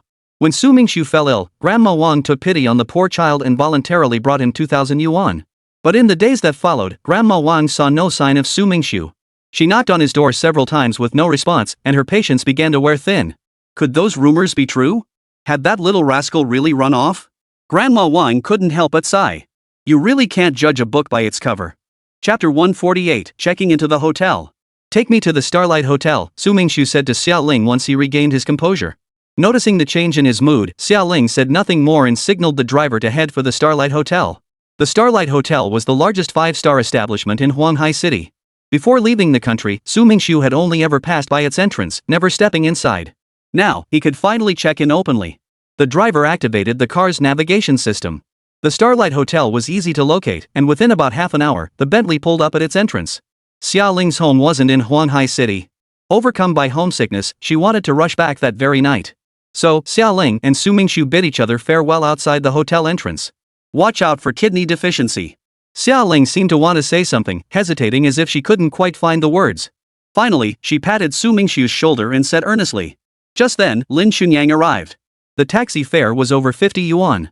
Lin Xunyang happened to have 80 or 90 yuan in his outer pocket change from buying drinks, which he pulled out, counted it hastily, and stuffed into the driver's hand before hurrying over. The cab wasn't slow, was it? You rushed over so quickly. Did you come to cover our room fee because you felt sorry for us bag carriers struggling to make ends meet? Lin Xunyang shot Su Mingxu a resentful glare but said nothing. Su Mingxu paid him no mind, waved to Xia Ling, and turned to walk into the hotel. Sir, are you here for accommodations? As soon as Su Mingxu stepped into the lobby, the receptionist's pleasant voice greeted him. Book me your finest room. Su Mingxu nodded, his tone cool and detached. Sir, our finest room is currently the Royal Presidential Suite, priced at 210,000 yuan per night. Since it's past midnight, we can offer you a discount 180,000 yuan per night. If you'd like to book, please provide your details so I can process your registration. The front desk attendant courteously and politely quoted the room rate to Su Mingxu, hoping to avoid any misunderstandings later. The price is fine. Can I pay in Australian dollars here? Only then did Su Mingxu recall that he carried only Australian dollars, no renminbi, and wasn't sure if they would be accepted here. Sir, I'm sorry, but our hotel currently only accepts US dollars, Chinese yuan, and Hong Kong dollars. Australian dollars are not accepted at this time. We appreciate your understanding. The receptionist's polite tone left Su Mingxu feeling awkward. Before, he couldn't afford to stay here because he had no money. Now that he had money, he still couldn't stay. Was he supposed to wander the streets with 50 million Australian dollars? The very thought was a bitter joke. Su Mingxu stormed out of the hotel. Where could he go? Was he supposed to spend the night at the train station? Sir, please wait a moment. I'd like to speak with you, the front desk attendant called after him, stepping swiftly out of the hotel and addressing Su Mingxu politely. Su Mingxu turned back, puzzled. Could they accept Australian dollars again now? Sir, none of the hotels around here accept Australian dollars. It won't be long before dawn breaks. Would you consider staying in a more modest suite at a simpler hotel instead? Alright, but... Su Mingxu nodded in agreement, though he wanted to point out that he didn't have the renminbi for a standard suite either. Sir, it's like this, if you stay in a standard room, I can cover the cost for you. You can go to the bank tomorrow to exchange your Australian dollars and repay me. But if you stay in a deluxe room, I won't be able to cover it for you. The front desk clerk patiently explained to Su Mingxu. He watched her facial expressions change, as if trying to discern her motives. Why would you do this? Aren't you afraid I won't be able to repay you tomorrow? You're being deceived, letting your hard-earned money go down the drain, Su Mingxu said. The front desk clerk's expression paused, a flicker of light darting through her eyes. Sometimes in life, you have to take a gamble. I'm betting you're a decent man. Besides, helping you serves my purpose. I want you to owe me a favor. For a lowly clerk like me, getting someone important like you to owe me a favor is a rare opportunity. The front desk clerk spoke with remarkable candor, making no attempt to hide her intentions. Take a gamble. The receptionist, a girl from the mountains, was both beautiful and sharp. In the few years since coming to the city, she had quickly realized that personal effort alone could hardly change one's fate in the short term. Life, beyond ability and luck, sometimes needed a helping hand from a benefactor. Since we're gambling, why not go big? The condition is that I stay in your hotel's finest presidential suite. Figure out how to make it happen yourself. The reward? I'll give you double no, 10 times the compensation. What do you think of my proposal? And remember, you owe me a favor. Su Mingxu smiled, watching the young woman before him with keen interest. She was his age, and he could sense her intense desire to change her fate. Her eyes locked onto Su Mingxu, as if trying to see right through him. A light sheen of sweat glistened on her forehead, her fists clenched tightly, as if she were making some kind of resolution. Over the years, she'd seen countless wealthy individuals at the front desk. Her mind raced, and she sensed Su Mingxu wasn't lying. I'll take the gamble. Please wait in the hotel lobby, sir. With that, the young woman turned and left. In the dead of night, she knocked on the doors of several close friends and confidants. While being called crazy, she stubbornly scraped together 80,000 yuan. Adding the 100,000 yuan she had saved through years of frugality, she just managed to reach the 180,000 yuan needed. Sir, please come over to complete the check-in formalities. The front desk clerk returned to the lobby and politely addressed Su Mingxu. After maxing out several bank cards, he finally scraped together the room deposit. The young woman then took the key card and personally escorted Su Mingxu to the presidential suite. My name is Han Ing, but everyone calls me Ingzi. If you need anything, just call the front desk and ask for me. Otherwise, I won't disturb your rest. After finishing her explanation, Han Ing exited the room. Returning to the front desk, she composed herself before sitting down to draft her resignation letter. Regardless of whether Su Mingxu was deceiving her or could repay her tomorrow, she couldn't stay here any longer. Setting aside whether the hotel would tolerate her reckless behavior, she feared she'd become an outcast in her colleagues' eyes. Su Mingxu, however, hadn't given it much thought, or rather, hadn't taken it to heart at all. This sum of money was pocket change to him now. Enjoyment? He'd simply indulge however he pleased. Since the girl had ambition and he had the means, he'd give her a chance. As for how far she could go, that depended on her own skills. Su Mingxu didn't care.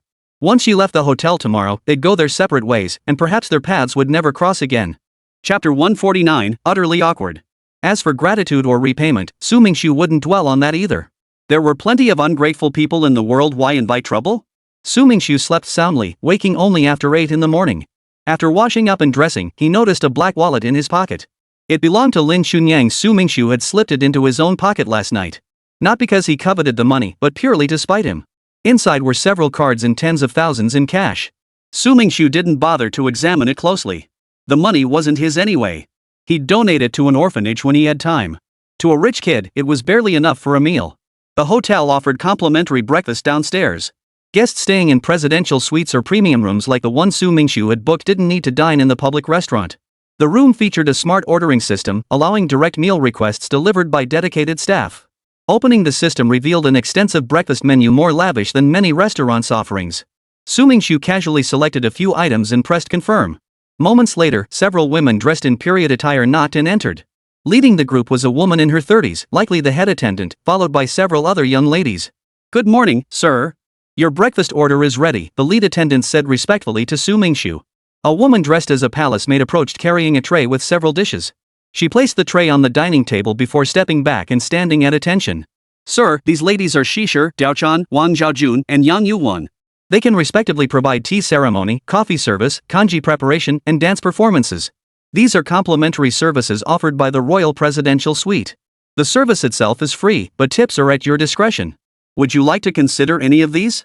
The young women gazed expectantly at Su Mingxu, each hoping to stay. Guests in such suites might say tips were optional, but they were usually quite generous. Clearly, they were unaware of Su Mingxu's situation from the previous night. Had they known that Han Ning had maxed out several credit cards to cover his stay, none would likely wish to remain. Since the service is complimentary, anyone who wants to leave may do so, and those who wish to stay are welcome to remain. Su Mingxu glanced at the girls and said indifferently. The girls smiled happily, none choosing to leave. They certainly wouldn't believe in accepting service without tipping. Anyone who could afford this room wasn't ordinary. Who would care about a little tip? Men valued their reputation, especially those with status. After a few more brief exchanges, the head attendant, accompanied by the palace maid dressed woman, took her leave from the room. The four women who remained smiled at Su Mingxu, hoping to make a good impression and earn his favor. That way, they might receive a larger tip. If they encountered a generous patron, even tens of thousands of yuan was possible. Who knows tea ceremony? Brew me a cup. The rest of you are free to roam, see what chores need doing and get to work. Of course, if any of you wish to leave, feel free to go anytime. I really don't have any tips to give. Su Mingxu finished speaking and sat down to eat breakfast. Sir, you're so handsome we'd gladly serve you even without tips. Yeah. Sir, you're even more handsome than the male celebrity I idolize. Seeing you, I don't admire him anymore. No one believed her words, the girls just took it as a joke. A girl wearing a Daochan name tag carried the teapot to brew tea, while the others began searching the room for tasks. Some ironed clothes, some polished leather shoes, some cleaned suitcases. There wasn't much work to begin with, and soon the girls found themselves with nothing left to do. Sir, what song would you like to hear? I'll sing one for you. Sir, what kind of dance would you like? I'll perform one for you. Sir, do you enjoy stories? I can tell all kinds of ghost stories, super scary ones. Oh my, what kind of dance is that? It's so classical. Let me show you a street dance instead. Dancing street dance in ancient attire, truly intoxicating. Until a signature move sent the hairpin flying from her head, her long locks cascading down. Is that street dance? You're turning into a ghost. Stop dancing, don't scare the gentleman. The girls chattered excitedly, livening up the room. Su Mingxu couldn't help but laugh, caught up in the lively atmosphere. Sir, may we perform a game of landlords for you? Su Mingxu's easygoing nature put the girls at ease, and one bold yet slightly timid girl spoke up. No problem, go ahead. The girls nearly cheered with excitement. At first, they'd been secretly gauging Su Mingxu's expression, but seeing his unconcerned demeanor, they gradually got into it, shouting and laughing loudly. Damn you, Daochan. Are you even going to play? You're making me lose with you. $10 a note, you better pay up later. A girl with her face plastered in notes grumbled in dissatisfaction. Zhaojun, yesterday you swore you were a virgin, and today you're acting like an old hag. Are you trying to die young? Yuan felt her phone vibrate. She pulled it out to find a message. The message read, "Congratulations, you've won. Reliable sources confirm that all your room's guest fees were covered by our hotel Xingzi." She's probably confessing to God right now. Your services today might actually be free of charge, dear. Get out of there fast. Yuan's expression shifted slightly as hesitation gripped her heart. Leaving now? Impossible. She refused to do something she might regret. After all, anything could happen. Su Mingxu finished his meal, sipped a cup of tea, and rested for a while. By then, it was already past 10 o'clock. If you want to stay and play, go ahead. I've got things to attend to and will be leaving now, Su Mingxu said to the group of boisterous girls. What? He's leaving already? No tip at all? The girls were stunned. Sir, may I walk you downstairs? One girl offered. Sir, you're so handsome, I want to walk you down too. Sir, me too, I want to walk you down. Sir, they're not as pretty as me. Let me take you down. The girls surrounded Su Mingxu as they descended to the lobby. Passing through the lobby, Su Mingxu gave Han Ning, whose expression remained relatively calm, a slight nod. Without another word, he walked out of the hotel. Sir, take your time. Sir, take care. Sir, take care. Sir, this humble maiden will await your return. The girls escorted him all the way to the hotel entrance before turning back. 4028 characters. Chapter 150, Credit Card. There really isn't any Xiao Fei. One of the girls muttered discontentedly under her breath as they walked. Maybe we ran into a fake big shot today. The girl with the jade ring badge handed her phone over. Seriously? Yingzi wants to hook up with a rich guy? Has she lost her mind? Even if she's throwing herself at him, that's still okay. The other two girls overheard and crowded around to look, their expressions turning stunned. Looks like we're actually lucky we didn't get scammed out of money or seduced. Just wasted a little time. Yeah, that was close. I'm still a virgin, after all. As the girls passed the front desk, they cast a pitying glance at Han Ying before hurrying past. Han Ying's heart felt like it had traversed the flaming mountains several times over. Good and bad outcomes flashed through her mind in rapid succession. If it's meant to be, it's meant to be. Misfortune can't be avoided. But one thing was certain, no matter the outcome, Han Ying wouldn't regret it. This young girl possessed an innate stubborn streak. Su Mingxu stepped out of the hotel onto the street, intending to hail a taxi to the bank to exchange his Australian dollars for Chinese yuan. That way, he could use the money conveniently. Otherwise, sitting on all those Aussie dollars would still leave him starving. While waiting for the cab, a young woman in her 20s caught up from behind and blocked his path. My name is Ouyang Shui. I'm Han Ying's close friend. You can't just up and leave like this. Han Ying covered so much money for you. If you walk away like this, what will become of her? Besides, that money she covered includes my 30,000 yuan. Ouyang Shui was actually trembling inside, putting on a fierce front to bolster her own courage. So what do you want me to do? I haven't been a flower thief for years. Are you trying to force me back into action? Su Mingxu smiled at Ouyang Shui, who had appeared out of nowhere, his tone tinged with mockery. My dad is the police chief, and my grandpa is a martial arts instructor. If you try anything funny, you'll be the one in trouble. Ouyang Shui couldn't think of a proper response, so she resorted to bluster. After all, bragging didn't cost anything, and maybe she could intimidate him.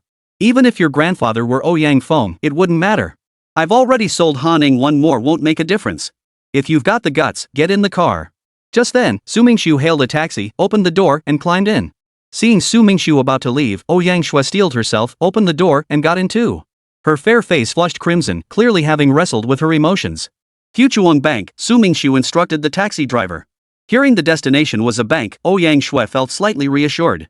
Perhaps she really had overthought it. Maybe he genuinely just didn't have any renminbi. At the bank entrance, Su Mingxu got out and headed inside.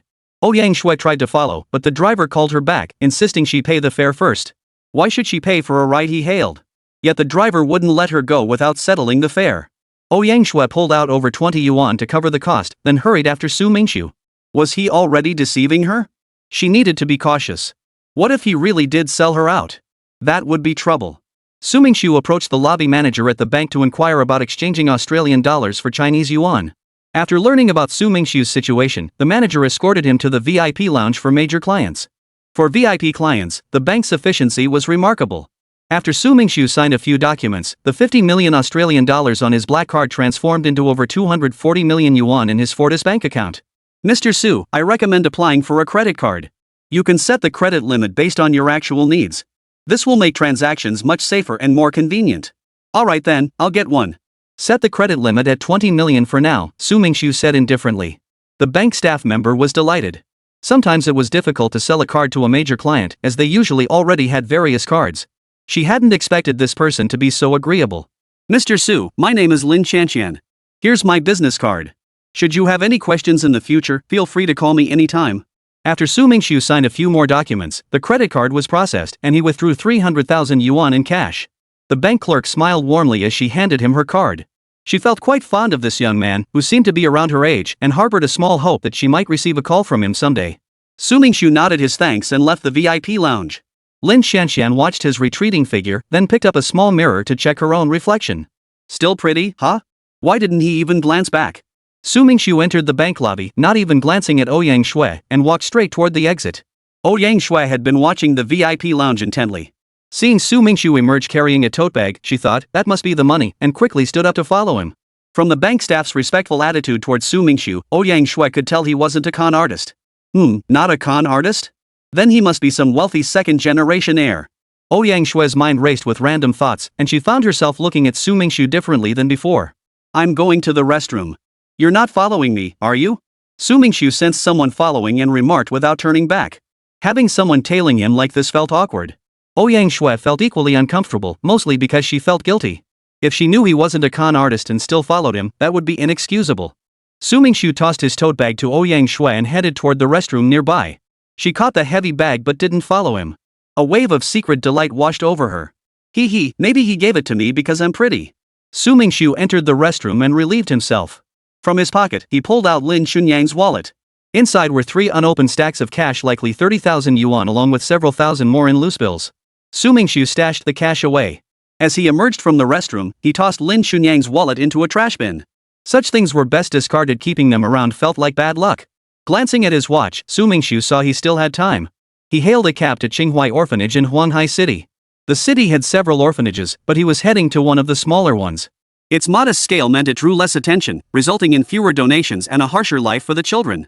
Arriving outside Qinghai Orphanage by taxi, Su Mingxu said nothing. He simply reached out his hand toward Ouyang Shui, signaling for her to hand him the bag containing the money. Chapter 151, My name is Lei Feng. Ouyang Shui reluctantly handed the bag to Su Mingxu.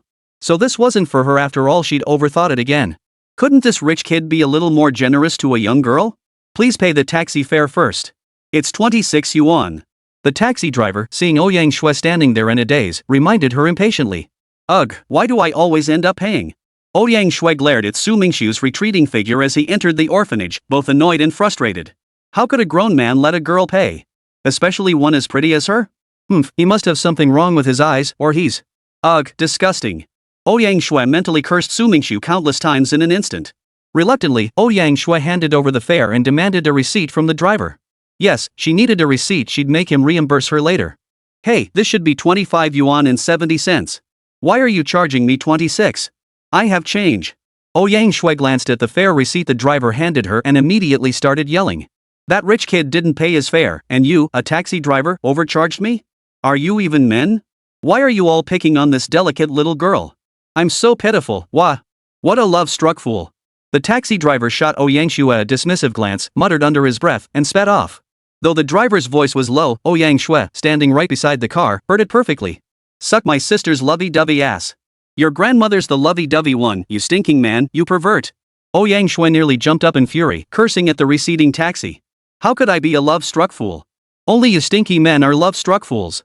Director Lee from logistics always ogles me with lust, and manager Wang from housekeeping has hinted multiple times about special favors. You know all this, you pervert. Just drive taxis for the rest of your life. Su Mingxu walked through the orphanage gates and saw several children playing in the courtyard while a woman in her 50s cleaned nearby. Su Mingxu approached the woman to ask where he should make his donation. Before retiring, this woman had been a teacher. After retirement, she declined invitations from several educational institutions and instead volunteered her free time at this orphanage. She helped with cleaning, taught the children to read and recognize characters. A genuinely kind-hearted person. Seeing someone come to donate made her very happy, and she cheerfully directed Su Mingxu to the right place. Auntie, is this handsome young man here to donate? I'll show him the way. A girl in her 20s entered, carrying 2 large shopping bags, yet her steps were remarkably light, as if her hands were empty.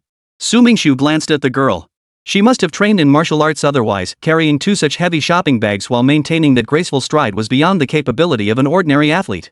The girl had a baby face, her slender eyes crinkling into a smile as she looked at Su Mingxu. She seemed like a big gray wolf sizing up a little lamb, calculating how to squeeze every last drop of profit out of him. Let Xinshin take you around. She knows this place well, Auntie said affectionately, smiling at the girl who had just walked in. Xinshin placed her belongings in the adjacent room, then ran over to affectionately hug her aunt, pressing her face against hers. The aunt patted her head with indulgent affection. Handsome, let's go, Xinshuan said, releasing Auntie and turning to Su Mingxu with a bright smile. The girl's smile was lovely, yet Su Mingxu sensed a hint of scheming lurking behind it. Girls just love kind-hearted men. How much are you planning to donate, handsome? Xinshin asked casually as they walked, while Su Mingxu followed behind, watching her without speaking.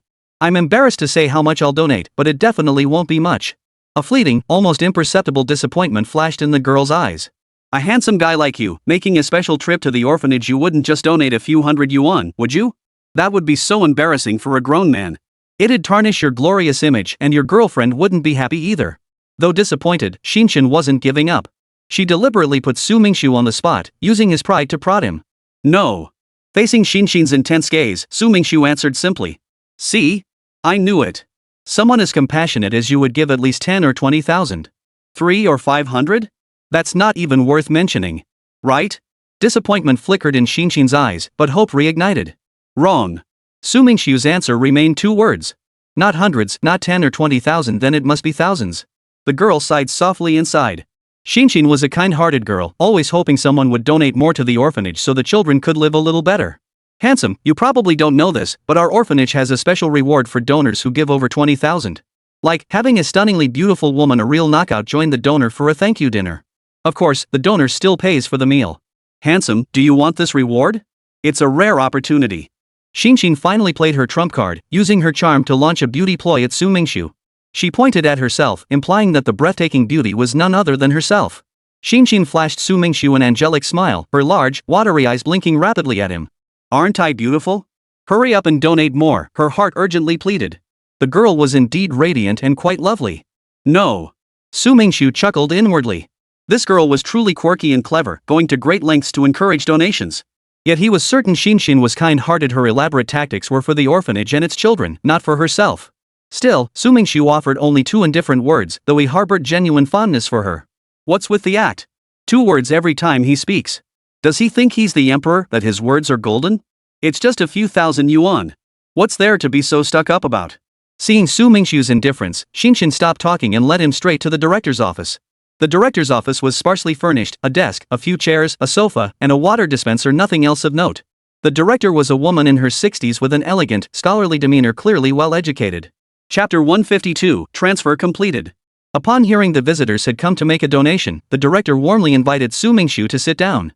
Xinxin poured him a glass of water and placed it on the table. She herself sat listlessly on a nearby chair, eager to see how much he would actually donate. She planned to add a few more cuts at the right moment to provoke him further. Director, please verify this. Su Mingxu didn't sit down, addressing the elderly director with respectful politeness. As he spoke, he placed one stack after another of 100 yuan bills onto the table. When Su Mingxu placed the first stack on the table, Xinxin felt a flicker of surprise and confusion.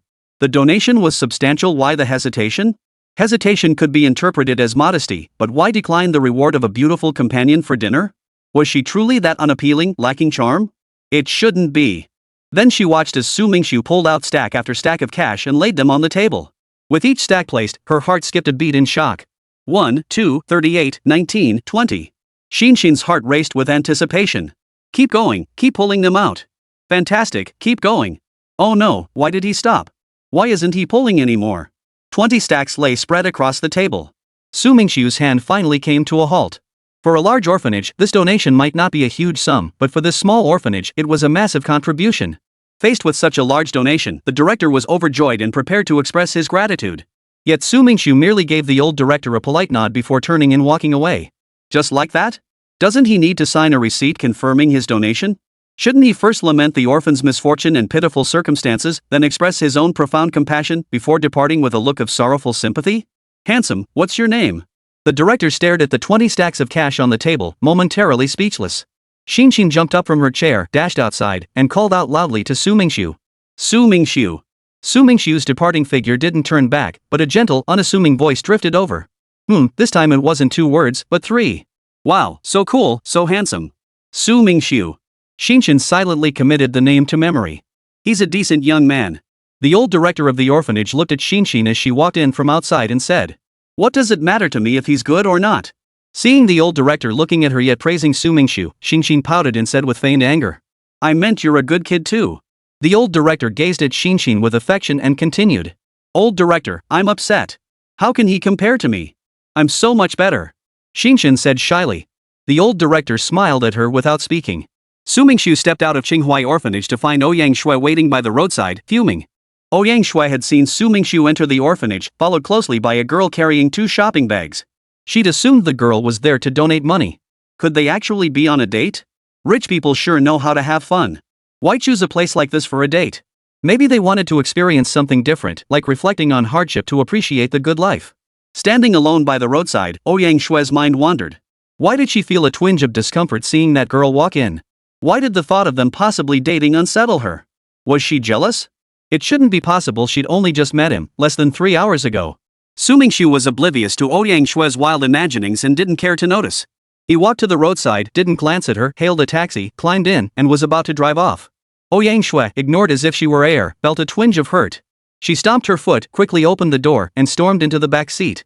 The car stopped at the entrance of the Starlight Hotel.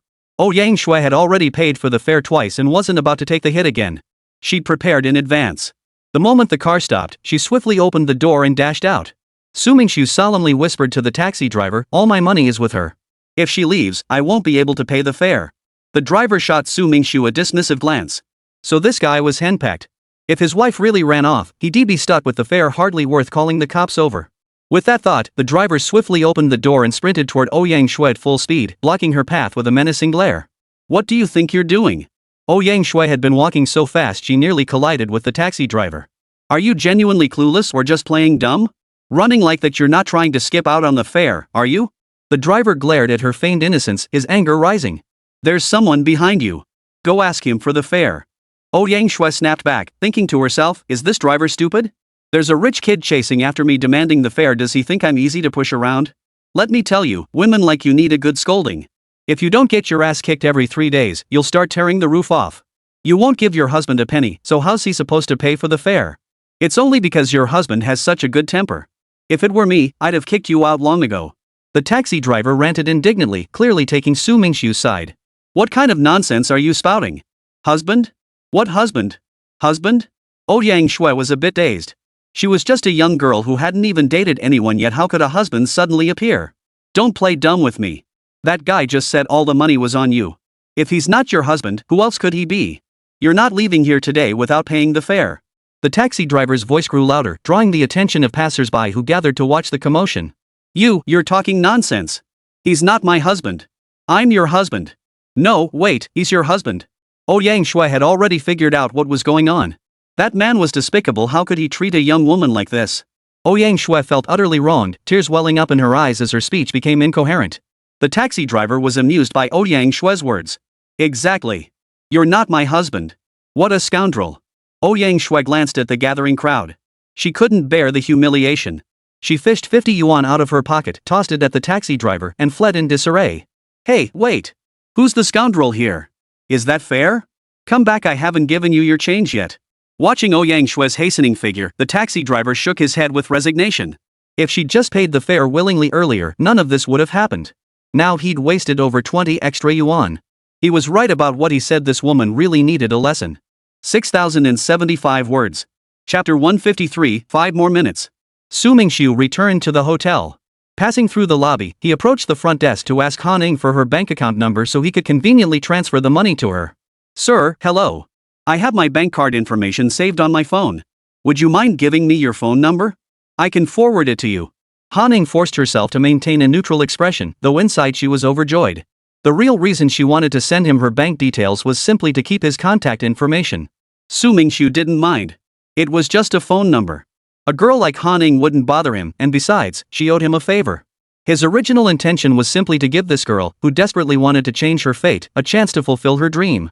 Su Mingxu gave Han Ning his phone number and inquired whether she could locate the 4 girls who had visited his room that morning. If she found them, he asked her to have them come to his room. If not, it didn't matter. Returning to his hotel room, Su Mingxu first transferred the money he'd promised Han Ning, naturally, 10 times the room rate, totaling 1,800,000 yuan. He then packed his belongings, though there wasn't much to pack. Everything fit neatly into a simple, elegant small suitcase. Su Mingxu decided to wait 5 more minutes. If the girls couldn't make it in time, he would go downstairs to check out and leave. Finding someone within the hotel was easy enough. Han Ning could simply call and have them locate him. Oh, are we supposed to volunteer again? Oh, if you don't want to volunteer, you don't have to go. Think I'm stupid? What if it's not volunteering but tipping? That'd be such a rip-off for me. I'm so gorgeous, they should only need one person to serve me. Why do they need all 3 of you? The 4 girls dashed into Su Mingxu's room like the wind. They'd already shed their period costumes, now dressed in trendy, fashionable outfits. Though their clothes were knockoffs, they couldn't hide their youthful energy and vibrancy. Although they had changed their outfits, Su Mingxu could confirm they were the same girls who had visited his room that morning. He had initially planned to tip each of them 20,000 yuan, but upon realizing his home had been unoccupied for so long and definitely needed cleaning, he changed his mind. The girls, no longer as reserved as when they first met Su Mingxu, now chattered excitedly around him. My place has been empty for ages. Could one of you help tidy it up? Su Mingxu cut straight to the point. The 4 girls exchanged glances. So he hadn't called them over for tips after all. Not only was there no tip, but he was asking them to clean his house? This guy was really pushing it, treating them like unpaid volunteers. She's willing to go. The 3 girls exchanged knowing glances, then pushed the one who claimed to be the prettiest forward. My name is Tang Lia. I'm willing to help you clean your house. The 3 girls had intended to play a prank, but to their surprise, the girl named Tang Lia readily agreed. Then let's go. Su Mingxu stood up, pulled out a wad of cash from his pocket, and gave each of the 3 girls who weren't going a tip of 2,000 yuan. Then he picked up the suitcase and headed toward the door. Tang Lia obediently stepped forward to take the suitcase from Su Mingxu and followed behind him. So it was just a tip after all. If I'd known that, I would have cleaned his place. We thought Tang Lia was just trying to hitch a ride on a rich guy's coattails. Maybe we were the fools. We wanted to go too. The 3 girls caught up with Su Mingxu from behind, speaking in unison. There's only one chance. Su Mingxiu's words drifted back without him turning around, leaving the girl staring blankly. Opportunity? What opportunity? Han Ying's phone buzzed with a text notification. She quickly checked and saw it was a bank alert. Could it really be 1,800,000? Was this some kind of joke? Had she taken it too seriously? Well, getting her principal back would be good enough. Getting double would be even better. Han Ying steadied her nerves and opened the message. The card balance showed 1,800,720 yuan.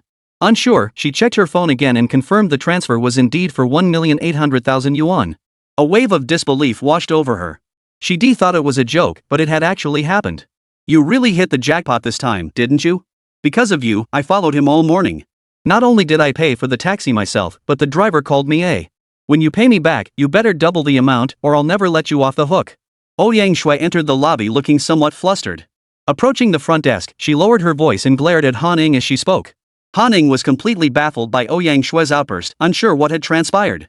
But since it was work hours, she didn't press further. One thing was certain, Ouyang Shui had clearly gotten the short end of the stick with Su Mingxiu. At that moment, Su Mingxiu walked ahead while Tang Lia trailed behind carrying his suitcase, looking every bit the assistant or personal attendant. Han Ying was puzzled too, but she didn't ask. Some things weren't her business. Ouyang Shui stormed aside, glaring at Su Mingxiu. Why was Tang Liang following him? Had he already won her over in such a short time? She wasn't any worse than them, so why did all the good things always go to them?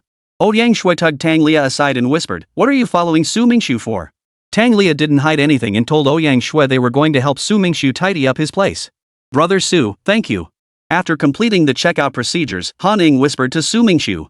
She wasn't foolish enough to think she was just lucky. This was clearly someone offering her help, and there wasn't a trace of that lecherous look in his eyes that some men had. Han Ying also told herself internally that she would treat this money as a loan. Once she had the means in the future, she would definitely repay him. Han Ying didn't promise Su Mingxiu repayment on the spot. After all, anything could happen. What if she failed? "Remember, you owe me a favor." Su Mingxiu said this as he and Tang Lia walked toward the hotel exit. Han Ying watched their retreating figures. The two of them together looked quite well matched. Yet why did a faint pang of unease stir within her heart? Su Mingxiu was gone. Han Ying glanced at the time. 10 minutes left before her shift ended and she too would leave. This chapter was closing, and a new beginning awaited her. The thought alone made her heart surge with excitement. My fare can't go to waste. Ouyang Shui paused for a moment, then suddenly dashed toward the hotel exit. Han Ying watched her retreating figure. What was wrong with that girl? Had she been upset? Tang Lia hailed a taxi. Just as she and Su Mingxiu settled in, Ouyang Shui sprinted over, flung open the door, and climbed in. Chapter 154, The Argument. Why are you still following me? I already transferred Han Ying's money to her. You didn't come all this way just to pay our taxi fare, did you? Su Mingxiu deliberately rubbed salt in the wound, teasing Ouyang Shui with his tone. I'm concerned about Tang Lia's safety. I wanted to go with her to clean your place that way, her safety would be guaranteed. Contrary to Su Mingxiu's expectations, Ouyang Shui didn't dwell on the fare issue. In truth, she wasn't unaffected, she merely shifted tactics. Her face held a forced smile while her heart seethed with resentment. I was at the hotel earlier and heard from my sisters that you got into an argument outside. Someone even called you and said they wouldn't give your husband a single penny. What was that all about? Hearing Ouyang Shui's words, whether genuine or feigned, Tang Lia felt genuinely touched. To show her concern, she delivered a well-timed jab. Ouyang Shui suppressed her anger, her face flushing slightly. She didn't want to speak. Su Mingxiu found it amusing but remained silent too. With no one responding, the car fell into an awkward silence. Tang Lia eventually joined in the quiet. Originally, Su Mingxiu had planned to take them out for a meal before heading home to tidy up the place. Since the apartment wasn't large, cleaning it wouldn't be urgent. Sitting in the taxi, he suddenly realized how inconvenient it was to have only 2 cars. Maybe he should buy one on the way. Then they could go eat. If anyone found out about Su Mingxiu's idea of buying a car on a whim, who knows how much scorn he'd face. For most families, it took years of savings to afford a car they might not even be particularly fond of. The taxi pulled up in front of a large 4S dealership in the auto mall. Ouyang Shui was the first to jump out. She wasn't about to keep footing the bill. Even if Su Mingxiu didn't pay, there was always Tang Lia. Sir, please pay the fare before you go. Neither of us has any cash on us. Su Mingxiu said as he got out, speaking loud enough for the taxi driver to hear. Boss? Who's the boss?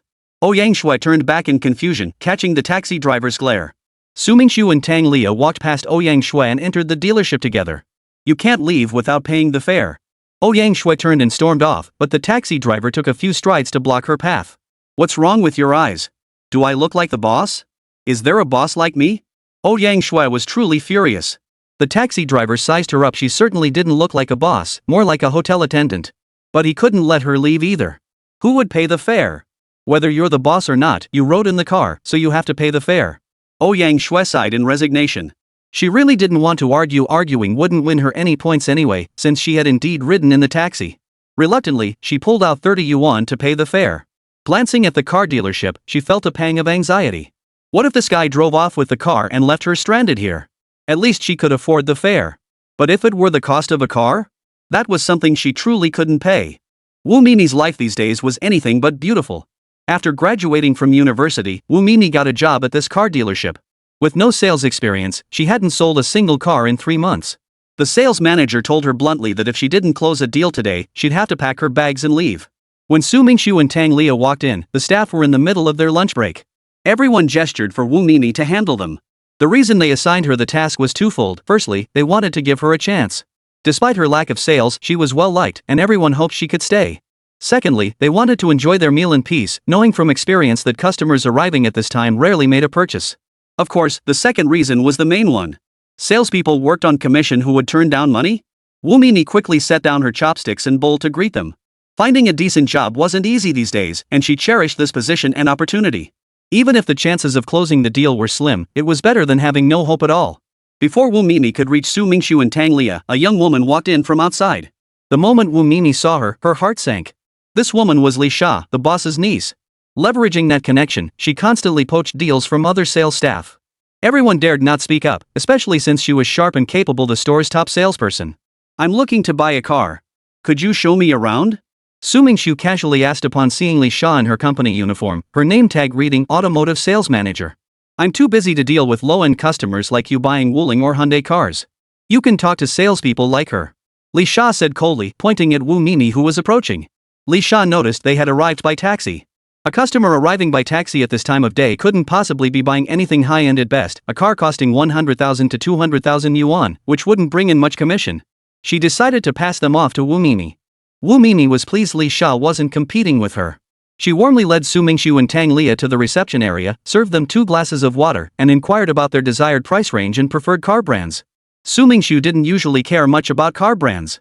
Though he was an excellent driver, he'd even won an amateur driving competition once. He told Wu Mini flatly, "Show me your 2 highest-end models and brands." "Tell me about your 2 highest-end models and brands," Su Mingxu said matter-of-factly to Wu Mini. "Sir, our company's 2 most premium models are Bentley and Rolls-Royce. These high-end vehicles are custom-made. While other companies typically have a 2 to 3 month delivery period, we can arrange delivery as quickly as 1 month. The most favorable prices for these 2 models are 12 million and 11 million respectively, though configurations vary, affecting the final cost." Wu Mini paused slightly, surprised to encounter such a high-value client, then launched into a detailed sales pitch. "No need to continue. Let me see the Bentley display model. If it's satisfactory, I'll take that one." Su Mingxu interrupted Wu Mini's enthusiastic explanation. Wu Mini froze. "I hadn't even finished explaining, and he's already deciding? Doesn't he need to consider it? Is he just messing with me?" This wasn't buying a pack of cigarettes or a toy car for kids. This was a real sedan, a high-end luxury sedan costing 12 million yuan. He'd been here less than 5 minutes and already wanted to buy it. Was he really not messing with me? Chapter 155, left foot outside the door. Tang Lia, who had entered with Su Mingxu, was equally astonished. She knew someone staying in a presidential suite must be incredibly wealthy, but she never imagined such extravagant spending.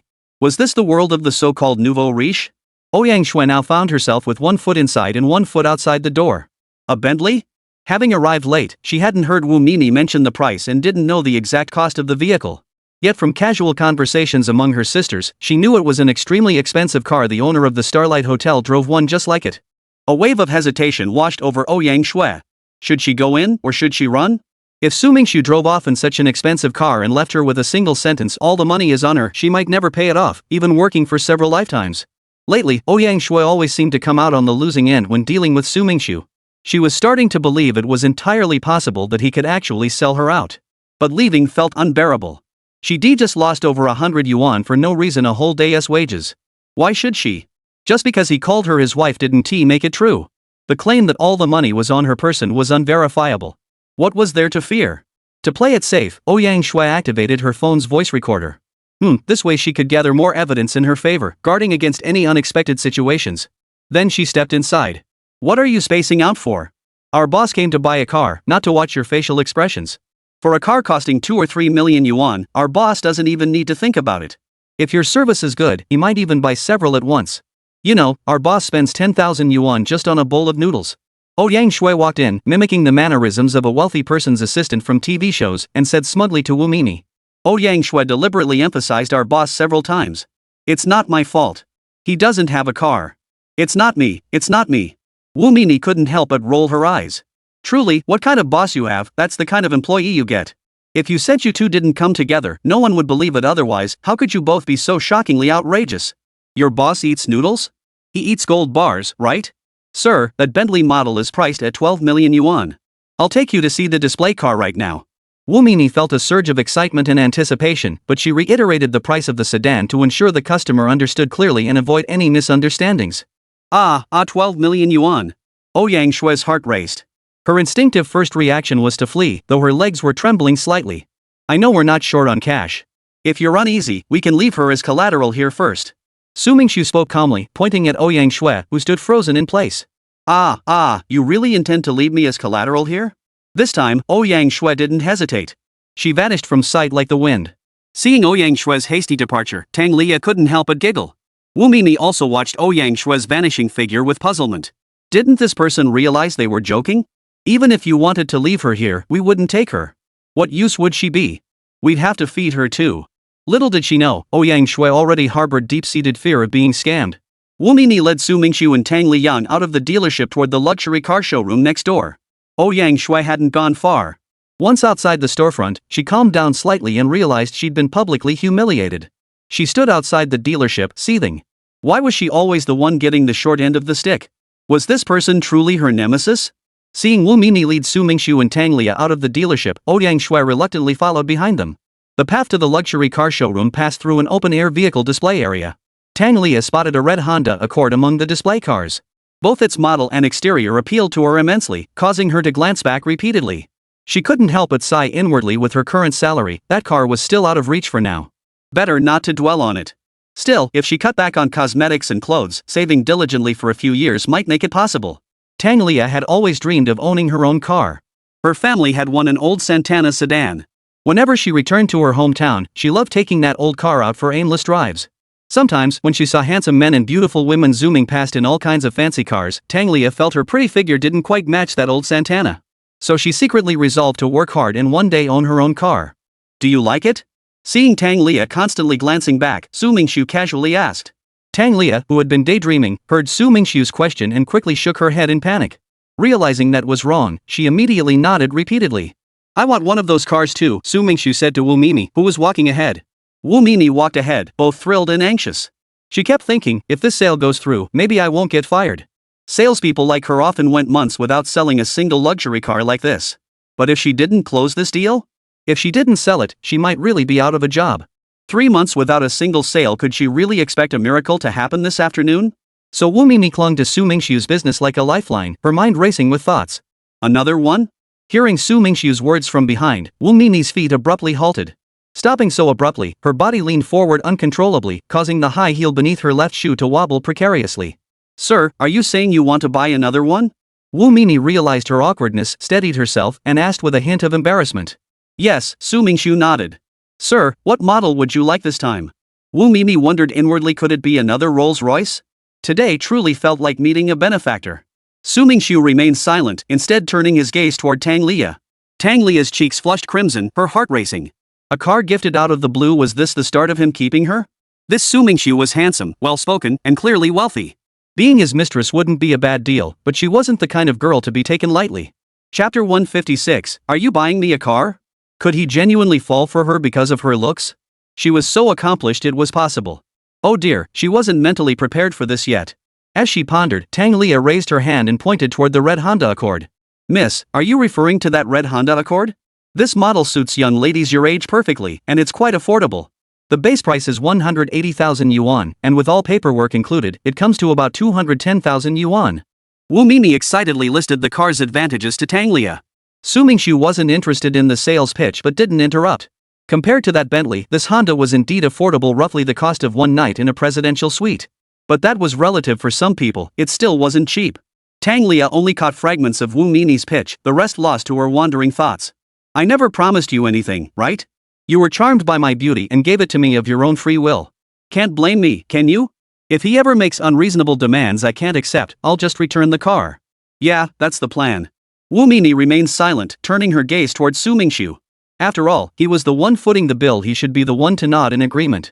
Ouyang Shui, trailing behind, was frantic at the unfolding scene. First Han Ning, then Tang Lia, why was he so kind to them? Why did he always single her out? Was she really that bad? Ouyang Shui quickened her pace, stepping in front of Su Mingxu. She kept glancing toward the red Honda Accord, afraid he might not notice, deliberately exaggerating the movement of her neck as she looked. Then it's settled. Su Mingxu deliberately turned his face away from Ouyang Shui's constantly craning neck and signaled to Wu Mini that they could proceed to the Bentley showroom. Xiao Shui, is something wrong with your neck? If it is, you should get it checked out, Tang Lia asked Ouyang Shui with concern. Your neck has the problem. Ouyang Shui retorted, her face flushing red with indignation. Are you buying me a car just because you're pretty? Seeing Ouyang Shui's hostile attitude, Tang Lia ignored her and quickly caught up with Su Mingxu, asking in a low voice. Because you like it. Su Mingxu maintained his usual lukewarm attitude. Because you like it? What kind of ambiguous answer was that? It could mean he bought it for her like a child getting a toy, or it could mean he cared about her and liked her, so he bought something she liked to give her. Which was it? It was so confusing. Why couldn't he just be clear? Wu Mini walked ahead, feeling her left foot suddenly give way under her weight. Her heart skipped a beat as she realized the heel of her left high-heeled shoe had broken. Why did it have to happen now? Why not earlier or later? Life just wasn't fair. Fresh out of college, Wu Mini had no savings. Her sales job hadn't brought in any commissions yet, leaving her with just a base salary barely enough to scrape by. She calculated every penny, pinching pennies wherever possible. These heels were cheap knockoffs bought online. They looked decent enough, but the quality was far from flattering. Wu Mimi struggled to maintain her balance, shifting her weight slightly onto her left heel. She absolutely had to hold on until she signed the contract and paid the deposit. Sir, you're so kind to your girlfriend. Buying her whatever she likes, I'm really envious of her. Wu Mimi feared those behind her might notice her shoes, so she tried to steer the conversation elsewhere. But her envy was genuine. Last month, she spotted a pair costing over 300 yuan. Her boyfriend had clearly found them too pricey, yet insisted they were unattractive, refusing outright to let her buy them. The frustration had nearly made her break up with him on the spot. Expensive? Her boyfriend spent hundreds or even thousands on gaming top-ups without batting an eye. That was money down the drain. Yet he complained about a few hundred yuan for her shoes? After 3 years together in college, she still wanted to cherish this relationship. So she swallowed her anger, went home, and found a similar knockoff online for just over 50 yuan. When her boyfriend saw the shoes she bought, or rather, heard the price, he kept praising them, saying they looked way better than the 300-plus pair. If only she insisted on buying those expensive ones back then, she wouldn't be making such a fool of herself today. Break up. After today, she definitely find him and end things. She's not my girlfriend. She's here to clean my apartment. Su Mingxiu's voice drifted over. Cleaning the house? A housekeeper from the cleaning company? Wu Mimi, who had just lifted her right foot forward, jolted in shock. Her legs went weak beneath her, and cracked the heel of her left high-heeled shoe snapped. Was this guy filthy rich or just plain crazy, giving a cleaning lady a car? Why wasn't I the one cleaning? I could handle a year of cleaning, or even 2 years if I had to. Wu Mimi froze in mid-step, afraid to move.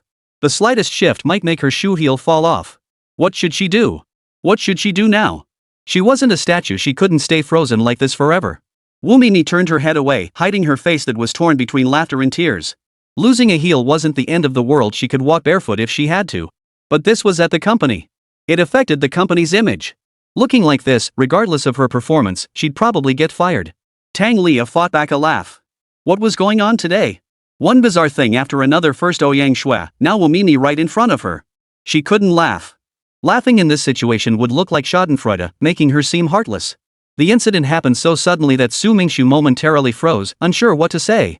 What could he do? Ask her to go home, change shoes, and return? Regardless of how far her home was, that was clearly impractical. Su Mingxu decided to step forward and help Wu Mimi break off the heel. That was the only way she could manage for now. Ouyang Shui stepped in front of Wu Mimi, removed her own shoes, and stood barefoot, gesturing for Wu Mimi to take them. Wu Mimi was about the same height as Ouyang Shui, both around 5 feet 5 inches, and their shoe sizes were nearly identical. Wu Mimi gave Ouyang Shui a grateful look and accepted without hesitation. She slipped off her 2 broken-heeled shoes and into Ouyang Shui's pair. Surprisingly, they fit perfectly. She then looked apologetically at Ouyang Shui. Now that she had taken her shoes, what would Ouyang Shui do? Ouyang Shui picked up Wu Mimi's shoes with the broken heels from the ground, intending to snap off the heel. Though the heel was crooked, its edge was still attached. Ouyang Shui tried several times but couldn't break it off. Chapter 157, Buying a Car. Su Mingxu walked over, took the shoe from Ouyang Shui's hand, and with a gentle flick, snapped off the heel. He tossed the heel aside and dropped the shoe at Ouyang Shui's feet. Then he bent down to pick up the other shoe, gave it the same light flick, snapped off the heel, and tossed it to Ouyang Shui's feet. Tang Lia stepped forward, pulled out a wet wipe, and handed it to Su Mingxu, prompting him to wipe his hands.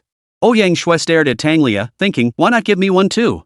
Tang Lia looked apologetically at Ouyang Shui, showing her the empty tissue packet. She gestured that the one she'd given Su Mingxu was the very last one. Wu Mimi quickly pulled out her own tissues and handed them to Ouyang Shui. The high heels, stripped of their stiletto tips, lay awkwardly on the floor. Ouyang Shui found them both ugly and uncomfortable to wear, but what hurt most was the feeling of being left out of every good thing. Now she'd sacrificed another pair of shoes.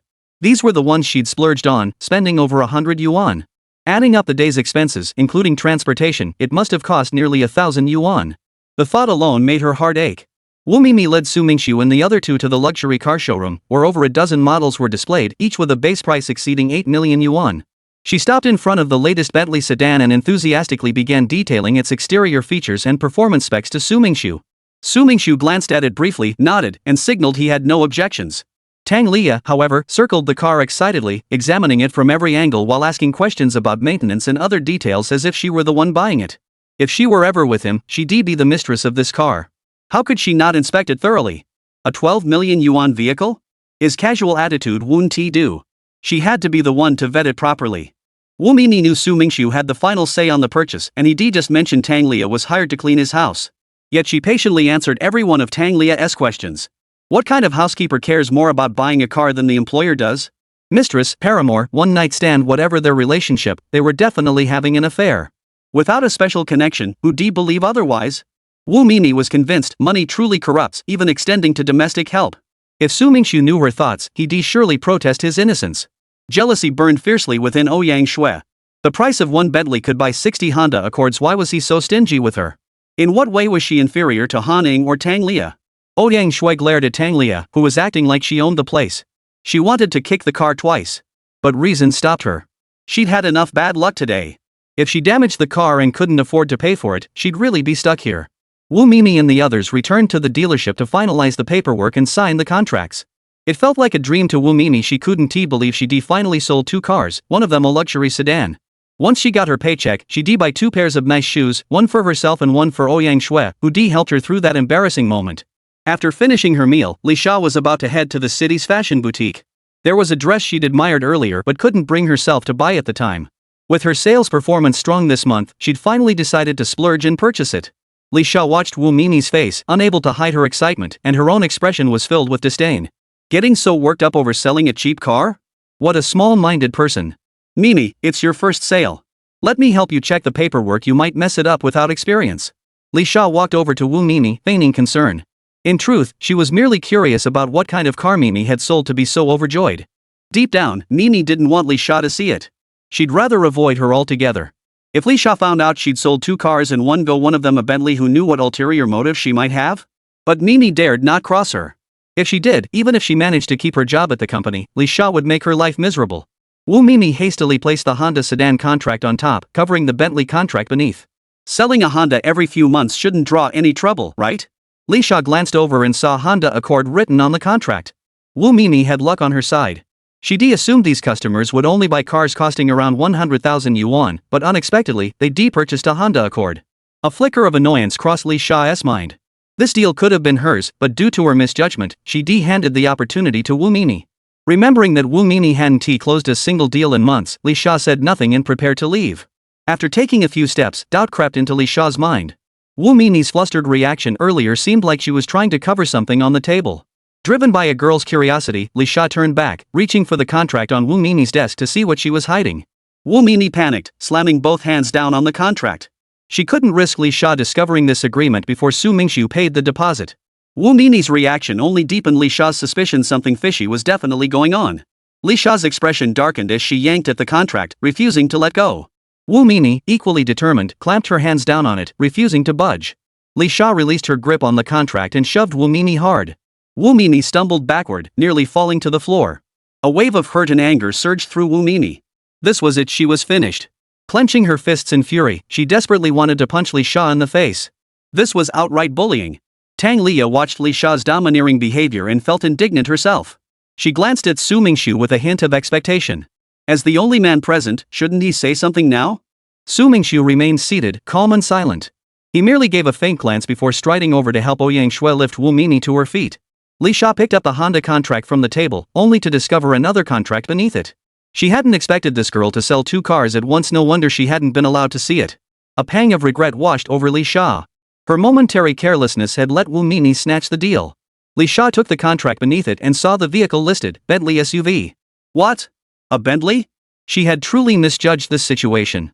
If it had been an ordinary model, Li Sha might not have contested it after all. If she let someone like Wu Mimi off the hook, her actions wouldn't just be despicable, they'd be utterly unacceptable. Chapter 158, Stop Fighting. But this was different. A commission on a car like this was substantial. She couldn't let Wu Mimi get away with it, even if it meant angering everyone. She'd only handed the deal over because she didn't want it in the first place. Taking it back now was only fair. Sir, please let me handle this sale. I'll speak with the manager and see if we can knock another 20,000 yuan off the price. I know you're well off and wouldn't mind the difference, but every little bit helps, right? Li Sha glided up to Su Mingxu with a smile, holding the Bentley sales contract. She paid little heed to having refused to assist him when he first entered. Who prioritizes anything over profit? If I can save you money, who'd be throwing it away? From their expressions and attire, Li Sha deduced Su Mingxu held the decision-making authority. Seasoned by experience, she possessed that discernment. No need. Su Mingxu, equally unimpressed by Li Sha, replied coldly. Sir, please don't refuse me so quickly. Let me speak with the manager and secure you the best possible discount. It might not just be 20,000, we could knock off 50 or even 80,000. Li Sha remained unfazed, her smile unchanged as she spoke calmly and deliberately. What are you trying to pull? I've seen plenty who put on a better act than you.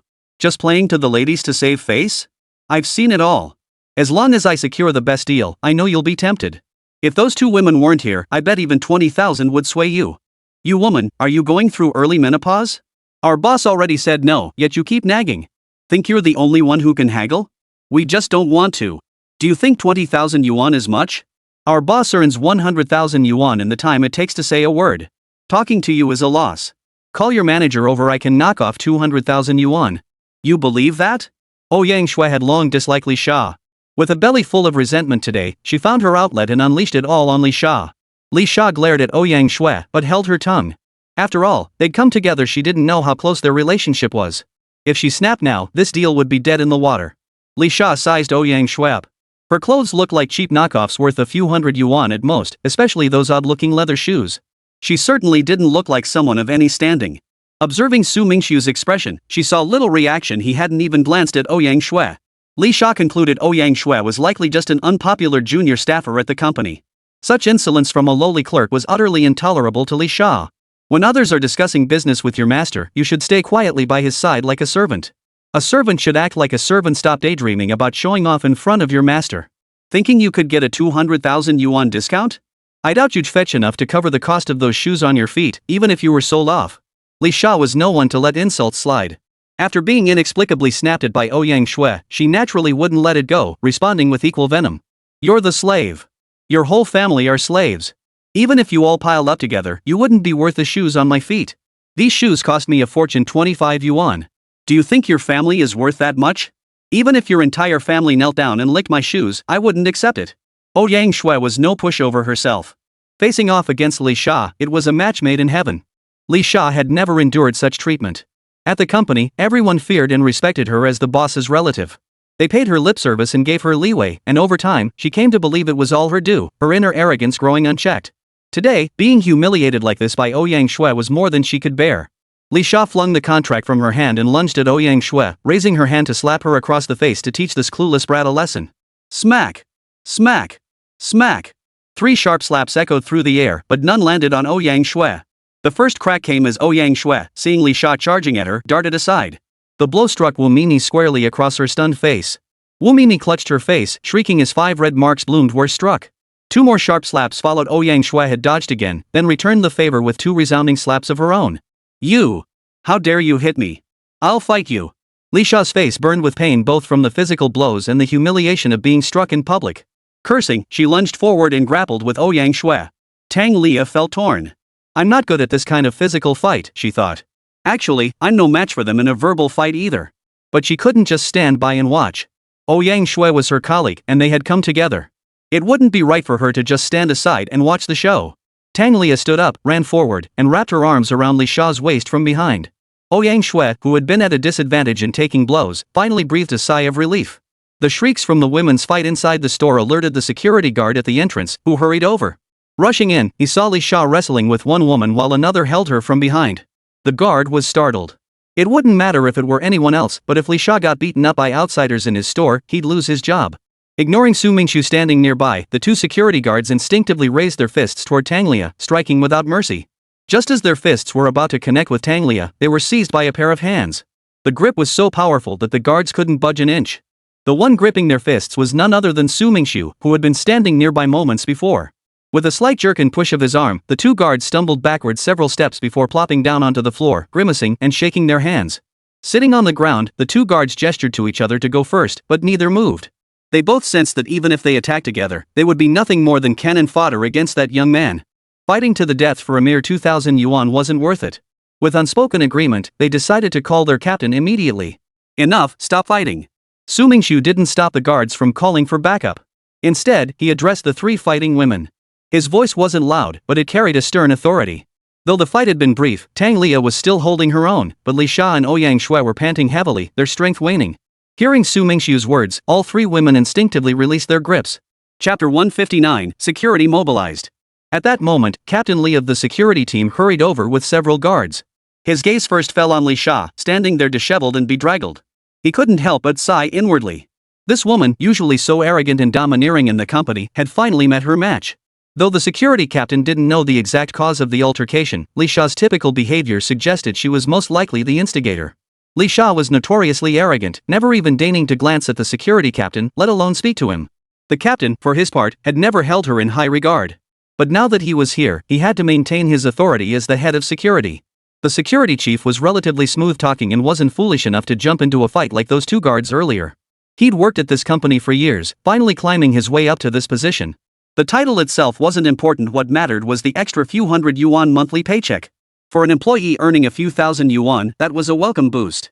He valued this job, knowing the diverse clientele who came here to buy cars. Some were people he, as security chief, couldn't afford to offend. But as the security chief, he had to fulfill his duties. Straightening his slightly paunchy frame, he put on a stern face and seriously questioned those present about what had happened. Since Li Sha, Ouyang Shui, and the other two were eyewitnesses, the security chief turned his gaze to Wu Mimi and Su Mingxu standing nearby.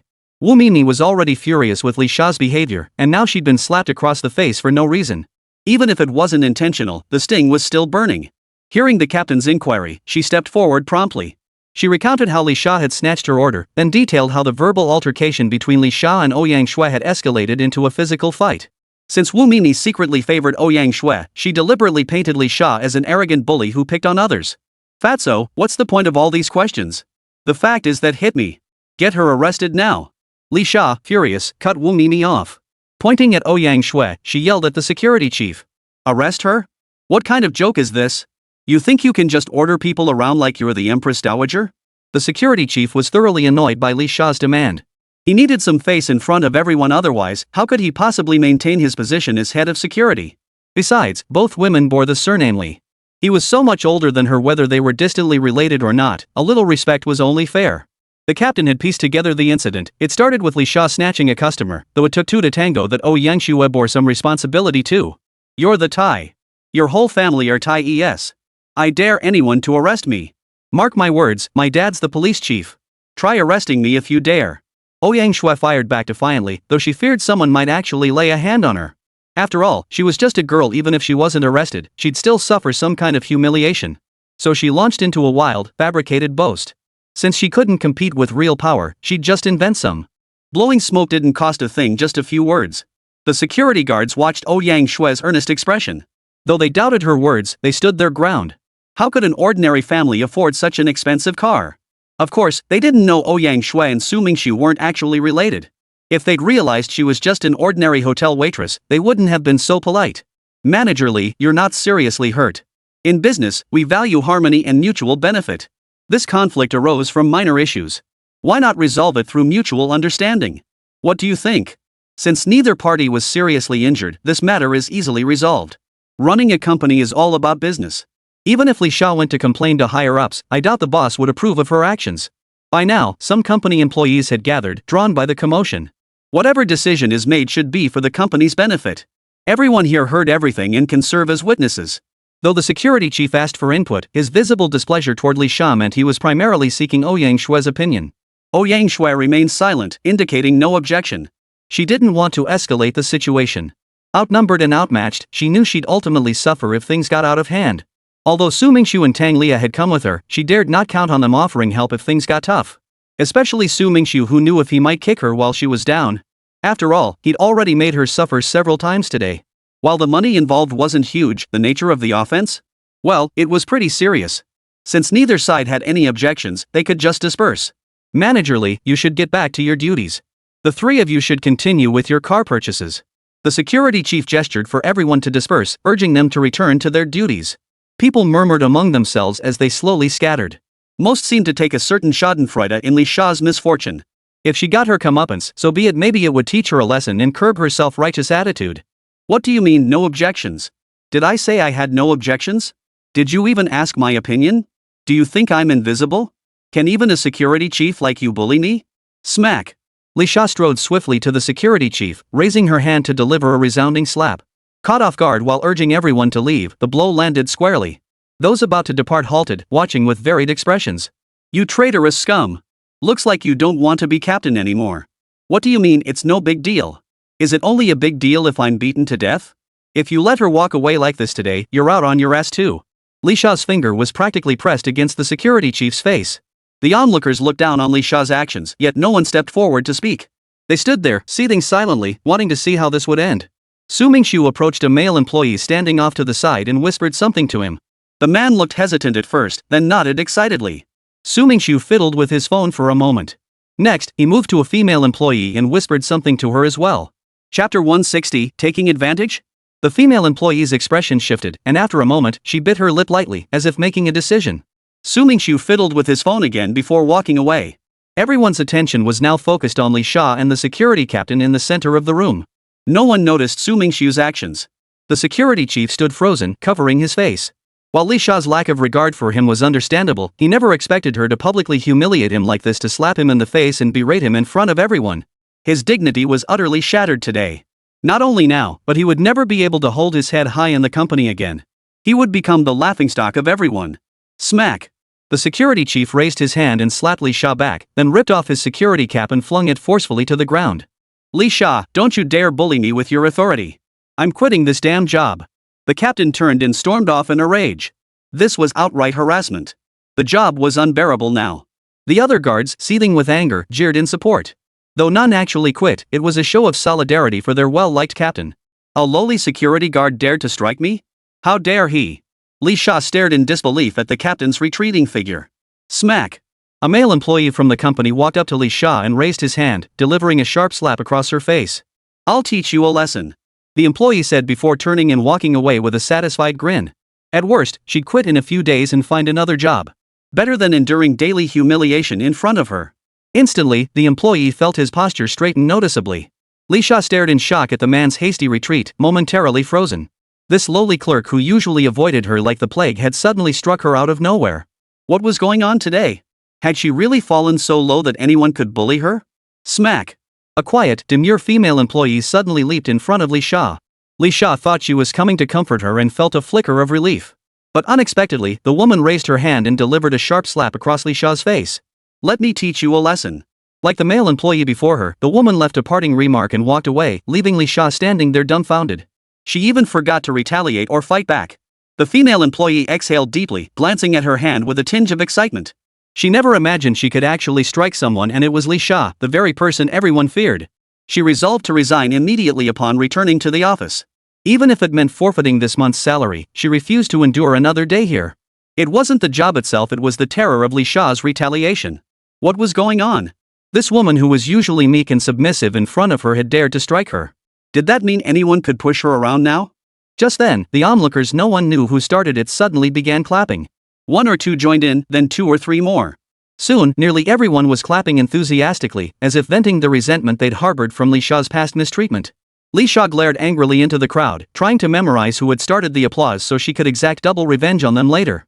But the applause had erupted from nearly everyone present. Revenge on everyone?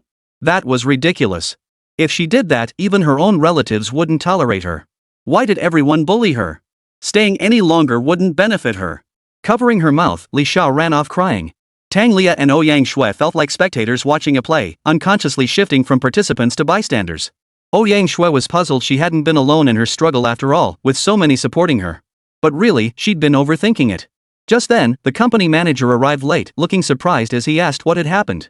Truthfully, he already knew the situation. Someone had called him with a rough summary. He hadn't shown up earlier because the incident involved Li Sha, and he wasn't sure how to handle it. Seeing Li Sha leave in tears, the manager hurried over. Everyone chimed in, shifting the blame onto Li Sha. Though their accounts were tinged with personal feelings and somewhat skewed from the truth, the manager nodded repeatedly without questioning or refuting them. He even sternly criticized Li Sha, who wasn't present midway through, which left everyone feeling quite satisfied. The company manager then put on a smile and first apologized to Su Mingxu and the others. Although Ouyang Shui was the central figure in the incident, the manager directed his apology specifically to Su Mingxu. This apology, of course, wasn't merely for the sake of apologizing. Its primary purpose was to ensure the continuity of business. The manager politely offered to personally assist Wu Mimi in completing the unfinished paperwork. After all, regardless of who closed the deal, it would count toward his performance metrics, and he would be pleased either way. He even took the opportunity to praise Wu Mimi for her intelligence and dedication, completely forgetting his earlier threat that morning that she should get lost if she didn't close the deal today. Su Mingxu remained impassive, as if none of the earlier incident had occurred. He stated the contract could proceed, but the previous pricing was unacceptable. The Bentley's price must be reduced by 200,000 yuan as compensation for the emotional distress caused to his staff during the incident. Tang Lia kept giving Su Mingxu meaningful glances. With things already this chaotic, they were still ordering cars here. Honda was feasible, they could drive away in a stock vehicle right away. But Bentley required ordering, with the fastest delivery taking a month. What if they faced trouble when picking up the car then? 200,000 yuan. Li Sha's outburst meant losing that much profit. Hearing Su Mingxu's demand, the company manager felt his dissatisfaction with Li Sha deepen. He could approve discounts of 30,000, 20,000, even 50,000 yuan, but slashing the price by 200,000 at once made him hesitate. Seeing Su Mingxu's uncompromising expression, the manager didn't want to lose such a promising client. Failing to close this deal wasn't the issue, it was pushing a valuable prospect straight into the competitor's arms, a scenario every industry dreads. The manager asked Su Mingxu to wait briefly, then stepped out of the reception area to find a secluded spot and call his boss. Though involving his boss in such matters felt like an admission of his own inadequacy, he had no choice. The manager briefly explained the situation to the boss. Without hesitation, the boss made the decision. Even if the profit margin was thin, the deal had to be closed. Straining relations with a client like this, regardless of who was at fault, would damage the company's reputation if it got out. Worse, it could be exploited by those with ulterior motives, causing even greater harm to the company. Chapter 161, Wandering Thoughts. The company manager returned to the reception room and respectfully informed Su Mingxu that, to sincerely apologize for the incident, the company would accept his proposal. They would offer a 200,000 yuan discount on the Bentley and urged Wu Mimi to expedite the paperwork and sign the contract promptly. Once it's signed, we can rest easy. Delaying could lead to complications. Wu Mimi was delighted. After the earlier confrontation, she hadn't expected the contract to proceed. Yet she knew that even with the manager's support, as long as Li Sha remained, her future at the company was bleak. She resolved inwardly that once she received her commission from this deal, she would resign and leave. Su Mingxu's slow, deliberate voice startled both Wu Mimi and the company manager. Could this customer be backing out again, no longer interested in buying a car here? The thought sent a chill through Wu Mimi's heart. The company manager felt uneasy. Was he going to make more demands? Demanding a 200,000 yuan price reduction earlier wasn't genuine interest but a veiled way to make things difficult. Add another Honda Accord of the same model. Su Mingxu's next words brought simultaneous relief to both Wu Mimi and the company manager. The manager silently rejoiced at not losing this promising customer, who had casually added another car to the purchase. Ouyang Shui, sitting nearby, felt a surge of secret delight upon hearing Su Mingxu's words. 3 people had come, and 3 cars had been purchased. Could one of them be for her? Ouyang Shui quickly pulled her ID from her pocket. At the slightest glance from Su Mingxu, she would swiftly hand it over. Put this one in her name. Su Mingxu pointed a finger at Ouyang Shui, who was poised and ready. Ouyang Shui shot up and darted to Wu Mimi's side, shoving her ID into her hands, terrified Su Mingxu might change his mind the next second. Wu Mimi and the company manager were startled by Ouyang Shui's actions. Buying a car like she was trying to snatch at her temper was far too impatient. No wonder she'd clashed with Li Sha.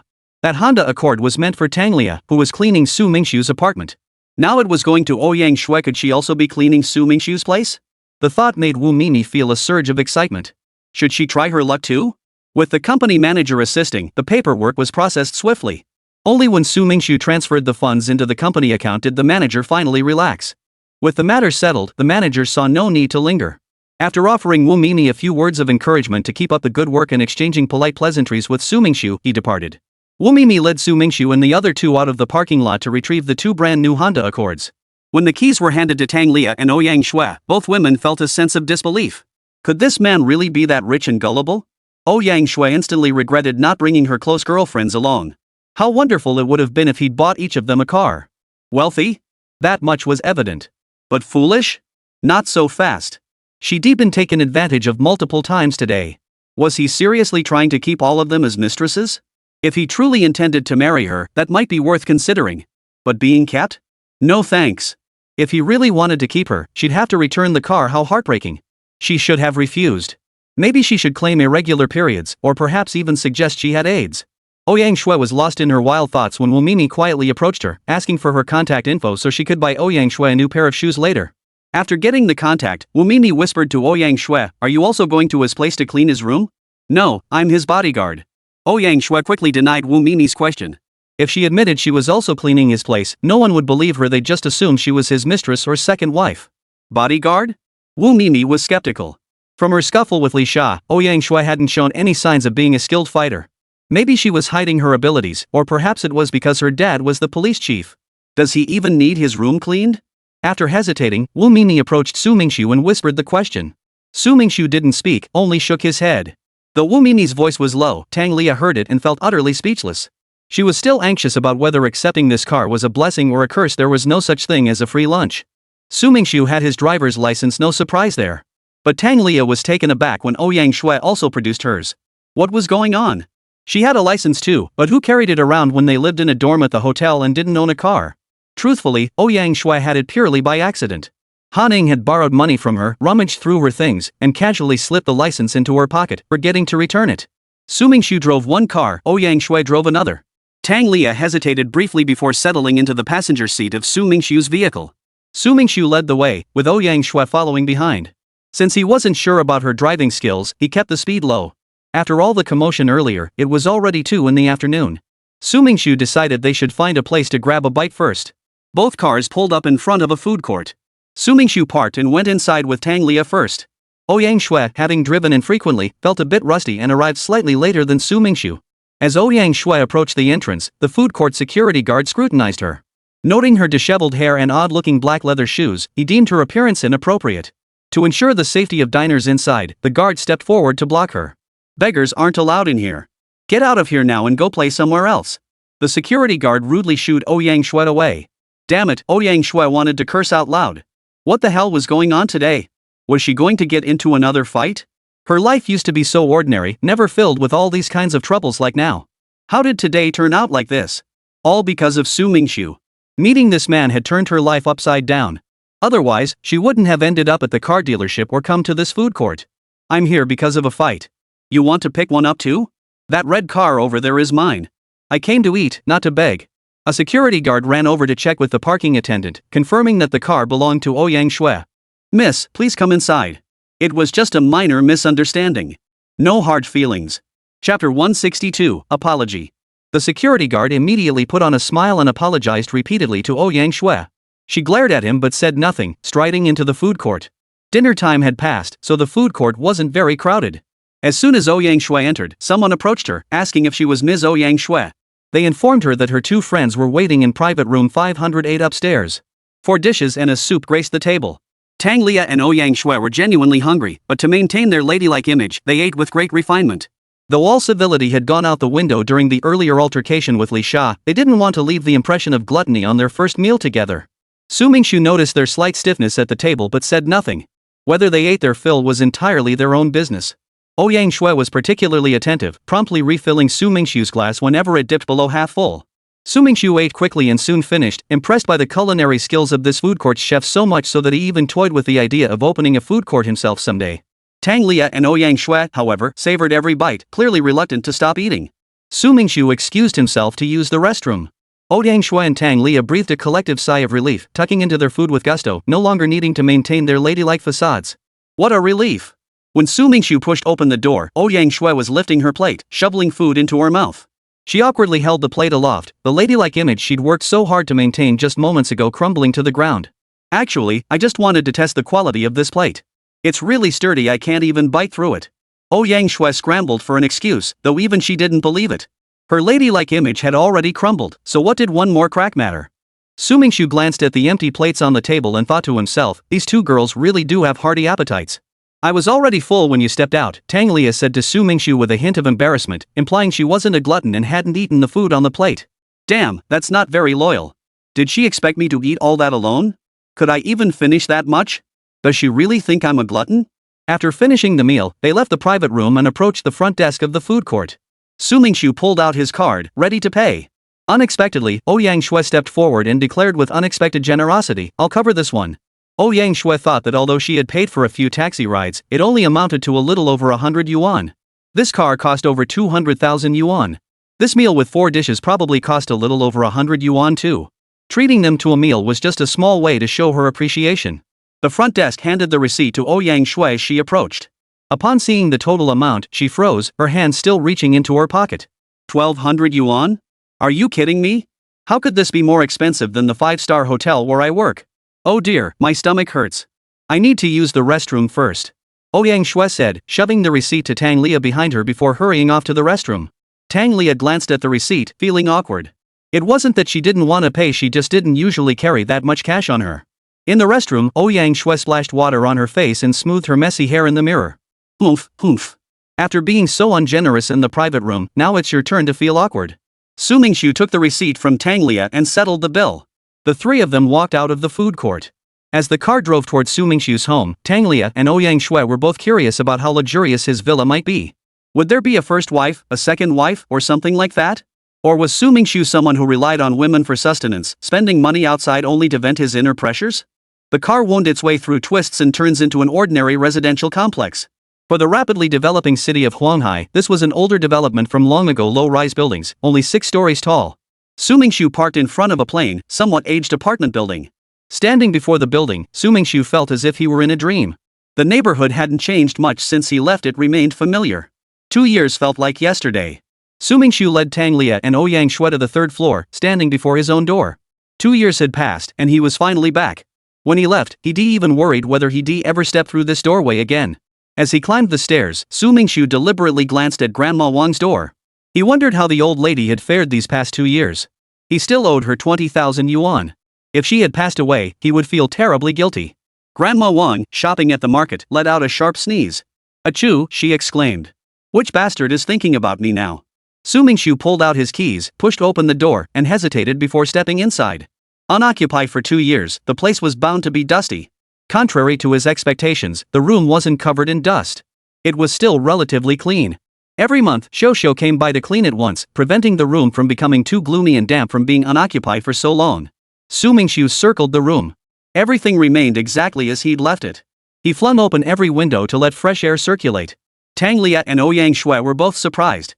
This wealthy man who lived in a presidential suite, bought a Bentley, bet Haning 1.8 million yuan, and even gifted them each a Honda Accord. Why would he live in a place like this? Shouldn't he be residing in a garden villa? Yeah, do you think it's possible this isn't his home? Maybe he just rented it temporarily to keep us here? Ouyang Shui whispered to Tang Lia as she surveyed the room. Possible. But it could also be him playing it low-key, a wealthy man living incognito. That's the mark of a true master. Tang Lia also scanned the room with curiosity. This place was probably no more than 70 or 80 square meters. Yeah, if anything happens later, we need to watch each other's backs. If it comes down to it, I'll cover for you, you run first. Ouyang Shui's words touched Tang Lia a little, but they also made her uneasy. A car worth over 200,000 yuan just handed to her for free? Was there really such a thing as a free lunch? Could there be some kind of scheme behind this? Since they were here to tidy up a place, they had work to do. Ouyang Shui and Tang Lia busied themselves diligently, one scrubbing the floors, the other wiping down doors and windows. Though Tang Lia and Ouyang Shui spoke softly, Su Mingxu heard every word clearly. He remained silent. Such reactions from the girls were perfectly normal. It would have been strange if they hadn't reacted at all. Chapter 163, Usini. Since losing his parents, Su Mingxu had rarely had women in his home, especially young girls like Ouyang Shui and Tang Lia. Watching their bustling figures, Su Mingxu felt the room suddenly brim with vitality. A home only truly felt like a home with women present, otherwise, it was merely a place to sleep. Su Mingxu certainly had girls he liked and had dated girlfriends more than once. Each time, either the girl's parents strongly opposed it, or the girl chose to leave. Su Mingxu didn't blame them. How could he expect someone else's parents to happily give their daughter away to a man who struggled to support himself? Before leaving the country, Su Mingxu's boss had a daughter named Hu Xiner. She was exceptionally beautiful and occasionally visited the company. The lively and lovely Hu Xiner quickly became the object of admiration among the young employees. Su Mingxu had secretly admired her too, fantasizing about winning her over with his masculine charm. He even took action, deliberately appearing before her whenever he could. At first, the girl was surprised by his presence, but she eventually grew accustomed to it. Being the boss's daughter, she was no stranger to overt or subtle expressions of affection from admirers, so Su Mingxu's behavior didn't particularly catch her attention. Whether you like someone depends on fate, whether you're outstanding depends on yourself. 3 years from now, if you become truly exceptional and I'm still single, I'll give you a chance. One day after work, Su Mingxu was walking when Hu Xiner suddenly caught up from behind and said this to him. She hurried away immediately afterward, and he never saw her at the company again. Later, he learned she had gone abroad. Su Mingxu watched Hu Xiner's retreating figure, his heart both stirred and adrift. After all, she had given him hope. But how could he become more outstanding? Just as Su Mingxu was racking his brain to transform himself, a sudden serious illness plunged him into the depths of despair. The faint glimmer of hope that had just begun to burn was extinguished. Was fate itself conspiring against him? Later, Su Mingxu also chose to go abroad. But unlike Hu Xiner, Su Mingxu left because he was deeply in debt. It was out of desperation, a desperate attempt to find hope in the midst of his predicament. If Su Mingxu were to return now, it would have been 3 years since Hu Xiner left the country. He wondered if she had come back, if she still remembered him, if she remembered the promises they once made. Had she changed? If he saw her again, would he still feel the same affection as before? If he had time, Su Mingxu decided to drop by his old company, hoping to run into Hu Xiner. Whatever the outcome, it would at least bring closure to that youthful, hopeful romance. Though it never truly began, it still needed a period. Seeing Tang Lia and Ouyang Shui bustling about with such orderly efficiency that he couldn't really help, Su Mingxu decided to take a drive out to buy some daily necessities. He gave them a quick wave, saying he was stepping out, then opened the door and headed downstairs. Bang! The door slammed shut. The sound wasn't loud, but it still startled Tang Lia and Ouyang Shui. Yeah, go check if he locked us in, and went out to find a buyer. Ouyang Shui turned to Tang Lia. Tang Lia hesitated for a moment before walking over. She gripped the doorknob and twisted it. The door swung open. It wasn't locked. Tang Lia's heart settled. Yeah, looks like we're safe for now. He hasn't resorted to other tactics, just trying to break us down with sugar-coated bullets. We must hold firm to our principles, accept all the sweet talk, but no compromise on the other terms. Ouyang Shui analyzed excitedly to Tang Lia. When Su Mingxu descended the stairs, he encountered Grandma Wang returning from grocery shopping just a few steps down. After 2 years apart, Grandma Wang appeared noticeably older, her graying hair more pronounced than before. You little bastard. Where've you been these past 2 years? How dare you show your face back here? Grandma Wang, carrying her vegetable basket, scrutinized Su Mingxu from head to toe, confirming it was indeed him. Before Su Mingxu could greet her, Grandma Wang spoke first with a stern expression. Grandma Wang, you went grocery shopping? From now on, you just stay home and enjoy your life. Leave the small matter of selling vegetables to me. Su Mingxu gave an embarrassed smile, quickened his pace to take the basket from her, and helped her carry it into her home. Su Mingxu glanced around Grandma Wang's home. It remained unchanged, just as he remembered. In the corner of the living room stood a well-worn refrigerator, while an old-fashioned television sat on the table in the inner room. Though Grandma Wang's children weren't wealthy, they lived comfortably enough. Yet the elderly woman, accustomed to frugality, couldn't bring herself to replace them. Xiaosu, where have you been these past 2 years? I heard you went abroad. Living alone out there must be tough. Once inside, Grandma Wang's stern expression softened, her gaze filled with concern as she looked at Su Mingxu. Yeah, I went abroad. But it hasn't been that hard. I'll tell you all about it when I have time. I'm heading out now, but I'll come back and pay you back what I owe you. Grandma Wang didn't start demanding repayment. Instead, she asked if he was suffering. This warmed Su Mingxiu's heart. But since she didn't bring it up, he felt he had to speak up. Telling her would at least ease her mind. You silly boy, did I ask you to repay me? If you have money, settle your debts with others first. I'm not in a hurry. I have plenty of money myself. Grandma Wang knew Su Mingxiu owed considerable debts.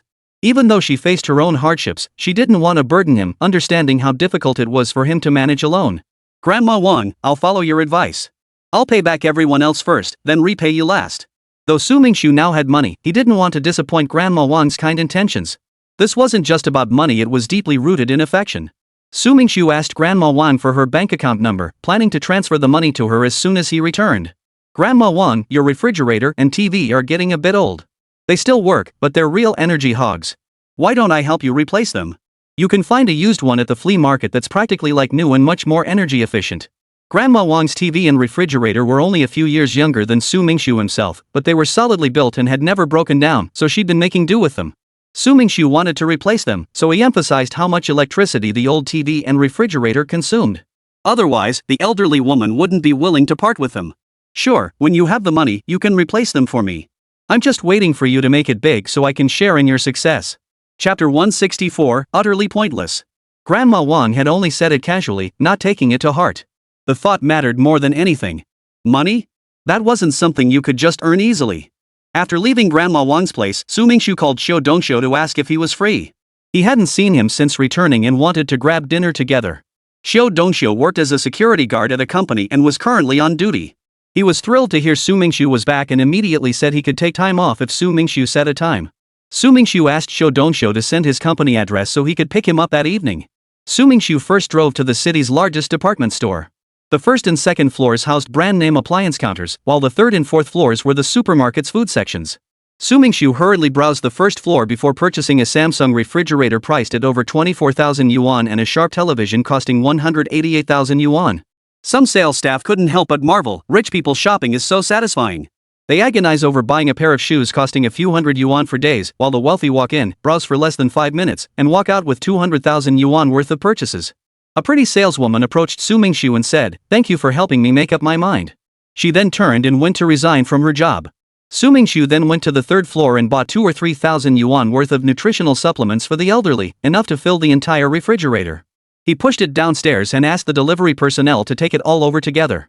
Su Mingxu instructed the delivery staff to claim the refrigerator and TV were purchased at a second-hand market and to recycle the elderly woman's old refrigerator and TV, either discarding them or selling them off. The delivery person seemed a bit annoyed carrying extra items and taking back old ones. Did he really think he was just an errand boy? Su Mingxu pulled out 500 yuan and handed it to him. The delivery person perked up immediately, assuring Su Mingxu that he could rest easy, he'd handle everything perfectly. After arranging the delivery, Su Mingxu returned upstairs to pick out some daily necessities, fruits, and snacks. He then headed to the flower market, buying several potted plants suitable for indoor cultivation to add some greenery and decoration to his home. Since Tang Lia and Ouyang Shui were still at his place, Su Mingxu didn't linger outside too long and drove back home. Grandma Wang was startled when she heard the knock and opened the door to find 2 men blocking the entrance with a box. She hadn't ordered anything. Who were these people? "Hello, we're from the second-hand market. Mr. Su Mingxu asked us to deliver this to you. Please sign for it." The deliveryman handed Grandma Wang the slip, carried the new refrigerator inside, and then started to carry her old refrigerator out. "Why are you taking my refrigerator?" Grandma Wang panicked when she realized they were carrying it away. "Ma'am, this is a trade-in. Of course we're taking your old one. Unless you give us 500 yuan, the old fridge stays with you." The delivery guy tried to sweet-talk her. He thought to himself, if you can afford such an expensive new fridge, why keep this junk? 500 yuan? That's a lot. Grandma Wang had considered selling the refrigerator because it constantly hummed loudly. She'd had an appliance recycler look at it once, but they only offered 80 yuan. Grandma Wang couldn't bring herself to part with it. "It's noisy, but it's noisy," she thought. "I'll just keep it and make do." Now, upon hearing they wanted 500 yuan, she thought, "You'd better hurry up and take it away." "Oh dear, leave the stuff in my fridge. There are leftover dumplings from breakfast in there." Grandma Wang's fridge didn't hold much, just some leftover lunch, newly bought vegetables, and fruit. The old refrigerator was taken away. Not long after, 2 people returned carrying a box and 2 bags of items. This time, when they took away the old TV, Grandma Wang said nothing. The scrap collector had told her that even if she gave this black and white TV away for free, no one would want it. At the time, Grandma Wang had been quite upset. "Give it away for free? Who gets that kind of deal? If you don't want it, I won't give it to you." Seeing that Grandma Wang was elderly and might struggle with the appliances, the 2 delivery men helped set up both the refrigerator and the TV, explaining how to use them. Grandma Wang eyed the refrigerator and TV suspiciously. "Are these really refurbished? They look exactly like new. The refurbishment technology these days is so advanced. If I'd bought these myself, I wouldn't have known I'd been duped. Are these really refurbished?" Grandma Wang couldn't help but ask the delivery men. "Of course they're refurbished. Think about it, if we traded in your old appliances and gave you brand new ones, we'd be losing money hand over fist. The deliverymen continue to deceive the elderly woman, thinking to themselves, not only are these brand new, but they're also more expensive than you could ever imagine. Grandma Wan thought about it and realized he had a point. But what about those 2 bags of nutritional supplements? They must be worth at least 1,000 yuan, right? Ma'am, you bought today during our lucky draw event. These supplements are practically free. The 2 delivery guys finished speaking, didn't bother whether the old lady believed them, and turned to leave. They took the refrigerator and TV to the second-hand market and sold them for over 100 yuan. This delivery earned each of them an extra 300 yuan. Just think, 300 yuan could buy the kids something to eat and they'd be so happy. The 2 of them went home feeling pleased. Xiaosu, how much did you spend on those things? Grandma will give you the money. You work hard to earn it, you should save it. It'll help you find a wife someday. As Su Mingxu returned to the neighborhood and prepared to go upstairs, Grandma Wan was waiting for him downstairs. Grandma Wan, those things didn't cost much, just over 900 yuan total. I'll just deduct it from what I owe you later. Su Mingxu said, then carried the items upstairs with a thud. Grandma Wang muttered behind him, that kid just wastes money. Tang Lia and Ouyang Shui had already tidied up the room. At that moment, Ouyang Shui was lying on the bed with her legs propped up, resting. Though she hadn't done much that day, she still felt quite tired. Shui, you should mind your appearance when you're out. Tang Lia watched Ouyang Shui lying on the bed, swinging her legs back and forth while muttering to herself. Do you think I even have an image left? Ouyang Shui replied lazily. It wasn't surprising she'd say that her hair was slightly messy, she wore odd-looking leather shoes, and her face bore faint scars from the fight. She did look a bit disheveled. But you shouldn't be lying in the same bed as him either. If she hadn't guessed wrong, this bed belonged to Su Mingxu. The thought of a man having lain naked on it made her feel a bit strange. She couldn't understand why Ouyang Shui showed no hesitation whatsoever. Chapter 165, Resignation? What do you know? This sovereign is merely experiencing the people's plight, testing whether the subjects of the realm sleep soundly in their beds. Ouyang Shui muttered with her eyes closed. Hearing the door open, Ouyang Shui shot up from the bed. Swift and agile, she darted to the door and peered out into the hallway.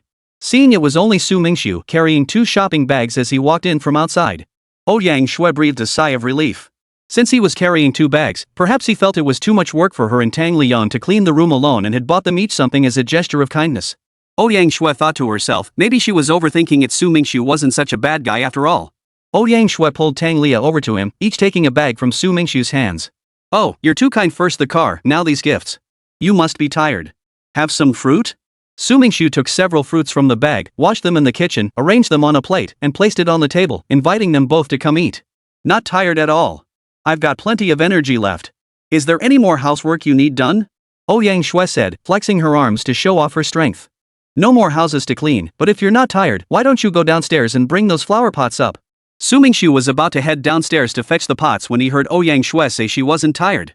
He tossed the car keys to her. Ouyang Shui caught the keys, instantly regretting her words. She couldn't be bothered to put on shoes, they felt uncomfortable anyway, and went downstairs barefoot. I'll go down to help too. Seeing Ouyang Shui go down alone, Tang Lia quickly stood up and followed. Su Mingxu had bought 4 potted plants in total. Since the apartment was small, he'd chosen compact varieties. Ouyang Shui and Tang Lia each carried 2 pots. Though it was a bit of a struggle, they could manage. Yeah, I just noticed a pair of women's shoes in the car. I wonder if they're for his main wife or his mistress. Ouyang Shui said to Tang Lia as they walked upstairs. Tang Lia perked up at the news. He left them in his car and didn't bring them up. That must mean they're for me. Weren't there shoes in the car? Su Mingxu saw Ouyang Shui come in barefoot, carrying 2 potted plants, and said to her. Ah. So the shoes were for me. Ouyang Shui set down the flower pots and darted out the door in a flash, running downstairs without stopping. Child, your husband must have beaten you out of the house. No couple gets along without arguments, but hitting someone is wrong. Why don't I go upstairs and reason with him? A 70-something old lady sized up Ouyang Shui barefoot, hair a bit messy and cold. Clearly a couple had fought and it turned physical. Being a kind-hearted soul, the old lady came over to comfort Ouyang Shui. Oh dear, old lady, what on earth are you talking about? Ouyang Shui replied. But if it really was my husband, well, aside from being a bit of a spendthrift always splurging on women, he's actually pretty decent otherwise. Ma'am, I wasn't arguing with my husband. I was just running to stay fit. It's the latest trend, cool running. You should try it sometime when you have the chance. It really works wonders. As she spoke, Ouyang Shui hugged the box and dashed back upstairs. Young lady, come back here. I need to explain the difference between cool running and parkour. What you're doing is parkour, not cool running. Before the old lady could finish, Ouyang Shui was already out of sight. Ha, young people these days, so uncultured, the old lady muttered, shaking her head before turning away. Ouyang Shui returned upstairs, washed her feet, slipped on the shoes, and paced around the room twice. The shoes were the latest style, slightly too big, but still comfortable enough. Thanks, but don't go spending money on others like that again. Yaya has plenty of shoes already. Ouyang Shui's words left Tang Liya speechless. What did she mean by others? She was clearly referring to herself. What was Ouyang Shui really up to? Han Ning might resign. If she does, you two should resign together. Su Mingxu didn't respond to Ouyang Shui's remark. Instead, he changed the subject and addressed the two of them. Resign? Why would she quit when things are going well? And how did he even know about Han Ying's resignation? Could it be? You really want to support us financially? We're quite the spendthrifts, you know? Ouyang Shui said, her face flushing. She no longer felt frightened. Su Mingxu didn't seem like a bad person after all, and instead, a hint of eagerness crept into her expression. No thanks. Have Han Ning support you. And I'll keep one of those cars for now. Once I get mine, you can take the other one. Su Mingxu's words made Tang Lia's face flush crimson. She wished the ground would swallow her whole, silently cursing Ouyang Shui for digging her own grave with such unnecessary talk. Great, great. I adore Han Ying's husband. Yaya's driving is terrible, let's just leave her car here. If nothing else comes up, Yaya and I will head back now. Call me if you need anything. Ouyang Shui, still have some clout in Huanghai City. Ouyang Shui, however, had thick skin. Unlike Tang Liya, she didn't react strongly to Su Mingxu's words, remaining completely unmoved. Tang Liya nudged Ouyang Shui from behind, signaling her to hurry up and leave. Stop babbling here, she whispered. Having some clout in Huanghai City? You actually said that out loud? Even if you did have any, you've already squandered it all yourself. Ouyang Shui and Tang Liya chattered away as they left, leaving the room suddenly quiet. For a moment, Su Mingxu felt slightly unsettled by the silence. Before going abroad, he'd always been alone at home too, surrounded by this same kind of quiet, and it had never felt strange. But as time passed, some people and things gradually changed from what they once were. Ouyang Shui and Tang Liyang returned cheerfully to the Starlight Hotel. As soon as they entered the lobby, a colleague informed Ouyang Shui that Han Ning had resigned and left the hotel. Resigned? How could she leave so suddenly without so much as a word or a phone call? Was she even a good sister? At that moment, Han Ning was walking alone down the street, her luggage in hand.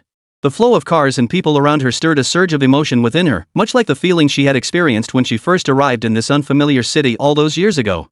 Having made her resignation decision rather hastily, Han Ning hadn't secured suitable housing yet. She decided to temporarily stay at a hotel, observe the market, and then figure out what to do next.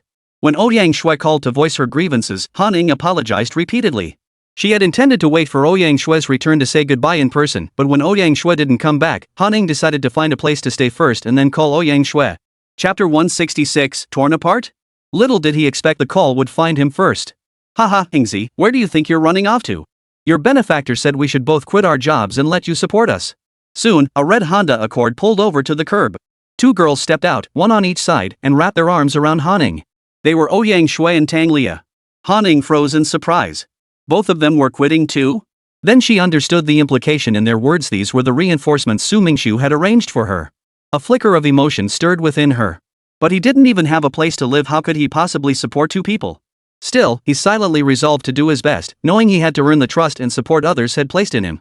Alright, Han Ning said without hesitation, wait until I'm settled before you resign. Otherwise, I won't be able to support you either.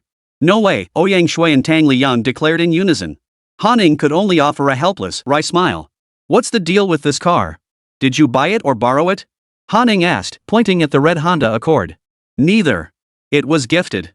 That generous soul was so smitten by my charm and grace, he practically begged to give me a Bentley. But I don't like Bentleys. So I had him give me and Yaha a Honda each. Once you learn to drive, sis will ask him for one for you. Ouyang Shui pointed at herself triumphantly, indicating the car belonged to her. Han Ning, accustomed to Ouyang Shui's style, merely smiled. Tang Liya rolled her eyes. It was meant for me first, you know. Xiao Shui, did someone rip your hair? Han Ning stared at Ouyang Shui's disheveled locks, puzzled. Her hair hadn't looked like this when they left that morning. This? Ingzi, you haven't even seen this hairstyle? You're so out of the loop. It's the latest trend this year. I got it done at a high-end salon by a top stylist. It was so expensive. Ouyang Shui paused slightly before continuing, her expression unchanged. I can do this hairstyle too. Let me redo it for free. Tang Liya couldn't stand it anymore and stepped forward, pretending to grab Ouyang Shui's hair. Ingzi, save me. Ouyang Shui cried out, ducking behind Han Ning before grabbing her arm and dashing toward the car. The crimson Honda Accord glided along the broad avenue, its silhouette tracing a graceful curve beneath the streetlights as bursts of cheerful laughter filled the air. Su Mingxu arranged several potted plants, watered them lightly, and felt the room gain a touch of vitality. He then pulled out his phone, intending to transfer the 20,000 yuan he owed Grandma Wang. Though it was the last installment, since he had the money now, he might as well repay it early. Su Mingxu paused briefly, considering how much to send. Too little wouldn't do, but too much seemed excessive. Ultimately, he transferred 100,000 yuan to Grandma Wang. Su Mingxu glanced at the time. It was almost lunchtime. He headed downstairs to drive and pick up Qiu Dongxiu. Su Mingxu slowly pulled his car to a stop along the roadside in front of Chang Xiuxiu's company. Chang Xiuxiu was standing right in front of the building, scanning the passing pedestrians and vehicles along the street. 2 years had passed, yet Qiu Dongxiu looked unchanged, still the same as before. He had shed his security guard uniform and changed into his own clothes. His hairstyle and facial hair were clearly well groomed. Su Mingxu thought, this guy's really something. He went to such lengths to look sharp just to meet me. He remembered how this guy used to be unkempt, with a scruffy beard and no regard for his appearance. Dongxiu. Qiu Dongxiu had assumed he'd take a taxi, so he hadn't noticed Su Mingxu stepping out of the red Honda. You're back, kid. Dong Xiuxiu heard someone calling his name. Following the sound, he spotted Su Mingxu standing beside the car. He rushed over, punched Su Mingxu playfully, then wrapped him in a tight, heartfelt hug full of genuine warmth and concern. That car's yours. Dong Xiuxiu released Su Mingxu and pointed at the red Honda. Borrowed. Su Mingxu told a lie, though not exactly a lie. Since he'd already given it away, it belonged to someone else now. Saying he borrowed it wasn't wrong either. Dongxiu, how about we head to Chuanqing food court? You always used to envy others going there, right? Let's have a proper meal today. Sitting in the car, Su Mingxu suggested to Dongxiu. Back when the two brothers were together, they'd often see others dining at Chuanqing food court and felt envious, yet never went themselves. After all, a single meal costing over 1,000 yuan was a significant chunk of income for both of them at the time. Well, the food there is so expensive, a meal costs 1,000 or 2. Even if we have the money, we shouldn't just throw it around, right? Dong Xiuxiu hesitated. It's fine. Money isn't an issue. We haven't seen each other in 2 years. Let's eat and drink well.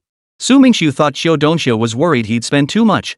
Well, Xiaosu, you don't know that food court's cooking isn't as good as it used to be. I've heard it's not very hygienic either. Qiu Dongxiu stammered, looking like he wanted to say more but held back. Then why don't you suggest somewhere? I've been away for 2 years and don't know the local food scene as well as you do. Su Mingxu sensed Chang Dongxiu's inner conflict, knowing he must have his own reasons. I heard there's a great street food stall on East Street. Their food's even better than Chuanqing food court. How about we try that? Qiu Dongxiu, a grown man, actually seemed a bit shy for a moment before excitedly suggesting it to Su Mingxu. Seeing the gleam in Qiu Dongxiu's eyes, Su Mingxu knew something was definitely up. All right. The car turned toward East Street. Su Mingxu didn't care what they ate or where they ate it. The meal was merely a formality. The real purpose was for the two of them to spend quality time together. As they pulled up beside a street-side food stall, Dong Xiuxiu motioned for Su Mingxu to stop. The car barely came to a halt before Dong Xiuxiu eagerly jumped out. Dongxiu, you're here. Come sit down. The food stall wasn't crowded. As Dongxiu and Su Mingxu approached, the auntie running the stall greeted Dongxiu warmly. They seemed very familiar, clearly indicating Dongxiu was a regular here. Winter, you brought a friend today? A girl with a ponytail emerged from the food stall. She had delicate features, and when she smiled, 2 dimples appeared on her cheeks, giving her the look of a girl next door. Chapter 167, The Provocateur. Juanzi, let me introduce you. This is my good buddy Su Mingxu. I've mentioned him before. He did big business overseas and came back after making enough money. Qiu Dongxiu chuckled, eagerly introducing Su Mingxu to Juanzi. His face beamed with pride, as if having a friend with overseas connections like Su Mingxu was a major status symbol. Back then, Su Mingxu had merely gone abroad for work, but Qiu Dongxiu had exaggerated it into him doing big business. Su Mingxu glanced at the girl, then at Dong Xiuxiu grinning foolishly beside her. It finally dawned on him why Dong Xiuxiu had gone to such lengths with his hairstyle. He'd assumed it was to welcome him tidying up to show respect, but now it seemed he'd overthought it. All that talk about Chuanqing food court being too expensive or the food being unsanitary was just an excuse. Coming here was the real purpose. Brother Mingxu, you're back. Brother Dongxiu always talks about you, says you're his best buddy, doing big business overseas, bought up the whole of Melbourne. Is it really true? Juanzi stepped forward to greet Su Mingxu politely, her eyes sparkling with admiration.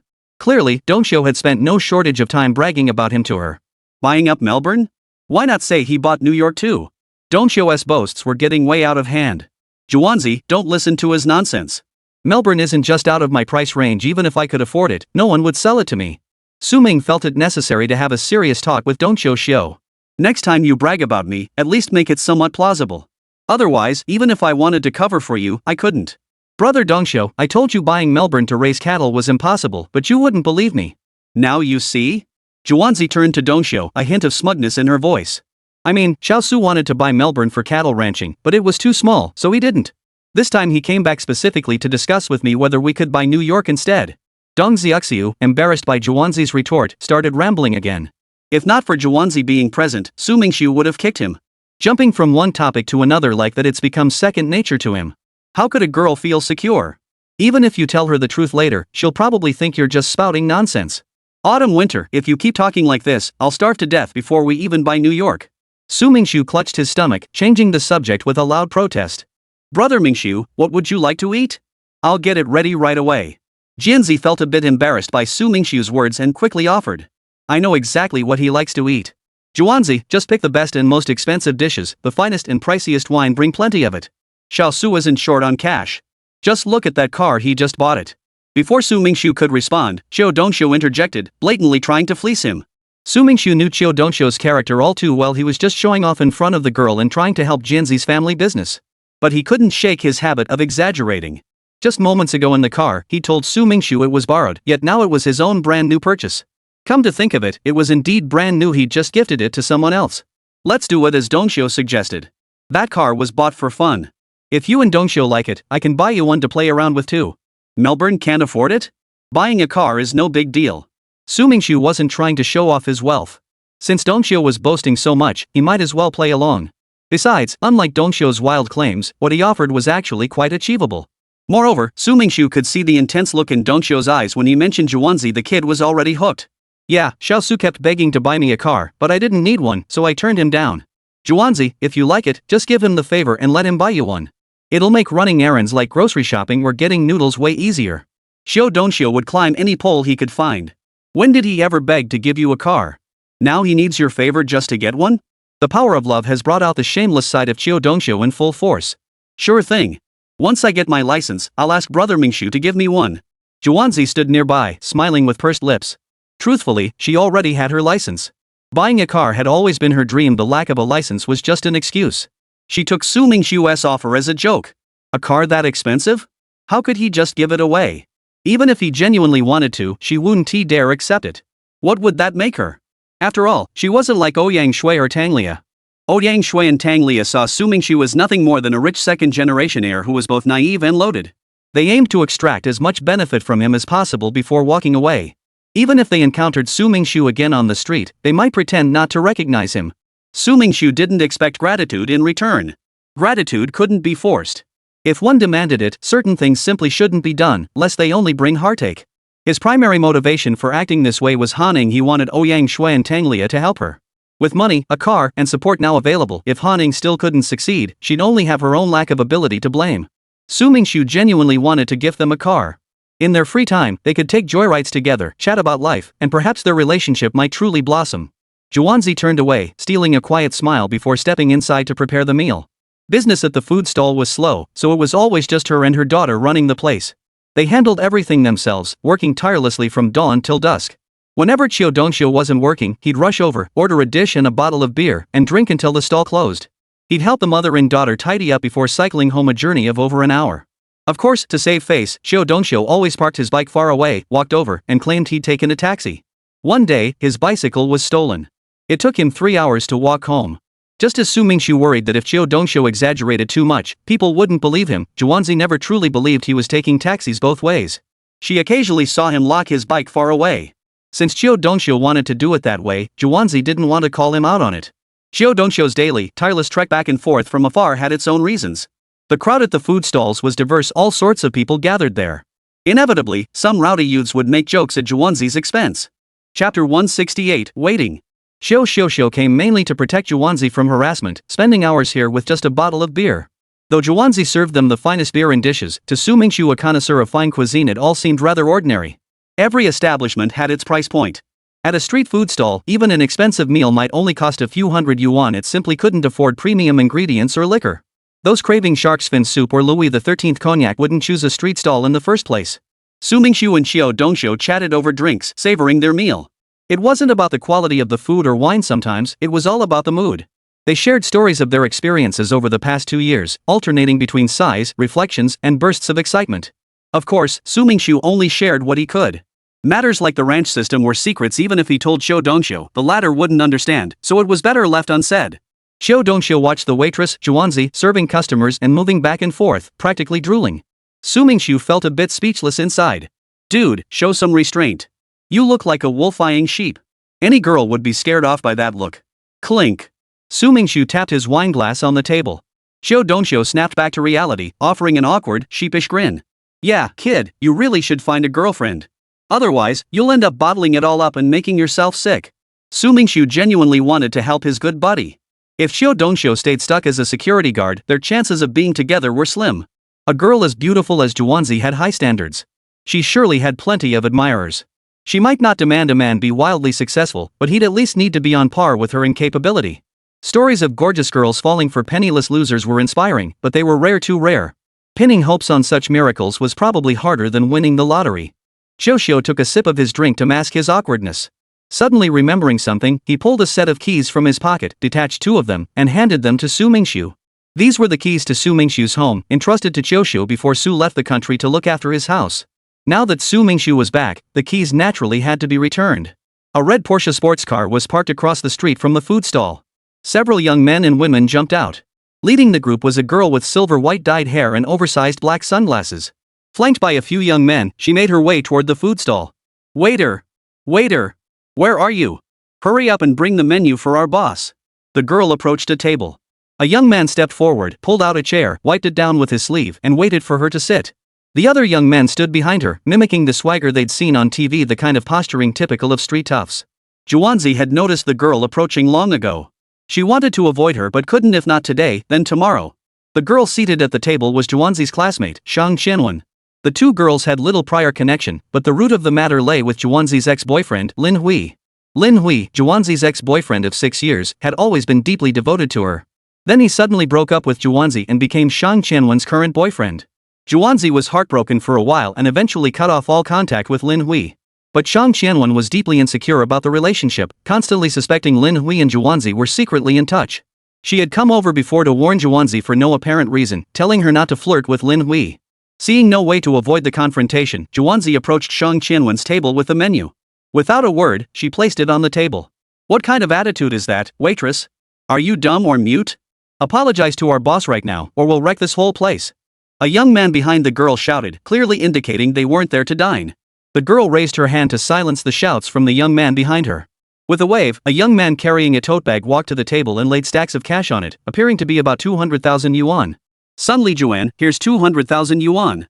Take this money and get out of Huanghai City within 3 days. I don't want to see you here again. Shang Qianwen was trying to drive Zhuanzi away. Lin Hui, who used to obey her every word, now sometimes stayed out all night. Zhuanzi's presence made her feel deeply unsettled. Before Zhuanzi could speak, Xiao Dongxiu grew impatient. How can you just tell her to leave? What kind of people are you? If you want to eat, then eat properly. If you don't want to eat, then get the hell out of here. Seeing these troublemakers approach, Xiao Dongxiu had already been seething. When someone dared insult Zhuanzi and order her out, he sprang up, grabbed a liquor bottle from the table, and charged forward. These days, Xiao Dongxiu couldn't stand seeing Zhuanzi suffer the slightest injustice. In his heart, Zhuanzi was like the sky itself. If anyone touched her, he might just risk his life. This kid was trying to play the hero, saving the damsel in distress. Fine, let him have his moment. Su Mingxu didn't move. Oh, you little punk, trying to play the hero? We'll show you what's what. With that, several young men drew knives over a foot long from behind their backs and closed in on Xiao Dongxiu. Xiao Dongxiu was startled too. He hadn't expected these youths to be so aggressive. It seemed he was going to get hurt today. But there was no turning back now. He'd have to fight them. Brother Dongxiu, don't get involved. They won't hurt me. If you're not eating, you should leave now. Zhuanzi saw the situation unfolding. If a fight really broke out, Dongxiu would definitely be at a disadvantage. If someone got seriously hurt, it would be a huge mess. She grabbed Dongxiu's arm tightly, preventing him from moving forward. Sun Li Juan, today I'll show you no one can protect you. Shang Qianwen raised her hand to stop the young men's movements, then kicked the table away with a single swift motion. A small clearing appeared beside her. She beckoned to Dong Xiuxiu with a flick of her finger, signaling him to step forward. Su Mingxu could tell from the force of Shang Qianwen's kick that she could send even a man flying.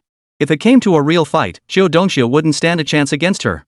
Su Mingxu desperately wanted to step in for Qiu Dongxiu, but how could he justify it? Two men fighting over a woman? Facing her provocation and contempt, if Qiu Dongxiu backed down now, how could he ever brag to Zhuanzi again? That would be slapping himself in the face. It's not that I want to hit a woman, you forced my hand, he thought. Then you can't blame me. Qiu Dongxiu understood that even if he could beat this girl, there were several young men standing by. If they all attacked together, even with Su Mingxiu's help, he probably wouldn't come out unscathed. Chapter 169, A Fight? How naive. If this girl dared to provoke him, it meant she believed or at least claimed she had the ability to knock him down. Qiu Dongxiu abandoned all concern for his pride. He resolved to strike her hard to intimidate those young men. Otherwise, he'd be the one getting beaten to a pulp. Qiu Dongxiu swung the beer bottle, aiming it straight for Shang Qianwen's head. If it connected, it would either cause a concussion or leave her bleeding profusely. Shang Qianwen's eyes brimmed with contempt. She tilted her head and sidestepped the blow. Qiu Dongxiu, carried by momentum, couldn't stop his forward momentum. As he lunged forward, Shang Qianwen hooked her foot out, tripping him. Qiu Dongxiu lost his balance, crashing face first onto the floor. The beer bottle hit the ground with a sharp crack. Qiu Dongxiu felt his face burning. He wanted to bury his face in the dirt and never get up. The pain of the fall was the least of his worries. His image was utterly ruined. How could he ever face Zhuanzi now?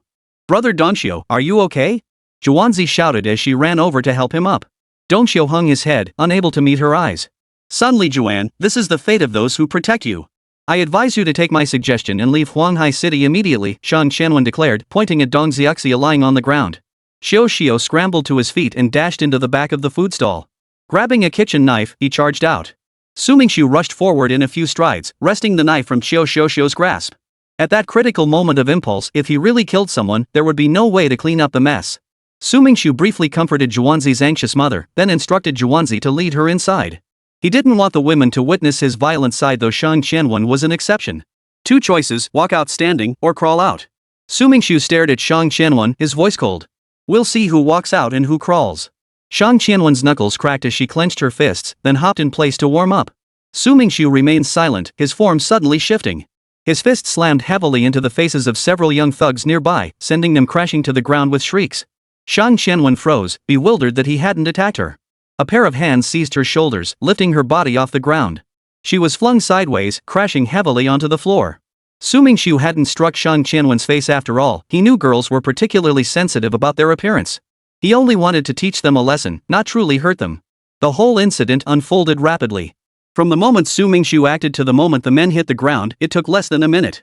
Shang Qianwen stared at Su Mingxu in disbelief, stubbornly biting her lip, her expression filled with unwillingness. Qiu Dongxiu stared in shock at the fallen figures, inwardly cursing his own stupidity. Why hadn't he acted sooner? This fighter was so capable, and now he'd made such a fool of himself. One choice, crawl out from here. Su Mingxu pulled over a stool, sat down, and pointed at the young men. After a few futile attempts to resist, they lay flat on the ground, none daring to rise again. Shang Qianwen remained seated, unmoving. Though bitterly resentful, she recognized the mercy shown to her. Had they struck her face as they had the young men, she'd likely be unable to leave her home for half a month. She feared that if pushed too far, landing a couple of punches on her face wouldn't be out of the question. My name is Su Mingxu. If you want revenge, come find me anytime. Su Mingxu took responsibility for the incident himself, hoping to prevent these men from harboring grudges that might harm Zhuanzi and her daughter. Su Mingxu. Shang Qianwen committed the name to memory. Rising silently, she ignored the young men and walked straight toward her car. Su Mingxu hadn't truly intended for her to crawl out. Seeing Shang Qianwen leave, the young men tried to scramble up and flee. But Su Mingxu's icy glare froze them in place.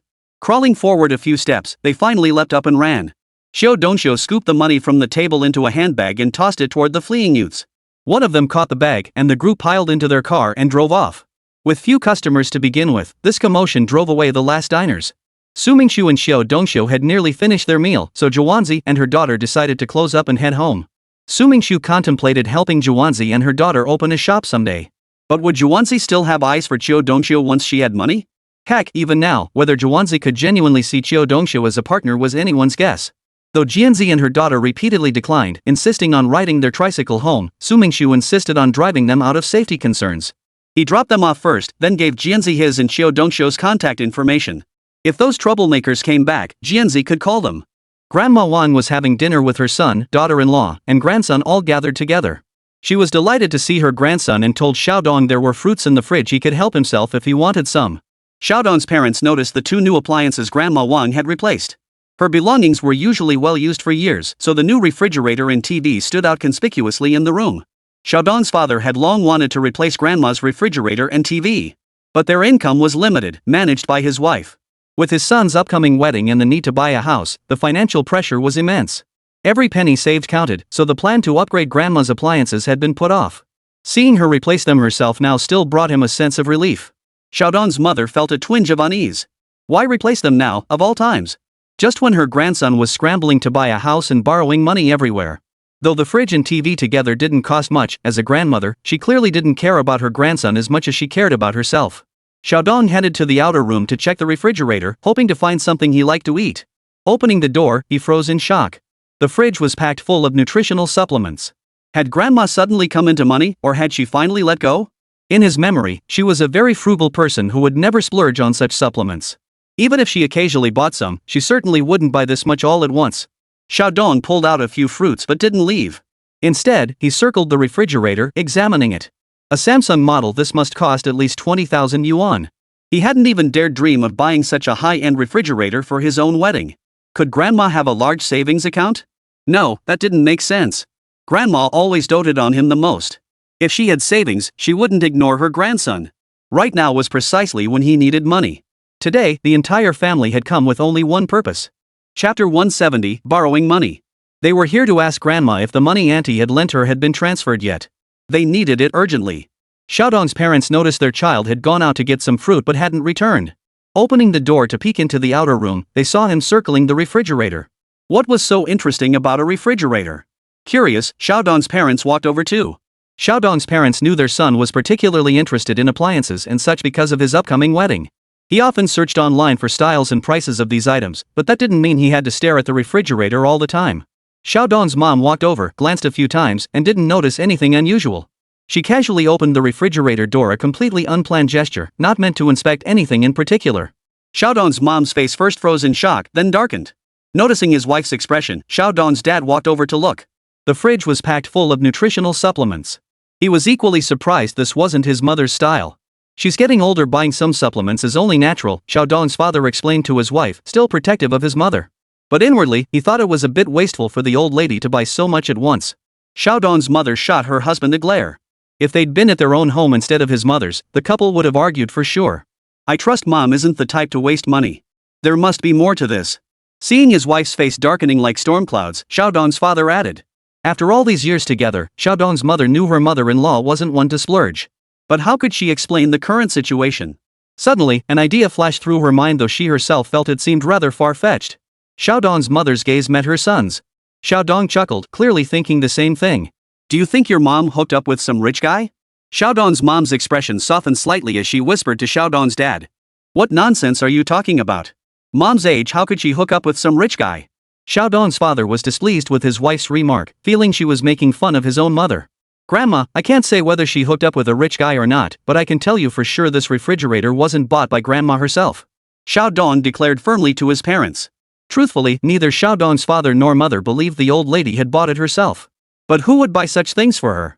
They hadn't heard of any elderly man being particularly close to her.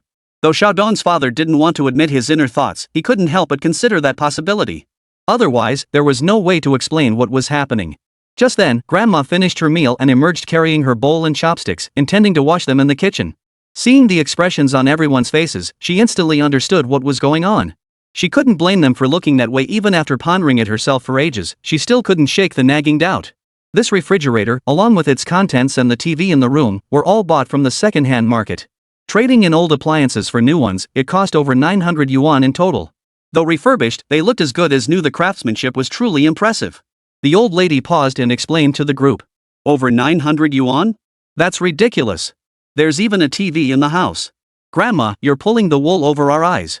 I'm your own grandson, for heaven's sake. 900 yuan wouldn't even cover the nutritional supplements in the fridge. Not only did Xiaodong not believe the old lady, but neither did his father and mother. They all stared at her with skeptical eyes. At my age, do you really think I could deceive you?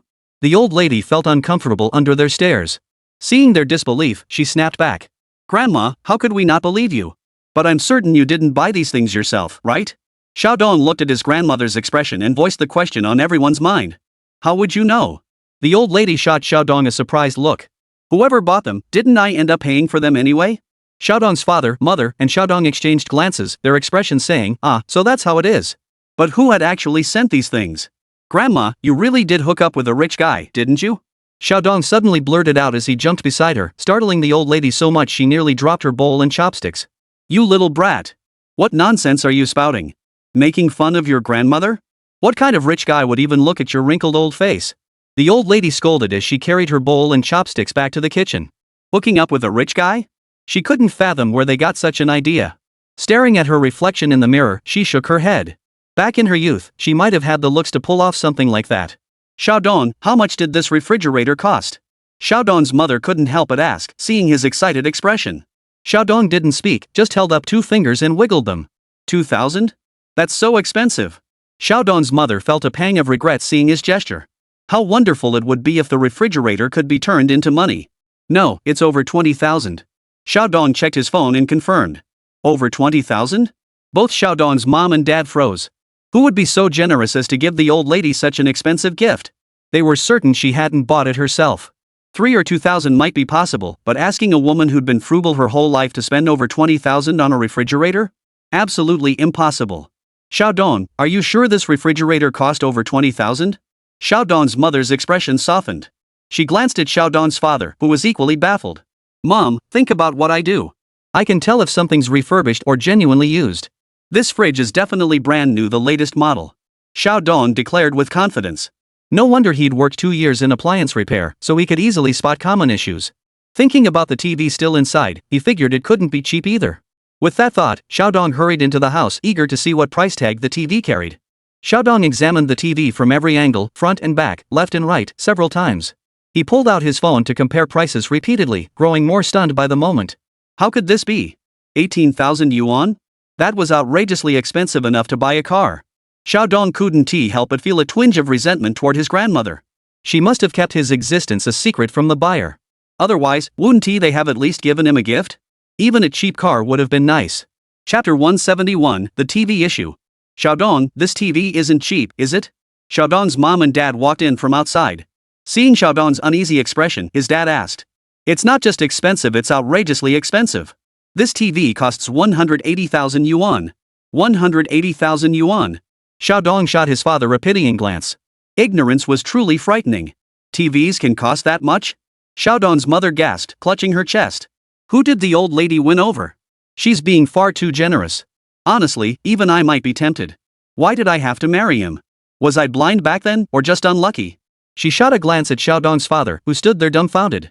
Xiaodong, afraid his parents wouldn't believe him, opened his phone to show them. No mistake, it was exactly the same model. Talk to Xiaodong's grandmother.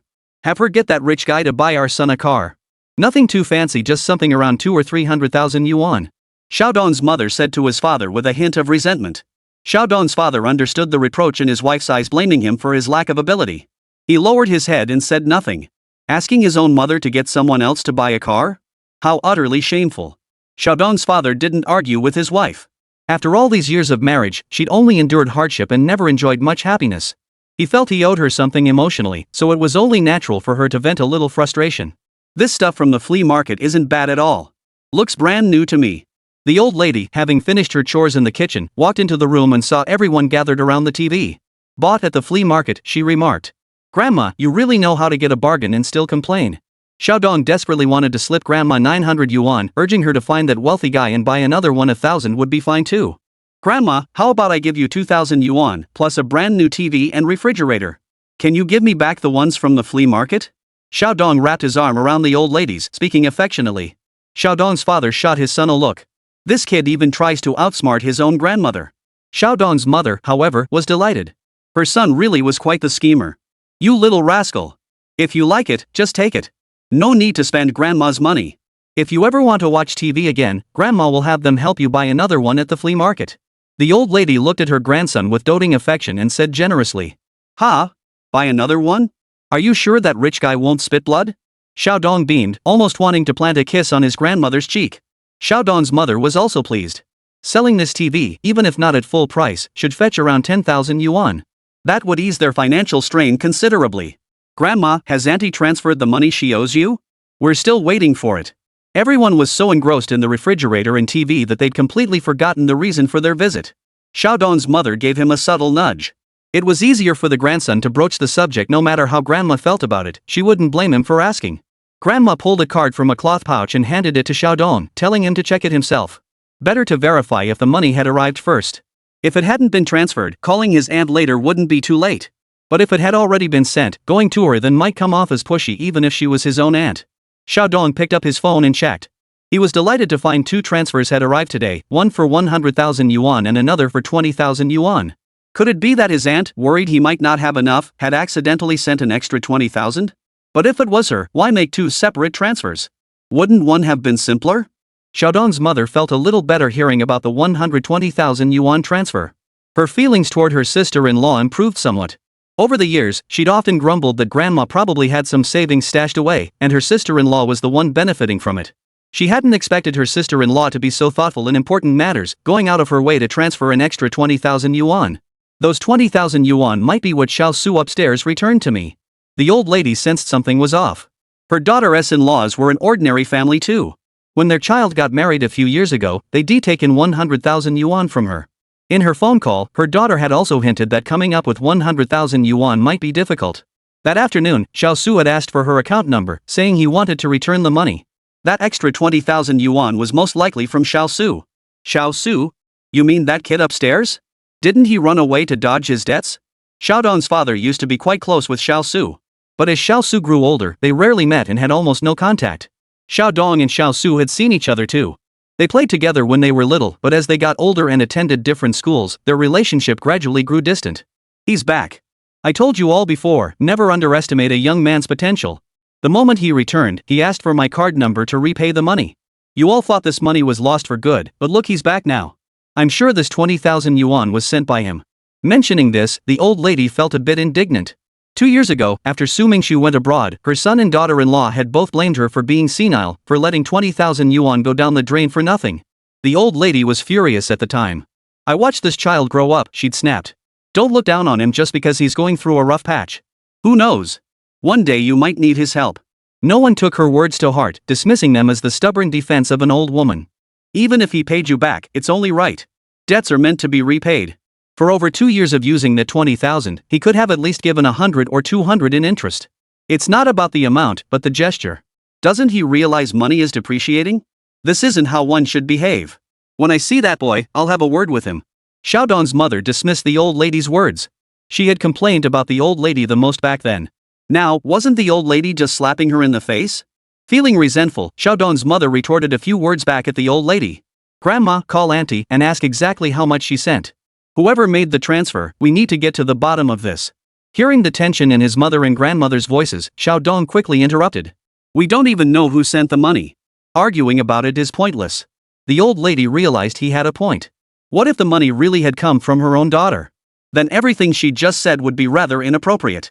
Chapter 172, Could he have come into money? The old lady picked up her phone. Before she could dial her daughter's number, it rang. She saw it was her daughter calling. She answered, and her daughter's voice came through. Mom, I can only scrape together 20,000 yuan for now. I'll transfer it over first. Check if you've received it. I'll figure out the rest and send more if I can manage it. After exchanging a few more words of concern and greetings, her daughter hung up.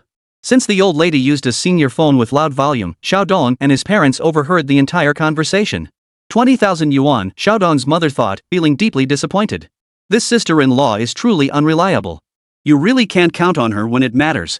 The old lady was also puzzled. If her daughter had sent 20,000 yuan, then who had sent the 100,000 yuan?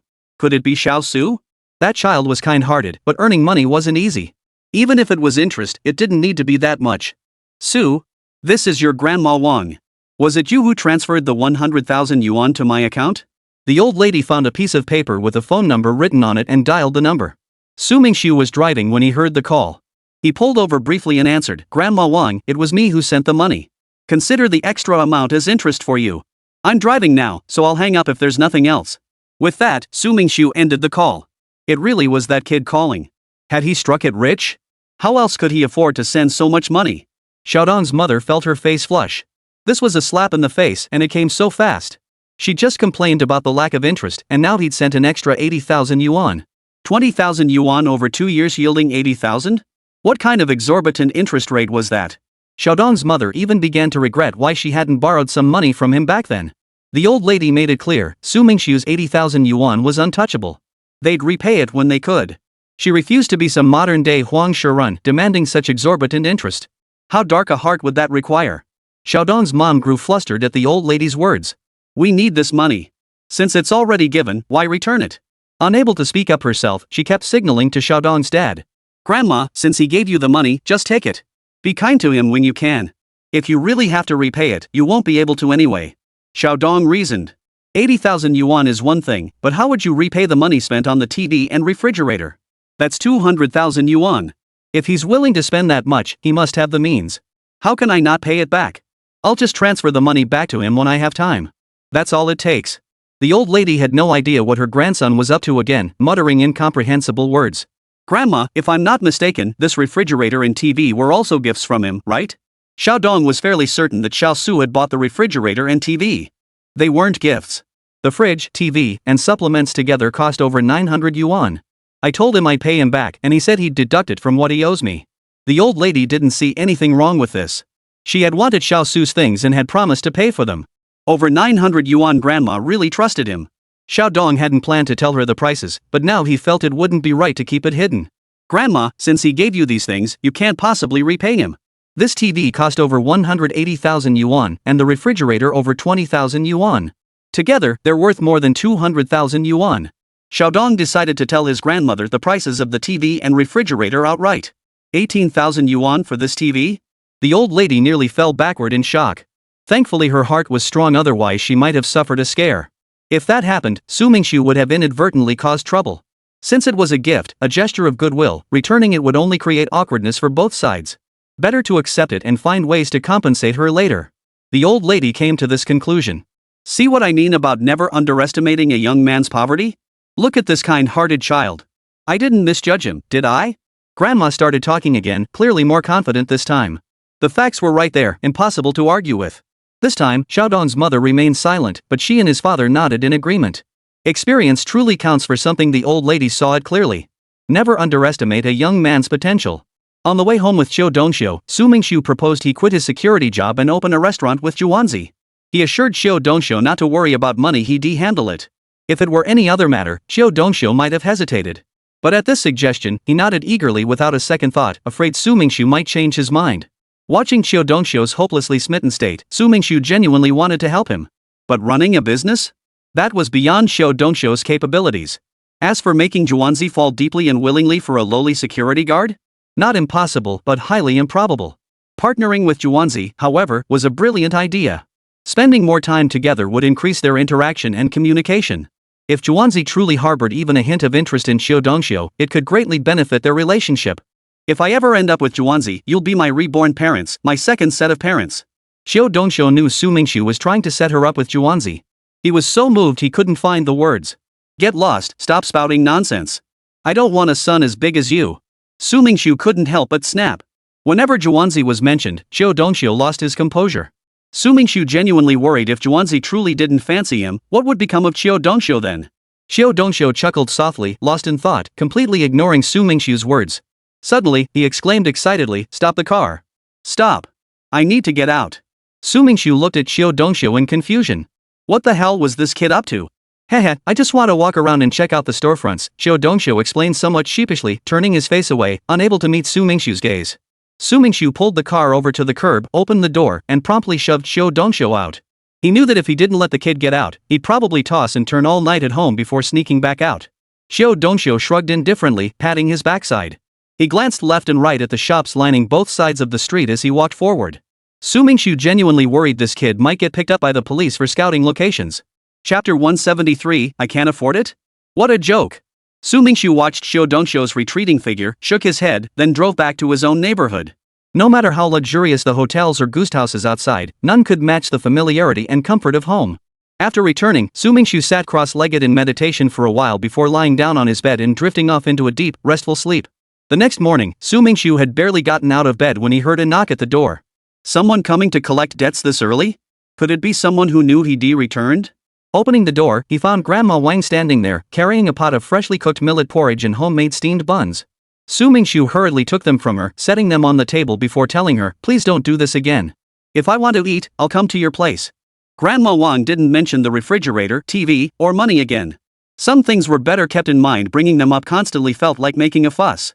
After reminding him to come over for meals if he cooked alone, she left and went downstairs. Actually, Su Mingxu had eaten Grandma Wang's cooking often as a child. The food was still the same, but it lacked some of that childhood flavor.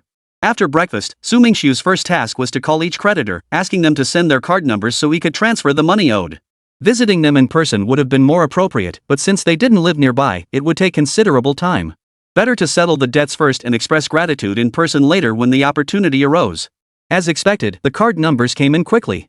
Su Mingxiu understood their urgency and promptly transferred the funds, amounts far exceeding what he'd originally borrowed.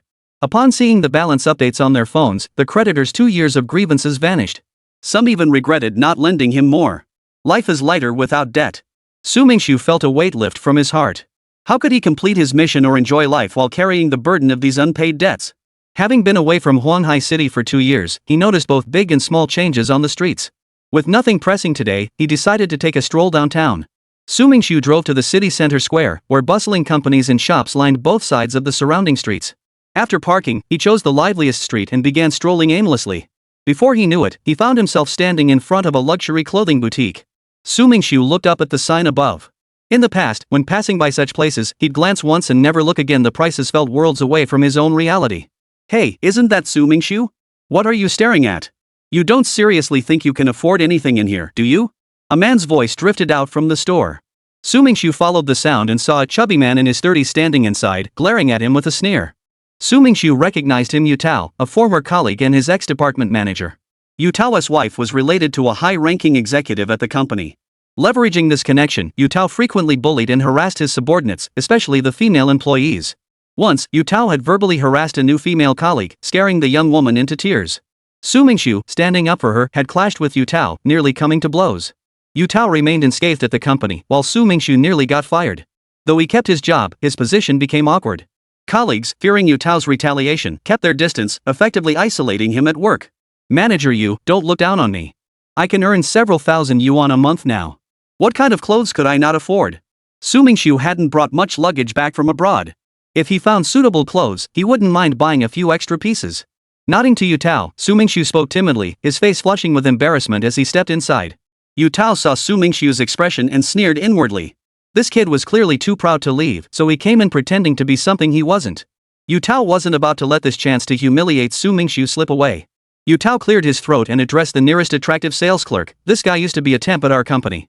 Due to his incompetence, he racked up huge debts. When he couldn't pay, he took off. He's so broke he'd have to pay for a bowl of Lanzhao noodles in installments. Now he's showing up at your store. You better watch out. He might eye something during the day and sneak back at night to swipe it." Though Yu Tao addressed the saleswoman, he deliberately raised his voice so nearby customers could hear. Some people dismissed Yu Tao's words with disdain. Judging by his manner of speaking, his character couldn't be much better. Others looked down on Su Mingxiu. Rain or shine, didn't he know how much money he'd pocketed? If he had no money, that was one thing, but why pretend otherwise and come here to be humiliated? "Manager Yu, I may not earn much, but in this store, I can buy whatever clothes I want, however many I want. You may have money, but it's all your wife's. Others might not know, but I know you're just a freeloader." Yu Tao might be a bully at the company, but that was all thanks to his wife's family connections. Without those ties, he'd never have become a department manager. He'd be nothing more than a lowly clerk. The phrase freeloader was Yu Tao's pet peeve, making him lose face in front of everyone. Glancing at the crowd's expressions, clearly filled with contempt, his face burned with embarrassment. "Sir, the clothing in this store is quite expensive. Given your spending power, you might want to look elsewhere," the pretty saleswoman told Su Mingxiu. Though her words were technically correct and seemingly well-intentioned, the slight curl of her lips clearly conveyed, "If you can't afford it, get lost." Her words slightly improved Yu Tao's expression. "Exactly. If you can't afford it, go check out the street stalls. Stop causing trouble here. Who says I can't afford it? I'll buy one right now to prove it." Su Mingxiu feigned anger and strode toward the store. A few minutes later, he reappeared at the cash register with a sales clerk holding a garment, swiping his card to complete the purchase. Chapter 174, Can't Spend It. Stop just talking big. If you're so confident, buy the same shirt yourself. Su Mingxiu provocatively waved the shirt in his hand at Yu Tao, glaring at him with an arrogant expression. "Damn it, this guy's challenging me." "Yu Tao wants to show off? I'll make him regret it." Yu Tao estimated the shirt cost no more than 1,000 or 2 yuan, so without hesitation, he told the salesperson who'd brought it over, "Get me the same one." "Sir, your physique." The salesperson kindly tried to point out that Yu Tao was too overweight for the outfit. "I said get me one, so get me one. Cut the crap and hurry up."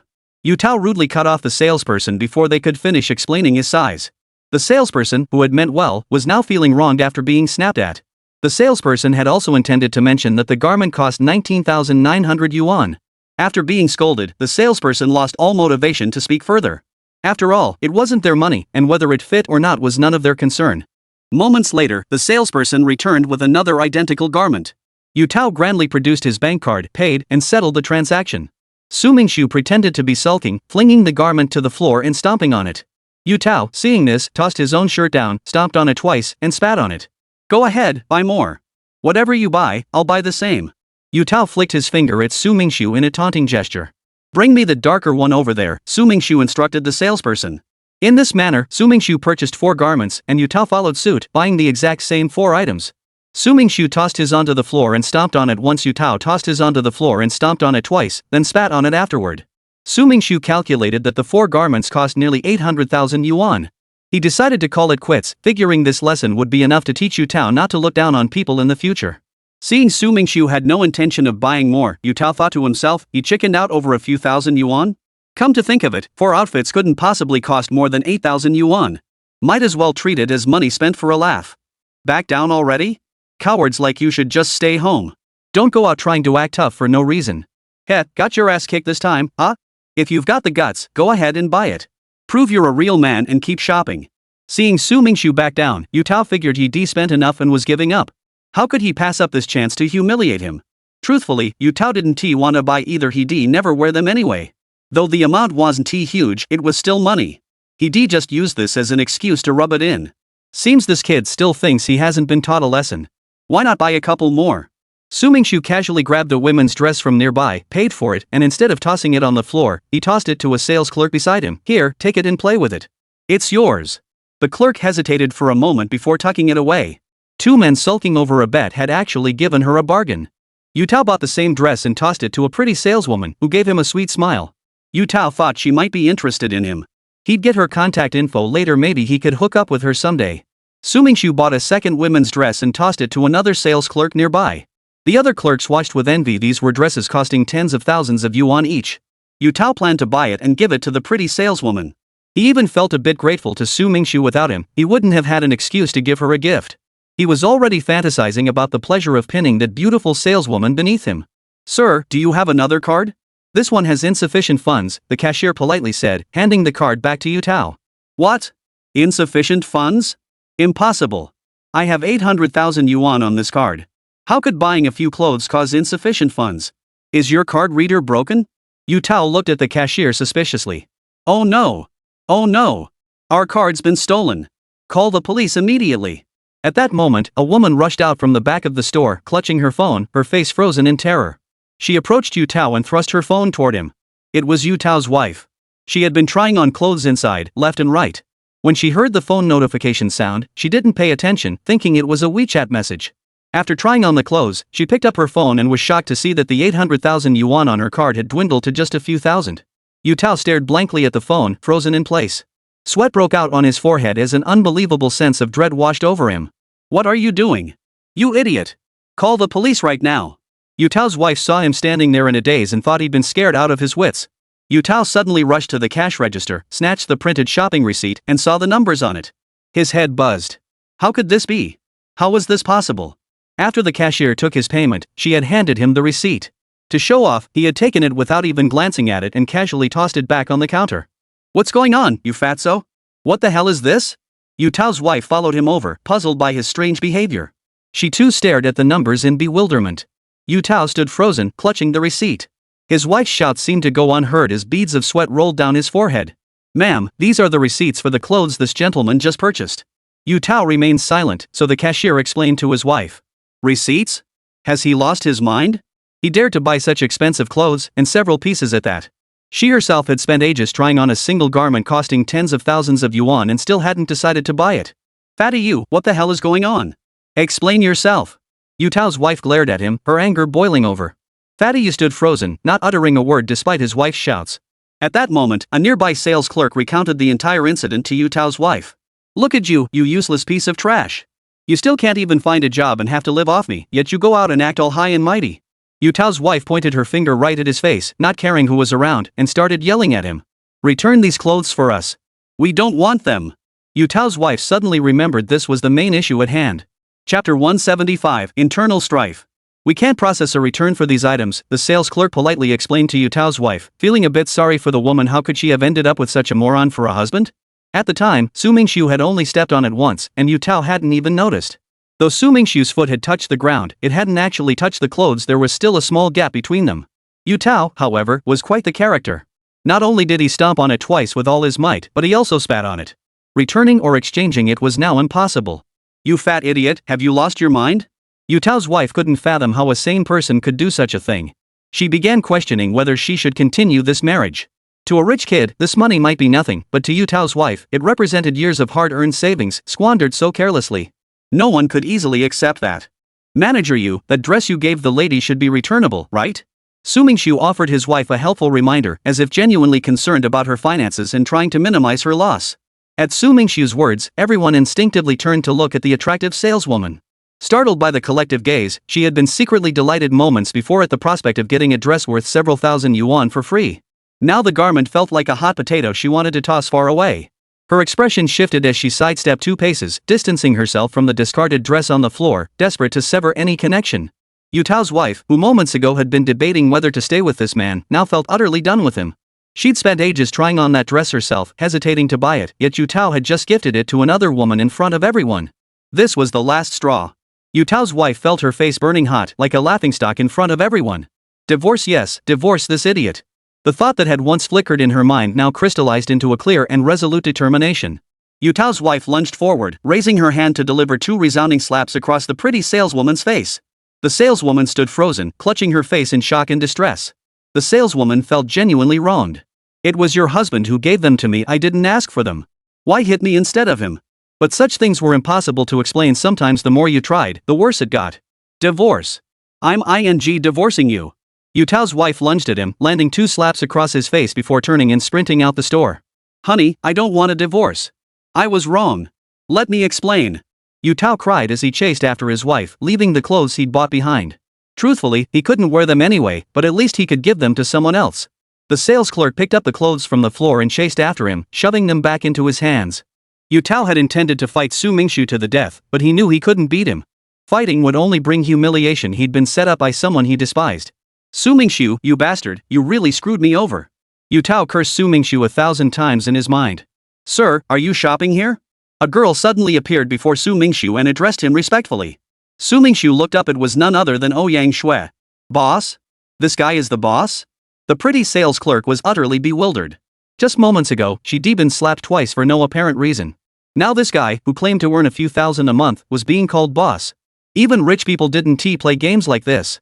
Su Mingxu had no idea what had gotten into Ouyang Shui. From their interactions, she seemed prone to spouting nonsense. Nothing she said surprised him anymore.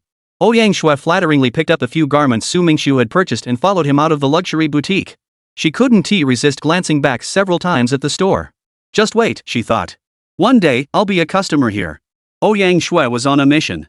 Hanning wanted to open an organic supermarket and had gone to scout locations herself. Ouyang Shui and Tang Liyang had been dispatched as well, tasked with writing detailed reports on everything they saw and observed. Failure to deliver meant no dinner.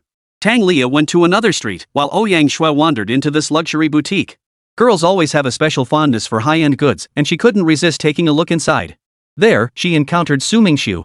"Mr. Su," Ouyang Shui began, "Ms. Han mentioned that once the company is established, you'll receive shares. If Yayet and I perform well, we'll get shares too. I'm here today to research the market." Ouyang Shui's expression betrayed a hint of smugness and hope perhaps one day she too would shed her role as a lowly clerk and become a boss herself. She no longer felt the awkwardness she'd experienced upon first meeting Su Mingxu. Though their interactions had been brief, she found him genuinely likable, and quite handsome at that. Su Mingxu was speechless. This boss title felt a bit cheap. The company wasn't even off the ground yet. What kind of boss was he? If others heard about it, they'd think he was delusional. "Why are you staring at me like that? I'm the market." Ouyang Shui's eyes kept lingering on Su Mingxu's face, making him feel a bit uncomfortable. Yang Shui turned her head away sheepishly, her heart beating a little faster. I was just thinking, you're the boss, and we might even become partners someday. I'm observing you, getting to know you better. Yang Shui was secretly applauding her own brilliant reasoning. Thank goodness she'd quit her job. Staying there as a waitress would have been a waste of her talents. You should focus on studying the market first. Staring at me won't make you a boss overnight. By then, Su Mingxu had walked to the car, opened the door, and tossed his clothes inside. Boss, how should I put this? I'm technically your employee now. If you let your own staff go hungry at lunchtime, wouldn't that be pretty embarrassing? Yang Shui hadn't eaten since waking up and was already famished. Spotting Su Mingxu, she immediately set her sights on him. Eat up. You need energy to work hard. Otherwise, not only will I fail as your boss, but you'll fail as my employee. A meal was a small matter. Su Mingxu glanced at the time. It was lunchtime and led Yang Shui to a nearby restaurant. Yang Shui happily stuck out her tongue, pulled out her phone, and quickly called Tanglia, sending her the location. Chapter 176, Are You Blind? Before long, Tanglia arrived at the restaurant, her cheeks flushed, clutching a cup of drink. Following the private room number Yang Shui had sent, she scanned the area as she walked. She collided head-on with a girl emerging from a private room, spilling the drink over both of them. The girl who had been bumped had hair dyed silver white. Her eyes fixed on Tanglia with an icy glare. This girl was none other than Shang Qianwen, the one who had clashed with Su Mingxu. The outfit Shang Qianwen wore was a globally customized limited edition piece costing over 100,000 yuan. She had only worn it for a few days before Tanglia collided with her. Sorry. Tanglia saw the style of the clothes and figured they must be expensive. Realizing she'd caused trouble, she kept apologizing frantically. Are you blind? Does apologizing even help? If it did, I'd you and then apologize afterward, how's that? Before Shang Qianwen could respond, a scruffy young man burst out of the room and unleashed a torrent of abuse at Tanglia. Seeing this young man speaking nonsense, Tanglia felt both angry and furious, but she dared not lash out. After all, she had bumped into him and dirted his clothes. How much is this outfit? I'll pay for it or buy you a new one. Tanglia hesitated. Given his aggressive demeanor, asking him to wash it was out of the question. If the outfit cost tens of thousands, she'd rather empty her entire savings account than endure this humiliation. The dress is 300,000 yuan. 70,000 yuan for emotional distress. Total, 1 million yuan. Shang Qianwen didn't personally attack Tanglia with harsh words. She simply quoted a compensation figure Tanglia couldn't possibly accept. 1 million yuan? Might as well go rob someone. Where on earth would she get that kind of money? Tanglia thought of one person, Su Mingxu. He might be able to come up with 1 million, but why would he lend her that much? It wasn't like it was 100 yuan. Tanglia knew arguing wouldn't help. These people weren't the type to listen to reason. Tanglia had no choice but to agree, saying she'd go tell her friend who was dining there and figure out how to raise the money. In truth, she just wanted to consult Yang Shui. She was far more resourceful in such matters. Liuzi and Biaozi, you two follow her. Make sure she doesn't slip away. The rough-looking young man shouted into the room, and two men promptly emerged from the private booth. Tanglia wanted to leave immediately and started to walk away. Hold on. Thinking you can just walk out like that? You're dreaming. Nothing comes that easy. The thug-like young man flipped over and grabbed a bottle of beer from the room. He poured it down Tanglia's head with a gulp, the beer flowing down her hair and soaking her entire body. Tanglia's tears welled up too, a deep sense of helplessness washing over her. What could a girl do when bullied like this? When they reached Yang Shui's private room, two young men stood guard at the entrance. Tanglia entered with her head bowed, startling both Yang Shui and Su Mingxu. What had happened to her? She looked like a drowned rat. Yang Shui urgently asked what had happened. Tanglia tearfully recounted the incident in brief. Though seething with indignation, she hadn't charged out. She wasn't foolish. Those men weren't Li Sha. If she'd rashly confronted them, she wouldn't have resolved anything and would have ended up getting beaten herself. Boss, look at your employees being bullied. You can't just ignore this. Yang Shui pinned all her hopes on Su Mingxu, silently praying that this man, her only possible savior, wasn't a pushover. Since you've called me boss, I suppose we should go take a look. Su Mingxu stood up and headed for the exit. Yang Shui quickly grabbed Tanglia's hand and followed closely behind. Though Su Mingxu said this, it wasn't merely because he'd been addressed as boss, a title he hadn't even earned yet since his company wasn't even officially established. Rather, it was an implicit gesture, drawing Han Ning, Yang Shui, and Tanglia into his circle of allies. The moment Su Mingxu stepped outside, he spotted two young men standing by the door. They, too, saw him. Damn, why him? These two had already been beaten by Su Mingxu at the food stall and knew he wasn't someone to mess with. They tried to slip away, but before they could take a step, Su Mingxu slapped each of them hard across the face, sending them tumbling to the ground. Seeing this unfold, Yang Shui felt a wave of reassurance wash over her. Her boss was truly formidable. The two young men lay on the ground, clutching their faces, not daring to move. Though usually quite capable fighters themselves, they hadn't even had a chance to strike back against Su Mingxu. Su Mingxu raised his hand, signaling for them to lead the way. When they reached the door of Shang Qianwen's private room, the two young men walked in with mournful expressions. 6Z, Biaozi, why are you back? Did that woman get away? The slick-looking young man, seeing them return in such a sorry state, asked with obvious displeasure. The two young men pulled long faces, saying nothing. They thought to themselves, if she had run away, it would have been better. You'll see what happens soon enough. Oh, I thought you'd run off. So, got the money ready? Card or cash? The slick-looking guy, seeing Tang Lia and the two others approach, assumed they were there to pay up and grew even more arrogant. Who is it? Su Mingxu ignored the thug and turned to ask Tang Lia, who was following behind him. Tang Lia timidly pointed at the thug. She was terrified Su Mingxu would start a fight with them. There were over a dozen young men sitting inside. If it came to blows, Su Mingxu would definitely be at a disadvantage. No need for compensation. You can leave now. Shang Qianwen recognized Su Mingxu and realized that even with the numbers on her side, they might not come out ahead. Worse still, they could end up at a disadvantage. Deciding to cut her losses, she decided not to pursue compensation from Tang Lia. 1 million. Compensation for her. Su Mingxu pointed to Tang Lia beside him. Tang Lia thought she'd misheard. What? He wanted to pay her $1 million? Not having to pay compensation was already a win. Why weren't they leaving? What were they still doing here? Tang Lia tugged lightly at Su Mingxu's sleeve, signaling him to hurry up and leave. Damn, what kind of idiot is this? The boss says you don't have to pay, so why aren't you getting lost? Waiting to get your ass kicked? The rowdy young man hadn't gone to the food stalls that night, so he hadn't seen Su Mingxu. Chapter 177, Big Trees Provide Shade. Among the dozen or so people in the private room, not only had the thuggish young man never seen Su Mingxu, but several others hadn't either. Those unfamiliar with Su Mingxu sat there, itching for a signal to pounce and beat the hell out of this young upstart who didn't know his place. Those who had seen Su Mingxu sat there, some with fear, others glancing anxiously at the rowdy young man. The two called Liuzi and Biaoji simply moved to the farthest corner, trying to keep their distance from Su Mingxu. The rowdy young man, clearly oblivious to the danger of his situation, swayed his head back and forth, intent on continuing his show. Smack! With a loud slap, Su Mingxu reached out, grabbed the rowdy young man, and yanked him up into the air. The slick young man felt a searing pain and heat on his face as his balance was lost. Instinctively terrified, he struggled in mid-air. Before he could react, he was slammed onto the floor with a thud, letting out a piercing scream. Su Mingxu stepped forward and delivered 2 kicks to the young man's face and body. Everyone in the private room could clearly hear the faint crack of bones breaking from the floor below. The young man on the ground groaned once, then fell silent, clearly knocked unconscious. The room fell instantly silent. The young men who had been itching for a fight moments ago now looked at each other with fear in their eyes, secretly relieved they hadn't been the first to act. Otherwise, they might be the one lying on the floor now. Most of the young people hanging around Shang Qianwen were just there for the excitement and perks. None of them wanted to risk their lives. Ouyang Shui and Tang Lia were also startled, genuinely worried that he might have beaten the guy to death. Liuzi and Biaoji shuddered violently, both glancing toward the window simultaneously, considering whether to jump out as a last resort. But they quickly dismissed the idea. Though it was only the second floor, the outcome of a fall would be far worse than enduring a beating. Su Mingxu's icy gaze swept across the room. No one dared meet his eyes, all cowering with heads bowed.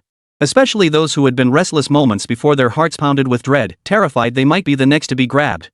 Su Mingxu picked up a bottle of beer from the table and flung it over the head of a young man beside him.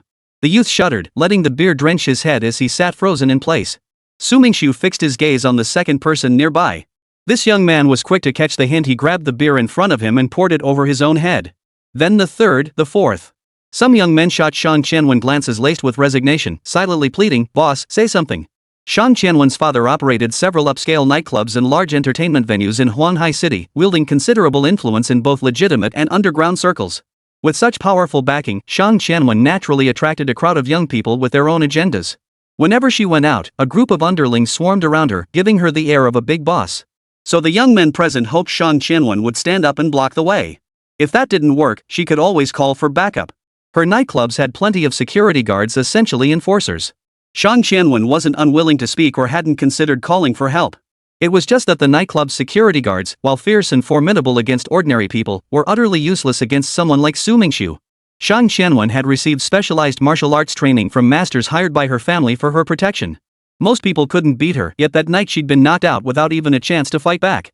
As for threats or intimidation, they'd likely be useless against this man unless he actually produced the $1,000,000. $1,000,000 Shang Qianwen could certainly come up with it. But she felt wronged. Her clothes had been ruined, and now she was expected to pay $1,000,000 in compensation? She refused to accept it. Don't push your luck. I've already made concessions. Don't take advantage of me. Do you really think I'm afraid of you? Shang Qianwen watched as a young man picked up a beer from the table and raised it toward his own head. Shang Qianwen felt like he was slapping her in the face. Rarely had anyone dared challenge her before. If she remained silent now, it would dishearten those who followed her whether their loyalty was genuine or feigned. Hearing Shang Qianwen's words, the young man paused, halting the beer from pouring over his head. The others breathed a sigh of relief. The boss had finally spoken. They were eager to see what this young upstart could do to Shang Qianwen. If he dared to lay a hand on her, her father wouldn't let it slide, then the real drama would begin. Though this young man seemed formidable, no one present believed he possessed the power to confront Shang Qianwen's father. Stained clothes can be compensated. But lay a hand on my people, and you'll pay the price. Su Mingxu's gaze fixed on Shang Qianwen, his expression unwavering, without a hint of hesitation. This calm arrogance made Shang Qianwen's heart pound faster. She instinctively wanted to avert her eyes from Su Mingxu's stare, but with so many people watching, she couldn't look away. She tried hard to glare back at him, but in the end, she gave up. He called me his person. Tang Lia's heart fluttered at Su Mingxu's words, the excitement even showing on her face. Ouyang Shui shot Tang Lia a sharp glance, and Tang Lia turned her head away, slightly embarrassed, though secretly delighted. It's either you or $1,000,000 yuan. My patience is limited. I don't care who you are or how powerful your backers are, it won't matter. At least not now. Su Mingxu pointed at the beer bottle on Shang Qianwen's desk, his tone leaving no room for negotiation. His message was crystal clear. Shang Qianwen felt a wave of helplessness and resentment wash over her. She glanced at the circle of young people gathered around the table. When it came down to it, none of them could hold a candle to this one young man standing before her. The thought made her almost envy Tang Lia. Influenced by her family and having navigated society herself, Shang Qianwen possessed a certain ruthlessness. Gritting her teeth, she reached into her pocket and pulled out a miniature staple gun, raising it to aim at Su Mingxu. You're too much. She wanted to yell, you're pushing it too far. I'll fight you. But before she could finish, before the gun was even raised, it slipped from her grasp.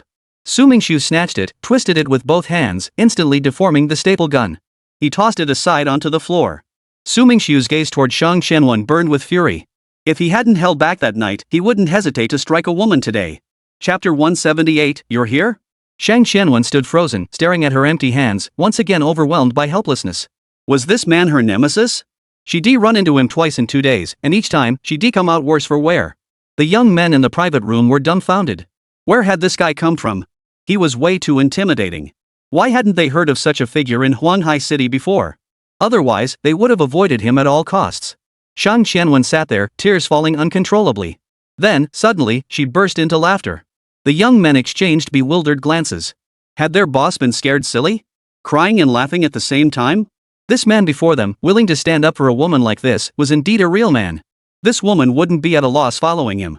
Shang Qianwen clearly mistook Tang Lia for Su Mingxu's woman. I have a card here. Not much, just 12 million.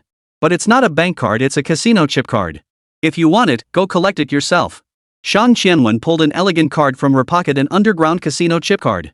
She occasionally gambled there, so the chips remained untouched. Such large-scale underground casinos weren't open to just anyone. Typically, you needed an introduction to gain entry. Those without connections had to deposit 10 million yuan onto their chip card, a mandatory spending requirement. The funds couldn't be withdrawn unless fully spent. Therefore, for a newcomer without an introduction, withdrawing Shang Qianwen's money would require first depositing 10 million yuan themselves and then spending every last cent of it. Back in China, Su Mingxu had never set foot in a casino, and overseas gambling had never imposed such restrictions. If Shang Qianwen truly had no money, pressuring her would be futile. Besides, Su Mingxu mainly wanted to teach her a lesson. He didn't care about the money at all. Since he'd never been to a casino, experiencing it wasn't a bad idea. So Su Mingxu took Shang Qianwen's card, turned, and left the private room with Ouyang Shui and Tang Lia. It would be best if she lost everything at the casino. Watching Su Mingxu's retreating figure, Shang Qianwen cursed him silently several times. Though she'd only met Su Mingxu a couple of times, her intuition told her he wasn't an ordinary person. There seemed to be something hidden about him. Shang Qianwen couldn't enjoy her meal now. She had to take the young man on the floor to the hospital first. Truthfully, he had already regained consciousness, but he dared not move. He was embarrassed and afraid his friends would laugh at him, and also feared Su Mingxu might deliver another kick. Su Mingxu wasn't that foolish. He hadn't intended to kill him, he'd only cracked a few ribs. Even so, it would take 10 days to a month of rest to recover. Stepping out of Shang Qianwen's private room, Ouyang Shui and Tang Lia now regarded Su Mingxu with different eyes than before. They had once suspected he was either rich and foolish, like betting money on Han Ying or buying them both cars, but now it seemed he either genuinely didn't care about the money or had done it deliberately. The three of them no longer felt like dining at this restaurant, sensing an unlucky vibe. They stepped outside, first buying Tang Lia a change of clothes, then finding a place for her to shower and change. After all that commotion, the dining mood had soured considerably. Su Mingxu, however, remained unchanged, acting as if nothing had happened. Tang Lia was slightly excited, occasionally stealing glances at Su Mingxu with a thoughtful look, lost in her own thoughts. Ouyang Shui glanced at Tang Lia, then at Su Mingxu. If she faced such trouble, would the man before her stand up for her like this? She resolved to be better than Lia. Having a man to rely on felt truly wonderful. The phone rang. Su Mingxu saw it was Qiu Dongxiu calling. He answered, and Dongxiu's slightly urgent voice came through. Xiao Su? It's Dongxiu. I've found a storefront I like. When you have time, come take a look and give me your opinion. Since the storefront required Su Mingxiu's investment, it was only prudent for him to inspect it first. That night, Dong Xiuxiu was so excited he couldn't sleep. He imagined countless scenarios of being with Zhuanzi. Only as dawn approached did he finally drift off into a drowsy slumber. The next morning, he hurried to the food stalls to find Zhuanzi and discuss opening a restaurant together. On the way, he called his company to take a day off, careful not to mention quitting outright. If Zhuanzi refused the partnership, he neither had the interest nor the ability to run a restaurant alone. Zhuanzi rose early daily to buy ingredients, so she was already up when Qiu Dongxiu arrived. He excitedly shared the plan he'd spent all night devising. To his surprise, after a moment's hesitation, she agreed. Overjoyed, Qiu Dongxiu nearly leaped for joy and immediately set out to find a storefront. Su Mingxu told Qiu Dongxiu he was eating and would come check it out after finishing his meal. Qiu Dongxiu, anxious, kept urging, then hurry up. I'm afraid if I'm late, someone else will snatch up the place. The landlord said over a dozen people want this spot. I'll send you the location map. After hanging up, Qiu Dongxiu immediately sent the map and then sent the same map 3 more times in a row. Su Mingxu had intended to hurry over, but hearing Qiuxia's urgency actually calmed him. He needed to find a way to rein in this kid's impulsive tendencies, otherwise, who knew what trouble he might stir up later. After lunch, Ouyang Shui and Tang Lia went to scout the market again. Each harbored their own agenda, but their attitude toward the task was noticeably more serious and proactive than before. Su Mingxu finished his meal, drank some water, rested a bit, and then drove to meet Qiu Dongxiu. From a distance, Su Mingxu spotted Qiu Dongxiu pacing anxiously in place. Zhuanzi had already called Qiu Dongxiu over earlier, and he was now browsing in front of a shop. Seeing Su Mingxu's car finally arrive, Qiu Dongxiu hurried over and pointed the storefront out to him. Brother Mingxu, you're here. Zhuanzi rushed over to greet him as soon as she saw him arrive. The shop was located on the edge of a residential complex, roughly 60 to 70 square meters in size. Su Mingxu couldn't help but frown. This was the shop that Qiu Dongxiu had repeatedly urged him to see. It might be suitable for a small restaurant, but for a partnership between Zhuanzi and Qiu Dongxiu, it seemed less ideal than Zhuanzi running a street food stall. Observing Zhuanzi's expression unlike Qiu Dongxiu's excitement, hers was neutral, neither agreeing nor disagreeing. Su Mingxu could tell she was waiting for his opinion. Chapter 179, Bleeding Money. This location isn't quite right. Let's look elsewhere. Su Mingxu ignored Qiu Dongxiu's incessant chatter beside him and addressed Zhuanzi directly. Truthfully, Zhuanzi wasn't entirely satisfied with the spot either, but she hesitated to outright reject it. After all, this wasn't solely her investment. Seeing that Su Mingxu wasn't satisfied with the storefront either, Zhuanzi quickly nodded in agreement, showing she supported his opinion. Xiao Su, how much can you afford? If it's not enough, I'll try to borrow from relatives and scrape together another 30-odd thousand. This place is highly sought after. The landlord only agreed to let us have first dibs because of my standing with him. Qiu Dongxiu assumed Su Mingxu was worried the shop was too expensive and couldn't afford it, which is why he said it wasn't suitable. Upon hearing Su Mingxiu's words, Qiu Dongxiu grew anxious and quickly interjected. Truthfully, Qiu Dongxiu dreaded asking others for favors, especially borrowing money. But for Zhuanzi's sake, he was willing to take the plunge. Giving us the first option because of my reputation? Su Mingxu scoffed. He never misses a chance to brag. Looking at Qiu Dongxiu, I couldn't see what kind of reputation he could possibly have. You're always spouting nonsense, claiming I'm running big business overseas. Looking for such a tiny storefront? How embarrassing is that for me? Seeing Xiaoxiu's frantic eagerness, Su Mingxu felt this guy was just too unreliable. Entrusting him with tasks without supervision was truly worrisome. Hearing Su Mingxiu's words, Zhuanzi's heart filled with a glimmer of hope. Every girl dreams of a more glamorous life. Few would willingly spend their youth toiling away in a small restaurant if they had a choice, that is. Zhuanzi, then let's invest a couple million to open a big restaurant. That way we can hire people to do the work and you won't have to toil so hard. Qiu Dongxiu said to Zhuanzi with a hint of pride, his satisfaction evident.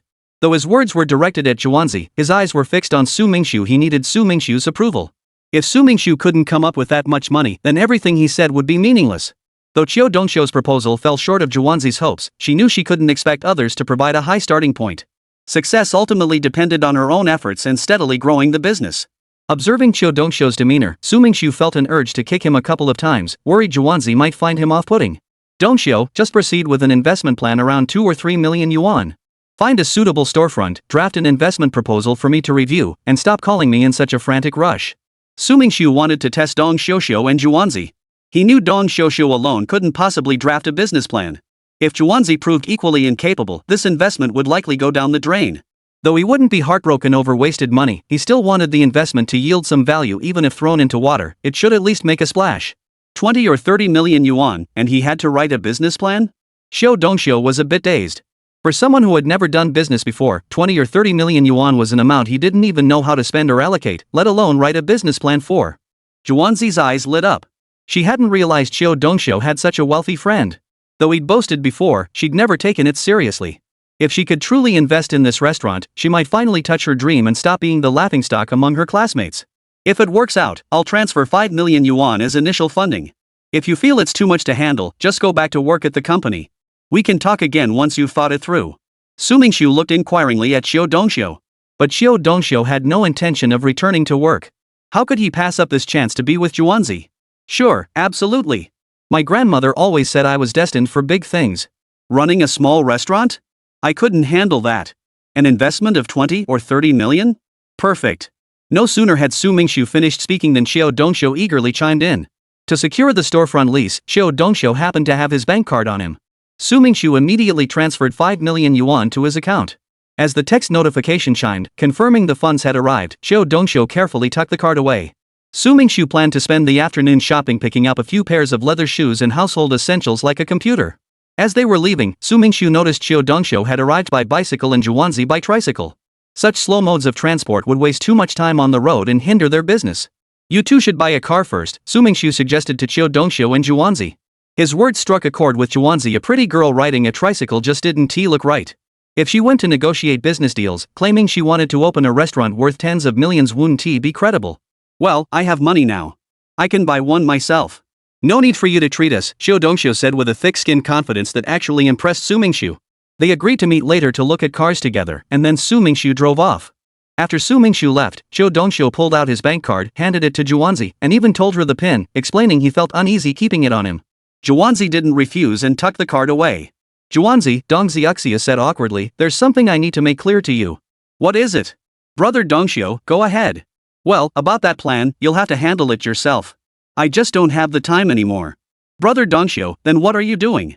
Zhuanzi couldn't help teasing him, leaving Dongxiu flustered and standing there with an awkward chuckle. That afternoon, Su Mingxu completed another round of purchases, having people install network cables and such. The few dozen square meters of space felt a bit cluttered. Su Mingxu had no immediate plans to buy a villa, unsure how long it would take to burn through this money, maybe months or years, or perhaps just days before he returned to Melbourne. That evening, Su Mingxu surfed the web for a while, skimming through some gossip news before being drawn in by a futures market update. For newcomers, the futures market was a trap 9 times out of 10, they'd lose everything. This was a realm the former Su Mingxu had never had the chance to explore.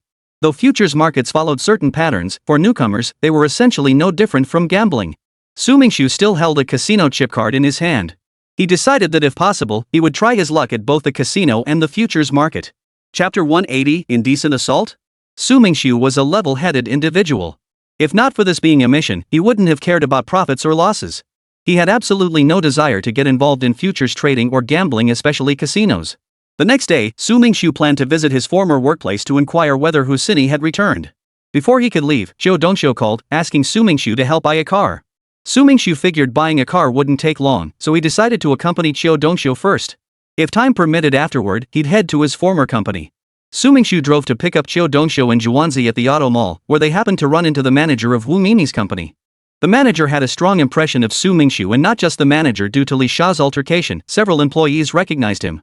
The manager approached warmly, asking what brought Su Mingxu to the auto mall and if there was anything he could assist with. His attentiveness was genuine, not obtrusive.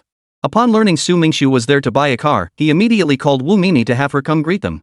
Su Mingxu also had a favorable impression of the manager. Since he was so welcoming, Su Mingxu decided to take a look. If nothing caught his eye, he could always visit another dealership. Wu Mimi's 4S store was relatively large by automotive sales standards, stocking a full range of sedans, high-end, mid-range, and budget models along with various commercial vehicles. Upon receiving the call, Wu Mimi greeted them excitedly, her face flushed with enthusiasm as she warmly welcomed Su Mingxu. Xiao Dongxiu was puzzled by how familiar Su Mingxu seemed with the staff here, and why they were so warm and courteous toward him. Su Mingxu wasn't particularly interested in what model they would buy. Since Xiao Dongxiu had invited him along, he followed behind them, feeling somewhat bored. He had assumed they would just buy a car and leave shortly after arriving, but unexpectedly, Xiao Dongxiu and Zhuanzi began examining cars starting from the low-end models. They patiently looked at every price range and style, showing no signs of impatience. Wu Mimi patiently answered every question they had. Even if autumn and winter spent a lifetime here with Zhuanzi, they wouldn't find it tedious. Only Su Mingxu was bored to the point of falling asleep. Zhuanzi, what do you think of this one? It has room for passengers up front and cargo space in the back. It'd look so stylish with a girl behind the wheel. Xiao Dongxiu had his eye on a small photon pickup truck. He thought it was decent and reasonably priced, so he suggested it to Zhuanzi. Zhuanzi remained silent with a cold expression, while Wu Mimi stifled a laugh. Who suggests a pickup truck to a girl? She couldn't fathom what this guy was thinking. Hey, Xiao Su, why'd you kick me? Xiao Dongxiu sensed Zhuanzi was a bit upset but couldn't figure out why. He was about to continue talking when Su Mingxu kicked him from behind. Su Mingxu couldn't be bothered to follow them anymore. He told Xiao Dongxiu to call him when she found a car she liked, then turned back to the reception area and sank into the sofa, feeling a bit drowsy. Su Mingxu sensed someone entering.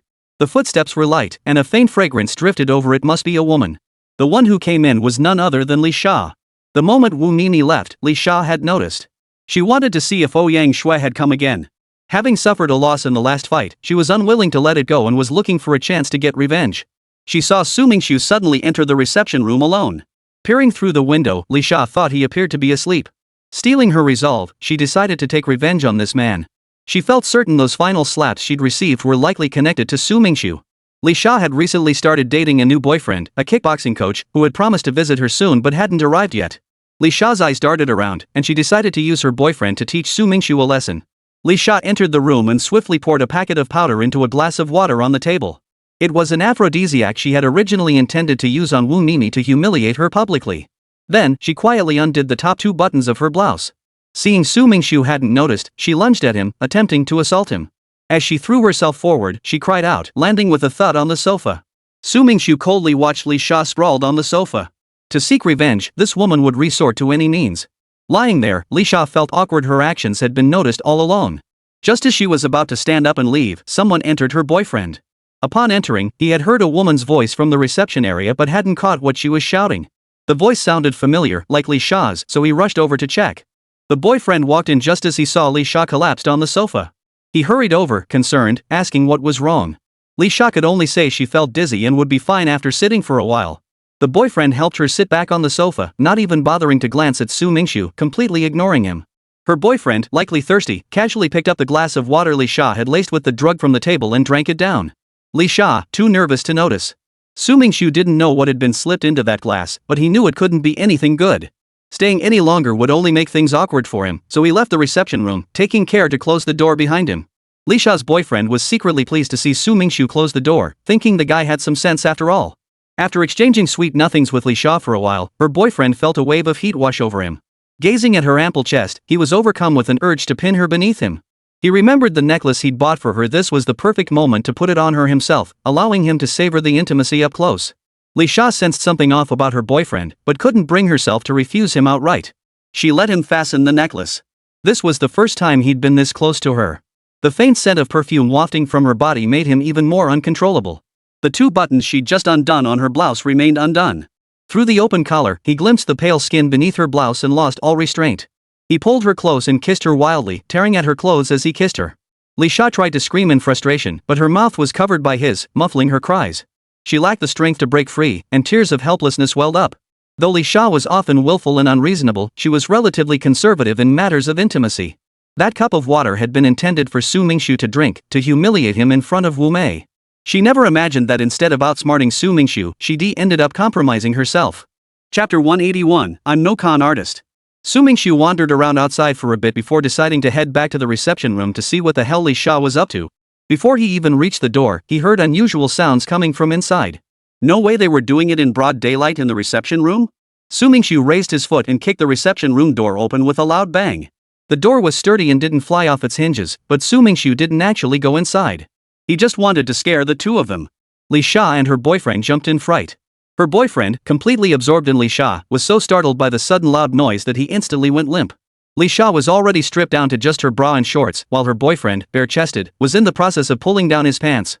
Though he halted his movements, his eyes still flickered with an unnatural gleam due to the drug's effects. Li Sha seized the moment to break free, sprinting toward the doorway. Seeing Su Mingxu standing there, she turned and dashed back. Her boyfriend had already dressed, but the drug's effects left his face flushed crimson. Without release, he'd be bursting at the seams. Su Mingxu had ruined his moment. Without a second thought, he charged toward Su Mingxu. He needed to vent, and he intended to use Su Mingxu as his outlet. As a Sanda instructor amplified by the drugs, he was rarely matched by 3 or 5 opponents, though it depended on who he faced. Su Mingxu grabbed Li Sha's boyfriend's fist and kicked him squarely in the stomach. The blow sent Li Sha's boyfriend flying backward, losing his balance. Su Mingxu then executed a back throw, slamming him onto the reception room floor. A sharp groan escaped him as he nearly passed out, but the burning, pent-up feeling inside him eased considerably. Su Mingxu, please, get someone to bring me some clothes, Li Sha pleaded, crouched in the corner. She had originally memorized his name, intending to seek revenge someday, never expecting to use it in today's circumstances. Su Mingxu pointed at the man sprawled on the floor. Li Sha understood his meaning and walked over to kick her boyfriend twice. You bastard, take off your clothes and pants. Li Sha's boyfriend froze, stunned. Just moments ago he'd been struggling desperately, and now she wanted him to strip? They say women take longer to warm up, could it really be true? Her boyfriend stripped off his shirt and pants, glancing between Su Mingxu and Li Sha, hesitating over whether to remove his shorts. Li Sha slipped into her boyfriend's clothes. They were baggy and ill-fitting, but at least she had something to cover herself with now. She could finally walk out. When she saw her boyfriend looking at her, she walked up and slapped him hard twice across the face. Get the hell out of here. Don't ever let me see you again. The agony in Li Sha's boyfriend's heart was too intense. So when Li Sha slapped him twice, he didn't feel pain, instead, he felt a strange sense of relief. Li Sha's boyfriend looked down. All he had left on his lower body was a pair of shorts. Well, he might as well leave. Why stay here? Just as Li Sha's boyfriend was about to take a step, Su Mingxu stopped him. Su Mingxu pulled out his phone, ready to dial a number, startling Li Sha. What are you doing? She asked, her expression shifting. Of course I'm calling the police. After something like this happened, how could I not report it? Su Mingxu looked at Li Sha and her boyfriend with a mocking expression. Bro, seriously, don't call the cops. She's my girlfriend. We were just playing around. Li Sha's boyfriend immediately pleaded with Su Mingxu in a low, submissive tone. He feared that if the police arrived and Li Sha accused him of rape, he'd be finished. After all, he'd only known Li Sha for a few days, and there was no real emotional connection yet. Yeah, he's my ex-boyfriend. I never want to see this bastard again. Don't call the cops. Just make him leave already. Li Sha also pleaded with Su Mingxu. Her main fear was that if the police arrived, her drugging would be exposed, and she didn't know what kind of punishment she might face. Both the man and woman had their own agendas. The boyfriend had become an ex-boyfriend, clearly indicating Li Sha didn't want to continue the relationship either. What's your relationship? Don't tell me. Explain it to the police yourselves. This absolutely needs to be reported. Su Mingxu remained firm, showing no intention of letting them off the hook. Li Sha's boyfriend's sweat dripped down his face. With a thud, he knelt before Su Mingxu. Big brother, sir, please let me go. It was just a moment of impulse. I have a wife and kids to support at home. I beg you, let me go. Knowing the police were here, Li Sha's boyfriend figured his family situation would come out anyway. He decided to stop hiding it and confessed he had a wife and kids. He reasoned it was better to tell Su Mingxu than the police would if Su Mingxu let him go. Su Mingxu had only intended to teach Li Sha a lesson, but he hadn't expected her boyfriend to bring up his wife and children. Clearly, Li Sha had been deceived by this man. Li Sha was stunned by her boyfriend's words. How could he have a wife and children? What did that make her a mistress? You bastard. You lying scumbag. Li Sha wasn't one to take things lying down. Raging with fury, she lunged at her boyfriend, kicking and punching him relentlessly. The man clutched his head, frozen in place, every trace of his martial arts instructor persona gone, reduced to nothing more than a punching bag. Someone like this must be reported to the police and severely punished, Su Mingxu declared with righteous indignation. In truth, he understood why Li Sha didn't want to call the police, not to cover for the man, but to avoid exposing her own actions. Please, don't call the police. I'm begging you, Li Sha pleaded as soon as she heard Su Mingxu's words, abandoning her assault on her boyfriend to appeal to him. Hearing Li Sha plead for him, the man on the ground felt a surge of emotion. Though she'd beaten him mercilessly, she still cared for him, otherwise, why would she plead like this? Little did he know, he was truly overthinking it. Fine, I won't call the police. But you must agree to 2 conditions. Hearing Su Mingxu's words, Li Sha felt a slight relief. Her mind raced through possible demands: an apology, compensation, what else could he want? Would he blackmail her? Force himself on her? If that happened, she wouldn't be someone to mess with. She'd make him marry her. He was rich and not bad looking, she wouldn't be at a loss. Whatever the possibility, it was better than facing the police. Li Sha hastily nodded her agreement. Not just 2 conditions, even more, and she'd accept them. Solve this immediate problem first. Even if she broke her promise, he couldn't do anything about it. Chapter 182, Changing Faces Faster Than Turning Pages. Seeing that Li Sha had agreed, Su Mingxu signaled for the Sanda coach to leave. I'll get a divorce as soon as I get back and marry you. Thinking Li Sha still had feelings for him, the Sanda coach tentatively suggested. Off. Don't ever let me see you again. Li Sha snapped angrily. The coach was utterly baffled. How could a woman change her mind so quickly? Just moments ago she'd been pleading for him, and now this? Regardless, the coach had no desire to linger. He bolted out the door at a 100-meter dash pace. The security guard at the entrance spotted a figure darting out. Thinking it might be a thief, he started to chase after him, only to be stopped by another guard. Thieves don't wear just underwear, the second guard said. Where would they hide the goods? Clearly, they're caught having an affair. First, apologize to Wu Mimi and never give her a hard time again. Second, do one favor for me in the future. I haven't figured out what that will be yet, we'll discuss it later. Su Mingxu laid out his conditions to Li Sha. Hearing these 2 demands, Li Sha finally relaxed. Apologizing? That wasn't too much to ask. As for doing him a favor later? She didn't take it seriously at all. Her only thought now was to rush to the surveillance room and delete the footage of her being drugged. Without that evidence, Su Mingxiu's threats would be meaningless. He couldn't do anything if she played dumb. Don't try to outsmart me. You can delete the surveillance footage, but you can't erase what I recorded on my phone. Li Sha walked out while thinking, eager to get to her car and change clothes. Su Mingxiu's voice drifted from behind, making her pause. She'd intended to tease him, but this time she'd completely fallen for it. Still, it was a blessing in disguise she'd seen her boyfriend's true colors, otherwise she'd have remained in the dark. Wu Mimi took Zhuanzi and Xiao Dongxiu on a tour of the cars. Perhaps because it was the first one they saw, Zhuanzi ultimately felt Su Mingxiu's Accord was the best fit and asked Xiao Dongxiu for his opinion. Xiao Dongxiu knew nothing about cars and immediately called Su Mingxiu. The price and model of this car were indeed suitable for Zhuanzi and Xiao Dongxiu at their current stage. Since they liked it, they decided to buy it first. If they made more money later, they could upgrade to a better one. Wu Mimi happily led Zhuanzi and Xiaoxiu back to the reception area to complete the purchase contract and paperwork. Though the car was a feminine red, Zhuanzi insisted on registering it under Xiaoxiu's name. She then pulled out her card and made the payment. Mimi, I was wrong the other day. I shouldn't have competed with you for that order. I hope you don't hold it against me. From now on, I'll have your back at the company. If you ever face any issues or difficulties, just tell me. I'll do everything I can to help. At that moment, Li Sha beckoned to Wu Mimi from the reception room doorway, motioning her outside. Wu Mimi felt a pang of unease. Why was Li Sha coming over again? Was she trying to snatch another order? Li Sha's next words astonished Wu Mimi. Why had Li Sha suddenly changed her tune and been so kind? Was there some ulterior motive? Though suspicious, Wu Mimi outwardly thanked Li Sha gratefully. After speaking, Li Sha glanced at the reception room and turned to leave. Returning to the reception area, Wu Mimi shot a meaningful glance at Su Mingxu. She couldn't help but wonder if Li Sha's sudden change in attitude had anything to do with him. Su Mingxu remained silent, merely nodding. Wu Mimi understood the implication. Since he wouldn't speak, she wouldn't press for answers. Zhuanzi, ever observant, noticed the look Wu Mimi gave Su Mingxu, whether admiration or affection. It was clear her enthusiasm for him was anything but ordinary. Then Wu Mimi suddenly asked Zhuanzi out of the blue if she was cleaning Su Mingxu's house. Cleaning a house? What the hell was that about? After picking up the car, Xiao Dongxiu grandly declared he'd treat Su Mingxu to dinner at Chuanqing Food Court. Just days earlier, Xiao Dongxiu had complained about Chuanqing's food, yet now he insisted on dining there. Zhuanzi asked if Xiao Dongxiu had any cash on him. He said no, and Zhuanzi admitted she didn't either. Zhuanzi didn't object to treating Su Mingxu to a meal, but she wanted to put a stop to Xiaoxiu's cocky bragging. Xiaoxiu, flustered, fidgeted with his hands and suggested, "How about we just go to the street food stalls instead?" Su Mingxu declined Xiao Dongxiu's suggestion. Seeing they still had time, he decided to visit his former company to check if there was any news about Hu Xiner. Xiao Dongxiu eagerly climbed into the car and Zhuanzi drove off. Su Mingxiu's former workplace wasn't too far away. It took about 30 to 40 minutes by car, whereas Su Mingxiu used to bike there, which took 1 to 2 hours. Parking across the street from the old company, Su Mingxiu got out and scanned the opposite side, sensing something was off. The company sign was gone, and the 2 familiar security guards at the entrance were nowhere to be seen. Had they moved to another location? Su Mingxiu went to the small supermarket next to his former company to ask around.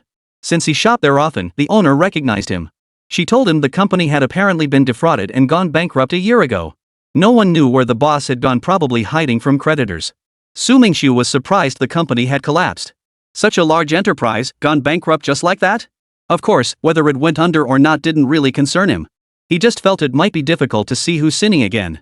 Su Mingxu bought a few random items at the supermarket, things he didn't really need, but he felt he should compensate the owner for taking up so much of her time. Just as he stepped out with his bags, she called him back inside. She pulled a letter from a drawer and asked if he knew someone named Su Mingxu who used to work at the company. Su Mingxu felt both amused and exasperated, asking if he knew someone named Su Mingxu right in front of him. But then he thought, what if it was just a coincidence? Su Mingxu told the shopkeeper he was Su Mingxu himself and asked who had left the letter. He needed to get to the bottom of it to avoid any misunderstandings due to a shared name. The supermarket owner was equally surprised. She recognized Su Mingxu but didn't know his name. She explained that a girl named Xin had left the letter over a month ago. Since it was from Xin, Su Mingxu was certain it was meant for him. After 2 or 3 years, he never expected Xin would still remember him and leave such a letter. Xin was a woman of her word. Our 3-year pact, I've come. Whether you'll come, whether we'll meet, whether I can give you a chance, that depends on fate. Until we meet again. Su Mingxu opened the letter. Its contents were sparse, the handwriting somewhat sloppy, clearly written on impulse. Chapter 183, Entering the Casino. Li Sha's next words left Wu Mimi utterly astonished. Why had Li Sha suddenly changed her tune, being so kind to her? Could there be some ulterior motive? Though suspicious, Wu Mimi outwardly expressed her gratitude. After speaking, Li Sha glanced at the reception room and turned to leave. Returning to the reception room, Wu Mimi shot Su Mingxu a meaningful look. She couldn't help but wonder if Li Sha's change in attitude had anything to do with him. Su Mingxu remained silent, merely nodding. Wu Mimi understood the implication. Since he wouldn't explain, she wouldn't press for answers. Zhuanzi, ever observant, noticed the look Wu Mimi gave Su Mingxu, whether admiration or affection. It was clear her enthusiasm for him was unusually intense. Then Wu Mimi suddenly asked Zhuanzi out of the blue if she was the one cleaning Su Mingxu's house. Cleaning the house? What the hell was that about? After picking up the car, Xiao Dongxiu grandly declared he'd treat Su Mingxu to dinner at Chuanqing Food Court. Just days earlier, Xiao Dongxiu had complained about Chuanqing's food, yet now he insisted on dining there. Zhuanzi asked if Xiao Dongxiu had any cash on him. He said no, and Zhuanzi admitted she didn't either. Zhuanzi didn't object to treating Su Mingxu to a meal, but she wanted to put a stop to Xiaoxiu's cocky bragging. Xiaoxiu, flustered, fidgeted with his hands and suggested, how about we just go to the street food stalls instead? Su Mingxu declined Xiao Dongxiu's suggestion. Seeing they still had time, he decided to visit his former company to see if there was any news about Hu Sini. Xiao Dongxiu eagerly climbed into the car and Zhuanzi drove off. Su Mingxu's former workplace wasn't too far away. It took about 30 to 40 minutes by car, whereas Su Mingxu used to bike there, which took 1 to 2 hours. Parking across the street from the old company, Su Mingxu got out and scanned the opposite side, sensing something was off. The company sign was gone, and the 2 familiar security guards at the entrance were nowhere to be seen. Had they moved to another location? Su Mingxu went to the small supermarket next to his former company to ask around. Since he shopped there often, the owner recognized him. She told him the company had apparently been defrauded and gone bankrupt a year ago. No one knew where the boss had gone, probably hiding from creditors. Su Mingxu was surprised the company had collapsed. Such a large enterprise, gone bankrupt just like that? Of course, whether it went under or not didn't really concern him. He just felt it might be difficult to see who's sinning again. Su Mingxu bought a few random items at the supermarket, things he didn't really need, but he felt he should compensate the owner for taking up so much of her time. Just as he stepped out with his bags, she called him back inside. She pulled a letter from a drawer and asked if he knew someone named Su Mingxu who used to work at the company. Su Mingxu felt both amused and exasperated, asking if he knew someone named Su Mingxu right in front of him. But then he thought, what if it was just a coincidence? Su Mingxu told the shopkeeper he was Su Mingxu himself and asked who had left the letter. He needed to get to the bottom of it to avoid any misunderstandings due to a shared name. The supermarket owner was equally surprised. She recognized Su Mingxu but didn't know his name. She explained that a girl named Xin had left the letter over a month ago. Since it was from Xin, Su Mingxu was certain it was meant for him. After 2 or 3 years, he never expected Xin would still remember him and leave such a letter. Xin was a woman of her word. Our 3-year promise, I've come. Whether you'll come, whether we'll meet, whether I can give you a chance, that depends on fate. Until we meet again. Su Mingxu opened the letter. The contents were sparse, the handwriting somewhat hasty, clearly written on impulse. It was rare that Sini still remembered him. Su Mingxu carefully tucked the letter away. The supermarket owner didn't know Sini's whereabouts either. He thought about trying to find some of his former co-workers to ask about Sini's family. Her father's company had gone bankrupt, so Sini's situation probably wasn't great. He should find her as soon as possible. Su Mingxu tried calling several former colleagues he'd stayed in touch with during his previous job. The lines either went unanswered or were disconnected. Feeling a bit down, he decided to head home for some sleep. That night, he planned to visit the casino to cash out the funds on Shang Qianwen's chip card. The underground casino operated 24/7, though evenings were busier and livelier. It wasn't tucked away in the suburbs but nestled within a large entertainment complex in the city center, no different from other such venues. Su Mingxu parked his car some distance from the casino, hailed a taxi, and upon alighting, donned a realistic mask before heading toward the complex. Su Mingxu dialed the number on the chip card. A young woman politely escorted him to a room on the 5th floor. Inside sat a man in his 30s who examined Su Mingxu expressionlessly before nodding. The young woman led Su Mingxu down a long corridor. Every few steps, scantily clad young women stood on either side. At a corridor turn, a black muzzle suddenly pointed at Su Mingxu's chest and pulled the trigger. Though prepared, Su Mingxu still startled inwardly. A thought flashed through his mind: there was no reason to kill him so inexplicably. This must be a test. Su Mingxu calmly sidestepped behind one of the women. No bullet hit the floor. The muzzle vanished, replaced by a young woman wearing only a bra and shorts, walking toward him. Su Mingxu breathed a sigh of relief and stood up. What a bloody joke! It wasn't a real gun barrel at all, but a life-sized video projection created by 5-dimensional imaging. The girl led Su Mingxu into a private room containing several arcade machines stacked with game tokens. She instructed him to play while she attended to something else, promising to call him later. Su Mingxu's keen senses registered this wasn't an ordinary room. Every word, gesture, and movement was under surveillance. Anyone who detected the slightest anomaly might never leave this room alive. Su Mingxu's suspicions proved correct. From the moment he entered the corridor, every move he made was under close surveillance by several individuals. From the expression in his eyes to the sudden appearance of a gunman, whether he made any reflexive movements to draw his weapon, and whether his hands bore the grip marks from training with firearms, any hint of suspicious behavior could trigger an immediate elimination. Most of the casino's patrons were referrals. While the establishment wouldn't turn away walk-ins like Su Mingxu, they exercised extreme caution to prevent infiltration by individuals with ulterior motives. Chapter 184: Placing Bets. Su Mingxu grabbed the gaming tokens on the table and played a few rounds. Finding it uninteresting, he sat down on the sofa to rest. A refrigerator beside him held assorted beverages, but Su Mingxu didn't touch them, unsure if they had been tampered with. Just then, the gaming machine erupted with a loud clatter, spewing out chips worth roughly 10 to 20,000 yuan from its slot. Though Su Mingxu had little experience with casinos, he understood this was a lure. When a customer showed disinterest in playing, the terminal would release such bait to test them. Su Mingxu decided to toss these tokens into several gaming machines. He then sat on the sofa and waited. Soon, the machines began clattering loudly, continuously spewing out chips. When the computer screen beside him showed 1 million chips had been dispensed, the machine stopped. Clearly, 1 million was the maximum setting. At that moment, the woman entered, took Su Mingxu's chip card, and scanned it on a nearby machine. Su Mingxu noticed the balance displayed as 2,200,000 yuan. It seemed Shang Qianwen hadn't deceived him. Her card truly held 1,200,000 yuan. The woman led Su Mingxu down a corridor into another private room. She pressed a remote control, and one wall slid open to reveal a hidden passageway. Gesturing for him to enter, she watched as Su Mingxu stepped through. With another press of the remote, the wall snapped back into place. A staff member was already waiting inside, guiding Su Mingxu to a counter. This was the dedicated area for chip top-ups. Access to the casino floor was determined by the amount of chips purchased, with the minimum top-up being 10 million yuan, escalating to the highest tier of 1 billion yuan. Only then did Su Mingxu grasp why Shang Qianwen had insisted he come to collect the funds. Without depositing 10 million yuan, he couldn't withdraw her 1.2 million yuan at all. Moreover, that 10 million was essentially a mandatory expenditure, one that could easily result in losing everything. What appeared to be a gift of 1.2 million yuan was, in reality, a clever trap set for him. Upon arriving, Su Mingxu realized that his own 200 million yuan made him practically penniless here. He quickly calculated that after setting aside the money promised to Qiu Dongxiu for opening a restaurant, he still had roughly 200 million yuan available. Without hesitation, he loaded the entire sum onto his chip card. Casino staff escorted Su Mingxu through 3 more doors before he entered the inner gambling area. The casino bustled with people from all over the country, and Su Mingxu blended in completely unremarkably among them. The casino offered a mix of Chinese and Western gambling games. Su Mingxu first watched from the sidelines. The flow of wins and losses was intense, with fortunes shifting in mere minutes, sometimes even faster. Winners gloated triumphantly, while losers hung their heads in defeat.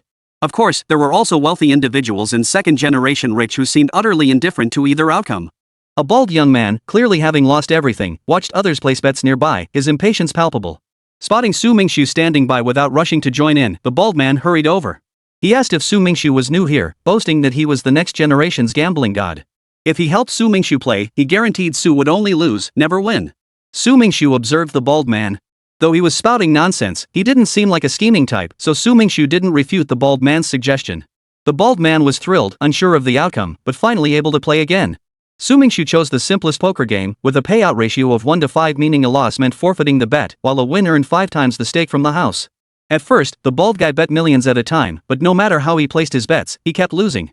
Gradually, everyone noticed a pattern: betting against the bald guy always led to a win. "Baldy, you bastard. You've lost everything and still want to ruin others?"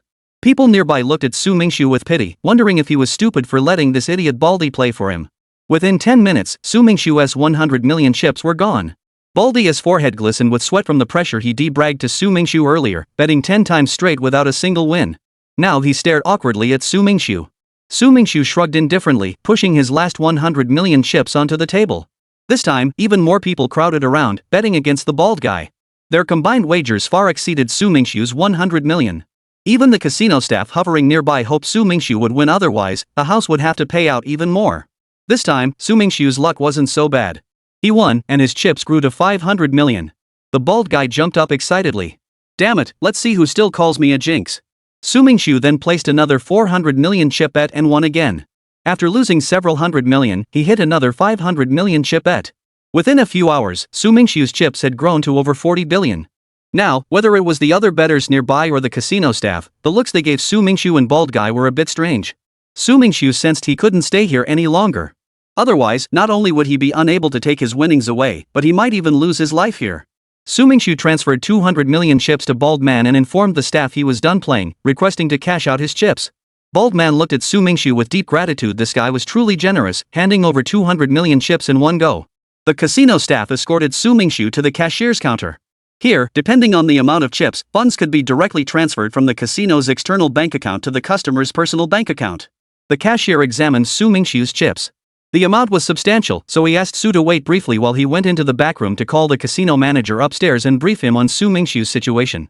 The casino manager instructed the cashier to investigate the man's background. If he had no significant connections, they were to eliminate him. The casino operated its own specialized investigation system, capable of scanning photos for identification. Individuals with significant wealth or influence were archived within this system. Payouts, of course, had to be honored, otherwise, who would ever gamble here again? As for taking care of someone, that was handled outside the casino premises, staging an accident or eliminating them discreetly in a secluded location. Soon, the casino staff completed Su Mingxu's payout. As his phone beeped, he saw his card balance display over 42 billion yuan. Though the casino jammed cell signals, the payout counter maintained reception, a convenience for patrons checking their account balances. Su Mingxu hailed a taxi outside the entertainment complex. Through the rearview mirror, he spotted a black sedan tailing him. Su Mingxu had no desire to live in constant unease, haunted by someone watching his every move. So he instructed the taxi driver to drive around in circles through the city.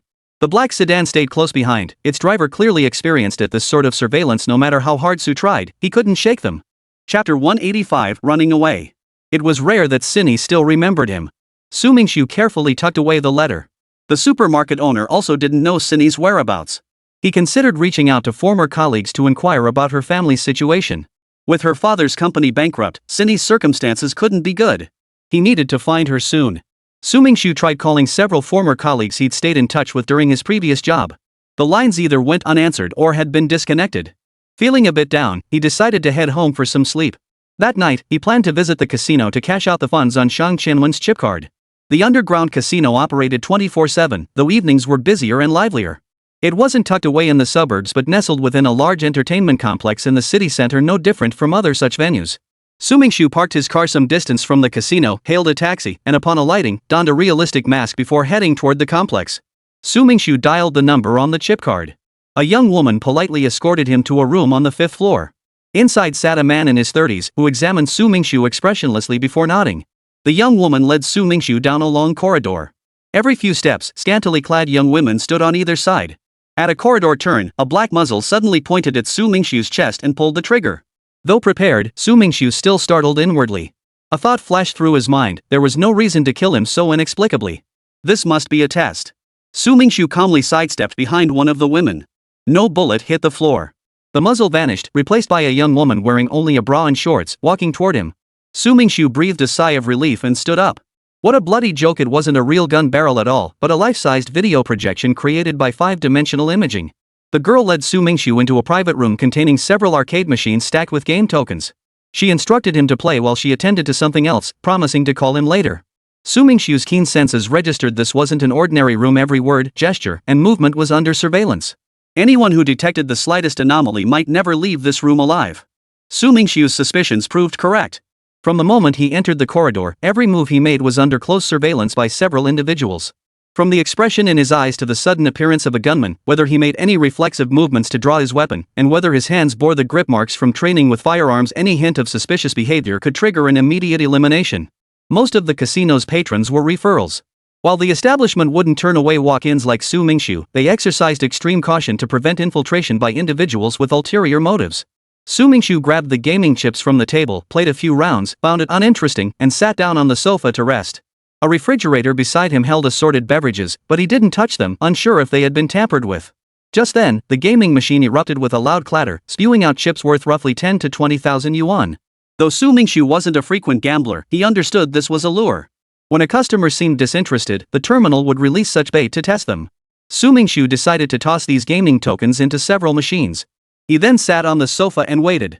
Soon, the machines began clattering loudly, continuously spitting out chips.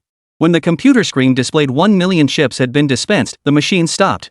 Clearly, 1 million was the maximum setting.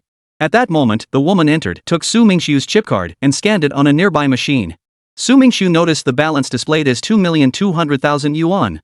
It seemed Shang Qianwen hadn't deceived him. Her card truly held 1,200,000 yuan. The woman led Su Mingxu down a corridor into another private room. She pressed a button on her remote control, and one wall began to rotate open. Behind it was a corridor, not particularly long, perhaps a dozen meters or so, with various decorative items lining its walls. The woman gestured for him to enter. Su Mingxu stepped inside, and she pressed the remote again, causing the wall to return to its original appearance. A staff member was already waiting inside, guiding Su Mingxu to a counter. This was the dedicated area for chip top-ups. Access to different casino areas was determined by the amount of chips purchased, with the minimum top-up being 10 million yuan, progressing sequentially up to the highest tier of 1 billion yuan. Only then did Su Mingxu grasp why Shang Qianwen had insisted he come to withdraw the funds. Without depositing 10 million yuan, he couldn't even access her 1.2 million yuan. Worse, that 10 million was essentially a mandatory loss, a gamble where he stood to lose everything. What appeared as a gift of 1.2 million yuan was, in reality, a trap set for him. Upon arriving, Su Mingxu realized that his own 200 million yuan made him practically penniless here. He quickly calculated that after setting aside the money promised to Chiu Dongxiu for opening a restaurant, he still had roughly 200 million yuan available. Without hesitation, he loaded the entire sum onto his chip card. Casino staff escorted Su Mingxu through 3 more doors before he entered the inner gambling area. The casino bustled with people from all over the country, and Su Mingxu blended in completely unremarkably among them. The casino offered a mix of Chinese and Western gambling games. Su Mingxu first observed the action from the sidelines. The flow of wins and losses was intense, with fortunes shifting in mere minutes, sometimes even faster. Winners gloated triumphantly, while losers hung their heads in defeat. Of course, there were also wealthy individuals and second-generation rich who seemed utterly indifferent to either outcome. A bald young man, clearly having lost everything, watched others place bets nearby, his impatience palpable. Spotting Su Mingxu standing by without rushing to join in, the bald man hurried over. He asked if Su Mingxu was new here, boasting that he was the next generation's gambling god. If he helped Su Mingxu play, he guaranteed Su would only lose, never win. Su Mingxu observed the bald man. Though he was spouting nonsense, he didn't seem like a scheming type, so Su Mingxu didn't refute the bald man's suggestion. The bald man was thrilled, unsure of the outcome, but finally able to play again. Chapter 186, The Bald Guy. Su Mingxu chose the simplest poker game, with a payout ratio of 1 to 5, meaning a loss meant forfeiting the bet, while a win earned 5 times the stake from the house. At first, Bald Guy bet tens of millions at a time, but no matter how he wagered, he kept losing. Gradually, everyone noticed a pattern: betting against Bald Guy always led to a win. "Baldy, you bastard. You've lost everything and still come here to ruin others." People nearby looked at Su Mingxu with pity, wondering if he was stupid for letting this idiot Baldy play for him. Within 10 minutes, Su Mingxu's 100 million chips were gone. Baldy's head was glistening with sweat. He bragged to Su Mingxu earlier, betting 10 times without a single win. Now he stared awkwardly at Su Mingxu. Su Mingxu shrugged indifferently, pushing his last 100 million chips onto the table. This time, even more people crowded around, betting against the Bald Guy. Their combined wagers far exceeded Su Mingxu's 100 million. Even the casino staff hovering nearby hoped Su Mingxu would win, otherwise, the house would have to pay out even more. This time, Su Mingxu's luck wasn't so bad. He won, and his chips grew to 500 million. The Bald Guy jumped up excitedly. Damn it, let's see who still calls me a jinx. Su Mingxu then placed another 400 million chip bet and won again. After losing several hundred million, he hit another 500 million chip bet. Within a few hours, Su Mingxu's chips had grown to over 40 billion. Now, whether it was the other bettors nearby or the casino staff, the looks they gave Su Mingxu and Bald Guy were a bit strange. Su Mingxu sensed he couldn't stay here any longer. Otherwise, not only would he be unable to take his winnings away, but he might even lose his life here. Su Mingxu transferred 200 million chips to Bald Guy and informed the staff he was done playing, requesting to cash out his chips. Bald Guy looked at Su Mingxu with deep gratitude. This guy was truly generous, handing over 200 million chips in one go. The casino staff escorted Su Mingxu to the cashier's counter. Here, depending on the amount of chips, funds could be directly transferred from the casino's external bank account to the customer's personal bank account. The cashier examined Su Mingxu's chips. The amount was substantial, so he asked Su to wait briefly while he went into the back room to call the casino manager upstairs and brief him on Su Mingxu's situation. The casino manager instructed the cashier to investigate the man's background. If he had no significant connections, they were to eliminate him. The casino operated its own specialized investigation system, capable of scanning photos for identification. Individuals with significant wealth or influence were archived within this system. Payouts, of course, had to be honored, otherwise, who would ever gamble here again? As for taking care of someone, that was handled outside the casino premises, staging an accident or eliminating them discreetly in a secluded location. Soon, the casino staff completed Su Mingxu's payout. As his phone chimed, he saw his card balance display over 42 billion yuan. Though the casino jammed cell signals, the payout counter maintained reception, a convenience for patrons checking account balances. Outside the entertainment complex, Su Mingxu hailed a taxi. Glancing in the rearview mirror, he noticed a black sedan tailing him. Su Mingxu had no desire to live in constant anxiety, haunted by someone's attention. He instructed the taxi driver to drive around the city in circles. The black sedan stayed close behind, its pursuers clearly experienced at tailing. No matter how Su maneuvered, he couldn't shake them. Su Mingxu had the taxi stop beside an alley and quickly stepped inside. The black sedan swiftly pulled up alongside the alley. Four men in black got out and sprinted into the alley. Su Mingxu held his breath at the alley's corner, listening until the chaotic footsteps drew near. Suddenly, he darted out, landing two powerful punches on the faces of the two leading figures. They flew backward like tumbling backward. The rear runners, moving too fast, nearly tripped over the falling bodies, stumbling backward. Seizing the moment, Su Mingxu delivered a flying kick to the head of the rear runner, sending the other stumbling to the ground. He followed up with a kick to the head of the fallen man before sprinting out of the alley. Su Mingxu walked a few steps along the street before hailing another taxi. He circled around to the southern part of the city, confirming no one was following. He got out near a nightclub, removed his mask, tossed it into a roadside trash bin, and strolled into the club alone. Inside, flashing lights created a lively atmosphere. Some watched performances while young couples danced wildly, shouting and jumping. Su Mingxu reserved a luxurious private room and called for a dozen hostesses to join him in drinking and conversation, primarily to conceal his identity. Since the casino had targeted him, he didn't believe they'd give up easily. Accidentally spilling drink on himself, a common occurrence in nightclubs, Su Mingxu did it deliberately. For his own safety, he decided to change his clothes. One hostess immediately volunteered to fetch replacement clothes. In such places, wealthy patrons rarely made anyone run errands for free. A generous tip could make anything happen. The hostess stepped outside the private room and made a call. Before long, someone delivered the clothes. Though not as high-end as Su Mingxu's own, they were still worth 1,000 or 2 yuan. Su Mingxu got up, took a shower, and changed into the replacement outfit. Now, even if he bumped into casino staff, they wouldn't recognize him.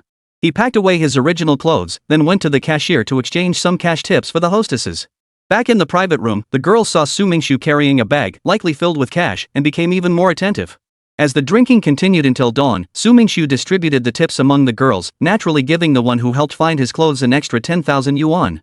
Surrounded by the girls, Su Mingxu exited the room. In the hallway, a passing girl caught sight of him and paused, her gaze lingering to confirm she hadn't mistaken him. A hint of disappointment flickered in her eyes. This girl was none other than Husini, whom Su Mingxu had sought out earlier that day at his former company. Husini glanced at Su Mingxu, surrounded by the ladies, her emotions tangled. Without pausing, she quickened her pace and walked away. Chapter 187, The Newly Purchased Car. In the past, Sinyu would never have considered a car in this price range. Back then, her monthly allowance from home was 100,000 yuan. But now things were different. Her father's company had gone bankrupt, and she no longer had that kind of spending power. Though Su Mingxu wouldn't be stingy, Xiner still felt somewhat awkward. Xiner, think about it, you commute by bus every day now. To save money, you rarely even take taxis. It's best not to be greedy. A car is just a means of transportation. Having one at all is good enough. When your own company is established in the future, you can always upgrade to one you like. After a moment's hesitation, Xiner nodded in agreement. Didn't you used to drive a Porsche? If you like it, just get the same model as before. Su Mingxu recalled that when Xiner visited her father's company, she always drove a red Porsche. He assumed she must have been quite fond of it. A Porsche? Wu Mimi listened to Su Mingxu's words and gave Xiner another once-over. She didn't know this girl's background, but Su Mingxu clearly treated her differently than other girls. She's not a housekeeper. She's a nanny. Su Mingxu remarked casually when he saw Wu Mimi scrutinizing Xiner. A nanny? Wu Mimi had grown somewhat accustomed to it. Since Su Mingxu's arrival, she'd been bombarded with all sorts of surprises. After so many shocks, she'd become desensitized and her attitude had grown rather indifferent. Talk of cleaning the house and being a nanny left Cindy utterly confused. The Porsche Sinew had driven before leaving the country had been sold at a low price by her father to settle debts.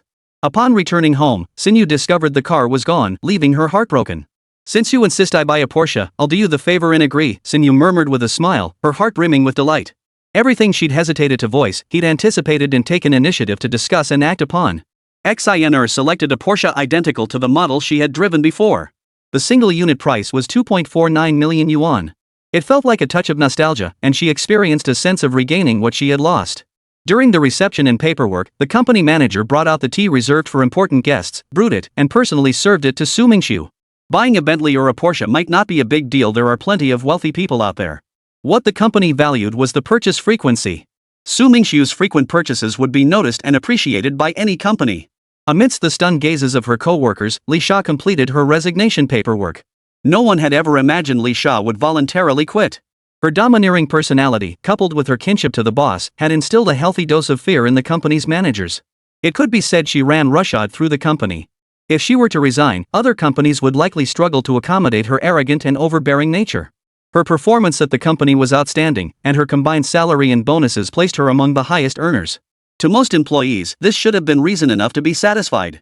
Her departure brought relief to the ordinary employees. It felt like a sword hanging over their heads had suddenly been lifted. Now they could compete fairly among themselves without fear of someone snatching their deals. The company manager breathed a sigh of relief at Li Sha's departure. She had been notoriously difficult to manage. Too lenient or too strict proved equally problematic. Yet there was a sense of loss, for Li Sha's professional competence remained unmatched even without poaching others' deals. Li Sha carried a tote bag filled with her personal belongings. Having resigned, she took them all with her. As she stepped out of the car dealership, Su Mingxu and Cindy hadn't driven away yet. They were still admiring their newly acquired Porsche and Bentley from every angle. The gleaming new Bentleys and Porsches shimmered in the sunlight. Li Sha recognized the company cars well. That red Porsche was clearly brand new, and seeing it made her heart ache with envy. Spotting Su Mingxu, Li Sha approached him. She exchanged greetings before moving on. After all, he would be her boss tomorrow, so there was no need to avoid him anymore. This car is nothing special. If you can truly deliver results for the company, we can reward you with one. Seeing Li Sha's gaze constantly drifting toward that red Porsche, Su Mingxu said to her.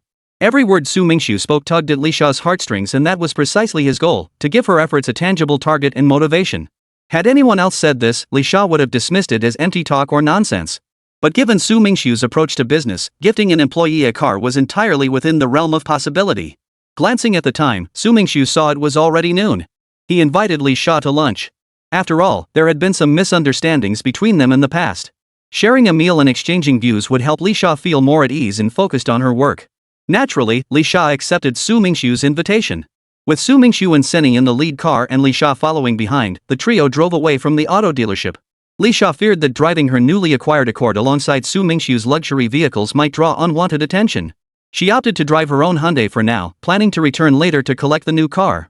Previously, when she drove her Hyundai back and forth, she hadn't felt any discomfort.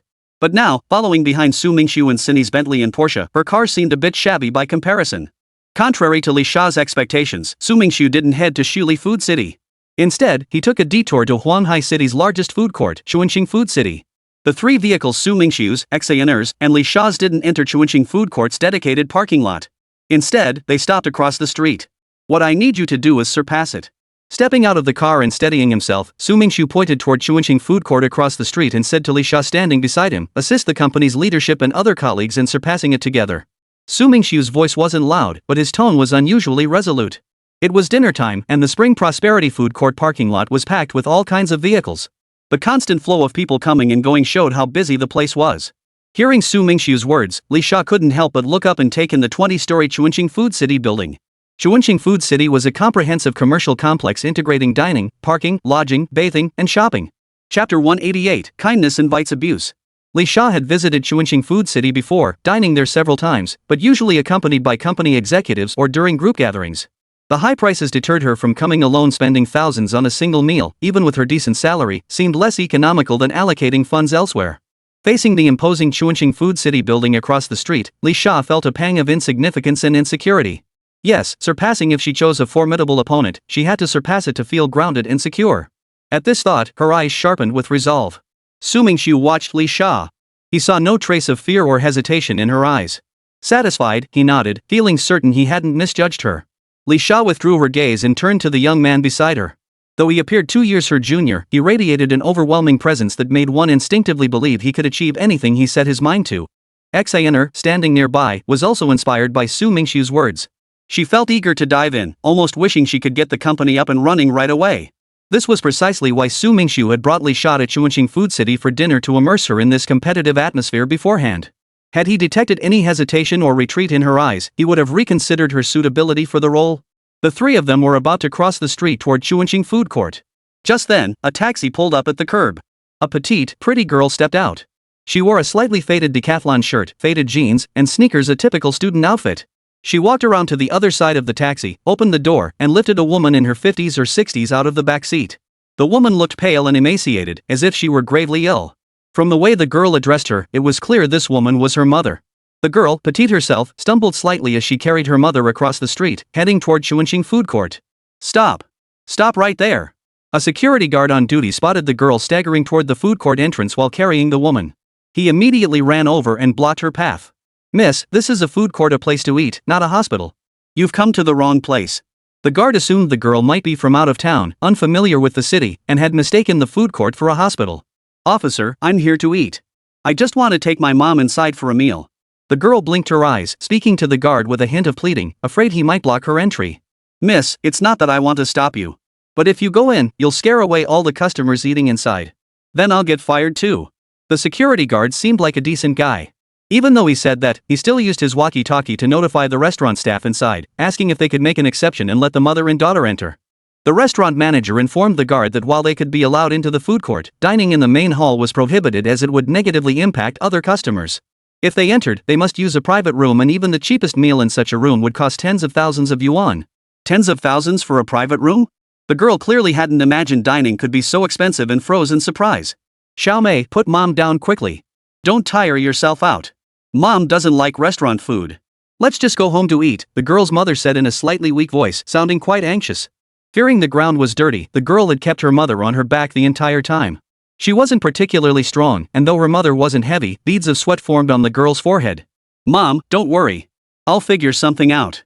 The girl reassured her mother while scheming a solution. Officer, I attend a prestigious university and have job offers from Fortune 500 companies.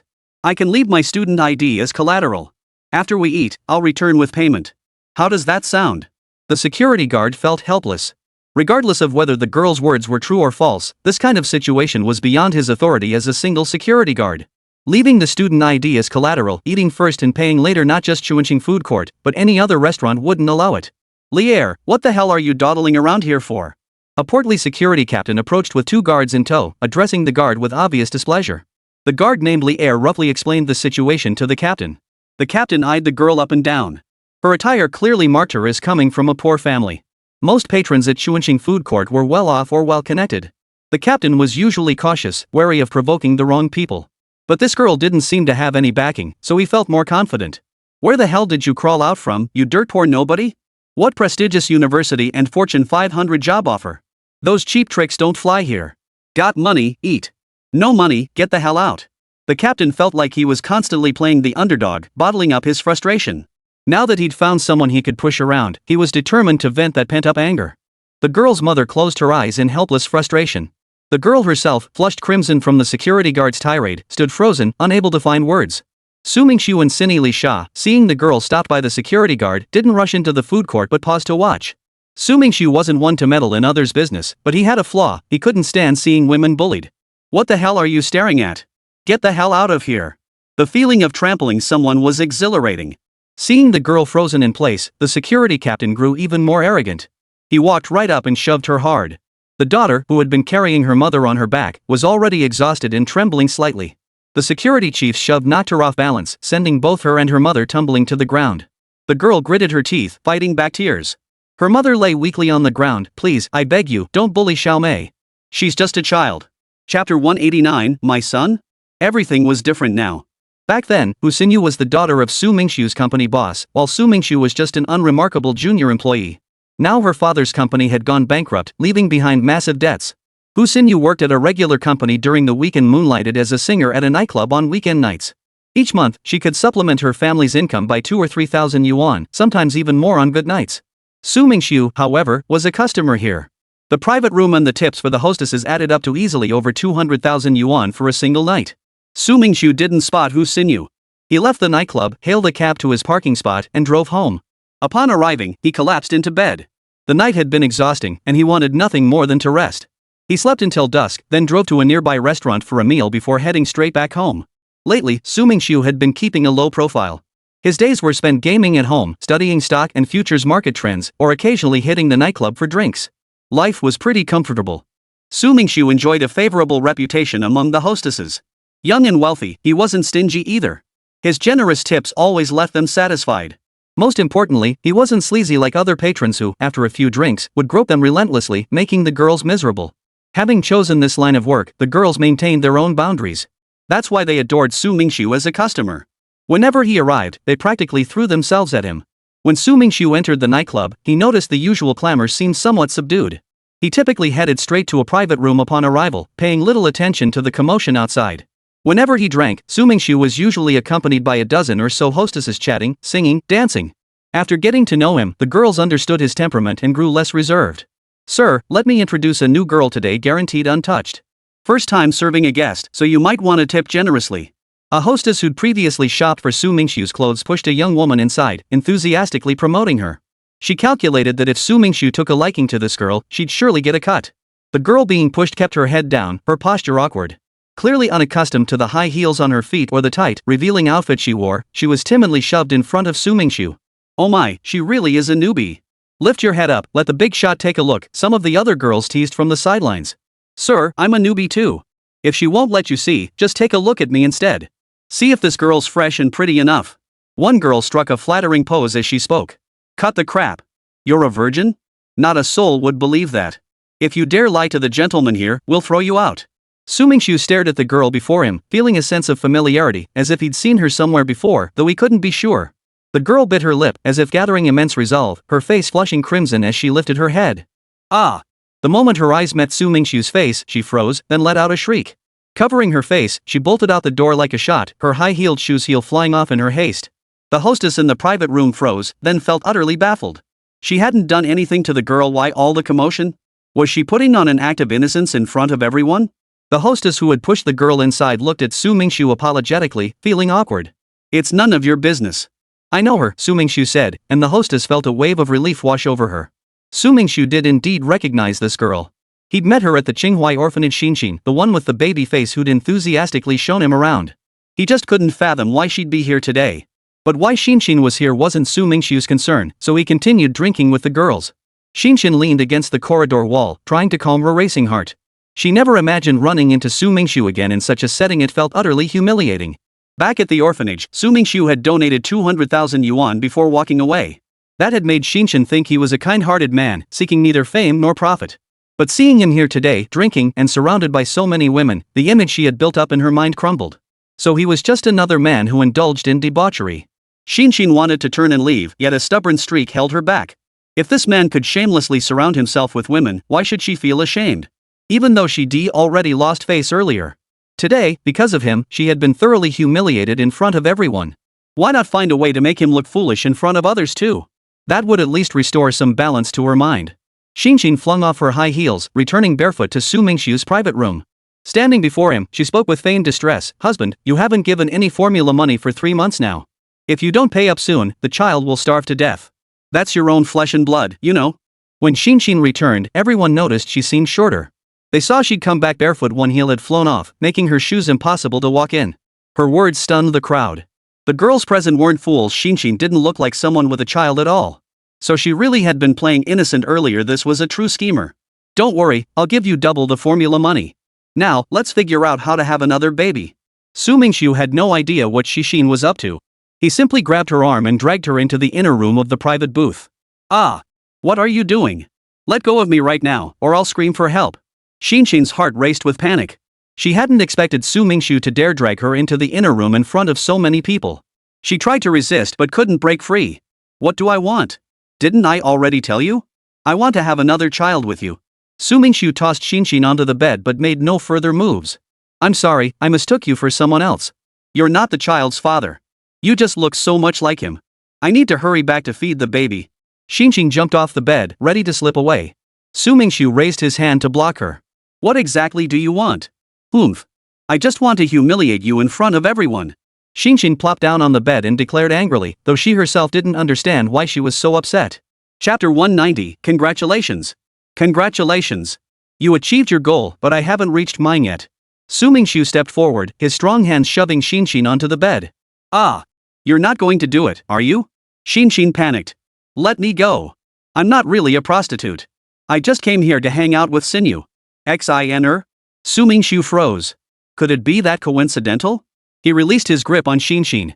Xinxin breathed a sigh of relief. Thank goodness he wasn't some irrational pervert, otherwise she really would have been in danger today. Xin, is that who Xin? Su Mingxu stared at Xinxin, asking uncertainly. Yes, you know her too? So Sinew is that famous here? Xinxin thought Sinew was just a singer here, so it made sense that Su Mingxu knew her. Su Mingxu grabbed Xixin's hand, a hint of urgency in his voice. Where is Sinew? Take me to her. If you want to pursue Sinew, it's not impossible. First, you need enough money. Second, you have to respect the people around her like me. I'm her best friend. If you offend me, no matter how rich you are, Sinew won't give you the time of day. Xinxin impatiently shook off Su Mingxu's hand. Her eyes darted around. If this man was truly willing to spend that much money on Sinew, wouldn't it be better for Sinew to be with him than with that other guy? How much? Su Mingxu sensed an unspoken implication in Xinxin's words. 120 million. Xinxin stared at Su Mingxu with a mix of challenge and anticipation, her own heart racing. 120 million could buy quite a few beautiful women. Was this man really willing to part with that much money? Or did he even have that kind of wealth? No problem. Take me to her. Su Mingxu suspected this debt stemmed from Hu Sinei's father's bankruptcy, unfairly burdening a young woman like her. Seeing Su Mingxu agree so readily, Xinxin instantly regretted her offer. This guy was incredibly wealthy. His expression hadn't wavered or changed at all when he agreed.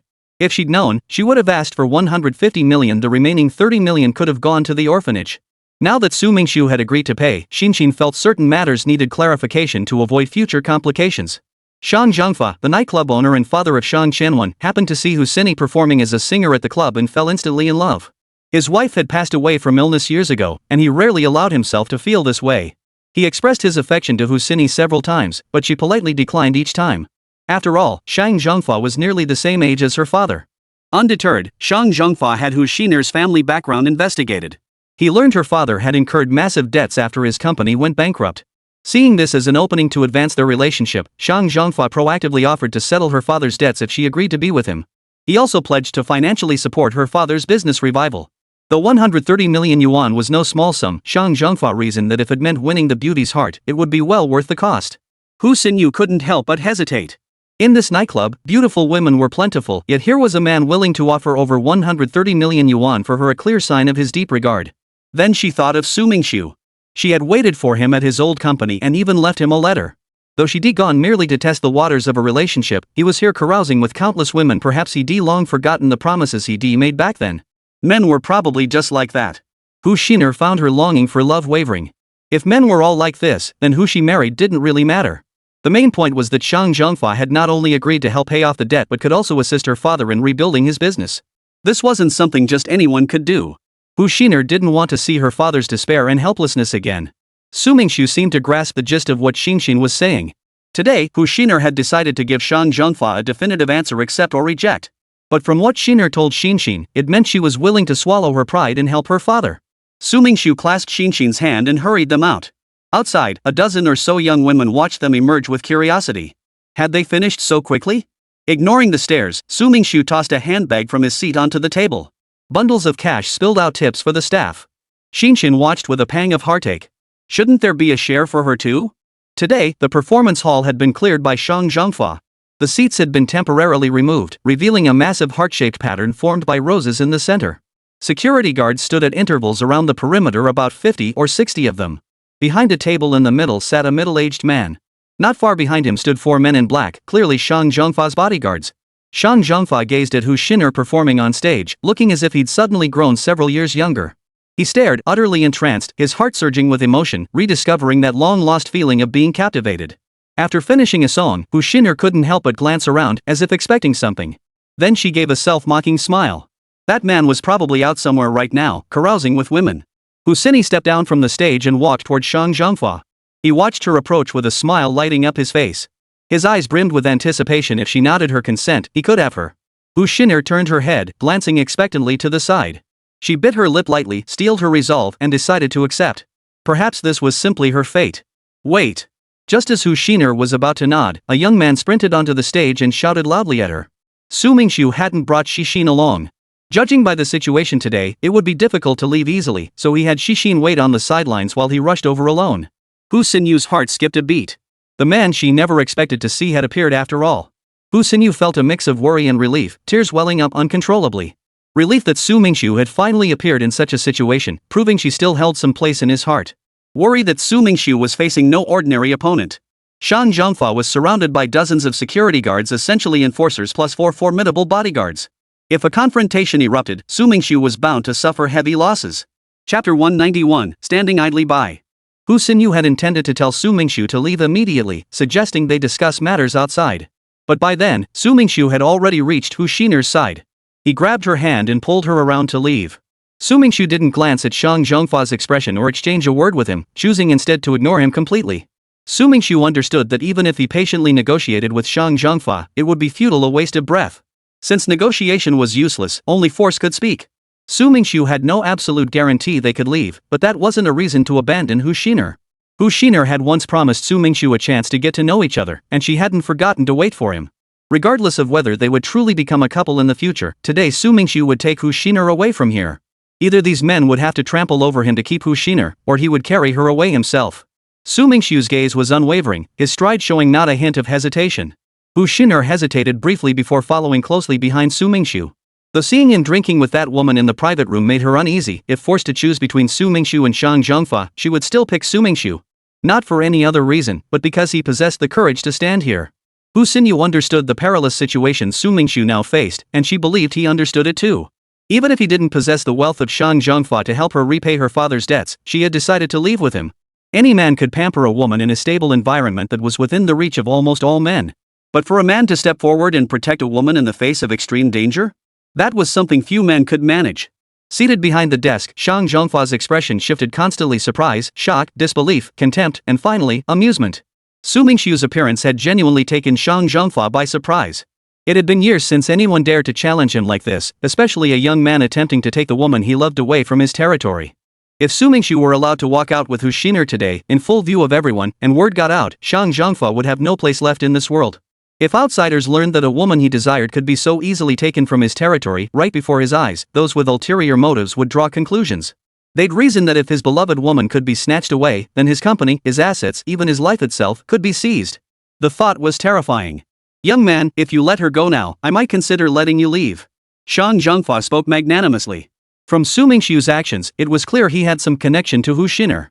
Whatever that connection was, if he wanted to keep Hu Xin'er's heart, he couldn't rashly take excessive action against this young man. Su Mingxu, still holding Hu Xin'er's hand, continued walking forward, paying no heed to Shang Zhengfa's words. This young man, so full of himself, needs a lesson. Otherwise, he'll truly believe he's the center of the universe. Xiner, since your friend refuses to recognize the situation, I'll have to forcibly detain him. Shang Zhengfa looked at Su Mingxu with a hint of pity. Just wait until I knock you flat on the ground. We'll see how cocky you are then. At Shang Zhengfa's signal, the thugs scattered around the perimeter swiftly converged. Each wielded a rubber baton. 50 or 60 of them encircled Su Mingxu and Xiner. Su Mingxu cast a cold glance at the surrounding thugs, his expression barely shifting. Hu Xin'er, however, felt a chill run through her. Facing so many armed men, she knew she and Su Mingxu wouldn't be leaving here today. Hu Xin'er looked at Su Mingxu with concern, silently urging him to leave her behind and escape to safety first. "Don't worry. I'm here." Su Mingxu raised his hand to silence Su Sinyu's words, offering her a reassuring phrase before swiftly closing in on one of the thugs and snatching his rubber baton. He swung the baton with deadly precision. Instantly, the air filled with screams as the rubber weapon flew wildly. Within moments, a sea of bodies lay sprawled around Su Mingxu and Hu Xiner. These thugs had assumed that intimidating him with their numbers would make the young man back down or beg for mercy. Little did they expect him to strike first. Now, those who had rushed forward, eager to prove themselves, were the ones who got the worst of it. Su Mingxu didn't know how many capable fighters Shang Zhongfa had or what hidden cards he might hold. His only option was to strike first, swiftly taking out those surrounding him before considering anything else. Su Mingxu's display left Hu Xini utterly astonished. She never imagined he could fight so fiercely. Could it really be because of that one thing she said 3 years ago that he had become this powerful? The thought sent a flutter through her heart. After about 6 or 7 minutes, the dozens of thugs who had surrounded Su Mingxu now lay sprawled on the ground, grimacing in pain. Some experienced fighters, knocked down by flying comrades, simply chose not to get back up. Su Mingxu stood in the center of the ring, a rubber baton in hand, his hands, body, and face splattered with speckles of blood. A faint aura of lethal intent radiated from him. Xinxin, watching from a distance, stuck out her tongue in shock. Though she herself was no pushover, a dozen thugs would struggle to get close to her, she was still no match for Su Mingxu. He had instructed her to stay on the sidelines, and she had complied, knowing that if anything went wrong, she could retreat and find a way out, rather than risk being trapped with everyone else. Sitting there, Shang Zhongfa's expression darkened. He had clearly underestimated this young man before him. Having sailed through life smoothly these past years, today he finally faced a real challenge. He absolutely could not let this youth leave. If he escaped today, even if he didn't fall at Su Mingxu's hands, he could become a major threat in the future. Originally, Shang Zhongfa had only intended to teach Su Mingxu a lesson. But now, with the situation shifting, a flash of ferocity and murderous intent flickered in his eyes. Shang Zhongfa had risen to his current position through exceptional skill. He was a master at reading people. The Su Mingxu standing before him now exuded pressure and danger. If he couldn't be made an ally, he must be eliminated. Shang Zhongfa's 4 black-clad bodyguards had not intervened in the earlier melee, merely observing calmly. Chapter 192, Conflict. In the underworld, it was inevitable that he had offended people, openly or covertly. These bodyguards were his lifeline. He wouldn't call on them unless absolutely necessary. The 4 men in black observed the scattered, sprawling enforcers on the ground. They considered that even if they themselves could knock down so many opponents, they couldn't guarantee achieving what Su Mingxu had, leaving everyone merely injured, not a single death. In the chaotic melee, such precise control of force was exceptionally difficult to execute. Shang Zhongfa waved his hand. The 4 men in black simultaneously closed in on Su Mingxu from all directions. Unarmed, they attacked with fists and palms, their strikes cutting through the air with a sharp whistling sound. As the men closed to striking distance, Su Mingxu flicked his rubber baton from his hand. It whipped through the air, aiming for the face of the assailant charging from behind. Simultaneously, Su Mingxu leapt upward like a soaring bird, swiftly darting forward. His outstretched palms collided with the oncoming black-clad figure's own, sending the attacker reeling backward. The man crashed to the ground, rolling as a trail of crimson mist trailed behind him in the air. A true master's skill reveals all before raw power. All flash and fancy are useless. After repelling one assailant with a single strike, Su Mingxu soared higher, executed a mid-air flip, and snatched back the rubber baton that had been flung back by the rear attacker. The odds on the field instantly shifted from 4-on-1 to 3-on-1. The 3 assailants stiffened, daring not to give Su Mingxu a moment's respite. Before his feet even touched the ground after his mid-air flip, their attacks arrived almost simultaneously. Su Mingxu seized the double fists of the front attacker, then used the momentum to throw himself backward. The front assailant, pulled forward by Su Mingxu's force, lunged forward. The 2 flanking attackers, unable to pull back, slammed their blows into the same figure. The man grunted and collapsed unconscious. Su Mingxu kicked the unconscious figure away, then swiftly grabbed 2 rubber batons. He swung them at the stomachs of the 2 remaining figures, who were momentarily stunned by having struck their own comrade.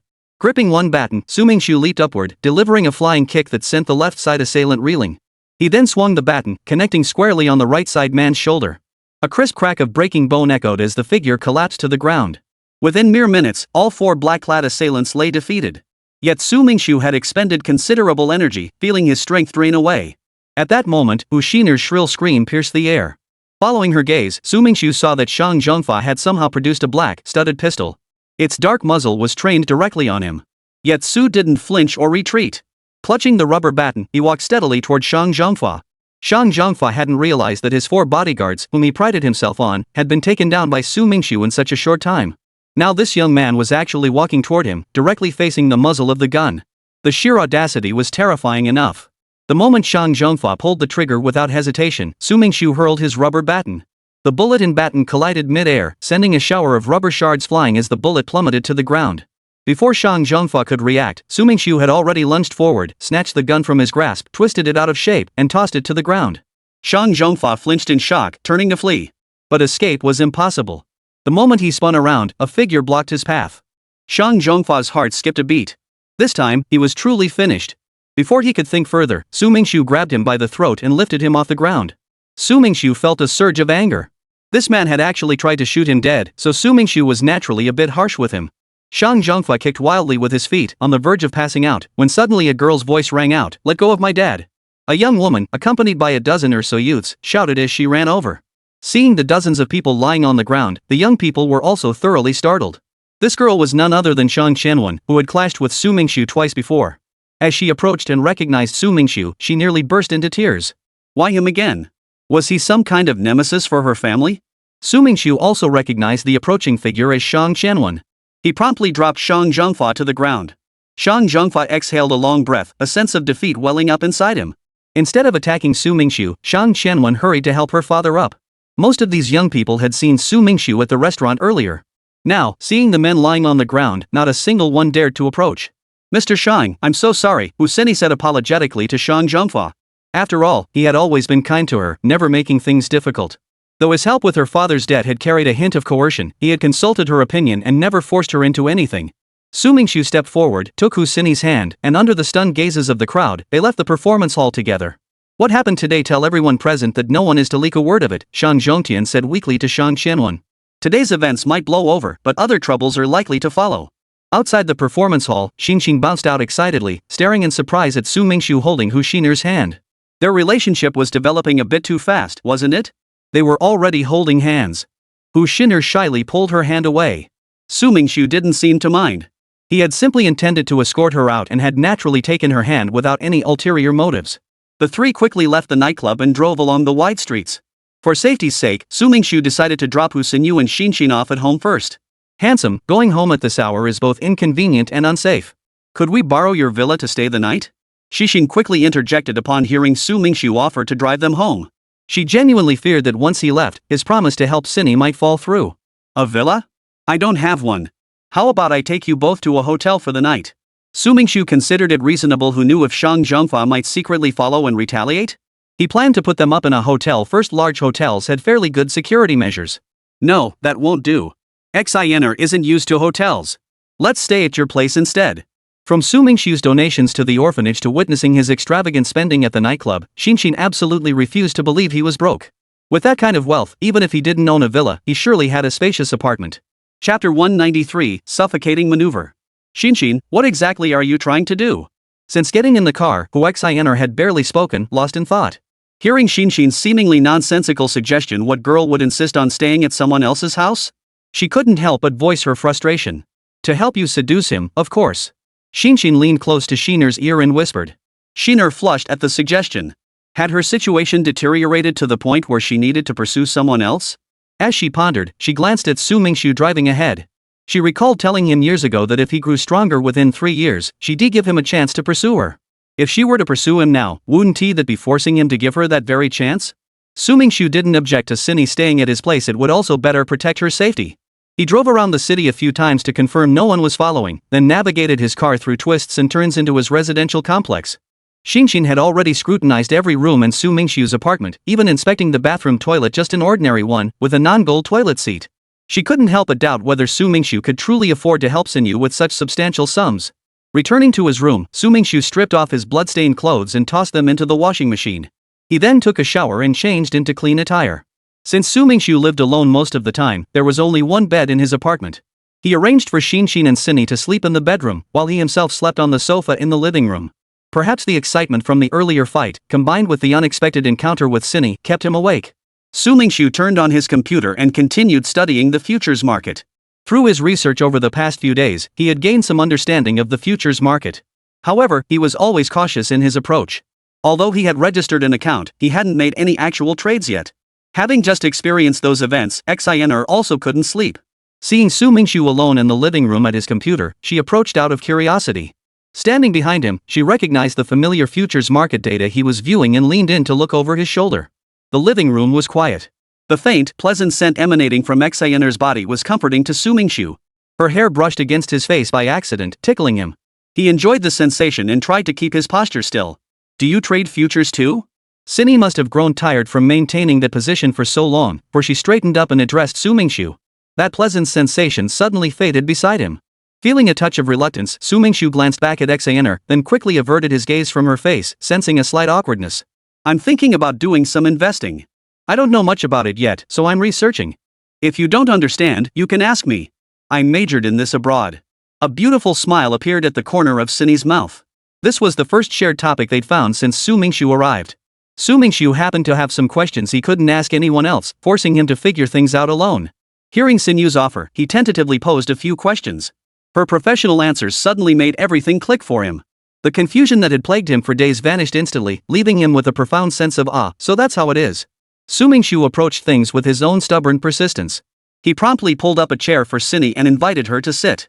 Their conversation flowed from domestic markets to international ones, from agricultural technology to petrochemicals. Su Mingxu shared his recent thoughts with Cindy, then encouraged her to voice her own opinions and insights. Su Mingxu asked questions, and Cindy willingly answered. They found themselves clicking perfectly. Xixin peered through the bedroom door, puzzled by the two in the living room. Why weren't they sleeping? What were they chatting about futures? How boring. Was this just small talk, or were they trying to hit it off? Futures? I know about those too. Is there anything you need to ask me? Xinxuan, unable to sleep alone and feeling bored, being the social butterfly she was, wandered into the living room and addressed Su Mingxu and Xianer, who were deep in lively conversation. No, go back to bed. Su Mingxu and Cindy said in unison. Oh, come on, you're picking on me. Xinxin pouted and headed back to her room. Su Mingxu and Cindy exchanged a knowing smile. Dawn was breaking.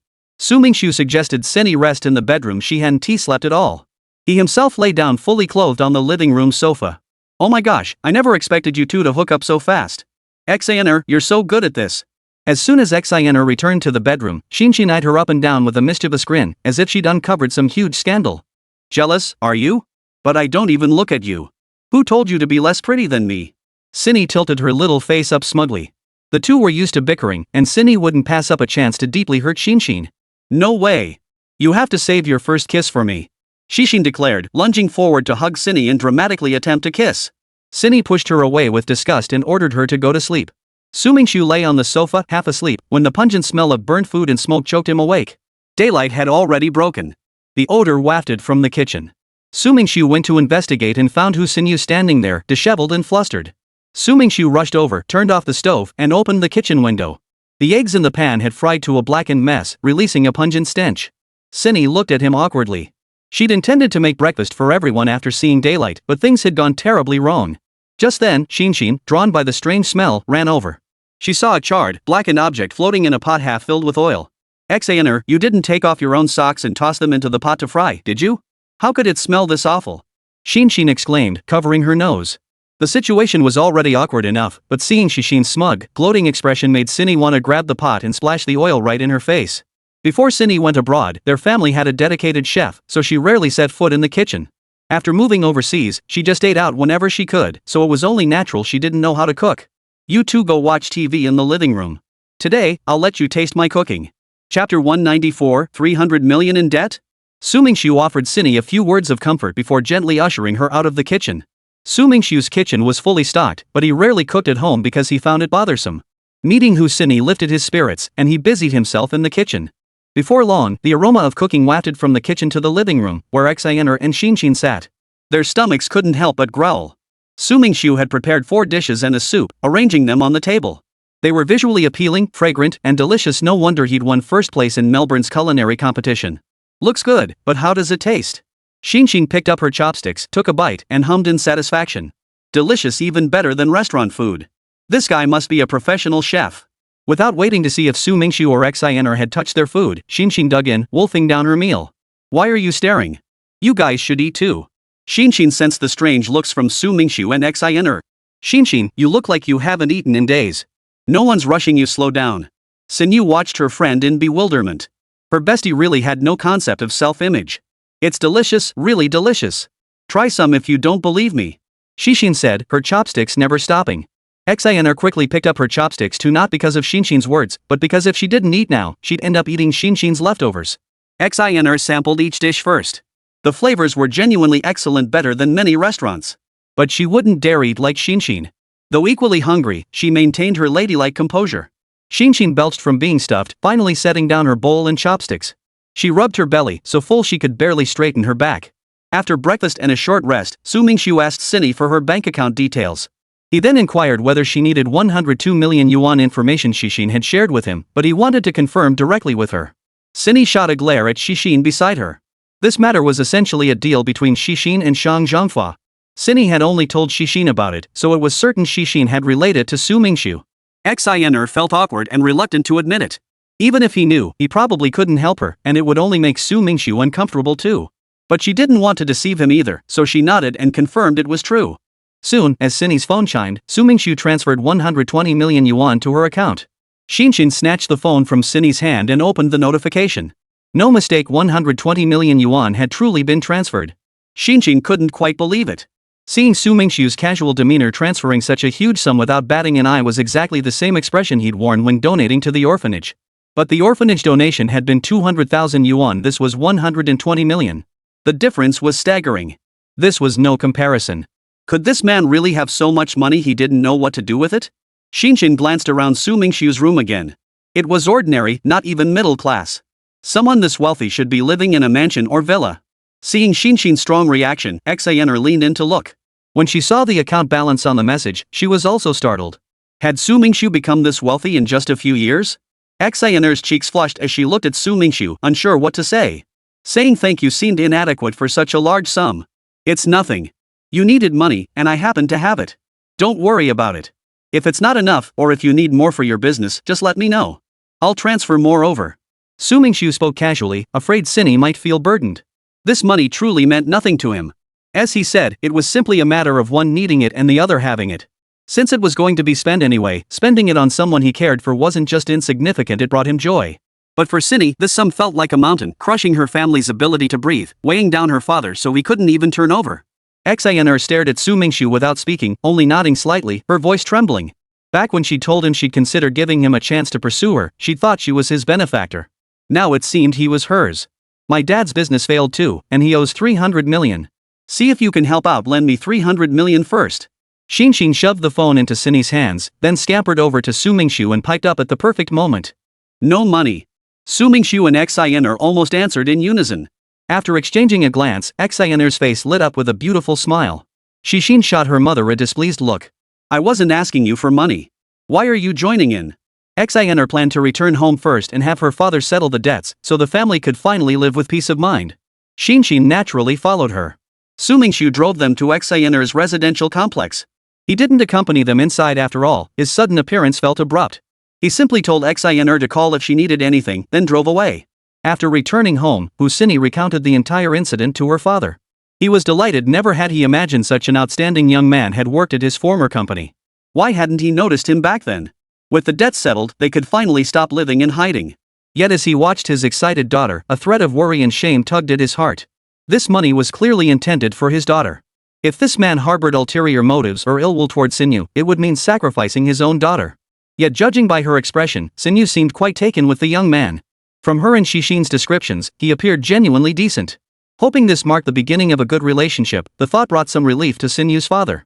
As for restarting the business, Sinyu's father understood perfectly well that stepping forward himself would likely be inappropriate. If they were truly going to do it, Sinyu would have to take the lead, with him offering advice and planning from behind the scenes. After discussing with Huxiner, Su Mingxu gained a deeper understanding of the futures market. He planned to go home and try trading, starting with a small plan, spend 100 million first.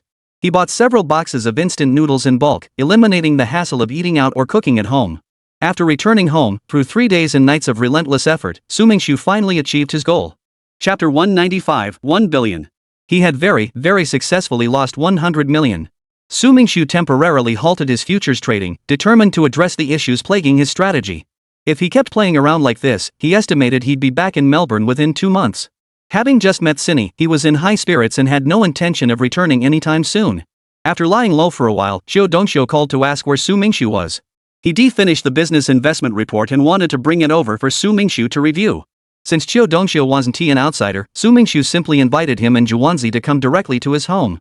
After pondering, Su Mingxu called Cindy again, asking if she knew anything about running a restaurant. Cindy was thrilled to receive his call. She admitted she hadn't studied restaurant management specifically, but she had taken courses in hotel management, which was sufficient.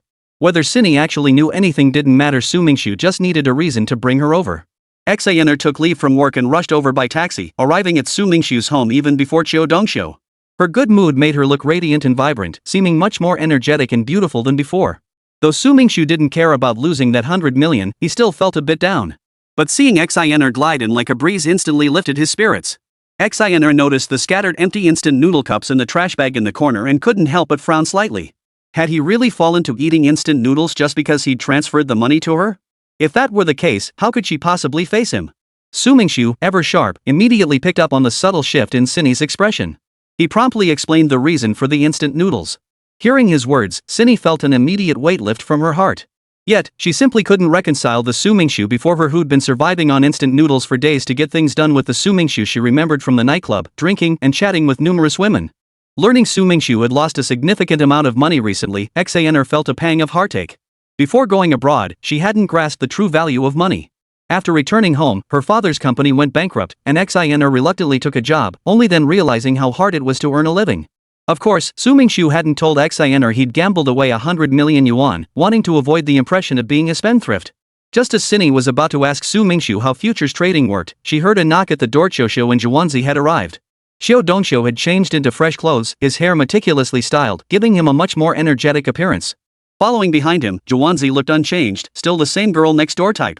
Spotting Su Mingxu, Zhuanzi greeted him warmly. Qiu Dongxiu noticed the young, pretty girl in the room and shot Su Mingxu a questioning look.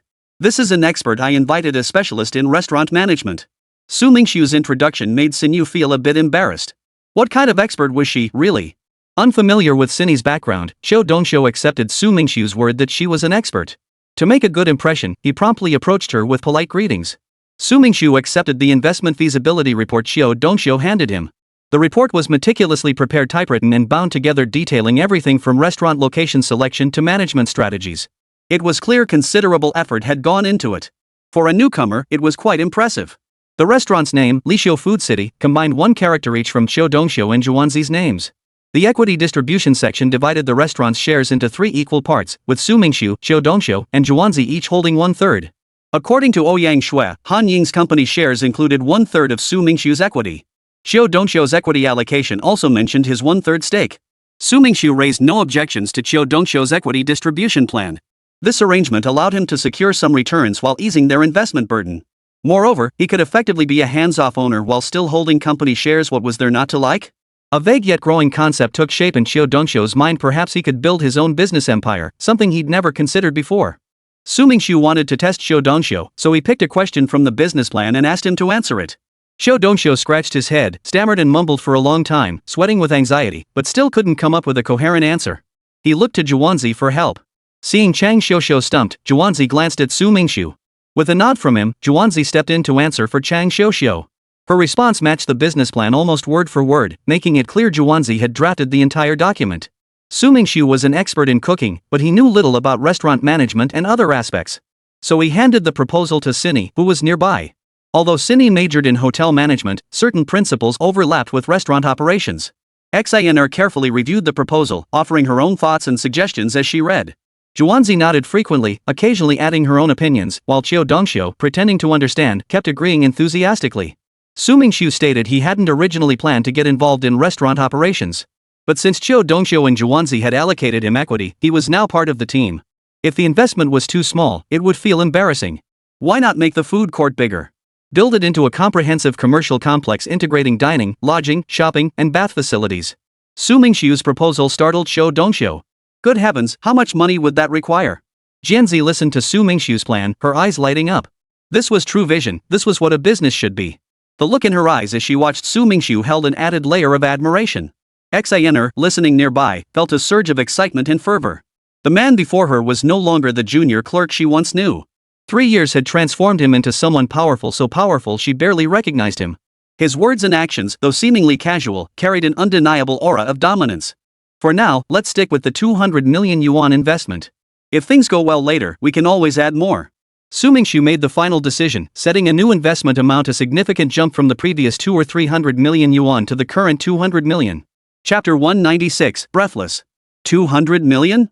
Sitting in his chair, Dong Qiu's body swayed, nearly toppling him to the floor. That amount of money could buy out the security company he worked for. The boss of that company was a formidable figure, always accompanied by his female secretary. Was he destined to become someone that powerful too? Dongxiu, draft a new investment plan based on 200 million yuan. Remember, make it fast. Su Mingxu tossed the original proposal to Dong Xiuxiu and said. Dong Xiuxiu's head felt like it had doubled in size. And fast? Give me 10 years and I still couldn't pull this off, he thought inwardly, though outwardly he nodded vigorously. Xiao Su, you've really outdone yourself. I wouldn't dare brag about something this big. Who'd have thought Dong Xiuxiu would become a big boss too? Do it well, and you're a boss. Do it poorly, and you're better off as a security guard. Su Mingxu told Xiu Dongxiu. Sometimes, if you don't push people, they stagnate. And it was true, doing poorly was worse than being a security guard. While security guards earned less, there was no risk of ending up deep in debt. By pushing him now, Su Mingxu was reducing future risks for the company. Xiu Dongxiu had no desire to return to being a security guard. It wasn't just because of Zhuanzi. From his own perspective, he simply didn't want to be a security guard anymore. After interacting with Su Mingxu, his thoughts, actions, and outlook had changed. Before, being a security guard hadn't felt out of place, it felt like his calling. But now, the idea of going back to doing the same thing filled him with dread. This proposal wasn't something Xiu Dongxiu could pull off alone. Zhuanzi couldn't either. They'd have to seek help from a professional design firm. To demonstrate his resolve, Xiu Dongxiu didn't linger with Su Mingxu. He and Zhuanzi immediately set to work preparing the proposal. After Xiu Dongxiu and Zhuanzi left, Su Mingxu and Seni continued analyzing futures trading, conducting more detailed assessments of potential risk factors and market trends. 3 days later, Su Mingxu returned like a warrior fully restored, charging back into the fray. The futures market was unpredictable. One could enter as a millionaire and exit as a debtor. Over the years, Su Mingxu had considered himself exceptionally lucky, sailing smoothly through life without major setbacks. But this time, fortune seemed to desert him. Within days, he lost another 300 million yuan. In just over 10 days, he had lost 500 million yuan. Su Mingxu possessed a relatively steady temperament, yet his core was brimming with primal instincts, much like a gambler's reckless drive, fueled by madness. He pounced on opportunities like a beast, relentlessly attacking its prey. Fortunately, the futures market demanded more than mere gambling. It required intelligence. And Su Mingxu happened to be exceptionally sharp. Su Mingxu resolved to deploy every last cent of his capital in what amounted to a high-stakes gamble. He silenced his phone, stockpiled instant noodles, and even acquired a high-capacity power bank capable of sustaining home lighting and continuous computer use for 10 days. Like a master in seclusion, he barricaded himself in his room, determined to see this through to its inevitable conclusion: victory or defeat. For over 20 days, Su Mingxu never stepped outside, never washed his face, never shaved, never changed his clothes. He sat day and night beside his computer, analyzing market trends or executing futures trades. When hungry, he ate a bowl of instant noodles. When tired, he dozed off fully clothed on the living room sofa. Enjoying life? This was a thrilling kind of enjoyment. His account balance plummeted below 500 million yuan, then soared upward, only to crash back down again, a rollercoaster ride of peril. When the numbers reached their peak once more, Su Mingxu decisively halted his operations, knowing extremes inevitably reverse. Su Mingxiu's perseverance paid off. Though he lost over 10 pounds, his account ballooned to a staggering 26.8 billion yuan. Such astronomical returns were beyond his wildest expectations. He'd considered doubling his capital a decent outcome. With ample funds, he could now make larger investments for greater gains. The adage high risk, high reward held true. There were many ways to enjoy life, a matter of personal preference and wisdom. The common thread was simply finding happiness. Su Mingxu didn't know whether dancing with a beautiful woman or drinking wine would earn him more points. But he knew this approach aligned with his true nature and brought him immense joy. The system might assign new tasks at any moment, forcing him to abandon his current mission. Therefore, he had to seize the moment to do what he wanted now, leaving fewer regrets behind. Su Mingxu stood up, stretched his arms, and moved about. His mind had been in a state of constant high alert these past days, and once his body and mind relaxed, a wave of fatigue washed over him. Knock, knock, knock. Just as Su Mingxu was about to lie down on the sofa to rest, a series of knocks sounded at the door. Though not loud, they carried a hint of urgency. These past days, he'd been entirely absorbed in studying futures trading, barely maintaining any contact with the outside world. Su Mingxu assumed it might be Xiu Dongxiu rushing over with his investment report, eager for review. But Su Mingxu had explicitly told Xiu Dongxiu not to disturb him during this period and had already transferred him 100 million yuan in seed capital. He'd instructed Xiu Dongxiu that if the plan felt mature, he should just go ahead and get started. This was precisely what set Su Mingxu apart as an investor. When he entrusted someone with a task, he gave them complete freedom to act boldly and experiment even if it meant incurring significant financial costs. Opening the door, Su Mingxu found not Xiao Dongxiu as expected, but Cindy staring at him with worry etched on her face. The look in her eyes warmed his heart. In truth, very few people in life genuinely cared about him. The elderly Mrs. Wang downstairs was one such person, and the boisterous Xiao Dongxiu was another. But their concern stemmed from being good neighbors and good friends, distinctly different from the genuine emotion reflected in Cindy's eyes. After leaving Su Mingxu that day, Xana knew he wouldn't accept defeat and would try his hand at futures trading again. A few days later, she called to check on his progress, but no one answered. Xana tried calling again and again, but Su Mingxu's phone remained unanswered. Unable to contain her anxiety, she finally went to his home to see what was going on. Chapter 197, Withered Countenance. Seeing Su Mingxu transfer so much money to her, Cindy noticed his gaze held neither the shallow arrogance of someone carried away by success nor the greedy scheming of a manipulator.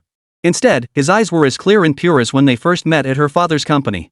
Though they hadn't known each other long, Cindy had already accepted Su Mingxu wholeheartedly. Xana stared in shock at the scattered empty instant noodle cups and the piles of papers strewn around the computer desk. How many instant noodles had he eaten? She studied Su Mingxu before her, his face slightly gaunt, hair tousled, stubble unkempt, looking as if he'd been robbed, clearly having neglected grooming for days. Seeing his disheveled state, Xana felt a pang of pity. She couldn't fathom why he pushed himself so relentlessly. He'd readily invested 200 million in a friend's restaurant venture, surely he was wealthy enough? Su Mingxu glanced at the messy room and quickly grabbed a trash bag and broom to start cleaning. Sinew walked over, snatched the bag and broom from his hands, shoved him aside, and began sweeping the room silently by herself. Xina was beautiful, with a great figure. Watching her graceful silhouette sway back and forth, Su Mingxu felt happy and enjoyed the sight, but he was truly exhausted. Sitting on the sofa, his eyelids kept drooping. Xana ran downstairs several times before finally clearing all the trash from Su Mingxu's room. She then opened every window, mopped the floor repeatedly, and only stopped when the strange odor gradually faded. Turning to speak to Su Mingxu, she found him slumped against the sofa, his head tilted to one side, fast asleep. After all that bustling about, Sinew felt like she'd picked up that strange smell too. She brushed off her clothes, then headed to the back bathroom for a quick rinse. Feeling much fresher, she returned to her room. Returning to the room, Cindy saw Su Mingxu still asleep on the sofa. Suddenly, she leaned down and gently pressed her lips against his. Su Mingxu was usually highly alert, capable of quick reactions in dangerous situations. He didn't wake up, but felt as if he'd been dreaming that Xina had suddenly kissed him. Feeling those warm lips pressed against his own, he savored the sensation, longing to embrace her. Xina was startled by her own bold, instinctive action. She took a few steps back and sat down on the chair beside the computer. What had come over her? Why had she suddenly kissed him? What if he discovered her? How could she explain this? Was this considered an indecent assault? Su Mingxu's phone lay on the desk.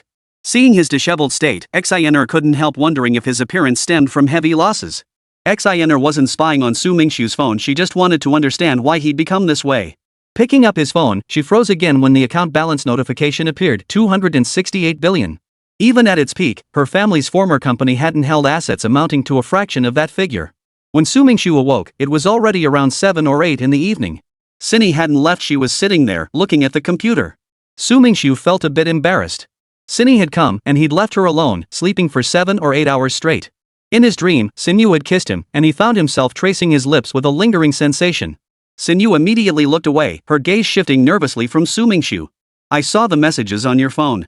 Sinew didn't want Su Mingxu to misunderstand that she'd snooped through his messages.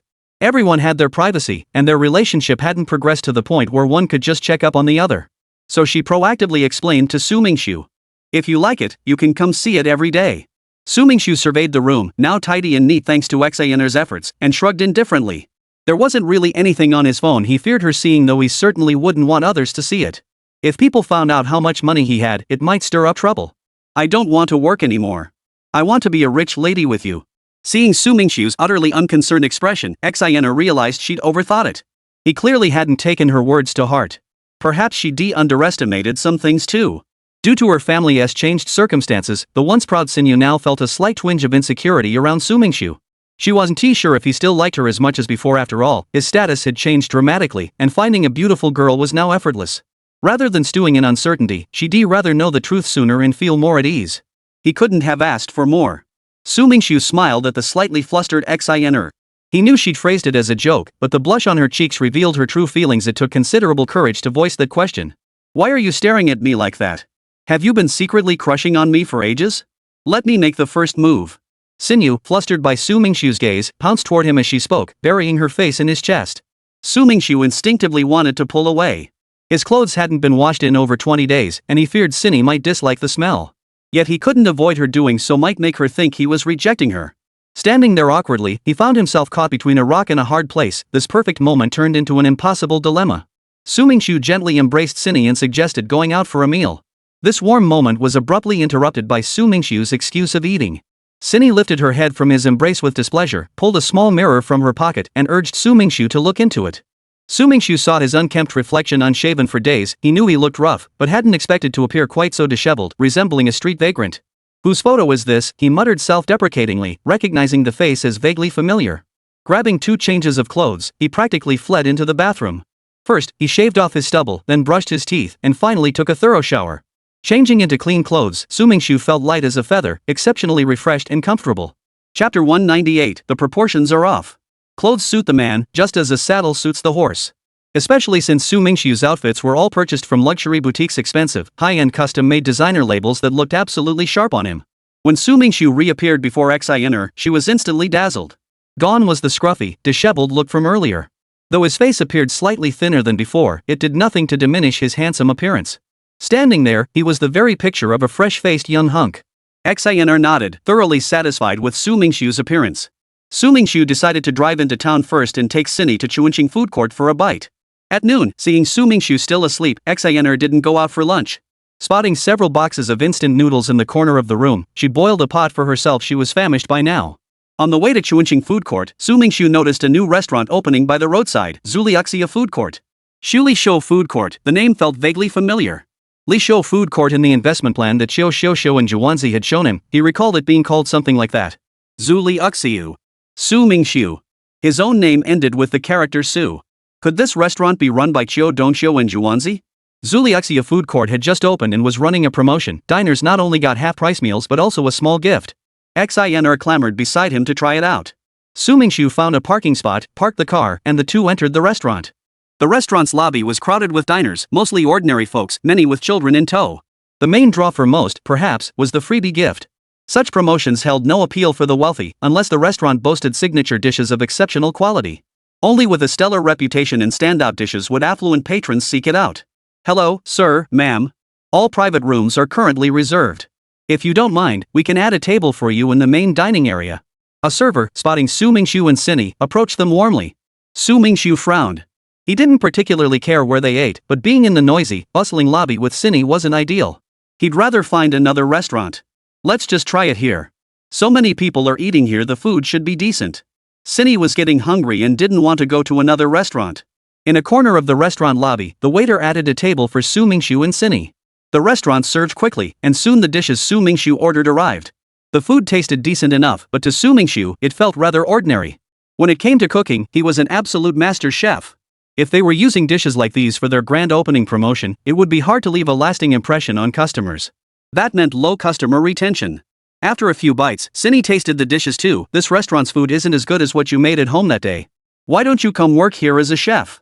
Working as a chef here would be a waste of my talent. If I were to cook, it would only be for you, just to cook for you alone. Su Mingxu was right. Given his current circumstances, working as a chef would indeed be a bit of a waste of his abilities. A middle-aged man passing by their table overheard their conversation and shot them a displeased glance. If home cooking tastes better, why bother eating out, he thought, dismissing it as youthful bragging. Though the man's expression vanished quickly, Su Mingxu caught it. From the faint lingering scent of cooking oil the man left behind, Su Mingxu deduced he must be a chef. This dish is a bit too strong. It's missing one key seasoning, Su Mingxu suddenly remarked to the food on the table. Sinyu, thinking he was addressing her, nodded in confusion. Hearing Su Mingxu's words, the middle-aged man paused, halting his stride forward. This middle-aged man was indeed the chef here, surnamed Wang. Everyone called him Chef Wang. Chef Wang had come to the dining hall specifically to observe the guests' dining experience, noticing which dishes were finished, which remained untouched, and any complaints so he could later analyze what needed improvement. Chef Wang's intentions were good, but hearing Su Mingxu's words still stung a little. Having trained as a chef since the age of 16, Chef Wang had over 20 years of culinary experience under his belt, likely longer than Su Mingxu had been alive. Thus, receiving criticism from the young man proved momentarily hard to swallow. Pushing aside his irritation, Chef Wang forced a smile. He approached Su Mingxu's table, nodded to him and Sinny, then addressed Su Mingxu. Hello, I'm the chef here. Could you tell me which dish was too strong in flavor and which one was missing a seasoning? Though Chef Wang's words were polite, his eyes clearly betrayed skepticism. What a joke, missing a seasoning. Not even an experienced chef could detect that, let alone a youngster like you. Chef Wang watched Su Mingxu's reaction. If this youngster was just spouting nonsense, he wouldn't mind teaching this presumptuous youth a lesson. The MSG to soy sauce ratio is often this Westlake vinegar dish, Su Mingxu pointed to one plate on the table. And the broth for these pine mushroom and monkey head mushrooms is missing a key cooking line. Chef Wang was skeptical of Su Mingxu's confident claims. To discern such subtle nuances required the skill of a master chef, and judging by Su Mingxu's age, that seemed unlikely. Whether Su Mingxu was correct couldn't be determined by sight alone. After obtaining Su Mingxu's permission, Chef Wang fetched 2 trays and 2 sets of chopsticks, determined to taste test the dishes himself to verify Su Mingxu's observations. The flavor differences between the dishes were extremely subtle. Without using 2 separate trays and 2 sets of chopsticks, the aromas of the 2 dishes could easily become confused, leading to misidentification or complete failure to distinguish them. Chef Wang first picked up a piece of Westlake vinegar fish with his chopsticks, placed it in his mouth, and slowly savored the flavor. After a moment, his expression changed slightly, and he set the chopsticks down.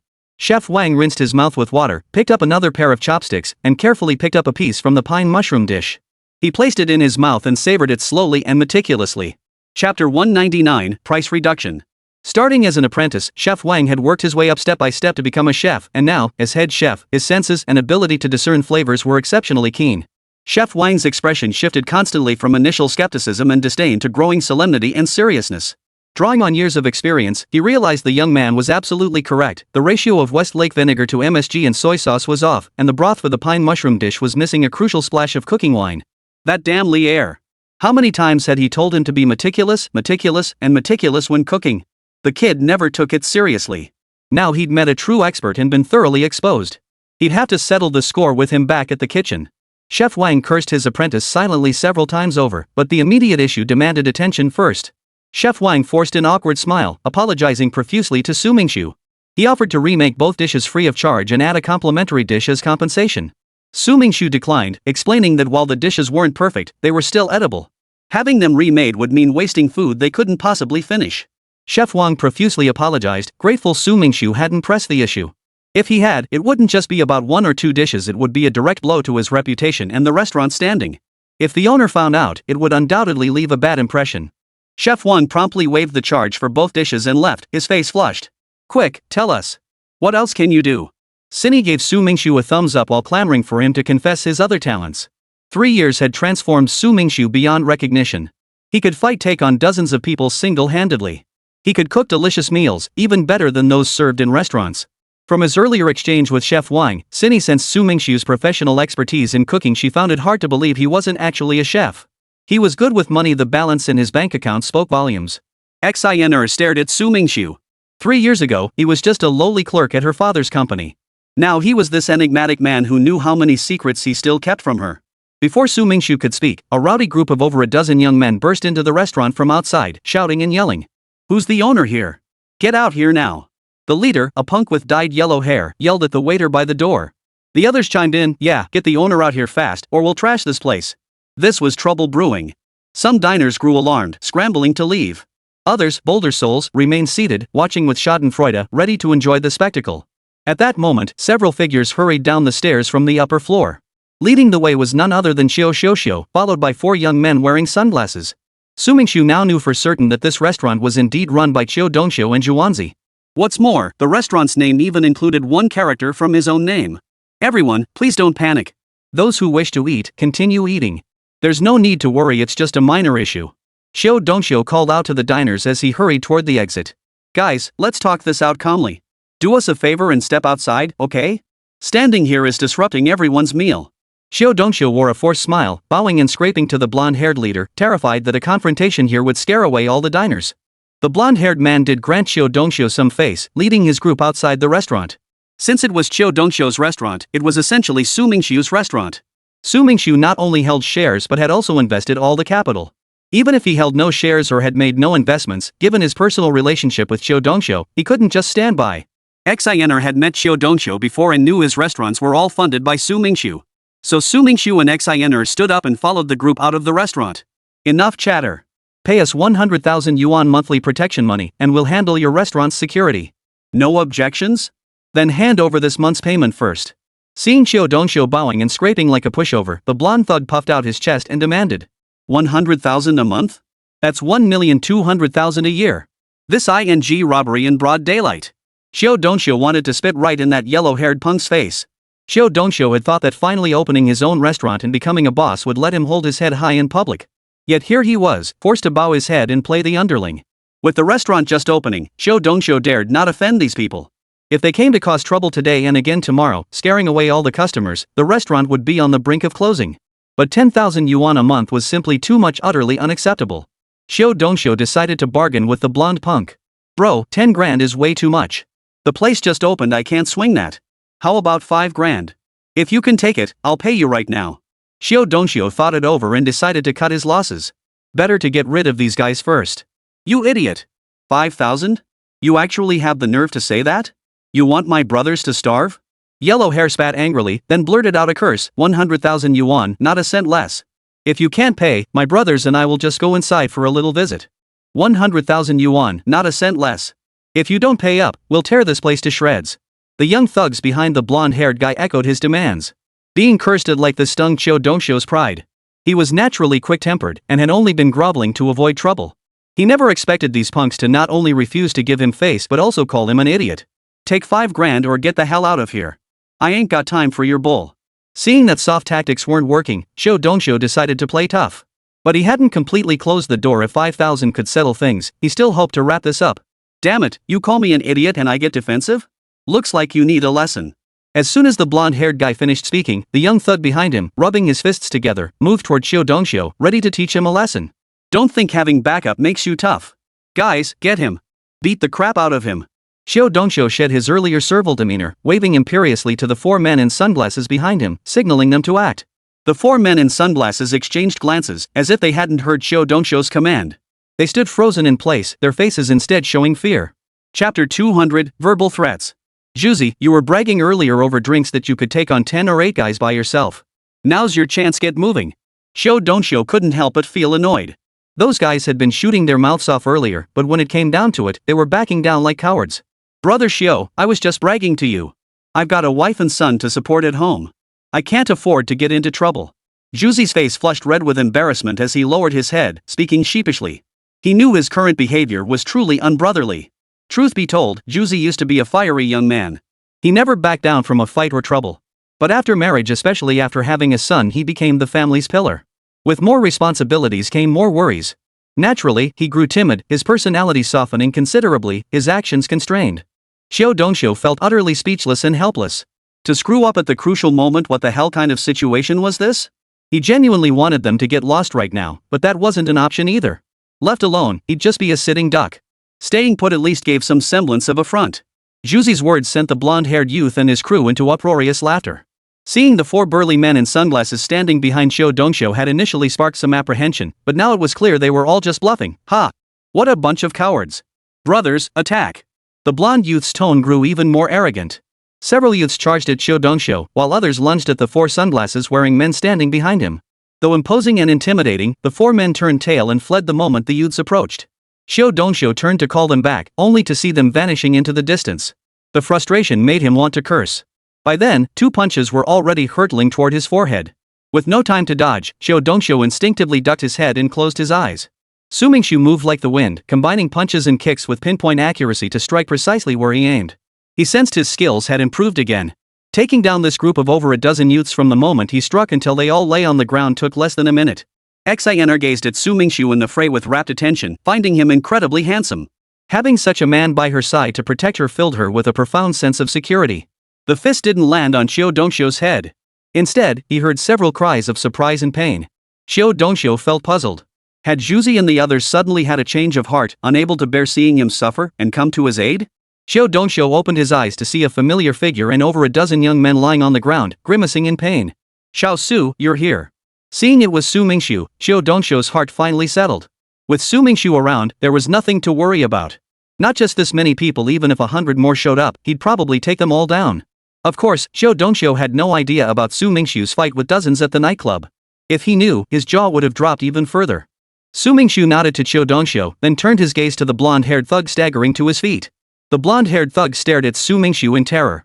Holy, was this even human? It felt like a blur of movement before his eyes, and suddenly all of his dozen or so men were sprawled on the floor. The blonde punk avoided meeting Su Mingxu's gaze, glancing sideways instead. He wondered why that kid hadn't shown up yet. Had he chickened out and run? My name is Huang Shuliang.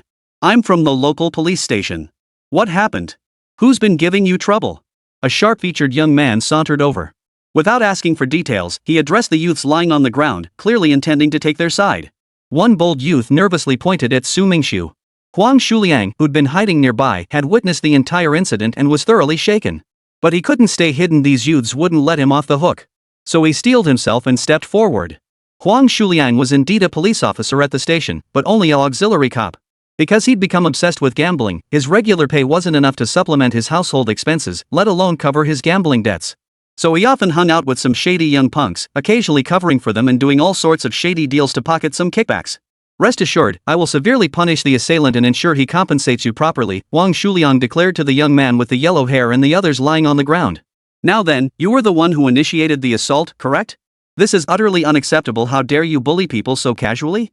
Come with me to the station. We'll discuss the consequences you face and the specifics of compensation. Though inwardly uneasy, Huang Shuliang maintained an official demeanor as he addressed Su Mingxu. Get lost. Su Mingxu couldn't be bothered with this kid's nonsense. From his attitude and the subtle shifts in his expression while dealing with the punk and the other youths, Su Mingxu was certain this guy had some connection to the punk and his crew. Yeah, get lost. Where did this weasel crawl out from? Just because you say you're from the police station doesn't make it true. I could claim to be your uncle, and who'd believe me? Xiao Dongxiu had also grown tired of this kid's attitude. It was obvious the yellow-haired gang had come to cause trouble, yet now he was portraying them as victims. You guys? Huang Shuliang was momentarily speechless. Normally, when he intimidated small vendors, no one dared question his authority. He never expected his tactics to fail here today. You two are way too arrogant. Come with me right now. Seeing that these two weren't taking him seriously at all, Huang Shuliang flew into a rage and instinctively reached out to grab Su Mingxu's arm. Before his hand could touch Su Mingxu's arm, Su suddenly raised his own hand and delivered a slap that sent Huang Shuliang flying backward. By sheer coincidence, Huang Shuliang crashed right into Huang Mao, knocking the latter nearly unconscious. You blind bastard, Huang! Why the hell did you crash into me? Huang Mao grimaced in pain, cursing under his breath. Huang Shuliang felt utterly wronged inside. It wasn't like he wanted to bump into him. He'd been knocked flying, for crying out loud. You dare hit me? That's assaulting an officer, you know. It's a serious crime. You'll be going to jail.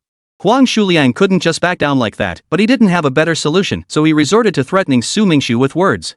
Chapter 201, Irrefutable Evidence. Su Mingxu ignored him and ordered Xiao Dongxiu to call the police. Xiao Dongxiu hadn't planned to report it. If the cops arrived and these guys denied everything, there wouldn't be much they could do. Hearing the call for police, the redhead panicked, scrambling to his feet and trying to flee with his men. Huang Shuliang was even more terrified. If the police arrived and uncovered his collusion with the redhead, he'd be finished. Don't call the cops. No need. I'm the police. I represent the government. Since neither side caused any real harm and everyone's busy, let's just call it even. Just be more careful in the future. Huang Shuliang spoke while also trying to slip away. Yeah, we were just bored and decided to play a little prank. You guys shouldn't take it seriously. Huang Mao spoke while glancing sideways at Su Mingxu's expression. If he saw even the slightest sign of weakness, he'd bolt instantly. Halt! No one moves. Or don't blame me for being rude. Though Su Mingxu's voice wasn't too loud, it sent a chill through everyone present, halting their retreating steps. None doubted now that if Su Mingxu barred their exit, whether willingly or not, none possessed the means to leave. Before long, two police cars screeched to a halt. First, Criminal Investigation Team Captain Hu Jing stepped out of one vehicle with two subordinates, approaching the scene in front of the restaurant. Then, several officers emerged from the second patrol car and took up positions at intervals around the perimeter. Brother-in-law, I came here to enforce the law according to regulations. That kid wouldn't listen to a word I said and just attacked me. Brother-in-law, you've got to teach him a lesson. Before Hu Jing could speak, Huang Shuliang pointed to the red mark on his face twisted in a wretched expression as he complained bitterly to one of the officers who had accompanied Hu Jing. The man Huang Shuliang called cousin was Huang Tao, Hu Jing's subordinate and the deputy captain of the criminal investigation team. Huang Tao couldn't stand his cousin Huang Shuliang inside and out. Huang Shuliang spent his days loafing around, never holding a proper job. Later, he found work as an auxiliary police officer, but Huang Tao had heard rumors that Huang Shuliang associated with shady characters on the streets. Still, as family, he couldn't completely ignore him, otherwise, future encounters would be awkward. Though Huang Tao certainly didn't want to see Huang Shuliang. Think you're some kind of tough guy, huh? Want me to show you a thing or two? Huang Tao cut in before Hu Jing could speak, his voice sharp as he confronted Su Mingxu. Huang Tao's skills in free fighting and grappling had consistently ranked among the top 3 during his time at the police academy. Ordinary people were no match for him. By questioning Su Mingxu like this, he also intended to humiliate him. Watching Huang Tao's display from behind, Wang Shuliang felt a surge of secret delight. Though his cousin usually looked down on him, he proved reliable when it mattered. If you're questioning me as a police officer, then do it properly. As for resorting to violence, you're not worthy of that. Su Mingxu's expression remained utterly unmoved by Huang Tao's confrontation. Seeing the 2 men at odds and fearing a real confrontation, Xiao Dongxiu hurried forward, intending to recount the entire incident to Huang Tao. Shut up! Did I ask you? Huang Tao rudely cut off Xiao Dongxiu, his gaze fixed on Su Mingxu. The words Xiao Dongxiu had been about to speak were forced back down his throat. The frustration boiling inside him was unbearable. What the hell was this nonsense? I'm not worthy? Su Mingxu's words made Huang Tao laugh in anger. Hu Jing and the other officer behind Huang Tao also thought this young Su Mingxu was either incredibly arrogant or just plain ignorant. If not for the circumstances, Huang Tao would have loved to throw Su Mingxu into a Tai Chi 18 throws to teach him a lesson and show him his place. Su Mingxu's gaze locked with Huang Tao's. Huang Tao saw not a shred of fear in Su Mingxu's eyes, only blatant disregard and mockery. Due to his profession, Huang Tao was accustomed to seeing respect in people's eyes. He never expected this young man before him to completely disregard him, which made him feel a mix of anger and humiliation. Kid, you're pretty cocky. Let's see how long that lasts. Since you assaulted an officer, you're coming back to the station for questioning. Huang Tao couldn't be bothered to argue further, his tone dripping with impatience. Hu Jing stepped forward to stop Huang Tao. After all, as the captain, she needed to personally oversee certain procedures. Bringing someone back without proper justification would be unacceptable. The police department had files on Huang Mao and his crew, including their collusion with Huang Shuliang. Hu Jing knew full well that without solid evidence, they were stalling to uncover Huang Mao's backers and take them all down at once. Hu Jing was deeply dissatisfied with Huang Tao's rash actions and wanted to personally understand the sequence of events to see if she could uncover other useful clues. Officer Hu, we just came for a meal. They said we looked shady, refused us entry, and even beat our people up. You can't just ignore this. Huang Mao, who recognized Hu Jing, played the victim first and cried foul. Seeing only 2 people on Su Mingxu's side while Huang Mao's group numbered over a dozen, Hu Jing turned her gaze to Su Mingxu. This young man who had spoken so arrogantly earlier, did he truly have the backing for such bravado? Yes, I hit them. Here's why.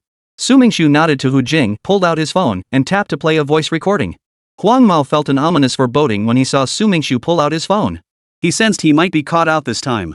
Slowly, he turned away, preparing to act on the next opportunity.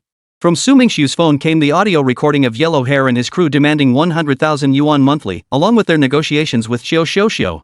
Realizing things were going badly, Yellow Hair hesitated no longer. He shot forward and took off running down the street.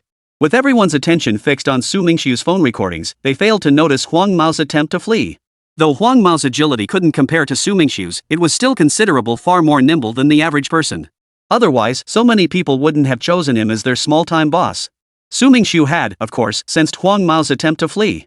But with so many police officers present, he saw no need to meddle in the matter. Chapter 202, Budding. Back from humiliation.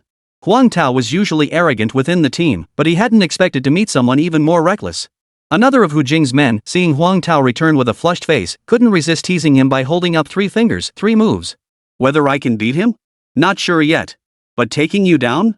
No problem. Huang Tao said, groping his colleague up and down, who begged for mercy in terror. Su Mingxu and the others drove back to Shuli Show food court. By this time, the lunch rush had passed, and the dining hall was nearly empty. Su Mingxu and Sinyu followed Xiao Shi to the upper floor, entering a room labeled General Manager's Office. Zhuanzi was busy, exhausted, and exhilarated all at once. Xiao Dongxiu found himself unable to assist with certain tasks, leaving Zhuanzi to handle everything single-handedly. She juggled managing the restaurant, planning for the bathhouse, guest rooms, and shopping mall. The sheer volume of responsibilities left her overwhelmed. Behind the spacious desk, Zhuanzi's figure appeared rather petite. The surface was cluttered with various forms and spreadsheets, and beside her hand sat an unfinished bucket of instant noodles. Xiner found it odd. Su Mingxu ate instant noodles at home, and now Zhuanzi, running a food court, was eating them too. Were instant noodles really that delicious? Curious, she glanced at the wastebasket in the corner and noticed 2 empty instant noodle buckets inside. Zhuanzi had heard the commotion downstairs earlier, but since Qiu Xiang had gone to handle it, she'd continued with her own tasks. She wasn't aware of the specifics of what was happening outside. Seeing Su Mingxu enter, Zhuanzi quickly stopped what she was doing and greeted him warmly. Her face looked a bit gaunt, but her spirits were high. Su Mingxu frowned slightly. Only the food court had opened so far, and the other sections weren't fully operational yet. If Juanzi was already this busy, what would happen when everything was up and running? Without a suitable assistant, she'd be worn out working alone. Juanzi meticulously reported to Su Mingxu on the food court's establishment process, current operations, and the preparatory status of other departments. While Su Mingxu wasn't entirely satisfied with certain aspects, given Juanzi's current capabilities, she was undoubtedly doing her absolute best. The food court was currently operating at a loss, and Juanzi was constantly adjusting and striving to improve its management. Su Mingxu decided to visit the food court kitchen when he had time. Without developing a few signature dishes, turning things around would be difficult. When it came to the company's equity structure, Juanzi felt a bit awkward. For a small restaurant like before, the size of the shares wouldn't have mattered much. But now, with hundreds of millions of yuan invested, and potentially even more in the future, all the investment money came from Su Mingxu. If they made money in the future, Juanzi and Xiao Dongxiu would essentially be getting all that equity for free. If they actually lost money, Juanzi and Xiao Dongxiu couldn't afford to cover the losses either. It would all be Su Mingxiu's money lost. Essentially, Juanzi and Shang Xiuxiu had only contributed their labor and bore no operational risk, while Su Mingxu shouldered all the risk. After discussing it, Juanzi and Xiao Dongxiu decided to give Su Mingxu a 51% stake in the company. This way, no matter how the company grows in the future, Su Mingxu would maintain controlling interest. This arrangement also eased Juanzi and Xiao Dongxiu's minds. Su Mingxu wasn't overly concerned about the exact percentage of shares he held, but he understood their reservations and nodded in agreement. Since Su Mingxu entered, Juanzi had been doing all the talking. After she finished, Su Mingxu turned his gaze to Xiao Dongxiu, waiting to see if he had anything to add. Juanzi has been following my instructions perfectly. She covered everything well, so I have nothing to add. My primary responsibilities now are overseeing the procurement and security departments. Xiao Dongxiu's gaze shifted nervously, avoiding Su Mingxu's direct eye contact. It wasn't that Xiao Dongxiu didn't want to handle certain tasks, it was that he genuinely couldn't manage them. Running a small restaurant might be manageable for him, bustling about in the kitchen and front of house. But operating a large food court? That was truly asking too much. Su Mingxu sighed inwardly. Financially, he could certainly help Xiao Dongxiu. But if Xiao Dongxiu couldn't keep pace with Juanzi, whether he could hold on to this relationship in the future would be entirely his own responsibility.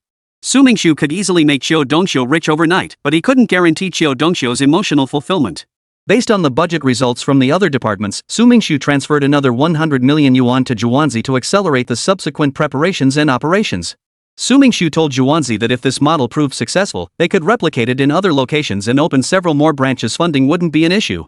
The prospect of replicating several more locations made Juanzi's eyes sparkle with ambition. Just a few months ago, Juanzi never would have imagined she could have such a life. All these changes stemmed from the man before her, Su Mingxu. Su Mingxu and Xiner left Shuli Food Court, first dropping Xiner off at home. Seeing Juanzi, a girl close to her own age, demonstrate such determination and drive to build a business deeply inspired Cindy.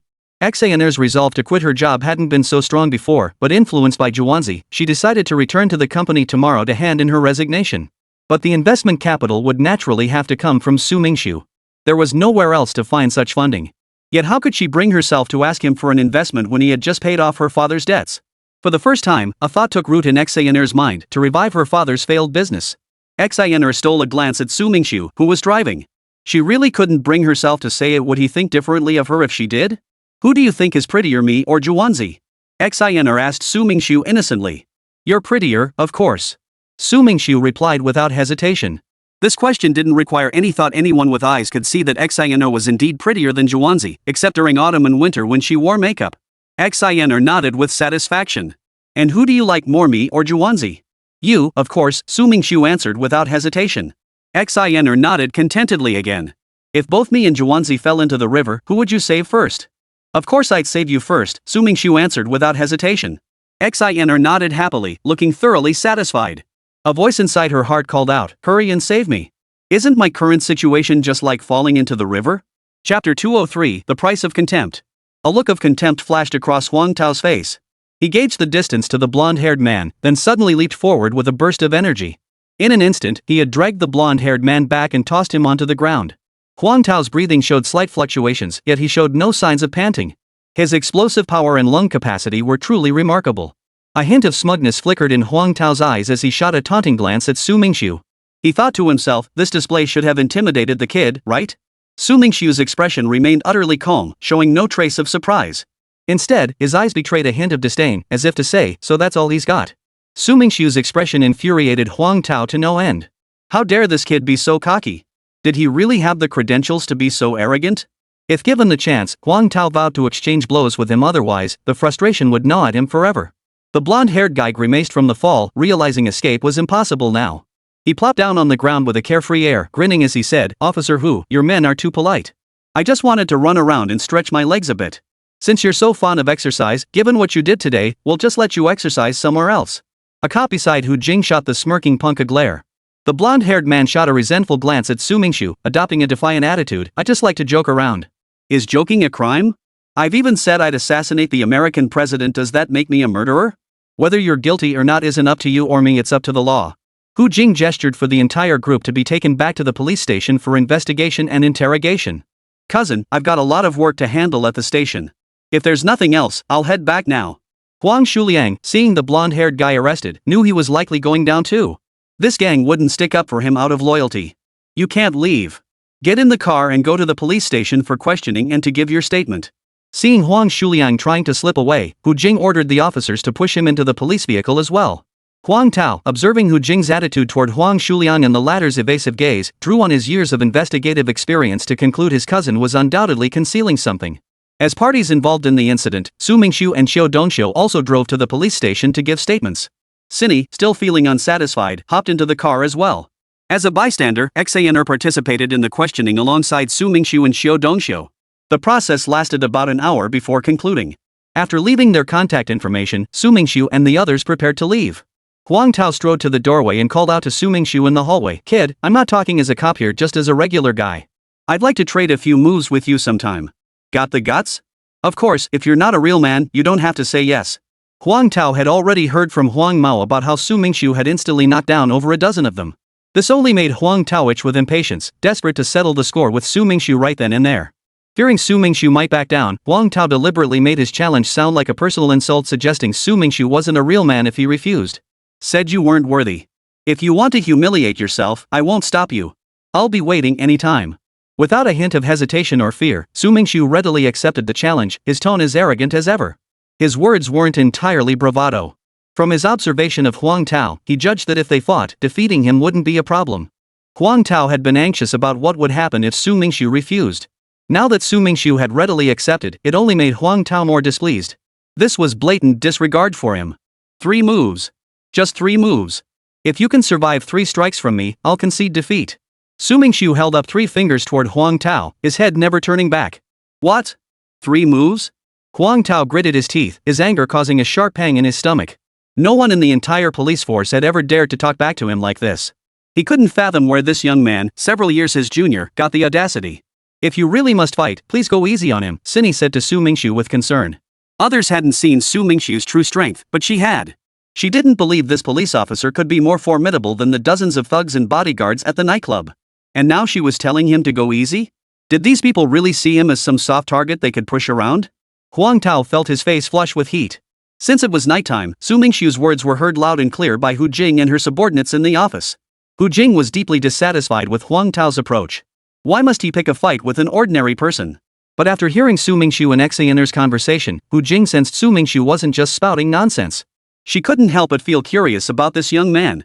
If time permitted, she'd like to witness his abilities firsthand. By then, Su Mingxu had driven to the residential complex where Cindy lived. She waved goodbye to him and strolled toward her home. Without a clear promise of help from Su Mingxu, Cindy felt a slight pang of disappointment. By nature, Cindy was a proud girl, but not a materialistic one.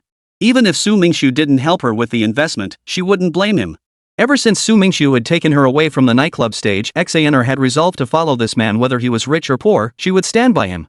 As Cindy unlocked the door, her phone buzzed with a notification. She opened it to find a notification from her bank account. The balance had increased by 100 million yuan.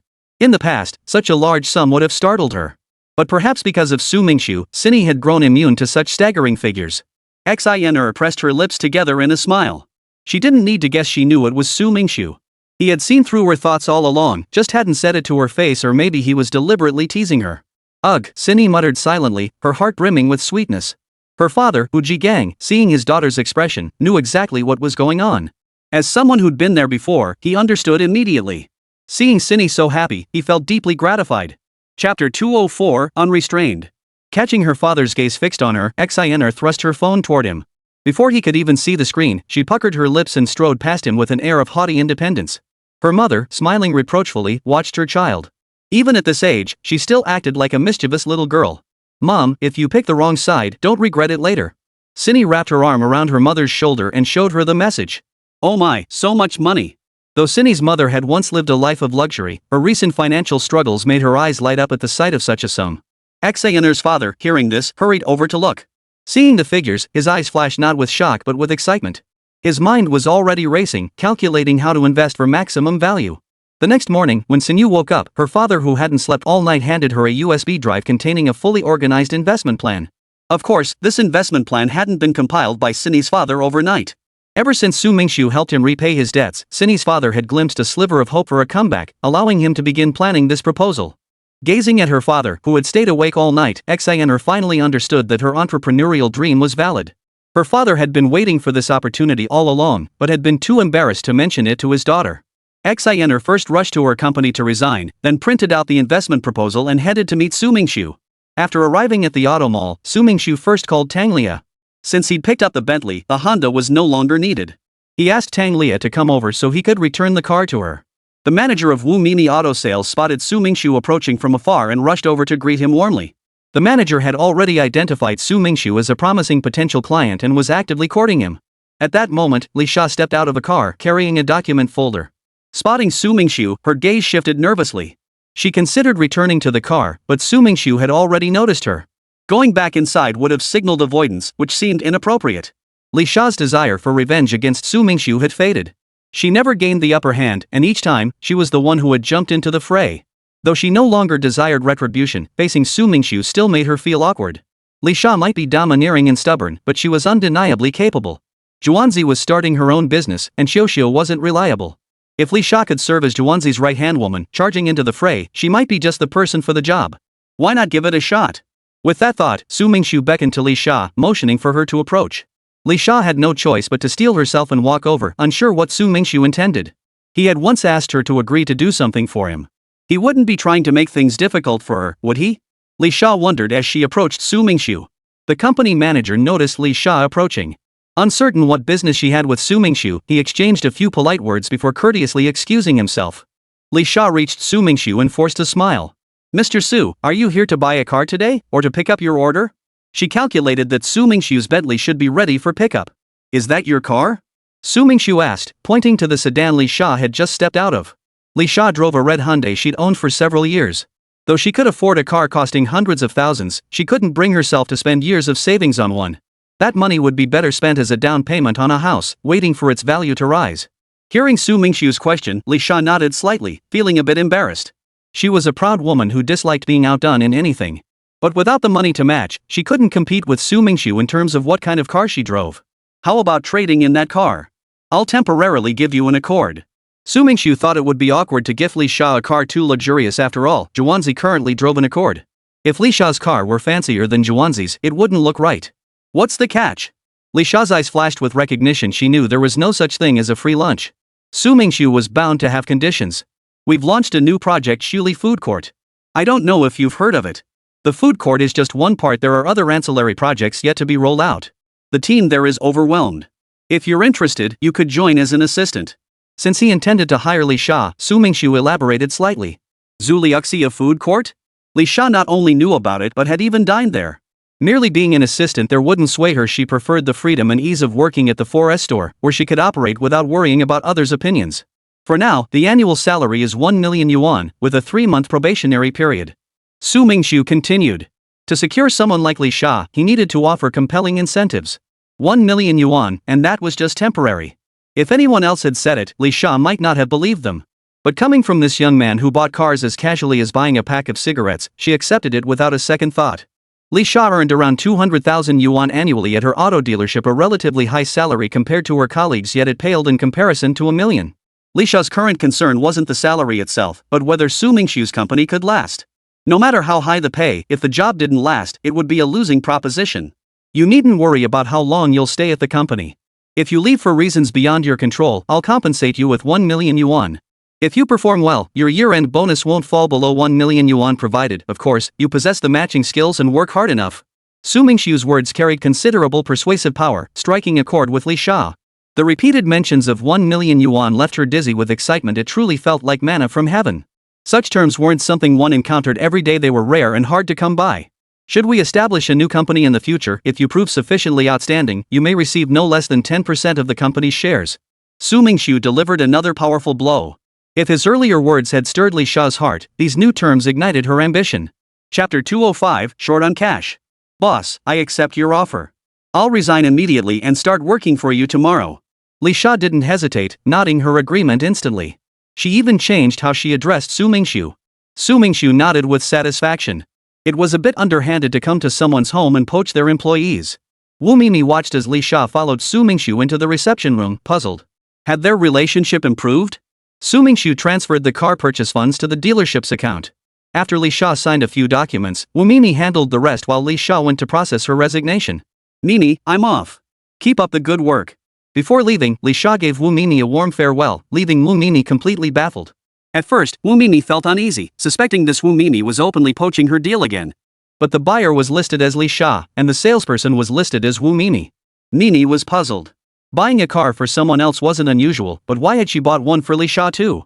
Could it be that Li Sha was also going to work cleaning houses for Mr. Su? Having dealt with her several times, Su Mingxu had noticed that although Wu Mimi was a decent person, her capabilities were somewhat limited. Tasks requiring creativity proved difficult for her to handle. It was like asking Qiushi to run a company, he simply couldn't handle it. People have varying abilities and strengths, you can't force someone beyond their limits.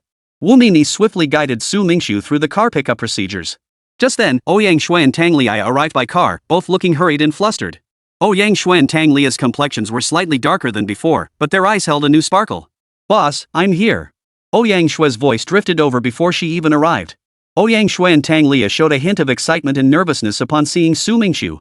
Ouyang Shui now seemed much more familiar and affectionate with Su Mingxu, while Tang Liya appeared slightly shy. Perhaps all girls were drawn to men who rescued damsels in distress, where Tang Lia's gaze towards Su Mingxu held a hint of infatuation and admiration. Boss, your employees are working themselves to death. Can't you show a little consideration for your staff? Ouyang Shui sauntered over to Su Mingxu, draping her arm casually over his shoulder with an air of unforced intimacy. Though Su Mingxu wasn't used to this, he knew Ouyang Shui's carefree personality and didn't mind. Tang Liya, however, seemed displeased with Ouyang Shui, as if she'd snatched something dear to her. Ouyang Shui and Tang Liya briefly updated Su Mingxu on Han Ying's current business progress. Han Ying had opened a supermarket named Yingzuya Green Food Supermarket. Though compact in size, it was highly profitable, reflecting Han Ying's business acumen and capabilities. To cut costs, Ouyang Shui and Tang Liyang became true jacks of all trades. From unloading goods to stocking shelves, handling sales to ringing up purchases, cleaning to promoting the business, they were like firefighters, rushing wherever help was needed. Tang Liya and Ouyang Shui often collapsed into bed too exhausted to move, yet this life felt fulfilling and joyful. Their future seemed brighter and more promising. Tang Liya and Ouyang Shui briefly explained the situation to Su Mingxu before preparing to leave. Only then did Su Mingxu recall the million yuan Shang Qianwan had given him. After cashing it out at the casino, he hadn't found an opportunity to give it to Tang Liya. Though the million yuan was tempting, Tang Liya firmly refused it this time. Given the circumstances, Su Mingxu had already gone out of his way to help her and prevented her from losing money. She couldn't possibly accept that sum. Seeing this, Su Mingxu suggested the million yuan be treated as company capital, distributed as shares among everyone. Only then did Tang Liya and Ouyang Shui happily accept it. Starting a company, what was most lacking?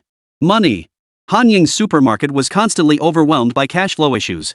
With this million yuan injection, many problems would be solved. Boss, Yaya and I really have to go. If we am late back, Ingzi will go crazy.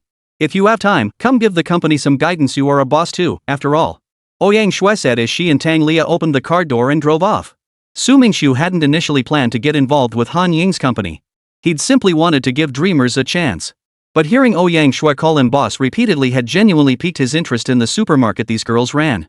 He decided to drop by when he had time. If possible, he might even help them take their business to the next level.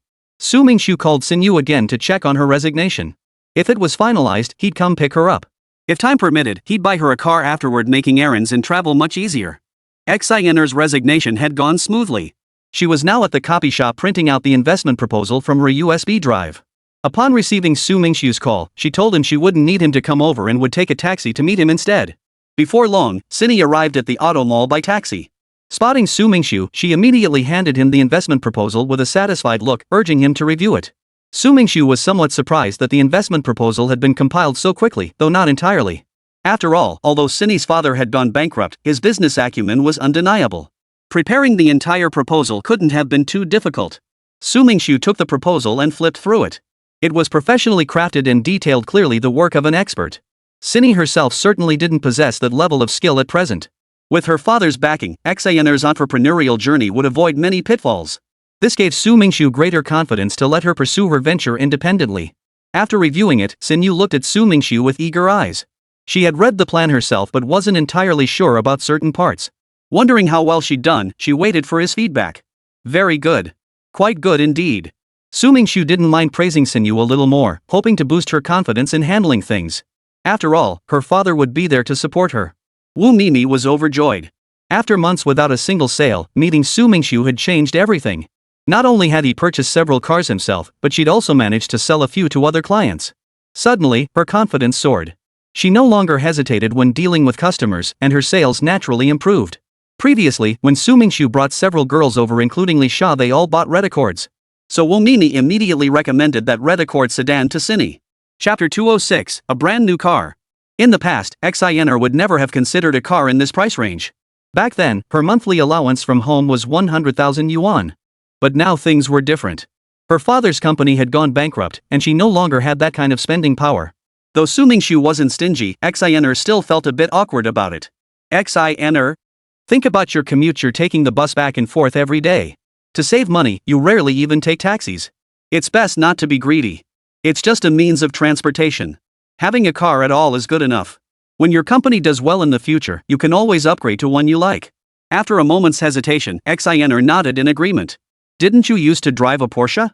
If you like it, just get the same model as before. Su Mingxu recalled that when Xiner visited her father's company, she always drove a red Porsche. He assumed she must have been quite fond of it. A Porsche? Wu Mimi listened to Su Mingxu's words and gave Xiner another once-over. She didn't know this girl's background, but Su Mingxu clearly treated her differently than other girls. She's not a housekeeper. She's a nanny. Su Mingxu remarked casually when he saw Wu Mimi scrutinizing Xiner. A nanny? Wu Mimi had grown somewhat accustomed to it. Since Su Mingxu's arrival, she'd encountered so many surprises that she'd become desensitized to the unusual, her mindset growing increasingly calm. Talk of cleaning the house and being a nanny left Cindy utterly confused. The Porsche Xinyu had driven before leaving the country had been sold off cheaply by her father to settle debts. Upon returning home, Xinyu discovered the car was gone, leaving her heartbroken. Since you insist I buy a Porsche, I'll do you the favor and agree, Xinyu murmured with a smile, her heart brimming with delight. Everything she'd hesitated to voice, he'd anticipated and taken initiative to discuss and act upon. Xiner selected a Porsche identical to the model she had driven before. The single unit price was 2.49 million yuan. It felt like a touch of nostalgia, and Xiner experienced a sense of regaining what she had lost. During the reception and paperwork, the company manager brought out the tea reserved for important guests, brewed it, and personally served it to Su Mingxu. Buying a Bentley or a Porsche might not be a big deal, there are plenty of wealthy people out there. What the company valued was the purchase frequency. Su Mingxu's frequent purchases would be noticed and appreciated by any company. Amidst the stunned gazes of her co-workers, Li Sha completed her resignation paperwork. No one had ever imagined Li Sha would voluntarily quit. Her domineering personality, coupled with her kinship to the boss, had instilled a healthy dose of fear in the company's managers. It could be said she ran roughshod through the company. If she resigned, other companies would likely struggle to accommodate her arrogant and overbearing nature. Her performance at the company was outstanding, and her combined salary and bonuses placed her among the highest earners. To most employees, this should have been reason enough to be satisfied. Her departure brought relief to the ordinary employees. It felt like a sword hanging over their heads had suddenly been lifted. Now they could compete fairly among themselves without fear of someone snatching their deals. The company manager breathed a sigh of relief at Li Sha's departure. She had been notoriously difficult to manage, too lenient or too strict proved equally problematic. Yet there was a sense of loss, for Li Sha's professional competence remained unmatched even without poaching others' deals. Li Sha carried a tote bag filled with her personal belongings. Having resigned, she took them all with her. As she stepped out of the car dealership, Su Mingxu and Cindy hadn't driven away yet. They were still admiring their newly acquired Porsche and Bentley from every angle. The gleaming new Bentleys and Porsches shimmered in the sunlight. Li Sha recognized the company cars well. That red Porsche was clearly brand new, and seeing it made her heart ache with envy. Spotting Su Mingxu, Li Sha walked over to greet him before moving on. After all, he would be her boss tomorrow, so there was no need to avoid him. These cars aren't anything special. If you can truly deliver results for the company, I might reward you with one. Noticing Li Sha's gaze lingering on the red Porsche, Su Mingxu remarked. Every word Su Mingxu spoke struck a chord with Li Sha, and that was precisely his intention. He wanted to give her a clear goal and motivation to strive for. Had anyone else said this, Li Sha would have dismissed it as empty promises or nonsense. But given Su Mingxu's approach to business, gifting an employee a car was entirely within the realm of possibility. Glancing at the time, Su Mingxu saw it was already noon. He invited Li Sha to lunch. After all, there had been some misunderstandings between them in the past. Sharing a meal and exchanging views would help Li Sha feel more at ease and focused on her work. Naturally, Li Sha accepted Su Mingxu's invitation. With Su Mingxu and Senny in the lead car and Li Sha following behind, the trio drove away from the auto dealership. Li Sha feared that driving her newly acquired Accord alongside Su Mingxu's luxury vehicles might draw unwanted attention. She therefore opted to drive her own Hyundai for now, planning to return later to collect the new car. Previously, when she drove her Hyundai back and forth, she hadn't felt any discomfort. But now, following behind Su Mingxu and Senny's Bentley and Porsche, her car seemed a bit shabby by comparison. Contrary to Li Sha's expectations, Su Mingxu didn't head to Shuli Food City. Instead, he took a detour to Huanghai City's largest food court, Chuanqing Food City. The three vehicles Su Mingxu's, Xaner's, and Li Sha's didn't enter Chuanqing Food Court's dedicated parking lot. Instead, they stopped across the street. What I need you to do is surpass it. Stepping out of the car and steadying himself, Su Mingxu pointed toward Chuanqing Food Court across the street and said to Li Sha standing beside him, assist the company's leadership and other colleagues in surpassing it together. Su Mingxu's voice wasn't loud, but his tone was unusually resolute. It was dinner time, and the Spring Prosperity Food Court parking lot was packed with all kinds of vehicles. The constant flow of people coming and going showed how busy the place was. Hearing Su Mingxu's words, Li Sha couldn't help but look up and take in the 20-story Chuanqing Food City building. Chuanqing Food City was a comprehensive commercial complex integrating dining, parking, lodging, bathing, and shopping. Chapter 207, Impersonation. Li Sha had visited Chuanqing Food City before, dining there several times, but usually accompanied by company executives or during group gatherings. The high cost of meals meant she had never come alone. After all, spending thousands on a single meal even with her decent salary seemed less economical than allocating that money elsewhere. Facing the imposing Chuanqing Food City building across the street, Li Sha felt a pang of insignificance and insecurity. Yes, surpassing if she chose a formidable opponent, she had to surpass it to feel grounded and secure. At this thought, her eyes sharpened with a newfound resolve. Su Mingxu watched Li Sha. He saw no trace of fear or hesitation in her eyes. Satisfied, he nodded, feeling certain he hadn't misjudged her. Li Sha withdrew her gaze and turned to the young man beside her. Though he appeared 2 years her junior, he radiated an overwhelming presence that made one instinctively believe he could achieve anything he set his mind to. Xaner, standing nearby, was also inspired by Su Mingxu's words. She felt eager to dive in, almost wishing she could get the company up and running right away. This was precisely why Su Mingxu had brought Li Sha to Chuanqing Food Court to immerse her in the competitive atmosphere beforehand. Had he detected any hesitation or retreat in her eyes, he would have reconsidered her suitability for the role. Su Mingxu and his two companions were about to cross the street to head to the Chuanqing Food Court across the way. Just then, a taxi pulled up at the curb. A petite, pretty girl stepped out. She wore a slightly faded decathlon shirt, faded jeans, and sneakers, a look that screamed student. She walked around to the other side of the taxi, opened the door, and lifted a woman in her 50s or 60s out of the vehicle. The woman looked pale and emaciated, as if she were seriously ill. From the way the girl addressed her, it was clear this woman was her mother.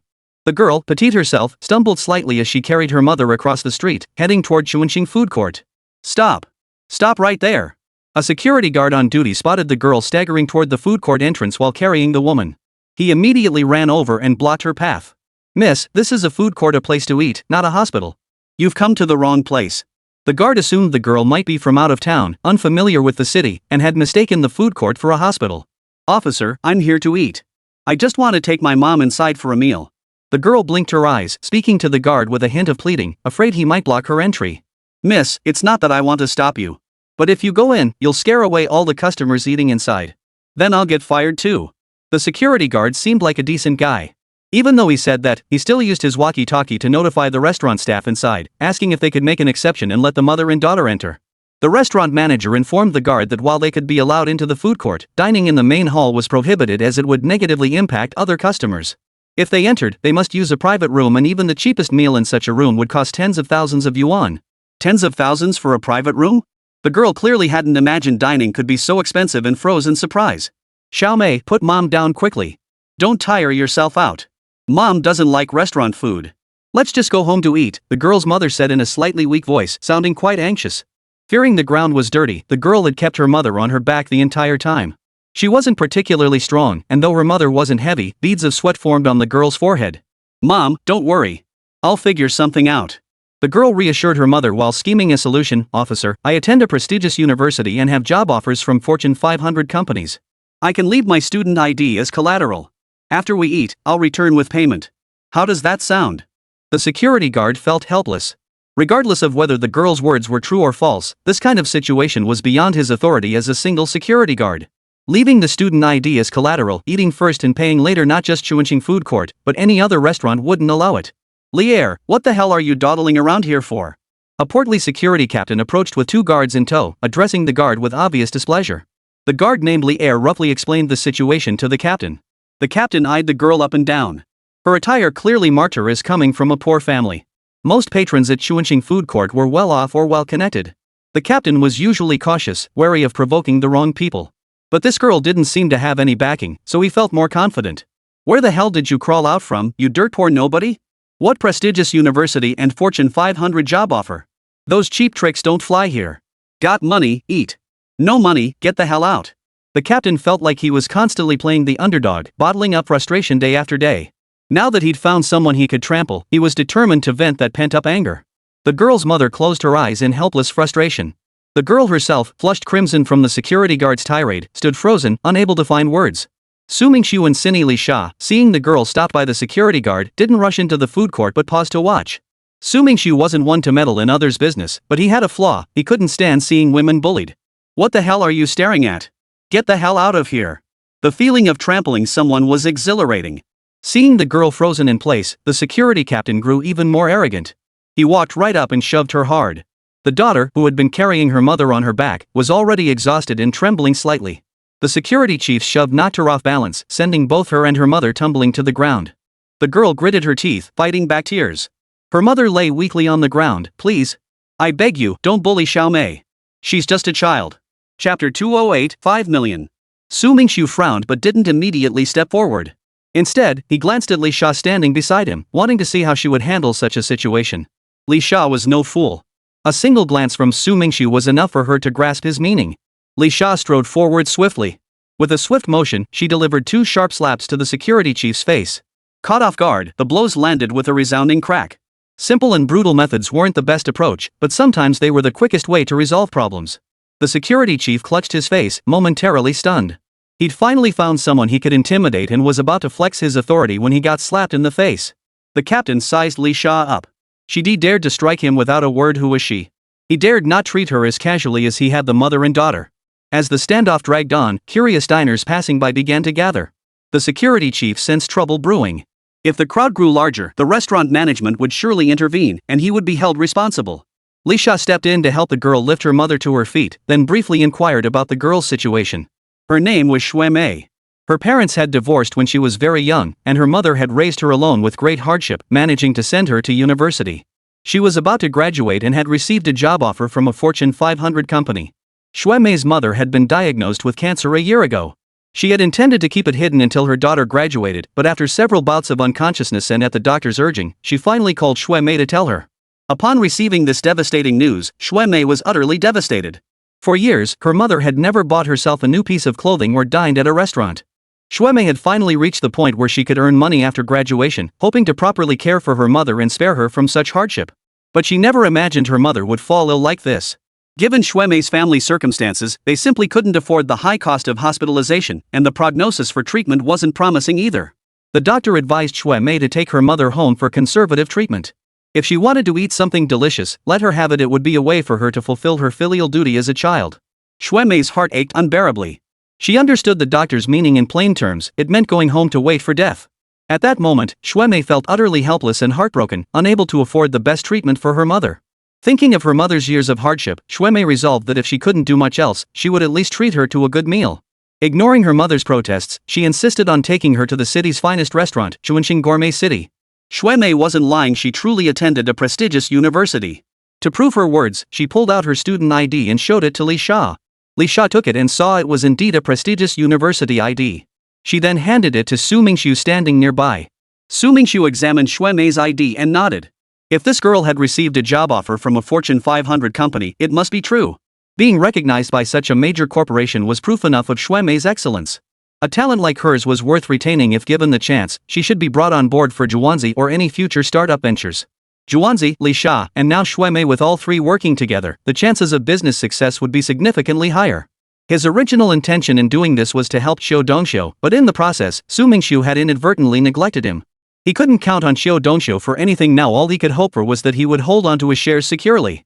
How about pawning this student ID to me? I'll transfer the money to you first. Take your mom inside and treat her to a proper meal. Su Mingxu gazed at Shui Mei's small face, beads of sweat glistening on her nose. Behind her delicate appearance, he sensed a quiet resilience. At this moment, someone stepping forward to help her out deeply moved Shui Mei. She quickly nodded, agreeing to pledge her student ID to Su Mingxu. Yet unease still gnawed at her heart. She had no idea how much the student ID could secure. She knew her bank card held less than 10,000 yuan. If the collateral value proved too low, it wouldn't cover the private room's cost. Then not only would they go hungry, but she and her mother might face ridicule and insults. Could she pawn it for more? Shui Mei gritted her teeth, but her voice was barely audible, as faint as a mosquito's buzz. Though Shui Mei's voice was faint, Su Mingxu heard her clearly. His fingers paused briefly as he adjusted the amount he was about to transfer, then replied without hesitation, "Sure." Su Mingxu transferred the money to Shui Mei's account. Hearing the notification chime, Shui Mei struggled to free one hand from supporting her mother to pull her phone from her pocket. Xiner hurried over to help steady Shui Mei's mother. Shui Mei opened the text message on her phone. Seeing the notification from the bank, her heart skipped a beat. 50,000? No, 500,000. Shui Mei's hand trembled involuntarily, her heart racing with tension as her phone slipped from her grasp and fell to the ground. Bent over with her mother on her back, Shui Mei couldn't bend down easily. Li Sha picked up the phone from the floor for her. Instead of handing it back immediately, Li Sha pressed the screen, as if checking for damage, before returning it to Shui Mei. Shui Mei used an older model smartphone. Though not the most stylish, it was sturdy. The fall hadn't affected it at all. She picked it up and it worked perfectly. Li Sha pressed the screen out of curiosity. How much money had Su Mingxu transferred to this girl to make her lose her composure like this? When Li Sha saw the account balance was over 5 million, she was startled. Judging by the girl's appearance, she didn't seem wealthy, otherwise she wouldn't be humiliated here. So this 5 million must have been transferred by Su Mingxu. Li Sha was a bold woman herself, but this amount far exceeded her expectations. Had her boss lost his mind, casually transferring 5 million yuan? Yet from Li Sha's interactions with Su Mingxu, she was certain the young man was mentally sound and not the type to be taken advantage of. At the same time, Li Sha felt a sense of relief. While she couldn't exactly praise her boss's leftist tendencies, the fact that he treated a stranger like this suggested he wouldn't shortchange her if she ever needed help. Chapter 209, Unintentionally. Li Sha was both stunned and impressed by Su Mingxu's approach to business, resolving to follow him wholeheartedly. Get the best private room, eat the finest food, let's indulge our desires properly, Su Mingxu said calmly to Shui Mei as he led the way, gesturing for Xiner, Li Sha, and Shui Mei to follow behind. Yes, if money is an issue, speak up. We'll help you out. Cindy comforted Shui Mei as they walked. Shui Mei said nothing, only nodding repeatedly. Li Sha couldn't help but curl her lips at this. Wasn't that enough? Even eating gold bars probably wouldn't cost that much. The security captain stood frozen in awkwardness, staring at the group before him, momentarily unsure how to proceed. Blocking them seemed unreasonable, yet letting them pass felt like swallowing his pride. Meanwhile, the restaurant's management, learning of the gathering outside, grew displeased. They called the security chief, demanding immediate action if necessary, forcibly removing the group. They weren't about to let trouble brew at Chuanxing food court. If he simply let Su Mingxu and his group enter, the matter would resolve itself without needing any intervention. The security chief saw the restaurant staff's complaint as an opportunity to overreact. He decided to kick them all out.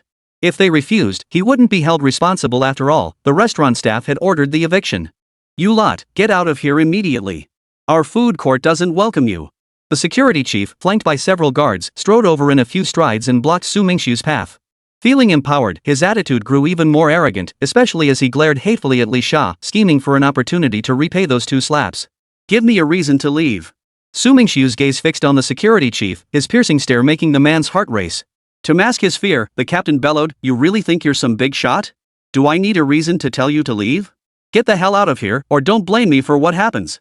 Before the captain could finish, Su Mingxu's hand shot out, landing a slap that sent him flying. Li Sha's blows, though hard, came from a woman the captain hadn't felt much. But Su Mingxu's strike was different. The captain spat out a mouthful of blood. You asked for this. Don't blame me for being brutal. The security chief radioed for backup. Dozens of guards immediately swarmed in from all directions. Block them. Drive them away. If they resist, beat them hard, the security chief gritted his teeth, his voice thick with fury. Within the security team, for whatever reason, some guards were particularly close to the captain. At the captain's command, these guards immediately charged towards Su Mingxu. Among them, Su Mingxu was the only man. If they could push him down and throw him onto the street, the other girls would likely be scared off. Security guards rushed forward, some grabbing Su Mingxu's arms, others attempting to choke him, and still others trying to wrap their arms around his waist. They moved with practiced ease, their objective clear, to pin Su Mingxu down and carry him out to be dumped on the street. Occasionally, some reckless troublemakers had tried their luck before, only to be soundly beaten and carried out. Thus, the security guards possessed considerable experience and confidence in handling such situations. Neither Li Sha nor Xue Mei had ever seen Su Mingxu in a fight. Watching so many people converge on him, they couldn't help but worry. If it came to blows, Su Mingxu might get badly hurt. Xue Mei's plan to take her mother inside for a meal now wavered. Xue Mei had only just met Su Mingxu, while Li Sha had interacted with him several times. Regardless of how long they'd known him, neither had ever seen any negative side to him beyond his tendency to spend money like water. He didn't even have that lecherous look in his eyes that men often get when they see a beautiful woman. Xin, however, remained calm and composed. Of the three, she was the only one who knew Su Mingxu's fighting prowess. A few dozen security guards wouldn't stand a chance against him. Seeing Cindy's unflappable expression, Xue Mei and Li Sha felt slightly reassured. Perhaps things weren't as bad as they'd imagined. Just as several security guards were about to reach Su Mingxu, they suddenly lost their footing and crashed sideways to the ground. Within a few steps of Su Mingxu, security guards lay sprawled on the floor, grimacing in pain. Those behind them, rushing forward, stumbled over the fallen bodies, prompting a chorus of ouchs and curses. Su Mingxu remained standing where he was, calm and composed. He lightly brushed his hands to shake off the dust that had settled on them. At that moment, a handsome middle-aged man stood in a window-facing room on the top floor of the Chuanqing Food City building. This man was Yu Chuanqing, the owner of Chuanqing Food City. Yu Chuanqing's business had flourished in recent years, establishing Chuanqing Food City branches in over 20 cities nationwide. His dream of becoming a leader in the catering industry was beginning to take shape. Standing at the window, Yu Chuanqing looked down upon Huanghai City, feeling a sense of superiority as if he could see everything below. His gaze drifted downstairs by chance, just in time to witness the security guard surrounding Su Mingxu, only to be effortlessly knocked to the ground by Su's casual movements. The young man's speed was astonishing. Had he not been observing from above, he doubted he could have followed the movements. Yu Chuanqing couldn't understand why the security guards had provoked such a person.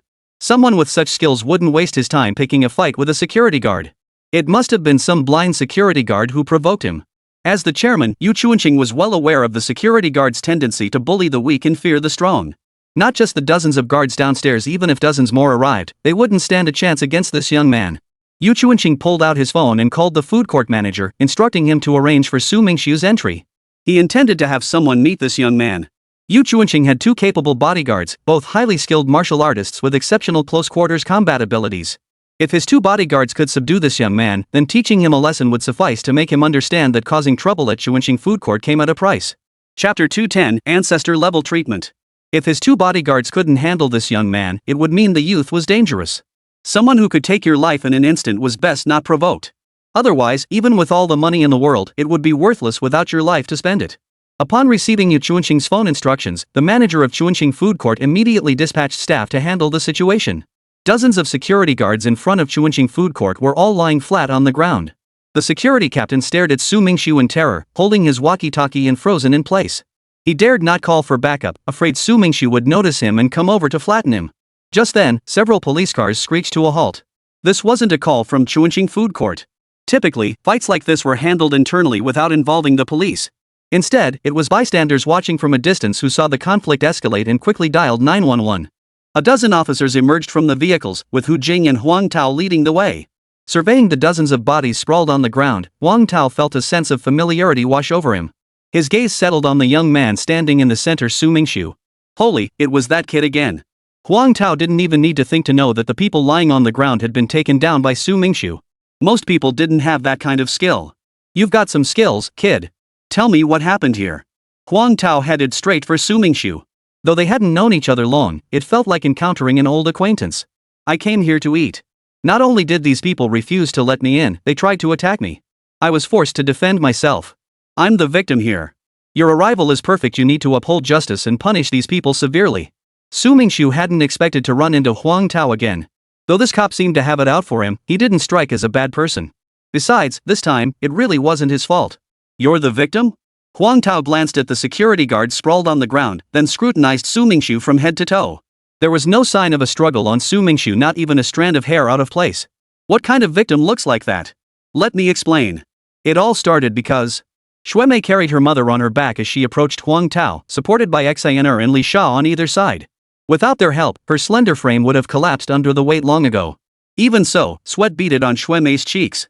Xuemei recounted the entire sequence of events as vividly as possible, how she'd come to the food court wanting to treat her mother to a meal, how they'd been blocked from entering, how the security chief had berated and shoved her, and finally, how Su Mingxu and his friends had come to her aid only to be driven away. Of course, Xuemei didn't tell Huang Tao about Su Mingxu pawning his student ID for 5 million yuan. After all, that sounded almost too unbelievable. Mentioning it might potentially harm Su Mingxu or lead to misunderstandings. Xuemei's account left Huang Tao furious at the food court's actions. But as a police officer, he couldn't rely on one-sided statements. He needed to understand the full picture. The security chief, at that moment, wished he could find a place to hide his face. Who the hell was so unethical as to report this? Huang Tao's gaze fixed on the security chief, whose eyes darted nervously, avoiding contact.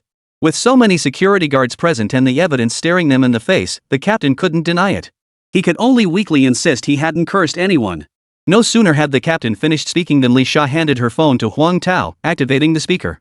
Immediately, the device played a video recording of the captain's arrogant insults and orders for the guards to beat someone severely. Bystanders standing close enough could hear the audio, prompting them to voice their condemnation of both the security chief and the restaurant. The higher-ups said if they didn't leave, we had to kick them out. I'm just a security guard, following orders. The security chief wiped sweat from his forehead as he addressed Huang Tao. He had initially intended to take full responsibility for the incident, but seeing how the situation had escalated, he realized he might get fired. There was no need to take the fall for this mess. Call your manager to come here. Huang Tao believed the security chief's words to some extent. Without permission from higher-ups, security guards usually wouldn't dare to force customers eating here to leave. Before the security chief could make the call, a middle-aged man in his 40s hurried out of the food court and rushed toward the scene. Upon seeing the man, the security chief hung up the phone and informed Huang Tao that this was the food court's manager. The supervisor the security chief referred to was actually just a mid-level manager at the food court. He had originally intended to call and instruct the security chief to let Su Mingxu into the food court. Unexpectedly, the police had arrived. With no other option, he decided to come personally to see what the situation was. The middle-aged man surveyed the scene, inwardly cursing the security chief as useless for letting things escalate to this point. The man clearly recognized Huang Tao and Hu Jing. He quickened his pace, nodded briefly to Huang Tao, then addressed Hu Jing, "Officer Hu, I see this has caused trouble for your department again. Might I speak privately with the parties involved? Regarding this misunderstanding, I wish to express Spring Prosperity Food Court's sincere apologies to these guests." The man adopted an extremely humble posture, signaling his desire to settle this privately. His primary purpose in stepping forward was to get Su Mingxu back into the food court. Whether Su left on his own or was taken away by the police, he'd have a hard time explaining things back at work. Typically, in minor disputes, if both parties can reach a settlement, the police prefer not to intervene excessively. After all, officers have demanding workloads and limited resources to devote to trivial matters. Apologizing is acceptable, but you must accompany us to the police station for questioning. We suspect you maliciously instructed security personnel to assault and expel others. Hu Jing also preferred a mutual resolution between the parties, as it would spare her the hassle. However, she felt that although today's incident hadn't resulted in any casualties, its nature was particularly egregious. If the police failed to demonstrate the appropriate stance, it could provoke public discontent and speculation. The middle-aged man paused slightly at Hu Jing's words, then shot a cold, icy glare at the security captain standing nearby. The captain's eyes darted nervously, and he turned his head away, avoiding the man's gaze. The middle-aged man instantly understood the situation. He had been pushed forward by the security chief to serve as a scapegoat. Chapter 211, The Allure of Profit. The middle-aged man resolved that once this matter was settled, he would immediately fire the security captain. He didn't particularly care about facing police questioning. His top priority now was to keep Su Mingxu from leaving. After all, he hadn't explicitly ordered the guards to assault anyone. There were many ways to drive someone away. The security chief had deliberately twisted his meaning and then shifted the blame onto him. The middle-aged man stated he was willing to cooperate with the police investigation. He approached Su Mingxu and his companions, his face filled with apology. He begged them to stay and continue their meal at the food court, offering them a 20% discount on the bill. Su Mingxu never intended to leave, but whether they could stay for the meal now seemed beyond his control. He turned to look at Hu Jing and Huang Tao beside him. Huang Tao, however, wanted to take Su Mingxu back for a good lesson. The kid was too cocky, it would do him good to have his edge blunted. Hu Jing, however, showed Su Mingxu some courtesy. The facts of the matter were clear, and neither party involved contested or denied the incident. She therefore had the nearby recorder come over and have Su Mingxu, Xaner, Li Sha, Shuemei, and the others sign a document, sparing them the need to go to the police station for a formal statement. Don't forget, Wang Tao murmured to Su Mingxu as he walked past before leaving, I'll settle our contest later. He then turned and strode quickly to the police car, driving away. Li Sha and Shuemei were experiencing this kind of scene for the first time. After the initial fear and shock, Li Sha felt a surge of excitement. Her boss was truly no ordinary man, not only wealthy, but also capable of taking on so many security guards single-handedly, all while maintaining a calm demeanor. He had the air of an ancient martial arts hero. Compared to Su Mingxu, her ex-boyfriend, who was a kickboxing coach, was nothing but trash. Li Sha suddenly felt an inexplicable fondness for Su Mingxu. Whether it was wealth, physical prowess, or character, he blew her ex-boyfriend, the kickboxing coach, out of the water by miles. She'd been blind to see that guy in the first place, and had almost been deceived by him. Su Mingxu and his group entered the Chuanqing food court. The food court had already arranged for someone to wait inside. Upon seeing Su Mingxu enter, they hurried over to greet them. Though Chuanqing food court was primarily a restaurant, its service was remarkably attentive. Noticing Shuemei entering with someone on her back, a dedicated attendant immediately pushed over a wheelchair for her to transfer her mother. Su Mingxu and Shuemei parted ways on the first floor. They didn't dine together. After all, mother and daughter had things to discuss, and a larger group would only make them feel constrained. At this moment, Shuemei probably preferred some private time with her mother. As they parted, Shuemei deliberately repeated her phone number to Su Mingxu once more, as if to prove she wasn't a fraud.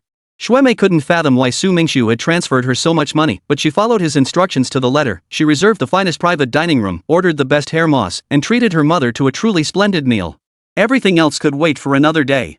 Shuemei was seated in a luxurious private room on the 8th floor. Su Mingxu, Xaner, and Li Sha were directly assigned to the restaurant's top floor, the 20th floor.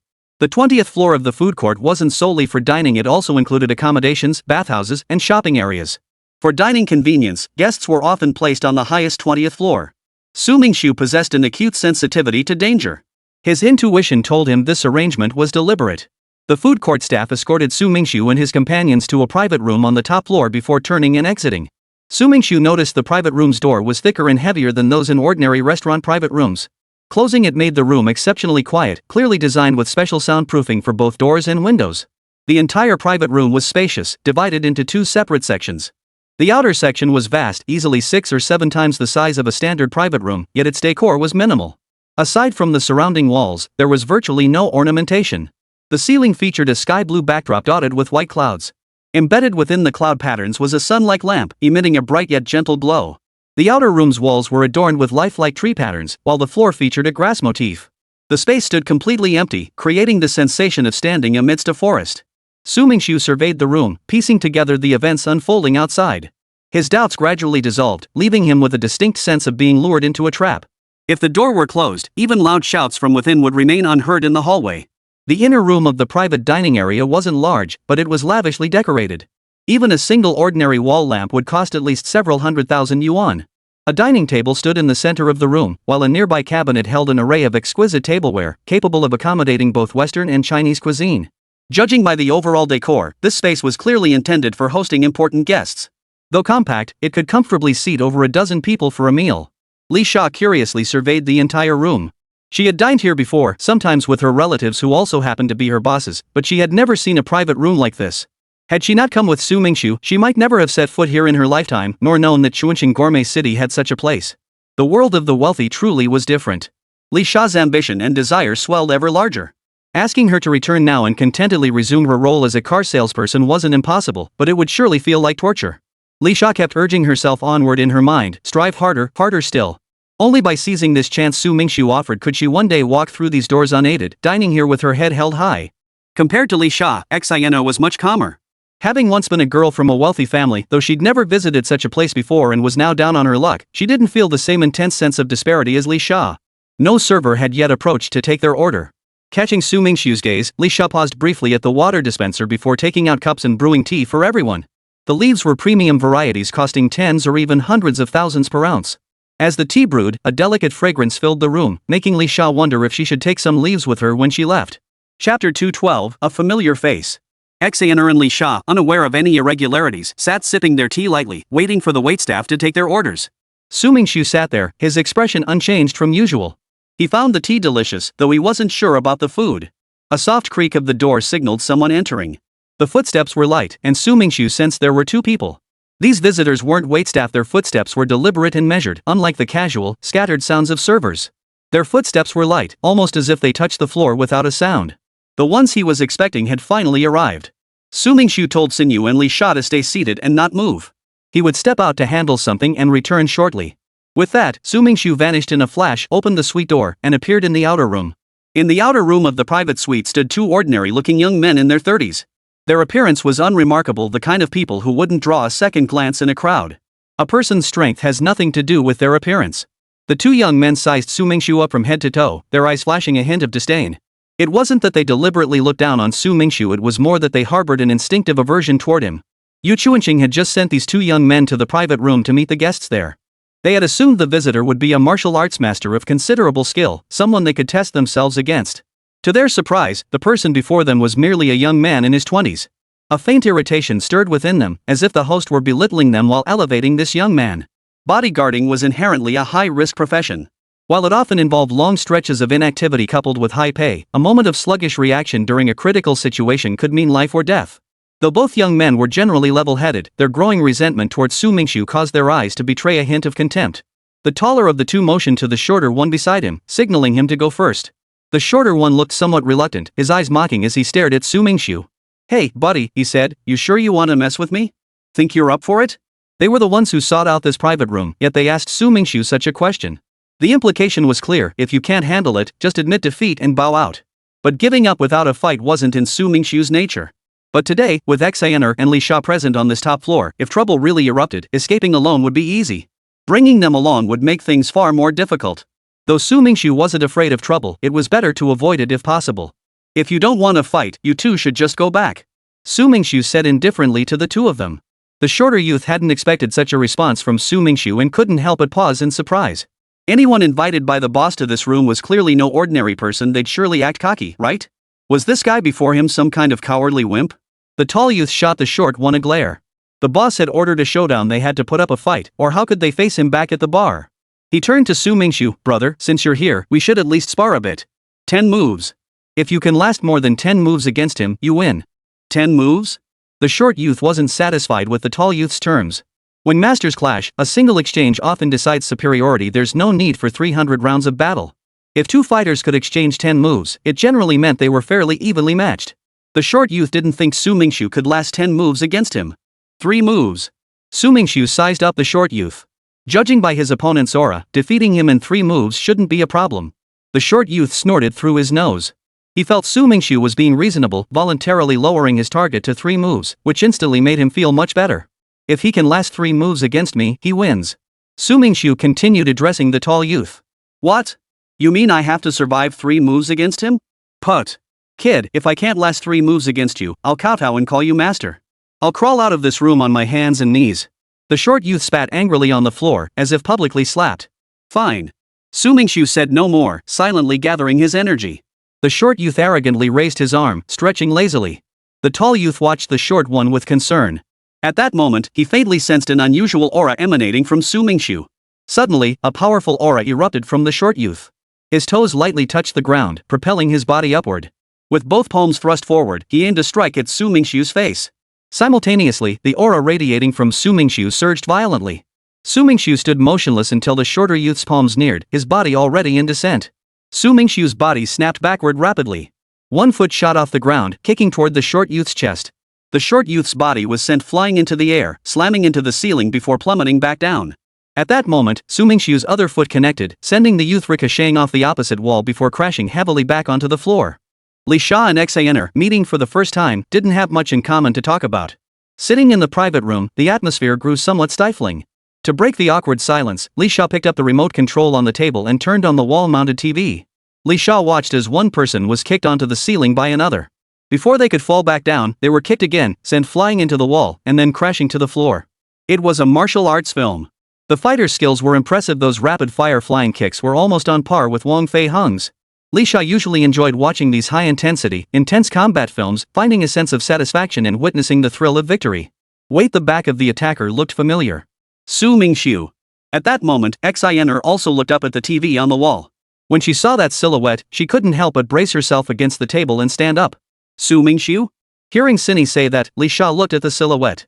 No mistake, it was indeed her new boss, Su Mingxu. Her boss was truly a legendary martial arts master. The visual impact of him taking down a group of security guards outside the food court was completely different from the clash with a kung fu master. Chapter 213, A Narrow Escape. At that moment, Li Sha and Sinyu could clearly see from the TV feed that Su Mingxu was standing in the background of the room adjacent to their private dining room. Thanks to the exceptional soundproofing, nothing happening in the outer area could be detected inside. The wall-mounted TV was specifically designed for those inside to monitor the outer area. Xiner and Li Sha instinctively wanted to rush out to investigate, but halted at the door. They didn't know what was happening outside. If they went out and distracted Su Mingxu, it could be disastrous. From countless TV shows they'd watched, Li Sha and Xiner knew that in a clash between masters, distraction was the most fatal mistake. Sometimes, a split second could mean life or death. The two girls turned back to the wall-mounted TV. Though it had no sound, they could still clearly follow the events unfolding outside. The short youth lay on the ground, searing pain radiating through his entire body.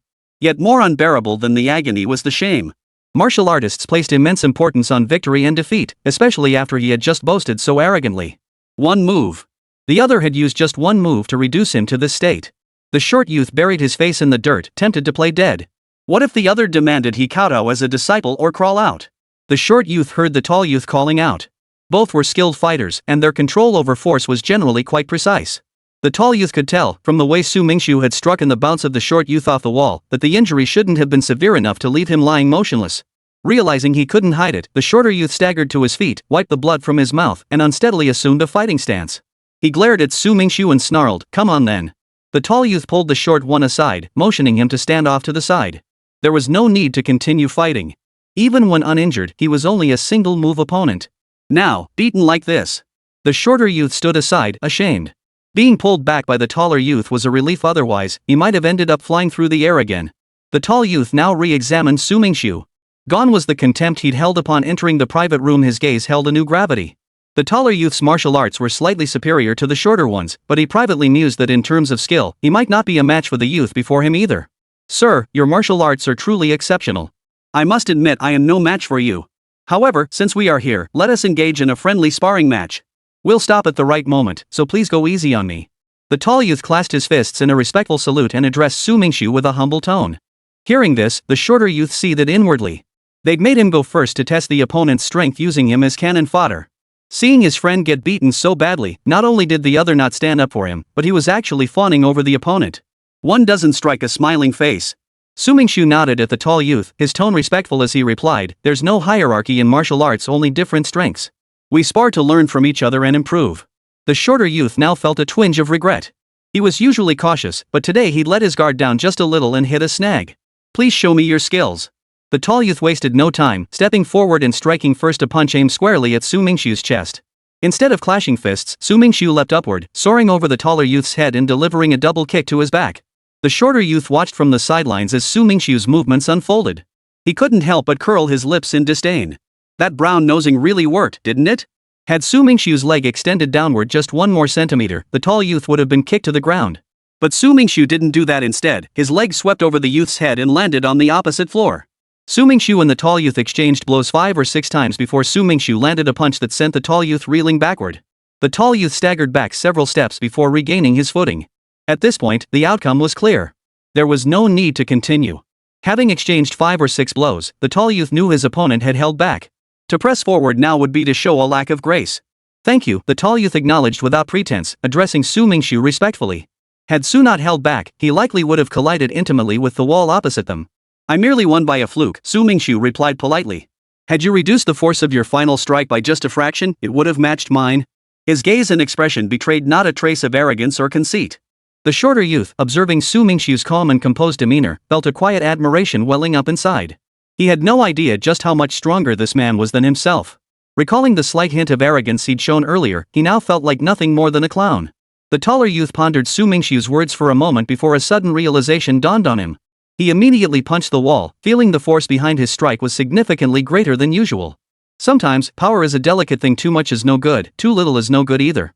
It all depends on one's own heartfelt understanding. The time it takes to grasp this understanding is unpredictable. For some, it might be 3 or 5 days. For others, it could take 10 or 8 years. Sometimes, a single word of guidance from a master surpasses years of solitary enlightenment. The tall youth was overjoyed. He never imagined this trip would prove so worthwhile. Su Mingxu's single remark had instantly elevated his martial arts prowess.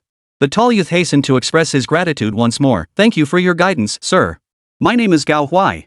Should you ever require my services, I dare not make empty promises, but I shall give my utmost effort. As a bodyguard, he naturally valued money, but he placed even greater importance on advancing his martial arts. After all, skill levels could determine life or death, especially once one reached a certain stage where further progress felt almost effortless. Su Mingxu's temperament was straightforward: show me respect, and I'll return it. Show me no respect, and regardless of who you are or how much money you have, I'll knock you down first and ask questions later. This mindset shift had crystallized since his return from abroad. Before his time abroad, Su Mingxu possessed a strong-willed nature, but he lacked the capital for recklessness. In all matters, he valued both opportunity and genuine strength. Chapter 214, The Menu. Alright, since Brother Gao holds me in such high regard, there's no need to keep calling me sir, it feels awkward. Just call me Su Mingxu. Seeing the sincerity in Gao Huai's expression, free of any pretense, Su Mingxu responded with equal candor. Su Mingxu himself didn't care much about having one more enemy or one less. He didn't know when he might leave Huanghai City. Xiao Xiujuan, or even Cinny, might stay behind after all, their careers were rooted here. So gaining one more friend and losing one more enemy would smooth their future career paths. If the day came when they left, perhaps they could depart with peace of mind. Su Mingxu's words delighted Gao Huai. Having a powerful ally like Su Mingxu was a source of great prestige.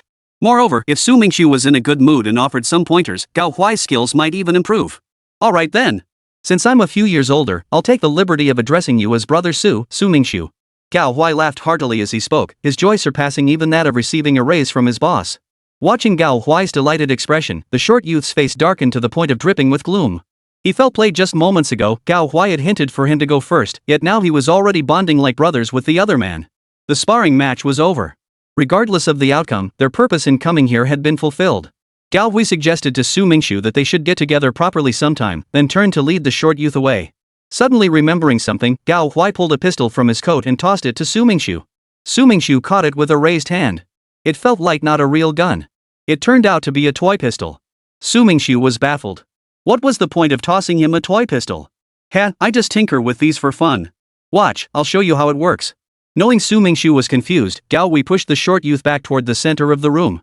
He himself took a few steps backward, raised his hand, and clicked the trigger twice, firing at the youth. The short youth stumbled backward, furious. He instinctively tried to dodge, but the distance was too close, he couldn't evade.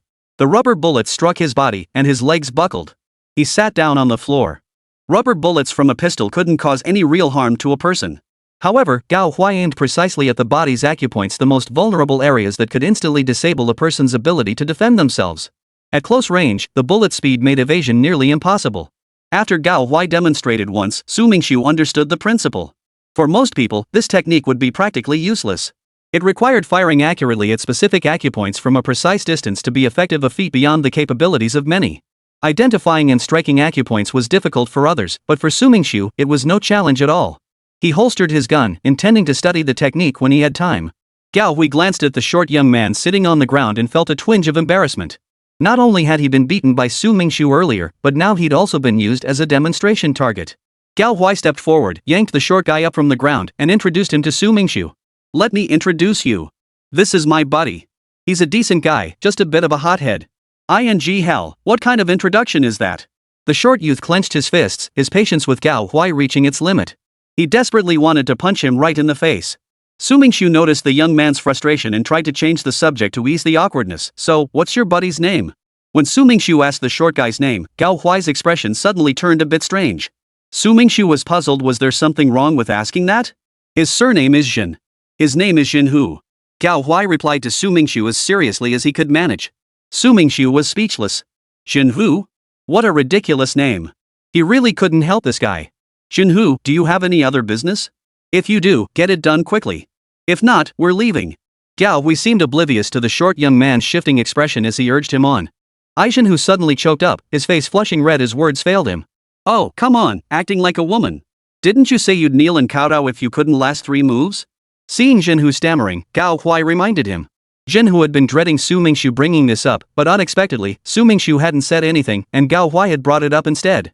Jinhu resolved that the moment he stepped out this door, he would sever ties with Gao Huai. Of course, if you don't kowtow, Brother Su will spare you out of respect for me. But as a man, I believe one should keep their word. Gao Huai's words made Jinhu wonder if they had some ancient grudge against him. Why else would he be so fixated? Whether he kowtowed or not, what business was it of his? Pushed to his limit by Gao Huai's words, Jinhu finally bent low with a thud, kowtowing to Su Mingxu before leaping to his feet and storming out of the room. Gao Huai gave an awkward chuckle, nodded to Su Mingxu, and followed him out. In another room on the top floor, Yu Chuanqing had watched the entire confrontation between Jinhu, Gao Huai, and Su Mingxu. Though he couldn't hear the voices, the outcome was painfully obvious. Yu Chuanqing gently rubbed his forehead. This young Su Mingxu seemed like someone not to be trifled with. Seeing that Su Mingxu was now alone in the outer room, Li Sha and Xin Yu turned off the wall-mounted TV with the remote. Su Mingxu returned to the inner room, looking as calm as a cloudless sky, not at all like someone who'd just fought outside. Xin scanned him up and down, relieved to see no injuries, and finally felt at ease. Li Sha stared at Su Mingxu, suddenly feeling her boss had become somewhat unfathomable. Thinking back to her own heated argument with Ouyang Shui, she couldn't help but feel a bit embarrassed. Perhaps it was because she was a girl that Su Mingxu hadn't intervened. Otherwise, a single finger could probably have flattened her. Returning to the room, Su Mingxu made no mention of the incident in the private dining room. Cindy and Li Sha, understanding the unspoken, refrained from asking questions. A server from the food court knocked and entered, presenting an elegant menu for them to order. Su Mingxu passed the menu to Li Sha, wanting her to get a general idea of the dishes. After all, her future career would be related to the food service industry. Li Sha scanned the menu, her jaw dropping at the dishes priced in the tens of thousands. This was clearly a menu tailored for exclusive patrons, featuring dishes she'd never encountered during her previous visits. After reviewing it, Li Sha passed the menu to Cindy. Cindy selected one dish, and then the menu made its way back to Su Mingxu. What they ate wasn't important, what mattered was for Li Sha to experience the ambience, atmosphere, and presentation of the dishes. Su Mingxu casually ordered over a dozen dishes, as if they were free. Li Sha watched his expression closely, but he showed no reaction whatsoever to such extravagant fare. Shui Mei and her mother were in a private room on the 8th floor. Ignoring her mother's objections, Shui Mei ordered a table full of dishes. Clearly, the two of them couldn't possibly finish it all. She simply wanted her mother to try every single dish. After the meal, when the server presented the bill for 580,000 yuan, Li Sha wasn't particularly surprised. She had already roughly calculated the cost based on the menu prices during the meal. As Su Mingxu prepared to swipe his card, the server handed him a black card. This card entitles you to a 20% discount on dining, lodging, and all services at any Chuanqing gourmet city nationwide, the server explained. And today's meal? No need to pay. The owner has instructed us to waive the bill. Her boss certainly had clout, wiping out a bill worth hundreds of thousands just like that. Li Sha watched Su Mingxu. Though she didn't know what the future held for her, she sensed that life would never be the same again. Chapter 215, Unflinching. Shui Mei's meal alone cost over 200,000 yuan, an unimaginable sum for her before. Su Mingxu called Shui Mei, asking her to come upstairs.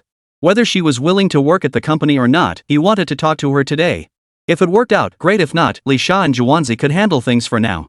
Shui Mei had been waiting for this call.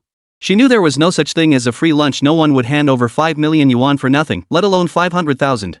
As for that university student ID, if anyone else had offered it as collateral for 5,000 yuan, no one would have taken it. The claim that it secured 5 million was just empty talk. If Su Mingxu laid out the terms, Shui Mei would feel more at ease, regardless of whether she could accept them. After all, she'd already eaten the meal and spent the money. What could he do to her now? Shui Mei felt a sense of recklessness, as if she'd thrown caution to the wind. As Shui Mei climbed the stairs, her mind churned with unease. What possible quality of hers could justify someone offering 5 million yuan outright? The thought made her face flush. What if he demanded she become his kept woman? Shui Mei entered the private room where Su Mingxu was waiting. He asked Cindy and Li Sha to step into the outer room, insisting on speaking with Shui Mei alone.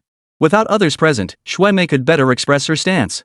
After Xin Yu and Li Sha left, only Shui Mei and Su Mingxu remained in the room. Shui Mei instinctively clutched the buttons beneath her clothes, clearly feeling somewhat stiff and nervous. Su Mingxu noticed this detail, realizing Shui Mei was overthinking. It wasn't her fault. Any other girl would be suspicious after receiving 5 million yuan out of the blue. Su Mingxu explained that the 5 million yuan was intended for her mother to undergo thorough medical examinations. Even if the illness couldn't be cured, proper treatment could extend her life. He then explained his plan to establish the Shuli food court and how he needed staff for the venture, expressing his hope that she would join. He offered her the same salary as Li Sha, a yearly income of 1 million yuan. Shui Mei couldn't help but feel stunned. Such straightforward terms. Joining his company would allow her to afford her mother's treatment with such a substantial sum.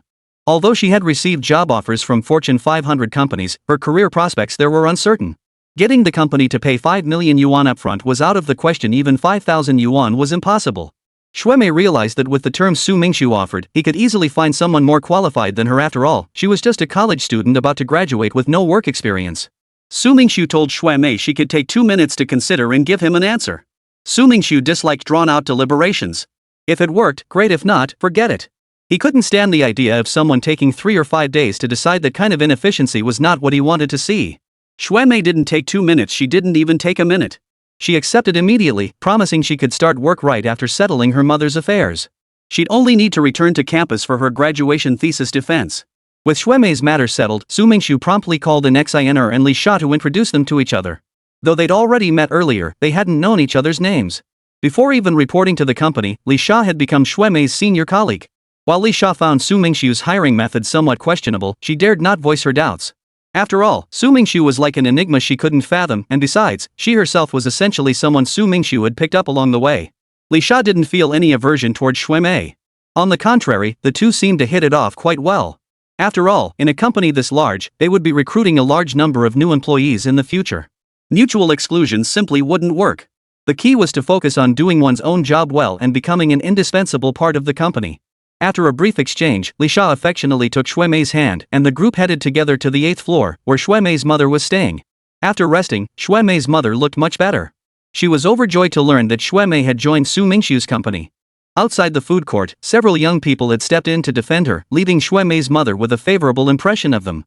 Besides, they were all around the same age, peers who would likely get along well together. Shuemei's mother glanced at her daughter, then at Su Mingxu. She had also seen Su Mingxu standing alone in the plaza in front of the food court, facing so many security guards without a hint of fear. If her daughter could find someone like him to protect her, she would never be bullied. Shuemei's mother hoped she might live to see her daughter find a good man, marry, and start a family. Then, even if she were gone, she could rest easy. But would she live to see that day? Su Mingxu and the others left Xuanqing food court. They first escorted Shuemei's mother home and settled her in. Seizing this opportunity, Shuemei then went with Li Sha to Shuli food court to meet Zhuanzi. Chapter 216, Reunion. At Zuliuxia food court, though mealtime had passed, scattered groups of diners still lingered. However, compared to Xuanqing food court, Zulixia food court was simply in a different league both in scale and customer traffic. Li Sha glanced up at the building. Zuliuxia food court currently had 16 floors, for fewer than Xuanqing food court's 20. Surpassing Xuanqing food court, this was the task Su Mingxu had set for Li Sha even before she officially joined the company. Li Sha realized that her million-yuan annual salary might not come as easily as she'd imagined. Su Mingxu led several people upstairs to the food court's offices, located on the top floor of the building. Su Mingxu had already called Zhuanzi ahead of time to inform her about Li Sha and Shuemei. Zhuanzi naturally had no objection to Su Mingxu adding staff. She herself was already overwhelmed with work. Her only concern was the million-yuan annual salaries for Li Sha and Xiner. Even a salary of 300,000 yuan could attract plenty of talent. Though Zhuanzi thought the salaries for Li Sha and Xiner were a bit steep, she didn't voice any objections. After all, Su Mingxu was the largest shareholder. Without his generous investment, the Shuli food court wouldn't exist today. Sitting nearby, Xiu Dongxiu winced inwardly upon hearing their combined annual salary would reach 2 million. If he were working as a security guard, he doubted he could earn that much even if he worked his entire life. Though Su Mingxu held the largest stake in the company, he didn't participate in day-to-day operations. Xiu Dongxiu couldn't grasp the inner workings of the company's operations. Zhuanzi was the actual person in control. Li Sha and Shuemei hadn't expected their direct supervisor to be a young woman close to their own age. Zhuanzi had a gentle disposition and was easy to approach. Combined with their similar ages, Li Sha and Shuemei quickly felt at ease around her. Su Mingxu watched with satisfaction as Zhuanzi and the others engaged in lively conversation. The projects yet to be rolled out required round-the-clock work. While speed was paramount, quality must also be ensured. The goal was to achieve profitability within 2 months. If results were strong by the 3rd month, given Huanghai City's size, opening 2 more locations wouldn't be out of the question. Su Mingxu laid out his demands to the 3 women: speed and profit. The girls momentarily struggled to follow Su Mingxu's logic. The current store wasn't even fully operational yet, and he was already talking about opening 2 more? This wasn't a small restaurant or convenience store. You couldn't just whip them up overnight. If you two perform exceptionally well, we can consider offering you equity in the new ventures. Su Mingxu's words ignited a flame, giving Li Sha and Shuemei hope of rising to prominence, a promise rarely offered elsewhere. Li Sha and Shuemei's faces flushed slightly as they nodded eagerly, promising to work twice as hard. Though Li Sha and Shuemei served as Zhuanzi's assistants to facilitate their work, they were given the title of Deputy General Manager of the company, each with their own private office. Li Sha and Shuemei felt as if they were in a dream. Before even formally joining the company, they had become vice presidents, a position, whether nominal or substantive, that would have been unimaginable for someone their age in the past. Mingxu didn't get involved in the details. After explaining what needed to be said, he left the rest for Juanzi to communicate to the two of them. On the top floor, a room labeled Chairman's Office was reserved exclusively for Mingxu. This was Mingxu's first time entering the room. Its layout resembled Juanzi's office, immaculately clean and dust-free. Evidently, even when Mingxu wasn't working there, daily cleaning was arranged. Mingxu carefully reviewed Cindy's investment proposal. While he only grasped the general concepts of some specialized aspects, determining the proposal's feasibility was sufficient for him. The specifics of implementation would be Cindy's responsibility. After finishing, Mingxu nodded with satisfaction. Though Cindy hadn't drafted the proposal herself, with her father's guidance, he was confident she would grow into the role quickly. Seeing Mingxu had no objections to the proposal, Xiner looked thrilled. Influenced by Juanzi and the others, she was already itching to prove herself. Just then, Xinyu received a call. Glancing at the screen, she saw it was from Xinxin, asking if she was still attending tonight's class reunion.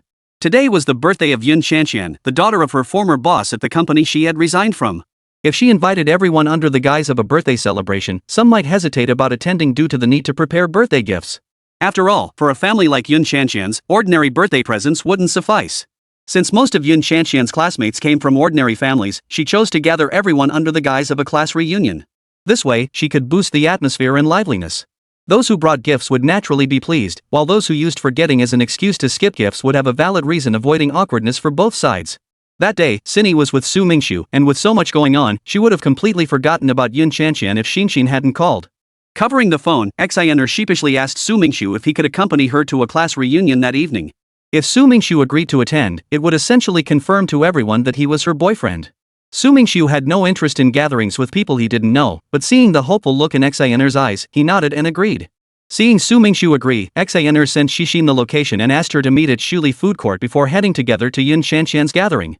Xiner and Yun Qianqian had been close friends before. They often dined and socialized together. After Cindy's father's business failed and went bankrupt, she returned to China and approached Yun Qianqian to borrow money to ease her family's financial hardship. Yun Qianqian hesitated for a long time before finally handing over 10,000 yuan, demanding Cindy sign an IOU. After that, Yun Qianqian's attitude toward her grew noticeably colder. After writing that IOU, Xiner felt profoundly humiliated. While borrowing money and signing an IOU was perfectly reasonable, no one could fault her for it. Before leaving the country, she and Yun Qianqian routinely lent each other hundreds of thousands of yuan without ever needing formal agreements. For the first time, Xiner realized how utterly pragmatic people had become. Chapter 217, Hiring.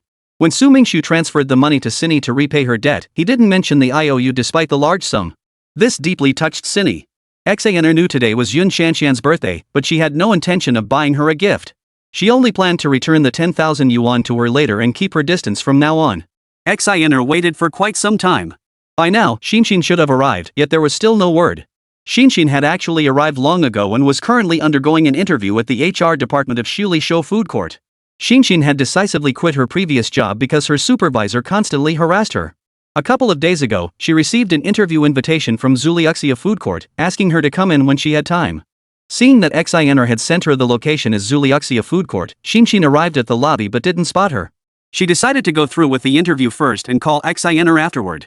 Of course, Xinxin had no idea this was a company invested in and opened by Mingxu. After the interview, HR told Xinxin to wait for their response. Hiring decisions for certain departments required approval from Juanzi before finalizing. Returning to the lobby, Xinxin saw Cindy still hadn't arrived. Just as she was about to call, a server mistook her for a customer and warmly approached her. At Shuli Show Gourmet City, guests waiting for their meals were not only offered complimentary tea but also a complimentary snack to make the wait more pleasant. When Xinxin inquired and learned both the snacks and tea were complimentary, her eyes lit up. She decided to sit down, putting off calling Xinyu for the moment, and began enjoying the snacks and tea. By the time Xixin had drunk herself full, Cindy, seeing she hadn't arrived, couldn't help but call her. "I'm here. I've been waiting for you in the lobby for ages," Xixin replied when Cindy called to check on her. She glanced around but didn't see Cindy anywhere, which puzzled her. Only then did Xiner realize she had only sent Xixin the location of Shuli food court, but hadn't specified the exact room number. Glancing at the time, Cindy realized it was still early for Yun Qianqian's gathering. She instructed Xinxin to come find her in the chairman's office on the top floor. Xinxin was puzzled. Why would Xiner be in the chairman's office? Had Xiner changed jobs and started working at Zuliuxia food court too? Xinxin patted her swollen belly and headed for the top floor, enduring the waitress's disdainful glances.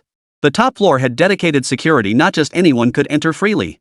After the guard notified Zhou Dongxiu, who then verified with Su Mingxu, Xinxin smoothly found the room marked with the chairman's plaque. Upon pushing open the door, Xinxin discovered not only Xin'er but also Su Mingxu inside. She couldn't help but freeze in surprise. Xinxin wasn't stupid. Seeing Xinyu and Su Mingxu sitting there so casually, and recalling how Su Mingxu had transferred 120 million yuan to Xinyu without so much as a flicker of emotion, as if he'd just transferred 12 yuan, she instantly understood. Still, staring at Su Mingxu, Xinxin found it hard to believe. But she reasoned that this young man must be either the owner or a major shareholder here, otherwise, he wouldn't be sitting so casually in the chairman's office as if it were his own home. Handsome, Xinxin stared wide-eyed at Su Mingxu, her eyes sparkling. "You're not the chairman here, are you?" Su Mingxu observed her exaggerated expression and gave a faint nod. "I suppose so." "Oh, amazing. Amazing. Handsome guy, I just applied at your HR department. Could you call them and ask for a higher salary for me?" Xinxin's eager eyes fixed on Su Mingxu, practically itching to grab the phone and dial HR herself. Neither Su Mingxu nor Xin'er had expected Xinxin to apply for a job at Shuli Show Food Court. Su Mingxu thought for a moment, shook his head, and told Xinxin, "Zuliaxia Food Court can't hire you." Xinxin froze upon hearing Su Mingxu's words. She hadn't expected him to not only refuse to get her a raise but also reject her application. Xin'er, however, breathed a slight sigh of relief. She didn't want Su Mingxu to keep Xinxin here either. Starting her own business meant she needed manpower, and Xinxin was her best friend. After Xin'er returned to China, Xinxin had proactively transferred the 30,000 yuan she'd saved from her part-time job to Xin'er for emergency use. Though the amount wasn't large, Xin'er knew Xinxin was exceptionally frugal and came from modest means. The gesture itself was meaningful enough, far more generous than how Yun Shanxian treated her. That's why Xin'er hoped to bring Xinxin on board to run the company together. If possible, she'd offer her a share of the business, though she wanted to consult Su Mingxu first. "Hey, handsome, why won't you hire me? I'm super capable. My grades are consistently in the top 3 in my class. Xin'er can vouch for that. And even though I can't beat you, I'm still pretty tough. If anyone causes trouble at the food court when you're not around, I can handle it." Xinxin might have a baby face, but she's got thick skin when it comes to certain things. She won't give up easily unless pushed to the limit. Back in our hometown when she was little, Xinxin trained under an old master and learned real martial arts, not just flashy moves, but genuine skills. She once took on 5 or 6 street thugs single-handedly, beating them so badly they were left searching for their teeth on the ground. Xinxin's academic performance in university was truly outstanding. She never fell below the top 10 in her class. While she might have slightly exaggerated about being in the top 3, her excellence was undeniable. In terms of studying, Xin'er felt she couldn't hold a candle to her. Seeing Xinxin's eagerness to prove herself, Su Mingxu felt a certain approval toward her. Yet he still gave a faint shake of his head. "That won't work either. You're not suited for this place." Just then, a server entered and poured Xinxin a pot of tea. The rich aroma was clearly superior to the tea she'd had downstairs in the lobby. Xinxin picked up the cup, took a small sip, and immediately stuck out her tongue, stinging from the heat. She fanned her mouth with her hand. Seeing Su Mingxu's firm stance, she still felt resentful. While pondering how to persuade him, she pulled a taxi receipt from her pocket and angrily shoved it at Cindy. "First, reimburse me for this taxi fare." Chapter 218, A Familiar Face. Xin'er glanced at the taxi receipt Xinxin had shoved at her. The amount was 23 yuan. "I don't have any cash right now. When you've saved up enough, come find me to reimburse it together." With that, Xin'er casually tossed Xinxin's receipt into the wastebasket beside her. "Oh, my receipt. I'll need to get reimbursed by my supervisor after I start work." As Xinxin spoke, she fished the receipt out of the wastebasket. The basket was actually quite clean. Besides Xinxin's receipt, there was nothing else inside. Among Cindy's classmates, Xinxin's penny-pinching and stinginess were legendary. Such a personality, however, could sometimes be an advantage in a corporate setting. Waste in large corporations can be staggering, making it a major headache for management. "I've settled it for Cindy. From now on, you can reimburse all your transportation expenses through her." Seeing Xinxin's face flush bright red, clearly genuinely flustered, Su Mingxu offered reassurance. Xinxin cast a skeptical glance at Cindy, who smiled and nodded at her. Such a good thing. Xinxin couldn't help but feel a surge of excitement. That way, she wouldn't have to squeeze onto the bus every day for her commute. But then she thought, taking taxis back and forth would be quite wasteful. If she saved that money and donated it to an orphanage, wouldn't that be wonderful? Reimbursement, but what if there's no receipt? You know how it is, lots of taxi drivers don't give receipts these days. Xinxin's eyes twinkled as she revealed her little scheme. Seeing Xinxin's pitiful expression, Xin'er couldn't help but giggle. "Of course not. Without receipts, you could claim any amount you wanted. Do you think I'm a bank ATM?" Though Xinxin appeared lighthearted on the surface, she was actually quite sharp. She had a rough idea of what Su Mingxu and Xin'er were hinting at, though she remained somewhat uncertain. Su Mingxu asked Cindy to hand the investment proposal to Xinxin. Xinxin took it, glanced at 2 pages, and instantly understood Su Mingxu was deliberately asking her to help Cindy start a business. Xinxin didn't even need to think to know this must be Su Mingxu's investment. Given Cindy's current situation, no one else would invest. When it came to work, Xinxin didn't mess around. She carefully read through the entire proposal. Su Mingxu asked Xinxin to share her thoughts on several points within the plan. Her responses satisfied him. Su Mingxu already had a favorable impression of Xinxin. Having her assist Sinyu was a sound choice. Not only could she help with business matters, but she could also keep an eye on Sinyu's safety. Su Mingxu decided that if Xinxin performed well enough, he could consider giving her a certain amount of shares. Of course, he couldn't give them too easily. He needed to put some appropriate pressure on her. So from now on, you'll work as Sinyu's assistant. There's a 3-month probation period. If you pass, you'll get some shares. If not, you'll have to find another job and you'll have to find someone else to reimburse your transportation costs. Su Mingxu's words made Xinxin's eyes light up. Shares. Even a small stake would be a huge sum of money, far exceeding a regular salary. Plus, with shares, she'd become a shareholder, maybe even a co-owner. Handsome, you can count on me. I've got this. Cindy knows my capabilities, right, Cindy? Xinxin declared with unwavering conviction, practically swearing on it. Thankfully, Cindy nodded in agreement, finally easing Xinxin's nerves. Unlike previous years, Yun Xianxian's gathering wasn't held at her family villa. Instead, it was booked at the Starry Sky Hotel, the largest 5-star establishment in Huanghai City. In the parking lot of Shuli Shou Gourmet City, Xinxin stared at 2 brand new Bentleys and Porsches. Oblivious to Su Mingxu standing nearby, she squealed excitedly, "Wow, Cindy, you've really hooked up with a big shot." Xiner frowned, finding the remark a bit harsh. Yet upon reflection, it seemed rather accurate. At a loss for how to retort, she merely shot Xinxin a fierce glare. "Hey, handsome. How about we both hitch our wagon to your money? Sinyu and I are besties, we can't be separated. You can be the main wife, and I'll be the mistress. Sound good?" Xinxin's words pushed Sinyu over the edge. She lunged forward and twisted Xinxin's arm hard. Xinxin yelped in pain and scrambled into the car. Su Mingxu and Xiner knew Xinxin's brash personality well and didn't think much of it. Arriving at Starlight Hotel, the crowd at Yun Xianxian's gathering was bustling. Su Mingxu, Cindy, and Xinxin's arrival drew little attention, so they simply found a table and sat down. Su Mingxu didn't recognize most of the partygoers, which was actually a relief. He didn't have to greet anyone and could just focus on keeping Sinyu company. Xiner and Xinxin knew quite a few people, but they mostly exchanged brief greetings before gathering around Yun Xianxian, chatting and laughing. After graduating from school and entering society, everyone had become more pragmatic. So it was understandable that they were all trying to curry favor with Yun Xianxian. Among the crowd, Su Mingxu spotted a girl who looked vaguely familiar. He thought she might be Sun Jiao, a former colleague from his old company.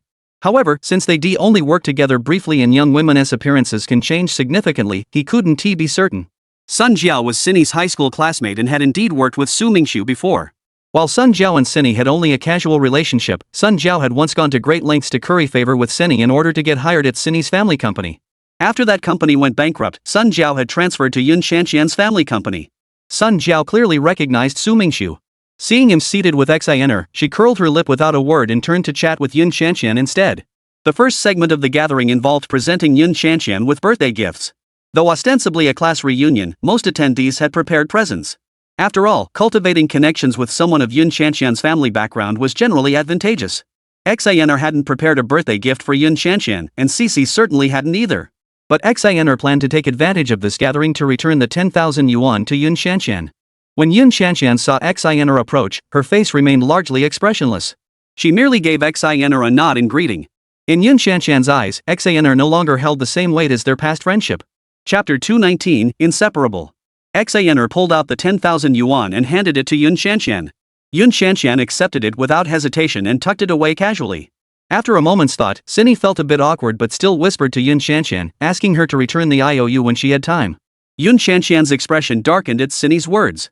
How dare she ask for the IOU back? Did she think Yun Xianxian was trying to swindle her out of 10,000 yuan? Sun Jiao, observing Yun Xianxian's expression, sensed her displeasure. Raising her voice, she addressed Cindy. Cindy, do you think everyone is like your family, running a company into bankruptcy? Treating 10,000 yuan like a treasure? You had no money for food, and Xianxian kindly lent you the money. Now you're chasing Xianxian for the IOU. What exactly are you trying to do? Are you afraid Xianxian will renege on the 10,000 yuan your family owes her? Sun Jiao deliberately raised her voice to draw everyone's attention, embarrassing Xiner and venting Yun Xianxian's frustration. Some inwardly scorned Sun Jiao's blatant pandering. Such overt flattery clearly signaled questionable character. Yet despite their disdain, no one voiced it. Most others chimed in with Sun Jiao, that person is shameless. Are they desperate for money? 10,000 yuan, and they're chasing Shanxian for a promissory note? That's outrageous. Shanxian is just too kind-hearted. She shouldn't have lent money to someone like that in the first place. Xiner was thoroughly flustered by the cacophony of voices, yet she couldn't find a way to defend herself. After all, her family's company had genuinely gone bankrupt, and they were truly destitute. She couldn't possibly make up some tall tale. Even though Su Mingxu had invested in a company for her, it hadn't even gotten off the ground yet. If she said that, no one would believe her, and it would only invite more ridicule. Sun Jiao watched Cindy's flustered state with growing satisfaction. Back when they competed over looks and family background, Cindy had always outshone her, leaving Sun Jiao with a deep-seated resentment. Today, she finally had her chance to rub it in. You're Sun Jiao, right? Could you please stop being so shameless? Aren't you the one who begged to work at Cindy's company? Now you're spouting nonsense just to curry favor with someone. Do you have any principles left? Have you no shame? Xinxin wasn't as reserved as Xiner, her words cut like a knife. Having spent so much time with Xiner, Xinxin had some impression of Sun Jiao. Though Xinxin mentioned someone, even a fool could tell she was referring to Yun Shanxian. You're that penniless bum who's always with Xinyu, right? Broke as a joke, and you have the nerve to talk down to me? Scram back to your mountain hollow. Sun Jiao had a sharp eye and recognized Xinxin, knowing a bit about her family background. She fired back without backing down. Poor? You must be blind as a bat. Look at this, my brand new Porsche. I bought it myself. Calling me poor? What kind of car do you drive? Do you even have one? Xinxin declared, waving Cindy's Porsche keys in front of everyone. The crowd immediately erupted in murmurs. Xinxin's words stunned Sun Jiao. She drove a Camry worth just over 200,000 yuan, no match for a Porsche. Sun Jiao wondered if this woman had hooked up with a rich guy in recent years, because there was no way she could afford a Porsche on her salary alone. Yun Shanxian had already been annoyed by the commotion at her own gathering. Seeing Sun Jiao defend her now made her even more irritated. If she didn't make her stance clear, who would be willing to stick up for her in the future? So it's a Porsche. Big deal. Yun Enterprises may lack many things, but money isn't one of them. Sun Jiao, if you ever have time, I'll buy you one to drive around for fun. Yun Shanxian impatiently cut off the murmurs. Though her words were directed at Sun Jiao, they were meant for everyone else, a clear message that those who stood by her wouldn't be left out in the cold. Sun Jiao was flattered by the attention, and the others understood Yun Shanxian's message, quickly gathering around her. In an instant, the hotel divided into two groups. Su Mingxu, Xiner, and Xinxin formed one faction, while Yun Shanxian led the other. Looks like I'm late. What a lively scene. A fashionably dressed girl with long black hair and a delicate face entered as she spoke. Su Mingxu felt a sense of familiarity. The girl walked into the center of the room, glanced at both groups, then stood beside Su Mingxu and the others. Shang Qianwen. Only then did Su Mingxu recognize the newcomer as Shang Qianwen. Her silver-white hair had been dyed black again, and the heavy makeup was gone. She looked almost unrecognizable. Yet this new look undoubtedly suited her age better, making her appear much fresher and prettier. Su Mingxu didn't understand why Shang Qianwen had chosen his side, but seeing no malice in her eyes, he nodded to her. I don't care why you've split into two sides. I choose this one. Anyone who targets those three is against me, Shang Qianwen. Seeing Su Mingxu nod to her, Shang Qianwen looked pleased and declared loudly to the crowd. Shang Qianwen's words deeply annoyed Yun Shanxian. Yet anyone familiar with Shang Qianwen knew this girl was not someone to mess with. Still, Yun Shanxian couldn't back down. Doing so would mean losing all face at her own party. If Yun Shanxian targeted Shang Qianwen, she'd have to think twice. Shang Qianwen was always surrounded by a gang of rowdy youths, shouting threats and looking for fights, not someone to mess with lightly. So Yun Shanxian redirected the conflict toward Xiner.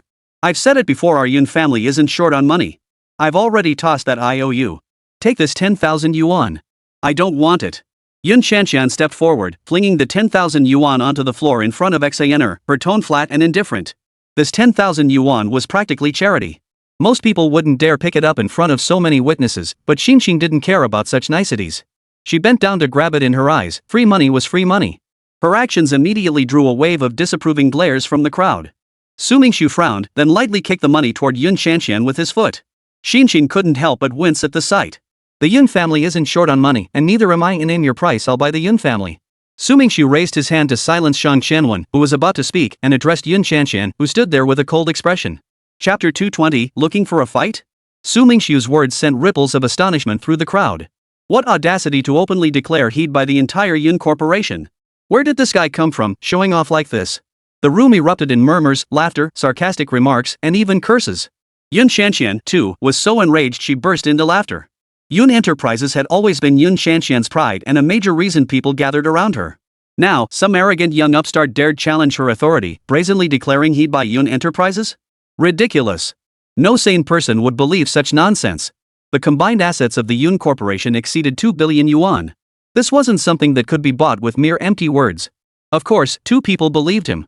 One was Xin. She knew how much money Su Mingxu had and had a rough understanding of Yun Enterprises' assets. Not just one Yun Enterprises, but several could be bought by him. The other believer was Shang Qianwen. Having dealt with Su Mingxu, she knew he wasn't one to take a loss. If he dared make such a claim, he surely had a viable reason. Xinxin, however, was skeptical. She knew Su Mingxu was wealthy, but he was investing in the food court and funding Cindy's ventures, all of which required significant capital. If he could afford to buy Yun Enterprises, how much would that cost? Blowing your own horn is a skill, but you've picked the wrong place. Your tricks won't fly here, Yun Shanshan remarked in a flat tone, her words dripping with sarcasm. If Yun Enterprises sets a price I can't afford, that would be bragging. But if I don't dare name a price, then Yun Enterprises is the one bragging. From now on, don't go around claiming you're flush with cash. Seeing Cindy humiliated in front of everyone, Su Mingxu stepped in to defend her. Xin knew Su Mingxu was standing up for her, and she was deeply touched. From the time he'd taken her away from the nightclub in front of Shang Zhengfa, to now declaring he'd buy out little Yun Enterprises for her sake regardless of whether he actually followed through, it all proved Su Mingxu was a man of responsibility. But setting a price for Yun Enterprises? That was beyond her authority. For a moment, Yun Shanshan looked awkward. Sun Jiao had been waiting for her chance to speak. Seeing Yun Shanshan flustered, she stepped forward to interject. Sun Jiao intended to inform Yun Shanshan that Su Mingxu was merely a low-level employee at the company. But before she could speak, the crowd stirred as a handsome man approached, surrounded by several other men. Spotting the newcomer, Yun Shanshan immediately abandoned her concern for Su Mingxu and hurried forward to greet him, her expression a mix of excitement and hurt. The newcomer was none other than Xiao Su, the young master of Starlight Hotel. With his father having stepped back from the limelight, Xiao Su was now the de facto head of the establishment. Xiao Su's other identity was as Yun Shanshan's boyfriend, which was also why Yun Shanshan was hosting her birthday party here this year. Xiao Su noticed Yun Shanshan's troubled expression, as if she'd been wronged. Before he could ask, someone approached him. Troublemakers are here, bragging they'll buy Yun Enterprises. The crowd then began chattering away, giving Xiao Su a rough summary of the situation. Grasping the gist, Xiao Su looked at Su Mingxu with a hint of arrogance. Bullying a girl? That's a bit much for a grown man. I'll play along with you. Fine, how exactly? Don't tell me you've got assets too and want to bundle them with Yun Enterprises to sell to me? Since everyone thought he was bluffing, he might as well go all out. Suddenly, Su Mingxu wondered if spending too much time with Qiu Dongxiu had rubbed off on him. Why did his speech patterns feel increasingly like his mentors? Exactly. We handsome guys aren't short on cash. Anyone else here selling their company? Step right up. We'll buy them all in one go.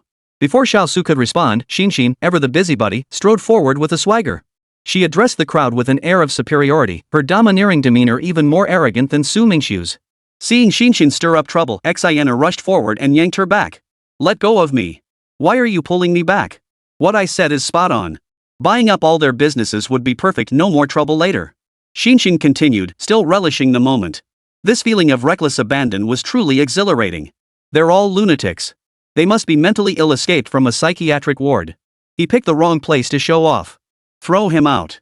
The crowd buzzed with murmurs and whispers, their thoughts running wild. Xiao Su waved his hand. When the voices finally quieted a bit, he looked at Su Mingxu with a playful glint in his eyes. I can't make decisions for Yun Enterprises, but I do have a little something of my own. I wonder if you can afford it. Xiao Su pointed at the Grand Hotel, his pride evident. This hotel right here, I can definitely make decisions about that. We're all men here, so let's be straightforward. Name your price. Su Mingxu pondered for a moment. Acquiring this hotel would mean instantly adding a profitable enterprise to his portfolio, a favorable prospect. Making an offer is easy enough. But before we get to that, let's satisfy everyone's curiosity. If you can get past this test, then you'll have the right to continue the discussion. Xiao Su waved to 4 young men in black standing behind him. Clearly, these 4 were Xiao Su's bodyguards, and the implication was obvious. They were going to use Su Mingxu as practice. Seeing her boyfriend stand up for her like this, Yun Shanshan felt a surge of sweetness in her heart. She clung to Xiao Su's arm, looking utterly devoted. Xiao Su was pleased with Yun Shanshan's reaction. What man wouldn't want to show off his manliness in front of his woman? The confrontation now shifted to a showdown between Su Mingxu, standing up for Xin, and Xiao Su, defending Yun Shanshan. Stop fighting. None of you are his match. Shang Qianwen addressed the 4 bodyguards closing in on Xiao Su. Due to her family's industry, most in the security business recognized her, and her words carried a certain weight. The bodyguards couldn't help but hesitate. Shang Qianwen, what's your problem? What did he give you to make you defend him like this? Yun Shanshan stepped forward, clearly displeased, confronting Shang Qianwen. Yun Shanshan's words stung Shang Qianwen. She hadn't received any favors from him. If anything, she'd been at a disadvantage. Believe it or not, I'm just telling the truth for your own good. Having chosen to stand by Su Mingxu, she no longer cared what Yun Shanshan thought of her. Chapter 221, Whispers and Speculation. I don't need your kindness. Since that's how you feel, let's make a bet. Dare you? We'll wager who wins. If our side wins, you pay everyone's bets. If your side wins, I'll cover everyone's bets. Everyone can place a wager, though this isn't gambling just for fun. Bets can't be too large. The maximum wager can't exceed 100,000 yuan.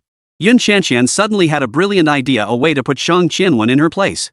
She didn't believe Su Mingxu could take on several well-trained bodyguards alone.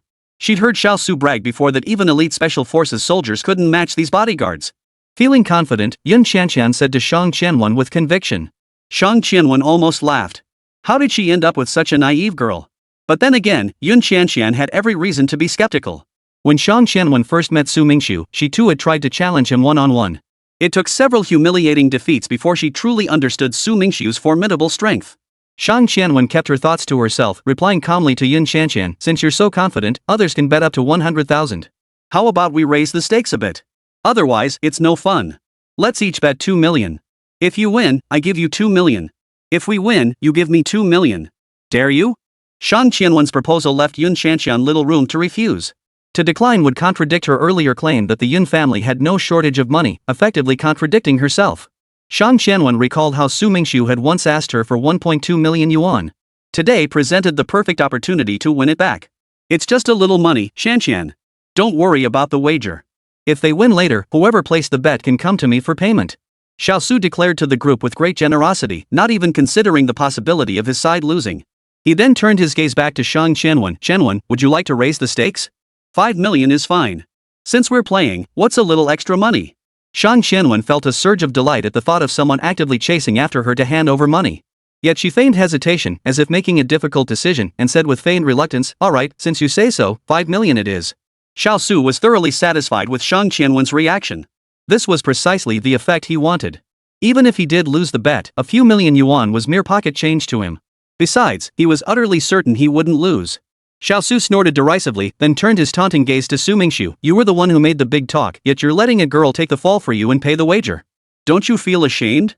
Seeing his self-important demeanor, Su Mingxu decided to play along, deliberately feigning hesitation and timidity. Seeing Su Mingxu's reaction, Xiao Su couldn't help but laugh. You're all talk, but when it comes to the real thing, you're all talk and no action. Su Mingxu seemed to steel herself, casting a timid glance at Xiao Su. It's not that I don't want to pay the wager. It's just that your stakes are too small. I find it uninteresting. How about increasing your bet with Shang Qianwen to 10 million? If you raise it to 10 million, I'll cover the wager. Xiao Su burst out laughing at Su Mingxu's comical expression, then turned his gaze to Shang Qianwen. Qianwen, how about a 10 million bet? You're up for it, right? Shang Qianwen was already overjoyed inside. She had thought Yun Shanshan was foolish, allowing her to get 2 million for free. But now, someone even more foolish had appeared, essentially handing her 10 million without a fight. Thinking about getting so much money for nothing, Shang Qianwen almost felt embarrassed. Fine. Since you say so, 10 million it is. Shang Qianwen gritted her teeth, putting on an air of great determination. Alright, since that's the case, I'll be responsible for paying out the winnings.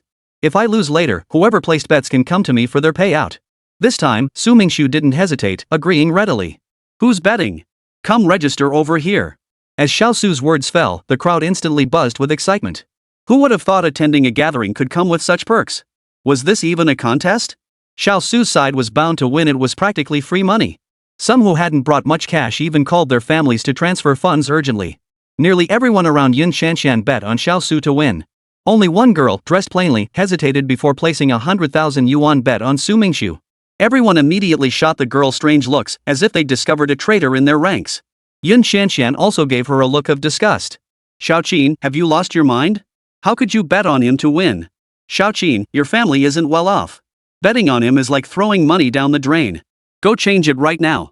Xiaoqin, Shanshan's been so good to you. This isn't right. If you insist on betting on him, I'll cut ties with you. That's right, we'll cut ties with you. The crowd buzzed with chatter, their words to the girl named Xiaoqin a mix of well-meaning warnings and blatant threats. Xiaoqin glanced at the noisy crowd, realizing that even if she stayed among them, she'd face cold shoulders and exclusion. Biting her lip, she noticed that the few people on this side were likely led by Su Mingxu. So Xiaoqin stepped forward to Su Mingxu and asked softly, "Can I join your side?"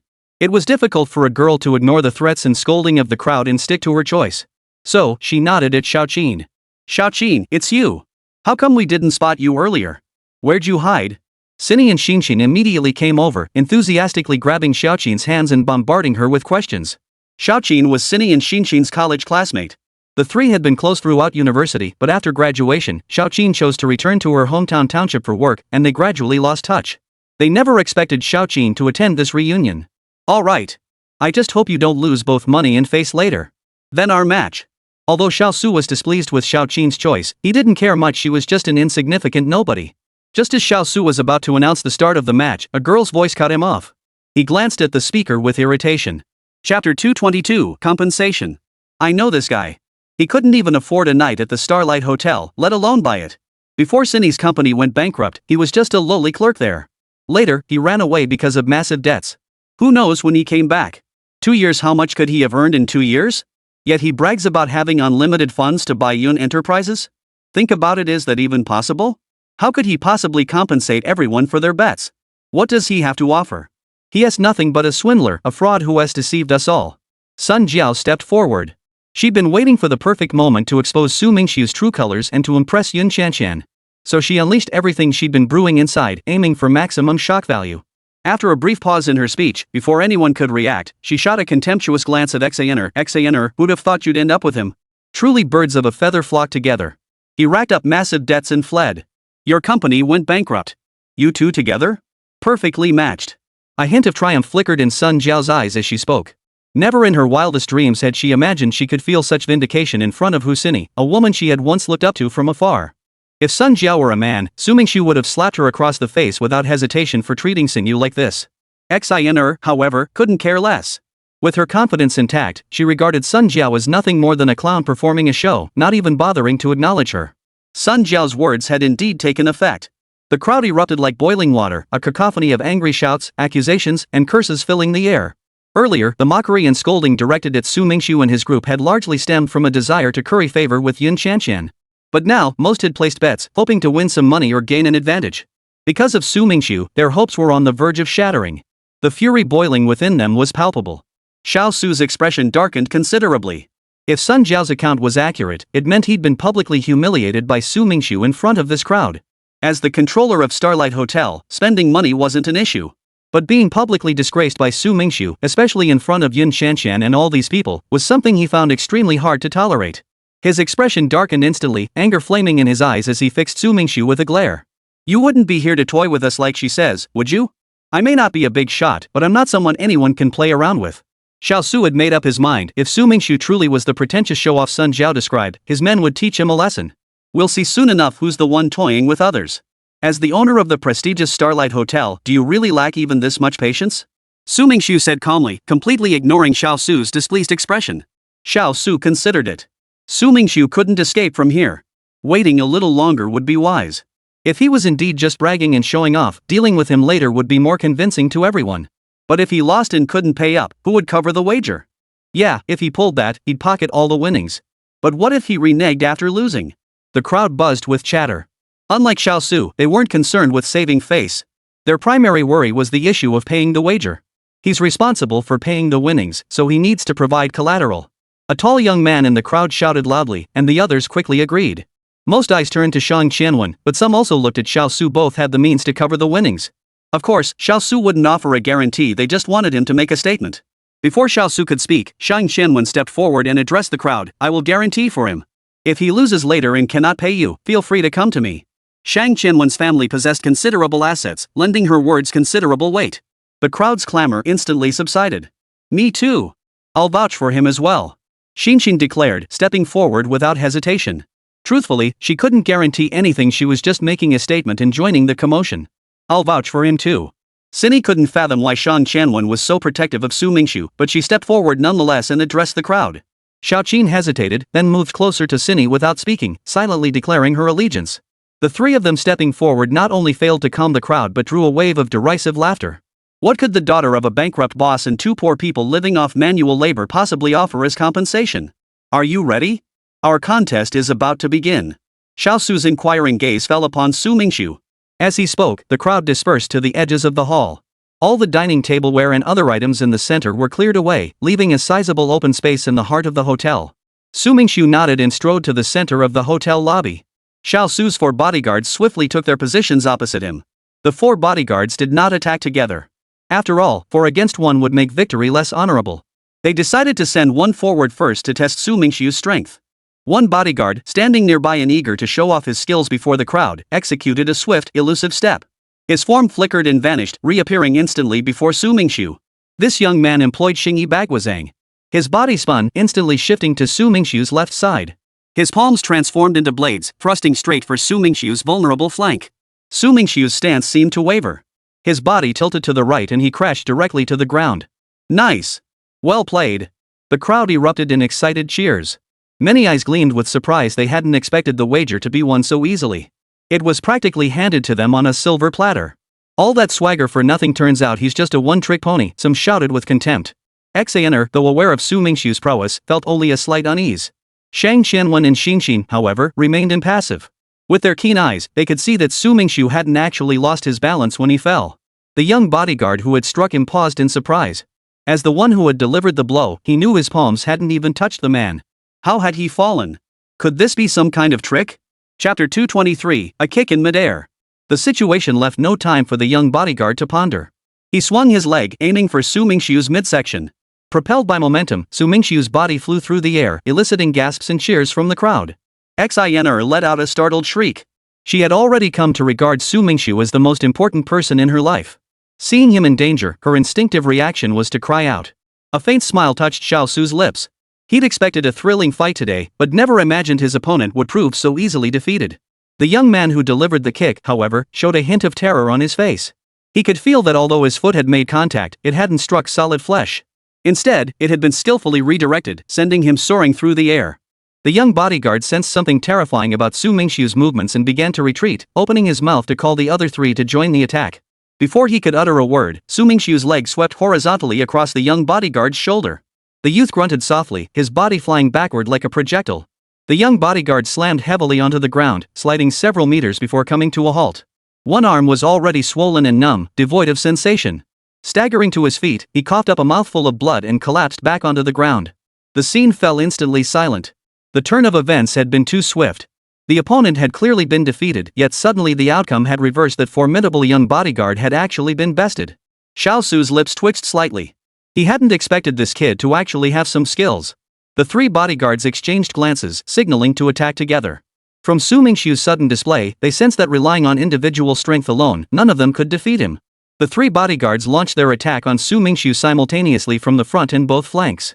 Suddenly, Su Mingxu lunged toward the right side bodyguard. Their fists collided, sending the right guard reeling backward several steps. His body shook violently as internal energy surged through him. He staggered, finally regaining his footing, feeling significant internal damage. Using the recoil from the collision, Su Mingxu's body flew backward, his foot landing squarely on the face of the left bodyguard. The left guard's head snapped back violently as he crashed heavily to the ground. Only his martial arts training saved him from a fatal fall or severe concussion. Even so, the fallen bodyguard's face was drenched in blood, fluid streaming from his mouth and nostrils as tiny stars danced before his eyes. The bodyguard attacking from the front couldn't help but feel a wave of shock. How could the other guy move so fast? In the blink of an eye, another one was down, and clearly the other one was injured too. It seemed impossible for their side to defeat this young man today. 4 men against 1 was already shameful enough, but they hadn't expected to be completely outmatched. Today was a major embarrassment for bodyguards unable to handle one young man. If word got out, how could they possibly keep their jobs in the bodyguard industry? The 2 remaining guards exchanged a glance, abandoning all pretense of dignity. They drew gleaming daggers from their belts and lunged simultaneously, one aiming for Su Mingxu's throat, the other his chest. A direct hit could prove fatal. A collective gasp rippled through the crowd. Who would have thought a friendly sparring match would suddenly turn into a life or death brawl? Xiao Su watched the brawl between Su Mingxu and the 2 bodyguards with a darkening expression. His face grew grim, yet he made no move to intervene. Today, his pride had taken a massive hit. The bodyguards he usually boasted about were no match for the other side. Of course, Xiao Su didn't want a fatality here. He only hoped his 2 bodyguards wouldn't kill the other side. As for injuries, well, he'd pay for the medical bills. Glancing at his 2 fallen bodyguards, who hadn't gotten up yet, it was clear they were hurt too. Su Mingxu saw both men draw daggers, aiming for vital spots. His expression darkened. He had been holding back his strength to avoid excessive harm, but now that the other side had shown intent to kill, he would no longer hold back. Su Mingxiu's figure darted backward in rapid evasion. The two bodyguards pressed the attack relentlessly, giving him no breathing room, determined to defeat him in one fell swoop and salvage some face. The three men darted and dodged across the open hall. Su Mingxiu waited for his moment, determined to teach them a lesson. The two bodyguards closed in on Su Mingxiu from front and rear. Suddenly, Su Mingxiu leapt into the air, lunging toward the bodyguard he had previously injured. A body mid-air is the most vulnerable to attack. The rear bodyguard let out a cold laugh as his dagger flew from his hand, streaking toward Su Mingxiu's back. Su Mingxiu heard the whistling of the blade cutting through the air behind him. This was the opening he'd been waiting for. His body suddenly dropped, causing the dagger to graze his back and instead pierce the front bodyguard's left chest. The blade sank several inches into the flesh. The bodyguard let out a pained scream and collapsed to the ground. A fresh wave of gasps and screams erupted. The remaining bodyguards, seeing their comrade collapse, froze in shock. How was this possible? Even now, the rear bodyguard couldn't fathom how Su Mingxiu had managed to draw another dagger so quickly. The distance was too close, there simply hadn't been time to dodge. Oh no, the dagger hit someone. Could it be fatal? The onlookers immediately grew restless, their faces filled with worry. They didn't know the bodyguards personally, and the security guards' lives weren't their primary concern. But this commotion meant their bets were ruined. Some were already muttering curses under their breath at the four bodyguards. Su Mingxiu swiftly stepped forward, patting the dazed bodyguard on the shoulder. Seeing Su Mingxiu right before him, the bodyguard instinctively swung his fist, ready to strike. But Su Mingxiu wouldn't give him the chance. With a swift slap, he sent the guard flying backward. The guard crashed heavily to the ground, struggling to rise in frustration. But when he glanced up and met Su Mingxiu's cold, piercing stare, he slumped back down in defeat. Most of the onlookers felt a chill run down their spines. Their bets, hard-earned money from their day jobs, had just gone down the drain. Many silently berated themselves for being too greedy, for letting greed cloud their judgment and getting involved in such a scheme. Chapter 224, Conversation. Xiao Su's face was unusually dark. Having grown up in privileged circumstances, he'd always seen himself as a golden child, pampered and adored by everyone. Suffering such a humiliating defeat in front of the crowd today felt unbearably embarrassing. Yun Xianxian stood beside him, her expression equally flustered. The turn of events had surpassed her expectations. Xiao Su had challenged Su Mingxiu to defend her honor, yet she couldn't think of how to console him in this moment. The fact that Su Mingxiu had single-handedly defeated all four bodyguards left Xiao Su, as a bodyguard himself, feeling a bit resentful. Still, he maintained his professional demeanor, striding over to the bodyguard who had been stabbed with a dagger and was lying on the ground to assess the injury. The other boys and the bolder girls gathered around as well, while the more timid girls watched from a distance. "Third brother, how are you? Is it serious?" At that moment, the other bodyguards scrambled to their feet and rushed over. The stabbed bodyguard proved tough, gritting his teeth as he sat up. With a swift motion, he yanked the dagger from his flesh. As the blade came free, a thin stream of blood spurted from the wound, eliciting another wave of gasps and shrieks from the crowd. The guard's body trembled with pain, yet he stubbornly bit back any sound. Su Mingxiu reached out, pressing on several acupoints to temporarily stem the bleeding. This technique of stopping blood flow through pressure points left the bodyguards deeply impressed. They had always thought such methods existed only in martial arts novels, never expecting someone in real life to actually know such skills. As professionals, the bodyguards always carried emergency supplies like hemostatic ointment and bandages. With their assistance, the wound was quickly bandaged. They exchanged a few respectful glances at Su Mingxiu before helping the injured guard to his feet and escorting him to a place to rest. As the bodyguards departed, the onlookers' gazes towards Su Mingxiu lost their previous disdain and gained a touch of awe. Several girls even looked at him with adoring eyes. Someone this skilled in combat, who could also perform pressure point strikes, wasn't this the very embodiment of a legendary hero? As the onlookers dispersed, the crowd naturally split into two factions, one led by Su Mingxiu and the other by Xiao Su. Except for those aligned with Su Mingxiu, everyone else wore grim expressions. Their bets on the defeated bodyguard had gone down the drain. "Since you lost, hand over the compensation money right now." Xixin eagerly jumped forward, grinning so widely her mouth nearly split. She hadn't had much cash on her XINer had covered her bets, so this was essentially a windfall of 100,000 yuan. For a penny pincher like Xixin, getting her hands on the money as soon as possible was the only way to feel secure. Xiao Su shot Xixin a dark glare, but he couldn't argue with her logic. Losers had to honor their bets. Besides, the biggest wager, Shang Qianwen's 10 million, was non-negotiable. As for Sinyu and the other stakes, a few 100,000 was mere pocket change to him. "It's just a pittance. Do you really think I'd back out?" Xiao Su sneered contemptuously, pulling out a black card and transferring the money to the accounts provided by Shang Qianwen, Cinny, and the others. Everyone stared longingly at Xin and the others, their jubilant expressions leaving a bitter taste in his mouth. Just moments ago, they had mocked Xiaoqin, yet now they felt like the ones deserving ridicule. Hadn't they all gathered around Yun Qianqian precisely to seek some advantage? Since it's small change, I don't care about it. I'll forfeit the bets everyone placed. I'll return it to you all. Su Mingxiu's voice wasn't loud, but the reaction from the crowd was enormous. At first, they found it hard to believe. Millions of yuan. If it were their own money in their pockets, they'd never give it back. But seeing the seriousness in Su Mingxiu's expression, they realized he wasn't joking. Cheers of delight erupted instantly. Their gaze towards Su Mingxiu shifted. If he truly was his son Zhao claimed buried in debt, unable to afford a single night at the Starlight Hotel, there'd be no reason to abandon such a fortune. To forfeit it purely for show would be downright foolish. Now that the small money matters are settled, it's time to discuss the big money, right? Su Mingxiu said to Xiao Su, who stood beside him with a grim expression, once the crowd's voices had quieted down a bit. Xiao Su froze at Su Mingxiu's words, then quickly realized Su was still harping on the original topic, demanding he name a price for the Starlight Hotel. Moments ago, Xiao Su had thought that having his bodyguards beat Su Mingxiu senseless and then kicking him out would be the end of it. He hadn't genuinely intended to discuss the Starlight Hotel with Su Mingxiu at all. But now, with Su Mingxiu's question, the room fell silent. All eyes turned to Xiao Su, waiting for his response.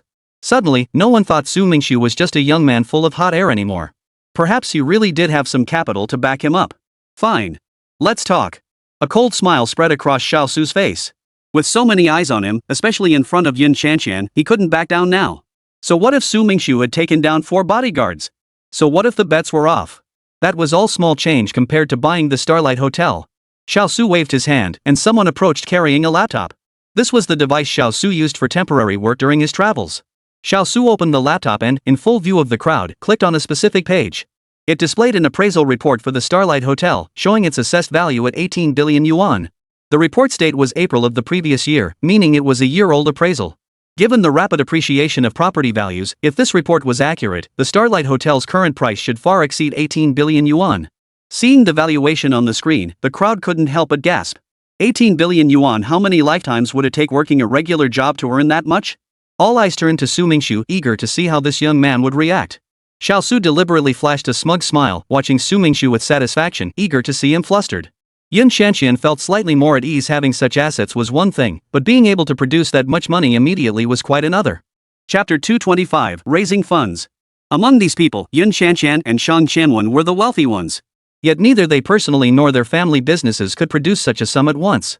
Even Xiao Su himself couldn't come up with that much money immediately. No one believed a young man standing before them could mobilize such vast funds at will. Shang Qianwen watched Su Mingxiu with some concern. Though she staunchly supported him since arriving, this matter was beyond her help. Among them, only Xiner felt at ease. She alone knew Su Mingxiu's true capabilities. Facing the suspicious stares of the crowd, Su Mingxiu didn't want to appear too strained. Doing so would not only alert Xiao Su but could also create unnecessary security risks for himself. This price is a bit steep. Could we get a discount? Su Mingxiu feigned hesitation, stammering his request to Xiao Su. Seeing Su Mingxiu's demeanor, Xiao Su's smile turned into a cold sneer. Discount? 18 billion yuan? That was last year's valuation. The hotel's current value won't be less than 22 billion yuan. If you can pay the full amount now, I'll count it as 18 billion yuan. The 4 billion yuan difference? Consider it your discount. Xiao Su's words instantly sent ripples of murmurs through the crowd. Paying the full amount now? That was clearly just nitpicking. Even the biggest corporations didn't keep 1.8 billion yuan in liquid assets just sitting around, let alone an individual like Su Mingxiu. Mr. Xiao, this is pure harassment. Who could possibly produce that much cash on the spot? You have to give us time to prepare. Su Mingxiu said, his face showing genuine panic. Hearing this, everyone couldn't help but nod in agreement. Su Mingxiu's request was indeed reasonable. Xiao Su's approach felt downright unreasonable. Xiao Su thought it made sense. If he were asked to produce 18 billion yuan right now, probably not even the entire city of Huanghai could come up with that kind of money. It was nighttime now. Even if he were given time, where could he possibly raise such a sum? Banks were closed. Even if he knew some big shot, he'd have to wait until tomorrow. With that in mind, he said to Su Mingxiu, I'll give you 2 hours. If you haven't raised enough money by then, what I said is null and void. Raising that much money in 2 hours at night was nothing short of a pipe dream. Everyone stared at Su Mingxiu with mixed expressions, some pity, some sympathy, and some schadenfreude. Then let's draw up a contract. A deal this big can't be sealed with just a verbal agreement, Su Mingxiu said hesitantly, his voice tinged with unease. His words stunned the crowd. Only now did they realize they'd subconsciously dismissed Su Mingxu's bid for Starlight Hotel as a joke. Xiao Su was equally taken aback. He hadn't expected Su Mingxu to take this so seriously. Without a contract, he could deny everything at any moment. But once signed, there'd be no turning back. If Su Mingxu actually raised the funds, Starlight Hotel would truly change hands. Xiao Su had never truly intended to sell Starlight Hotel. He wouldn't part with it for 18 billion, let alone 20. Who would sell such a profitable enterprise? His earlier offer had been mere posturing against Su Mingxu. Now that a contract was on the table, hesitation crept into Xiao Su's mind. What? Mr. Xiao, you're not scared, are you? Scared that I'll actually raise the money and buy this hotel? Then tell me, who's the braggart now? Who's been toying with everyone? Su Mingxu's words made Xiao Su's face flush crimson. Su Mingxu was throwing his own words right back at him. What if the other side was just bluffing? Wouldn't he be letting himself be intimidated? He refused to believe that such a large sum could be raised in just 2 hours tonight. Gritting his teeth, Xiao Su instructed someone nearby to go to the office and fetch a copy of the contract. Then he turned his gaze back to Su Mingxu. I'll sign the contract with you, but if you can't raise the funds in 2 hours, you'll have to give me an explanation. Before Su Mingxu could respond, he continued, 200 million. If you can't raise enough money in 2 hours, you'll have to compensate me 200 million. That's impossible. Who buys something and then has to pay for it? Xingxin, hearing Xiao Su's words, immediately jumped in, her voice filled with urgency. If you're afraid of this, then there's no point in signing the contract at all. Xiao Su sneered coldly, secretly hoping Su Mingxu would back out of signing the contract, feeling he might have overplayed his hand this time. Xiao Su's office was upstairs. By now, the contract had been brought over. Su Mingxu frowned, hesitated for a moment, then resolved, fine. Let's sign it. Everyone sighed in disbelief. Who would have thought attending a gathering would cause such a storm?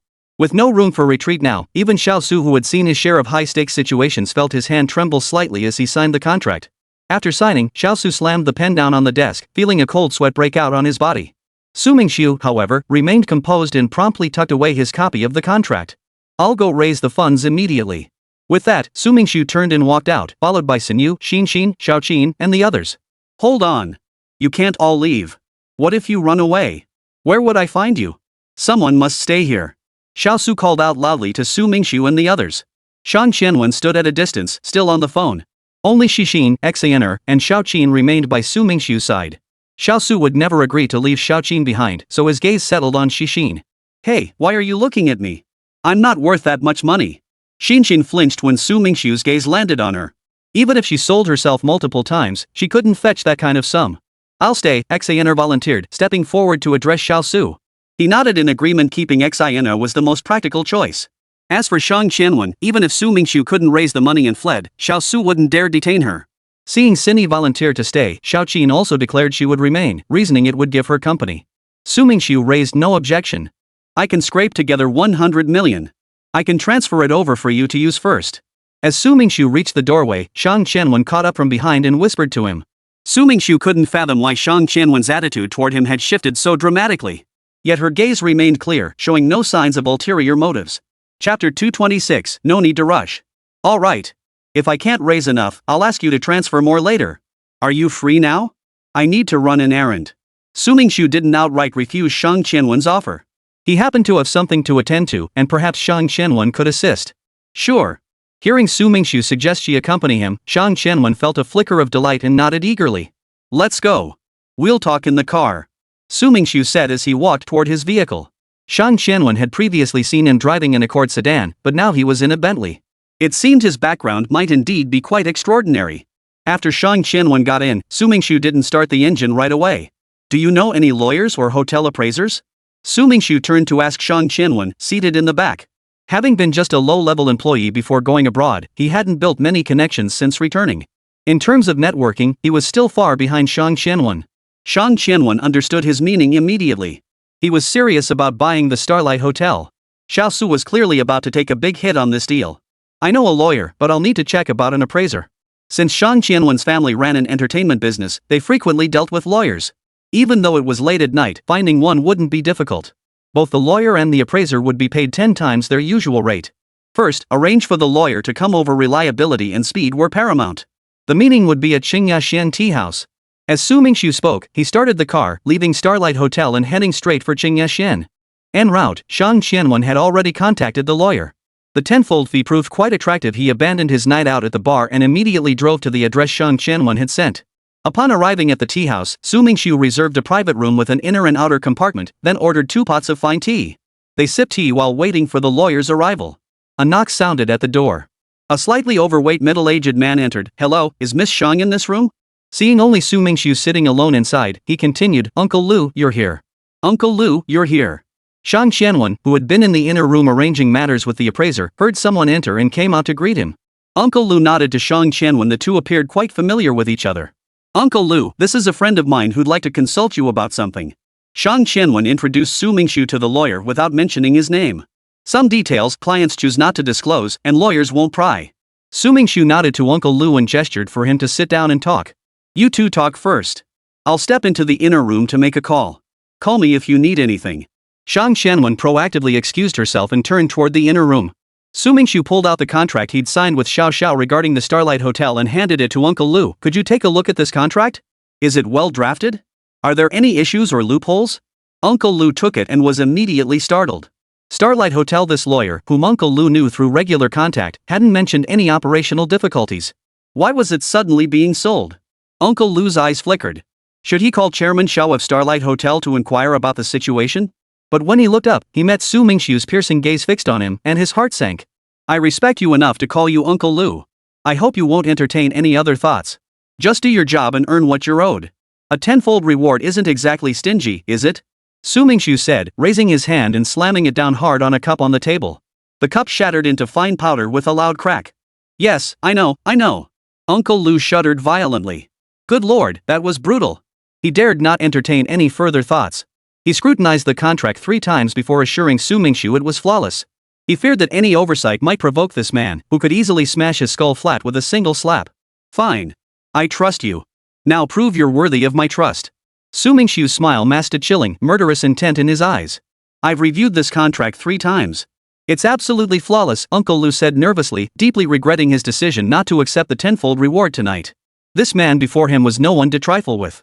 Su Mingxu nodded and transferred the payment to the account Uncle Lu provided.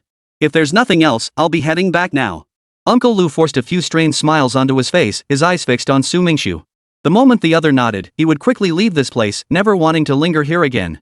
"Uncle Lu, no need to rush. Since you're here, Qianwen should at least offer you a cup of tea before you go."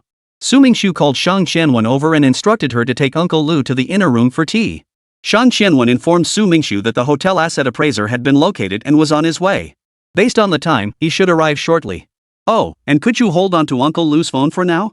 Hearing Su Mingxu's request, Uncle Lu couldn't help but give a wry smile. This was clearly to keep him in check. But he didn't argue, or rather, he dared not argue. He promptly pulled out his phone and handed it to Shang Qianwen before heading into the inner room for tea. In truth, as long as Su Mingxu transferred the funds to the Starlight Hotel's account, the signed contract would become legally binding and a done deal. However, he was concerned that Cindy and the others were still in the hotel lobby. If anything happened to Cindy, things would become complicated. The asset evaluator arrived shortly after. Su Mingxu asked him to conduct a preliminary evaluation of both Shuli Xiu Gourmet City and Starlight Hotel. This was no difficult task for the evaluator, who regularly monitored larger enterprises in Huanghai City. The appraiser opened his laptop and inserted a USB drive containing detailed records of major enterprises in Huanghai City. After a brief calculation, he delivered his findings. Zuliuxia Food Court was valued at approximately 150 million yuan, while Starlight Hotel was valued at roughly 2.1 billion yuan. Regarding the hotel's valuation, Su Mingxu only needed a rough estimate.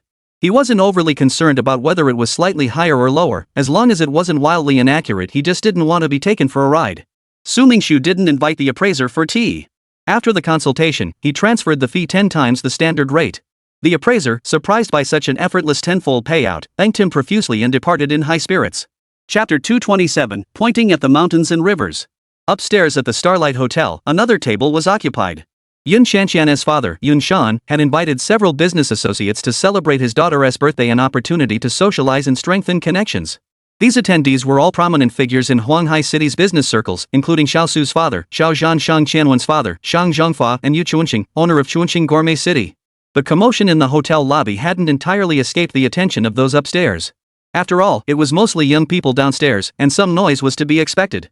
Although Yin Shan, Qianqian's father, was nominally hosting the gathering, Xiao Zhan, Xiao Su's father, was the de facto host.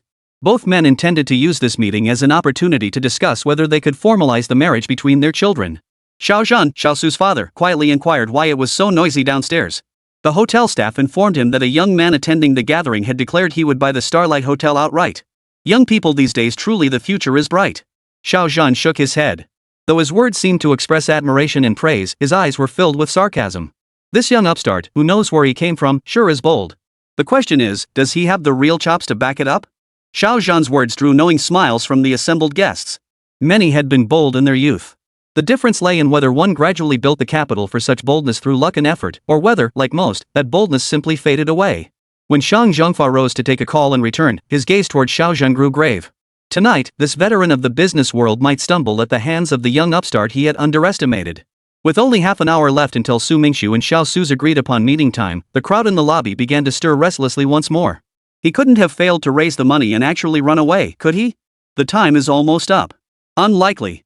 That young man seemed confident. He's staked everything here, why would he run? Anything can happen. What if he really couldn't raise the money? Exactly. What if he really does run? What about the people who stake their money on him? Pitying glances drifted toward Cinny, Xinxin, and Xiaoqin, huddled in the corner. Special personnel had been stationed near them, even trips to the restroom were shadowed. Sneaking away was impossible. Xinxin's face showed signs of anxiety too. The sum involved was simply too enormous for her. She urged Cinny to call Su Mingxu and check on the situation. If things didn't improve, she'd have to figure out a way to protect Cinny and get her out first. As for Xiaoqin, they probably wouldn't bother her, it wouldn't do any good anyway, since most classmates knew her family's circumstances. Xanr sat there as if nothing were wrong, showing not a hint of anxiety. Her time with Su Mingxu had fostered deep trust in him. Since he'd agreed to let her stay, he'd surely find a way to get them both out. Xanr's composure made Xan roll her eyes in exasperation, wondering if spending so much time with Su Mingxu had taught her to put on an act too. Xiao Su, though wearing a relaxed smile for everyone's sake, felt immense pressure building inside. As he calmed down, he realized how reckless this joke had become. If his father upstairs found out, he would never forgive such a rash act. If Su Mingxu actually transferred the money, it would mean squandering the business his father had built through years of hard work. He could only pray for time to pass faster still to get through these agonizing 2 hours as quickly as possible. After leaving Kinjiaxuan Tea House, Su Mingxu drove his own car, while Shang Qianwen rode with Uncle Lu in another vehicle, both heading toward Starlight Hotel. Su Mingxu parked in front of the Starlight Hotel but didn't immediately retrieve his car. Instead, he pulled out his phone and transferred the 18 billion yuan to the bank account specified in the contract. After getting out of the car, Su Mingxu asked Shang Qianwen to return Uncle Lu's phone and told him he could leave. Now that he had arrived, even if Uncle Lu tipped off the Xiao family, it wouldn't matter. He was confident he could still get Sun Yu and the others out. Uncle Lu, hearing Su Mingxu's words, jumped into his car as if struck by lightning and sped away. He dared not call the Xiao family to inquire about the situation. The terror from witnessing Su Mingxu smash a glass with one palm still lingered. As a lawyer, he knew precisely who to provoke and who was utterly untouchable. As Su Mingxu and Shang Qianwen entered the hotel lobby, the bustling crowd fell silent. Every pair of eyes turned to Su Mingxu, to this young man once mocked and ridiculed by all. He hadn't run away. He had truly returned. Almost simultaneously, everyone realized a terrifying possibility. The young man's return might signify that the funds had been secured, and perhaps the Starlight Hotel would change hands tomorrow. What a dreadful outcome that would be. The forced smile Xiao Su had worn when facing the crowd froze instantly. Could he really have raised the money? No, impossible. Raising 18 billion yuan in just 2 hours at night, he couldn't do it, and no one in Huanghai City could either. At that moment, he realized he simply couldn't bear the consequences of losing the bet. A wave of dizziness suddenly washed over him, and he raised his hand to cover his forehead. Yun Shanxian, her face filled with concern, grabbed Xiao Su's arm, trying to comfort him and calm him down. Xiao Su roughly shook off her hand, grabbed a large beer mug from the table, and downed it in one gulp before slamming the empty glass down. Yun Shanxian stood nearby, feeling somewhat at a loss. She genuinely liked this man before her in terms of looks and family background. He was a perfect match for her, and he treated her well. Now, she didn't know whether she should step forward with words of comfort or if it would be better to let him be alone for a while. Ignoring the stares from the crowd, Su Mingxu walked toward Cinny with a smile. She rose to meet him, happily linking her arm through his. Hey, our handsome guy, money's no object, right? See? He came back. Xinxin stepped forward, smugly addressing the crowd with an air of commanding authority. Chapter 228, Little Brat. The crowd in the hotel lobby stared blankly. Su Mingxu and the others showed no reaction whatsoever to Xinxin's words, frozen in place as if turned to stone. Xinr stepped forward, tugged at Xinxin's sleeve, and gave her a meaningful look, signaling her to hurry up and leave.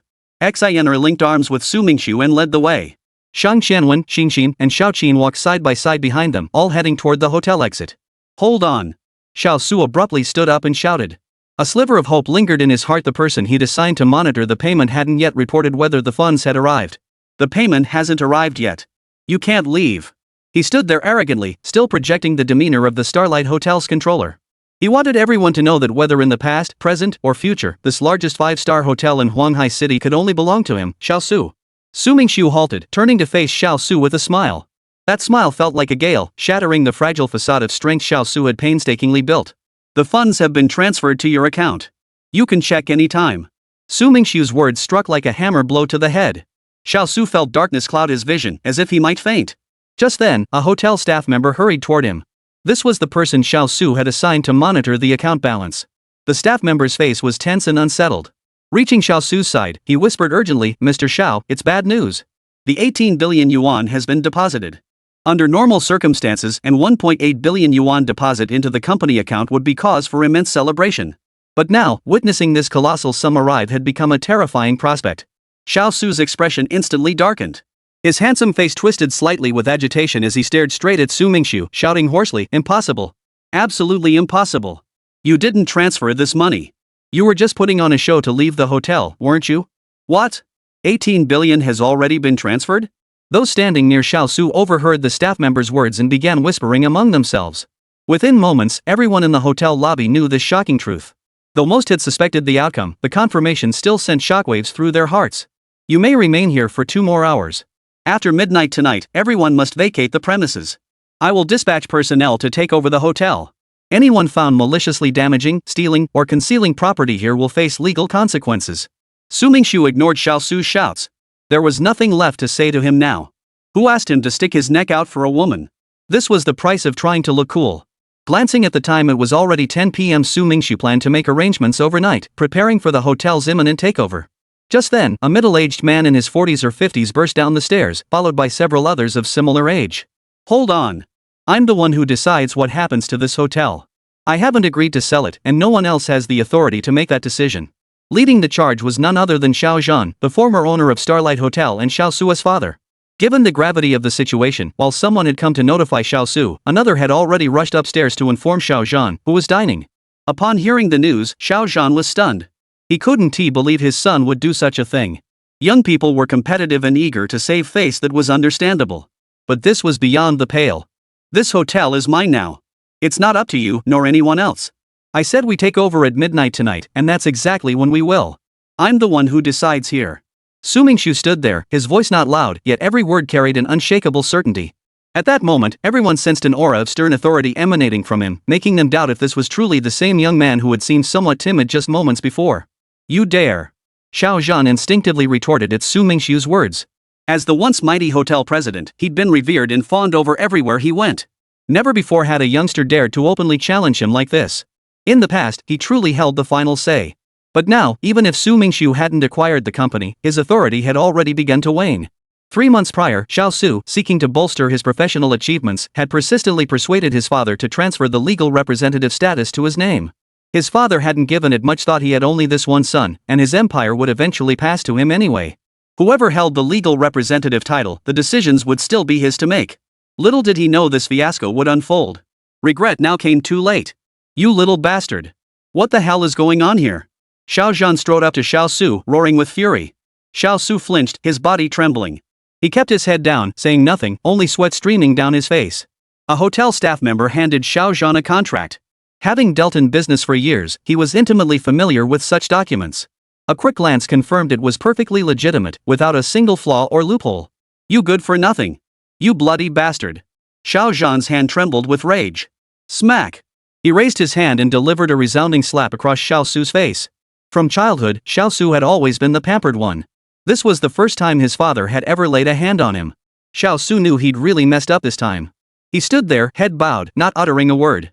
"Uncle, it's not all Xiaosu's fault. He was just trying to stand up for me." Yun Xianxian stepped forward, attempting to explain to Xiao Zhan. "Because of you?" Xiao Zhan frowned, looking at Yun Xianxian with confusion. He still didn't fully understand what had happened in the hotel lobby. "Xianxian, you're just a girl. Why are you meddling in this? Come here immediately." Yun Xianxian's father, Yun Shan, was no fool. The moment she spoke, he knew trouble was brewing.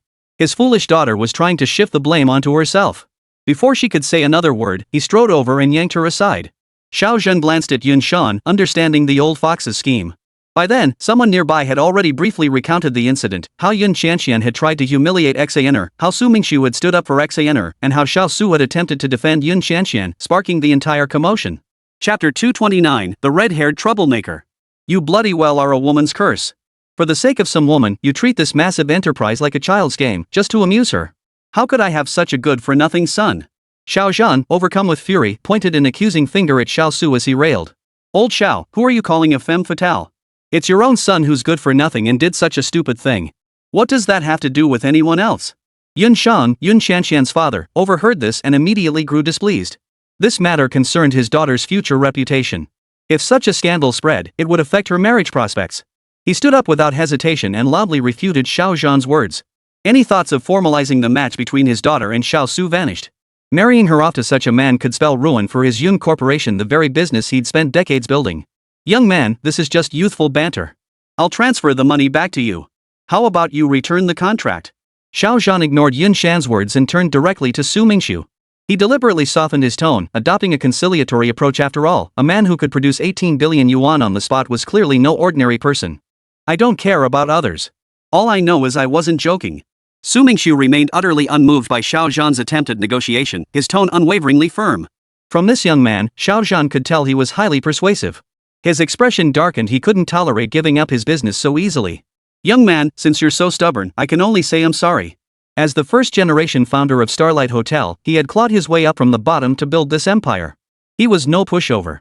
Seeing that soft tactics wouldn't work, he resorted to force. With a sweeping gesture, he bellowed, "Guards! Close the hotel doors! Snatch that contract from his hands!" At his command, dozens of security guards instantly appeared in the lobby. Some blocked the doors, while others closed in on Su Mingxu. Xiao Su watched his father's actions with concern. He had witnessed Su Mingxu's capabilities firsthand. His own bodyguards were no match for him, and these few dozen security guards were unlikely to make much difference. Shan Zhongfei and Yu Chuanxing, standing beside Xiao Zhan in the crowd, couldn't help but shake their heads at the sight of Xiao Zhan deploying dozens of security guards to confront Su Mingxu. Both had witnessed Su Mingxu's martial arts skills firsthand or through others. These security guards were like a mantis trying to stop a cart, utterly futile. Yet they also marveled, in a city as vast as Huanghai, to encounter this young man again so soon. Could it be he truly intended to take down all the old guard in Huanghai, one by one? Su Mingxu glanced at the security guards gradually closing in. Instead of acting immediately, he led Cindy and the others toward a table in the hotel lobby. Seeing Su Mingxu wasn't heading outside, the guards didn't obstruct him, instead surrounding him as they followed. Su Mingxu stopped before a table. The guards formed a tight circle around him and sinew. Once most had gathered, Su Mingxu suddenly raised his hand and slammed it down onto two glasses on the table. With two dull thuds, the glasses instantly shattered into fine powder. The guards stared in horror at the scene before them, scrambling backward in a flurry of movement. Instantly, the space around Su Mingxu expanded several times over. They exchanged nervous glances, none daring to step forward. For a job paying a few thousand yuan a month, none of them wanted to risk their lives over this. Any of you think your skulls are harder than these cups? Come on, give it your best shot. As Su Mingxu spoke, his gaze swept over the surrounding guards. Those met by his eyes felt a chill run down their spines, their bodies involuntarily retreating. Xiao Zhan felt a chill too. This young man was clearly no pushover. But retreat wasn't an option now. He bellowed, "What the hell are you all standing around for? Get moving. Anyone who won't step up can get the hell out. If you grab that contract, everyone gets 100 grand. Let's go." A hefty reward breeds courage. For security guards earning only a few thousand yuan a month, 100,000 yuan was quite tempting. For a moment, the guards stirred with anticipation, but they all watched each other warily, none wanting to be the first to step forward. "I've bought this hotel. Those who wish to keep working here, step to the right. I promise a 50% raise. Those who don't want to stay, you can leave now. And if anyone wants that 100,000, come try your luck. And regarding your current actions, if I report this to the police, you will face legal consequences." A hotel this size couldn't possibly fire everyone and start hiring from scratch. So Su Mingxu wanted to placate the guards, even though defeating them would take him only a few minutes. A 50% pay raise made some guards' hearts race. Most had heard rumors that the hotel had been bought out by this young man, so few questioned Su Mingxu's words. As for Xiao Zhan's 100,000 yuan promise, whether he could deliver after snatching the contract from this man's hands was one thing. Even if he did, whether the boss would actually honor it was another matter entirely. After all, 100,000 yuan per person was no small sum. If he later denied the promise outright, there wouldn't be much they could do about it. After a moment's consideration, some of the security guards made their choice. Except for the 4 or 5 still surrounding Su Mingxu, none of them left. They all moved to stand on the right side.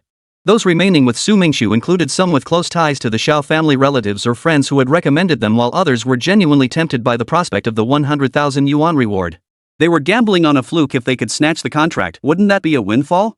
Don't believe him. His promises of pay raises are all lies. If you snatch that contract, I'll double your wages. Everyone, let's go together. Don't let him fool you. Though Xiao Zhan desperately tried to persuade the guards, those standing on the right seemed to ignore him.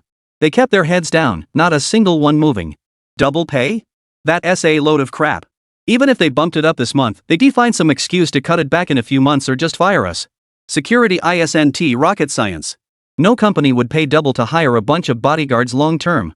Compared to Su Mingxu's 50% promise, that sounded way more reliable.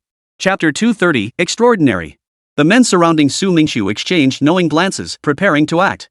Of course, they hadn't witnessed Su Mingxu take down Xiao Su's 4 bodyguards.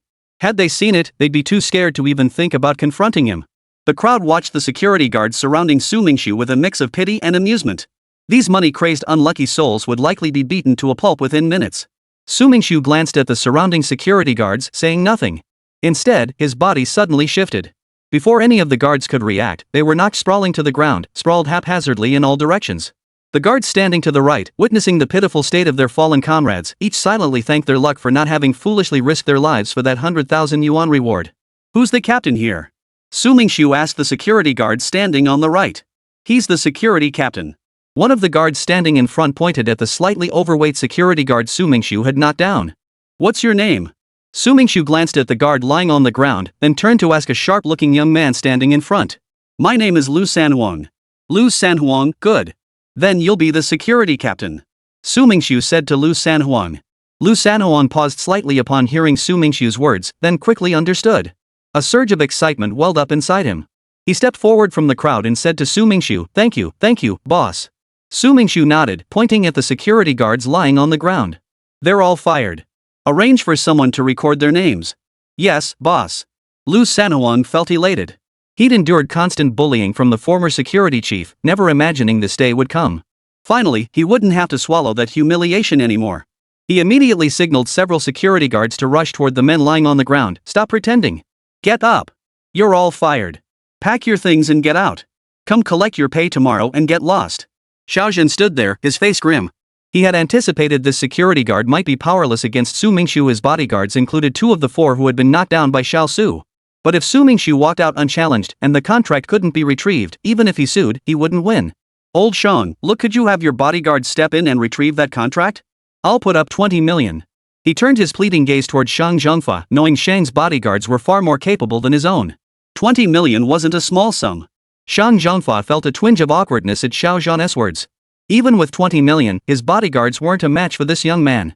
It seemed he wasn't the only one who'd fallen victim to this youth. Now another had joined the ranks. At least he only had his security guards and bodyguards beaten up, but this fellow had not only had his bodyguards knocked down, but also lost his business in the process. This thought brought him a sense of relief. Old Xiao, it's not that I don't want to help you, but I didn't bring my bodyguards today. Shang Zhengfa simply made up an excuse. His bodyguards were sitting in their cars in the parking lot outside the Starlight Hotel. Because the hotel security measures were quite good, he hadn't brought his bodyguards inside. Old Ju, could you have your bodyguard lend a hand? I'll put up 50 million. Seeing Shang Zhong's evasive response, Xiao Zhan understood his meaning and realized further discussion was futile. He then turned his pleading gaze toward Yu Chuanqing, the owner of Starlight Gourmet City. 50 million? Though all present were major business figures, the sum still felt substantial. Eyes turned to Yu Chuanqing, who gave a wry shake of his head. Old Xiao, given our friendship, I'd help even without being asked. But my 2 bodyguards? They're no match either. The implication was clear, his own security couldn't stand against the other party.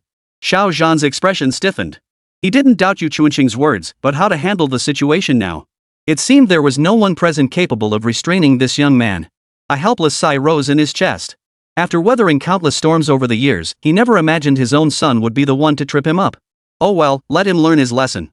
After all, this wasn't bankruptcy, just a sale. With ample funds in hand, he could open another hotel like this or venture into other businesses.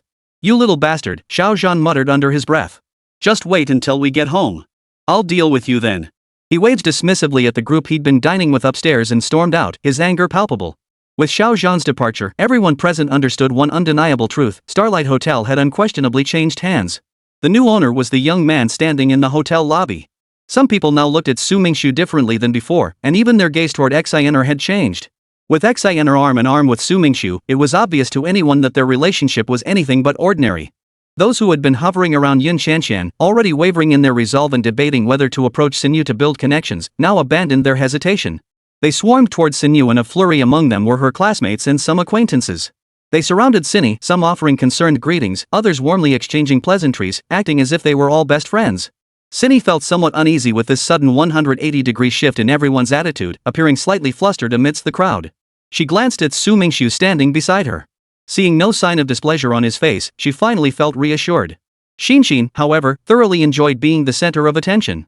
Those who couldn't immediately engage with Xiner turned their attention to Xinshin instead, and in no time, she was chatting away animatedly with them.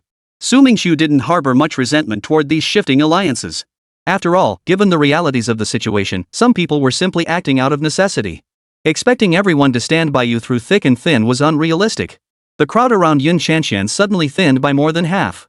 Compared to Yun Shanshan, Sinny's temperament was more approachable. Choosing Yun Shanshan hadn't been these people's true desire in the first place. Now that another option presented itself, naturally, some began to waver. Among Yun Shanshan's entourage, Sun Jiao found herself in the most awkward position.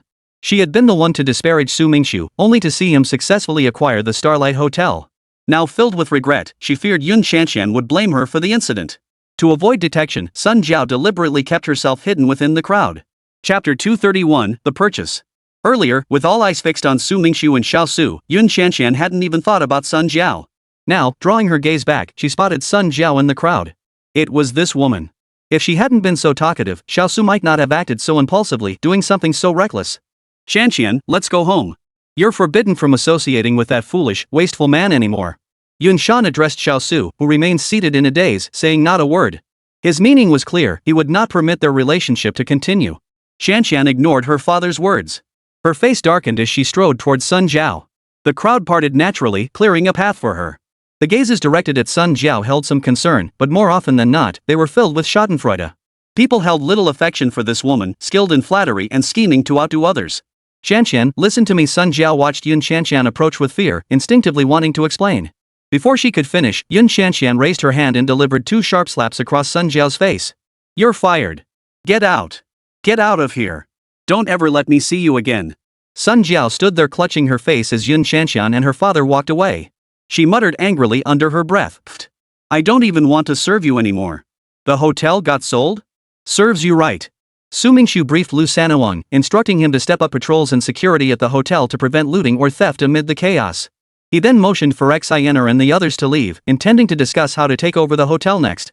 The gathered crowd, seeing Sinyu about to leave, eagerly handed her their contact information. They urged her that if she ever became overwhelmed with hotel matters in the future, she should call upon these old classmates and acquaintances for help. Since he planned to launch a new company soon and would indeed need manpower, he readily agreed, promising to reach out if needed. If any of you have hotel industry experience, you're welcome to assist Sinyu over the next few days. Of course, this won't be unpaid. I'll provide appropriate compensation. Su Mingxu reasoned that with the hotel scale, tomorrow's inventory and handover would require substantial manpower. This would also serve as an opportunity to assess whether any of these individuals could be useful for future ventures. Both Shuli Show Food Court and Sinyu's new company would need considerable staff. The crowd, just about to disperse, instantly swarmed around Sinny upon hearing Su Mingxu's words, each vying to stay. Among them were those studying hotel management like Sinny, and others from different fields. This presented a golden opportunity to build connections. Plus, that young man had explicitly mentioned compensation. There was simply no reason not to stay. Xino was momentarily flustered by the commotion, but she quickly regained her composure. She told everyone to stay calm, promising to notify them tomorrow of the meeting location before heading together to the Starlight Hotel. Although the hotel had been purchased, the official takeover hadn't yet taken place. To avoid disrupting normal operations and causing unnecessary commotion, Sinny didn't immediately suggest meeting at the Starlight Hotel. After Sinny finished her instructions, Su Mingxu led the group away. Shang Xianwen glanced back at her father standing in the distance. Shang Zhongfa gave her a nod, and she quickly followed behind Su Mingxu.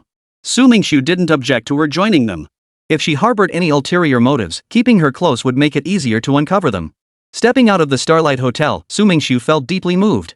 His first visit had been shortly after arriving from abroad, staying as a guest. His second time here was accompanying Sinny to Yun Shanshan's gathering. Little did he expect that through a series of twists and turns, he'd end up purchasing the hotel and becoming its owner. Starving. Starving. Boss, you bought this whole hotel, shouldn't we celebrate with a meal? Shishin couldn't contain her hunger after skipping dinner at Yin Shanshan's gathering and began clamoring loudly. We should celebrate. What do you want to eat? Where do you want to go? You decide. Su Mingxu declared generously. Hearing this, Shinshin's spirits soared, and she began scheming in her mind about how to thoroughly fleece this wealthy man. But I'm broke after buying the hotel. Cover the meal costs for now, I'll reimburse you when I have money, Su Mingxu said, noticing Shinshin's overly obvious scheme. Not just him, but everyone else saw through it too. Ha! You can afford a hotel but not dinner? That doesn't add up, Shinshin thought, shifting her gaze to Sinyu standing beside Su Mingxu. Why are you looking at me? I don't have any money either. You should cover it first. I'll reimburse you when I have the funds, Xiner said to Shinshin with a straight face. Seeing Sinyu and Su Mingxu working in perfect sync, Shinshin couldn't help but jump up.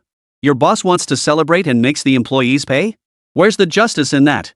If Shang Qianwen and Xiaoqin hadn't been there, she would have rushed over to check if Sinyu actually had any money on her. Of course, Shang Qianwen and Xiaoqin didn't believe Su Mingxu was genuinely broke. No one would believe it, they knew this was all just to tease Shinshin. Shinshin was smart enough to know Su Mingxu and Xiner were just teasing her. But even if Su Mingxu ended up paying her back later, the thought of using her own money for dinner still stung her heart. She wasn't just anyone. With a mischievous chuckle, she turned her gaze to Shang Qianwen and Xiaoqin beside her. If it were anyone else, one unfamiliar, the other long unseen, she'd be too shy to ask. Ha, are you too hungry? Why don't you lend me some cash? I'll treat you to a feast. The two women hadn't expected Shinshin to look their way. They quickly waved their hands, insisting they had no money either. Su Mingxu called Xiuxiu and asked him to arrange a decent private room. Then the group drove to Shulixiu Gourmet City. Xiu Dongxiu was swamped. Though he couldn't directly handle operations, the food court still demanded constant attention. He came over to greet Su Mingxu briefly before diving back into work. During this, he glanced at Shang Qianwen. Her hair color and makeup had changed and didn't recognize her. He gave a nod, acknowledging everyone's presence. Chapter 232, I bought it. The private room reserved for Qiu Dongxiu was the most luxurious in Shulixiu Gourmet City. Su Mingxiu's selection of dishes was abundant and almost entirely comprised of foods popular with girls. Wow, this is amazing. So many delicious things. Shinshuan stared at the table, her mouth watering, and was the first to grab her chopsticks. Eat up if you like it, you'll be footing the bill later. Su Mingxu watched Shinshin wolfing down her food with a smile. She lacked the grace expected of a girl her age, yet her unpretentiousness felt refreshingly genuine. Shinshin was instinctively sensitive about money. She paused abruptly, nearly choking. Her throat convulsed twice as she forced down the food. She quickly recovered, shrugging it off. After all, he was the chairman here. Even if he couldn't pay, he wouldn't do anything to her. Xiner glanced at Shinshin and chuckled softly. Shinshin, you can eat a little slower. There's plenty of food here, no one's rushing you. It was the first time Shang Qianwen and Shinshin had dined with Su Mingxu. The former seemed fine, while the latter appeared somewhat stiff. As the two girls ate, they occasionally glanced sideways at the young man sitting across from them. When Shang Qianwen's gaze accidentally met Su Mingxu's, her heart skipped a beat. Her face flushed, and she quickly lowered her head, nearly burying her face in her plate. If you think I'm handsome, feel free to take a few extra glances. Consider it a dining perk. And that goes for all three of you, everyone can eat and look around. Su Mingxu smiled at Shang Qianwen. His impression of her had changed. Before, she had projected rebellion and defiance, but now, with her new hairstyle and makeup, she carried an added touch of feminine charm. Shang Qianwen shyly lifted her head, a blush spreading across her cheeks. She always presented a strong front in public, giving others the impression she was more like a boy. Yet now, facing this man across the table, she suddenly felt a surge of vulnerability, a desire for him to protect her. Was it because he seemed so overwhelmingly powerful? Some people just love to be self-absorbed. Qianwen saw a grain of rice on your lip and wanted to tell you, but you overthought it. Sinyu gave him a reproachful look, her eyes brimming with deep affection. Really? Su Mingxu raised his hand to wipe his mouth. No, there isn't. The awkwardness faded from Shang Qianwen's face, and she couldn't help but laugh. Xiaoqin giggled out loud, then struggled to suppress it, burying her head back in her food. Hey, what are you all laughing at? Shinshin paused her chopsticks, looking puzzled at everyone. Just eat. Wait till you're as fat as a pig, then see who dares marry you. Sinyu couldn't stand her public gluttony and teased her. Shinshin shrugged indifferently. Whoever you marry, I'll follow. You can be the main wife, and I'll be the secondary wife. That way, you can even serve me. Pfft, I wouldn't know how to raise pigs, Xiner scoffed. Actually, that's easily solved, we could build her a modern pig farm. Su Mingxu didn't mind teasing Shinshin a little more. Everyone burst into laughter. Shang Qianwen gazed at the young man across from her, his expression serene, a gentle smile on his face, and found it hard to reconcile this image with the one who had been slaughtering enemies left and right in the fight. The meal lasted less than 2 hours. When the waiter announced the bill totaled 67,000 yuan, Xinxin's heart skipped a beat and she instinctively clutched her pocket tighter. "Mr. Su, could you please sign here?" The waiter addressed Su Mingxu respectfully, thinking to himself how remarkably young the chairman looked, probably only a few years older than himself. Truly a rising star. Since Su Mingxu rarely visited the food court, the staff didn't recognize him. Xiao had specifically instructed them that the diner was the food court's chairman and that they only needed his signature after the meal. Chairman Su? Having clashed with Su Mingxu before, Shang Xianwen had once sent people to investigate him, but they found nothing. Little did she expect such a young man to be the chairman. The group left the private room and headed to the top floor of Shuli Shou Food Court.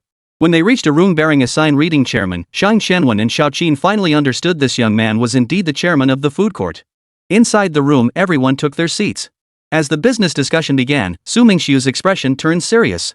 First, he turned his gaze toward Shang Xianwen and Xiaoqin. "I don't have a job right now. If you could give me an opportunity, I'd be willing to stay with Cindy and do whatever I can." Xiaoqin stood up and stated her position first. "My family's company doesn't need me right now. If there's anything I can do here, I'd be happy to stay and help."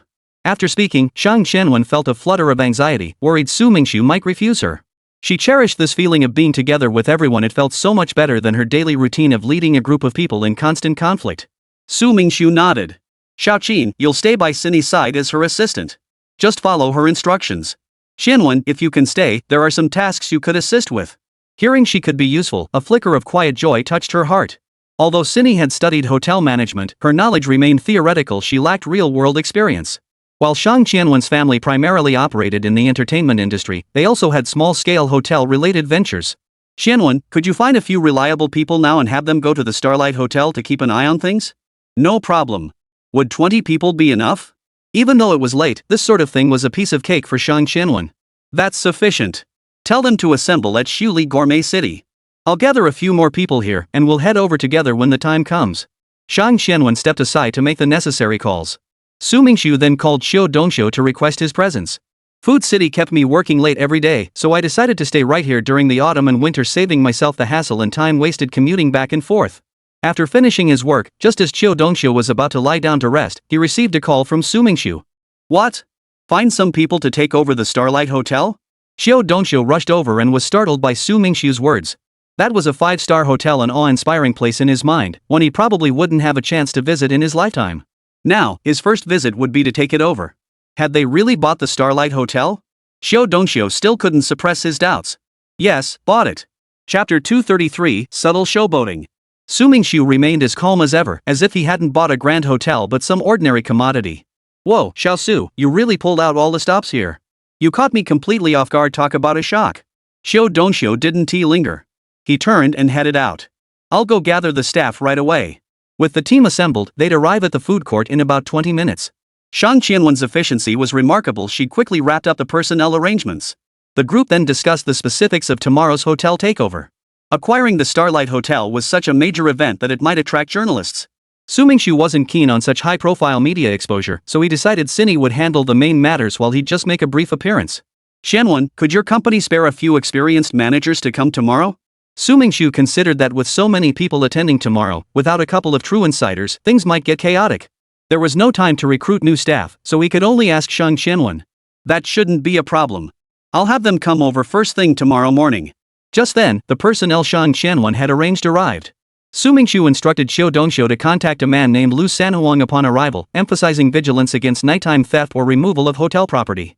By the time everything was settled, it was already past midnight. Shang Qianwen drove home. With dawn just hours away, Cindy, Xinxin, and Xiaoqing decided to book a room at the food court and stay there, saving the hassle of commuting back and forth.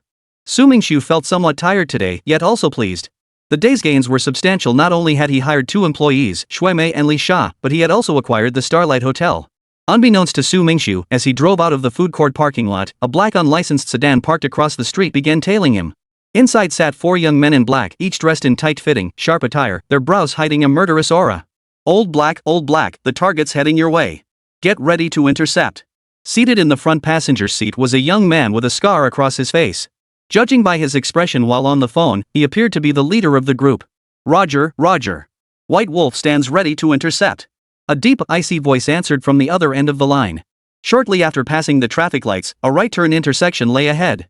Su Mingxu slowed down to prepare for the turn. At that moment, a white Mitsubishi sedan came speeding recklessly in the wrong direction from the opposite lane, heading straight for Su Mingxiu's Bentley. As the car approached Su Mingxiu's Bentley, a door suddenly swung open. A white figure leapt out, rolled a few times on the ground, then sprang up and dashed toward the right-hand intersection. Su Mingxiu's heart jolted. The attacker's target was clear. He was deliberately aiming for Su Mingxiu. A collision would likely mean wrecked cars and fatalities. Dodging seemed too late. Life or death hinged on an instant. Accelerate. Turn. Su Mingxiu steeled himself, executing both actions in a split second. With a screech of tires, the Bentley executed an unnatural drift, suddenly leaping into the center of the road. Fortunately, it was late at night with few cars on the road, preventing a collision. Otherwise, the consequences would have been unimaginable. A brush with death. It all happened in the blink of an eye. Cold sweat broke out on Su Mingxiu's entire body. Had he been a second slower, Su Mingxiu believed he might have ended up as a charred corpse. Almost simultaneously, the Mitsubishi sedan sped along the road until it slammed into a locust tree by the curb, finally coming to a halt. The front end was severely mangled, revealing the immense force of the impact. The Bentley hesitated slightly in the middle of the road. Only then did he notice a black sedan parked not far behind him. Four young men in black leaped out and sprinted toward them. Su Mingxiu slammed his foot on the accelerator, sending the car surging forward. Escaping this ordeal was pure luck. First, the late-night hours meant fewer cars on the road. Second, the Bentley was a new model with excellent performance. Third, his exceptionally sharp reflexes kicked in. There was no time for thought. It was pure instinct. White wolf, white wolf. Mission failed. Target escaped. Should we pursue? Scarface watched the accelerating Bentley vanish into the distance and quickly called for orders. Call it off. You can't kill him. White Wolf's icy voice sounded slightly deeper on the other end. Who had attempted to kill him? Su Mingxiu's mind raced through the figures he'd crossed paths with recently. First came the former owners of Starlight Hotel, Xiao Zhan and Xiao Su, father and son. Their conflicts with him had been the most direct and intense, making them prime suspects. But if something happened to him, they'd be the first suspects to the police. And if he survived, they'd face his retaliation. They were smart enough not to make such an irrational move. Next came the altercation at Chuanqing Food Court. Although the meal had ultimately been covered, the possibility of retaliation afterwards still existed. Going further back, there was the altercation at the nightclub with Shang Zhongfa. Though Shang Qianwen had made overtures of friendship today and seemed unremarkable, she remained a suspect since she knew his whereabouts tonight. Even earlier, after leaving the airport, he'd had a minor friction with some rich kid named Lin Chunyang, but that hardly warranted deadly retaliation. Then there was Yun Shanshan. As Su Mingxiu ran through the list, he realized he'd offended quite a few people. His mind grew chaotic, unable to make sense of it all. He decided to stop overthinking it, better to just be more cautious from now on. After observing that no one was following his car, Su Mingxiu pulled over and called Cindy first. Cindy, you're doing okay, right? I'm fine. Have you made it home yet? Though Cindy's voice sounded weary, Su Mingxiu could still sense her delight at receiving his call. I'm not home yet. I'll head back to the food city to sleep soon. Try not to leave your room unless necessary. Stay safe. Stay safe? Xiner sensed something was off with Su Mingxiu's tone. Okay, you be safe too. I'll wait for you. Chapter 234, Joking Around. After ending the call with Xiner, Su Mingxiu dialed Shang Qianwen's number to check on her situation. Without concrete evidence, he wasn't ready to label her an enemy. Qianwen, are you home yet? Yes, I just got home. Shang Qianwen, who had just walked through her front door, felt a flicker of happiness upon seeing Su Mingxiu's call. Was this a sign of concern for her? Judging by her calm and cheerful tone, Su Mingxiu concluded nothing serious had happened. Be careful, Su Mingxiu cautioned. After a pause, he added, you helped me. I'm worried the Xiao family might retaliate against you. Don't worry, I'll be careful. Shang Qianwen was indeed cautious. Her father had long-arranged bodyguards for her, who were waiting in the food court parking lot. Clearly, her vigilance against danger was quite high. Since returning to China, everything had gone too smoothly for Su Mingxiu. He'd never faced any real challenges or threats, causing him to lower his guard against potential dangers. That was precisely why he hadn't noticed he was being followed tonight. Tonight's incident, though ultimately harmless, served as a wake-up call, sounding an alarm deep within him. Stay calm, keep a low profile, and don't get carried away, Su Mingxiu admonished himself silently. He drove around the surrounding streets, confirming no one was tailing him, then returned to the food court. This unexpected incident had left him uneasy about Cindy's safety. Seeing Xiner's worried expression, Su Mingxiu felt a wave of warmth wash over him. She gave him a reassuring smile. I'm fine. Just a minor incident. Su Mingxiu briefly recounted the incident, deliberately downplaying the perilous moments. His purpose was simply to make Cindy aware of the danger and remind her to stay vigilant about her own safety. Even so, Cindy listened with lingering fear. Yet she understood that mere fear was useless. Danger often drew nearer precisely because of retreat. While worried for her own safety, she was even more concerned for Su Mingxu. In her heart, he had already occupied an important place. Su Mingxu comforted Sinyu to sleep, then stood by the street-facing window watching the occasional passing vehicles. Finding nothing unusual, he finally returned to his room to rest. Starlight Hotel. The next day, everyone arrived at work with their usual calm demeanor. But upon entering the hotel, they were met with explosive news. Starlight Hotel had been acquired and was under new ownership. Instantly, unease and anxiety gripped the staff. What truly concerned them wasn't the hotel's change of ownership, but whether they could keep their positions. This was especially true for mid to senior management positions they'd worked years to climb to. If their work experience wasn't recognized by the new company, they'd have to start from scratch. Who knew how long it would take to reach their current positions again? They might never get there. After all, promotion depended not only on ability but also on a bit of luck. Xaner led the way, flanked by Xixin, Xiaoqin, and Shang Qianwen. Su Mingxu blended discreetly among the others as they arrived at Starlight Hotel in several vehicles. The hotel's management and senior executives had been waiting outside to welcome the new owner. Lu Sanhuang, accompanying the head of security, was honored to be part of the welcoming party, a rare privilege for him. Though the group had heard the new owner was a young man, the fact that Cindy was representing him clearly signaled a special relationship. Consequently, they showed her exceptional respect. All managers and above were notified to halt their work immediately and report to the conference room within 5 minutes. Those arriving within 2 minutes of the deadline would face a 1-month salary deduction, while any employee exceeding the 2-minute limit would be dismissed. Though momentarily flustered, Xiner swiftly regained her composure and stepped into her role. She surveyed the crowd before addressing them, then proceeded to the conference room guided by the hotel manager. Though Cindy possessed beauty and poise, she still lacked the commanding presence expected of a leader. Yet no one dared show disrespect. Her words were clearly meant to establish authority. Anyone challenging her patience at this moment would face genuine dismissal. Alright, as of now, anyone not present in the conference room has been dismissed. For those here, I'll have someone take attendance shortly. Next, please welcome Mr. Su Mingxu, the newly appointed chairman of Starlight Hotel, to address you all. Xiner glanced at the time. 5 minutes had passed and rose to speak. After the applause died down, the room fell into a murmur of confusion. Only 4 young women were present. Which one could possibly be Mr. Su? At that moment, Su Mingxu pushed open the conference room door and walked in. Good afternoon, everyone. I am Su Mingxu. I am delighted to have the opportunity to work alongside you all. I hope this change in ownership will not disrupt your work.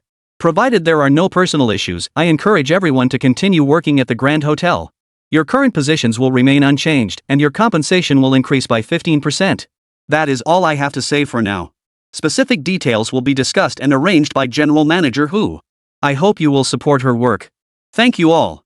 Though brief, Su Mingxu's words calmed the group. Their greatest fear was the adage, a new emperor, new ministers, that a change in leadership would trigger mass layoffs, replacing existing staff to make way for the new owner's loyalists and associates. Learning their positions were not only secure but would also see a pay raise, they couldn't help but break into enthusiastic applause. After delivering his message, Su Mingxu excused himself, citing other commitments, and exited the conference room. The specific details would now be handled by Cindy, Xinxin, and others, leaving him free from further involvement. In the hotel hallway, 3 young women kept glancing at Su Mingxu. Finally, the boldest one approached. Hey, you're the handsome guy who sponsors Yaya, right? Remember us? Su Mingxu glanced at the girls. He did recognize them. They were Tang Lia's former colleagues from her time working at the hotel. He nodded in acknowledgement, though he only knew her, he hadn't sponsored her. Handsome guy, why so shy? We heard you're not just keeping Yaha, you're also keeping Ouyang Shui and Haning. Seeing this, the other 2 girls gathered around. Yeah, handsome, this is nothing. Look at the 3 of us, whichever one you like, just take us all under your wing. Chapter 235, Breaking the Rules. The 3 girls giggled and chattered, completely at ease in front of Su Mingxu. Yeah, we're all pretty too, just keep us all as your mistresses. Another girl chimed in, egging him on. Su Mingxu knew these girls were just joking around. He frowned slightly. Focus on your work. No fooling around. Handsome, you look so cool when you frown. I love it. A security guard glanced at Su Mingxu, feeling a vague sense of recognition. He pulled out his phone and tapped the screen. There was a photo of Su Mingxu stored inside. This had been arranged by Lu Sanhuang. He feared that some clueless guard might not recognize the young chairman and accidentally offend Su Mingxu, which could cost him his position as security chief. Thus, every guard was extra cautious, keeping Su Mingxu's photo on their phones. Startled, the guard hurried over and addressed Su Mingxu respectfully, Chairman, good day. He then turned to the 3 girls. You're supposed to be working, not standing here talking nonsense with the chairman about keeping or not keeping someone. Even if you were in line, you wouldn't get a turn. Now, get out of here. If you don't leave, be careful the chairman fires all of you. Chairman? The three girls were bewildered. How could this hotel guest suddenly become the chairman? Had he been incognito all along? You're the chairman, one girl stared at him, disbelief evident. Su Mingxu nodded. Sort of. I wasn't before, but I am now. Ah. Su Mingxu's words sent a chill down the girl's spine. How bold had they been, speaking to the chairman like that? Would they get fired now? Noticing their unease, Su Mingxu reassured them, it's fine. Just work hard. If you prove your worth, I'll see to it you get promoted. Hearing this, the three girls relaxed, their faces flushing slightly. Thank you, Chairman. We'll definitely work hard. With that, they turned and hurried away. Keep up the good work. You're doing well too, Su Mingxu said to the security guard as he turned away.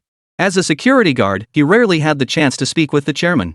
Receiving such encouragement today made him exceptionally happy, and he walked away in high spirits. With no specific tasks at hand, Su Mingxu wandered casually through the hotel. Since every security guard's phone had his photo stored, he encountered no obstructions along the way. Occasionally, a guard would step forward and respectfully greet him, "Good day, Chairman." By then, reporters had already arrived seeking interviews. Fortunately, none recognized Su Mingxu. Even when passing by, they didn't bother him. Sister Shui, how many times have you been here? Why are you back again? Today, the hotel has important matters. The higher-ups have instructed that you cannot enter. Outside the hotel entrance, the security guard's voice sounded slightly impatient. Why can't I go in? I'm doing something mutually beneficial. If you don't let me in, can you afford to compensate the hotel for the losses it will incur? At that moment, a girl's voice rang out, one that Su Mingxu found familiar. Oh Yang Shui? Enough, Sister Shui. Stop blowing your own horn. With your silver tongue, you could pick up a brick, wrap it in newspaper, and convince people it's gold. Move aside. When I worked here, you even ate a skewer of my candied hawthorn berries. If you don't move, you'll have to pay me back. Let me calculate, with interest, you owe me at least 10,000 yuan. Su Mingxu confirmed it was Yang Shui. Wondering why she was at the hotel, he walked over to see what was happening. Boss, you're here too? Yang Shui spotted Su Mingxu the moment he appeared and rushed over, greeting him warmly. The security guard froze upon seeing Su Mingxu, inwardly cursing his luck. This woman was relentless. She'd already identified the new manager. If she accidentally offended the boss, his job would be gone. The security guard swiftly rushed over, grabbed Yang Shui by the arm, and began yanking her forcefully toward the exit. What do you think you're doing? Let me go. Yang Shui was startled by the guard's actions, her anger boiling over instantly. Ignoring her furious protests, the guard instead apologized profusely to Su Mingxu. Sorry, Chairman. Hope I didn't offend you. This woman's out of her mind. I'll throw her out immediately. You're the one who's crazy. Let me go. Yang Shui struggled while shouting. Being humiliated like this in front of Su Mingxu nearly drove her mad. Chairman? Yang Shui froze. The security guard had addressed Su Mingxu as chairman. She knew Su Mingxu was wealthy, but never imagined his actual title was chairman. It's fine, let her go. Su Mingxu waved his hand at the security guard, signaling him to release Yang Shui. The guard released his grip, and Yang Shui finally broke free, glaring angrily at him. Are you out of your mind? The guard said nothing but kept a watchful eye on her from the side. At Su Mingxu's slightest signal, he was ready to grab Yang Shui and throw her out. Boss, how come he called you chairman? Is he the real deal or just an imposter? Yang Shui walked up beside Su Mingxu, lowering her voice as she spoke, her hand naturally resting on his arm. With a sudden lunge, the security guard shot forward, grabbing her arm. Behave yourself. Don't touch our chairman. You. Yang Shui was about to explode. The security guard was pushing it too far, but his words stunned her. She stared at Su Mingxu in disbelief, her eyes filled with both hope and surprise. Boss, you didn't buy this hotel, did you? Yes. Su Mingxu nodded, finding Yang Shui's exaggerated expression rather amusing. Wonderful. Absolutely wonderful. Yang Shui exclaimed joyfully, trying to leap toward Su Mingxu. The security guard's hand gripped her arm tightly. No matter how many times she struggled, she couldn't break free. Frustrated, he shouted, "Let go of me. He's my boss. Watch out, or I'll get fired." Yang Shui's words left the security guard momentarily stunned. What was going on here? He stood frozen, unsure how to respond. Let's talk in the car, Su Mingxu suggested, sensing that Yang Shui's loud outburst here might cause a scene. He started walking toward the hotel parking lot. The security guard released Yang Shui's arm with a look of bewilderment. If they really knew each other, what was his place? Would the chairman blame him for lacking discernment and meddling in others' affairs? Chapter 236, Interest Rate. Su Mingxu took a few steps forward, then stopped and turned back to the flustered security guard. You did well, he said. Tell Lu Sanhuang I'm adding 1,000 yuan to your bonus this month. Ah! The guard's heart surged with joy. He hadn't made a mistake, and the chairman was even rewarding him. He quickly bowed respectfully and said, "Thank you, Chairman." "Boss, you're amazing. Now I can finally complete my task." Back in Su Mingxu's Bentley, Ouyang Shui still couldn't hide the excitement on her face, her eyes burning as she looked at Su Mingxu. "What task?" "This. Pure, natural, green food," Ouyang Shui said, pulling several exquisitely crafted boxes from her handbag. Su Mingxu took them, examining the exquisitely crafted boxes and the meticulously designed food illustrations, evidently a labor of love. "Ingzi, let's discuss this at the hotel. See if we can get these organic products stocked in the merchandise section here. They keep pushing some high-end sales strategy, but I've been brushed off every time I've brought it up. Boss, now that you're chairman, it's our own business. Shouldn't be a problem to sell them here, right?" Ouyang Shui spoke while watching Su Mingxu's expression, feeling a little uneasy inside. If she couldn't even accomplish this task, she wouldn't be able to face Ingzi when she returned. "Are you confident in the quality? Price isn't an issue. Guests who dine at this hotel don't care about that. But if the quality isn't assured, we could end up with unnecessary disputes. That would be a loss rather than a gain. We should be confident. Similar products in supermarkets only undergo 3 inspection procedures, while those sold in hotels go through 5. It should be fine. Perfect timing, I'm free now. Take me to your store to have a look." Ouyang Shui lit up at the mention of Su Mingxu visiting the store. "Wonderful. Hold on, I'll call Ingzi to organize a welcome ceremony for our leader's inspection." "Forget it. With your modest scale, it'd be embarrassing not to show off. Hee, boss, if you think our scale is too small, then invest a little. Ingzi is practically dying to invest. If the company loses face, it's mainly because you, the boss, are losing face." Ouyang Shui was always ready to climb the ladder. "Let's go check it out first. If the model is viable and shows potential, we can consider increasing investment." Su Mingxu had already planned to increase funding for them, but he wasn't sure if their project was feasible. "Boss, you're just too kind. No wonder Yaya's been secretly crushing on you. She even calls out your name in her dreams." Ouyang Shui's comment left Su Mingxu at a loss for words. "Ahem, best head over to your shop and take a look." Hee, boss, let me take your fancy car for a spin. My driving skills are solid." Ouyang Shui plopped right into the driver's seat and wasn't about to budge. Su Mingxu nonchalantly tossed her the keys. "Fine, but if you scratch the car, you're responsible for the damages." "Relax, my driving skills are out of this world," Ouyang Shui declared boldly, thinking to herself, "Anyway, I don't have any money. If I do scratch it, I'll just give myself to you as compensation. The only thing I'm afraid of is not daring to claim it." Lost in her thoughts, she couldn't help but giggle. "Stop grinning like an idiot and focus on driving," Su Mingxu frowned, wondering what nonsense she was daydreaming about. Yingzuya Green Food Supermarket sat on a street that wasn't particularly bustling. The storefront wasn't large, but it was always busy with customers, and business was quite good. "Ingzi, look who's here." Ouyang Shui's voice carried long before she reached Ingzi's office. Having grown accustomed to Ouyang Shui's boisterous nature, Han Ing didn't pause her work. She merely glanced up in confusion, catching sight of Su Mingxu entering from outside. "Mr. Su."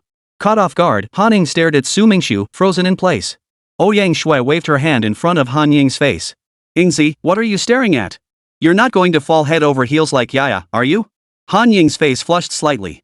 She did indeed find Su Mingxu quite appealing, but her sensitive and proud nature prevented her from being as thick-skinned as Ouyang Shui, who seemed utterly unfazed by anything. Realizing her own awkwardness, she quickly said, "Mr. Su, please take a seat." Su Mingxu nodded. For a moment, he felt slightly uncomfortable with Han Ying's unusual politeness towards him. He was more at ease with Ouyang Shui, who spoke without restraint.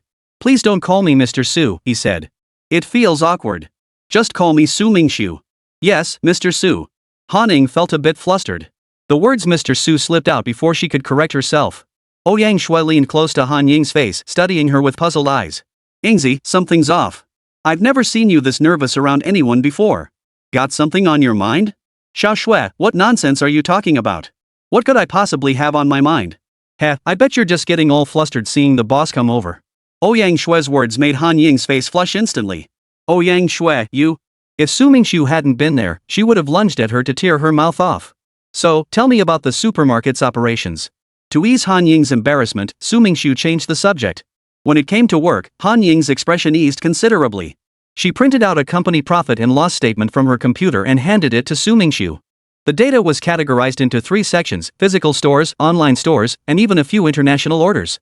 The 2-month profit totaled approximately 2 million yuan. 2 million yuan might not seem like much to Su Mingxu, but for a supermarket like Han Ying's, the profit conversion rate was exceptionally high. Su Mingxu nodded. Han Ing was doing quite well. Did she have any other development plans or ideas? Han Ing picked up 3 proposals from her desk and handed them to Su Mingxu. One outlined plans for opening branch stores, another detailed deep processing of organic foods, and the third presented a development plan for a 100,000-acre organic food base. 100,000 mu. Su Mingxu glanced around the cramped office, barely over 10 square meters, then looked at Han Ying's slightly gaunt face and the unwavering determination in her eyes. This young woman was no longer the same person he had met 2 months ago. Her ambition had far exceeded his initial expectations. Regarding the development plan for the 100,000-acre food base, we can proceed in phases by adopting a farmer shareholding model. While this approach may slow down the process, it significantly reduces the company's capital investment. Chapter 237, Hidden Agendas. Noticing a shift in Su Mingxu's mindset, Han Ying explained. How long is the investment return cycle? This was the question Su Mingxu was most concerned about. A longer investment cycle meant greater risk. Short-term returns take about several months, while long-term returns take approximately 1 year. Can we accelerate the progress if we have more funds? Han Ying nodded, but before she could speak, Tang Lia's voice came from outside. Xiao Shui, what are you doing sitting here? The landlord is bringing people over again. Leah, hurry over. Our boss is here for an inspection. What's there to fear from a landlord? The boss? Could it be him? Stop daydreaming. It's your dream guy. Having grown familiar with each other, Ouyang Shui spoke with even less restraint. Xiao Shui, shut your big mouth. The landlord's causing trouble again, threatening to block the door if we don't raise the rent. Why don't you go see him? Whenever trouble arose, they instinctively pushed Ouyang Shui forward to handle it. Which one of you is actually in charge? Get out here and settle this rent business before you get busy with other things. If you keep passing the buck like this, don't blame me for being ruthless. At that moment, the landlord arrived, accompanied by a dozen or so young men, all shouting and making a racket. Seeing the supermarket's thriving business and knowing Han Ying and the others were out-of-town girls, the landlord grew greedy. He'd repeatedly come by to cause trouble. Though they had a signed contract, he demanded a 1/3 rent hike on top of that, a blatant attempt to make things difficult. Several other shop owners, envious of the location's business, were willing to pay top dollar for the space, emboldening the landlord even more. Hey, what's all the yelling about? Our boss is right here. If you piss him off, forget about the rent, he'll tear your place down. Pfft, what a big talker. Tearing down the place? That's some bold talk. I'll count to 3, get your boss out here now, or I'll smash the shop to pieces. A punk with dyed yellow hair behind the landlord sneered, eyeing Ouyang Shui with utter contempt. Boss! Help! They're here to wreck the place. Ouyang Shui shrieked loudly. She knew full well how formidable Su Mingxu was, so she didn't hesitate to make a scene. With Su Mingxu present, she could intimidate these thugs and prevent future trouble. Han Ying, inside the room, heard the commotion outside and couldn't help but frown. She wasn't good at dealing with situations like this, far less capable than Ouyang Shui. Let's go check it out. Su Mingxu stood up and headed outside, with Han Ying following behind. You're the idiot owner of this place, huh? I'll. The yellow-haired youth started cursing the moment he saw someone emerge. But the instant he recognized the face approaching, he froze solid, his expression turning utterly priceless. Su Mingxu recognized the blonde youth immediately, none other than the troublemaker who caused chaos at Shuli Show food court and been soundly beaten by him. He wondered why the guy had been released from the police station so quickly. You called me names? And tried to wreck the place? Su Mingxu's gaze locked onto the blonde punk, making the kid feel a chill run down his spine. No. That's not what I meant. The yellow-haired youth waved his hands frantically, flatly denying his earlier words. Bro, why you being so nice to that asshole? Let me teach him a lesson. See if he dares to act tough again. A new recruit of the yellow-haired guy, eager to prove himself, stepped out of the crowd, wanting to test Su Mingxu. Smack! Smack! Yellowhair raised his hand and delivered 2 sharp slaps to the face of the youngster who had stepped forward, then kicked him hard, sending him crashing to the ground. You think you're tough? I think you're just trying to get me killed, you idiot. Get the hell out of here. The kid lay on the ground, clutching his face with an innocent look, clueless about what he'd said to piss off the boss so badly. So what do you mean? Su Mingxu kept his gaze fixed on the blonde-haired guy, not letting him off the hook just because the underling had come to cause trouble. The blonde guy scratched his head awkwardly, shifting his gaze to the landlord. If it weren't for him, he wouldn't have ended up here facing this humiliation. Might as well pin it all on the landlord. I heard your rent is too high, he stammered. I'm the kind of guy who can't stand injustice, so I called the landlord over to negotiate a lower rent. The blonde guy's words surprised everyone. Who brings someone over to demand a rent reduction just because they think the rent is too high? The landlord immediately grew displeased, wondering if this guy was a bit dim-witted. He'd clearly come to discuss raising the rent, so why was he now demanding a reduction? How about this, we'll knock off 1/3 off the original rent. Is that acceptable? Yellowhair asked Su Mingxu and the others in a conciliatory tone. The landlord's face darkened. Bro, you've got it backwards. We came to raise the rent, not lower it. If I brought people here to negotiate a lower rent, wouldn't that make me a complete idiot? Smack! Smack! Yellow Hair raised his hand and slapped the landlord twice across the face. You old bastard, have you had enough of living? How dare you call me an idiot? You misunderstood. I didn't call you anything. The landlord hadn't expected the blonde-haired man to strike him and was momentarily stunned. He was genuinely afraid of the blonde-haired man after all. He wasn't alone, but part of a group. If they wanted to cause trouble, it would be all too easy. I'm telling you to lower the rent on this shop, not all your properties. If you refuse, I'll make sure none of your other places get rented. Try me if you don't believe me. The blonde's words weren't entirely empty threats. No business owner wanted to provoke this gang of thugs. If they showed up causing trouble every day, the business would truly be ruined. The landlord was on the verge of tears. Had he really been so foolish? Weighing the pros and cons, he decided to back down for now. A third is a bit steep. Could you lower it a bit? That depends on whether your grandfather's happy about it. Huang Mao admitted a third was indeed steep, so he suggested the landlord consult Su Mingxu. Grandpa? The landlord was utterly confused. Everyone gathered around him was in their 20s. Where would a grandfather come from? He's your grandfather. The blonde-haired guy didn't dare point at Su Mingxu, just gestured vaguely toward the landlord. The landlord studied the young man, who looked about the same age as his own son. Ha! Chapter 238, Equity. Su Mingxu was in no mood to argue with the landlord now. Forget it.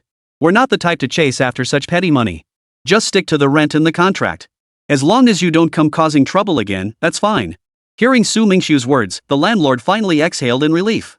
Thankfully, this young man wasn't as arrogant and domineering as the blonde punk. He seemed quite reasonable. The landlord nodded hastily. Yes, yes. I was incited by others. I acted foolishly in the heat of the moment. I won't demand a rent increase again. But what about the time you came here provoking us to raise the rent? We can't just let that slide. There needs to be some accountability. Su Mingxu felt that if he didn't teach this landlord a lesson, letting him off so easily might just encourage more trouble in the future. The landlord's heart, which had just settled, began to race again. He stared at Su Mingxu nervously. Since you enjoy coming to the store so much, why not join us unloading and loading trucks at the supermarket? Rest assured, you won't lose a penny in wages. If you perform well, you can leave after a month. Just to teach him a lesson, Su Mingxu didn't demand anything too unreasonable. Ha! The landlord froze.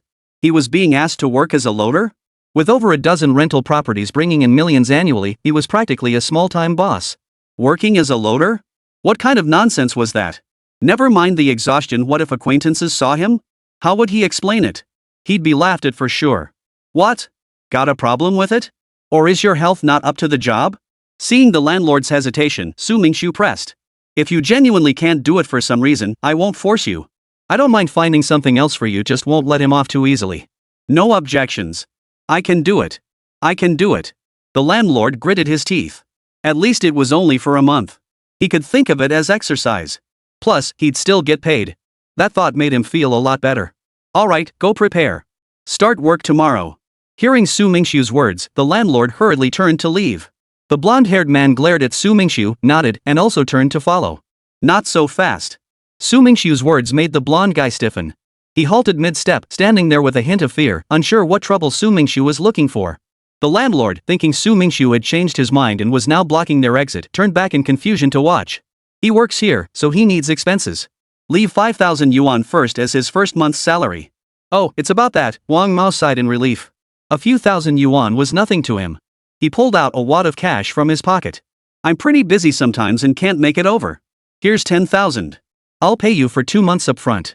Su Mingxu didn't hesitate, snatching the money and tossing it to Ouyang Shui. The landlord glanced at Yellow Hair, puzzled. Even this guy who ruled the streets usually acted so cocky. Why was he so afraid of this young man? Whatever his background, he was clearly someone you didn't mess with. We haven't settled our accounts yet. Why the rush to leave? The landlord hadn't gone far from Yingzuya supermarket when the blonde-haired man and his crew caught up, blocking his path. What business do we have? The landlord glared at the yellow-haired thug, deeply dissatisfied with how he'd backed down in front of Su Mingxu earlier. You idiot, playing dumb? You called us over, and now you just dismiss us like this? What do you take us for? That's not how you do business. The blonde-haired thug regained his usual arrogance in front of the landlord, speaking with a haughty air.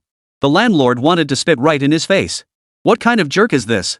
Just now in the shop he was acting like a little brat, but here he comes trying to flex his muscles. So without any pretense, he sneered, we talked about that matter, but you didn't deliver. The rent didn't go up. What reward are you talking about? Cut the crap. You need a lesson, don't you? $2,000, not a cent less. The blonde-haired thug kicked the landlord hard. The other youths rolled up their sleeves and closed in, surrounding him. The landlord dared not speak up, his face twisted in misery as he reluctantly pulled out the 20,000 yuan. The injustice burned inside him. Not only had he paid for his own labor, but he also lost 10,000 yuan in the process. After the landlord and the blonde-haired youth left, Su Mingxu and the others returned to Ngzi's office. Tang Lia's gaze kept drifting towards Su Mingxu, as she hadn't had a chance to speak with him earlier while dealing with the landlord. Han Ning formally explained the share allocation to Su Mingxu. Such a small stake in a company this size was practically insignificant to Su Mingxu, now barely worth considering. Since I'm involved in this company, we might as well aim big. Otherwise, it'd be embarrassing for me. 10 billion, treat it as a 10 billion investment. Ngzi, refine this business plan. If the feasibility study holds up, I'll transfer the funds over. Remember, speed and efficiency are key. Get things done fast. Su Mingxu's words made Ngzi's eyes sparkle. This young man before her had not only given her the starting point for her dreams but was also offering her a chance to soar. Was she too lucky? Boss, will I get a share of this new investment? Ouyang Shui appeared behind Su Mingxu, gently resting her hand on his shoulder as she voiced her most pressing concern. Regarding the shares, I hold 51%. The rest depends on your performance.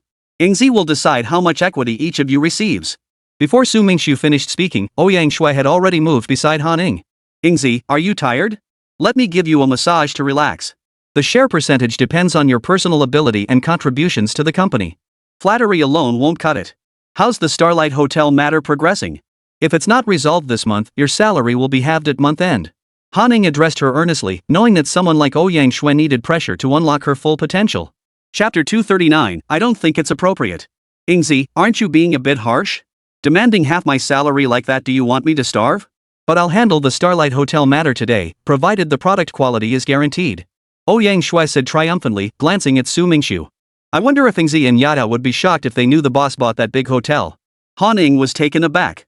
The Starlight Hotel had driven Ouyang Shui there multiple times, and she always returned dejected. Could this be just empty boasting? No, it was real. Of course it's true. Such a trifling matter is truly insignificant to me, Ouyang Shui. She wasn't one for modesty, her pride evident in every word. Xiao Shui, you've done well. I'm giving you a 500 yuan raise this month. Here are some documents on the other 4 5-star hotels in the city. Review them immediately. You must secure one more contract before month end, or I'll deduct 1,000 yuan from your salary. Han Ning picked up several documents from the desk and handed them to Ouyang Shui. Ouyang Shui's face immediately fell. Ngzi, the decision on whether our products get into the Starlight Hotel is up to the boss, not me. I don't even know the owners of the other big hotels. Didn't you say you'd secure it today? Did you meet with the Starlight Hotel owner? Ngzi had only encountered the owner a few times during her years at the Starlight, and as a frontline server like Ouyang Shui, she'd never had the chance to speak with him. Of course I met him. I'm quite familiar with the owner, and he even let me drive his luxury car. Ouyang Shui shot Ngzi a dismissive glance. Put. With such a big shot sitting right in front of us, you still ask me that? Xiao Shui, if you're making this up, don't expect your paycheck this month. Wages were Han Ying's primary leverage over Ouyang Shui. If I can get the owner of Starlight Hotel to come here and meet with you, will you give me more company shares in the future? Ouyang Shui looked at Han Ning with eager eyes. Fine. You have 3 days. Han Ning dismissed Ouyang Shui's words entirely, assuming she was just spouting nonsense again. Not 3 days right now, Ouyang Shui declared confidently. Tang Lia, sitting beside them, hadn't been able to interject. But when she saw the look in Ouyang Shui's eyes as she gazed at Su Mingxu, something suddenly clicked. Could it be? Little Shui, did the owner of Starlight Hotel drive a Bentley? Oomph. What kind of car he drives is none of your business. You've never driven one anyway. Ouyang Shui realized Tang Lia had probably guessed something. How did you know? Han Ning turned to look at Tang Lia in confusion, sensing something off about the two of them. Ngzi, if you give me more shares, I can have the owner of Starlight Hotel appear before you immediately. Tang Lia suppressed the shock within her. Unlike Ouyang Shui's elation, she felt a faint sense of loss. The gap between her and this young man was too vast. Perhaps this could only be a one-sided infatuation. She simply wasn't worthy of him. Fine. I'll see which one of you is more capable and gets him here first. Whoever does won't have to stay behind tonight to stock the shelves. Let me handle it. I'll do it. I'll do it. Ouyang Shui and Tang Lia rushed to Su Mingxu's side, each grabbing one of his arms. While the girls chattered away, Su Mingxu sat smiling, watching their playful banter.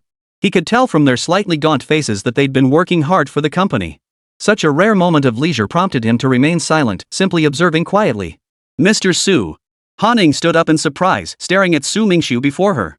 Han Ning was intelligent. She had briefly considered whether the boss Ouyang Shui mentioned could be Su Mingxu, but the thought vanished almost as quickly as it appeared. The Starlight Hotel was a colossal entity in her eyes, something to look up to. Su Mingxu was merely a guest who had stayed there. How could he possibly be its owner? Yet seeing Ouyang Shui and the other girl both step forward to grab his arms, the answer became clear. Still, she felt an inexplicable shock. Su Mingxu smiled at Han Ning and nodded. Not before, but now he was. His expression was calm, devoid of the smugness often associated with the wealthy. Someone this wealthy, even if not arrogant, would surely show some pride, right? Han Ning was genuinely baffled. A young man of such stature, sitting here as an equal, discussing work and investments with her besides Su Mingxu, she couldn't imagine anyone else doing that. Yingzi, why are you still calling him Boss Su? The boss said you could call him by his name, or even Brother Su if you like. Ouyang Shui addressed Han Ning, who stood there looking a bit dazed. Calling him by his first name felt inappropriate, and she wasn't the type to call him boss like Ouyang Shui. It just felt awkward. Su good, no, boss, you have shares in the Starlight Hotel? Yeah, he wanted to sell. I happened to have the cash, so I bought it. Su Mingxu made it sound like no big deal, leaving out everything that happened at the party. Ah, it's that simple? Yingzi was ambitious, but she couldn't quite follow Su Mingxu's train of thought. Yingzi, don't make such a big deal out of everything. Our boss has plenty of money. Buying a big hotel is nothing. Maybe one day when he's in a good mood, he'll buy the Yellow Sea just to raise fish for fun. Right, boss? Ouyang Shui couldn't help but feel a surge of satisfaction seeing Han Ying's clueless expression. Su Mingxu, who was just lifting his teacup to drink, nearly sprayed water from his mouth. Ahem, no, that's not affordable. At lunchtime, Han Ning insisted on treating Su Mingxu to a meal.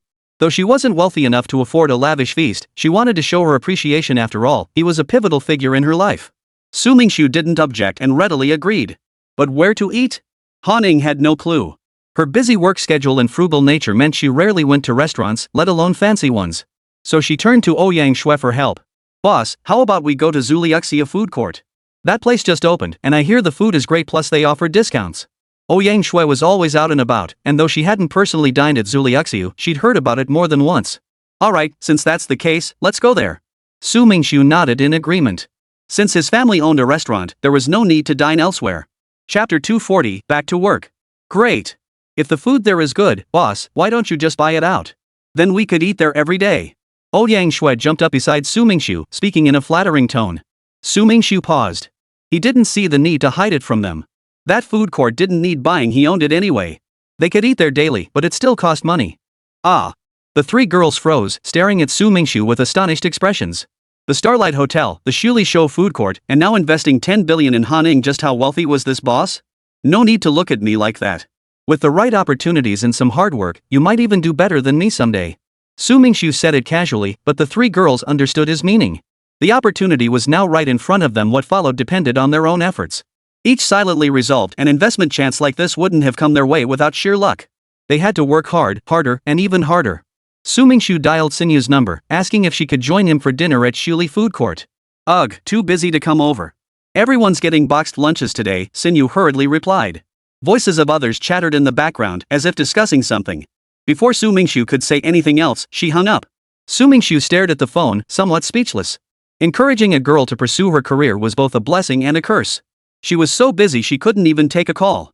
If that project of hers got off the ground, she probably wouldn't even have time to acknowledge him. Well, if she's busy, so be it. At least she has a career to feel secure about. In a private room at Shuli Show Gourmet City. Boss, can I order something I like? Ouyang Shui looked at Su Mingxu for approval. No need to ask me. You're treating, so you decide. Su Mingxu nodded, signaling complete freedom. Ouyang Shui swiftly grabbed the menu and, without hesitation, selected several of her favorite dishes. Only after Yingzi's repeated glares did she pause, finally handing the menu to Yingzi. Mingxu, since we're treating you, you should at least order a couple of your favorite dishes, right? Han Ning took the menu but didn't order. Instead, she looked at Su Mingxu with gentle eyes. Yeah, Mingxu, if you don't pick a couple of your favorites, we'd feel awkward eating them, Tang Liai chimed in from the side, her eyes sparkling with little stars, secretly hoping he'd pay her a bit more attention. Alright, I'll order 2 dishes I like. Su Mingxu agreed readily. He glanced at the menu, selected 2 dishes, then returned it to Han Ning. I'm done with my order. You two can pick whatever you like. Ha, boss, could you do us a favor and add another order of Wu Wei smoked duck for these two? Ouyang Shui batted her eyelashes, smiling sweetly as she fixed her gaze on Su Mingxu. Fine, I'll add one more then. Su Mingxu said indifferently. Tang Lia shot Ouyang Shui a glance. Is that really Mingxu's favorite? You're the one who's always raving about how much you love it. Leah, you're in charge of supervision. When that dish arrives, if Shui takes even one bite, we'll deduct 100 yuan from her. Han Ning gave Tang Leah a knowing look. Xiao Shui, you heard that, right? If you dare to eat it, we'll fine you and add the money to our dining fund. Hearing that Ouyang Shui would be fined, Tang Leah beamed. This dining fund was Han Ying's idea. Anyone who made a mistake at work would be fined, and the money pooled together was used for restaurant meals. Since everyone had become more skilled at their jobs, the fines had dwindled to nothing, leaving no money left for dining out. Boss, you saw that, right? They bully me like this all the time. I'm requesting a transfer out of Yingzuya supermarket. Please let me work at Starlight Bar instead. Ouyang Shui finally had her chance to air her grievances in front of Su Mingxu. She quickly put on a look of profound injustice and began pouring out her woes. Su Mingxiu's expression suddenly turned stern. He addressed Han Ning and Tang Leah solemnly. This treatment of Ouyang Shui is unacceptable. Today, I'll ensure justice is served. Since she's so eager to work as a waitress at Starlight Hotel, let her go. Oh, waitressing? Ouyang Shui looked utterly dejected. Then I'll just stay at the supermarket. They need me there too. I'll make do with what I have. Because you're not focused enough in your work, always distracted and indecisive, our store has decided we no longer need you. Finish your meal, tidy up, and head to the Grand Hotel to start your new job as a waitress. Ouyang Shui was actually quite important to the store's operations. Han Ning was just trying to scare her. Ouyang Shui looked at Su Mingxiu pitifully. He just smiled without saying a word. She turned to Han Ning helplessly. Ingzi, remember when you had a cold? Who braved the rain to buy you medicine? Yeah, who's been washing your clothes these past days? Have you forgotten? Ouyang Shui decided to play the sympathy card. Ouyang Shui was truly loyal to her friends. Su Mingxiu recalled his first stay at Starlight Hotel. Worried he might run off with the accommodation fee she covered for Han Ning, she'd chased him into a taxi. For a girl to act that boldly toward a stranger required real courage. If he'd been a bad guy, it could have been dangerous. By then, the dishes were already laid out. Ouyang Shui couldn't be bothered with bickering anymore. She grabbed her chopsticks and dug in heartily. Watching Ouyang Shui devour her meal, Su Mingxiu couldn't help but think of Xin. If the two were seated at the same table, they'd be evenly matched. Who knows who would out-eat whom? One thing was certain, Xin's stinginess and greed would likely win out over Ouyang Shui's. During the meal, Su Mingxiu suddenly thought of someone, Li Sha. Li Sha should have started her official job by now, but Su Mingxiu hadn't seen her yet.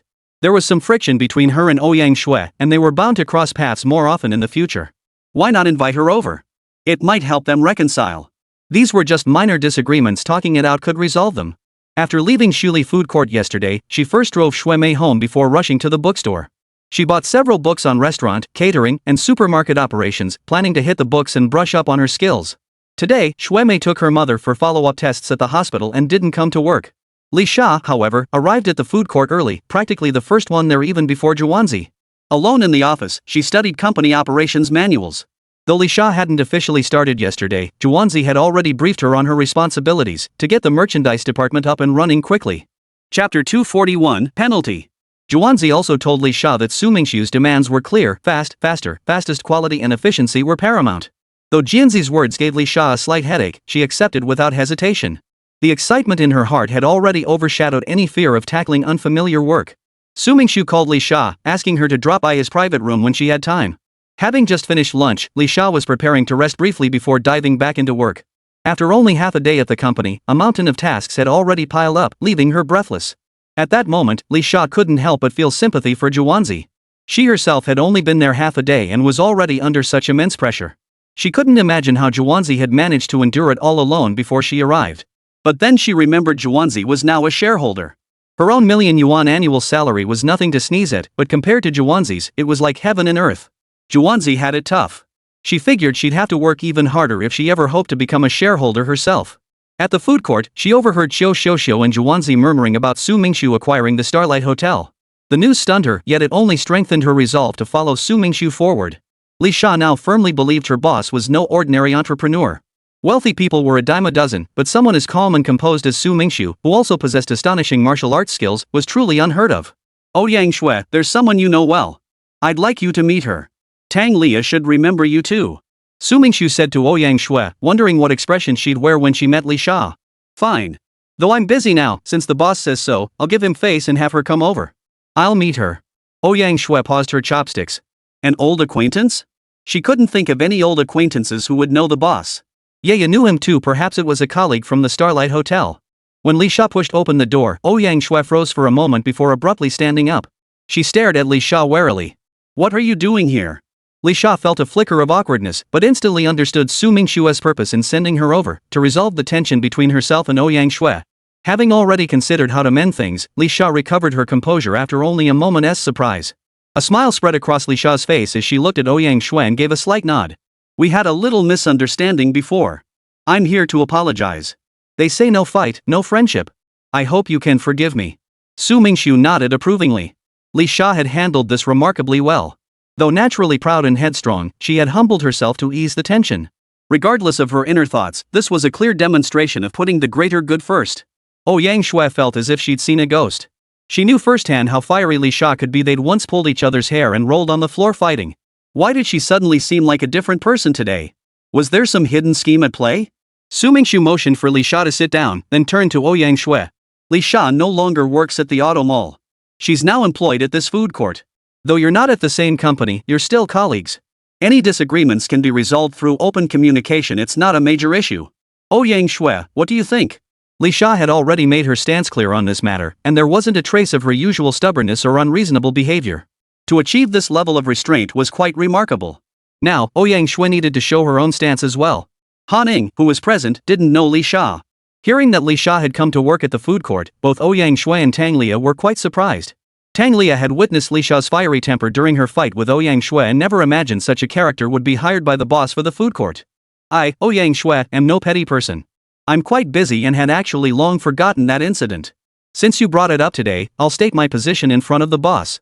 That matter is settled. Let's remain friendly from now on. Ouyang Xue's words sounded pleasant, but her heart held disdain. Grabbing so much of my hair and expecting me to forgive you? Dream on. Li Sha watched Ouyang Xue's bold words. Letting it go was fine. Whether the other person was sincere or not didn't matter. Though Li Sha was genuinely sincere, having decided to work for Su Mingshu, she still hoped to build good relationships with everyone around him. Su Mingshu observed both Li Sha and Ouyang Xue's attitudes. He held Li Sha in high regard, but Ouyang Xue's mixed sincerity and insincerity seemed indecisive. So, he casually inquired of Li Sha, which department are you overseeing now? I'm primarily managing the merchandise department, Li Sha replied. Mr. Chiu wants me to fully operationalize it quickly, starting with displaying the basic product lines. This was where Li Sha's shrewdness shone. Though newly arrived, she'd already noticed the unusual connection between Qiu Dongxiu and Su Mingshu. While this was clearly Jianzi's arrangement, she framed it as Qiu Dongxiu's directive, a nuance Su Mingshu naturally understood. The merchandise department. Professional instincts made Han Ying's eyes light up. Though Shulishuo Food Court wasn't yet on par with Starlight Hotel in scale, it was still a mid to large-sized establishment. Securing placement there wouldn't be easy. Han Ning didn't know the nature of the conflict between Li Sha and Ouyang Xue, but there was clearly bad blood between them. Even though Su Mingshu was the boss, she couldn't come to him for everything. Even if he agreed, he would pass the actual work down to his subordinates.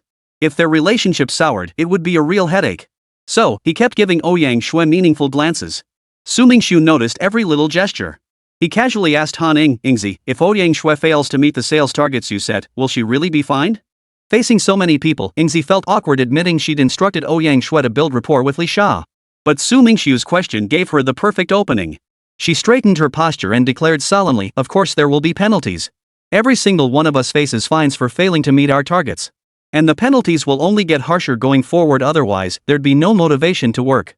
Ouyang Xue had been wavering, but Han Ying's words made her jump to her feet. Chapter 242, CEO. Seeing the timing was right, Su Mingshu smiled faintly. Li Sha, you've got a lot on your plate. You can head back first. Li Sha sensed something hidden in Su Mingshu's smile. Though puzzled, she didn't press further. She nodded, stood up, and headed toward the exit of the private room. Sister Sha, wait. Ouyang Xue shot up and dashed to Li Sha's side, grabbing her arm. Ouyang Xue's sudden action startled both Li Sha and Tang Lia, who were caught off guard. Li Sha stared at Ouyang Xue with slight alarm, instinctively shifting her body to the side. Hee, Sister Sha, with all this delicious food, why not have some? Boss, do me a favor, I won't blame you. Ouyang Xue casually hooked her arm through Li Sha's, acting as affectionate as long-lost sisters. Though strong-willed and headstrong, Li Sha lacked Ouyang Xue's brazenness and momentarily appeared somewhat stiff. Thank you, but you two eat. I've already eaten and am quite full. I really can't eat anymore. Already eaten? Sister Sha, where do you work? I'll drop by after lunch. We sisters should grow closer, right? Ouyang Xue's words were earnest, brimming with sincerity. Anyone unaware of their history would never guess these two were former rivals who'd once fought tooth and nail. Though Ouyang Xue's behavior was unexpected, this outcome was precisely what Li Sha had hoped for. She'd long wished for an opportunity to mend their relationship. Smiling warmly at Ouyang Shui, she said, "I'm in the vice president's office upstairs. Feel free to come find me anytime." "Oh my, Sister Sha, you're so capable. Becoming the vice president's assistant so quickly. You'll have to teach me more in the future. Look at me, I'm just a sales manager now, a world apart from you." Ouyang Shui was eager to bridge the gap between them, even resorting to flattery. With Su Mingxu sitting there, she felt awkward. She explained to Ouyang Shui that she was the company's vice president, just starting her first day. This vice president title felt too cheap, more like a formality. "Assistant? Fine, assistant it is." She nodded at Ouyang Shui. "I'm not very familiar with the business yet either. We can exchange ideas and encourage each other." "Mutual encouragement?" Ouyang Shui froze, looking at Li Sha with confusion. "What does mutual encouragement mean?" she asked awkwardly. "Does it mean us sleeping together?" No. Sister Sha, you misunderstood me. We can discuss things sitting down, no need for a bed. I'm really not comfortable with that." Han Ning was just lifting her cup to drink when Ouyang Shui's words made her nearly spit out the water she'd taken a sip of. Tang Lia giggled, while Li Sha felt slightly embarrassed, holding back her own laughter. What was Ouyang Shui's educational level? Was she genuinely unaware, or was she just playing dumb? Mutual encouragement means we can all progress together.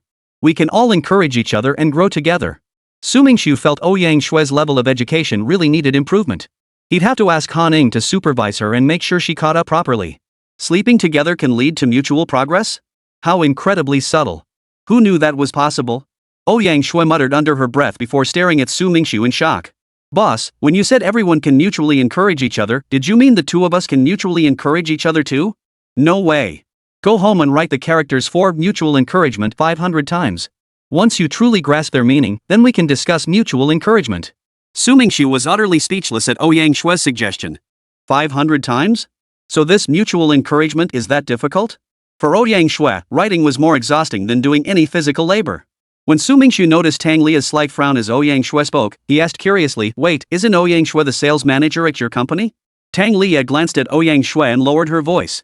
"I think she's being too modest today. She used to call herself sales director, sales chairperson, sales president. Sales manager is way too low-key. Actually, she and I are both sales specialists." "Sales president?" Su Mingxu couldn't help but smile at the exaggeration. Though Tang Lia's voice was low, everyone in the private room heard it clearly. "Ingzi, shouldn't someone like Yaya who leaks company secrets be fined or fired?" Ouyang Shui shot Tang Lia a glare. Having her past exposed in front of so many people made her feel utterly humiliated in front of Li Sha. Telling brother Mingxu doesn't count as leaking secrets externally, but we still need to warn her. She might get used to it and start revealing company matters in front of others. "Yeah, you need to be careful from now on, or we'll have to dock your pay." Ingzi hoped Ouyang Shui and Li Sha could build a good relationship. At this moment, warning Tang Lia naturally served to reassure Ouyang Shui. In truth, Ouyang Shui's point wasn't entirely without merit. It stemmed from the fact that Li Sha had been given the title of vice president by Zhuanzi the moment she joined the company. "Yeah, did you hear that? If you keep talking nonsense, your pay will be docked." As Ouyang Shui spoke, she caught sight of the name tag on Li Sha's chest, vice president. She couldn't help but chuckle. "Sister Sha, you're quite the go-getter. Already wearing a VP badge? Did you buy it yourself?" With that, Ouyang Shui pulled several badges from her pocket and offered them to Li Sha with a flattering smile. "Sister Sha, I have a few of these badges here. Pick whichever you like, it's yours." Li Sha took the badges with a puzzled look. They looked almost identical to her own, except the titles were different: Sales Director, Vice President of Sales, Sales CEO. She thought Tang Lia was joking earlier, but now she realized it was real. She was utterly stunned. Su Mingxu also grew curious. He beckoned, and Li Sha handed him the badges. He examined them. Sales Director, Vice President of Sales, CEO of Sales, and couldn't help but frown. While the method seemed absurd, it wasn't inherently bad as long as it stayed within bounds. Daring to conceive an idea was one thing, daring to execute it was another. Most people dream big but few actually deliver. Sales is tough. Ouyang Shui must have been cornered to come up with this scheme.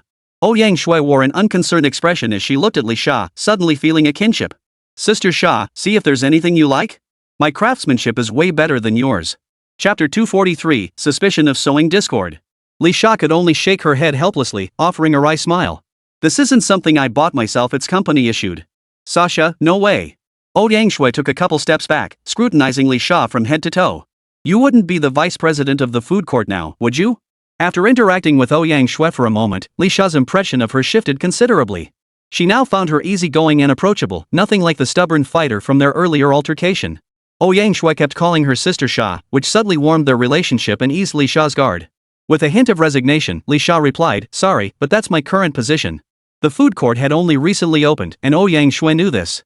She couldn't have been with the company long. How had she become vice president already? Curious, Li Sha asked, Sister Sha, how long have you been working at the food court? Today. My first day. The question made Li Sha feel a bit awkward. Starting as a vice president on her very first day? Clearly, the position was just a formality, a title that came cheap. Wow, becoming a vice president on your first day? Sister Sha, are you the Monkey King or the Queen Mother of the West? That's incredible. I've been working here for 2 months and I'm still just a salesperson. How can the gap between people be so huge? Ouyang Shui turned away, looking at Han Ning with a deeply aggrieved expression. Han Ning turned her head away, avoiding her gaze. Ouyang Shui's words struck a chord with Han Ning. Though she came from a mountain village, Han Ning was fiercely competitive and proud at heart, always scheming to rise. Surpass them. Surpass them. One day, she would surpass everyone around her. She would lead Ouyang Shui and Tang Lia to carve out their own realm, making them truly deserving vice presidents. Han Ning repeated this mantra to herself over and over, fueling her determination. Seeing Han Ning ignore her, Ouyang Shui turned to Li Sha after a moment's thought. Sister Sha, my monthly salary is 3,000 yuan. Is the vice president's salary much higher? Surely it must be 6 or 7,000, right? Salary was such a sensitive topic, most people wouldn't dare ask about it directly, and it was considered impolite.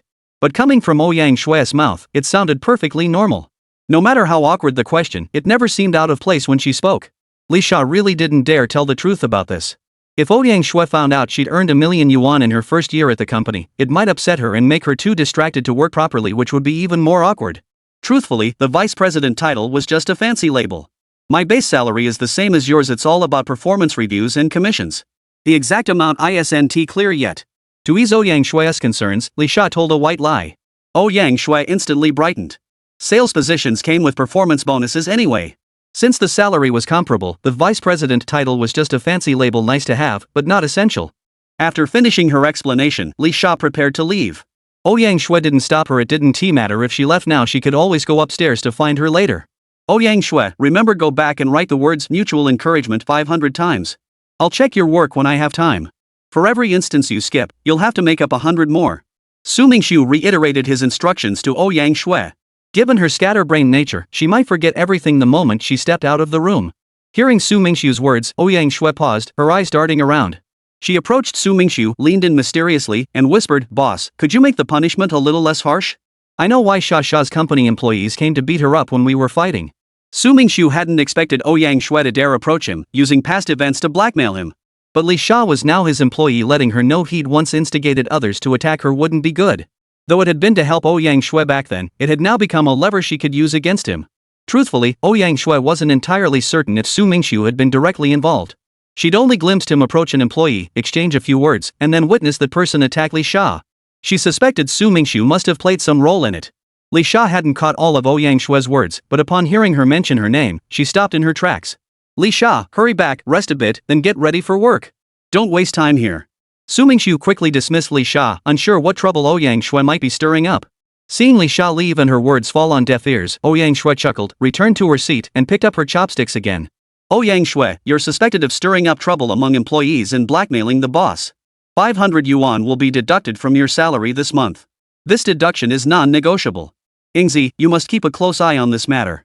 Behavior like Ouyang Shui's absolutely cannot be tolerated. Seeing Ouyang Shui's mood dip slightly, Su Mingxu symbolically fined her 500 yuan.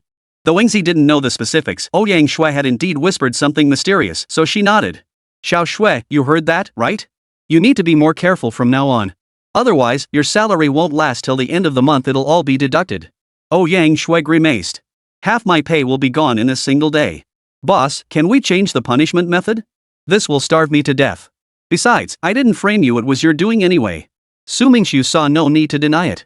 He picked up the glass on the table, took a sip of water, then looked at Ouyang Shui.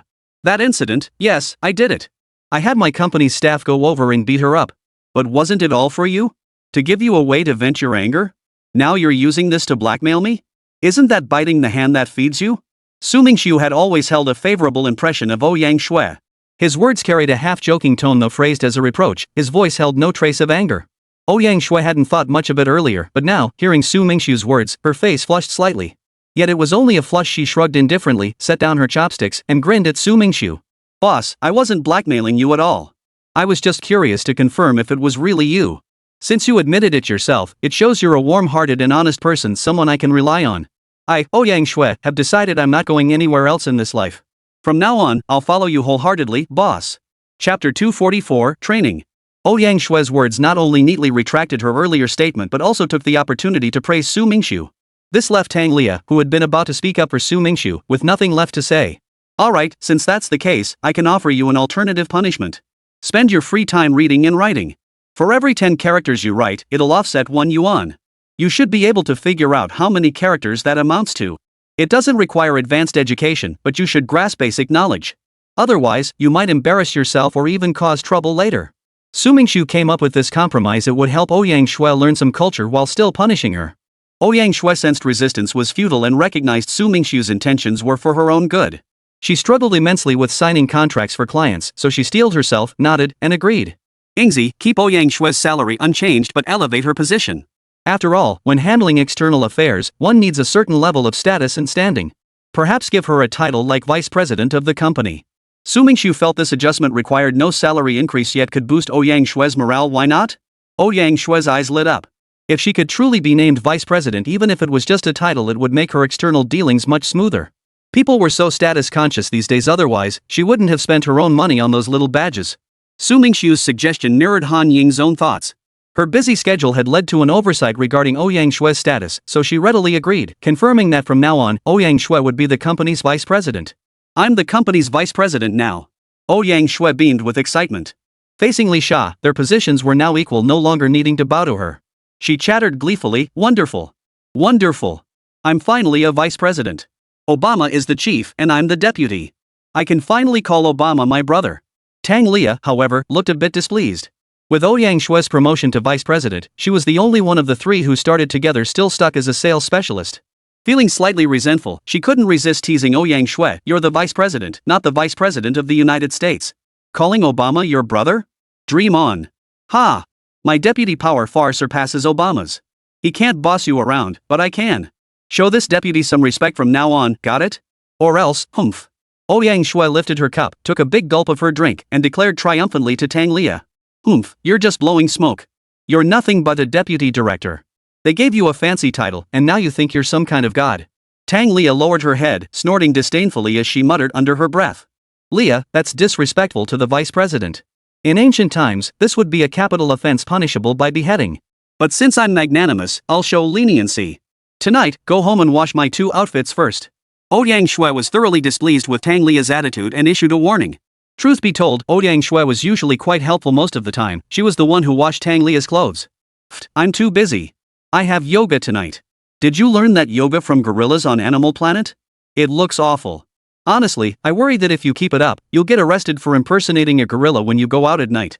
Han Ning remained silent, sitting quietly and smiling as she watched the 2 of them banter. For someone as busy as she was these days, this was a rare moment of relaxation. Su Mingxu watched their playful banter with interest. This youthful, boisterous energy was exactly what girls their age should have. It livened up the atmosphere, preventing the meal from feeling dull and boring. Besides, being around the same age as them, Su Mingxu also enjoyed the lively buzz of peers gathering together. Su Mingxu smiled as he glanced at Tang Lia. Girls tend to have a bit of vanity, which isn't surprising at all. We're all ordinary people, no one can escape that. Seeing Tang Lia's sharp tone, he knew she was a bit upset, so he added, let me clarify something. This VP position isn't just for show. Performance targets need to increase by 20%. Tang Lia, if you fancy being VP, you can have it as long as you hit those targets. Of course, if you miss them, there will be consequences. But if you exceed them, the company will reward you accordingly. Clear rewards and punishments, no one will work for nothing. Hearing Su Mingxu's words, Tang Lia couldn't help but stick out her tongue. No pay raise, a 20% increase in performance targets, and penalties for failing to meet them? That's like wanting the horse to run faster without giving it any grass to eat. No. I feel my current abilities aren't up to par. Being a salesperson is actually quite good, it gives me more hands-on training at the grassroots level. Let's leave the vice president role to Xiao Shui. She has the drive for it. I don't have the capability or the confidence to take it on right now. Hearing Su Mingxu's words, Tang Lia quickly shook her head, insisting she was perfectly content as a salesperson. Her mood lifted considerably. She suddenly realized this vice president position was a trap, and Ouyang Shui had happily walked right into it. A hint of schadenfreude flickered in her eyes as she glanced at Ouyang Shui. Increase sales by 20%? Ouyang Shui froze. She hadn't anticipated this additional requirement. Her current sales targets already felt overwhelming, adding another 20% was nearly impossible. The joy of becoming vice president instantly halved. She thought of the ID badge she'd bought for a few dozen yuan, still pinned to her chest. Out there, she'd still be vice president but without this crushing pressure. The more she considered it, the less worthwhile the position seemed. Maybe I shouldn't take this vice president role after all, she mused. Let Yaya have it. She's smart and capable, much better suited for the role. Besides, I want to gain more experience at the grassroots level. Tang Lia couldn't help but giggle at Ouyang's flustered expression. No way. You can't just decide to be a vice president or not. If you insist on refusing the position, your salary will definitely be docked. Plus, you still have to meet that 20% sales target increase. Think it over. I won't agree to you stepping down, and Ningxi won't either. You're practically best buds with Obama now, maybe he wouldn't approve either. Seeing Tang Lia's happiness, Su Mingxu knew he'd achieved his goal of appeasing her. He then turned his pressure toward Ouyang Shui. In sales, Ouyang Shui's capabilities surpassed Tang Lia's. Su Mingxu deliberately increased the pressure on her, wanting her to gain more experience. Only when the company truly scaled up would she be ready to shoulder the responsibilities of a vice president. Chapter 245, A Fight? Ouyang Shui wasn't stubborn. Seeing refusal was futile, she simply dropped the matter. The thought of bragging to Li Sha later about her new VP status instantly lifted her spirits, and a delighted expression returned to her face. The meal was thoroughly enjoyable for everyone. Ouyang Shui was stuffed to the point of belching, though she drew plenty of disapproving glares from Tang Lia. She merely chuckled self-deprecatingly, wearing an unconcerned expression. Han Ning was thrilled about expanding their business to Shuli Food Court. Ouyang Shui was delighted to have become deputy manager. Tang Lia was pleased she hadn't become deputy manager. Su Mingxu was happy seeing the girls gathered together, enjoying each other's company. After the meal, Ouyang Shui, driven by the intense pressure from poor sales performance, could barely contain her excitement and sought out Li Sha to discuss matters. Han Ning had urgent matters to attend to, and Tang Lia needed to meet a client, so both left shortly after finishing their meal. Su Mingxu called Xinyu to check on things there. She was still swamped, exchanging only a few brief words before hanging up hurriedly. Su Mingxu shook his head helplessly. Though he hadn't seen Zhuanzi, he could imagine she was equally swamped. Suddenly, it struck him that among everyone around him, he seemed to be the one with the most free time. That included Xiu Dongxiu. Ever since he and Zhuanzi started planning the Shuli food court, he'd been so swamped he rarely reached out unless necessary. On a sudden impulse, Su Mingxu decided to call Xiu Dongxiu. If he wasn't busy, he could swing by for a chat and get a sense of what his work was really like. The phone connected to a cacophony of arguing voices. I'm handling something downstairs. I'll come see you as soon as I'm done, Xiu Dongxiu said before hurriedly hanging up. Perhaps he was having some kind of dispute with a customer? With nothing else pressing, Su Mingxu decided to go downstairs and take a look. Su Mingxu entered the dining hall upstairs but didn't see Xiu Dongxiu anywhere. The noise was coming from outside the food court. Outside the food court, about 20 children, some as young as 11 or 12, others around 14 or 15, both boys and girls, were arguing loudly with several security guards. Xiu Dongxiu was there, trying to persuade the group of kids. Why was he getting into a dispute with a group of kids? Su Mingxu was puzzled. Spotting Su Mingxu approaching, Xiu Dongxiu quickly walked over to meet him. What's going on? Su Mingxu frowned at the chaotic scene unfolding before him. Xiu Dongxiu gave an awkward shake of his head and briefly explained the situation to Su Mingxu. The children claimed they had come to the food court to eat. Since they were all minors and in large numbers, the security guards feared they might cause trouble inside. They asked if any parents were accompanying them. Upon receiving a negative response, the guards refused entry and prepared to call for instructions. The children were dissatisfied and attempted to force their way into the food court to eat, leading to a confrontation with the guards. During the shoving, one child fell to the ground and hit his head, causing a gash. How is the injured child now? Su Mingxu interrupted Xiu Dongxiu's explanation, frowning as he asked. The injured child has been sent to the hospital. I just called to check they've been examined. Aside from a minor head injury, they're fine. But these kids are demanding an explanation and 1,000,000 yuan in compensation. I suspect they came here intentionally to extort money. Xiu Dongxiu said helplessly, sweating profusely from the stress. He couldn't persuade the group of children to listen, nor could he forcibly remove them. If more injuries occurred, the situation would become even more unmanageable. If the injured child truly had no lasting harm, that 1,000,000 yuan, whether extorted or not, couldn't be paid. Though such a sum was insignificant to Su Mingxu, and he could easily spend or even donate it for other causes, paying up today risked setting a dangerous precedent. Word spreading that the food court paid off trouble could mean endless days of being besieged by all manner of scoundrels. Just then, a taxi pulled up on the street in front of the food court. A girl in her 20s stepped out, her long hair cascading over her shoulders. She had delicate features and was dressed in a business suit, looking every bit the office worker. Spotting the group of children, she slipped off her high heels, one in hand, and hurried over. Sister Chin, you're here. Sister Chin, they won't let us in to eat. Sister Chin, they're bullying us. The children, as if spotting their savior, swarmed around her. Some began sniffling and crying. Sister Chin, they cut Xiaofeng's head open. The girl handed her high heels to a child beside her, her beautiful face as cold as ice. Who bullied you? It was him. It's him. The children pointed accusingly at two security guards. The girl strode toward the two security guards. Xiao Xiaoshu hurried to intercept her, intending to hold her back.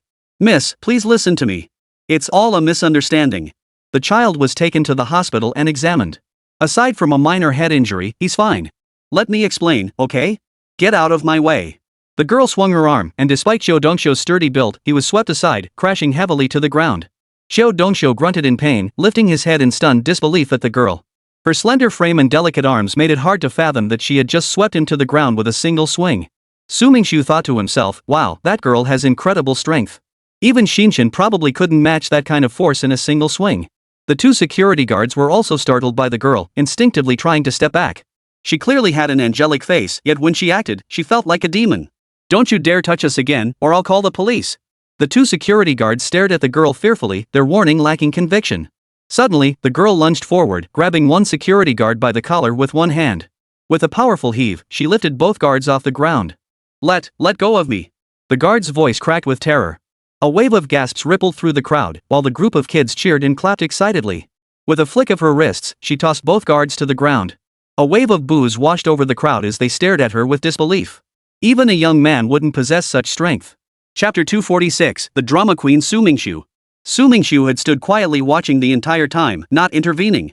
He was deep in thought, wanting to gauge the girl's true abilities. If she proved trustworthy, placing her alongside Sun Yu could make for a valuable ally. At that moment, Xiao Dongxiu scrambled to his feet and steeled himself to approach. Miss, he stammered, you've already gotten into a fight. Perhaps we should discuss how to resolve this? It's too chaotic out here, let's talk inside. No, this spot is perfectly fine.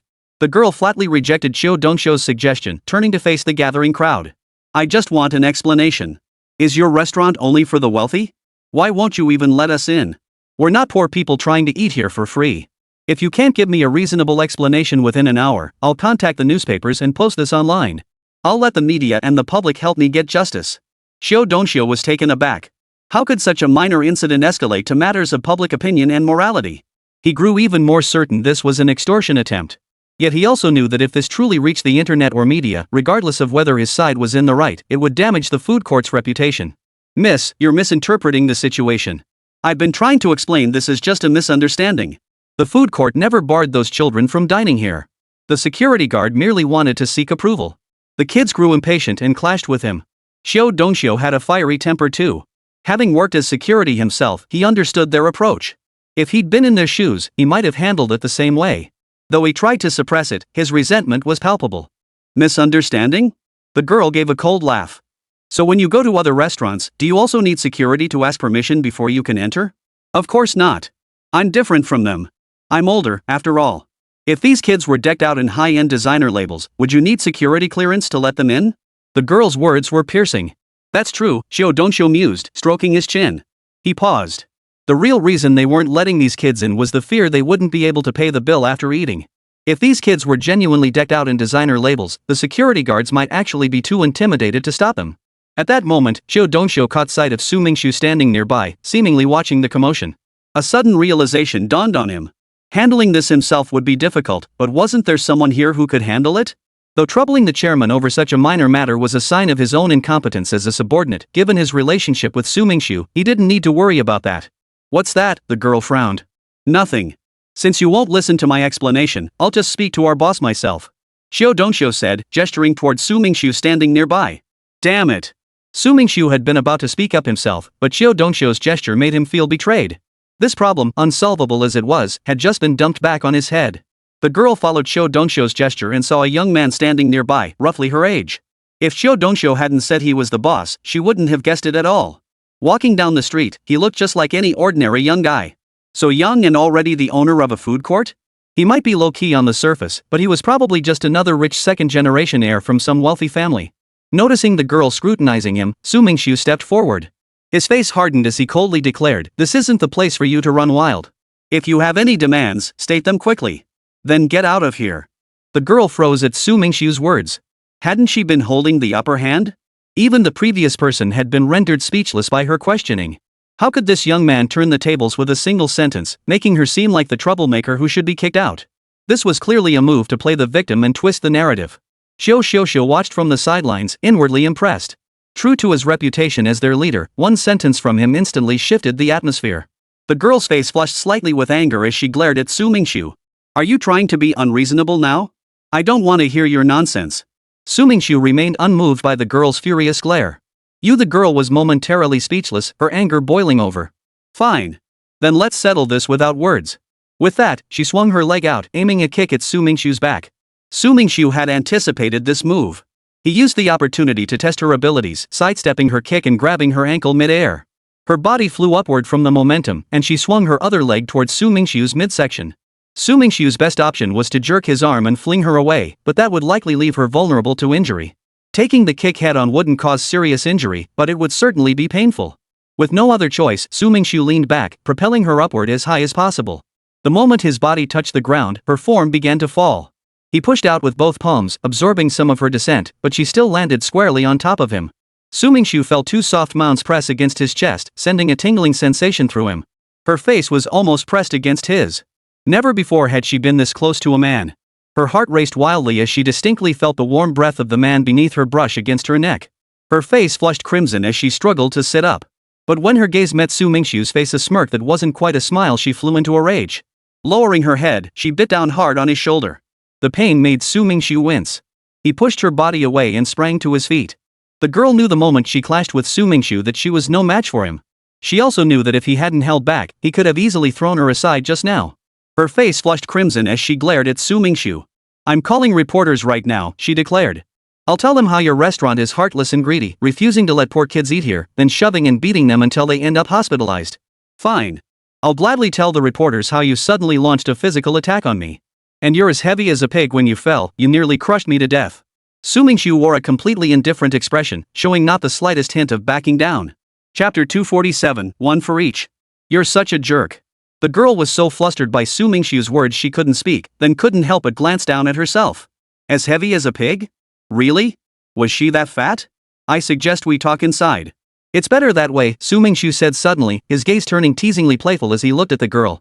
The girl startled, taking a step back as she eyed Su Mingxu warily. What do you want? I think we're fine here. Pants. Su Mingxu murmured the two words softly, yet the girl caught them clearly. She looked down and froze in embarrassment. The crotch of her pants had split open during their struggle. Let's go. We'll talk in the food court lobby. You still want to resolve this, right? With all these people watching, you think it's appropriate to just stand here? Of course you don't want to talk. You can choose to leave. With that, Su Mingxu turned away without another glance at the girl and walked straight into the food court. The kids can come with you too, he added over his shoulder as he walked. The girl hesitated briefly. What was there to fear? In broad daylight, what could they possibly do to her? She turned, beckoned to the children, and stepped inside the food court after him. By now, mealtime had long passed. The main hall was nearly empty, with only a few scattered tables of customers. They seemed mostly finished eating, just sitting around chatting idly. Seeing so many people pour in, they lost interest in conversation, rose one after another, exchanged polite farewells, and left. Instantly, the hall was empty except for the food court staff, the girl, and the group of children. Guessing the children were famished, Su Mingxu motioned for them to sit at 3 separate tables and eat first. The children all turned to the girl, seeking her approval. Facing their eager little faces, what could she say? She nodded, and the children immediately swarmed toward the tables, chattering as they settled in. Finally, you've made it here. Order whatever dishes you like. Everyone gets one free dish, meaning if you only eat one dish, it's on the house. Any additional dishes get an 80% discount. If you can't finish, feel free to take leftovers home. Hearing about the free dish, the children couldn't help but cheer. For kids their age, one dish was usually enough, making this meal practically free. The woman watched the children, her heart aching yet speechless. All this commotion just to eat a meal here.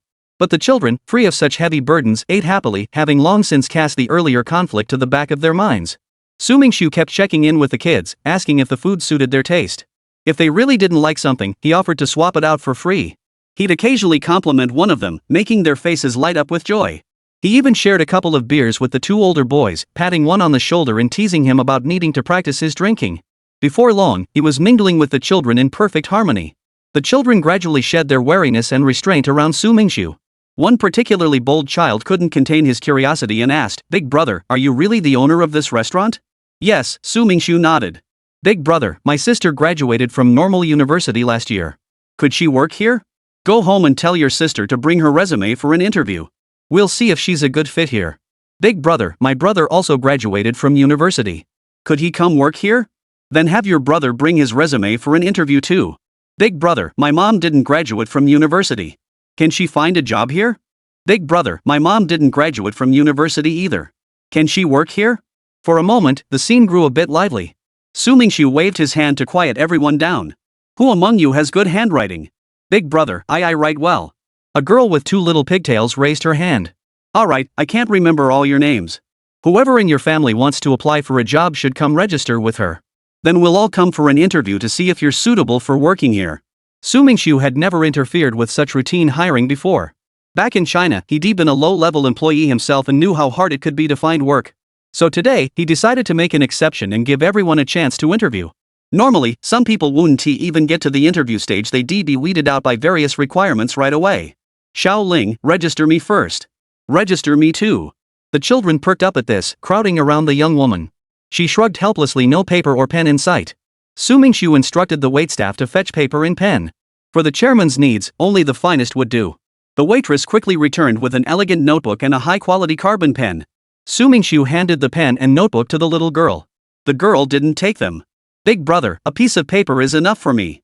I'll return the pen when I'm done." "It's fine. You can keep the pen and notebook. I have plenty more," Su Mingxu said generously.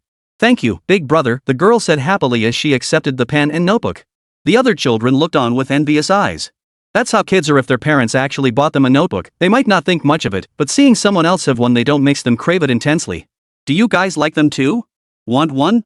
Su Mingxu asked, noticing the children's longing gazes. "Big brother, I want one too." "Big brother, I want one too." "Big brother, I want one too." "Alright, then. Everyone gets a notebook and a pen. No one will be left out." Being with the children stirred something in Su Mingxu, as if he'd returned to his own youth. "Everyone, is there anything else you need for school? If I can provide it, I'll get it for you too." Feeling generous, Su Mingxu decided to go all out. Chapter 248, Arrangements. The children fell silent for a moment, hesitating, unsure if this was real. "Big brother, I'd like a new backpack. Is that okay?" A girl around 11 or 12 tentatively spoke up first. "Sure, no problem. Go register with Xiao Ling." Su Mingxu smiled and nodded at the girl, who returned a slightly shy smile. "Big brother, I want a learning computer too." Seeing the girl's request accepted, another child boldly addressed Su Mingxu. After all, compared to notebooks and backpacks, learning computers were a bit more expensive. As he spoke, a hint of apprehension flashed across his face. "Alright, you can register with Xiao Ling too." The child saw this wasn't just polite talk, it was genuinely possible. Cheers erupted as they shouted, "I want one." "Me too." Whatever they wanted, as long as it was related to learning, Su Mingxu told them to register with Xiao Ling. In truth, the total cost wasn't exorbitant, just over 100,000 yuan, but to the children, it felt like a colossal sum. After registration, Su Mingxu instructed Xiao Dongxiu to arrange for the purchases. "Hey, do you want some too?" Su Mingxu shot a half smile, half glare at the girl sitting nearby, whom the children called Sister Qin. Since she'd entered, Su Mingxu hadn't acknowledged her, and she hadn't spoken either, just sitting there quietly. Xiao Qin snorted and turned her head away without a word. She felt a slight pang of disappointment. These children usually revolved around her, yet Su Mingxu had won them over so easily. Just then, a food court supervisor approached with a dozen servers. Su Mingxu waved, and the 10 servers, 5 in each row, lined up beside little Qin. Each held a pair of pants, varying in color and material. Xiao Qin shot Su Mingxu a surprised glance. Her pants were torn. She wanted to tease some wealthy noblewoman. Buying a replacement should suffice. Why such a grand display? Was he bribing her to prevent a scene? But considering Su Mingxu's domineering nature, even if she did make a fuss, she'd gain nothing right or wrong. "Pick one already. Don't waste time," Su Mingxu urged impatiently from the side. Xiao Qin shot him a glare, thinking, free stuff is free stuff. I'm not some kid who'll be bought off with a pair of pants. I'll take the free pants, but that doesn't change how I'll negotiate later. The fabric and craftsmanship screamed genuine designer quality, far superior to his own pair, a cheap imitation bought for 100 or two. He picked a style and color he liked, followed the attendant to a fitting room, and slipped it on. The fit was perfect, snug yet comfortable, and he couldn't help but feel a surge of satisfaction. Normally, he'd hesitate to splurge on such high-end pants. "These pants fit okay, right?" Su Mingxu asked when he saw Xiao Qin returning with his own torn, unsealed pair in hand. "Not bad. Xiao Qin nodded, indicating she was reasonably satisfied. Where did you buy that knockoff? Why are you still carrying it around? Throw it away already. As soon as Su Mingxu finished speaking, a salesperson walked over, grabbed the torn pants, and tossed them into the trash bin outside. Xiao Qin had thought the pants could still be worn after some mending, but she felt awkward trying to wrestle them back from the attendant. Oh well, if they're thrown away, so be it. At least she had a new pair now. Then go pay for these pants first, Su Mingxu said to Xiao Qin after the waiter left. Ha! Xiao Qin froze at Su Mingxu's words. Pay for the pants? Su Mingxu stared at her as if she were an idiot. Why wouldn't I charge you? You're not our employee, you're not family, and you came here causing trouble. From any angle, why would I waive the fee? Xiao Qin was rendered speechless by Su Mingxu's retort. Even if she retrieved the pants from the trash, they were ruined and unwearable. Fuming, she demanded, how much are those pants? Hello, the price for those pants is 3,600 yuan. Here is the receipt for your purchase. Please keep it safely. At that moment, a nearby server stepped forward and said, that expensive? Xiao Qin nearly jumped in shock. He'd never worn anything that pricey before.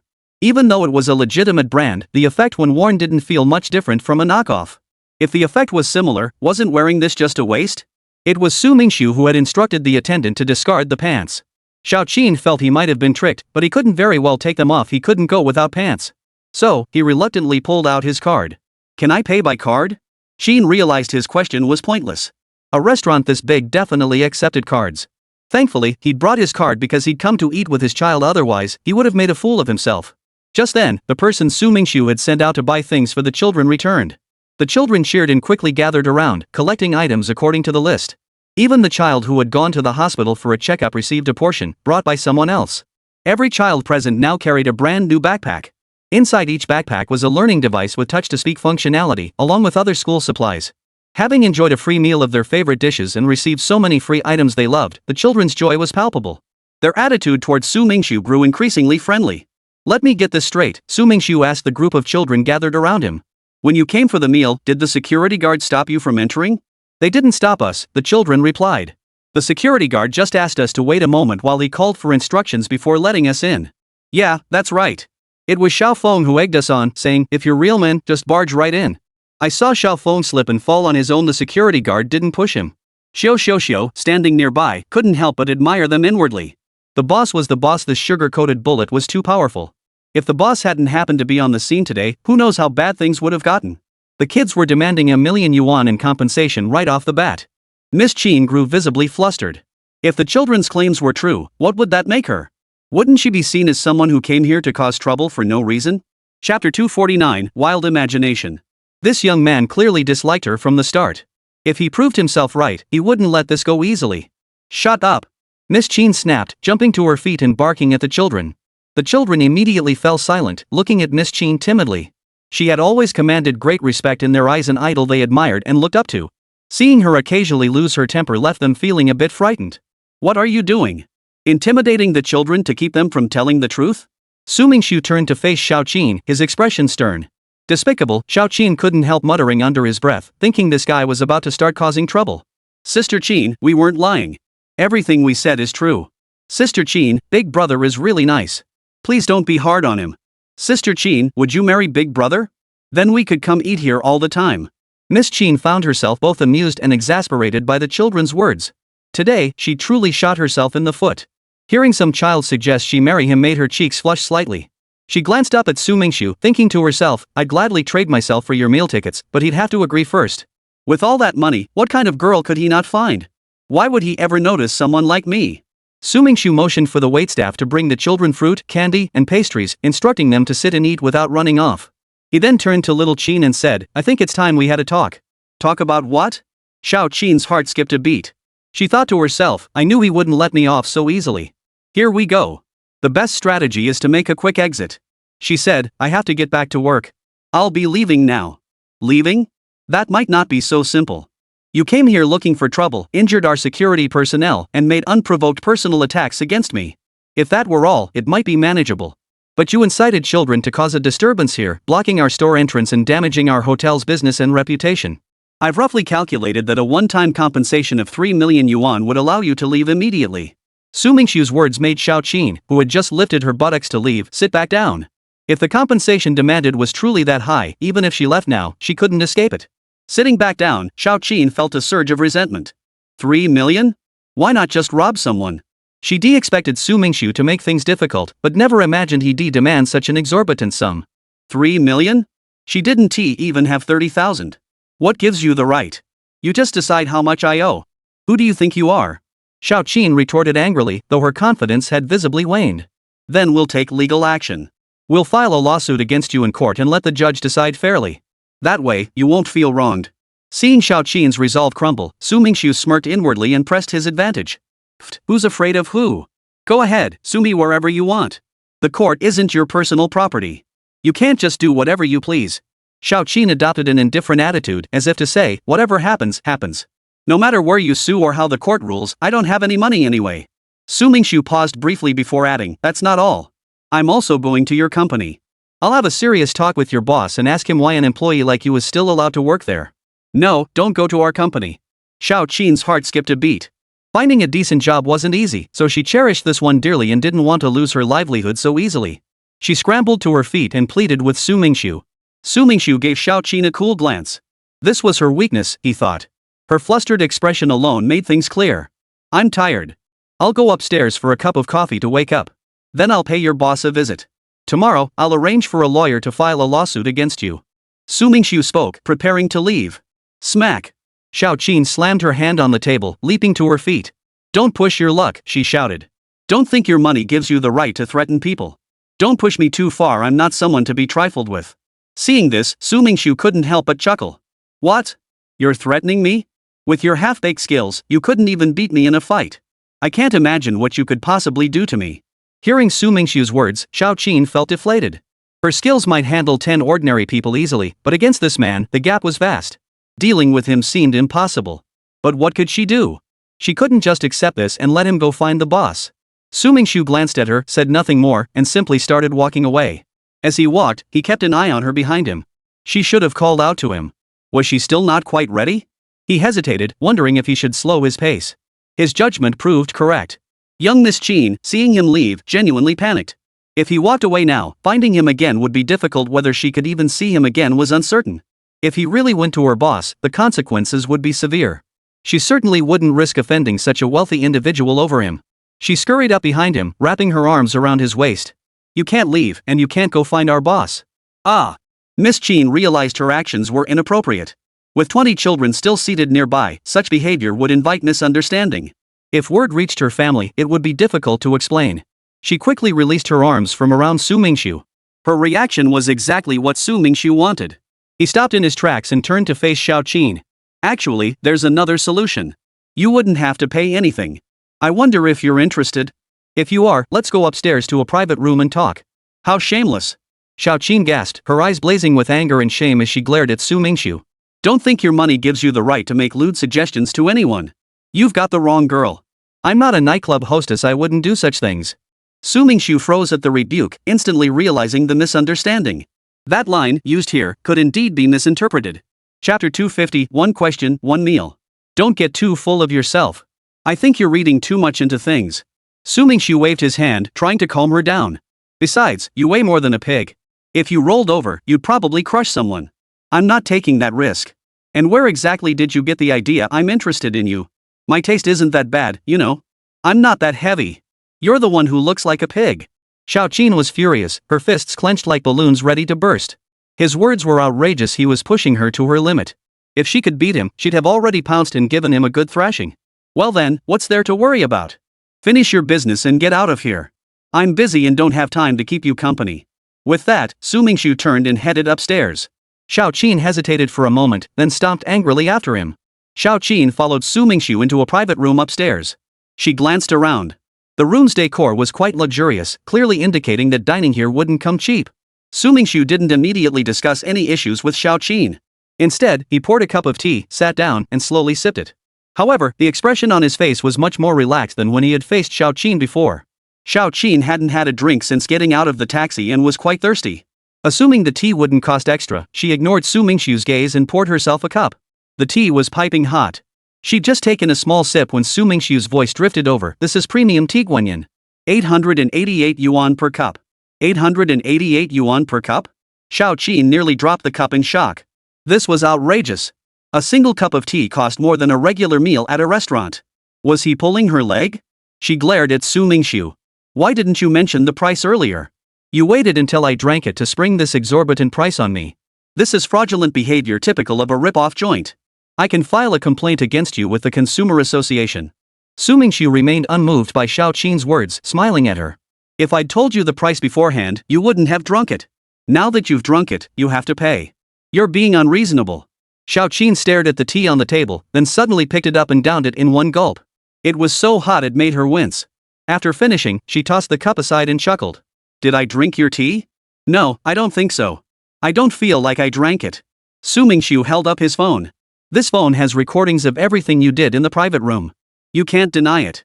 I just need you to answer one question, and this tea is on the house. Answer one question? Xiao Qin was puzzled. She wasn't some spy or anything. Was answering a question really worth that much? Curiosity got the better of her, and she asked, what question? What's your name? Ah, just that? Is this guy crazy? He went through all that trouble just to ask my name?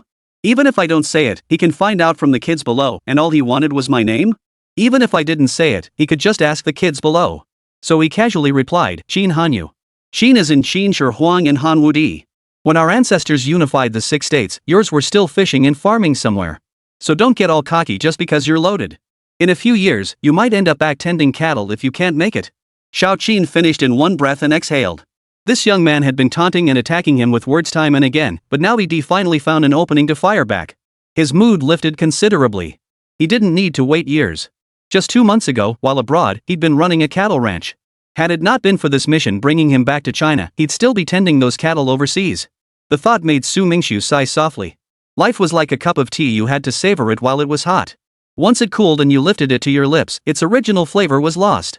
It seemed he needed to accelerate the flow of his capital. Qin noticed the fleeting look of bewilderment on Su Mingxu's face and couldn't help but feel a surge of satisfaction. He planned to strike back with a few more barbs later if the opportunity arose, venting the resentment he harbored.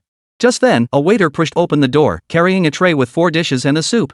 Placed on the table, the meal looked and smelled delicious. Xiao Qin's stomach had been growling for a while. Seeing the food, she couldn't help but swallow hard. However, she didn't pick up her chopsticks right away. Instead, she turned her gaze to Su Mingxu. She had to get the situation straight first. Otherwise, if he made an outrageous demand later, it would be trouble. How much is this meal? Su Mingxu smiled faintly, unchanged from before. Answer me one question, and this meal is on the house. Fine, we'll talk about it later. Xiao Qin said as she picked up her chopsticks and began eating. After a few bites, she suddenly stopped and looked at Su Mingxu. There's no poison in this food, right? If you're scared, don't eat it. Forget it, I'll just go for it. If something happens to me, you won't get away either. Your life is worth more than mine. If the other party had any intentions toward her, they wouldn't bother with poison or tricks. They'd just strike directly, leaving her no chance to fight back. Once she understood that, she had no reason to worry. Might as well eat her fill first. Su Mingxu didn't disturb her, quietly waiting until she finished her meal before casually asking, "What company do you work for?" Since Su Mingxu had mentioned visiting her company to speak with her supervisor, this question immediately put her on guard. She looked at him nervously, but such non-confidential information was impossible to hide anyway. Even without him going personally, he could easily send someone to find out everything about her. It was only a matter of time. Might as well just come clean. I work at Zhongzhou Grand Hotel, handling administrative duties. What, are you going to see my boss right now? Sorry, but my boss took his goddaughter to Bali for a trip. They just left yesterday and probably won't be back for another 2 weeks. Su Mingxu didn't respond to Xiao Qin's words, only staring at her thoughtfully. Though Zhongzhou Grand Hotel wasn't as large as Starlight Hotel, the work experience gained there was still valuable. She was far from a complete novice, making her much easier to train than someone starting from scratch. Having her as Cindy's assistant would ease a lot of the workload. Didn't you say you wanted me to answer a question? Ask it quickly. I need to rush back to work. I'm busy. Nothing like you bosses, Xiao Qin pressed, continuing to stare at Su Mingxu when he ignored her.